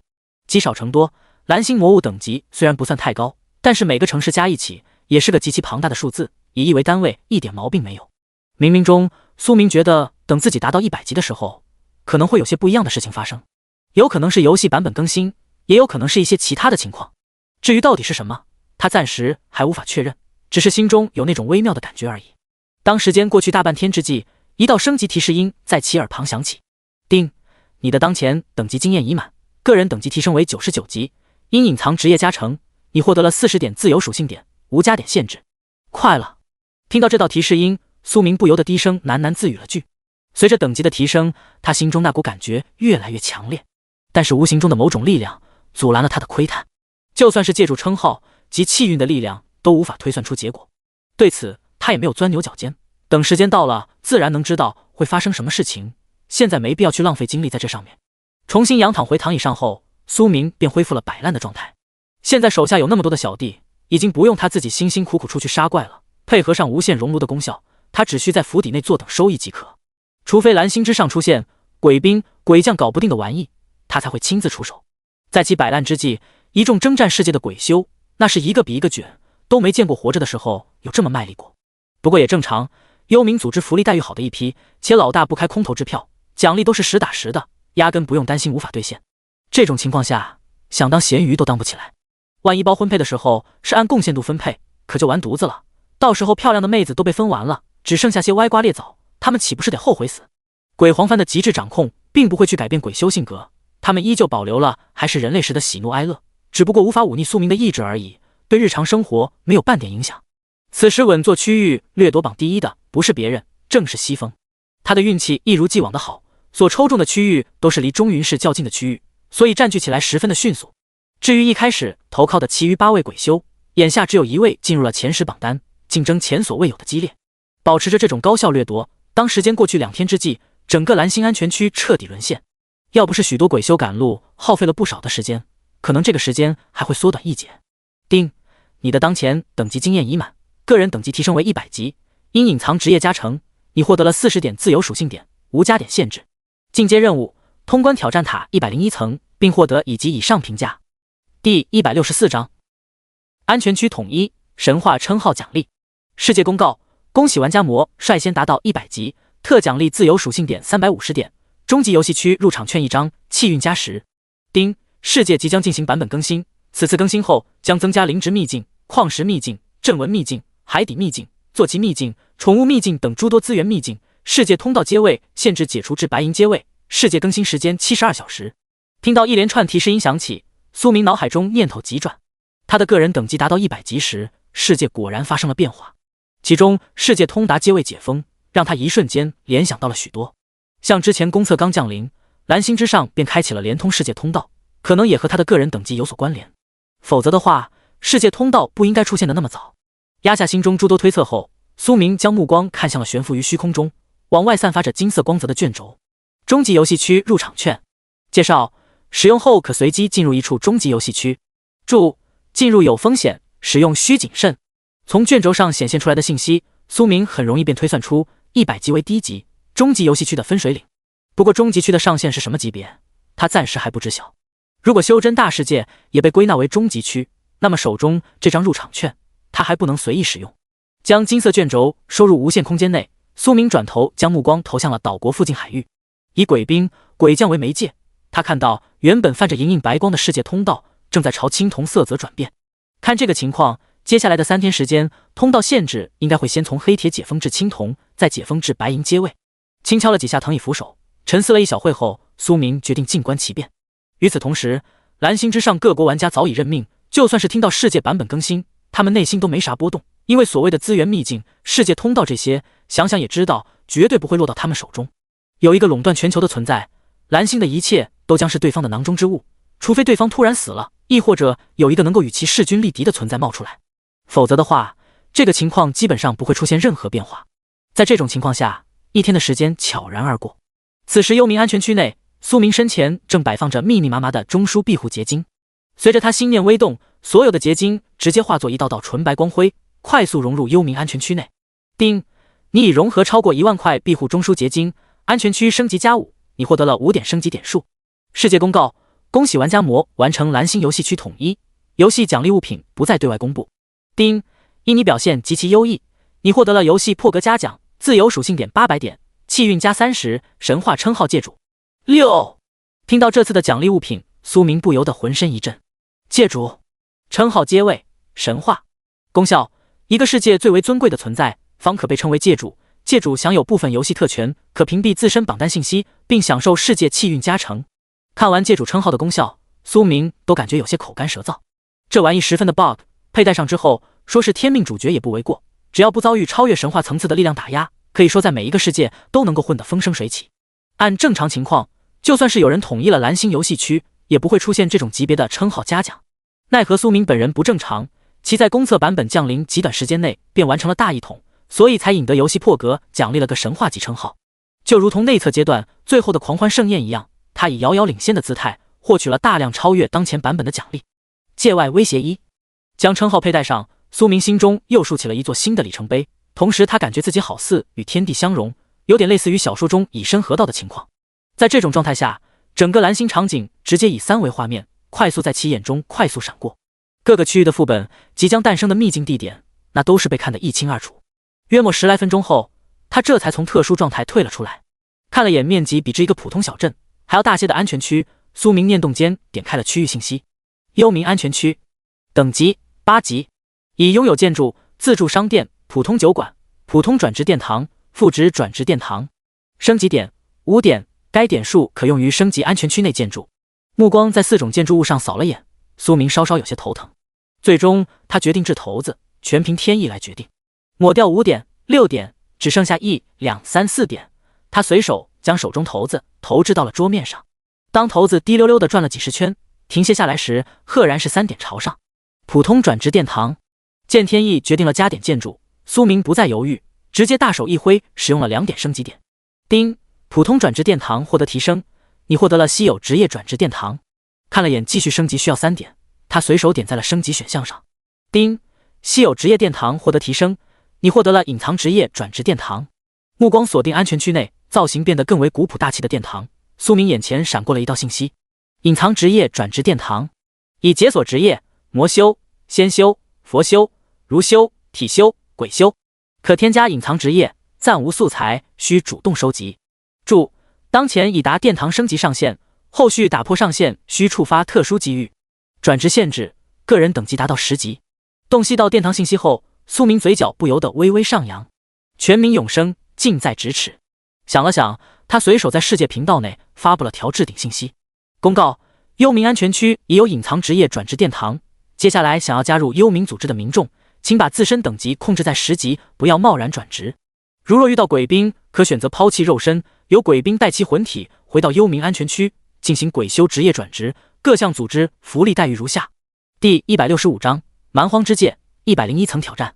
这条消息一经发布，众多华国民众纷纷踊跃报名，生怕晚了连汤都没得喝。因为据各种小道消息来看，投靠魔主好像只需要付出忠诚为代价，这对普通民众而言并不是什么难以接受的事情。他们所求十分简单，与家人在一起存活下去。至于什么自由不自由的，那都是浮云。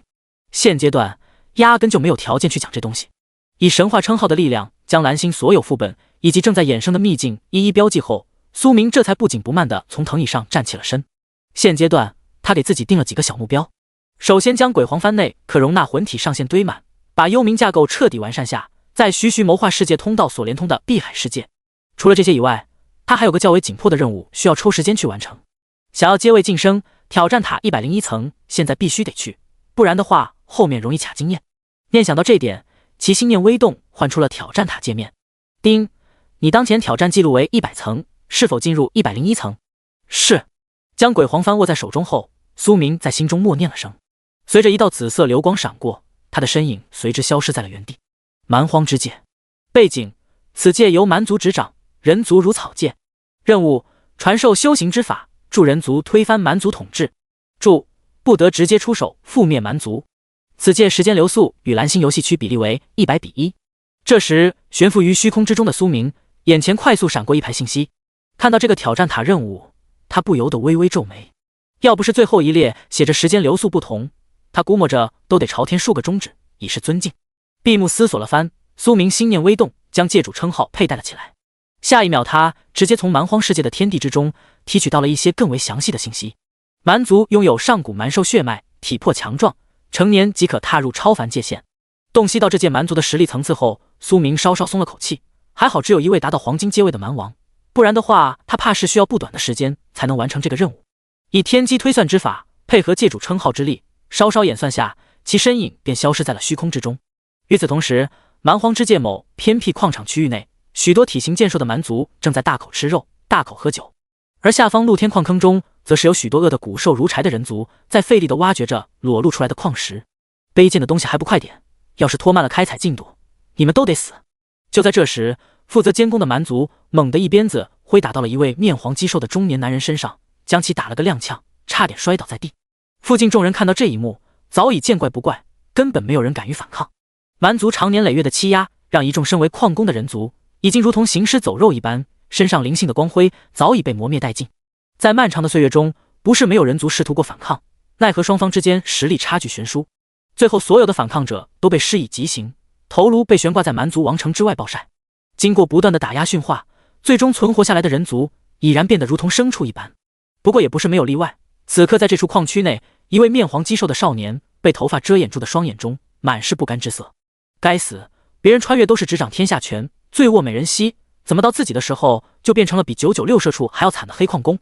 一边费力挖掘着矿石，顾炎一边在心中不甘地怒吼道：“他继承了元神的记忆，结果差点令他绝望的自杀，没有任何知识，如同被圈养的畜生一般，根本没有此界的任何信息，只知道不能忤逆蛮族的命令，否则的话就是死。”在其脑海中思索着如何才能逃出这个魔坑时，矿坑上方的虚空突然泛起了一丝涟漪，紧接着一道与天空相融的身影缓缓显化而出，扫了眼下方乱糟糟的矿区，苏明双瞳紫色光华闪过，他借助天机推演和借主称号的力量，寻到了此界人族尚存的一丝气运。在这个地方，工欲善其事，必先利其器，想要以最快速度帮人族推翻蛮族统治，在其自身不能直接动手的情况下，必须得优先培养有气运加深的人类。目光环视了眼整个矿区，他很快便锁定了一道身影，因为对方的灵魂之火与其他人相比有很大的不同，下方其余人族的灵魂之火皆为灰暗之色，只有其一人闪烁着莹莹白光。到底该怎么办才能逃出这个地方？难不成我顾炎堂堂穿越者会活生生累死在这个矿区不成？不，一定会有办法的，我一定能逃出去的。在锁定气运加深的少年之时，苏明脸上诧异之色一闪即逝，凭借天赋力量，对方内心所想被他聆听得一清二楚。没想到还是个穿越者，难怪在下方一群没有开悟的人族之中显得有些格格不入。看着下方心中碎碎念叨的瘦弱身影，苏明脸色稍显古怪。以现在的情况来看，他可能就是对方的金手指老爷爷，有点意思。低声呢喃了句后，苏明屈指微弹，随即只见一根细若发丝的黑芒以迅雷不及掩耳之势没入了下方某道身影体内。此时正在卖力干活的顾炎只感觉浑身猛地一激灵，随后他只感觉眼前景色变幻。等到能够重新视物时，四周的场景令他不由得倒吸一口凉气。当看见正前方由尸骸堆积的古山之上有一尊看不清面容的存在端坐血腥王座时，他双腿不自觉的一软，重重的跪倒在了血色石台之上，努力吞咽了2口唾沫，顾炎这才缓过了神来。这次不会穿越到幽冥地府了吧？还是说自己也有个随身老爷爷的金手指？你没有穿越到幽冥地府，我也不是你的金手指老爷爷。第166章传承开花，谋划蛮族全族。就在其胡思乱想之际，一道浩瀚之音直接令顾炎当场懵逼，强行使得自己冷静下来后，他仰头高声喊道：“前辈，您知道穿越这个词，想必应该也是穿越者吧？不知前辈带我来此处，有何事吩咐？我别的没有，只有烂命一条，愿为前辈效犬马之劳。”此刻匍匐在地的顾炎将自身姿态放得极低，没什么，就是怕你丢了穿越者的脸，所以想着顺手帮你一把。坐于血腥王座之上的苏明声音略显飘渺不定：“多谢前辈，定不负前辈重望。”闻言，跪在地上一直没起来的顾炎脸上闪过一丝喜色。他不是那种有被迫妄想症的人，就穿越过来的地狱开局已经没啥比这更坏的情况了。如果这个时候还犹犹豫豫想这想那的，从而惹得这位不知名穿越者前辈不喜，导致唯一的希望破碎，那他真的是可以尝试下自杀，看看能否来个第二传。此乃天魔大法以及魔区修行之法，现传授于你，储物袋内配有相对应的各种资源。我希望你在最短的时间内带领该界人族推翻蛮族统治，将原始版前4阶天魔大法以及修行到黄金魔区的法门凝练成一颗魔种后，苏明随手一挥，将其打入了顾炎识海之中。谢前辈大恩大恩，不知这些法门是否可传授于其他人族？从话语中抓到关键点的顾炎躬身问了句：“可……”随着这道声音响起，血色世界开始破碎。等到意识重回躯体内时，顾炎只感觉如同黄粱一梦般。不过脑海中的多出的信息让他知道，这并不是梦，而是真的。就在刚刚，他的意识去到了一处血色世界，见到了一位穿越者前辈，并且对方还赐下了修行之法。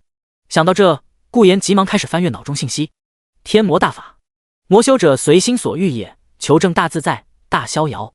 看完第一页信息，他便没有继续看下去，因为再看下去，万一沉迷其中，被监工的蛮族发现偷懒，可不是闹着玩的。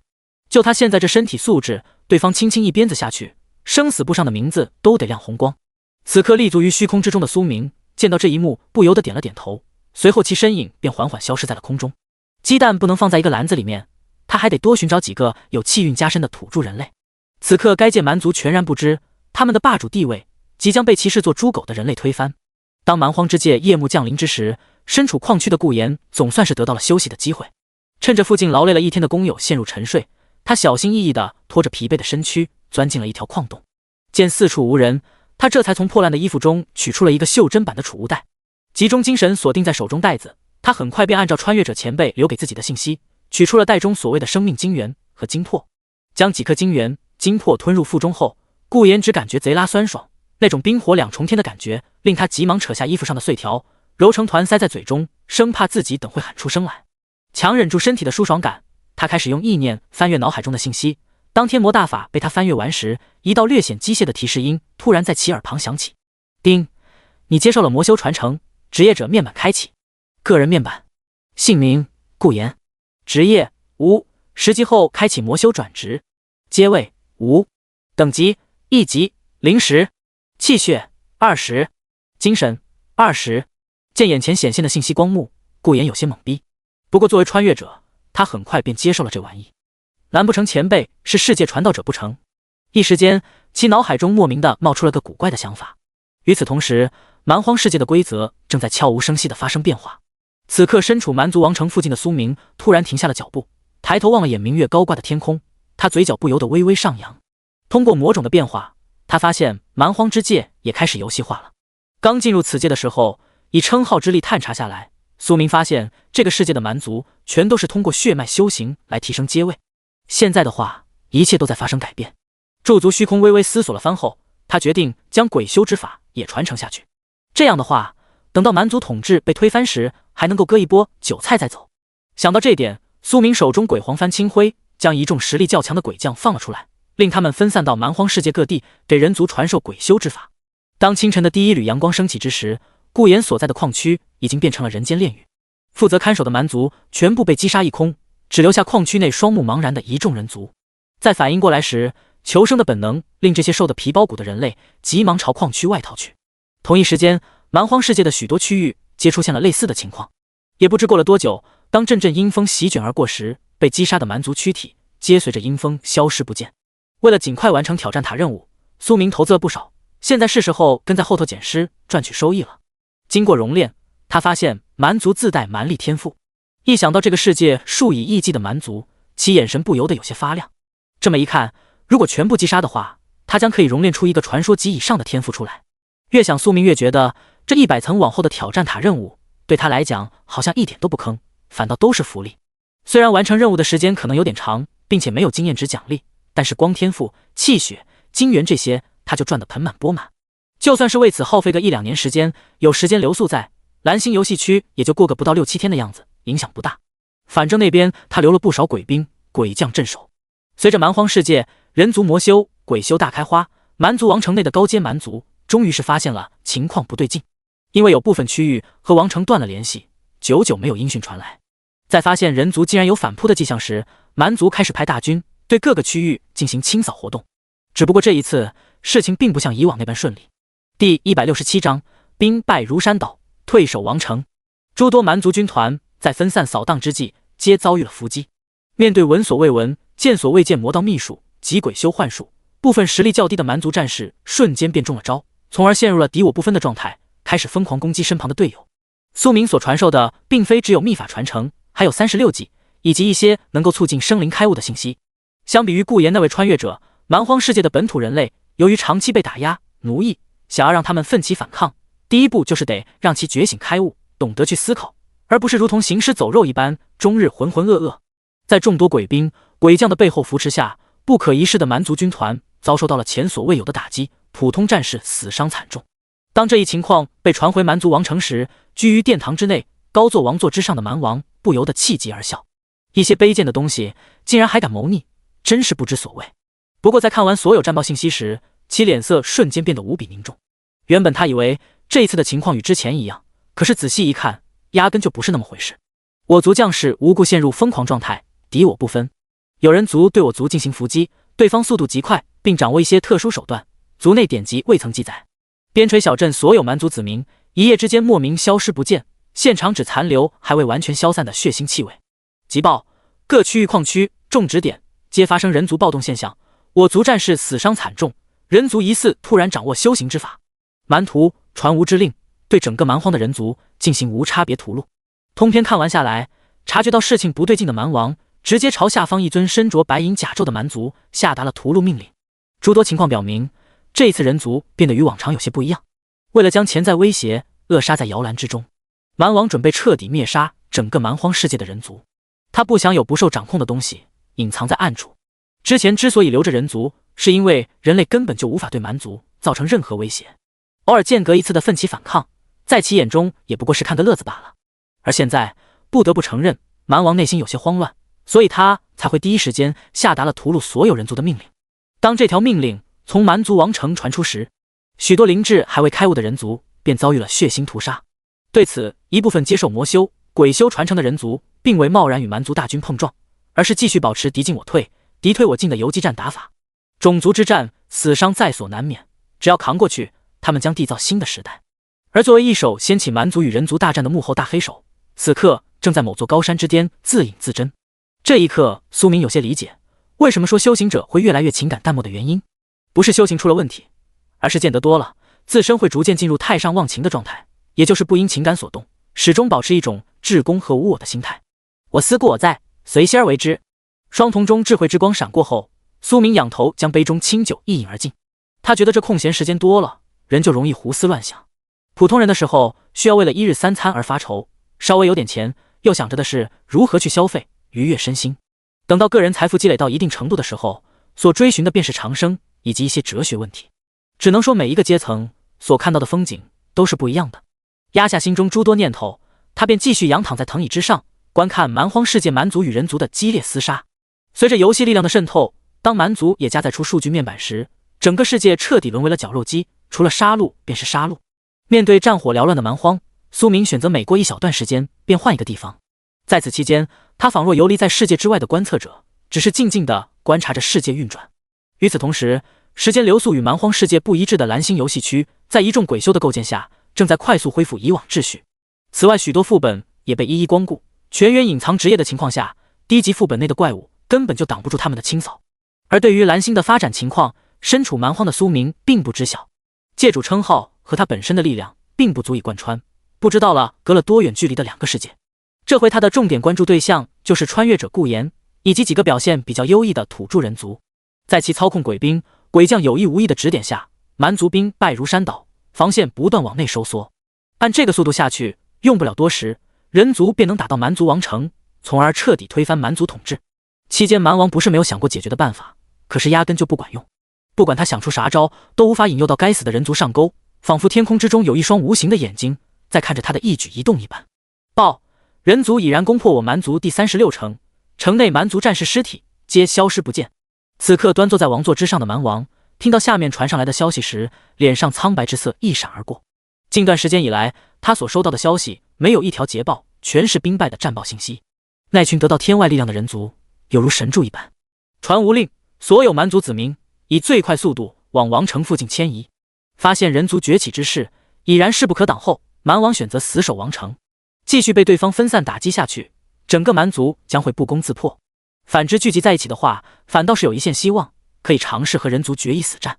对于这一局面，一直在观战的苏明喜闻乐见。忙活了许久，总算是迎来了大决战，他也是时候为这次的世界之行画上圆满的句号。由于有着游戏力量的侵入，所以顾炎等人提升实力的速度比他预想的还要快上不少。自苏明进入蛮荒之界到现在，时间不过去了小半年左右，以时间比例来计算，蓝星游戏区也就刚刚过去1天多点的时间。也就他有界主称号，加上有大量鬼兵、鬼将分身教导人族，不然的话，想要靠人族推翻蛮族统治，最起码也得10年往上。第168章，围城，攻心未上，覆灭在即。毕竟光让部分人族开悟，就是个浩大的工程。不过一个世界待久了，也不是没啥其他的好处，最起码有充足的时间去参悟秘法。像苏明这小半年，可不是光顾着游山玩水去了，咫尺天涯这门保命秘法已经被他参悟到大成阶段了，只差一丢丢便能踏足圆满之境。就离谱，黄金阶越阶修行传说秘法，中间隔了4个大阶位，还能修行得这么快，只能说气运加深的挂逼毫无道理可言。随着其一步迈出，空间仿若形成了一道门户，万千距离近在脚下。此刻从高山之巅一步行至蛮族王城上空的苏明，双瞳中紫色光华流转不定。他在推算，大约还需要多长时间，人族能将蛮族围困在王城之中进行灭杀？3个月。一番演算下来，他得出了一个较为精准的时间数值，还行，不算慢。这么看来，有可能蓝星秘境还没衍生出来，他便可以完成世界挑战。以手中鬼黄幡号令一众鬼兵、鬼将加快背后推动速度后，苏明身形微晃，消失在了高空。与此同时，凭借天魔大法创建天魔教的顾炎正带领着一群教众朝蛮族王城方位疾驰而来。他这回自号魔皇，教派信仰为至高魔主。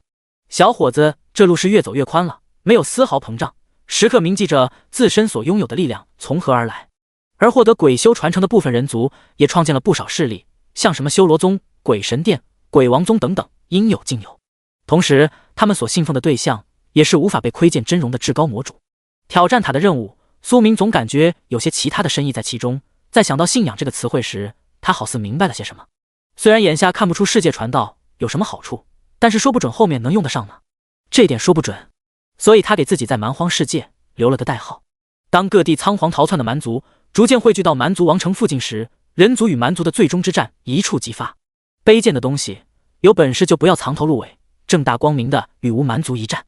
此刻身后气血之力升腾，演化出一尊巨象的蛮王，站在王城城墙之上，高声怒喊道。不过并无人搭理他。这种情况令蛮王感觉到无比的憋屈。傻逼，吃，脑子不好才会出去。这时，距离蛮族王城较远的几处区域内，众多人族领袖心中不约而同地吐槽了句：他们又不是傻子，在打游击战占优势的情况下，谁会傻乎乎地突击到敌人脸上去硬碰硬？只要再封锁一段时间，让蛮族内部引起动荡，那时便是他们狩猎的最佳时机。现在的话还不行，有蛮王那尊强者在，他们就算是掌握了各种秘法，也无法与对方正面对拼。于是乎，接下来的时间里面，待在蛮族王城之外的蛮族整日提心吊胆，因为他们时不时能听到有蛮族死亡的小道信息。打一枪换一个方位，这种令人恶心至极的战术，着实把蛮王气得够呛。这一刻，他感觉自己下令把蛮族子民聚集到王城是一种错误的做法。如果还是分散各地的话，说不定情况还不至于像现在这么糟糕。而眼下他想战，却又找不到人在什么地方。一群狡猾的人族藏得十分严实，任凭他使出浑身解数，都寻不到其具体方位。该死啊！越想越气的蛮王忍不住怒捶了下面前的长桌。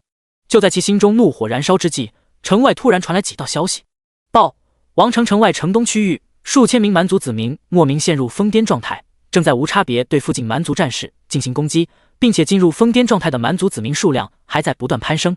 报，大堆蛮族子民聚集在王城大门之外，要求开门放他们进入。读取完这些信息时，蛮王感觉有些心累，接踵而至的情况令他脑子有些混乱。以往蛮族在蛮荒世界没有任何对手，根本就不用去考虑那么多。现在这各种突发情况，着实是让他头都快炸了。蛮徒去平复下城外的动乱，敢于阻拦者杀无赦。强行使得自己冷静下来后，蛮王下达了一条铁血命令：遵命。随着一道略显沉闷的声音落下，只见一尊身材高大的蛮族将士快速自大殿内往外行去。此刻蛮族王城之外，大量蛮族正在拍打着由特殊材料锻造而成的城门，他们都想进入更为安全的王城，不想待在极度危险的城外区域。就在这时，一道道声音突然在陷入恐慌状态的蛮族内部响起：王侯将相，您有种乎？蛮王不仁不义，一群高阶蛮族在城内享受荣华富贵，坐看我等被人族屠戮，我们要反抗！放我们进去！放我们进去！难不成我们的命就不是命吗？随着一道道蛊惑之音响起，本就处于恐慌氛围、不善于思考的蛮族瞬间被带动了情绪。这种围城之战，对于接受了36级的鬼修以及本就是穿越者的顾炎来讲，比攻城要简单得多。只需要挑动底层蛮族，让他们陷入恐慌，从而冲击王城。到时候，不管是城内高阶蛮族出来镇杀，亦或者是低阶蛮族破城而入，对人族而言都是好事。混账东西，尔等竟敢以下犯上，忘了尊卑有序吗？这时，高大的城墙之上，负责镇守的将士看到下方的暴动，急忙大声呵斥道。不过压根没啥用，情绪被带动起来的低阶蛮族已然进入了某种特殊的狂热状态，嘴中不断的高喊着王侯将相您有种乎这句话。他们并不知道这句话的含义，不过却耐不住有鬼修、魔修以某些操控秘法在遥控低阶蛮族带节奏。这时，盘坐在蛮族王城上空某朵白云之上的苏明见此，微微点了点头。围城之战，攻心未上，眼下低阶蛮族就是人族的突破点。万丈高楼平地起，没有低阶蛮族作为种族根基，整个蛮族被推翻统治，不过是时间早晚的问题罢了。第169章入魔，血魔大阵。在其观察之际，下方负责蛮族王城守卫的将领已然发现事情有些不对劲。按理来说，高阶蛮族对低阶蛮族有极强的威慑，可是刚才他那一吼之下，并未令下方低阶蛮族清醒过来，反倒是有种愈演愈烈的迹象。定睛一瞧之下，他发现许多蛮族双眼微微泛红。该死，肯定是那些人族搞的鬼。意识到再这么下去必然会出现大乱的蛮族将士，急忙敲响了城池之上的警示之鼓。随着沉闷的鼓声传扬开来，整个蛮族王城立马进入了高度戒备状态。而正在王城大殿内来回踱步的蛮王，听到警示鼓声响起时，心中不由得为之一惊。随后来不及思考，他直接以最快速度奔出了大殿，朝城门方位赶去。与此同时，领命前来的蛮族大将蛮图已然抵达了城池上方。参见大将军。正忧心忡忡扫视下方蛮族将领，在看到其身影时，赶忙上前行了一礼。到底怎么回事？扫了眼城池下方高喊口号、陷入狂热状态的低阶蛮族，蛮图眉头狠狠皱起。回禀大将军，属下怀疑是那些该死的人族搞的鬼。我尝试过以血脉震慑，结果并未有什么太大反应，根本无法令他们从混乱狂热状态清醒过来。此刻心中稍稍松了口气的蛮族将领，以极快的语速汇报了下当前情况。吹响战争号角，如若依旧无法唤醒他们，杀无赦。见下方的低阶蛮族已经开始砸门，并试图攀爬城墙进入城内，蛮图沉声下达了一道命令。听见吩咐的蛮族将领急忙带领麾下一众将士推出许久未曾动用的战争号角。随着沉闷至极的号角声响起，一股无形的波动驱散了部分低阶蛮族被附加的负面精神状态。这一情况令在背后遥控指挥的顾炎以及一众鬼修领袖纷纷皱眉不已。诸位，成败在此一举，加把劲，必须得让蛮族先内乱起来。此刻发现大部分低阶蛮族即将从混乱状态恢复过来，顾炎声音略显低沉。好，可……在众人商议之际，蛮族城墙之上又多了道身着黄金甲胄的身影。蛮图情况如何？回禀大王，初步得到控制，不过威胁还未完全解除，烦请大王动用王之震慑，令下方民众从混乱状态清醒过来。见蛮王亲自驾临，蛮图单膝跪地汇报了最新进展情况。好。闻言，蛮王几个迈步便站在了城墙最上方。吾的子民们，还不醒来？看了眼下方骚动不已的低阶蛮族，蛮王直接放开了自身气血。当纯粹至极的血脉威压落到身上时，一众陷入深度狂乱状态的低阶蛮族双眼中也逐渐恢复清明。不过还不等蛮王脸上露出笑意，下方变故突生。只见许多蛮族身上开始出现密密麻麻的黑色纹路，紧接着他们开始疯狂攻击身旁的同伴，状若疯魔厉鬼一般。此乃顾炎等人所布置的后手手段之一——入魔，以魔气为引，无限放大一些精神薄弱的蛮族战士内心情绪，从而让其沦为只知杀戮的怪物。可以说，为了尽快帮助人族推翻蛮族统治，苏明稍微下了点本钱。该死的人族，给吾滚出来！滚出来！此刻觉得自己被戏耍的蛮王头顶怒火升腾，原本外放的气血之力都变得极其狂暴。不过任凭他如何嘶喊，都没有一个人族身影出现。正所谓欲先使其灭亡，必先使其疯狂。现在顾炎等人已经将蛮王逼得即将发疯，从而一步一步瓦解蛮族力量，到最后只剩下一个光杆司令。眼见下方发疯的蛮族子民越来越多，蛮王仰头闭上双眼，用较为嘶哑的嗓音下达了一个灭杀命令。得到命令的蛮图直接从城池之上一跃而下，伴随着轰的一声巨响，他所在区域的低阶蛮族皆被震飞了出去，不知死活。同一时间，负责镇守城池的蛮族将领也带领着一众蛮族将士加入了清扫队伍。在铁血镇压下，陷入魔化的低阶蛮族很快便被镇压了一大半，实力的差距远不是普通魔化所能够拉平的。不过在清扫过程中，蛮族将士也不是没有任何伤亡。这时神色稍显悲戚的蛮王并未发现蛮族子民身死后，血液开始不断朝地下渗透而去。能出现这种情况，自然是苏明的杰作之一。在蛮荒世界的时间里面，他不只是参悟了各种秘法，还将副职业一并给提了上去。在超高的精神属性加持下，他用之前的恶魔法阵加上转职时附赠的基础阵法大全，搭配出了一座血魔大阵，并将此阵法传授给了蛮荒世界人族。眼下蛮族王城被布置的正是这门阵法，至于材料来源，取之于民，用之于民。之前一路杀，顾炎等人提取到了大量血晶以及建造阵法所需的阵基。好戏开场！见朦朦胧胧的血色光辉在蛮族王城地下闪耀，立于虚空之中的苏明轻声呢喃了句。他构建血魔大阵的灵感来自于神话传记中古老的先天神圣冥河老祖，传言对方诞生于幽冥血海，血海不枯，冥河不灭。以这点为设想，他简化出了超级缩减版的血魔大阵，配以生灵血气，可凝聚出阵之血魔，届时阵法不破，血魔不死。以顾炎等人目前的实力，联手配合之下操控法阵，凝练出一尊拥有黄金阶实力的血魔问题不大。随着时间的缓缓推移，越来越多的低阶蛮族被蛮族将士铁血阵杀当场。正当镇压接近尾声之际，一丝丝诡异的血雾飞速在蛮族王城周围蔓延开来。这等惊人的异象令蛮王心中为之一颤，直觉告诉他这些血雾不是什么好东西。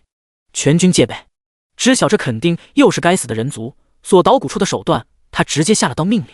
殊不知，正是他的这道命令，让蛮族彻底覆灭在了王城之中。第170章，蛮族覆灭，回归。此刻发现时机已然成熟的顾炎，直接与一众人族联手，启动了血魔大阵。当漫天的血雾将天空都遮掩起来时，蛮王内心感受到了浓浓的不安。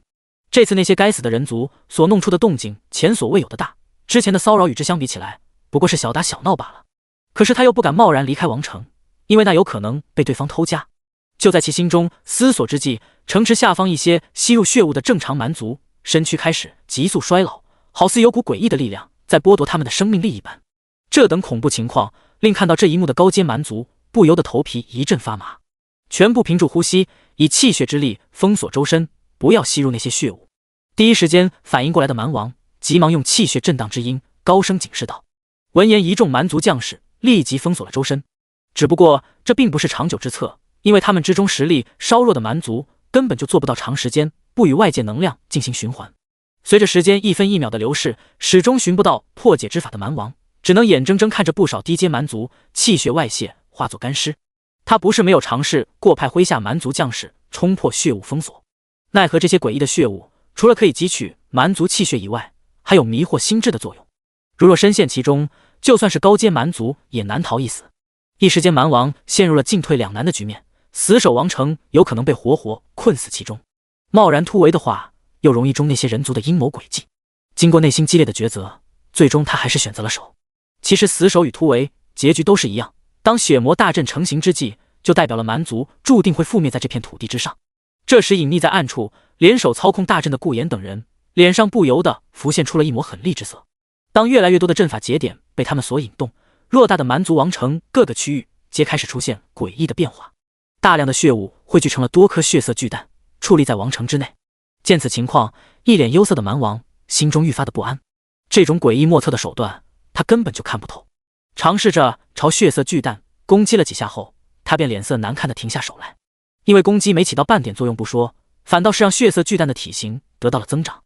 伴随着一阵咔咔咔的声响响起，其中一颗血色巨蛋猛地破碎开来，从中钻出一头由血气构建的血魔。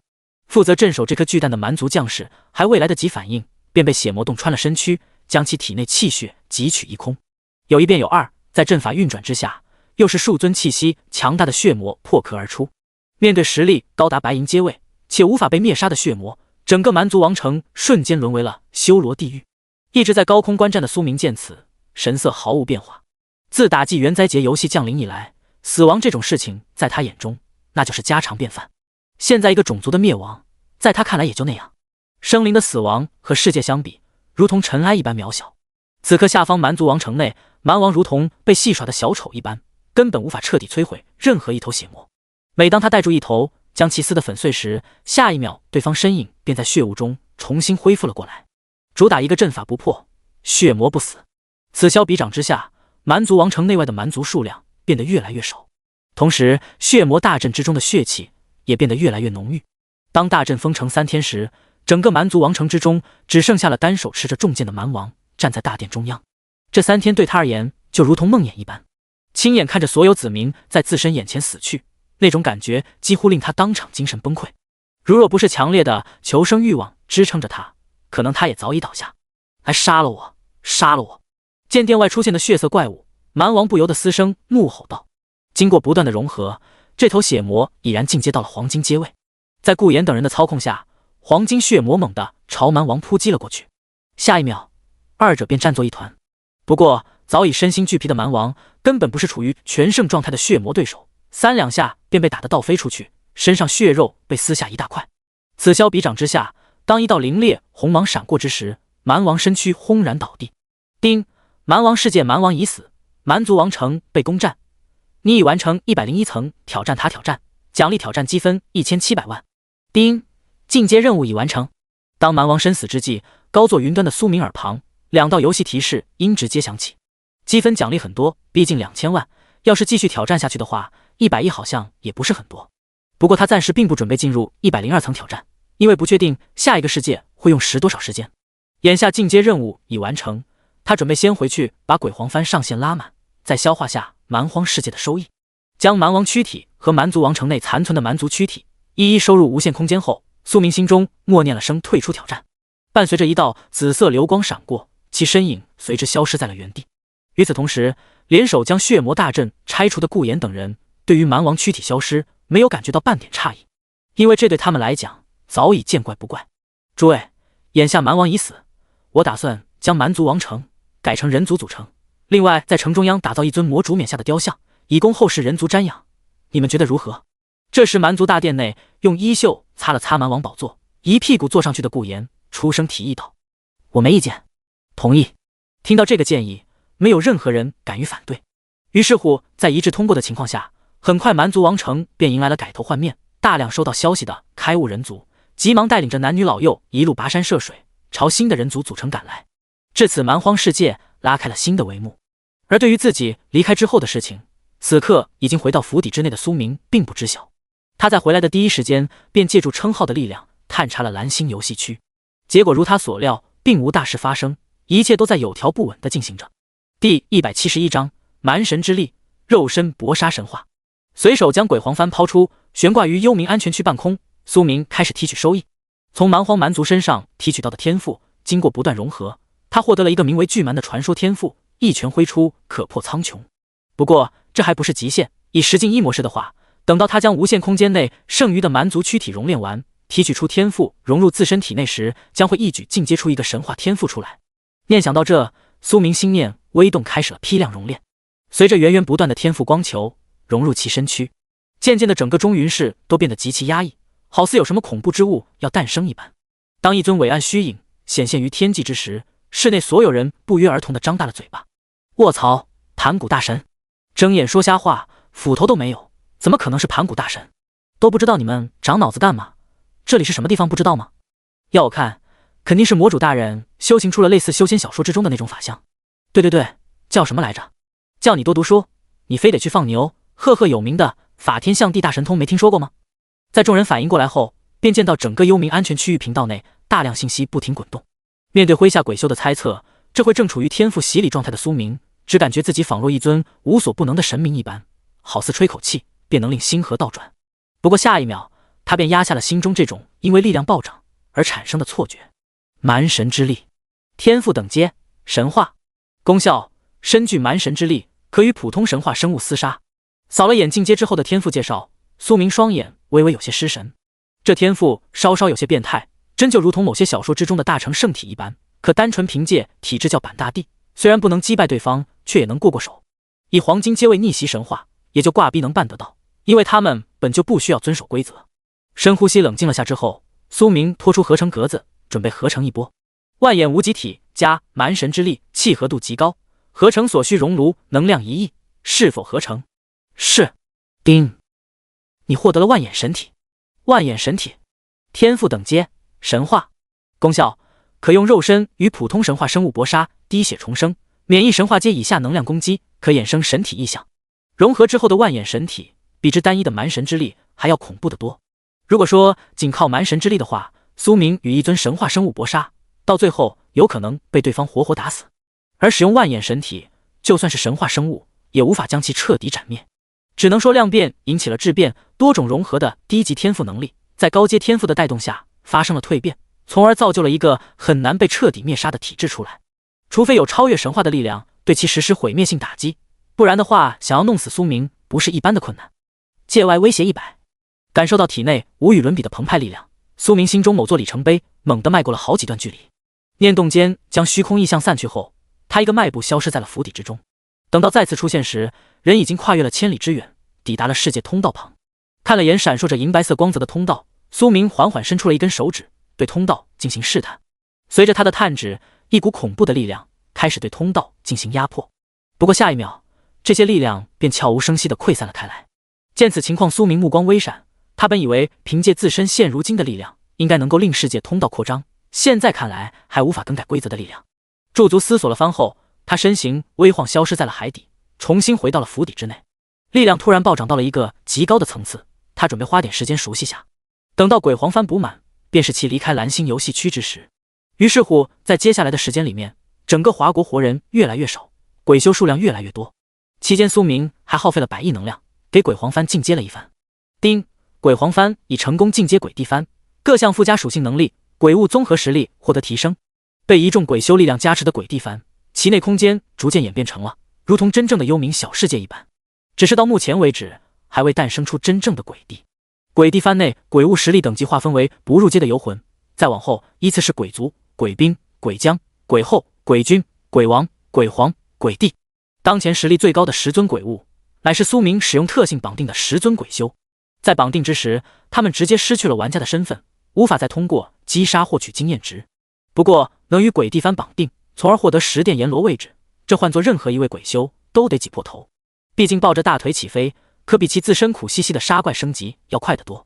随着大量魂体被带回幽冥，苏明心中也萌生出了离去的念头。眼下的蓝星对他而言，就如同门前的一个小水坑一样，小得可怜。随便一个迈步，便能从世界这头跨越到世界那头。主人，华国只剩下小部分不愿加入幽冥的人类，您看用不用派兵扫荡下？就在其思考之际，一道略显清冷的声音缓缓自其耳旁响起。扫了眼身躯显化跪伏在地的西风，苏明轻抿了口身旁侍女递过来的茶水，略显随意的接过话道：人各有志，同胞一场，随他们去吧。希望他们能在蓝星这片土地上缔造新的文明出来。你先下去吧，顺便发个通告，就说3日后幽冥组织会去往其他世界。遵命。闻言，双眼中满是狂热之色的西风毕恭毕敬的起身退出了府邸。在其离开没一会时间，世界频道内便多出了一条极其炸裂的置顶信息：西风，幽冥组织3日后将迁移至其他世界。十分简短的一则信息，却令原本好似一潭死水的蓝星世界重新燃起了活力。许多还未加入幽冥的玩家心中不由得生出了各种感慨。感谢老天爷，该死的家伙终于要走了。幽冥竟然拥有去往其他世界的能力，魔主现在的实力到底有多强？难不成蓝星世界即将发生重大变故不成？第172章，此间事了，进入终极游戏区。其中像独孤求败、九剑仙这些不甘心屈服于他人之下的玩家，只感觉头顶上的一座大山被挪了开来，令他们有了能够喘息的机会。就如同苏明说的，人各有志，并不是所有人都想着加入幽冥成为鬼修的。像之前站在华国顶端享受过人间富贵的一群人，根本就拉不下脸，他们宁愿窝在自己的1亩3分地，静等时机。眼下幽冥即将撤离蓝星世界，令他们看到了一丝丝重新崛起的曙光。而对于这些人的小心思，居于随身府邸内的苏明心中一清二楚。拥有界主称号，九剑仙、独孤求败、猛虎那些人所躲藏的地点，压根就瞒不住他的双眼。不过他并没有动手将对方拎出来的意思，因为没那个必要。加不加入幽冥，他之前便说过了，全凭个人自愿，绝不强求。当3天时间过去时，苏明走出了府邸，并将整个幽冥安全区重新化作了一颗巨大的庇护结晶。一步迈出，立于虚空。最后看了眼整个世界后，他心念微动，使用了终极游戏区入场券。丁，世界随机结束，你可进入终极游戏区999号修真大世界。听到这个熟悉的不能再熟悉的世界时，苏明嘴角微抽，这也叫随机抽取，纯糊弄人啊！见眼前白色光门显现，他不再犹豫，径直一步迈出，进入了光门之中。下一秒，整座光门猛地化作白色光芒，消散在了虚空之中。至此，蓝星世界少了位无敌魔主，修真大世界多了位魔道巨擘。当修真界某座无名小山丘上闪过一道微不可察的空间涟漪时，一道身形快速自虚空中显化而出。丁，你已进入999号修真大世界，正在接入该界数据。听到耳旁响起的提示音，苏明扫视了下四周的环境，摄取了该界一丝气息推演后，他发现终极游戏区和低级游戏区完全就是天壤之别，二者有质的差别。这个世界能量十分浓郁，普通人常年待在这种环境下，寿命会获得极大延长，活个200来岁都不成问题。可以说，就算是一头猪，靠着日积月累的本能吞吐，也能成为一头超凡之猪。随后，通过界主称号的力量，苏明逐渐对999号修真大世界有了更为全面的了解。这个世界最强大的势力有15个，分别是道门、佛教、魔教、鬼王宗、剑阁，其内明面上皆有传说级强者坐镇，至于暗地里有没有神话级的老不死，这点不被外人所知。简单推算了下，苏明便停下了手头的动作。初来乍到，他得先观察观察，不能过于肆无忌惮，万一被察觉到了，有可能会被围攻，毕竟他属于外来者。随手抹除掉自身残留的气息后，其身影便缓缓消失在了原地。与此同时，天机阁当代阁主突然自参悟状态惊醒了过来，灾劫为何来得如此之快？发现天机预警，天机阁主心中不由得为之一惊，随后赶忙开始推算。不过越推算，他的脸色就愈发的惨白，好似看到了什么大恐怖的场景一般。此刻，在天机阁主的世界中，他看到了天地在哀嚎，修真大世界不断下着血雨。此等异象，唯有神话强者陨落才会有此异象。就在他准备窥探更多的情况时，一股强烈的天机反噬猛地降临到了其身上。噗！遭受世界之力反噬的天机阁主当场便喷出来一大口金色血液。好在他这伤倒是没白受，在退出推算前，惊鸿一瞥之下，他看到了一幅十分模糊的画面。那是一座由无尽生灵堆积而成的尸山之上，盘坐着一尊看不清身形的存在。尸山血海，神话陨落，域外天魔，灾劫降临。调息了下自身气息后，天机阁主撰写出了16字：唉，众生皆苦，唯有自渡。看着玉简之上铭刻出的16字真言，他不由得长叹了口气。这灾劫修真大世界避无可避，他所能做的便是在接下来的劫难中保全天机阁。至于其他势力能不能活下去，全凭运气。此刻苏明要是知道自己一到修真大世界便被天机阁主察觉到的话，估摸着会把这家伙记在小本本上。这时他寻了处较为僻静地方，将随身符底给丢了出来。经过查探，苏明发现修真大世界资源很多，除了人族以外，其余种族生灵也有许多。能叫得上号在修真大世界能够占据一席之地安稳发育的，不说万族，也有千族。而制衡这些种族不掀起大战的是一纸协议，据说是由众多神话存在一同签订的，谁要是敢违背，必将被共同制裁。轻敲了几下座椅扶手，苏明陷入了思索。对于各族天赋，他十分眼红。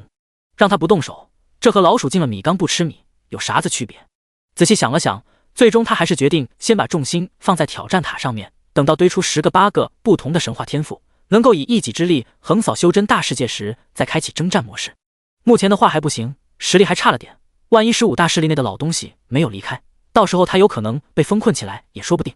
至于为啥不待在蓝星闯塔，纯粹是因为待腻歪了，那种世界寂灭的气息令他感觉十分的不舒服，所以这才想着换个地方看看。心中打定主意后，他直接换出了挑战塔界面。丁，你当前挑战塔层为101层，是否进入102层？是。锻造世界。背景，此界为凡俗之界，无超凡存在。任务，以凡人之躯锻造超凡之物，打破世界界限。注：不得动用超凡力量。此界时间流速与修真大世界游戏区比例为100比1。出现在新世界，看到眼前浮现的任务时，苏明顿感无语。这游戏真是变着花样玩，不进下一层就永远不知道会面临什么样的鬼挑战。如果点背的话，他想要短时间内凑出10个8个神话天赋，怕是有点难度。第173章，魔剑天兽乃是神物。见眼前明晃晃的任务栏，苏明开始思索如何锻造超凡之气。不使用超凡力量，他就必须借助世界本身的力量去锤炼兵器。各种念头在其脑海中激烈碰撞一番后，他渐渐有了思路。通过借主称号之力，快速了解了下该锻造世界更为详细的情况，苏明身形微晃，消失在了原地。任务只是说了让他不能用超凡之力锻造器物，没说不能用来干些别的。几个呼吸间，锻造世界一座铸剑山庄外便多出了一道身影。以苏明的力量入这等凡俗之地，如入无人之境，根本就没有任何人能够发现他的踪迹。一息后，他出现在了铸剑山庄最秘密的铸剑之地。此刻只见一位中年男人正在卖力捶打手中长剑，全然没有发现铸剑之地内多了位不速之客。见此情况，苏明眼中黑芒微闪，刹那间正在锻打长剑的中年便停下了手中的动作，转身朝铸剑之地外行去。守着此地，不允许任何人进来。以精神力量朝中年男人下了道命令，苏明这才不紧不慢地走到了铸剑炉旁，看了眼旁边的锻造材料，他从中挑挑拣拣出了几块纯度较高的铁块。炼器复制液他已经提升到了4阶层级，现在纯手工捶打一柄10级装备完全不是问题。将手中铁块丢入炉中加热，使其烧得通红后，苏明将其取出，开始锻打。随着时间的缓缓流逝，渐渐的一柄剑气雏形出现在了锻造台之上。在这个过程中，他并未使用任何超凡力量，全部是以精湛的技巧去锻打长剑。这种以凡人之躯不断重复枯燥的锻剑动作，令苏明身上的气息产生了一些微妙的变化。全身心投入锻剑的他，好似进入了种特殊的状态。10天后，一柄闪烁着寒芒且篆刻着奇异纹路的长剑出现在了其手中。见手中长剑，苏明嘴角闪过一丝笑意。这柄剑只差一步便能进阶为超凡之气，不过这最后一步需要此界生灵去完成。2、3天后，铸剑山庄传出了一条震惊天下的消息：铸剑山庄魔剑出世，给魔剑者得天下。这则消息一经传出，瞬间引起了诸多绿林好汉的关注。一时间，大批人马朝铸剑山庄赶去，试图一窥魔剑。此刻，铸剑山庄内许多山庄元老正神色愤怒地看着坐在主位之上的中年男人。庄主，你可知你到底在干些什么？此举必将令我铸剑山庄陷入万劫不复之地。魔剑到底是什么剑？为何我等从来没有听闻过你说起这事？魔剑天授，乃是神物。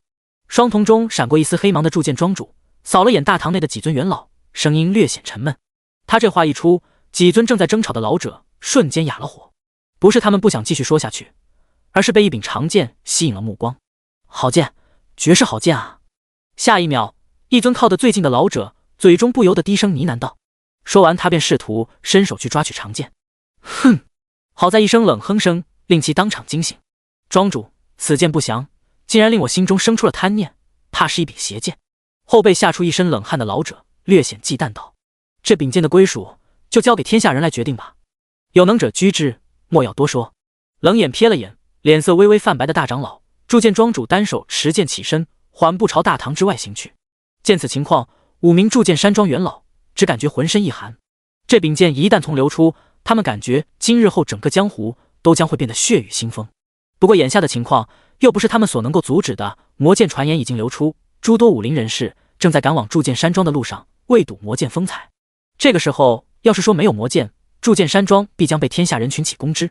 没有过多思考，几名铸剑元老急忙从椅子上起身跟了出去。与此同时，铸剑山庄正上空云朵之上，苏明正在自饮自斟。他参考了干将莫邪打造出了一把妖异之剑，可汲取生灵气血，提升品阶上限。不过受限于锻造材质，这柄剑最多也就能打破黑铁界限，进阶至青铜层级。至于能不能继续破境，得看这个世界会不会因为游戏世界的原因而进行能级提升。当魔剑事件发酵了一段时间后，铸剑山庄之外已然聚集了大量的江湖人士。你们铸剑山庄这是什么意思？不打算让我等进去是吧？要我看，什么魔剑不魔剑的，肯定是吹出来的。就是，真要是得魔剑者得天下，铸剑庄主怎么会让这个消息传出来呢？有没有可能是铸剑山庄内出了叛徒？在一众议论声中，铸剑山庄内走出了一道身着黑色锦衣的身影。诸位，听我一言，魔剑并非我铸剑山庄所造，此剑乃天授之物，有能者居之，我已将其放置于山下迎宾客栈内。扫了眼庄外密密麻麻的武林人士，铸剑庄主声音显得十分沉稳。操，搞什么东西？老东西，你最好说的是真的，不然非拆了你们铸剑山庄不成。兄弟们，魔剑一定在铸剑山庄内，我们大家一起攻进去如何？奶奶的腿，不早说，害我多走一段路。一旦惊起千层浪，铸剑庄主此话一出，一众武林人士反应各不相同，有些第一时间便朝着山下冲去，而剩下的小部分则是呆着没走，准备静观其变。至于高喊口号攻打铸剑山庄的，也就是喊着玩玩，压根就没人带头行动。约莫半炷香左右的时间，速度最快的一批人率先抵达了迎宾客栈。进入客栈的瞬间，众人目光便被插在大堂桌子上的一柄长剑所吸引。哈哈，果然是绝世之剑，这柄剑是我的了。得魔剑者得天下。一些冲在最前面的武林中人在看见魔剑时，心中顿时升起了贪欲之心。第174章，弱小即原罪。不怪这群人定力不行，而是苏明在锻造这柄剑时铭刻了一些东西上去。虽然超凡之力无法动用，但是另辟蹊径，以特殊纹路形成类似催眠的手段，引诱下普通人还是没啥问题的。这时率先抢到魔剑的一位中年还没来得及高兴，便被身后之人捅了腰子。痛呼一声后，他手中长剑便被另外一人抢了过去。刹那间，整个迎宾客栈便乱作一团，到处都是刀光剑影。而沾染到生灵气血的魔剑周身纹路开始闪烁着妖异的红芒，这是在朝着超凡之气进阶的迹象。此刻立于云端之上，看着这一幕发生的苏明，脸色没有半点波澜。历经蓝星世界、蛮荒世界，眼下这种程度的厮杀，在其眼中比小孩子过家家还不如。人命如草芥，想要活下去，唯有超脱。随着客栈中越来越多的人倒下，魔剑之上的血色光芒也愈发的璀璨。这种情况令一众争夺的武林人士彻底疯狂。平日里他们啥时候见过这种会发光的兵器？现在亲眼见到了这等神兵利器，说啥都不能放过。当魔剑之上的血色纹路如同活过来了一般之时，苏明耳旁随之响起了一道提示音：叮，超凡之气已诞生，你已完成102层挑战塔挑战，奖励挑战积分2000万，是否进入下一层？最后看了眼下方长剑，苏明心中默念生誓。随着紫色光华闪过，其身影便如同泡影一般消散在了原地。而被外来力量介入的锻造世界，从今日起江湖上都在流传着一句话：魔剑乃是不祥之剑，得魔剑者必将成魔。但是能听进去这句话的人很少，所有人依旧在追寻魔剑的踪迹，试图掌控魔剑，成为天下共主。不过这一切都和苏明没啥太大的关系了，他这回已经进入了103层挑战塔世界。罪恶之界，背景由罪恶之念滋生的世界。任务：弱小及原罪，覆灭此界50%以上罪恶之灵。此界时间流速与修真大世界游戏区比例为100:1。此刻身处一处灰蒙蒙世界的苏明，洞悉到这一次的世界任务时，双目微闪。与之前2个世界的任务相比，这个任务对他来讲没有半点难度。杀戮之道他尤为擅长，有无限熔炉在身，其登顶之路注定是由无尽骸骨铺设而成。屠戮此剑，将鬼地幡取出后，苏明下达了一道杀戮之令。刹那间阴风呼啸，其所在区域俨然形成了一处阴森鬼域，数不清的鬼物从幡内涌出，并以极快的速度朝四周蔓延开来。很快，大量的恶灵被击杀当场。不过有点可惜的是，这些恶灵并未半数据化，所以无法获取到经验值和掉落物品。好在恶灵之躯能够熔炼，念动间熔炼了一批恶灵之躯，从中苏明提取到了多种不同的天赋力量，如愤怒之心、傲慢之心、欺骗之心、嫉妒之心、贪婪之心、恐惧之心、贪食之心、纵欲之心、怠惰之心，一共9种天赋力量，作用分别是激发生灵心中的不同欲望，使其沉沦之中。说实话，看到这些天赋的时候，苏明脸色稍稍有些古怪。9种天赋分别对应9大原罪，真就是让他在魔主的道路上越走越远了。如若将这些全部蜕变成神话天赋，他敢说可以吊打修真大世界。为了加快覆灭罪恶之界的速度，他直接放开了气血之力，下一秒便见到一尊巨大虚影从其身后升腾而出。随着苏明一掌拍下，诸多游荡在虚空中的恶灵直接被抹杀一空。当融入体内的9大原罪天赋光球越来越多，其身后虚影也开始衍生不同的变化。血腥王座之下多出了9道朦朦胧胧的身影，浑身上下充斥着不同的欲望。精神力量较低者，怕是看上一眼便会滋生心魔，沦为欲望的傀儡。在其疯狂提升自身实力之际，蓝星游戏区岛国海域那处海底沟壑中突然钻出了几道身影。世界通道的解封令碧海世界10大霸主种族再次生出了探索的欲望，因为这处通道对他们来讲那是如鲠在喉。之前的时候还好些，有所损失，但是并不算伤筋动骨的那种。可是眼下通道限制竟然解封到了白银阶位，这就让一众霸主种族坐不住了。按这个情况下去，要是世界通道继续解封，绝对会出大问题。所以为了不坐以待毙，他们选择主动出击，势必要把另一个世界的情况弄清楚，从而做好相对应的策略。要是该界底蕴不如碧海世界，他们就准备徐徐谋之，等到世界通道再次解封时便大举入侵。反之，那就在入口处布下天罗地网，死守老巢。诸位，1个时辰后，不管有没有收获，我等在此地会合。这时，身着银色甲胄的鲛人大将沉声开口道：“明白，知道了。”以精神力量回复了句，几尊海域强者便飞速朝不同方位冲了出去。没过多时，鲛人大将率先抵达了岛国区域。见到陆地，其脸色稍稍变得有些凝重。一路游来，他并未发现有什么太强的海域生灵，所以他怀疑那条生有8个头颅的巨蛇很有可能在陆地之上。遮掩住自身气息，鲛人大将便小心翼翼地从岛国海边登陆到了陆地区域，展开仔细探索。只不过在探索了大半个时辰后，其一无所获，连一点有用的信息都没有获取到。除了时不时能见到一些没有灵智的低级生物以外，他并未发现智慧生命的踪迹。察觉到距离汇合的时间快要到，他没有继续探索下去，而是转身顺着原路一路返回。等到鲛人大将重回海底沟壑处时，几尊海域生灵也以极快的速度从远处游了过来。我发现了陆地的踪迹，不过暂未发现智慧生命的踪迹，只有数量稀少的低级生物。我连陆地都没寻到，但是这片海域之中并无强大生命存在，这一点比较奇怪。一番谈论下来，几尊白银阶海域强者得出了一个结论，那就是这片海域没啥威胁。可是这情况与之前的又有很大出入。一时间，他们都有些不相信自己的判断，总觉得有所遗漏。第175章，第2个神话天赋原罪之源。我觉得还得深入探索下，这次会合时间定为12个时辰，大家觉得如何？思索了片刻，鲛人大将陈升给出了个建议。闻言，其余各大族强者对视了一眼后，纷纷点了点头，表示同意。他们同样想将这个世界的情况探查得更为详细。随后，10尊白银阶强者皆顺着之前所探索的方位继续深入。鲛人大将在重返岛国区域时，便沿着废弃都市开始仔细寻找，而其余9尊强者则是凭借自身的天赋，试图寻找到有用的信息。其中八爪族强者经过海域信息的收集，一路摸索到了华国领土。和鲛人大将相比，他比较幸运，因为华国大地上幸存的人类玩家数量远超岛国玩家数量。在沿海一座废弃都市内，经过长达几个时辰的搜寻，他发现了一小支人类队伍。感知到这些人类的气息时，八爪族强者微微有些诧异，不是太强，而是太弱。为了避免自己感知错了，他决定跟在对方身后看看。此刻被其锁定的队伍由10人构成，其中领头的是一位脸上被刀疤贯穿的中年男人。一路上10人配合十分默契，一些出现在街道之上的小怪物都被他们极其利索的给解决掉了。而小心翼翼跟在这群人身后的八爪族强者，经过仔细观察后，他发现自己并未感知错，不远处的那些人类实力真就是只有族内普通战士的水准，非常之一般。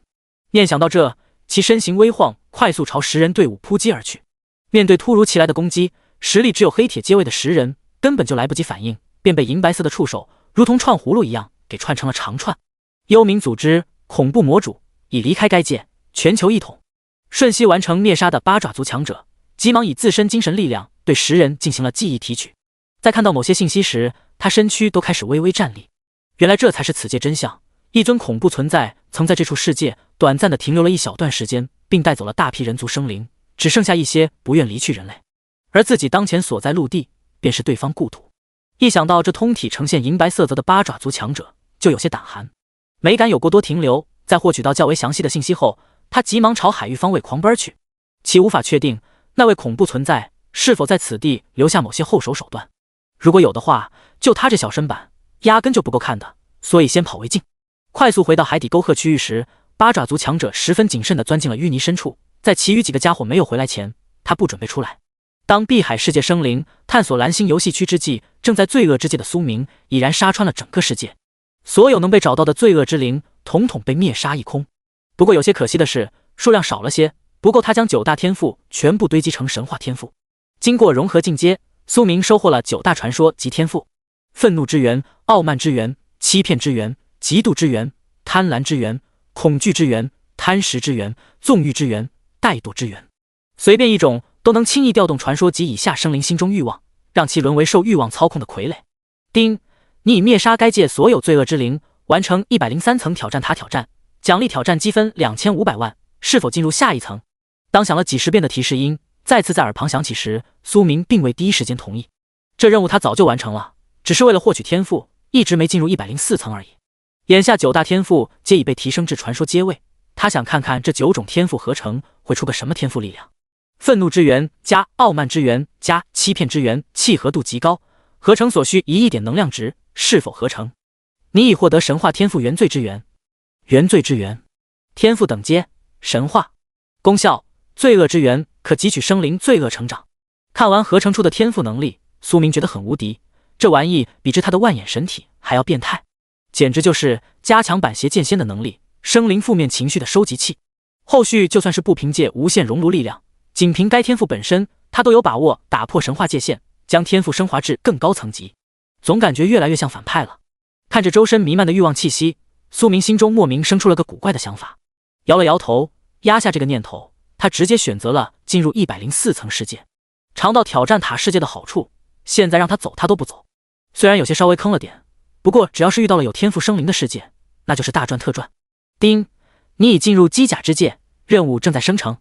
机甲之界背景：此界机甲盛行，无超凡武道。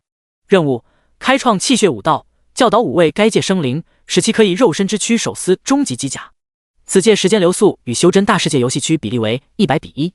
洞悉到这一世界的任务时，苏明略感头疼，果然欧转飞了，竟然又是传到授业类的任务。不过这任务他又不能不做，因为不做的话会卡在这一层，无法进入更高层。至于薅挑战塔羊毛，反复刷前面的世界，压根就行不通。因为这个方法，苏明前面在返回蓝星世界的时候早就尝试过了。事实证明，通关之后，前面的世界都变成了投影世界，压根就无法获取到生灵躯体，一旦被击杀，便会化作星光消散。也正是因为如此，他才会一路继续往上挑战，否则的话，他绝对会把蛮神之力先刷到神话以上再说。立于虚空扫视了眼下方科技感十足城市，苏明目光微闪。这届他好像也不是完全获取不到好处，在其世界状态，城市中的各种欲望之念，如同漫天黑烟一般盘踞在虚空之中。要是没有原罪之源天赋，这些生灵欲望对其没有半点好处。不过现在的话，那就都是天赋提升的资粮，只要吃得够多，他将成为原罪之主。第176章欧转飞，开创气血武道。随即苏明一边吞噬虚空中大量的情绪力量，一边获取机甲之界更为详细的信息。通过界主称号的力量，他对该界机甲力量有了十分直观的了解。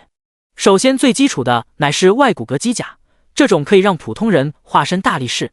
再往后则是身高5米，可供人驾驶的低级机甲，其破坏力量尚可，赤手空拳下的战力大约相当于15级魔化生物 BOSS。如若搭配武器装备的话，战力更上一层楼。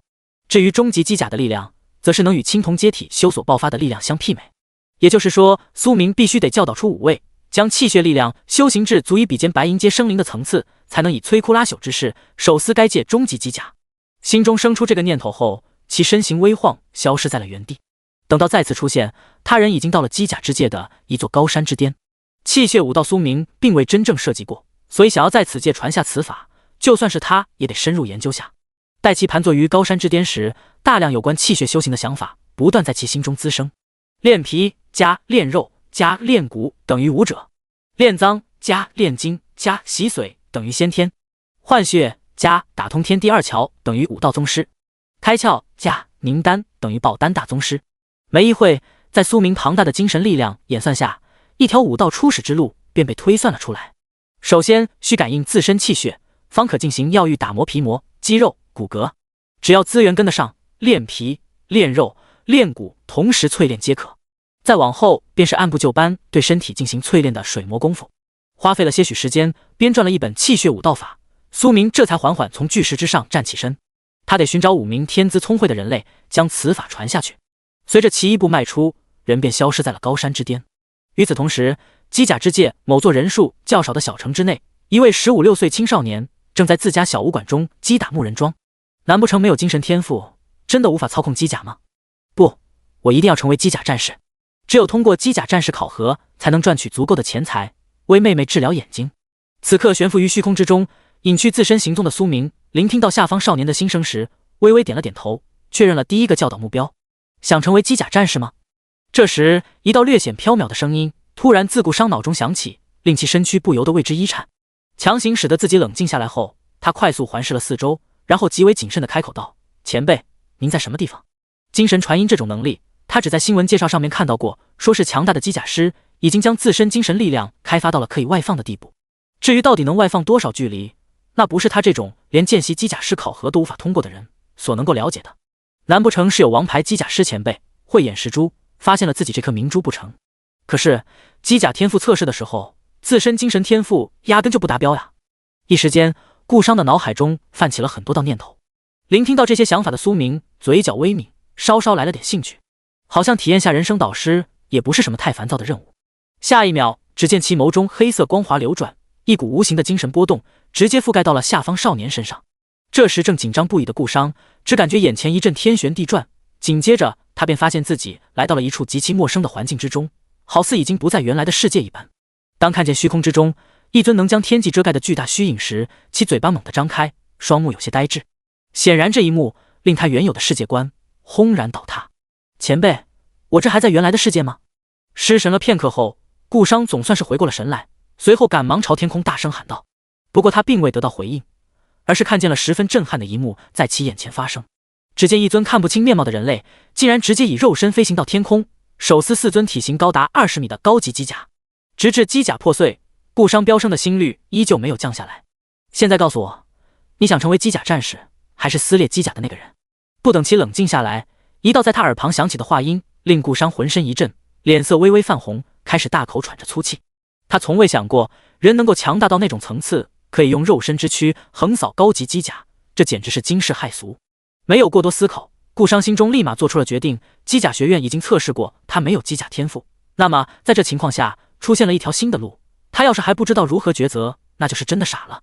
至于一开始一心想要成为机甲战士，那是因为没有其他的方向可以走，只能一条路走到黑，不成功便成仁。前辈，我想成为后者。平复心中心情后，顾商神色庄重地朝天空开口回道。在他喊出这句话时，一抹血色光华直接从天而降，坠入了其识海之中。随后世界开始破碎，少年自身也如同梦幻泡影般消失在了原地。等到意识恢复过来之时，站立于木人桩之前的顾商看了看自己双手，又抬头看了看蔚蓝色的天空，目光稍稍有些恍惚。他感觉自己做了个白日梦，梦见了一位无法言说的存在，对方传授了他一种被称为气血武道的修行之法。伸手狠掐了自己一番后，顾商猛地惊醒过来，他好像不是做梦，刚才所经历的一切都是真的。因为那本气血武道修行法，他只需一念想便能看到其中内容。气血武道，武道初始，以气血为引。读取完脑海中的信息，顾商急忙朝屋内走去。今天所遭遇的事情，从今往后将是他心中最大的秘密，任何人都不能告诉的那种，否则必将遭遇杀身之祸。因为气血武道压根就不是这个世界的。见顾商的举动，还未离去的苏明脸上笑意一闪即逝。路他已经给对方铺下了，修至爆丹大宗师后还能走多远，全看个人机遇。第177章，人前显圣，灭世异象。稍稍推算了下另外4个比较适合走气血武道的苗子所在之处后，苏明身形微晃，消失在了虚空之中。在其离去之时，快步走进房间内，将房门紧闭的顾商深吸了口气，平复了下心中较为躁动的心情后，这才小心翼翼地从上衣口袋中取出了一个造型华丽的小袋子，不是别的，正是一阶低级法器储物袋。按照脑海中的信息，顾商集中精神盯着手中袋子，恍惚间，他看到了一个1米见方的小空间，里面拥有许多散发着淡淡红芒的光球和少量散发白色光芒的小光球。随着其念头微动，一颗乒乓球大小的红色光球消失在了小空间内，出现在了他的左掌之中。见红色光球被取出，顾商没有丝毫犹豫，直接抬手将光球塞入了嘴中。此物入口瞬间，他只感觉一道暖流从喉咙顺流而下，直达胃部。紧接着，暖洋洋的气息开始由胃部朝全身散发开来。知晓这便是气血之力的顾商急忙蹲起马步，意念合一，想要去感知属于自己的气血之力。气血武道初始必须迈过的一道门槛，便是感知气血。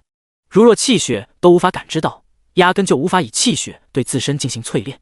在生命精元的帮助下，这一关对顾商而言并不难。没过多时，他便感受到了自身气血的律动。随后他缓缓调动气血之力，在体内不断流转，尝试第一次练皮、练肉、练骨。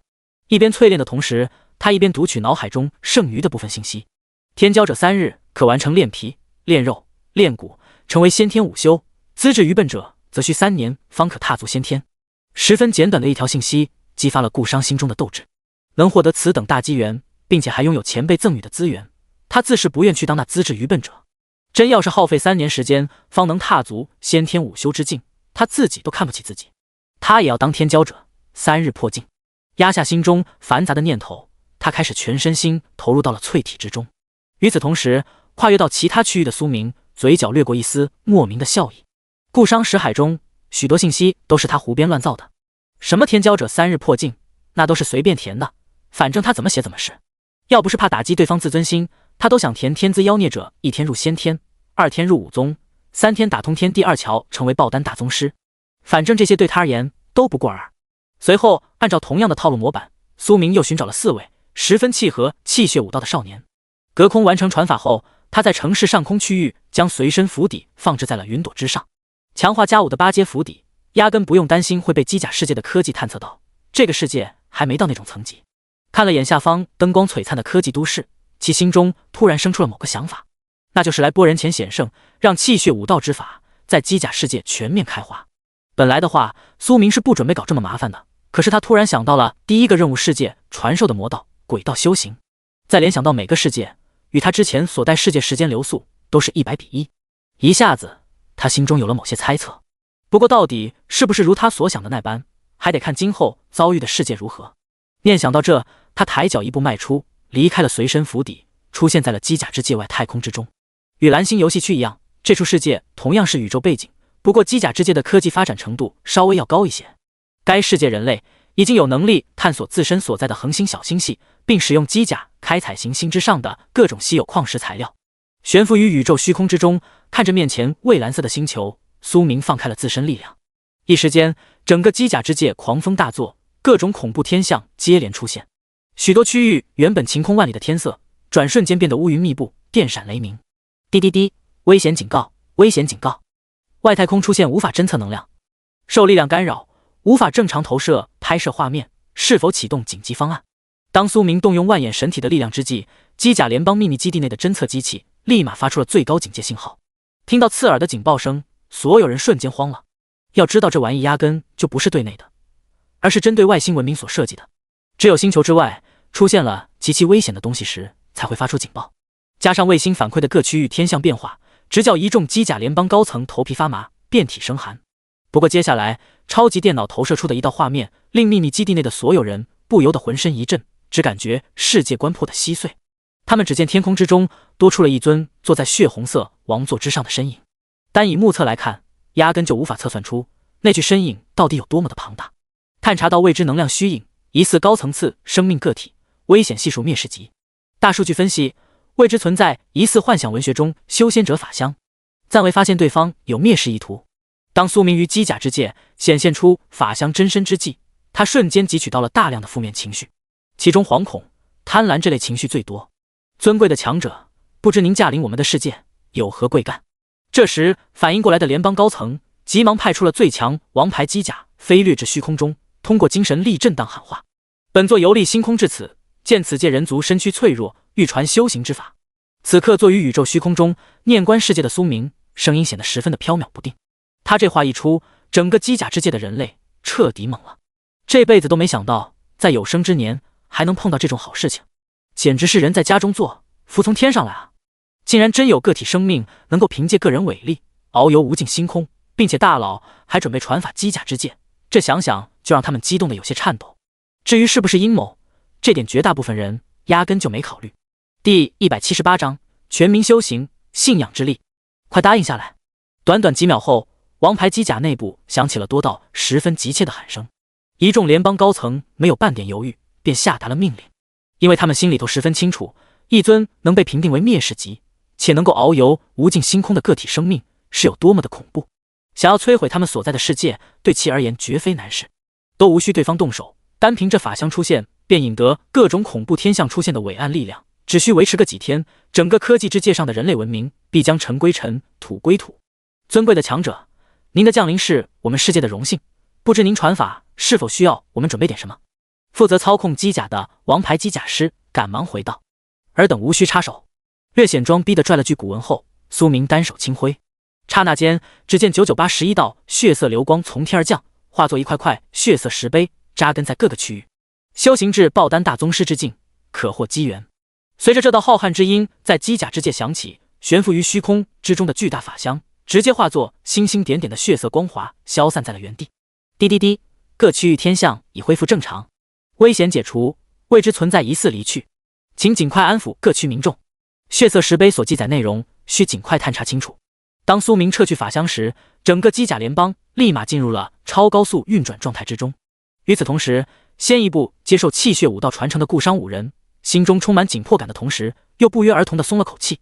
他们虽然不清楚为什么大前辈会在机甲之界公开气血武道修行之法，但是毋庸置疑，全民修行气血之法可以让他们不走上与世界为敌的道路。不然的话，突然蹦出一个以肉身之躯手撕机甲的另类，绝对会被联邦高层视为肉中钉、眼中刺。随着时间一分一秒的流逝，很快机甲联邦的高层会议室内便多出了一份血色石碑上记载的修行之法：气血武道，以气血之力淬炼身躯，粉碎虚空，见神不坏。武道法分析：武道先天可手撕战斗型低级机甲，受120至150；武道宗师可战中级机甲，受220至260；爆丹大宗师玩虐王牌机甲，受400至500。见超级电脑解析出来的一系列数据，一众联邦高层呼吸都不由得有些急促，因为这门修行法可以增强寿命，修行至爆丹大宗师足足可以活400-500年之久，这对所有人而言那都是极大的诱惑。至于药材资源这些，他们不缺。你们怎么看？平复了下心中心情后，联邦首脑陈升朝下方议员开口道：此法对我们而言百利而无一害。一直以来，科技壁垒迟迟无法攻破，就是因为寿命原因。现在有了这门修行法，我觉得我等有生之年应该能看到曲率飞行、空间跳跃等科技成果现身。那尊恐怖存在应该也属于人族，所以我们才能得此机缘。我觉得问题不大，一尊遨游星空的伟岸存在，我们的世界没有任何东西值得其觊觎，毕竟宇宙星空中别的不多，星球多不胜数。建议整理成册，普及全民武道。据某些神话传记中记载，某些存在传法是为了发展下信仰。在联邦首脑话音落下之际，坐于其下手位置的10大议员纷纷发表了下自身的看法，全票通过推行气血武道修行法，没有任何人持反对意见。能坐到这个位置上的，那都是老狐狸，利弊权衡他们心中门清。眼下不确定那尊伟岸存在是否离去的情况下，他们根本就不敢去搞些什么小动作，想要将所有血色石碑收入囊中，不让底层民众修行，这纯作死行为。所以经过一番商议后，机甲联邦很快便公布了一系列新的政策。联邦公告：气血武道修行建议，望广大人民群众周知，此法修行不可操之过急，应静心感受体内气血。如10日内自行感知到气血者，可去各地机甲大厅登记，享联邦将士待遇。公告：不可趁乱生事，违者将处以极刑。当联邦公告一经发布，底层民众的反响不是一般的热切，许多人班都懒得上了，直接辞工回家，想要看看自己是不是修行气血武道的天才。机甲战士的路，他们已经被堵死了。现在天外大佬降临，赐下气血武道修行法，是否能够给他们打开另一扇窗呢？想到这点，不少人心中不免有些期待。反正已经没有什么是比和个社畜一样上班更惨的事情了。搏一搏单车变摩托，工作没了可以再找，机会错过了可就真的错过了。论卷，打工人才是最专业的。就气血武道修行法事件在机甲之界发酵之际，于此界传播此法的苏明，这会正美滋滋地躺在随身府邸内的躺椅上，享受24节气侍女的按摩服饰。该杀杀，该玩玩，他从不亏待自己。生活吗？就要丰富多彩，想干什么就干什么，才是随心所欲，契合魔修之道。此刻其指尖盘踞着一丝灰白之色的古怪力量，信仰之力。物品介绍：由生灵信仰而衍生出的能量。注：此信仰之力杂念颇多，这是他传法完之后通过原罪天赋所截获的一丝力量。与各种欲望之念相比，这道沾染了部分的欲望念头的信仰之力稍稍有些特殊。将其融入体内，细细感受了番，苏明双眼微微发亮。还真就是万金油属性，不仅可以用于加快秘法参悟速度，还能用于加强释放技能秘法的威力，此外还有诸多妙用。至于信仰之力中的杂念，在原罪天赋面前，那就是美味的资粮。想到之前的蛮荒世界和锻造世界都没感受到信仰之力，苏明觉得应该是那时候还没有这门天赋的原因，不然的话，没道理他在蛮荒世界传授魔修、鬼修之法，感受不到信仰之力，现在突然又能够感受到了。不过仔细一想，他觉得有点不对，因为鬼地番内的鬼修和鬼物并未贡献信仰之力。念想到这，苏明眉头微挑，开始自检，想看看到底是什么地方出了问题。第179章10亿战力，恐怖如斯。花费了些时间进行一番仔细查探后，他发现了问题所在。亿万鬼物不是没有产生信仰，而是信仰之力凝聚在了一起，正在孕育某些奇怪的东西。由于其内诸多鬼修皆来自于蓝星世界，他们的信仰念头中或多或少都会有些幽冥地府的设想，因此一直未被收集的信仰之力受一众鬼修念头影响，转而开始演化生死簿、判官笔、三生石之类的相关物品。看到鬼地番空间深处闪闪发光的几团信仰之力，苏明目光微闪，他好像还是有些低估了自己手中这件法宝的力量。只能说贵人多忘事，手头上好东西太多了，许多物品功效都没发挥到极致。不过这也没办法，法宝这玩意在苏明手中一向都是辅助物品，就像随身府邸，在他眼中那就是休息的地方，压根不指望杀敌啥的。闭目思索了番后，他开始分心吞噬众多鬼物所凝聚的信仰杂念。数以亿计的杂念力量，不说让原罪天赋破阶晋升，最起码也能加强不少的威力。与此同时，机甲之界率先拿到气血武道修行法的一批人正在苦心感悟气血，其中精神力量极为突出的王牌机甲师，没费多长时间便感受到了自身气血的律动。随后按照淬体步骤，他们开始小心翼翼地对自身身躯进行淬炼。期间药域所需的大量药材那是不限量供应，虽说没有千年灵药，但是在机甲世界科技培养下，比肩百年人参、何首乌之类的药材却不在少数。和机甲联邦的一众高层相比，普通民众进展则是没那么迅速。他们之中许多人通篇气血武道修行法看下来，只感觉有些云里雾里，无法熟读其中真意。其中一部分尝试静心感受气血，还没坚持到几十分钟，便开始心生烦躁。机甲联邦论坛，为啥我感受不到所谓的气血之力啊？有没有大佬有什么诀窍的？跪求告知。你在想屁吃呢？这玩意哪有那么容易就能感受得到？心浮气躁者自然无法感受到气血之力。我觉得机甲师们应该能很快感受到气血之力，毕竟他们的精神力量远超我等普通人。随着全民武道开启，机甲世界之上的新闻头条以及榜单热度全都换成了和气血武道有关的内容，其中讨论最多的便是如何以最快速度感知到自身体内气血之力，剩下的便是普通人如何获取大量淬体药材、有无可替代药浴的物品。这几个问题的热度居高不下。不过机甲联邦高层并未出面回应，因为他们这会正忙着勤修武道，压根就没时间去管这些琐事。对于一众上了年纪、气血衰败、身体开始走下坡路的议员来讲，寿命延长的诱惑他们根本无法抗拒。要说此刻修行速度最快的，当属开了小灶的顾商5人。他们拥有配套的生命精元、精魄以及极其详细的武道讲解，想进步慢都不可能。在这种全民修行热潮中，时间一晃便过去了3天。这一天，躲在房间内日夜苦修的顾商浑身上下猛地一震，体内响起了筋骨开合之声。感知了下自身目前的状态，其嘴角不由得流露出了一丝喜色。3日入先天，他也成为了大前辈所留下资料中的天骄之辈。起身活动了筋骨，顾商便压下了心中的兴奋之情，他并未因此自傲。如若没有储物袋内那些被称作生命精元和精魄的宝物，他想要3天之内修行至武道先天，纯属在做梦。没有丰厚的资源，想要仅凭自身气血完成淬体，除非他的初始气血能够比歼机甲世界最为庞大的海洋生物巨鲸，否则的话淬体没完成，人就成了干尸。摇了摇头，甩开脑海中此类想法，顾商拿出通讯设备，快速翻阅了下机甲论坛上近3天的信息。当看到机甲联邦对武道天才所开出的待遇时，他眼中闪过一丝异动之色。不过下一秒，顾商便掐断了投身机甲联邦的想法。虽然年纪不大，但是自打父母双亡后，他带着妹妹已然尝尽了人间冷暖。就父亲留下的故事武馆，如果不是联邦律法保护，早已被有心之人给谋夺了去。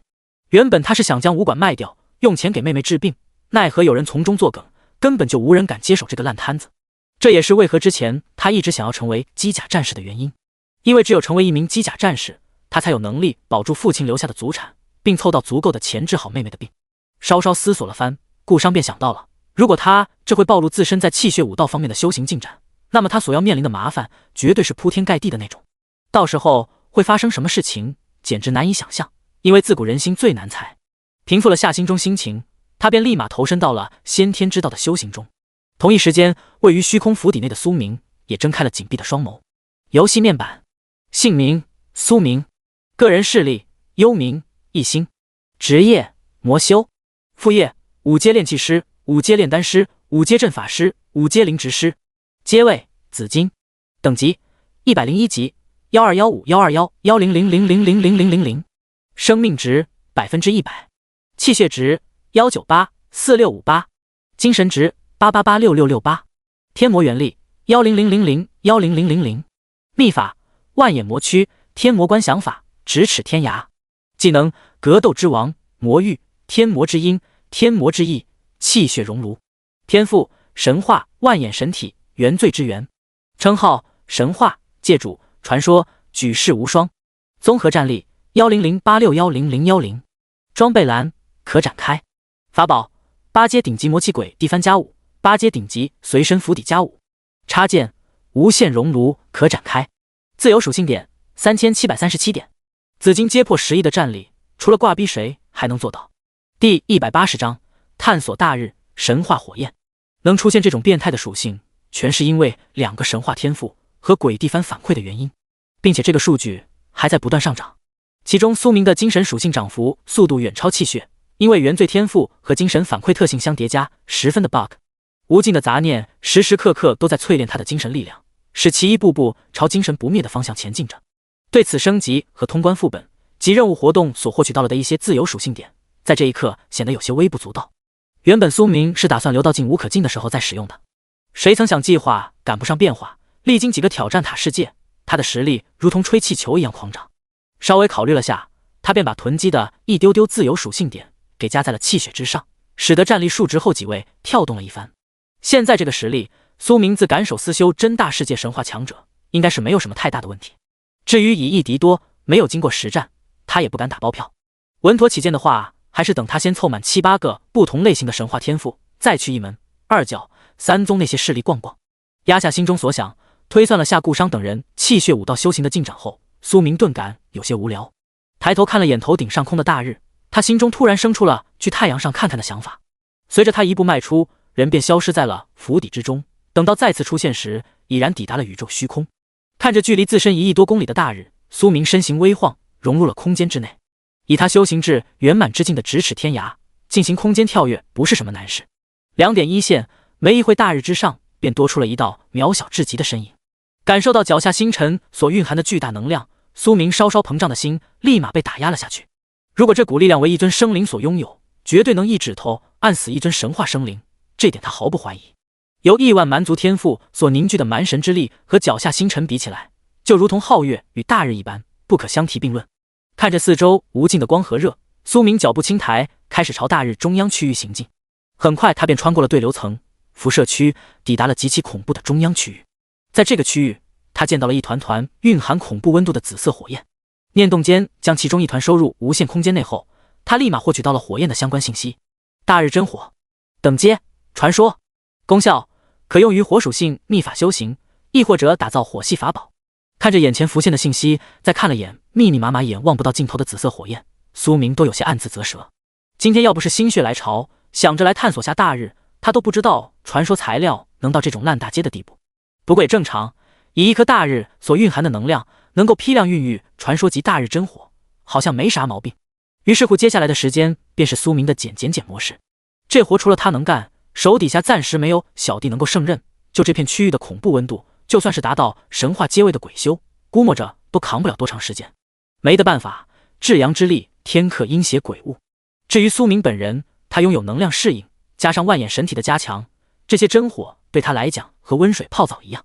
也就他有无限熔炉生成的无限空间，不然这么多的大日真火，压根就不用想着打包带走。低级的储物袋压根就收取不了这玩意，直接就会被烧穿破碎。随着一路减，苏明又找到了乐趣，那就是囤货。管它有没有用，先囤了再说，反正是无本买卖。期间他也碰到了比大日真火低上一个等级的大日经验，没有考虑，依旧是批量收取。只要大日不自爆，这羊毛他薅定了。这就和开资源矿一样容易上瘾，就算是其拥有神话级战力，也不能免俗。足足收取了1万团大日真火后，苏明碰到了一团蕴含极其恐怖力量的紫金色火焰。看着眼前体型巨大，足有1公里之巨的火焰，其目光微闪。为了将这团火焰收取，他直接施展出了神体法相。大日真焰，等阶神话，功效可用于火属性秘法修行，亦或者打造火系法宝。注：威力极其恐怖，低阶生灵沾染必死。看着被压缩到无限空间内的紫金色火焰，苏明嘴角微抿，心情极其愉快。没有被生灵踏足的大日，简直遍地是宝物，可谓是捡宝捡到手抽筋。这团大日真焰，就算是他也可用于淬炼无上魔躯。有一便有二，在接下来的深入探索中，苏明时不时能找到一团大日真焰。就这样，大约过了半个来月的时间，当大日朝外散发的光热都下降了一个台阶时，他这才迈着略显轻快的步伐，脚踏虚空离开了大日。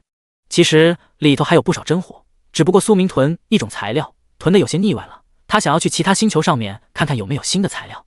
盯上一颗距离机甲星球大约10亿公里左右的行星，苏明转瞬间便消失在了原地。与此同时，机甲之界内的机甲联邦突然响起了一道滴滴滴的声音：大日活跃性停止降低。听到这道信息，一众联邦高层不约而同地松了口气。才能够半个月前，部分科学研究人员突然发现大日有些异常的变化，致使机甲之界温度持续降低，从一开始的30多度直奔0下而去。这种恐怖变化吓得一众机甲联邦高层连修炼气血武道的心思都没了。如果温度继续降低下去，他们都有迁移的想法。好在太阳活跃性恢复了正常，没有继续减弱，同时机甲之界温度也在逐渐回升。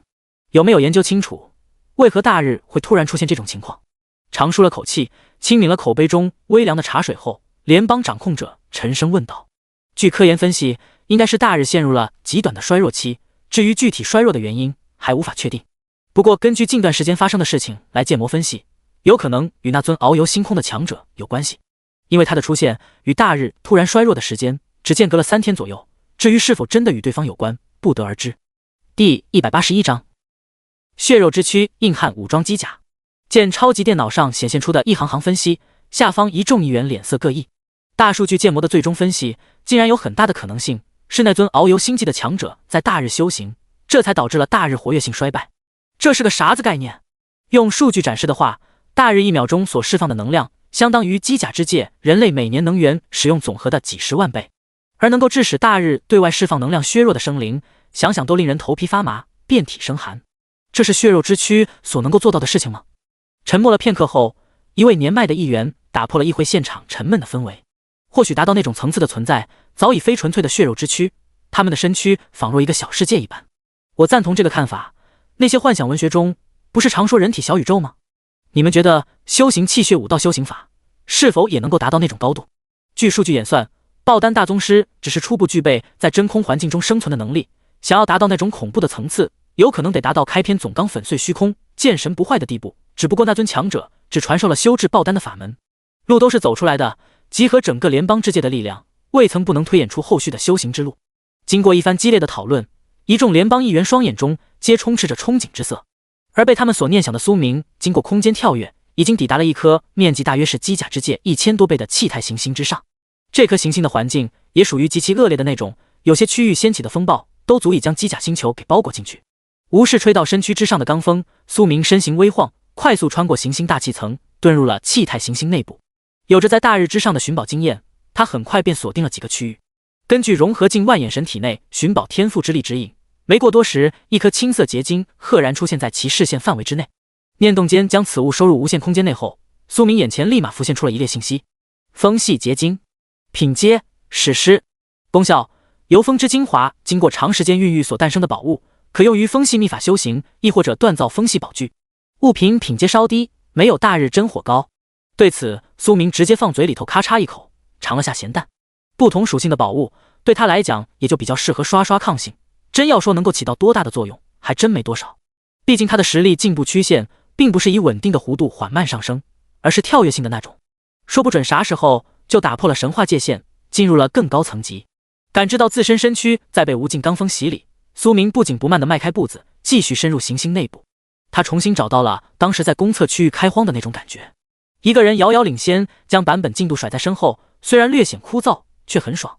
在其探索开荒宇宙星空之际，机甲之界故事武馆内某间房间内突然爆发出了一股强劲的气血波动。武道宗师感受到体内澎湃的气血之力，顾商双眼微微发亮。他都有些没想到，自己竟然能在短短半个来月的时间中将武道先天修行圆满，踏足宗师之境。一开始的时候，他给自己定的目标是1个月进阶武道宗师，可是不知道为何修行过程进展无比顺畅，好似冥冥中自有天助。难不成自己也有所谓的气运加深不成？收敛了下浑身的气血波动后，其心中生出了思索。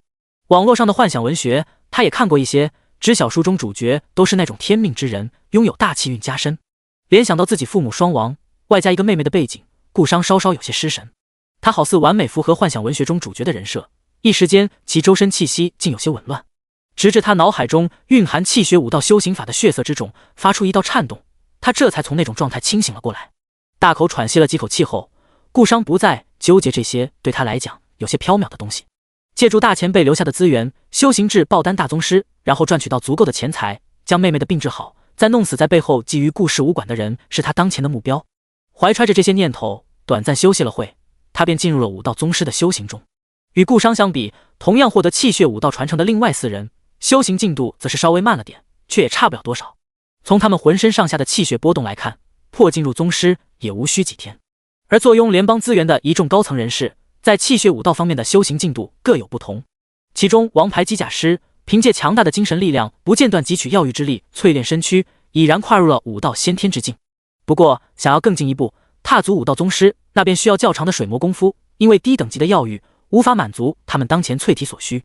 至于一众上了年纪、气血衰败的议员，在武道修行方面的进度十分之缓慢，就算是有不限量的药浴供应，也无法加快进展，因为他们对药力的汲取效率十分之低下。受限于身体机能，除非能够拥有生命精元那种物品，否则的话，他们便只能靠时间来恢复体内衰败的气血。伴随着时间的发酵，网络平台之上突然出现了一段视频，打断了机甲世界的平静。血肉之躯硬汉武装机甲，十分简短的一个标题，却引起了所有人的关注。此视频乃是一尊王牌机甲师亲自录制，所以根本就没有人会去怀疑视频的真假性。卧槽，恐怖如斯！不愧是第一机甲师大人，竟然能够在这么短的时间内以肉身之躯徒手搏杀低级机甲，羡慕使我质壁分离。为啥我没机甲师天赋的同时还没有武道修行天赋呢？不是说好的天无绝人之路吗？都说神明给人关闭一扇门的时候会给其打开一扇窗，现在这是个什么意思？我的窗户也给按别人家去了是吧？第182章使用跨界拍卖邀请函。当第一机甲师发布完视频之际，一众民众彻底沸腾。毕竟眼见为实，耳听为虚，气血武道修行法他们都在修行，可是先天武修具体能造成什么破坏力，之前并没有具体的参考物。现在事实证明，只要努力修行，硬扛机甲不是梦。达到如同传法那尊存在的层次，他们不敢去奢望，那对机甲世界的底层民众来讲，就如同镜中花、水中月一般。反之，王牌机甲师所展现的先天武修层次，他们能野望下。一时间，机甲世界有关气血武道修行的浪潮更加的热烈。而作为传法该界的苏明，这会正慢悠悠的在星空中飞遁。机甲之界所在的小星系，他搜刮到了不少好东西。五行属性的材料那是应有尽有，并且等阶还不低，最低也有传奇阶位。在探索完所有行星的时候，苏明不是没想着去小星系之外瞅瞅，奈何有一层无形的屏障阻拦住了他的脚步，无法跨越过去。不用想，这绝对是游戏规则的力量。机甲世界的背景墙只局限于小星系之中，对此他也没啥好失望的，反正后面有的是机会探索不同世界的星空宇宙。花费了些时间，回到随身府邸后，苏明取出了一张紫金色的邀请函，在手中把玩。此物乃是他内测时所获取到的奖励物品跨界邀请函，一直放在无限空间内没有使用。闲着无聊，他准备去其他世界玩玩。反正机甲之界的气血武道已经走上了正轨，顾商等人修行至爆丹大宗师，也不过是时间早晚的问题罢了。他只需等待几人完成手撕终极机甲的挑战，便可完成世界任务。所思即所动，念想到这，苏明不再犹豫，选择了使用跨界邀请函。丁，你已使用跨界邀请函，正在进行世界随机匹配。丁，已完成匹配抽取，当前所选定世界为888号武道世界，该世界为终极游戏区。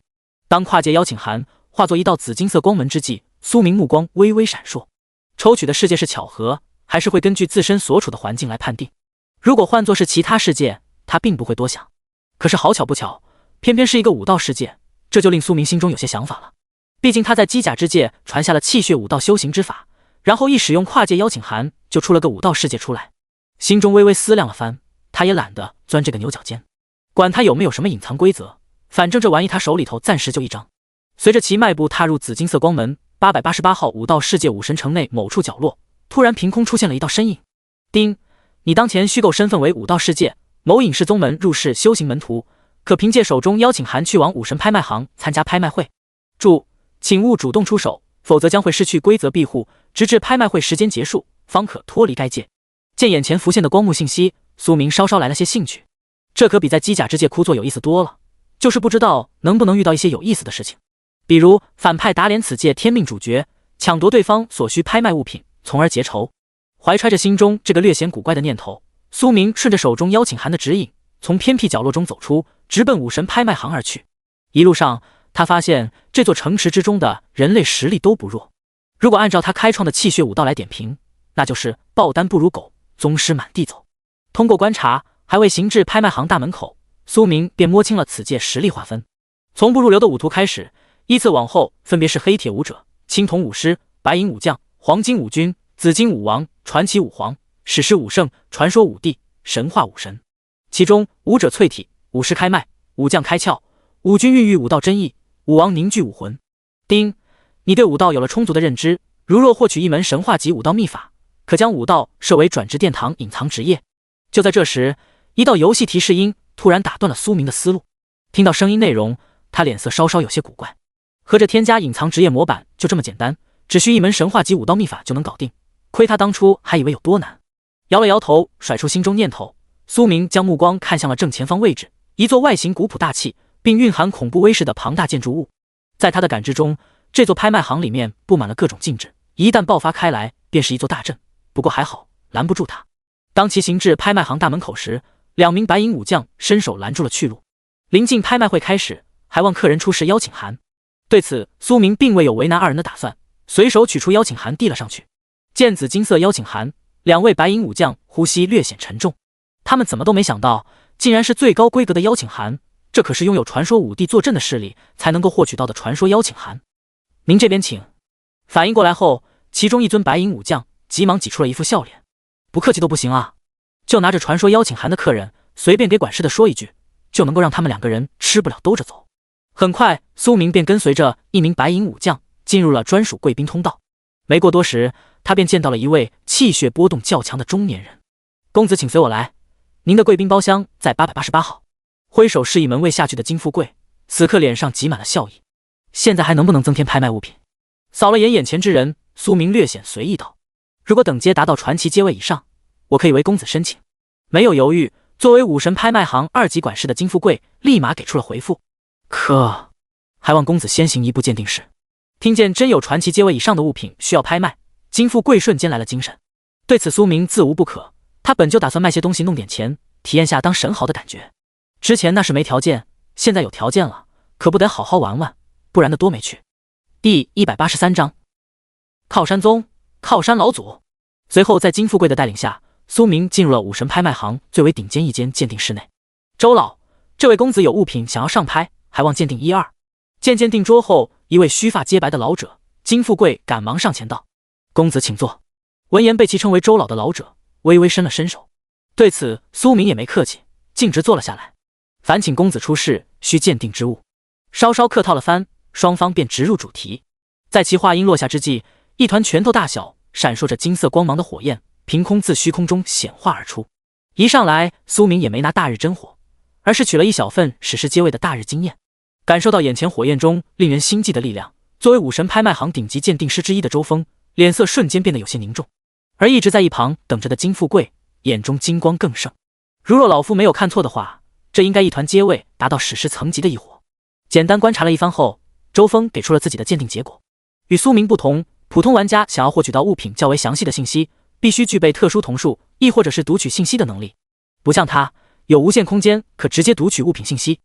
你们拍卖行可有承载传说火焰的器具？轻敲了2下桌子，苏明轻声反问了句。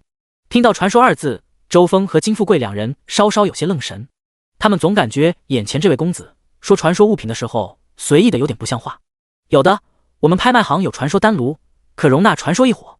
反应过来后，周峰赶忙接过话道：这团大日真火一并拍卖掉。见武神拍卖行有容纳真火的物品，苏明随手取出了一团人头大小的紫色大日真火。他通过界主称号，对武道世界信息有了不少的了解，知道这处游戏区并不是宇宙星空背景，而是类似于位面，所以大日真火这玩意也属于稀缺物品。就算是有史诗阶、传说阶强者进入通天塔内拥有宇宙星空的次元世界，也无法和捡豆子一般拾取大量传说阶以上的材料。大日的危险系数对他们而言还是比较高的，一个不慎就容易被大日真火沾染到身躯之上。这时坐在鉴定桌之后的周峰及站在一旁的金富贵见到盘旋在虚空中的紫色火焰，忍不住吞咽了口唾沫。如果他们没看错的话，这团传说火焰应该也是被眼前的公子以自身力量封锁住了，并不是使用了什么禁制手段之类的。之前他们以为对方是一尊史诗武圣，现在看来的话，并非武圣，而是实力极其恐怖的传说武帝。前辈，还请稍等片刻，我这就去申请传说丹炉。意识到来的可能是一位传说武帝时，周峰急忙起身，躬声开口道：在武神不出的武道世界，武帝就是最高战力，一言一行皆可令生灵涂炭。别看武神拍卖行家大业大，拥有与武神一战的底蕴，可是真要是开罪了一尊武帝，那也是十分要命的事情。毕竟底蕴那玩意用了就没了，属于战略性武器，不能说用就用，除非开创武神拍卖行的第一武神跨界回到武道世界，那样的话，拥有武神坐镇的拍卖行才可以说是底气十足。至于现在的话，那就是外强中干，挂了个名头而已。前辈，周老应该用不了多长时间便能回来，您先喝茶。在周峰急匆匆离去时，金富贵这回后背都有出汗。和一尊疑似传说武帝的大佬共处一室，他压力山大。这泼天的富贵，他感觉有些烫手。早知道如此，他就应该提出去申请传说丹炉的，让周老待在这里。聆听到其心声的苏明并未说些什么，而是端起桌上茶水轻抿了口。见此情况，有些站立不安的金富贵心中稍稍松了口气。这不知道大佬实力还好，他觉得自己还能客套2句，不像现在生怕说错一句话，这感觉谁能懂。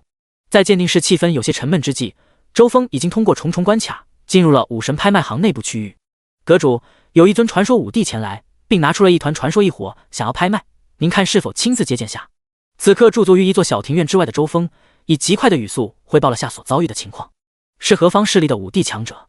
一息后，庭院中一道清冷之声传出，邀请函显示的是隐士宗门靠山宗，有可能是靠山老祖本人。听到靠山老祖4字，正在庭院内给灵芝浇水的武神拍卖行当代阁主手中动作突然停了下来。吾已知晓，这件事你不用管了，我亲自走一趟。随口吩咐了句后，其身影便缓缓消失在了原地。下一秒，鉴宝室外便多出了一道看不清面容的身影。正站立不安的金富贵瞥见推门而入的存在时，冷不丁的打了个激灵。阁主大人，嘴巴比脑子快半拍的他条件反射的行了一礼。你先下去吧。发现自己无法看穿背对着自己那道身影深浅时，武神阁主单手微挥。闻言，早就想走的金富贵立马来了精神。前辈，我就先行告退了，您和阁主慢慢聊。弯腰朝身旁行了一礼后，他便一溜烟的小跑出了鉴定室，并贴心的将大门给关了起来。待到鉴定室内只剩下2人时，气氛稍稍变得有些微妙。最后还是武神阁主率先打破沉默，不知阁下如何称呼。转头看了眼浑身上下皆笼罩于星光之中的身影，苏明不紧不慢地抿了口茶水道：“你可以称我为魔主。”听到这个称呼，武神阁主笼罩于星光内的面容微微有些凝重。他一眼便看出了眼前存在并非靠山老祖，因为靠山老祖的气息他十分熟悉，对方修炼无极霸体，气息刚猛无比。而现在这位，他压根就看不透，仿若无底深渊一般。脑海中过了一遍武道世界的所有武帝，其很快便发现无一人能与之对上号。第184章魔主名号异界生灵。联想到某种可能性，武神阁主心中生出了一个猜测，不过他并未说出来，而是当作不知道。听闻魔主阁下有传说一伙需要拍卖。闻言，苏明心念微动，从无限空间内重新取出了那团大日真火。见蕴含狂暴气息的异火，武神阁主随手取出一件造型古朴大气的丹炉，将真火纳入其中。失去力量封禁的大日真火很快便在传说熔炉内飞速蔓延了开来。拍卖将在1天后进行，魔主阁下可先行前往贵宾包厢休息，如果有什么需要的，可直接吩咐行内仆从。以自身力量激活丹炉静置，将大日真火短暂封存住的武神阁主语气显得十分客气。可听到这话，苏明没啥意见。他本来就是打算体验下大型拍卖会是啥感觉，自然不会在这个时候搞啥破坏。如果他真要有想抢的想法，这会武神拍卖行早就沦为一片废墟了。就算是对方拥有与武神抗衡的底蕴也没用，根本无法与其抗衡。此刻一直在观察的武神阁主心中悬着的一颗心稍稍放松了些。从目前的情况来看，他并非发现眼前这位自号魔主的存在有什么敌意，不过也不可大意，还需谨慎观察。很快，苏明便被安排进了武神拍卖行最为奢华的至尊包厢内。这里头光服饰的仆从就有几十位，并且还有大量灵指点缀其中，仿若一处小空间一般。拿起包厢内桌面上的拍卖图册扫了一眼，他便寻了个舒适的位置躺了下去。仰躺于豪华座椅之上，俯视着下方的拍卖大堂，苏明眼中玩味之色一闪而过。与此同时，重新回到拍卖行深处庭院的武神阁主正坐在桌前深思。他在考虑要不要把这件事情与其余势力知会一声，因为这件事情非同小可。如若那位魔主是人族还好说，受限于同族经验无法获取规则，对方可能不会对人族大肆屠杀。可是万一是异族就说不准了，在没有达到传说圆满的情况下，他真的无法保证对方会不会在临走的时候给武神城来上一下子。沉思了片刻后，其最终决定与其余武道大势力通个气，毕竟疑似异界生灵这事不是闹着玩的，一个不慎便会引起巨大的祸端。今日武神拍卖行来了一位自号魔主的武帝强者，无看不穿他的实力深浅，疑似通过跨界物品进入武道世界的异界生灵。看着私聊界面上几个闪闪发亮的名号，武神阁主直接发了条信息：真的假的？是人族还是异族啊？这名号有点狂啊。不过对方实力真的只有武帝吗？我觉得有可能是武神存在，对方敢大大方方的进入武神拍卖行，说明心有底气啊。这要是武帝实力，绝对不会这么冒险。怎么就在这种关键节点来了这么尊强者呢？老祖他们进入那处天外秘境还没出来呢。别慌，就算是武神级别的存在，凭借我等势力底蕴，短时间困住对方不是什么问题。一旦惊起千层浪，武神阁主的一条信息炸出了武道世界诸多老古董级别的武帝强者。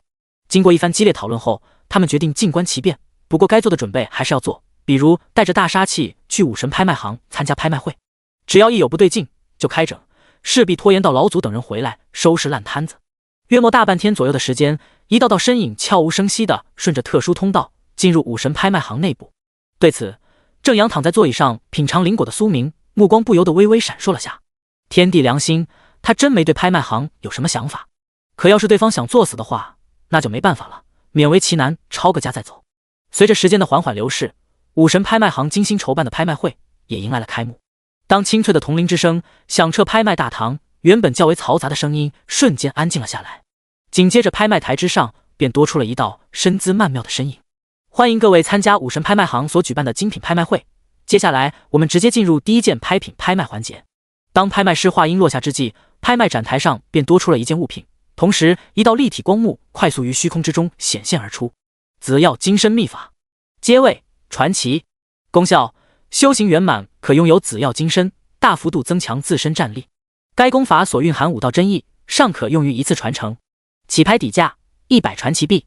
没有废话的开场白令苏明稍稍有些侧目，他比较喜欢这种精简模式。像那种老太太裹脚布一样又臭又长的废话文学，在学生时代就受够了。各位，这门紫药金身秘法修行难度不高，十分容易上手。现在正式开拍，起拍价100传奇币，每次加价不得少于10。扫视了眼拍卖大厅，拍卖师十分简洁地介绍了下第一件拍品。在其话音落下之际，大厅中立马响起了110的喊价声。随着气氛被带动，整个拍卖厅内的喊价声也开始络绎不绝。看着下方喊价，处于包厢内的苏明心中不免有些蠢蠢欲动。他就是来打算当一把神豪的，这喊价环节自然不能缺失。至于钱够不够，压根不在他的考虑范围内，实力带来的底气让他可以随时掀桌子，而不用考虑规则。当紫药金身秘法价格被炒至1000时，喊价声频率降低了不少。传奇货币价值极高，只有传奇阶位的生灵才能产出。目前武道世界的传奇货币都是当初世界融合时，不同种族强者生死大战时爆出来的。眼下除了在挑战塔还有机会获取到以外，武道世界根本就不产出这玩意，因为高阶异族都被杀了个干净，只剩下许多连传奇阶位都没有的异族生灵被圈养着。至于传奇阶位以上的副本，武道世界根本就没有孕育出来，除非此界还能融合1-2个同级游戏区，说不定便能够孕育出更高阶的副本。第185章，回首望去，索然无味。因为副本属于可重置产物，就如同金字塔一般，越往上的话，数量则会越加稀少。一个只能诞生神话的游戏区，不可能说是会出现可不断狩猎的神话副本，这便使得传奇阶位及以上各种材料还没到烂大街的地步。见下方价格喊到1100时，苏明随手按了下加价铃。至尊999号包厢客人出价1500。当拍卖台上的美少妇拍卖师喊出这句话时，偌大的拍卖大厅瞬间变得鸦雀无声。能参加精品拍卖会的，基本上都是武道世界有头有脸的人物，他们自然知晓能够享受到武神拍卖行至尊包厢待遇的是何等存在。只不过令众人想不通的是，为何传说武帝级别的人物会竞拍传奇秘法？这种物品对对方而言应该完全没有作用啊！在苏明出价之际，某间同样奢华无比的豪华包厢内，几尊存在目光各异。你们说，那家伙到底是什么意思？难不成真的就是为了参加下拍卖会？扫视了眼999号包厢位置一眼后，一尊周身紫光闪耀的存在冷不丁的开口道：“不知要不你去试探下看看？”滚你大爷的！你怎么不去？别吵了，能不能安静点？接着往下看不就知道了。几尊传说武帝经过一番谈论，最终还是选择了观望，谁也不肯去当出头鸟。而此刻拍卖大厅内的一众武道修士，依旧有不少处于懵逼状态。这还怎么玩？大佬喊价了，借他们几个胆子也不敢接着喊下去啊！万一被误认为不给面子，岂不是凉凉？于是乎，整个拍卖大厅出现了一幅较为诡异的情况。当拍卖师喊出1500的拍卖价格时，愣是没人继续喊价，仿佛集体失聪一般。至于站在拍卖台之上的美少妇，此刻心中同样紧张无比。虽说有着丰富的拍卖经验，可是这种情况，说实话，她还是头一回碰着。毕竟正常情况下，大佬们在拍卖前期并不会随意喊价。脑海中多个念头闪过后，他稳了稳心神，沉声道：“至尊999号包厢客人出价1500一次，1500二次，1500三次，成交。”十分利索的喊完3次价格，拍卖师立马宣布紫药金身秘法拍卖成功。他可不敢用以往的套路，拖延时间并煽动场内气氛。正阳躺在豪华座椅上，俯视下方拍卖大厅的苏明，突然间感觉有些索然无味。原本他还想着有人能和他竞价，现在看来估摸着是没有希望了。一下子站的高度太高，回首望去时，以往很多憧憬的事情，好似也就那样。于是乎，接下来展台上出现的拍卖品，苏明并未继续喊价，而是静静地看着。而他的这一举动又引起了众多人员的猜测。武曌，你们拍卖行拿出的那本传奇阶位金身秘法有什么特殊之处吗？见999号包厢没有后续动静，666包厢内有传说武帝，忍不住出声朝浑身星光弥漫的武神阁主问道。就是一本普通的金身秘法，并无什么特殊之处。闻言，武曌微微摇了摇头。能被送上拍卖的东西都是经过多次鉴定的，基本上不会出现宝物当废品卖的情况，并且达到传奇阶位及以上的物品基本上都会过一遍他的手，所以他十分肯定紫药金身秘法没啥隐藏的秘密在其中。听到武曌这话，身处同一包厢内的几尊传说武帝皆陷入了思索，他们这会也有点迷糊，搞不清楚999号里头的那位到底在想些什么。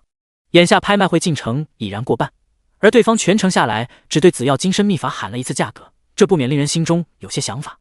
只能说事情压根就没有他们想的那般复杂。苏明之所以不再继续喊价，纯粹是因为突然间对拍卖会没了那么大的兴趣。在众人暗自猜测之际，拍卖台上出现了一团金灿灿的火焰。大日金焰，品阶史诗，功效可用于火属性秘法修行，亦或者用于炼丹打造火属性武道秘宝。注：该火焰力量极其狂暴，使用需谨慎。起拍价100史诗币。见到大日金焰进入拍卖环节，苏明稍稍来了些兴趣。同一时间，666号包厢内的一众传说武帝也立马打起了精神。诸位，这道异火品阶高达史诗层级，对于炼丹、修行、秘宝打造皆有很大助力。现正式开拍，起拍价100史诗币，每次加价不得少于10史诗币。不动声色扫了眼999号包厢区域后，拍卖师赶忙简单的介绍了下大日经验相关信息。随着其话音落下，场上立马有价格爆出。地字123号包厢出价150，地字212号包厢出价180。当价格攀升到600左右时，才慢慢降了下来。虽然看起来价格不高，但是架不住换算成低阶货币。就600史诗币，如果去兑换黑铁币的话，足以让苏明买上可堆成一座小山的黑铁阶兵器。随着一番激烈的竞争，最终大日经验被地字616号包厢以1080的价格成交。去换你们阁主过来，就说我有事找他。见大日经验成功拍卖，苏明略显随意的朝一直在旁边候着的管家喊了句：大人请稍等。听到吩咐，包厢管家立马弯着腰弓生退了出去。没过多时，武神阁主武曌的身影便出现在了999号包厢内。不知魔主阁下有何事寻我？一进包厢内，武曌便直入主题：你们拍卖行现有的物品总价值大概多少？轻抿了口杯中灵酒，苏明随口问道。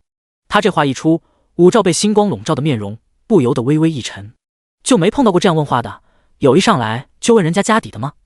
东西太多，具体价值我也无法估量。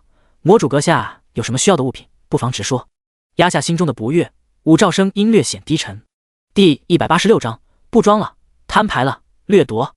这回他心中已经做好了对方会随时翻脸的准备，毕竟谁家好人整这出啊？别太紧张，真要对你动手的话，现在你就不会还坐在这里和我说话。见对方星光之下紧绷的身躯，苏明轻声回道。听到这话，武曌心中不由得为之一沉。之前他还只是猜测对方是神话存在，现在话心中已然确定，眼前自号魔主的家伙就是一尊货真价实的神话强者。魔主阁下身为神话强者，我们武神拍卖行想必应该没有什么东西能够让你看得上眼。强忍住心中的悸动，武曌一边传讯给几位传说武帝，一边沉声回应：你们的武道神话秘法我还是比较感兴趣的，不过以正常途径想必你也不会给我，所以给你们个机会，让我看看武道世界的底蕴如何。眼见邀请函回归倒计时没剩下多少，苏明索性懒得装下去了。果然他还是比较适合掠夺这种无本买卖，做生意这种长脑子的活计不咋适合他。其实最主要的还是他通过借主称号推算出了武道世界暂时没有神话武神坐镇，不用担心被围攻。这时感受到自身被恐怖意志锁定的武曌，发现四周环境突然发生了翻天覆地的变化。以他的见识，第一时间便洞悉到了自己进入了对方所创造的精神幻界之中，对方竟然丝毫不讲武德，说翻脸就翻脸。来不及过多思索，他直接爆发出了最强战力。刹那间，只见一尊绝世女帝虚影快速自其身后升腾而起，试图打破精神壁垒，破开幻界屏障。此刻高坐血腥王座之上的苏明见下方女帝出手，这才不紧不慢地伸出一只手掌缓缓下压。下一秒，由9种原罪之念构建的欲望魔掌压在了女帝虚影上空。察觉到危险的武曌没有丝毫犹豫，立马引动了寄托于神魂之中的武道秘宝。随着一声浩瀚的钟声响起，一座闪烁着无尽星空的青铜古钟滴溜溜的自其神魂内飞出，盘旋在其周身。见无穷欲念皆被星光挡住，苏明目光微微闪烁，来了些许兴趣。以他的见识，自然能看出青铜古钟是一件高达神话阶位的宝物。随着他心念微动，一尊由贪婪之欲凝聚的魔神虚影快速自尸山谷海之上踏空而下。这时，依靠星辰古钟勉强抵抗欲望侵蚀的武曌，心中不由得暗暗叫苦。简单的一交手，他便明白了自己远不是神话强者的对手，就算是依靠古钟之力，也只能抵挡一时，根本无法长时间支撑下去。他现在只希望另外几个家伙靠点谱，能尽早察觉到这边的不对劲。由于战斗是发生在苏明所构建的虚幻之界，所以这回外面的包厢之中没有任何能量波动产生。此刻666号包厢内，各大势力的传说武帝在收到武曌传讯时便进入了战备状态。平日里他们势力之间相互竞争没啥关系，可是一旦有外敌入侵，那就必须统一战线对外。唇亡齿寒的道理他们还是懂得，今日界外生灵能够覆灭武神拍卖行，明日也一样能够覆灭他们所在的势力。不好，应该是出事了。这时只收到警戒信息，没收到后续消息的一众传说武帝立马反应了过来。当一股股恐怖至极的威压自武神拍卖行传出时，正在拍卖的一众存在瞬间懵逼。啥情况？有人抢劫武神拍卖行不成？好恐怖的威压，我只在宗门内老祖身上感受到过。1、2、3，嘶，完犊子了，这次拍卖会不该来。操，殃及池鱼啊！能不能让我跑了再打呀？被武帝威压压迫的跪伏在地的众人，心中瞬间滋生了无尽恐慌。这种时候，除了传奇阶位及以上强者能够动弹以外，剩下的压根爬都爬不起来。一同出手，困住此僚。此时以最快速度轰开999号包厢，见到其内场景的8名传说武帝没有丝毫犹豫，直接使出了压箱底的底蕴。见8件神话秘宝朝自己攻来，苏明一步迈出，穿过了重重封锁，悬浮于武神拍卖行上空。眼下他所遭遇的情况有点像蓝星世界网络小说中帝兵极尽升华围攻大地的场景。当多道神话气息与武神城爆发而出时，整个武道世界内的诸多强者立马感应到了，到底发生了什么事情？为何阴阳剑、武道金简这些神话至宝都爆发出了自身气息？最新消息，武神拍卖行疑似有界外强者入侵，各宗大佬正手持神话至宝围攻对方。就算是武神也扛不住这么多至宝围攻吧？有没有在现场的？快开直播啊！在武道世界因神话气息沸腾之际，正被神话至宝围攻的苏明面色依旧是淡定自若，丝毫不慌。这些神话至宝的力量的确不弱，可是封困住他却有些不够看。吸收大量生灵杂念的原罪天赋，虽然还未跨越神话界限，却也比之一开始进步了不少。目前他体内每一种原罪欲望凝聚出来的魔神虚影，都能够与普通神话强者抗衡1、2。也就是说，苏明这会都不需要发挥最强战力，仅靠原罪之源便可力战包括武曌在内手持神话至宝的9大传说武帝。该死，怎么会这么强？不会是达到极境的神话强者吧？这时被无穷欲望侵蚀的一众传说武帝心中再也没了一开始的心高气傲。他们原以为能依靠至宝之力封困住对方一段时间，等待武神老祖回归，现在看来别说困住对方，能勉强自保就算不错了。这尊自号魔主的存在实在是强的有些离谱，还未动用全力的情况下，就令他们所有人有些招架不住。其实苏明是特意将战场挑选在了高空之中，按照他的估算，武神城有大阵庇护，加上他是以精神攻伐为主，下方应该不会受到太大的波及。等到收拾完9大武帝后，临走的时候可以收割一波。简单实验下了原罪天赋的力量后，苏明一并激活了万眼神体的力量。第187章吊打9大传说武帝。当恐怖神体异象于虚空之中显化而出时，正依靠神话至宝苦苦支撑的9大武帝不由得倒吸了口凉气。这还怎么玩？合着他们打生打死，对方就刚刚热身是吧？真就这么瞧不起人？与此同时，武神城内实力较强的一众武道强者在窥见高空之中的场景时，脸色瞬间变得有些惨白。同一时间，这些画面也被人传播到了各个区域。不是说传说武帝手持神话至宝，可短时间抗衡神话武神吗？现在这是个什么情况？谁能够给我解释下？初入武神和极境武神不能相提并论，如果我没看错的话，那尊存在应该是极境存在，恐怖至极。我们武道世界的武神呢？怎么一个都没出来？他们都去什么地方了？据小道消息，武神存在好似一同进入了一处天外秘境，还未出来。怎么会这要巧？难不成那个秘境是阴谋不成？别搁这扯东扯西了，想法子帮一帮9大传说5帝才是当前最重要的事情。不然他们要是败了，你觉得我们还能有什么好下场？5王级以上强者还好点，他们可以进入挑战塔101层以上次元空间，规避下危险，不像我们只能够进入低阶塔层，无法在塔内久待。对于恐慌气氛逐渐沸腾的武道世界，苏明以万眼神体与9大神话至宝展开了对拼，双方之间大战余波，使得附近区域的生灵全都遭遇了灭顶之灾。除了武神城拥有大阵庇护以外，其余一些区域的低等生命没一个能幸存下来，简直比导弹洗地还要恐怖得多。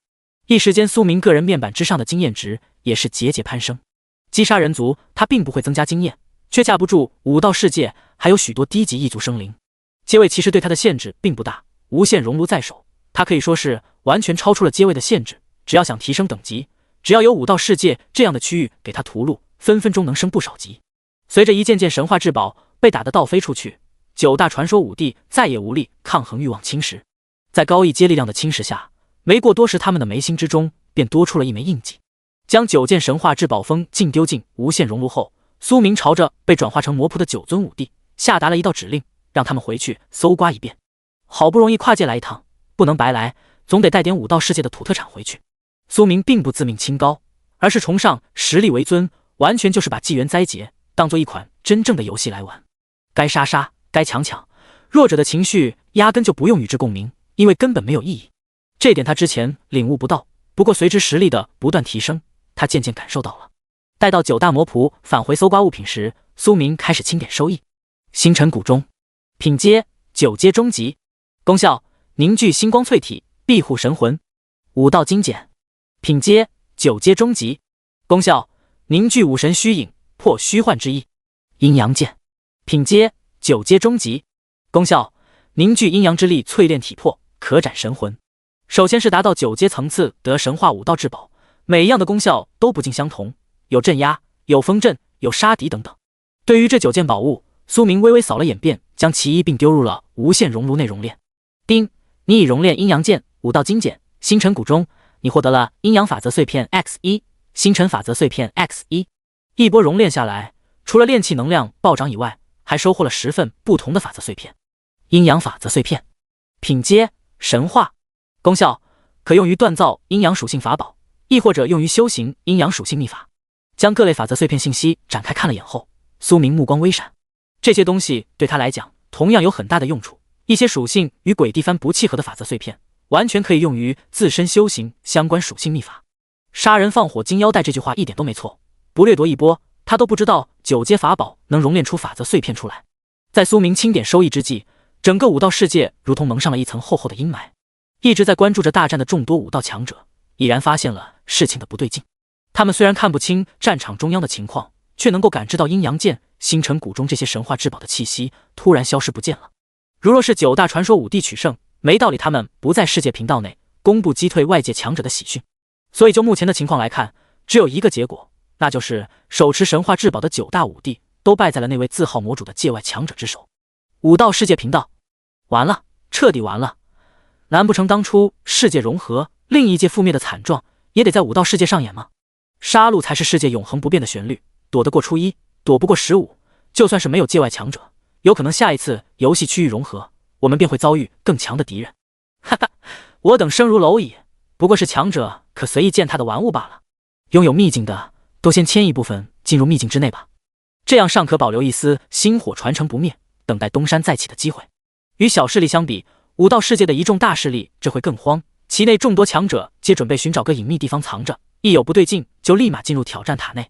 他们对于宗门的归属感其实也非常淡薄，都是一路杀过来的，见惯了生死。像武曌等9大传说5帝，要不是估算失误，觉得就算打不过也能依靠手中神话至宝逃出升天，他们也不会选择莽上去。谁能想到会碰上挂逼呢？被拉入了精神战场，想脱身进入挑战塔避险都做不到。游戏规则限制只允许在安全环境中进入，这点就算是5帝也无法豁免，除非拥有游戏特权。这时简单清点了下收益的苏明，对一众武神进入的天外秘境略感好奇。闭目以界主称号之力深入探查了番后，他便放弃了守株待兔的想法，因为那地方并不存于武道之界，而是游离在时空缝隙中，说不准啥时候会重新出现。第188章被世界排挤，返回。收回外放的力量后，苏明开始全力汲取武道世界生灵心中所滋生的杂念。随着源源不断的杂念力量被9大原罪吸收，其周身升腾的欲望之念更加的令人心悸。如此以往下去，说不定到后面纪元灾劫中会出现一尊不可名状的存在。与此同时，天外秘境中几尊踏足武神之境的存在正在探索一座遍布杀阵的要源。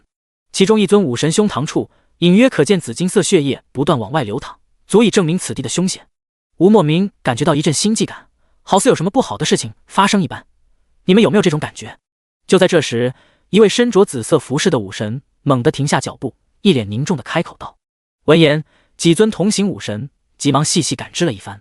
本座也有一种心血来潮的感觉，只不过此地天机紊乱，有超越我等的力量存在，所以无法感知出底是什么情况。无外乎2种可能性，一种就是前方有极大的危险在等着我们，另一种就是武道世界有可能出现了某种状态。不管怎样，大家小心点。简单讨论了番后，几名武神便压下了心中的悸动，继续朝药源深处探索。他们付出了不小的代价，才行进到了接近中央的区域，不可能这个时候原路返回。就算是武道世界真的出了问题，也得等他们探索完天外秘境再说。只要他们自身不出什么状况，那么便是一切安好，剩下的都是些小问题，即便是道统覆灭也是如此。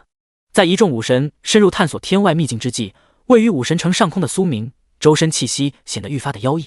看着面板之上的原罪天赋，他有种感觉，那就是在吸收几个世界生灵心中所滋生的杂念，说不定就能打破神话界限，跨入更高层级。伴随着时间一分一秒的流逝，被转化为魔仆的9大武帝也随之返回了武神城上空。将所有资源收入无限空间后，苏明心念微动，选择了返回机甲之界。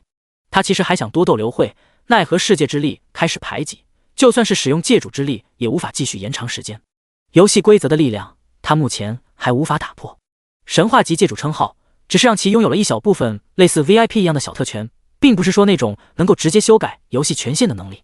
随着一道淡紫色光芒闪过，武道世界沸腾的世界之力逐渐平复了下来。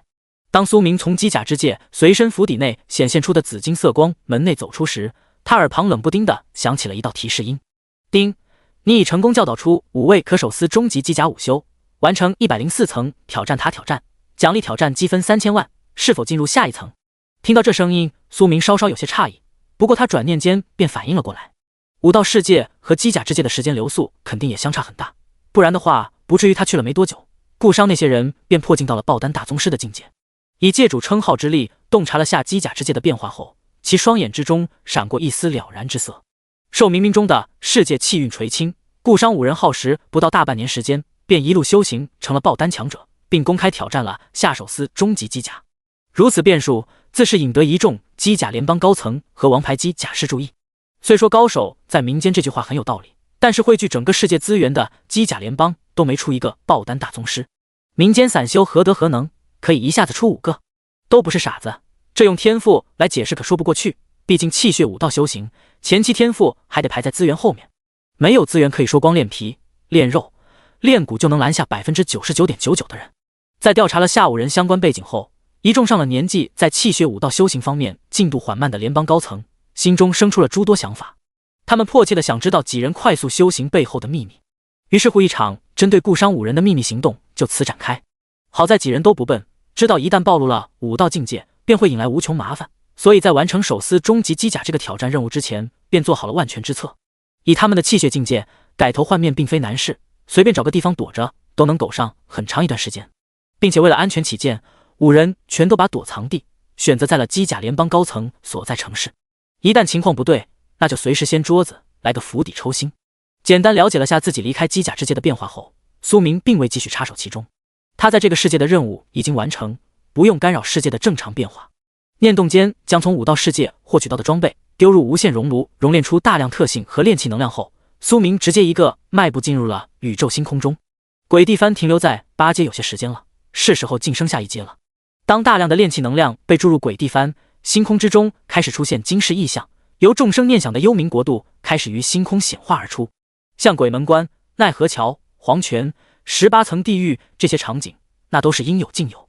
丁，鬼地幡已成功进阶鬼神幡，各项附加属性能力、鬼物综合实力获得提升。感受到鬼神幡所蕴含的澎湃力量，苏明开始强化特性和添加法则属性力量。从武道世界获取的10份法则碎片中，有几份比较适合鬼神幡融合。丁，鬼神幡强化+6，你获得了刺锋特性。丁，鬼神幡强化+7，你获得了吞噬特性。丁，鬼神幡强化+8，你获得了融合特性。一连3次强化下来，苏明获取到了3个新的特性力量。首先，刺锋特性有点类似于封神榜，让他可以对鬼神幡内鬼物进行刺锋，享有位格加持，被刺锋的鬼物能够调动其余鬼物力量加持自身，这点和他自身使用吞鬼入体有点相像。至于吞噬特性，从字面意思上不难看出，和神话传记中记载的钟馗一般，直接吃鬼化为己身资粮。最后的融合特性，则是可以将多种鬼物融合在一起，从而衍生出天赋更强的鬼物出来。第189章鬼神幡离开后的游戏入侵。有这个特性在，苏明在想要构造新的鬼物，可就比之前要容易多了，并且后面构造出来的鬼物潜力还能提升不少。轻吐了口气，看了眼悬浮在星空之中显化出幽冥地府的鬼神幡，他直接点在了进阶选项上，想看看9阶之后到底是什么层级。丁，鬼神幡进阶10阶幽冥幡需1万仙气能量，能量不足无法进阶。见眼前弹出的相关提示，苏明目光微微闪烁，神话层级之后的法宝应该就是所谓的仙气。想要令鬼神幡再次进阶，必须得要更高阶的能量注入，从而引起质变。仙气他暂时没有，不过后面肯定能碰到，这点完全不用担心。至于能不能打得过手持仙气的生灵，苏明压根就没去想过这个事情。他要是开挂都打不过，这游戏还能不能愉快地玩耍下去？将鬼神幡融入识海后，其心念微动，选择了进入更高的105层挑战塔。当苏明身影消失在机甲世界所在时空时，一道浩瀚之音猛地在整个机甲之界传了开来。机甲之界已被选定为纪元灾劫游戏公测区，请仔细聆听以下规则：1、3日后世界缝隙开启，魔物将会从缝隙内钻出，届时世界将进入半游戏化状态。2、游戏内如若没有复活道具，角色死亡后将无法复活。3、击杀魔物可获得经验值、道具、装备、技能书等各项物品奖励。4、强者生，弱者死。这一突发情况令所有机甲世界的人类当场懵了。前脚有遨游星空的大能者传下气血武道，拉开了时代新篇章，让机甲文明即将开启星辰大海的征途。后脚就突然来个游戏降临，魔物入侵，搁这玩呢？机甲联邦网络论坛，操，我好不容易在气血武道上小有成就，就等着迎娶白富美，走上人生巅峰呢，又给我整这死出死！那尊前辈传下气血武道，不会就是看到了机甲之界会迎来这场劫难吧？真该死啊！这傻逼破游戏就不能给点缓冲时间？好歹等我修至武道先天再说啊！那样起码有个自保的力量。难不成整个世界都是虚假的不成？我等都是高等文明圈养的生灵之一。在反应过来后，整个机甲之界的人类瞬间进入了疯狂模式，文明秩序已然开始崩塌，人类重回最为原始的掠夺之争。魔物还未入侵，便已进入了内乱之中。对于这点，就算是机甲联邦也无法拦住，毕竟底层民众的基数远超维护秩序的人员，加上这回他们也已经有些自顾不暇，5尊爆丹大宗师还没找到，又赶上了3天后游戏降临、魔物入侵的灾难，这使得一众联邦高层此刻只想找个安全的区域，做好万全准备，迎接灾难的降临。躲的话是肯定躲不过去了，只能走一步看一步。相比之下，顾商5位修至爆丹大宗师的存在，眼中异彩连连。灾劫降临对他们而言未必不是一件好事情，最起码能够打破联邦机甲的束缚。没有机甲联邦的制衡，他们说不定能够成为新时代的掌控者。不想当将军的兵不是好兵，没有雄心壮志的武修也无法在武道之上走多远。正所谓匹夫一怒，血溅3尺，顾商等人想要更进一步，没了锋芒可不行。在游戏入侵机甲之界时，苏明这边已经进入了一处新的次元世界。丁，你已进入破败之界，任务正在生成。破败之界背景：此界战火纷飞，精怪横行，世界濒临毁灭。任务：打造人族王朝，建立信仰，镇压乱世。此界时间流速与修真大世界游戏区比例为100:1。见这一次的世界任务，苏明眉头皱得更深了。他感觉挑战塔任务可能是因人而异。信仰之力这玩意应该不是紫金阶位所能够接触到的，现在却偏偏生成了有关信仰的任务。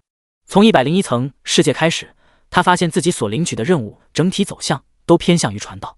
除了罪恶之界是纯粹的杀戮以外，剩下的世界或多或少都需要留下一些自身的痕迹在其中。闭目感知了下此界信息后，苏明一步迈出，消失在了原地。通过世界信息，他以最短的时间获取到了一份极为详细的世界状况。这个即将破碎的世界，人妖共存，其中人族不过是精怪的口粮而已。人族之中一些与精怪达成合作的人类，明面上是世家掌控者，暗地里却是将底层民众当猪罗送与精怪当口粮的妖奸。双方之间保持着一种微妙的平衡，每过个20年，精怪便会屠戮一波人类，就像割韭菜一般，把老韭菜割完了，静等新韭菜长出来，再接着割。其中一些人族大世家在这个时候会出来趁机收拢一波难民，继续圈养下去。对于这种情况，苏明并未有太大的表情波动。弱小即原罪这句话，他可以说比谁都看得透。没有实力，那就是人为刀俎，我为鱼肉，只能任其宰割。立于虚空微微思索了番，他心中有了初步的方案。世界任务需要他打造人族王朝，建立信仰，镇压乱世。那么先营造个神明将士的伟岸形象，然后以亿万鬼物屠戮此界精怪，扫平乱世之因，再扶持一位享有人族气运的人类当个王朝之主，并建造诸多信仰之庙，想必就能完成改界任务。这对苏明而言不难，无需耗费多少时间，这个任务他便能完成，可以说得上是速通模式。没得办法，实力溢出太多，过任务关卡就是这么的简单。随着其心念微动，破败之界的上空领域出现了一尊浩瀚无边的神明虚影。一念成神，一念成魔，凭借收集的信仰之力，苏明给自身法像换个光亮造型，十分之简单。要不是周身欲望缠绕的魔主虚影有点不适合在这方世界开创信仰之道，他其实是懒得换形象的。第190章速通世界任务，幽冥信仰。当散发着无尽光辉的虚影于破败之界显现时，此界万千生灵皆感受到了一股恐惧自心中衍生而出。其中妖族之中一众占山为王的大妖更是吓得匍匐在地瑟瑟发抖。这时立于虚空，周身散发光辉的苏明见无穷杂念朝自身席卷而来，直接放开识海进行吞噬。一边吸收的同时，他一边对赐封的十殿阎罗及收为魔仆的9大传说五帝下了道命令：屠戮此界精怪，建立幽冥信仰，谨遵主上谕旨。听到吩咐的十殿阎罗和9大五帝连忙躬身回道。随着浩浩荡荡的幽冥大军自天际降临，目睹这一神迹的众多生灵无不身躯战栗不止。传无主法旨，镇杀此界妖族。当一声声冷漠至极、蕴含恐怖精神力量的声音从破败之界各个区域上空响起时，许多被精怪视为口粮的人族原本暗淡无神的双目中皆闪过了一丝亮光。反之，与妖邪合作的一众世家大族之人，在听到这些精神波动中所蕴含的意思时，一个个都仿佛天塌了一般。在反应过来的第一时间，各大世家掌控者立马往下传了一系列指令。现如今这种情况，他们只有壮士断腕。至于祈祷妖族、打赢不知名的存在，一众人族世家想都不敢想。他们又不是没见过妖族强者出手，了不起显现出巨大的本体，吃掉一座城的人和虚空之中显化出的巨大虚影相比，连提鞋都不配。这种情况下都不用做过多考虑，尽早切断与妖族的联系才是王道。殊不知这一切都是无用功罢了，因为进入破败之界的可不是什么善茬。为了以最快速度完成任务，苏明准备屠戮完妖族，再顺带灭杀下人族世家，最后从剩下的人之中挑选一位成为第1代王朝之主。此时破败之界各个区域皆迎来了大清扫，一众占山为王亦或者躲藏在深山老林区域的精怪全都被一扫而空，期间根本没有任何精怪能够翻起一点浪花。在幽冥大军的铁血镇压下，整个破败之界的精怪数量开始暴跌。随着幽冥附属的人间城隍信仰体系被传扬了开来，一时间城隍庙、土地庙那是遍地开花。感受到此界生灵澎湃的信仰之力源源不断朝自身涌来，苏明这才开始用原罪天赋汲取其中杂念。与此同时，破败之界第1座人族王城也在十殿阎罗及9大传说五帝的努力下被打造了出来。公元1年，幽冥王朝建立，破败之界第1位王朝之主登临帝位，以幽冥为信仰。丁，你已成功打造人族王朝，建立信仰，镇压乱世，完成105层挑战塔挑战，奖励挑战积分3500万，紫金阶宝箱1个，是否进入下一层？当破败之界的动乱被彻底镇压下去之时，苏明耳旁随之响起了一道游戏提示音。睁眼扫了眼悬浮于面前虚空的紫金阶宝箱，他心念微动，选择了开启。丁，你已开启紫金阶宝箱，你获得了紫金阶秘法旺气术。旺气术，品阶紫金，功效修行至圆满阶段，可窥视传奇阶位以下生灵气运。注：此法不可窥视己身。点开旺气术秘法介绍扫了眼后，苏明瞬间没了多大的兴趣。生灵气运，他凭借自身天赋能够轻松窥探，此法对他而言多多少少有些鸡肋。不过蚊子再小也是肉，后面融合下其余秘法，说不定能有些小惊喜，也说不一定。将望气术学习完，苏明这才开始召集十殿阎罗以及9大传说武帝，让他们带领麾下鬼修、鬼物回来。破败之界能够获取到的收益已经收割的差不多了，他得去下一层。在其消失在破败之界时，无形的伟岸力量快速席卷了整个世界，令整个破败之界的规则开始发生变化。而依旧沉浸在重获新生喜悦当中的一众人族并不知晓，他们即将迎来新的苦难。丁，你已进入火之次元世界，任务正在生成。火之次元世界背景：孕育火灵的次元小世界。任务：培育一尊拥有自主意识的火焰之灵。此界时间流速与修真大世界游戏区比例为100:1。当苏明身影出现在一处弥漫着无穷火焰的世界时，他的眼前快速浮现出了任务信息。见到这次的世界任务，其眼中诧异之色一闪即逝。前面是传道授业，现在又变成了培育系列，对此他只能说挑战塔关卡内容丰富，不是6边形的玩家很容易被卡在一层不得寸进。看着在火焰之海内随处飘荡的火灵，苏明念头微动，将其中一朵摄入了手中。他并不知晓火焰之灵该如何培育，必须得先研究下。以庞大的精神力量对手中火灵进行深度剖析后，其双瞳中闪过一丝了然之色。受限于次元世界的规则，火灵无法诞生灵智，不过大道50，天眼49，万事万物皆有一线生机。想要让火灵蜕变为拥有自主灵智的火焰之灵，首先得让其不断壮大己身，最后再对其进行启灵。为了尽快完成任务，苏明开始摄取附近的低级火灵进行融合。随着时间1分1秒的流逝，漂浮于他身前火灵所蕴含的能量波动也是变得愈发恐怖。在其沉浸在培育火焰之灵的状态时，蓝星游戏区这会正在被碧海世界生灵大举入侵。原本的话，10大霸主种族生灵并未轻举妄动，不过在仔细观察了一段时间后，他们发现那尊被称为魔主的存在，好似真的是离开了这处世界，去往了其余世界。这立马就让碧海世界的强者心中小心思变得活跃起来。如果能够攻占这座世界，碧海世界能级将有望得到晋升，届时他们也能够享受到世界晋升时游戏所赋予的嘉奖。正所谓富贵险中求，世界通道无法关闭的情况下，入侵是他们最佳的选择。不然等到此界生灵成长起来，有可能倒霉的便是他们。第191章启灵父神。面对碧海世界的大举入侵，一众还未成长起来的玩家根本就不是对手。除了极少部分转职成隐藏职业和稀有职业的人类玩家逃过一劫以外，普通玩家基本上都逃不脱碧海世界海族生灵的清扫。世界频道，该死的魔，就是因为他游戏才提前开启了世界通道，现在蓝星被外族入侵，他却跑路，真是罪该万死啊！自己选的路，跪着也得走完。都是成年人了，当初做出选择的时候就应该料想到这点。福祸相依，外族入侵也是我们快速提升实力的机会。对于碧海世界的入侵，蓝星仅剩的一众人类玩家心中可谓是五味杂陈，其中有些十分懊悔当时没选择加入幽冥，成为一名鬼修。虽说会失去自由，但是最起码背靠大树好乘凉，不用过着现在这种担惊受怕的日子。只不过游戏币买不到后悔药，不然的话说啥他们都得买上一颗。不过也并非所有人都在怨天尤人，像九剑仙、独孤求败等人只会把一切归咎于自身实力不够强。在他们看来，如若自身能够强得如同魔一般，便能轻松扫平当前危机。逆境出英豪这句话还是很有道理的。能够在碧海世界扫荡中存活下来的玩家，实力提升速度比之初始阶段不知道要快上多少。而对于蓝星游戏区在自己离开后会发生何种情况，正在火之次元世界培育火焰之灵的苏明心中有杆秤。碧海世界会入侵，在他的预料之中，毕竟他离开的时候世界通道并未关闭。不过这些都与他关系不大，因为他只是蓝星的过客，加上已经给了一众玩家加入幽冥的选择。路都是所有人自己选的，选择留下就必须面对一切风险。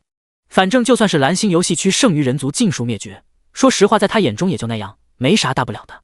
此刻漂浮在他身前的火灵正往外散发着璀璨的白光，见火灵所蕴含的力量到了火之次元世界所能承载的极限，苏明这才停下了手来。以无之名启灵，将人族生灵念头中有关火焰的信仰之力凝聚于指尖后，他随手点在了偌大的火灵身躯之上。一时间，整个火焰之海都开始泛起层层涟漪，游荡于火海之中的普通火灵皆不由自主地朝中央区域汇聚而来。苏明准备将火灵打造成一尊后天之灵，所以他借助了信仰之力启灵，因为这样速度最快。不然想要让火灵慢慢启灵，从而孕育成火焰之灵，鬼知道需要多长的时间。随着源源不断有关火焰的信仰之力注入，火灵形态逐渐发生了变化。以超维视角观看的话，能够看到一幅幅画面不断在火焰中闪烁，其中有人族祷告上天，祈求降下神火的场景亦有天火惩处世人的片段。不过最关键的还是一幅九重天血腥王座之上洒下了一朵细小火花，降于世间，成为生灵所信仰神火的画面。当所有画面收缩成一点时，一道仿若开天辟地便存在的火光猛地自火灵体内炸开，紧接着恐怖的火焰之力进而凝聚出了一颗火焰巨蛋。下一秒，如同心脏跳动的声音不断自巨蛋之中传出。到了这一步，已经无需苏明继续插手了，只需静等火焰之灵破壳而出即可。在其等待之际，被他光顾过的武道世界某处空间微微泛起了一丝涟漪，随后几道身影凭空自虚空显化而出。这几道身影不是别人，正是进入天外秘境探索的几尊武神强者。返回武道世界的第一时间，几尊存在便察觉到了不对劲。等到使用武神之力推演天机，获取到一些信息时，他们的脸色瞬间变得阴沉至极。之前在秘境中的担忧真的变成了现实，真的有老六趁着他们不在把家给偷了。虽说道统没有被对方给覆灭，可是麾下武帝被奴役，并且对方还趁机洗劫了一大波武道世界的资源，这就让一众武神心中十分不爽了。毕竟在他们眼中，武道世界的一切那都是属于他们的私有财产。好大的口气，竟敢自号魔主！通过世界残留的信息读取到侵入武道世界存在所留下的名号后，身着紫色华服的武神不由得冷哼一声道：吃一堑长一智，就当买个教训吧。对方应该是借用了某些可以跨界的特殊道具，这个哑巴亏我们是吃定了。从对方展露的实力来看，单打独斗之下，我们任何一人应该都不是对方的对手，所以这件事情不必深究。与脾气较为暴躁的紫衣武神相比，其余几尊武神在平复了下激荡的心情后，全当这件事情没有发生过。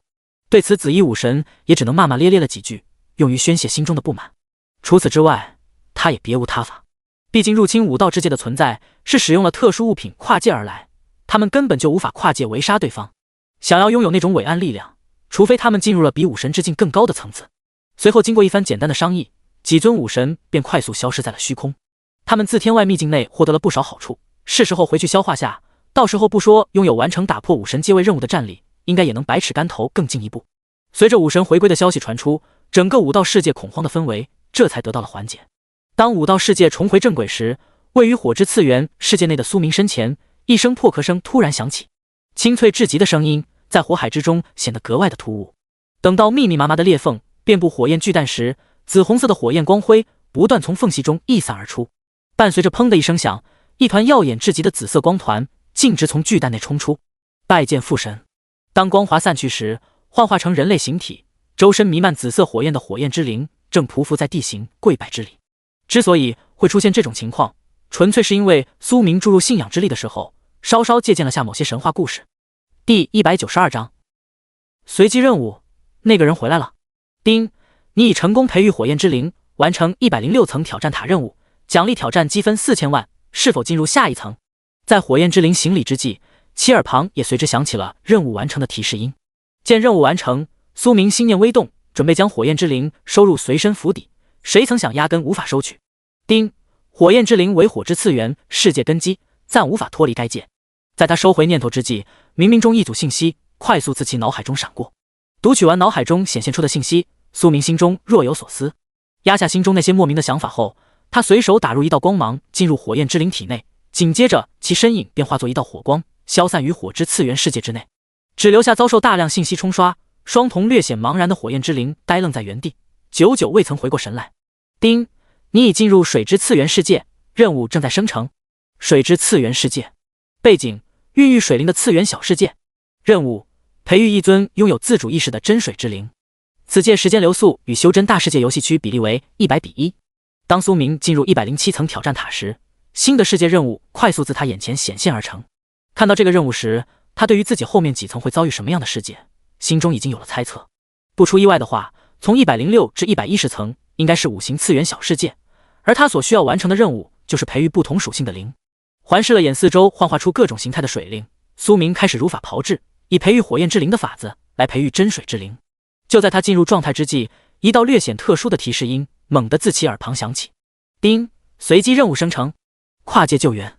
任务介绍：因碧海世界大举入侵，蓝星游戏区即将被吞噬，故蓝星世界意志本能发出求援信息。任务奖励：注：该任务为可选任务，非强制性任务，接受任务需缴纳大量资源，方可开辟临时跨界通道，请谨慎选择。接受、拒绝。看到眼前弹出的任务提示框，说实话，苏明都有些微微愣神。玩纪元灾劫以来，他还是第一次碰到任务，就是这任务奖励，搞几个问号，糊弄鬼呢。心中小声嘀咕了几声后，他随手在接受选项上点了下。送上门来的任务，不接白不接。之前没吃到碧海世界那块肉，属实是让苏明有些遗憾，现在刚好弥补下。丁，你已接受跨界救援任务，正在生成临时跨界通道，请往其中投入资源，包括但不限于货币、材料、灵植。见眼前出现一道小漩涡，苏明随手取出一团大日真火，丢入了其中。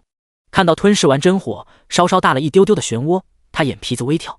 要不是有无限熔炉能熔炼生灵天赋，这次跨界任务他真不知道是赚是亏。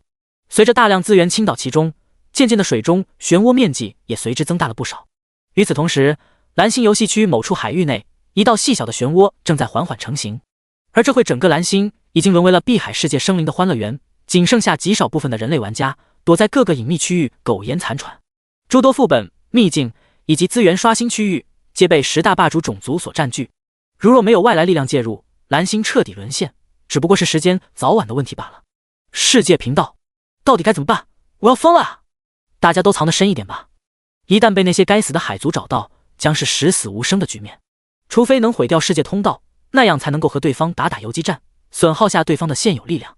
在碧海世界10大霸主种族针对蓝星游戏区进行来回大清扫的时候，一众还未被找出来的各国玩家正通过世界频道在商议对策之法。由于人类玩家数量的锐减，在不刷屏的情况下，一众人可以看清频道上的信息。从这也能看出，现阶段蓝星游戏区已经没剩下多少人了，有可能连之前一个小城市所拥有的玩家数量都没有。与终日惶恐不安的人类玩家相比，这回10大霸主种族正在大摆庆功宴。这次世界开发，大家都辛苦了，后面族内会根据你们近段时间的表现进行论功行赏，让我们共饮此杯。就在碧海世界生灵载歌载舞之际，一道身影缓缓从海底漩涡内走出。重返蓝星游戏区的第一时间，苏明便通过借主之力对当前的情况进行了一番了解。在发现足有数以亿计的海域生灵涌入蓝星时，他眼角不由得闪过一丝喜色。随着其心念微动，海水之中立马泛起一丝涟漪。紧接着，被碧海世界10大霸主种族派遣重兵把守的世界通道前，便多出了一道身影。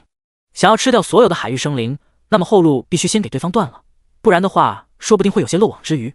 杀无赦！轻飘飘挥出一掌，以欲望之力封锁住世界通道后，苏明取出鬼神幡，下达了屠戮指令。临时世界通道并不能维持太长的时间，所以他必须速战速决。要是拖拖拉拉导致任务失败，那可真是好笑了。当无尽鬼物自鬼神幡内奔涌而出时，整个蓝星上空立马出现了惊世异象。鬼门关、奈何桥、黄泉等诸多场景皆被阴气凝练而出，恐怖至极的力量波动瞬间引起了碧海世界驻守在蓝星之上生灵的注意。在看到海域上空那些周身威势惊人的身影时，一众海域生灵身躯开始站立不止。同一时间，隐藏在世界各地的人类玩家也发现了虚空之中所出现变化。世界频道，此情此景，让我不由得想到了那个男人。卧槽，这才多长时间啊？难不成是魔主又跨界回来了不成？尼玛，他不会是用我们来钓鱼执法的吧？临走时特意告诉我们一声，然后等到碧海世界入侵再回来收割。第193章借战之书，反向入侵。当无法言喻的威压自天际垂落之时，整个蓝星世界好似进入了时间静止一般。一众碧海世界生灵此刻身躯全都僵在了水中，不敢有任何稍大点的动静。其中负责统帅的将领双瞳之中满是惶恐之色，他们很想跑，奈何身体不听使唤，那种恐怖的感觉始终环绕在心头，无法被驱散。面对浩浩荡荡的鬼族大军，碧海世界入侵蓝星的海域生灵压根就不是一合之敌，触之即死。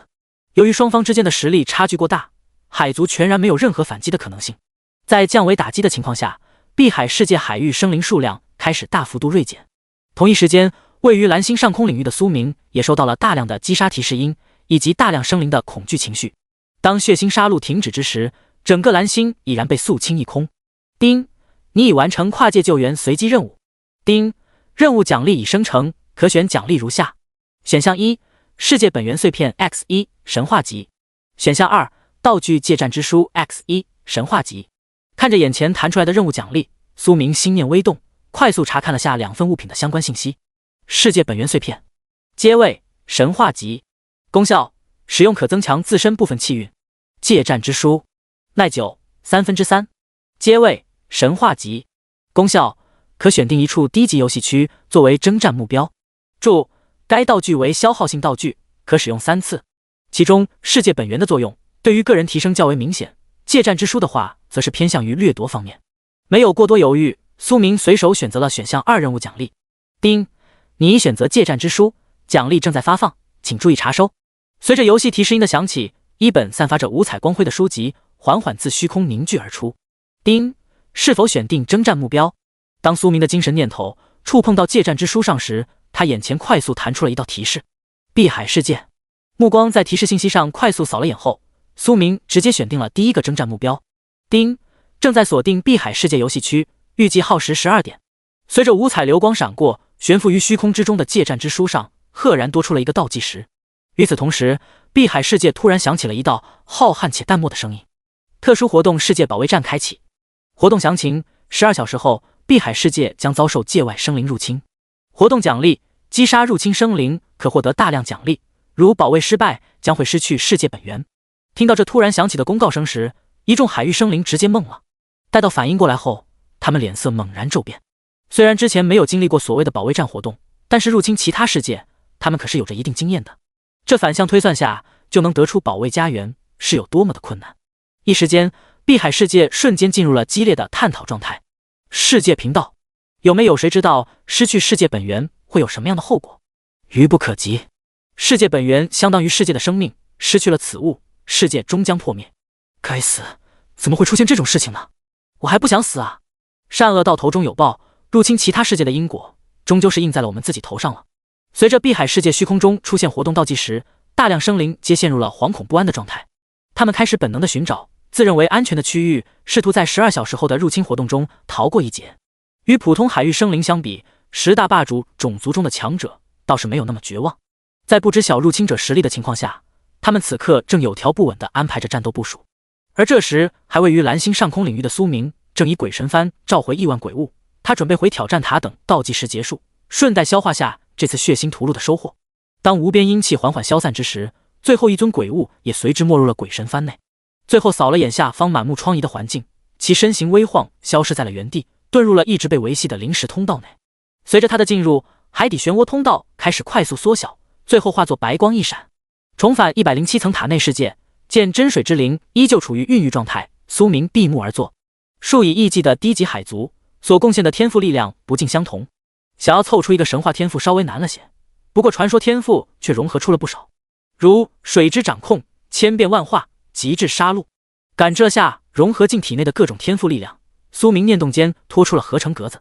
以万眼神体为主，融合完10大传说天赋后，他能明显感觉到自身力量的增长。虽然还未跨越某道界限，却也追赶上了原罪天赋的脚步。只需多来几次，绝对能打破枷锁，一窥更高层次的风采。压下心中诸多念头后，苏明一并将随身符底提升到了9阶层次。与8阶相比，9阶符底各方面能力皆获得了极大的提升，完全可以称得上是洞天福地。简单消化了下收益后，苏明便再次进入了真水之灵的培育状态。当借战之书上的倒计时归零时，一道3彩之光快速形成了一道3彩门户。丁，碧海世界已锁定，借战已开启，请注意聆听借战规则。1.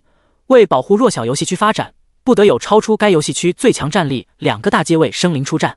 2. 此次借战通道将维系1个月时间，如借战成功，可获得该界世界本源。见还有规则限制，苏明不由得微微皱了皱眉。不过转瞬间，他的眉头便舒展了开来。受限于进阶任务，屠戮海域生灵，他获取了大量经验值。可是由于没有闯到挑战塔125层，所以他的个人等级还卡在125级。也就是说，他可以以秋风扫落叶的姿态来扫荡下碧海世界。规则这玩意只能限制下普通玩家，对挂逼玩家的限制极小，特别是战力与阶位严重不相符的那种。第194章原罪之月，月分九转。见眼前3彩门户彻底成型，苏明缓缓起身，迈步进入其中。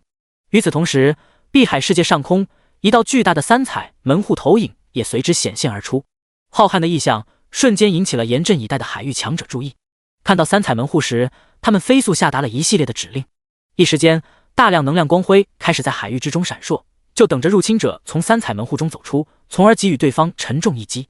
在万众瞩目的目光中，一道身着紫金长袍的身影缓缓穿过3彩门户，于虚空之中显化而出。刹那间，数不清的能量攻击自海域之中爆射而出。刚从水之次元穿梭而来的苏明见此，脸色没有丝毫变化，诸多能量还未逼近其身躯，便在无形力量的作用下消弭一空。皮肤撼树谈何易？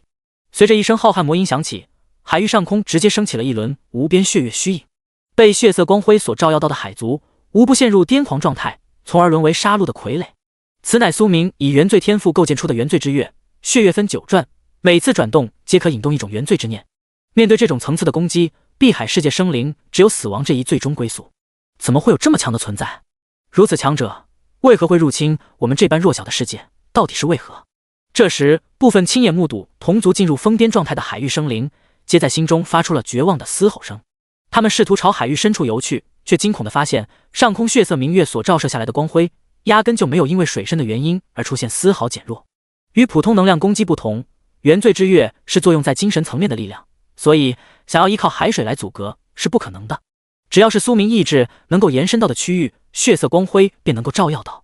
随着无尽生灵的负面情绪被原罪之月吞噬，渐渐的虚空之中高挂的血月光辉变得愈发的猩红，继而压下了璀璨大日所散发的光芒，形成血月当空的场景。见下方源源不断的海域生灵死亡，苏明的目光并未出现太大的波动。有些事情做得多了，久而久之就习惯了。他现在就跟开大号打低级副本一样，开个荒扫荡下，捡点低级材料就完事了。至于世界兴衰、生灵灭亡，都和他关系不大。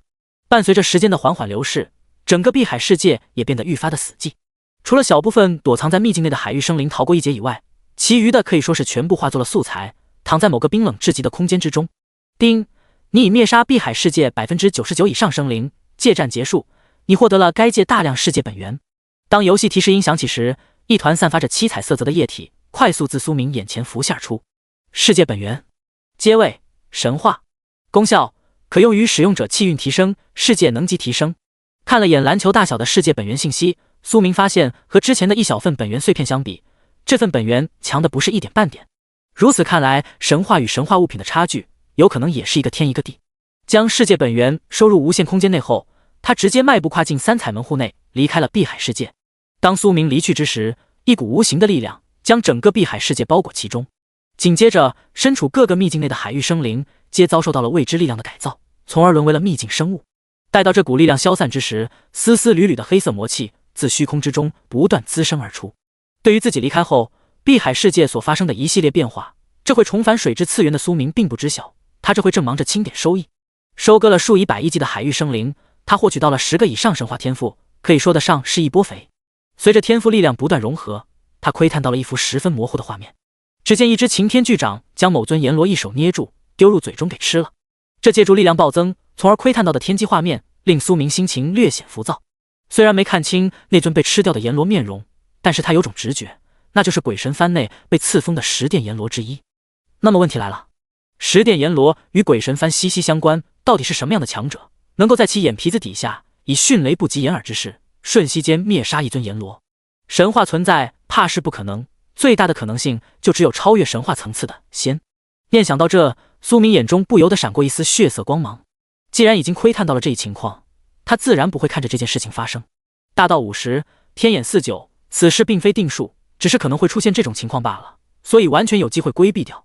对于破局之法，其心中有数得很，那就是快速增强实力。只要自身够强，一切皆为虚妄。在苏明闭目掌控自身力量之际，修真大世界之中突然出现了一道血色异象。丁，界外血色地宫开启，有缘者皆可入内，其内拥有仙道传承。随着一道游戏公告响起，诸多神话级老不死瞬间惊醒过来。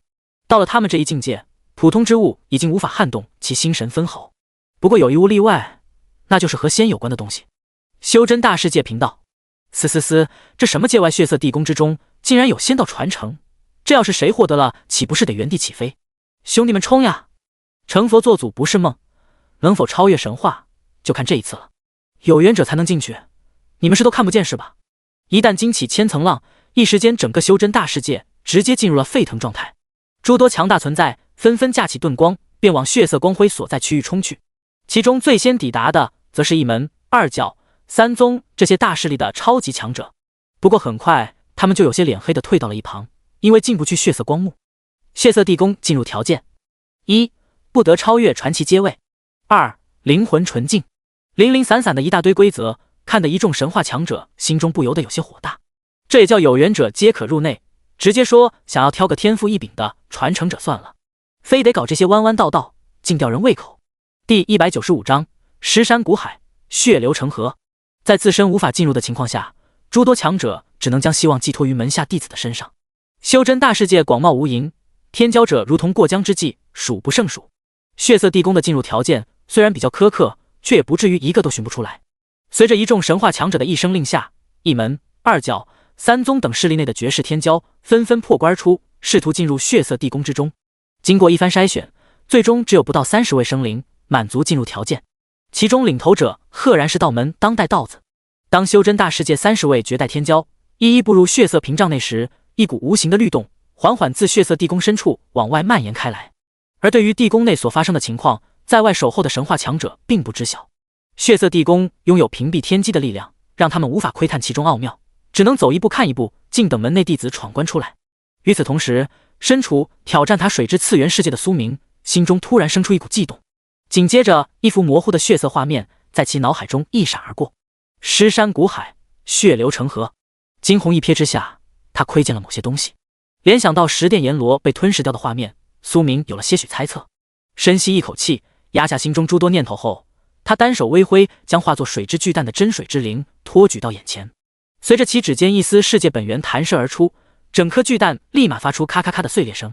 当裂纹遍布深蓝色的蛋壳时，一团耀眼蓝光猛地爆闪开来。待到光华散去，承载意志而生，化作类人形态，周身无尽波流涌动的真水之灵，在熟悉了下自身形体后，立马匍匐在水中，行了个参拜大礼。拜见父神。丁，你已成功培育真水之灵，完成107层挑战塔任务，奖励挑战积分4500万，是否进入下一层？扫了眼匍匐在眼前的真水之灵，苏明心念微动，赐下了一些物品，随后其身影便化作一道蓝光，消失在了水之次元世界。等到再次出现时，他人已经回到了修真大世界之中。闭目以界主称号之力获取了下修真世界最新情况后，苏明目光微闪。血色地宫，从世界信息中，他截取到了一个比较特殊的地方，一处可以阻拦神话强者进入其中，拥有自身规则的特殊地宫。随着其双瞳之中力量流转，无数画面不断倒转，最终一处弥漫着血色光华的区域画面倒映在其双瞳之内。冥冥中，镇守在血色地宫之外的一众神话强者不约而同地抬头望向了天际，他们感受到了一股力量在肆无忌惮地窥视着此地。大家都小心点，我感受到了一股不属于修真大世界的力量，有可能是界外强者，亦或者是其他游戏区的存在。和老魔头身上的气息有点相似，不过又有些不同，难不成是域外天魔不成？老秃驴别往老子身上泼脏水，我还说对方身上气息和你们佛门有点相似呢。在发现有强者扫视血色地宫之际，镇守在地宫之外的诸多神话存在立马以神念进行了一番探讨。与此同时，身处修真大世界某座高山之巅的苏明身形微晃，消失在了原地。伴随着一阵空间涟漪，其身影直接出现在了血色地宫之外。阿弥陀佛，不知道有来自何方世界。苏明刚一现身，距离他最近的佛教强者便到了生佛号，出声询问其来历。同一时间，道门、魔教等其余神话存在也不约而同地围了个圈。无字来处来，道去处去。再一次听到熟悉的佛号，苏明背负双手，不紧不慢地回了对方一句：现在该怎么办？完全看不透啊，有种石沉大海的感觉。老秃驴，你的神通也窥探不出对方任何底细吗？能看出来，我还用得着和你多逼逼吗？快点想法子吧。对方应该不是个善茬。别慌，对方应该还未跨越神话界限，我等联手之下，就算是先亦可一战。就在苏明开口之时，15尊神话强者连忙以最快的速度进行了一番神念交流。阿弥陀佛，不知道有来修真大世界有何贵干？见对方暂时还未有其他的动作，佛教强者赶忙追问道：没什么，就是想检验下自身的实力进步了多少。看了眼大光头周身弥漫的佛光，苏明嘴角不由得微微上扬。一听这话，在场的诸多神话强者心中不由得咯噔一下，来者不善。面对他们15位，还能说出这番话的，不是疯子就是超级强者。尔等皆有罪，其罪当诛。随着苏明嘴中的呢喃声响起，无边血月直接自其身后升腾而起，化作血海生血月的惊世异象，联手镇杀此寮。感受到凌冽杀机袭身，道门强者急忙以神魂之音发出了号令。刹那间，佛陀降世、道尊临凡、魔神降临等恐怖法相纷纷自血色地宫之外的区域显化而出。面对诸多法相攻击，苏明体表无穷紫光闪烁，紧接着一尊比之佛陀、道尊还要庞大的魔主法相，以单手托举血月的姿态显现于虚空之中，融合了10种以上神话天赋的万眼神体，强得可怕，只差临门一脚便能跨过那道坎，触碰到更高的领域。大家小心，这家伙半只脚已经踏足了那个层次。感知到虚空中无与伦比的压力，道门存在也失去了往日的淡然自若。你们就只有这点手段吗？真是令吾失望。发现自身躯体在快速适应佛光、魔气等诸多力量时，苏明轻声嘲讽了句。在洞察到血色地宫时，他心中便生出了覆灭修真大世界的念头。与其让那里头的存在出来之后血洗大世界，还不如他先一步屠灭此界，化作自身进步的资粮。反正屠界灭族这种事情，他也不是头一回干了，一回生二回熟。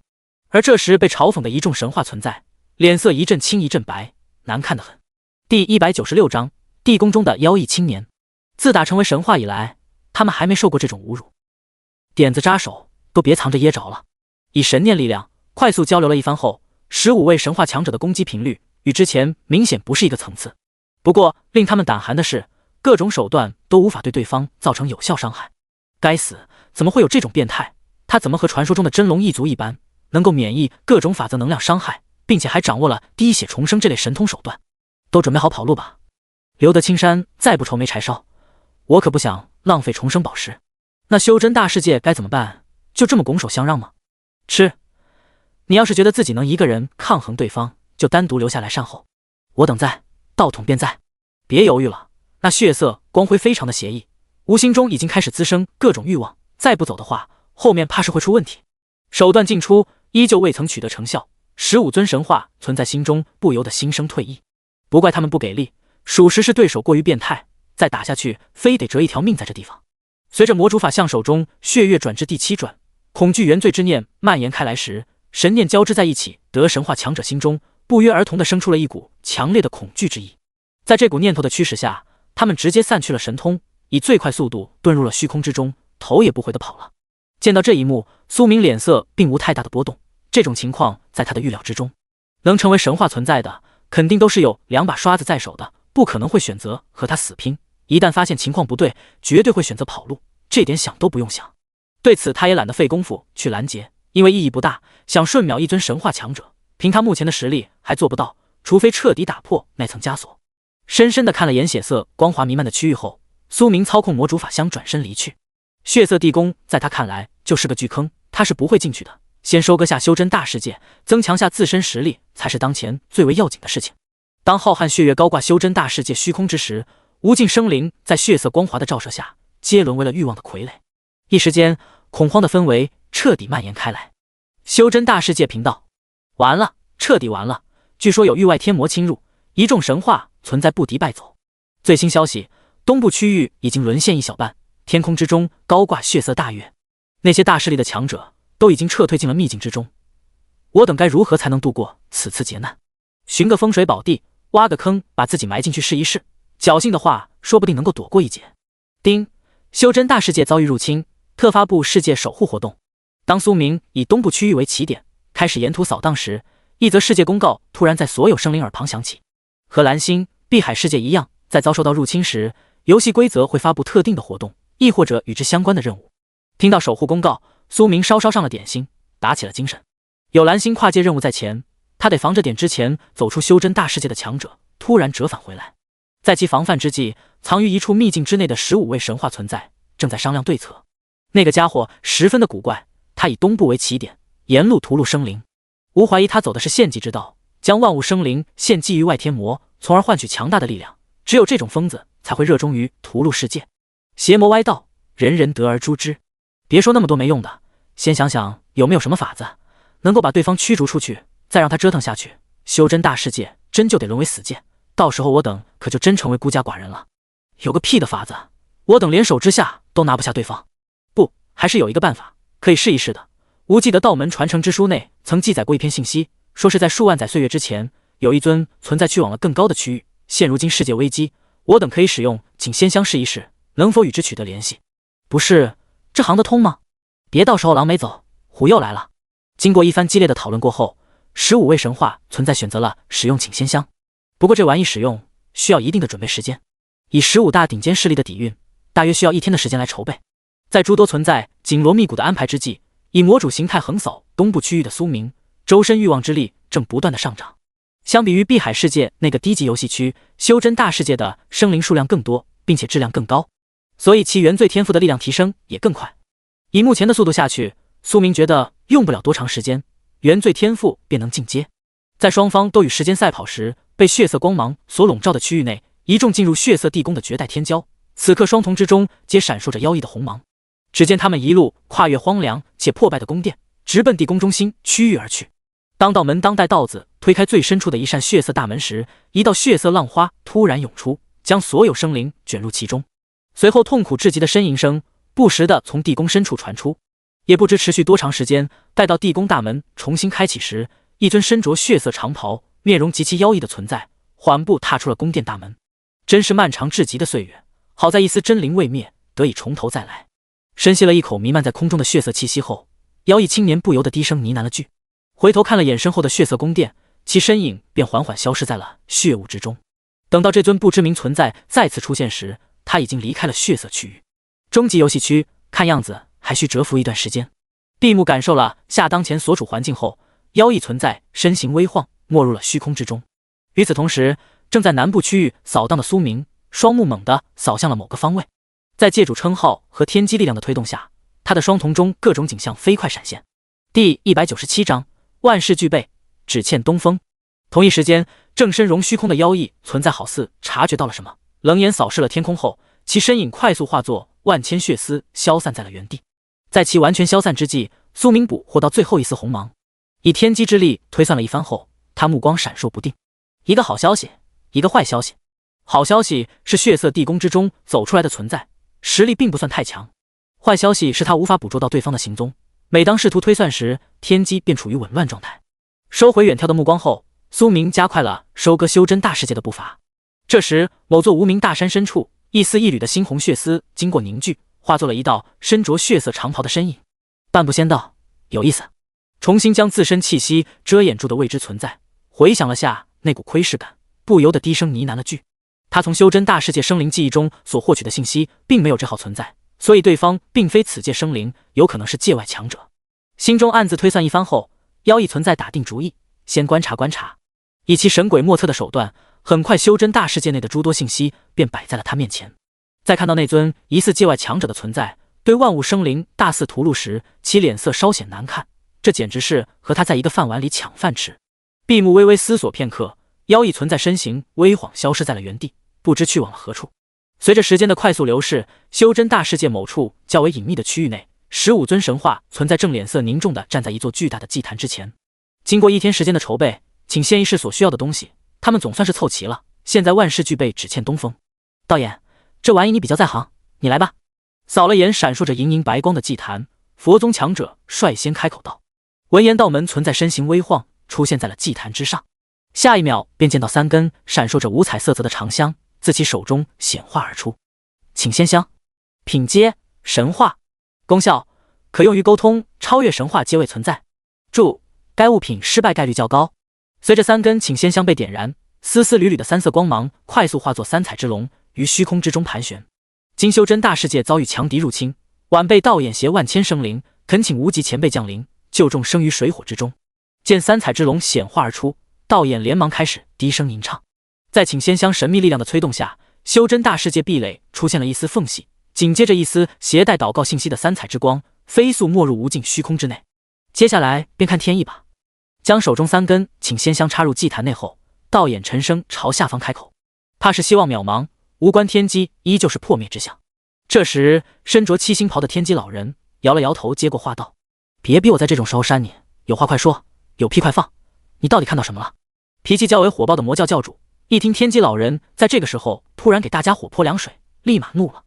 而其余一众神话强者脸色也没好看到什么地方去。不知道你们还记不记得，前面修真大世界链接上了一个低级游戏区，里面出现了一尊自号魔的存在。被盯得有些头皮发麻的天机老人也没多卖关子，你不会告诉我正在屠戮的那个家伙就是对方吧？虽然我也不相信，但是事实如此，之前一直无法确定，所以没和你们说。那你的意思是现在能确定对方的身份了？99%吧。因为修真大世界被入侵，侥幸获取了一丝天机提示。当天机老人此话一出，场上氛围不由得有些沉闷。要是他们没记错的，距离修真大世界连接那处低级游戏区的时间，好像并没有多长。行了，都别拉着张死人脸了，对方绝对是无上大魔重修，应该不会在此界逗留太长时间，我等只需耐心等待，不与之交锋即可。眼见众人脸色难看至极，天机老人不紧不慢地补了句：哼，说得轻巧，被那家伙继续折腾下去，修真大世界说不定会流失大量本源，从而跌落世界能级。那你说怎么办？要不你带领麾下势力去抵挡住对方的屠戮，老夫在后方为你们摇旗纳威。都少说两句，现在请仙香已经使用，我们按照原计划等待即可。发现下方争吵个不停时，道眼沉声以神魂之音呵斥住了众人。闻言，一众存在纷纷息了声，闭嘴不言。他们也察觉到了刚才自身的状态有些不对劲，心中莫名的生出了一股无名怒火，想要找人发泄。要不是道眼及时出声，他们怕是会打起来也说不定。经过静心凝神后，一众神话存在又恢复了一开始古井无波的状态。接下来的时间，我等轮流查探修真大世界情况，你们可有意见？本座没意见。在诸多神话存在探讨之际，位于修真大世界南部区域的苏明双瞳微微泛红。此刻其识海之中的原罪天赋，在吸收了大量负面欲望的情况下，开始朝更高层次蜕变。感知到还需要更多欲望之力才能满足天赋进阶所需，他将原罪之月的力量发挥到了极限。刹那间，只见一轮又一轮的原罪之月从其手中飞出，化作9轮大月，高挂修真大世界的虚空之中。一直潜伏在暗处的妖异存在见虚空中洒落的血色光芒，脸色一阵变幻不定。以他的见识，自然可以分辨出这些光芒之中到底蕴含了什么样的力量。嫉妒、贪婪、色欲，修众生之欲是个狠角色，就是不知道到后面会不会玩火自焚。解解，将手中血色光芒泯灭一空后，妖异存在不由得低声狞笑了声。他并不打算和对方发生碰撞，一尊修行众生之欲并且实力逼近仙道的存在，以他目前的状态，还是不要招惹为好，不然的话，怕是会进入更为虚弱的状态。第198章天赋进阶，恐怖至极。而对于暗处的窥视，竭尽全力操控原罪之月的苏明并未发觉。不过他并不担心修真大世界的那些神话强者和从血色地宫中走出的存在会趁机偷袭，对方只要不傻，就不会做那种蠢事。随着9大原罪之月在修真大世界虚空之中运转，无数生灵沦为欲望的傀儡，化作其天赋进阶的资粮。在苏明周身欲望之力凝聚成团，化作一轮原罪之日，将其包裹于其中的同时，遁入修真大世界之外，没入无尽虚空的3色光辉，受未知力量牵引，遁入了一处能级较高的大世界。当这丝蕴含修真大世界信息的光芒飞遁至一处深不见底的峡谷上空时，意外突发。只见一股无形之力封锁住了虚空，将3色之光封锁在了其中。紧接着一道漆黑如墨的黑色气息快速自峡谷深处涌出。待到黑气凝时，虚空中赫然出现了一尊头顶血色犄角，浑身上下长满血色鳞片的大恶魔。强行读取完3色之光中蕴含的相关信息后，恶魔存在血色瞳孔微微闪烁。一处距离不是太远的中千世界，如若获取该界本源献祭给深渊，说不定能得到深渊嘉奖。念想到这，马诺洛斯周身气息微微泛起一丝波动。目前他所在的这处世界，深渊通道还未开辟成型，还需要一段时间。那么趁着这个空隙，他完全可以分化出一道化身，去屠戮下傻乎乎送上门的修真大世界，留本尊在深渊峡谷之下镇守即可。闭目在识海中演算了下该行动的可行性后，马诺洛斯从自身体内逼出了一滴泛着紫黑色光泽的恶魔之血，受其意志操控，恶魔之血飞速膨胀，快速衍生出了一具恶魔之躯，并化作一道黑色光芒消散在了原地。而马诺洛斯本尊也伴随着略显疯狂的恶魔之音，重新回到深渊峡谷最深处。此刻正在修真大世界苦苦等待的一众神话强者，要是知道他们使用请仙香请到了一位什么样的角色，估计得头皮炸裂。前辈没联系到就算了，反倒是因此暴露了世界坐标给一尊深渊大恶魔，这简直是倒了8辈子血霉。只能说请仙香这玩意只能在双方互通的世界玩玩，博概率那和玩命没啥子区别，因为说不准就被谁截胡了其中信息。在马诺洛斯化身沿着无尽虚空穿梭之际，修真大世界内深化原罪之日的苏明眉心之中9道印记变幻不定。随着时间的缓缓推移，9道印记逐渐融为一体，继而化作一道神秘纹路。这时一直躲藏在暗处窥视的妖异存在看着虚空之中威能愈发恐怖的血色日月，脸色不由得有些凝重。对方的进步速度有些超出他的预料，不过到底是不是他心中所想的那些存在，还有待确认。感知到虚空中欲望之力开始沸腾，其身形微晃，躲入了更深的区域之内。与此同时，轮流查看修真大世界的一众神话存在，这会一个比一个脸色难看。事情的发展变化有些出乎他们的意料，那尊入侵的存在好似在朝着更高层次进阶，对方就摆明了没将他们放在眼里，直接在虚空之中不断积蓄力量。不是，你们倒是说句话啊！到这个时候了，还有什么好说的？洗洗睡吧，各回个家。修真大世界彻底保不住了，这趟浑水不能再趟下去了，不然怕是得折在里面。我等谁也不知晓跨过神话层次的存在，战力会攀升到何种地步。万一他到时候能直接锁定我等所在位置，就麻烦大了。言之有理，死道友不死贫道，我等所能做的都已经做了，一切顺其自然。生死有命，富贵在天，此乃结束。看着虚空中愈发惊人的欲望之力，一众神话存在纷纷发表了下自身看法，没有一个人选择当出头鸟，因为没有任何意义。之前他们连手都打不过，更别谈现在了。所以留得青山在是最为明智的选择。至于修真大世界的万千生灵，也就只能在心中为其默哀3秒钟。随后15尊神话强者并未继续聚在一起，而是散了开来，并以秘法封锁住了自身气息。一晃3天时间眨眼即逝，只见这会虚空中9轮环绕大日的原罪之月快速融入了大日之中，紧接着便看到一颗充斥着无穷欲望的瞳孔自血色大日中显化而出。我有罪，我该死，我的都是我的，哈哈，道爷我成了。一些一直躲藏在暗处窥视，没有遁入挑战塔世界的强者，在直视虚空中欲望之同时，心中顿时滋生了无穷欲望。其中精神属性较高的还好点，在反应过来不对劲的时候，立马以最快速度遁入挑战塔内，而实力较弱者连反应都反应不过来，便沦为了欲望傀儡。相比于一开始原罪日月的力量，此刻苏明已经完成进阶的原罪天赋更加的恐怖，有种凡俗生灵不可直视神明的感觉。跑得倒是挺快。看着下方欲望升腾，虚空之中盘坐于欲望王座之上，苏明嘴角不由得微微抿起。此刻其心情甚好，原罪天赋进阶之后的力量有些超乎他的意料。游戏面板：姓名苏明，个人势力幽冥一星，职业魔修，副业5阶炼器师、5阶炼丹师、5阶阵法师、5阶灵职师，阶位紫金，等级125级10000000000001000000000，未完成进阶任务暂无法获取经验值。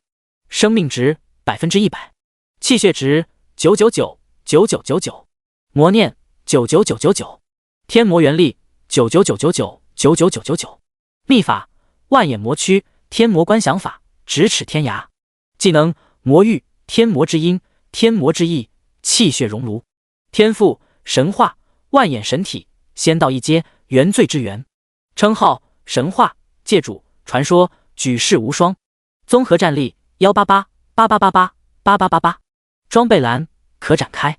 法宝9阶顶级魔器鬼神幡+5， 9阶顶级随身符底+5，插件无限熔炉可展开。原罪天赋进阶后，他自身的精神力量发生了蜕变，进阶成了更高层次的魔念，同时气血之力也只差临门一脚便能发生蜕变，只需将修真大世界所获取到的天赋融入万眼神体，分分钟能迈过那道坎。第199章称号提升，逼退妖异存在。丁，因修真大世界生灵数量百不存一，你可选择继续摧毁该界，获取世界本源，亦可选择占领此界，成为界主。当苏明念头在自身个人面板之上扫过时，一道游戏提示音突然在他耳旁响起。看着下方满目疮痍的大地，其心中念头快速流转。摧毁世界可获取世界本源，占领的话则是能成为界主。沉思了片刻后，苏明决定先占领下修真大世界，成为界主。他想看看能不能同时薅2次羊毛，要是不行的话，后面再摧毁也一样。当他的念头在第2个选项上拂过时，一团闪烁着五彩色泽的光团凭空自虚空显化而出，并以迅雷不及掩耳之势没入了其体内。丁，你受到世界力量加持，界主称号获得晋升。界主，阶位仙道1阶，功效享世界庇佑，可强行掌控低级游戏区，并对该游戏区游戏规则进行适度调整。见眼前新浮现出的界主称号信息，苏明稍稍来了些兴趣。和神话阶位的称号相比，仙道1阶的界主称号权限提升了不少，竟然可以强行掌控低级游戏区，并对游戏区规则进行一定程度上的调整。照这么看来，如果这个称号一直提升下去，后面他说不定会提前知道纪元灾劫这款游戏背后所隐藏的真相到底是什么。压下心中突然冒出的念头，苏明手指轻点，刹那间一幅虚拟画卷便快速在他眼前铺展开来。此时只见占据一方虚空的画卷中，一颗红色光点异常的刺目。看着代表地宫中走出存在的光点，他随手一指按了下去。随着苏明这一指按下，修真大世界某处区域猛地塌陷了下去。你我之间井水不犯河水，何必苦苦相逼？在虚空坍塌之际，一道冷漠至极的声音缓缓自塌陷区域中央传出，紧接着便看到身着血色长袍的存在化作一道血光立于虚空之上，与高挂天际的欲望之瞳隔空对视。阶位、等级、窥见妖异存在真身后，苏明眼前快速闪过一连串的问号。就算是他借助了界主称号的力量，也无法从对方身上获取到任何有用信息。不过有一点可以确认，那就是对方实力还没恢复，不然的话不会站在哪里讲什么井水不犯河的废话。死！没有过多犹豫，他直接引动了欲望之瞳的力量，发出了一道原罪之光。该死的家伙，你给我等着，待本座归来之时必杀你！见虚空中欲望之力袭来，地宫存在脸色骤变，放了句狠话后，其身影便化作一道血芒，消失在了原地。面对这种上天无路下地无门的情况，他只能铤而走险，进入挑战塔世界。和未曾跨入过仙道阶位的生灵相比，仙道阶位的生灵所需要经历的挑战世界不是一般的变态，一个不慎就有可能折在里头，并且重生亦或者转世都无法重置挑战塔层数，下一次进去必然还是那一层。而有关这些信息，只有阶位踏足那仙阶的存在才能知晓，属于隐藏规则的一种。所以从血色地宫内复苏的妖异存在一直没有选择进入挑战塔世界，就是因为风险系数太高。见血袍青年遁逃，苏明目光微闪，从对方身上他捕获到了一些有用的信息，那就是其不想进挑战塔。越往后的塔层规则越变态吗？亦或者是在挑战世界死了就是真的死了？稍稍猜测了下对方不想进入的原因后，苏明随手在坍塌区域设下了一道封禁之力。做完这些后，其身影随之消失在了虚空。与此同时，修真大世界也开启了自动修复模式，一些新的弱小生命被缓缓孕育而出。此刻进入108层挑战世界的苏明也接收到了新的世界任务：金之次元世界。背景：孕育精灵次元小世界。任务：培育一尊拥有自主意识的精金之灵。此届时间流速与修真大世界游戏区比例为100:1。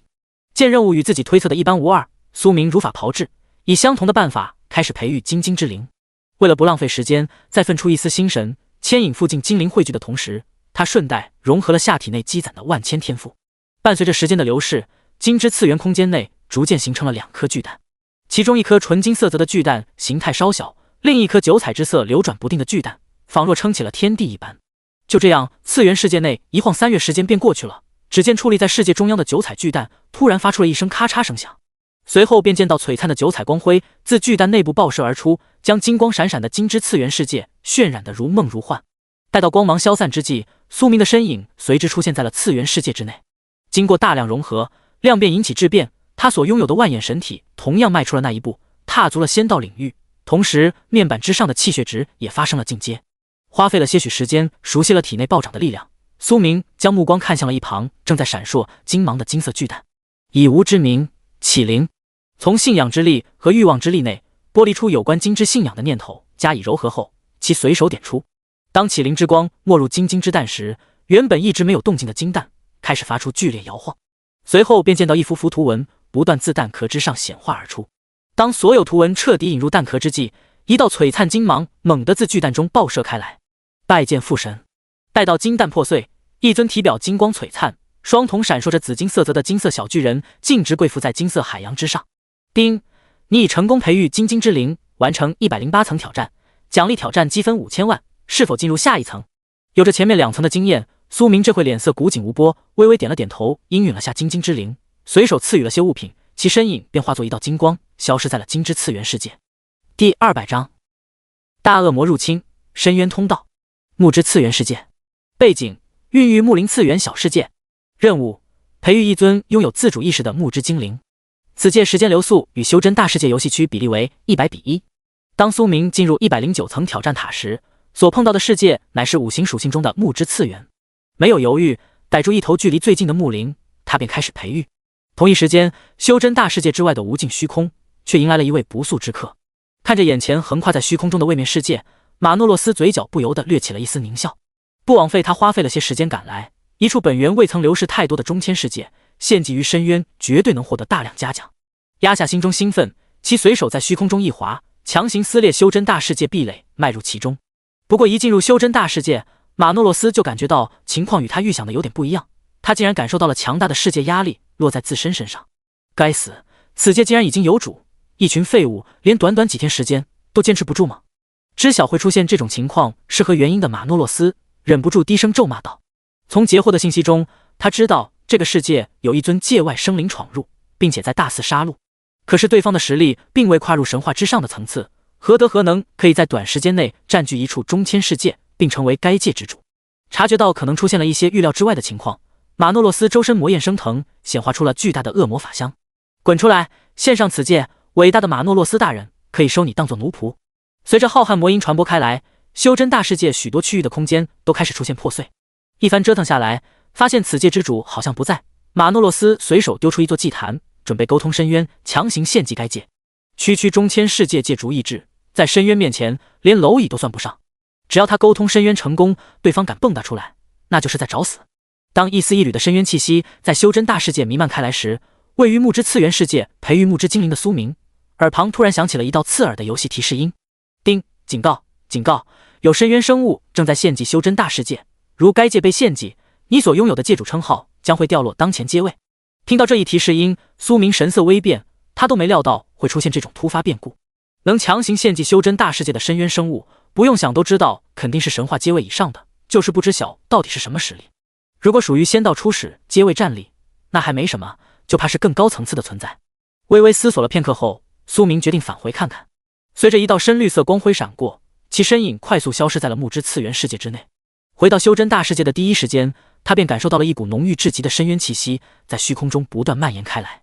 以界主力量隐秘探查一番后，苏明双瞳微微发亮，他好像能趁机薅一薅深渊的羊毛。修真大世界被入侵，保他是保不住了，与其被对方占据，他可以先下手为强，尝试下能不能弄死那尊正在维系深渊祭坛的大恶魔。如果成功话，完全可以在深渊大军降临之前破灭下修真世界，带着世界本源跑路。念想到这，苏明悄无声息地以原罪天赋对盘坐于中央区域的深渊大恶魔进行潜移默化的影响，归功于他是世界之主，占据主场优势。此刻由马诺洛斯本尊一滴魔血衍生，具有深渊小领主，也就是仙道一阶战力的化身，并未察觉到自身心灵出现了一些不该有的情绪。他这会正在虔诚地对深渊进行祷告。随着时间的推移，占地面积极其辽阔的深渊祭坛开始不断闪烁。见此情况，马诺洛斯心中狂喜，总算是得到了深渊回应。深渊通道即将开启，届时深渊魔物侵入，将该界侵蚀为深渊魔界，便完成了强行献祭的流程，而他也将获得深渊嘉奖。当一尊体表遍布熔岩的炎魔自深渊祭坛爬出时，偌大的深渊通道彻底成型，遮天蔽日的深渊生物如低贱的虫族一般不断从中涌出。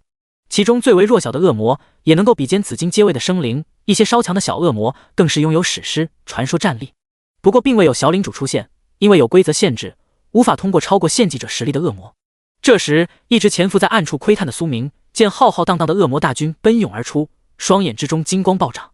原本他的打算是只弄死那尊实力不算强的离谱也不算弱的大恶魔，现在看来完全可以来个一锅端，吃干抹净再跑路，尽情的侵蚀这处美丽的世界吧。此刻盘坐于祭坛上空的马诺洛斯笑声中尽显张狂，他觉得到了这一步，修真大世界已经是他的囊中之物，只需等待一段时间即可。殊不知此界界主非正常玩家，而是挂逼存在。听到虚空中张狂至极的笑声，苏明嘴角微抿，心灵侵蚀初见成效。不过还得温水煮青蛙煮一段时间再收网，现阶段先收割一些小鱼小虾方为上策。随着无形的欲望之力蔓延开来，一些本就脾气暴躁的恶魔开始变得愈发的狂暴，他们心中原本便有的欲望受到欲望之力刺激不断膨胀。反之在幕后操控的苏明，识海中央悬浮的欲望之瞳则是变得愈发的深邃诡异。一尊尊最低实力都堪比紫金阶位的恶魔所提供的负面力量是极其海量的，短短一会时间所汇聚的负面之力便让他的原罪天赋小有提升。如若持续个10天半个月，说不定能借此再一次获得晋升也不一定。尝到甜头后，苏明也不急着杀戮，而是静等时机。反正修真大世界还未被占据，世界本源也未曾被抽离，他有时间继续薅羊毛积蓄实力。通过观察深渊祭坛，他发现并没有超过神话阶位的其他大恶魔降临，显然此物有限制，所以他只需面对一尊拥有仙道初始战力的大恶魔即可。只待对方心灵被侵蚀的差不多时，便是他举起屠刀大肆收割之际。